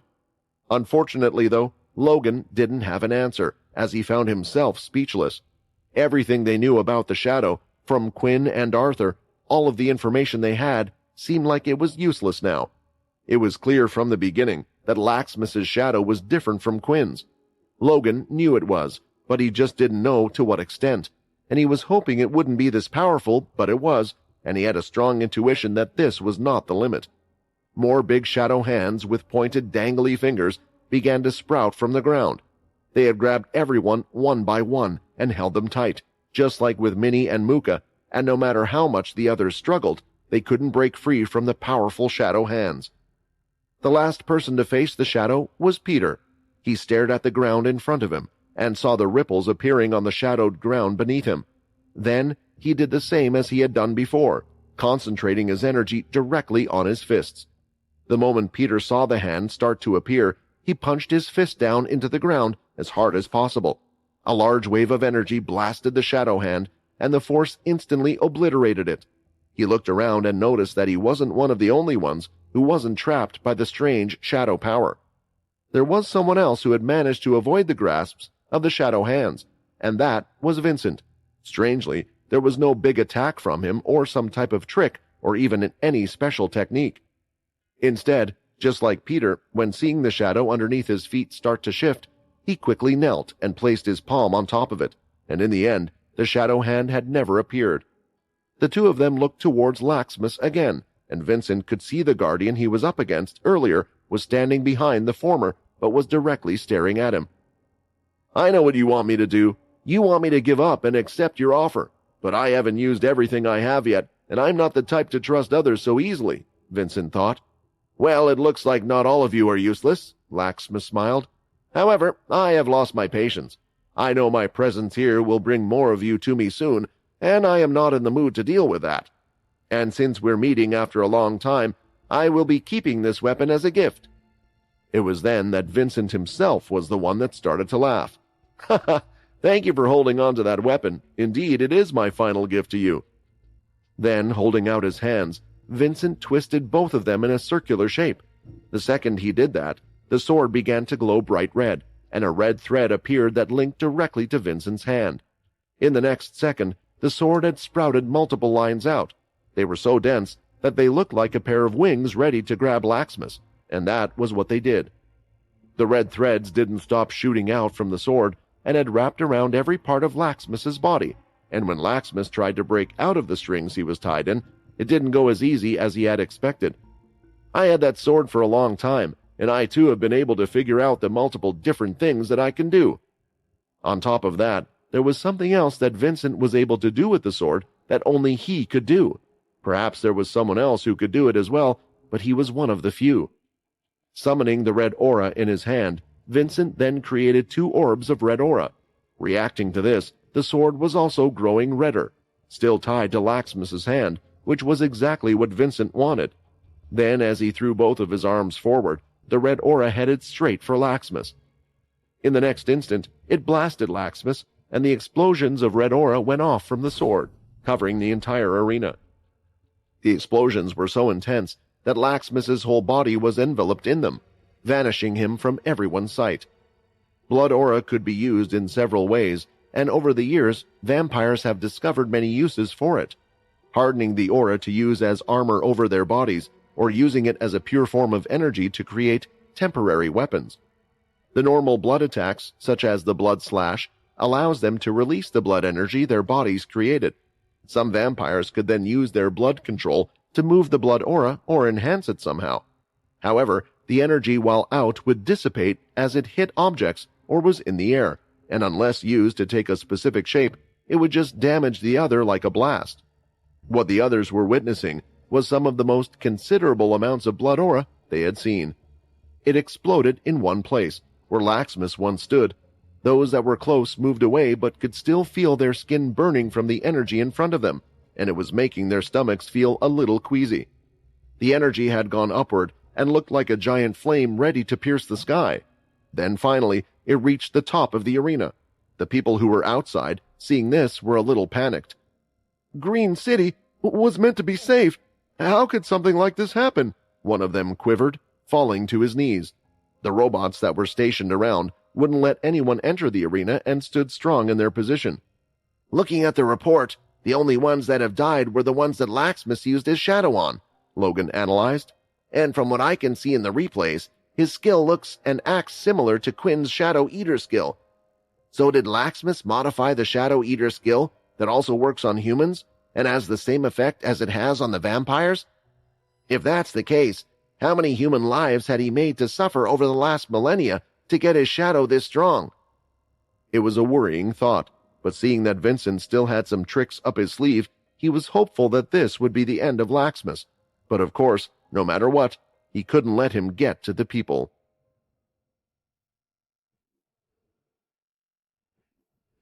The energy started to dissipate and die down, slowly fading away.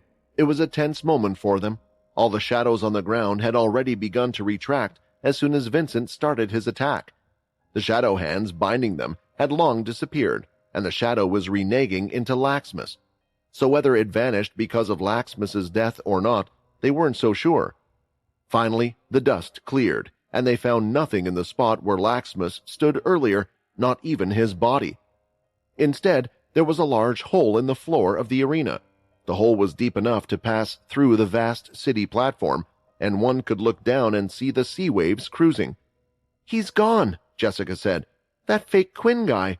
He actually managed to defeat the Red Vampire leader. I thought we were all going to die." The look on the others' faces showed that they felt the same. Everyone at that moment, when being grabbed by the shadow, something had overcome them. Knowing that no matter what they did, they couldn't escape was a suffocating feeling for them all. Now there was a sigh of relief on their faces, and they had room to breathe. "Now, all that's left are those damned guardians, and the red vampires will be done for," Jake said, his hands shaking with anger, because he, too, had felt the helplessness against Laxmus's shadow. Meanwhile, Peter was staring at Vincent, who stood upright, even after letting out that much blood energy. "The sword was strong before, but it was never that strong. There is something different and strange about him. A vampire using that much energy. Even the leaders didn't have this power in the past, and Vincent definitely didn't," Peter thought. However, Vincent, unlike the others, didn't have a face of relief. Instead, there was a bead of sweat dripping down from the side of his face, and opening his mouth, he suddenly spoke a few words the others never thought they would hear. "I give up," Vincent coughed. He spoke seemingly to no one. He wasn't even looking at the guardians that were lined up on the other side. I'm the reason you came here, right? So I will leave with you as long as you cause no harm to the others and this city. Otherwise, I won't go down without a fight, or I will ensure it won't be as easy as you think. What are you saying? Jessica couldn't help but shout out. If you're worried about the guardians, we can fight against them. We aren't that weak. She couldn't remain calm after hearing Vincent's words. Even though she didn't know why the red vampires were here or what they were doing, she knew that they were the ones that had attacked. After seeing this vampire display such resistance against them in the first place, and seemingly defeating the biggest threat, she didn't understand what was going on. That was until a shadow began to appear above the hole that was created a few moments ago. It was dark in color, almost a solid black like the shadow of the others. Then, stepping out from it, was Laxmus, who flapped his large wings on his back a few times, hovering in place. He held the sword in his hand, which was still transformed and was surging with the white energy, but the rest of Laxmus's body was just fine. He used the shadow lock to avoid the attack. Vincent had realized this before everyone else. I was hoping he would be confident in his skills to try and take it head on, but Laxmus is much more cautious than I thought. With the shadow and his strength, there is too much risk. Flying over the large hole, Laxmus landed on the arena and retracted his wings back into his body while twisting his head from side to side. I will take you up on your offer, Laxmus said with a smile. Besides, you have given me a nice gift to take back. Vincent started walking over to where Laxmus was, but of course others began to move. For one, Peter had taken a step and the rest were ready to follow. Don't be an idiot, Vincent suddenly said. I know you have been reckless for most of your lives, and all of you want to act with your feelings, but you should use your heads for once. This is the right choice, the only one to make. And do you all want to die here? Then imagine what would happen next, Vincent added without turning back, not looking at the others. But it sounded like his words had gotten through, because not a single one of them moved forward. The shadow on Laxmus's back was still active till this point, but seeing how they were listening to Vincent, he decided to put it away, behind them on the row of guardians who had earlier fought against Vincent. A mask obscured his face, but underneath it, there was a sigh of relief from the guardian as well. Thank you for doing the right thing, Vincent. I promise that Layla and I will do everything we can when you are back to protect you. No matter what, we can't let Laxmus get his hands on the Red Heart. Eventually, Vincent stopped and looked up to Laxmus. I hope you are a man of your word. Don't worry, I am, Laxmus replied. In return for you, I will not harm them or the people in this city. You are the only person I need in the first place. Suddenly, Laxmus thrusted his black hand that was still active at that moment. It moved at lightning speed, faster than the others had seen Laxmus move before, and even Vincent failed to react in time, as his eyes were wide open. Blood suddenly spilled out of his mouth, and he coughed up. In the next instant, everyone found that Laxmus's hand had gone right through Vincent's chest, and on the other side was a red crystal in Laxmus's hand. My time is over now, Vincent struggled to say. He knew it was already too late, but a smile appeared on his face. I'm sorry I couldn't pass it on to you, and I'm sorry I couldn't apologize for everything that happened, but it's all up to you now, Quinn. Logan continued to monitor everything from his main base, his research laboratory, but honestly, even while watching the whole event, he was working on other things. Due to his ability, he was just able to split his attention and multitask, so he could see the events taking place and give orders to the robots outside the event, all while coding and writing information for new inventions and projects. But for the first time in a while, he was no longer using his ability. Instead, his mind and body froze as his fingers hovered over the keyboard. That was because he had just seen what had happened to Vincent. He was in disbelief, but perhaps not for the reasons others thought. Although Logan did care for Vincent somewhat, the two of them were never close, and it was also because of what was in Laxmus's hand, which had gone through Vincent's body. It was the red heart they had been looking for. Vincent had it all along, as I thought. It was strange that he could use such strong blood powers, but I didn't think he was hiding it inside himself. What kind of experiments was he doing with the red heart? Logan thought. Quickly, he rewinded the whole video of the incident and played it in slow motion. He could see Laxmus with his hand pierce through Vincent's body with ease, but there was something unexpected. After hitting Vincent's chest, Laxmus's hand hit a nest crystal. It had an outer casing that looked like the universe and space itself. Then, before anyone else could see, Laxmus had closed his hand slightly. The crystal had smashed like glass, only to reveal the red crystal. How could he hide the red crystal in the nest crystal? Vincent, how many experiments did you do during this time? You were trying your best not to let them get the crystal. You were also always fighting in your way. Logan clenched his fists hard and lifted them in the air. Why has this happened in my own city? I can't even protect my own people. Logan slammed his hands down on the desk, breaking his keyboard off the hinge and smashing it onto the floor. Everyone, do whatever you can to ensure Laxmus doesn't leave this place. Use everything we have. Immediately, he sent out the message to those in Green City, and all the factions had already decided to get to work. At the same time, the travelers received news of a bounty, an enormous bounty, on the person who was the leader of the Red Vampires, Laxmus. Now confirmed, and with a clear video and picture, Logan could put out the request officially. All the robots protecting the people and stopping others from entering started to use their energy to fly in the air and were heading to regroup at one location, the arena. Meanwhile, at the same time, Logan wasn't just doing nothing. So far, he had been keeping an eye on things, not acting himself, because, truth be told, Logan could see no way, even with his help, even with his technology and strength, of defeating Laxmus. Running the simulations repeatedly, the chances of him changing their circumstances were less than 1%, which was why he thought he could help in other ways, but now he had opened a particular room in his lab. I'm sorry, Quinn, I was wrong. If you were here, you wouldn't have listened to the percentages and chances of winning. I have to do something.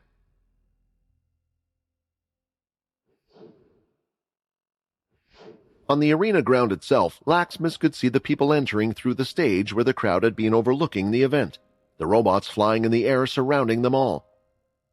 I guess this is my time to leave. I have what I want, and as promised, I am a man of my word, Laxmus started, pulling his hand out from Vincent's body, letting the latter drop to the ground.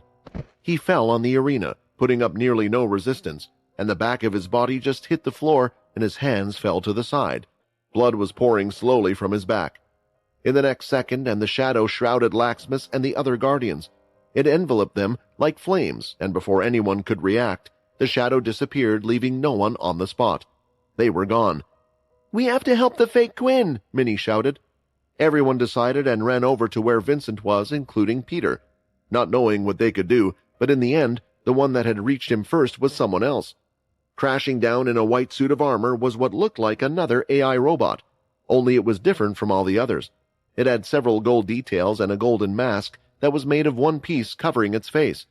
Opening up, though, to everyone's surprise, including Jake Green, it was his father, Logan Green. I'm sorry, I didn't come soon enough. Logan then opened up his arm and fired out a strange object. It was small to start with, but started to spread out and looked somewhat like a large mechanical spider. It hit Vincent right in the chest, and it wrapped around it, covering the hole on his chest. Logan, how did he manage to get here so fast? Is it the suit? Peter thought, as he also reached Vincent. However, Peter was more annoyed that Logan hadn't chosen to help them, and came when it was too late. But he knew it wasn't the time for them to be fighting against each other, because they needed to focus on Vincent and save him anyhow. What is that thing? Jake asked about the spider. It creates nanomachines that will try and repair the damage to his body. It also will give him a supply of blood, but I'll be honest, I don't think it will be enough, Logan replied. It would be good if you could find anyone with any healing ability and do what you can to save him. Jake didn't need to be asked twice, as he had already gone off. What do you mean? Hannah asked, now that the others had surrounded Vincent, who was on the floor. I know it's a bad wound, but with blood and all this help, won't he be okay? No, Logan shook his head. He isn't the same as the rest of you. There's a reason why he looks like Quinn. Truth be told, his body should have deteriorated, and he should have died long ago. We don't have Shiro right now either. Without the nest crystal, There's a good chance that even with all this help, we could just be helping out an empty shell." The others didn't quite know what Logan was talking about. After all, he was just answering what had come to his head without thinking about those around him. Still, they understood that it was a difficult situation, and the chances of Vincent's survival were almost negligible. The little robot that Logan had used started to imitate a heartbeat. It shook Vincent's whole body on its own, giving him chest compressions. Yet, there was still no response. Walking over, Logan knelt down in his armor and was by Vincent's side. "Can I still save you if I give you mine?" Logan said out loud, but without context they didn't know what he was talking about. "After all, I have gone past my time. I hit my limit long ago. In fact, you have done more for the people than I have by hiding the red heart for so long." "Don't be ridiculous!" Vicky cried immediately upon hearing these words. "Are you just going to leave me then? Do you think that he didn't know what he was getting into? Don't sacrifice your life for his, not when you don't even know if it will work." Just as she had finished, a shadow suddenly appeared in front of the group, putting everyone ready for combat. And as the shadow subsided, they were even more shocked to see one of the red vampire guardians stepping out. It was the same guardian who had fought against Vincent earlier. Before anyone could react, he opened his mouth and revealed his intentions. "Please let me take him with me. I can take him somewhere that might be able to help him." "You're confident coming back here without the rest of your bunch and that damn vampire?" Peter shouted. His body was already transforming, and his legs had already kicked off the ground while he readied his fist to throw a punch at the guardian's face. After all, Peter and the others were somewhat restricted from concentrating because of these guardians. However, even without laxness, the individuals proved strong due to their shadow power. Getting rid of them now would solve some of their future troubles. But when Peter's fist got closer, he noticed something. The air around his fist was becoming denser, and the image of the guardian was starting to distort in front of his eyes, looking like it was forming into waves. That's when the vision around him started to disappear, as everything was becoming some type of mist. Peter no longer had a target and was lost, not knowing where to strike. He wasn't the only one, though. The others in the arena could not find the guardian either. As they stood in thick mist, the most they could see were the hands if they put out in front of them. As for the others beside them, they couldn't see anyone in the dense mist. "You seriously don't believe I would blow this damn fog away?" Peter shouted, as the aura gathered around his fist. "Please, I am not here to fight, but only to help. I know you care for Vincent, and so do I. Peter, I know we didn't communicate much, but don't you recognize me of all people?" the guardian asked. Peter was moving his head, trying to pinpoint where the voice was coming from, but as if he were in a large tunnel, the sound was echoing from all directions, making it impossible for him to pinpoint where it was coming from. At the same time, sensing the guardian's energy didn't seem to work either. "This doesn't make sense," Hannah said, loud enough for the others to hear. "Is this person really a guardian? This fog must be an ability, but all guardians know how to use the shadow." It certainly was strange, and Logan had caught on quite quickly. When the guardian first appeared, instead of going on the aggression as Peter had, Logan used his specially designed speed suit to boost himself to Vincent's side and grabbed one of his limbs. His grip was still tight as he wondered what his guardian wanted. "He has come on his own and is not with the others, so maybe he was telling the truth? If there was just some way to confirm it," Logan thought. "Because the longer we do nothing, the worse it is for Vincent." While Peter was frantically swinging his head and his fist around, finally he could see something forming from the mist. "You have to recognize me," the guardian said, taking off the mask and revealing his face. For a second, Peter had stopped to observe, but it had only taken him a second to decide. "I don't know you, so you can just disappear," Peter shouted. A short pause saw him go through the mist right up to the guardian's face. The only thing was, Peter wasn't holding back, and he was far too annoyed about too many things. Laxness had gotten away, they were about to lose Vincent, and the burning sensation still left on his skin constantly made him feel itchy. With his celestial energy, the fist slammed the guardian's face, and in an instant, a strange look appeared on Peter's. He could tell something was wrong. "I don't feel any weight. That's not him," Peter thought. Either way, the punch was still one that Peter didn't hold back with, and as it finished, everyone heard a loud bang, as if a cannon had gone off. It had created a circle in the mist, and less than a second later, the mist blew away, out of the arena as if it was never there. That's when everyone had a clear look at the Guardian in front of them.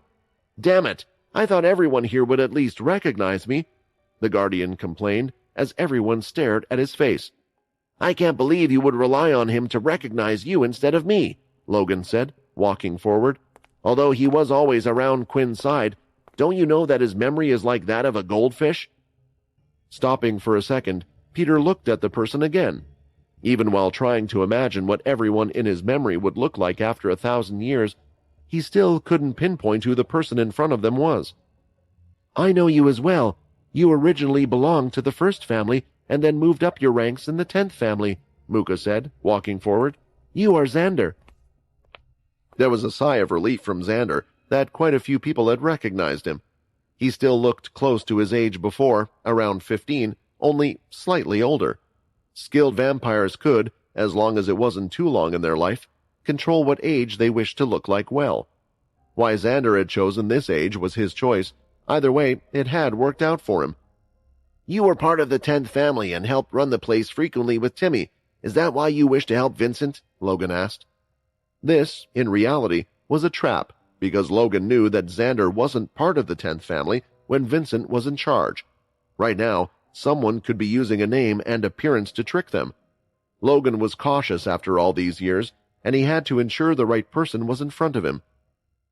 "Look, there really isn't time for me to explain all of this if you want Vincent to live," Xander replied.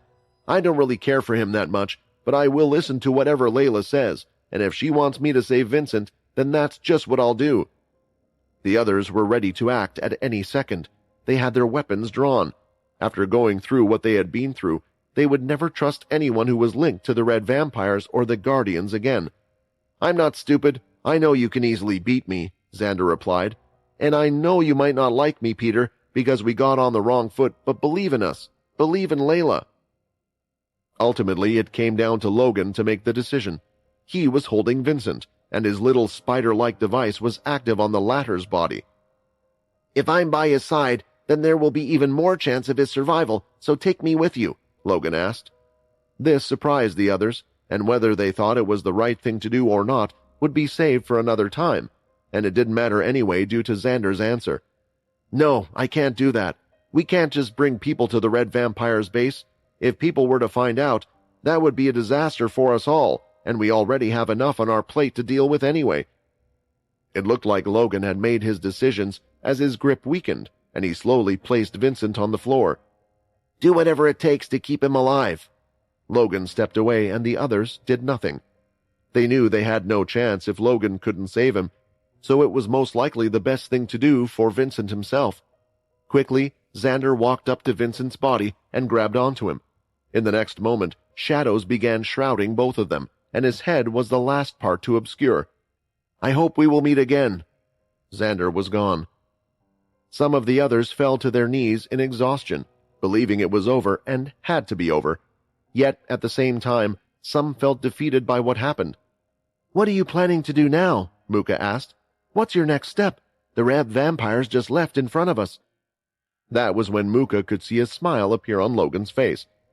"That device that was on Vincent's chest, Xander took it with him.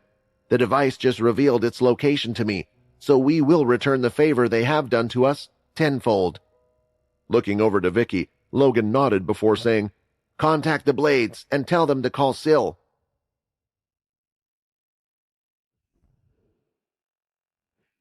Usually at this time, the Amra kids would be enjoying a kick about with their ball, but instead, they all were in a lackluster mood.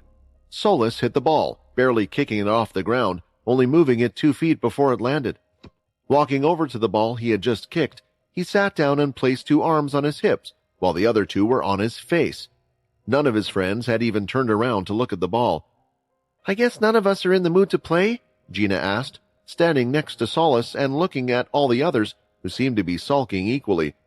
"It's just annoying. I mean, Gio is a good guy. He helps everyone, and it sounded like they were treating him like a criminal when he had done nothing wrong at all," Solus replied. "And now we have no clue when and if he will be coming back." Looking away from the kids and now looking around their neighborhood, Gina kept an eye on all the tower guards who were patrolling around in the community. They had arrived a few hours after the events with Gio, Nock, and Quinn.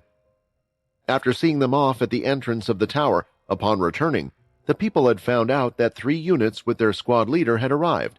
They were asking multiple questions to everyone, and most of them had to do with Quinn. It was clear that they didn't see him as a hero by the words they were using and the questions they were asking. Gina understood why they would do that. Due to him attacking the tower, there were those in the city who now knew his name and what he had done, but attacking something so sacred made them wish death on him. However, what was most upsetting to the children was that Gio, the one that looked after them every day, was treated as an ally of Quinn and had been put on the wanted list as well. Even though Nock and Dober had gone with Quinn, they hadn't gotten the same treatment. "Maybe it's a good thing that they are still here," Gina smiled. "After all, it's already been a few days since those guys entered the tower. The fact that they are still trying to gather information on them must mean that they are still alive and in the tower." Still, Solus didn't look as hopeful. 3 days, Solus replied with a raised eyebrow. How far could they have even gotten in 3 days? The 3rd floor? With the others chasing after them, the only way out of this mess is for them to keep climbing and reach the top. The red of the walls could be seen reflecting on Quinn's face. The expression on his face showed that he was in full concentration. He was unharmed and not even a little bit tired, but there were plenty of beads of sweat on his face. This was all because of where they currently were. It looked like they were inside a volcano, as lava was running down the walls of the room and gathering in a pool of lava which was directly beneath them.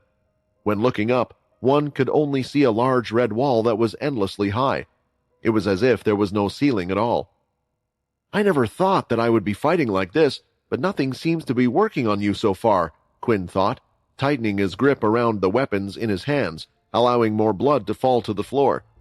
Currently, in Quinn's hands were the twin-tail chains. They were wrapped around both arms and went further than before when digging into his body, reaching a little past Quinn's shoulder. They then started to spiral towards his chest slightly, but the pattern they were trying to make, whatever it was unable to be made out as they had stopped there. It had been a while since Quinn had used his soul weapon, at least the item-type soul weapon he had. This was because it required blood to be used and was only helpful if he was fighting multiple opponents. Now that he had unlimited blood control, the weapon would be fairly useful fighting against a group of enemies. However, at this time, Quinn was only fighting a single opponent. It was hard for him to tell if it was a beast, and the system could not tell either. It was gigantic, being almost 8 stories high. It was a creature made completely out of a rock-type material and reminded Quinn of the Amra people a little bit, even though it looked nothing like them. It had 2 giant limbs that looked like arms. However, its forearms were 3 times bigger than anything else on its body. While fighting, it would lift these arms up and swing them down, meaning to crush its opponent.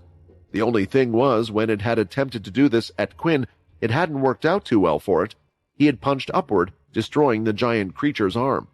The thing was, the giant creature's arm had quickly grown back, and on its head, where there were what looked like several large pillars with a set of 2 slit-like red eyes, it started firing energy blasts towards Quinn from those eyes.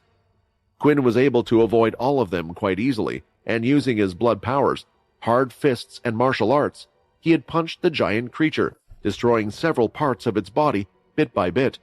Regardless, each time it would just restore its body parts as if nothing happened. No matter where Quinn hit the giant rock beast, he couldn't find its crystal, so he doubted that it was a beast. Still, Quinn was in no danger. He never felt threatened by the creature, and watching him from the edge of the platform where they were fighting were Gio, Nock, and Dober, who had been told not to get involved since all 3 of them had passed this level before. It would be embarrassing to ask for a hint after telling them I would do this myself, Quinn thought, so let's hope this works. Ever since entering the tower, Quinn had found the whole place quite strange. Each floor was quite wide and full of people. It felt more like he had somehow entered into a different country. The land was so vast and wide. He mainly saw Amra, but he did spot what looked like some humans and creatures from other races inside as well. While on a floor, each place differed from the last and contained several different beasts and more. On the floor, one would need to search for a unique door. This door would lead them to the next floor. Getting to a door was relatively easy. At least Gio said it would be for the first few floors. Although these doors often moved and changed places, people usually shared information on the lower floors as to where the door would be to help fellow climbers out. According to him, most up to the 10th floor would be supportive. As for beyond that, he didn't know what it would be like, but judging by the fact that competition was more fierce, he didn't think they would be as willing to help anymore. Finding the door wouldn't just allow one to pass through it, though. One would then have to face a specific challenge on each floor. Sometimes these challenges were done in groups. Others had to do it on their own, and not all of them were fighting a dangerous beast. Quinn had to use his head to solve certain puzzles, avoid traps, use different skills and more, and right now, he was in one of these rooms, hoping to advance to the next floor. Since Quinn wasn't struggling with fighting against the creature, he decided to check something else out. He had had an idea that ever since evolving, perhaps his soul weapon would be a little different as well. After all, he could use blood attacks without it affecting him, so maybe the twin tails wouldn't affect him anymore either. What he didn't realize was the fact that the whole weapon had changed along with him. The jagged edges that would stick into his own body and on the weapon itself were glowing and had grown in size. His HP was still somewhat affected as he had an open wound on his body, but it wasn't draining him like it used to before. These feel stronger than before. Is it because it's taking in the celestial energy out of my blood? I guess you like the taste of it, huh? Well then, in return for my special blood, you better show me something amazing, Quinn started as he lifted both of the twin tail whips behind his head and jumped up in the air. Let's finally see what you can do. A final swing on the twin chain blade was thrown, slashing an almost tennis-sized ball hole in the creature. It sliced through with ease, and simultaneously several small blades of blood created around the arena had struck the creature, slicing it into innumerable small pieces. An instant later, the weapons lit up in a bright red before disappearing. The jagged edges stuck in his body also started to disappear, but unlike the part of the weapon that was out of his body, the ones that were attached inside his body sunk into the skin, as if getting absorbed. It was a strange feeling, and it wasn't exactly pleasant to look at, including for Quinn himself. As for the others in the room, they slowly walked forward, tiptoeing toward the human. They had witnessed him do incredible things multiple times before, but this was beyond anything they could imagine. What they had seen just didn't make sense to them. The power was what they had most likely heard of, that was only achievable to those on the higher levels of the tower. When I look at him, it feels like he really was meant to enter this place, Geo thought. Finally, Quinn huffed. Looks like that beast isn't coming back anymore. Now we can move on to the next stage, right? This doesn't make sense. Nock was the first to speak out of the three Amara. The creature is really not coming back. Does that mean he destroyed every single part of it, so it could no longer regenerate, or it ran out of energy? I didn't know that was possible. No, out of all those who passed the test, I've never heard of anyone who defeated the gate leader in such a way. What do you mean? Quinn raised his eyebrow. We weren't meant to defeat the creature? Is there another way? The thought did cross his mind when Quinn was fighting the creature. How did the others pass if what he had just done was the right way to pass this floor? You should try and look at your surroundings a bit more, the elder Dober commented. Seeing how Quinn didn't still quite understand, Geo decided to explain. There might be more than one way to get past this gate leader. However, the most common way is to push off the beast from the platform and into the lava below to stop it from regenerating. At that moment, Quinn felt a bit embarrassed, as pushing off the beast did seem to be an easier option. But he had just gotten so caught up in the challenge in front of him that he wanted to figure out a way to defeat it with his powers. In the end, a large door appeared glowing in the middle of the platform. Having seen these before, Quinn knew he had to push it open to reach the next floor. This tower is really strange, Quinn thought. From the sounds of it, everyone who passes the 10th floor has defeated the same creature. How is that even possible, unless the tower celestial of this place has beasts he can use as he wishes? And then there are these doors. Going through them, it's as if they teleport us to a different location. Honestly, I'm not even sure if we really are in the tower, or if the large object in the city is just a ploy of some sort. Either way, this whole thing reminds me of a game, even more so than my system. Passing through the door and stepping onto the other side, Quinn was treated with an entirely different scene than he was used to. Usually the door would just chuck them into a land in the middle of nowhere, and they needed to try and find the door themselves.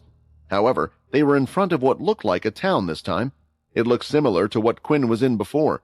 There was a clear sky, buildings, a marketplace, and more. What was also noticeable was a large castle that was placed at the very back of the town. Above it, a blue light source seemed to shoot upwards, piercing the sky. "This is the 10th floor," Geo started to explain. "There is no trial here, but it is a safety point. Those who reach the 10th floor can live in the tower. If you head to the castle, they will also make you a tower guard and explain your duties to you. Once you have reached the 10th floor, you can always get back to the 10th floor without the trials.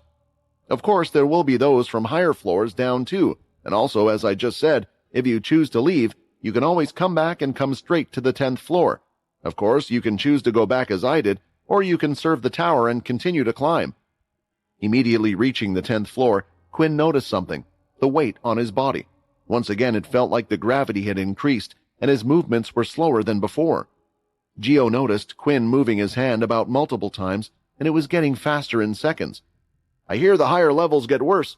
Usually people train here for some time before they start to climb again," Geo explained.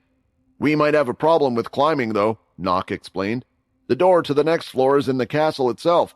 I doubt that they would just let him through with what Quinn did to the tower, so we might have to try and sneak in or something. 3 days and only on the 11th floor. This is taking a long time. I wonder if there is a quicker way to climb the floors." "How do you get back to the 10th floor?" Quinn asked. "How does it know if you have left the tower that you have reached the floor before?" "You should have felt a strange energy inside you once you reached this floor," Geo continued to explain. "When you enter the tower's main entrance, a little rectangle object will appear in front of you, asking if you wish to head straight to the 10th floor. What Geo was explaining sounded a lot like a system. Perhaps the whole tower had a system that was created by the Celestial. How one could do such a thing was probably an answer he needed from the Celestial himself. Whether Quinn would be meeting him or not was another thing. The group parted ways to understand the situation around the town, and Quinn had used his shadow powers to summon up his trusty cape that he kept in the space to conceal himself. It was a request from the other three, and he had to stay this way, at least for the time being. According to Dober, many trading stalls on the 10th floor might have the parts they needed to create a spaceship. If Quinn could leave this place as soon as possible, then that's what he would do. Heading down an alleyway, the group had met up once again. "It's as I suspected. It looks like the tower guards here have been asked to keep on the lookout for a human, and as well as you, Geo." There were other races that looked similar to humans here, so Quinn, with his small frame, didn't stick out too much, but according to Nock, anyone who at least resembled a human figure was being treated as a suspect. "I don't have good news either," Dober added. "Although there are parts that we can use to help make a ship, they all belong to the higher floors. The people aren't willing to trade for them unless we give them an item of the same value, so the only way to get them would be to climb. On top of that, not all the parts are on this floor. We would at least probably have to get to the next checkpoint on the 25th floor to have everything we need." The three looked disappointed, but Quinn wasn't worried. "I assume this would be the case anyway, so you don't have to worry. Let's just head to the castle and play it by ear." The others didn't think it was the best to go without a plan, and seeing how Quinn had dealt with things before, they were worried that there would be another ruckus. "I'm sorry, but I must climb this tower quickly and return to the others. Don't forget that you're free to step back and leave at any point in time on this journey." The others didn't say anything and just looked at each other and smiled. Maybe with this person, they would be able to see floors they had never witnessed, and that in itself was an offer too good to refuse. At the same time, while Quinn thought he was moving through the tower floors slowly, the others knew that it was the fastest time ever someone had managed to get to the 10th floor. They were witnessing history in the making. Quinn continued to walk down the alleyway, and as he turned his head, he heard a little ping. "What the... is that... the system? Why is it going off now?" Then, just as he thought, 2 prompts appeared before him. "Congratulations, you are now a level 3 Celestial. You have unlocked new skill. Entrance to the Celestial World." The system hadn't been active all that much as of late, and honestly, although Quinn did expect the system to go off at some point during his trip in the tower, he never thought he would suddenly get a level up out of the blue like this. Level 3? What does this mean? Quickly, Quinn went to check his other stats. Meanwhile, the other 3 standing behind Quinn were left confused. All they knew was that Quinn had stopped just before entering the street. At first, they thought that maybe Quinn had seen some kind of danger, but he did not seem to be moving, so they relaxed after a moment. Either way, he was clearly focusing, so none of them said a word while he concentrated on the system. 28,546 out of 31,256 celestial energy. Seeing this number, Quinn was absolutely stunned. It was expected since the last level up was related to his celestial energy. Quinn believed it would be the same now, but to have this amount of points suddenly, Quinn was not even sure he would get there so quickly. How is that possible? Is it because I entered the tower? Did someone give me these celestial points or something? But that doesn't make any sense. Why would a celestial just give out points like that? Quinn scratched his head trying to figure it out. Still, there are only a few possibilities. Either it was something related to the tower, something related to a celestial, or lastly, that the condition of his worship had been completed.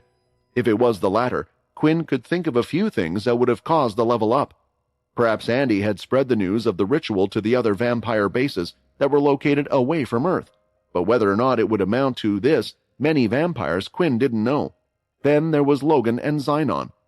Quinn had informed Logan of the condition he had, and perhaps with his influence, he had asked people to help. There were far more than 30,000 humans, however. Obviously, how many would actually do as Logan asked was a different thing altogether.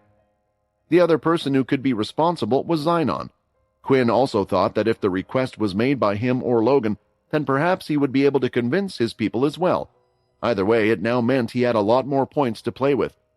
I don't have to worry about creating celestial weapons for the others now with this many points, and I can give them as much as they need to keep them safe, Quinn thought. However, right now, Quinn wasn't planning to do that just yet, because there was a celestial that was currently quite close to him. There was no way for Quinn to gauge their strength, meaning he would need all the celestial points he could get for the moment. He was hoping that things could be resolved without a fight, but the other celestial had already been hostile, and Quinn was not taking any chances with them. On top of that, Quinn didn't have the others present with him to inform him if they were at their limit or not with regards to the celestial energy, so it would be a dangerous thing to just suddenly give them more points without any way of knowing their limits. What's this new skill? Quinn thought. New skill. You have unlocked Enter the Celestial World. The Celestial World is a space that only Celestials may enter. When in the Celestial space, time is significantly slowed compared to the outside world. Celestials will only appear as an energy form while in Celestial space. The space was created as a way for Celestials to communicate with each other, even if they are a great distance apart. Only Celestials who are currently using the space will be able to be seen. Please note that due to your current level, limited features will be available to you while using the Celestial space. Please continue to level up to get more features. A space just for gods. That's typical and somewhat expected, Quinn thought and smiled. Why would they even need such a thing? And what if I were to enter the place? How would the other Celestials react? Thinking about it a bit more, Quinn couldn't help but succumb to the temptation to try it and see what it was like. After all, he decided, based on the description that the system had given, it didn't sound like one could actually get hurt in this space. Since his real body was active outside, what he was concerned about, though, was just how long was a significant amount when it stated that time would be slowed down. Sorry about this, guys. I just need to focus on something for a few moments. If you guys could look over my body in case anything comes up, that would be great, Quinn said, walking back into the alleyway and sitting down against a wall. The others thought Quinn was acting strangely, but then again, they didn't really know what humans were like, so they decided to just let him do his own thing.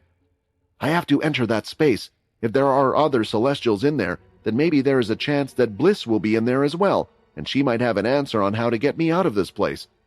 Then there are those other gods that reside in the other plane. If I'm right, then it means that all Celestials, no matter where they are, can enter this place. There might be a chance to find him. Thinking about this, there was some guilt in Quinn's mind, because he had promised Ashley and the others that he would find a way to turn them back to humans. Yet, he never did, but he did have somewhat of an answer, finding the god that Richard Eno had contacted long ago. According to Logan, it was a god named Immortui, the same name that Laxmus had spoken of when attacking the vampire settlement. Quinn, a while ago, had put two and two together, but even after becoming a god, there was no way for him to go to the other side, and perhaps he had found his answer. Skill activated. Enter the Celestial World. As soon as the skill was used, Quinn could feel his mind, his whole body leaving where he currently was, and now he was suddenly in a white space. It reminded him somewhat of the Power Fighters game. However, one could tell that this was real. Looking at himself, Quinn could see that he was just a glowing figure, an outline of his human shape, just an energy source with no details on his face or body, it would be near impossible to tell it was him. Before entering the celestial space, please choose your celestial name. A screen appeared in front of him, just as his system would have done, but this was clearly not a screen from his system. It was glowing with power and felt more radiant with energy. A name? I guess I shouldn't go for Quinn, otherwise it might cause Bliss to run away from me. I might not be able to see her now, but maybe I can in the future. The name BB has been selected. For some reason, Quinn could only think of the letter B, and he felt that Buin would give him away a little too much. Anything related to his past, he felt like Bliss would know about, which was why he had to come up with something completely new. Very well, BB. Welcome to the celestial world. Once again, Quinn felt like his entire body was being dragged and mushed up, then thrown about. Then it felt like his body was being moved at speed faster than he could comprehend. It reminded him of when he went through the portals until eventually it had stopped. Once again, he was in his human energy form. Looking at his arms, Quinn felt somewhat lucky that he was alive and in one piece. Shortly after, he looked around to appreciate what was in front of him. All of this, it's so beautiful, Quinn thought. It looked like he was in space. Multiple colors were floating around, small little white objects like stars. However, it wasn't black or dark like space was. Instead, it was incredibly bright. Looking around, Quinn could see other figures of energy. They were outlines of what they looked like. Some appeared to have a human shape, while others looked like beasts. It was hard to tell what they were because of the energy sources. Still, there were more than Quinn could ever imagine, as the space was packed and seemed to endlessly go on. So this is the celestial world. Ding! You have received a message from another celestial. Would you like to open it?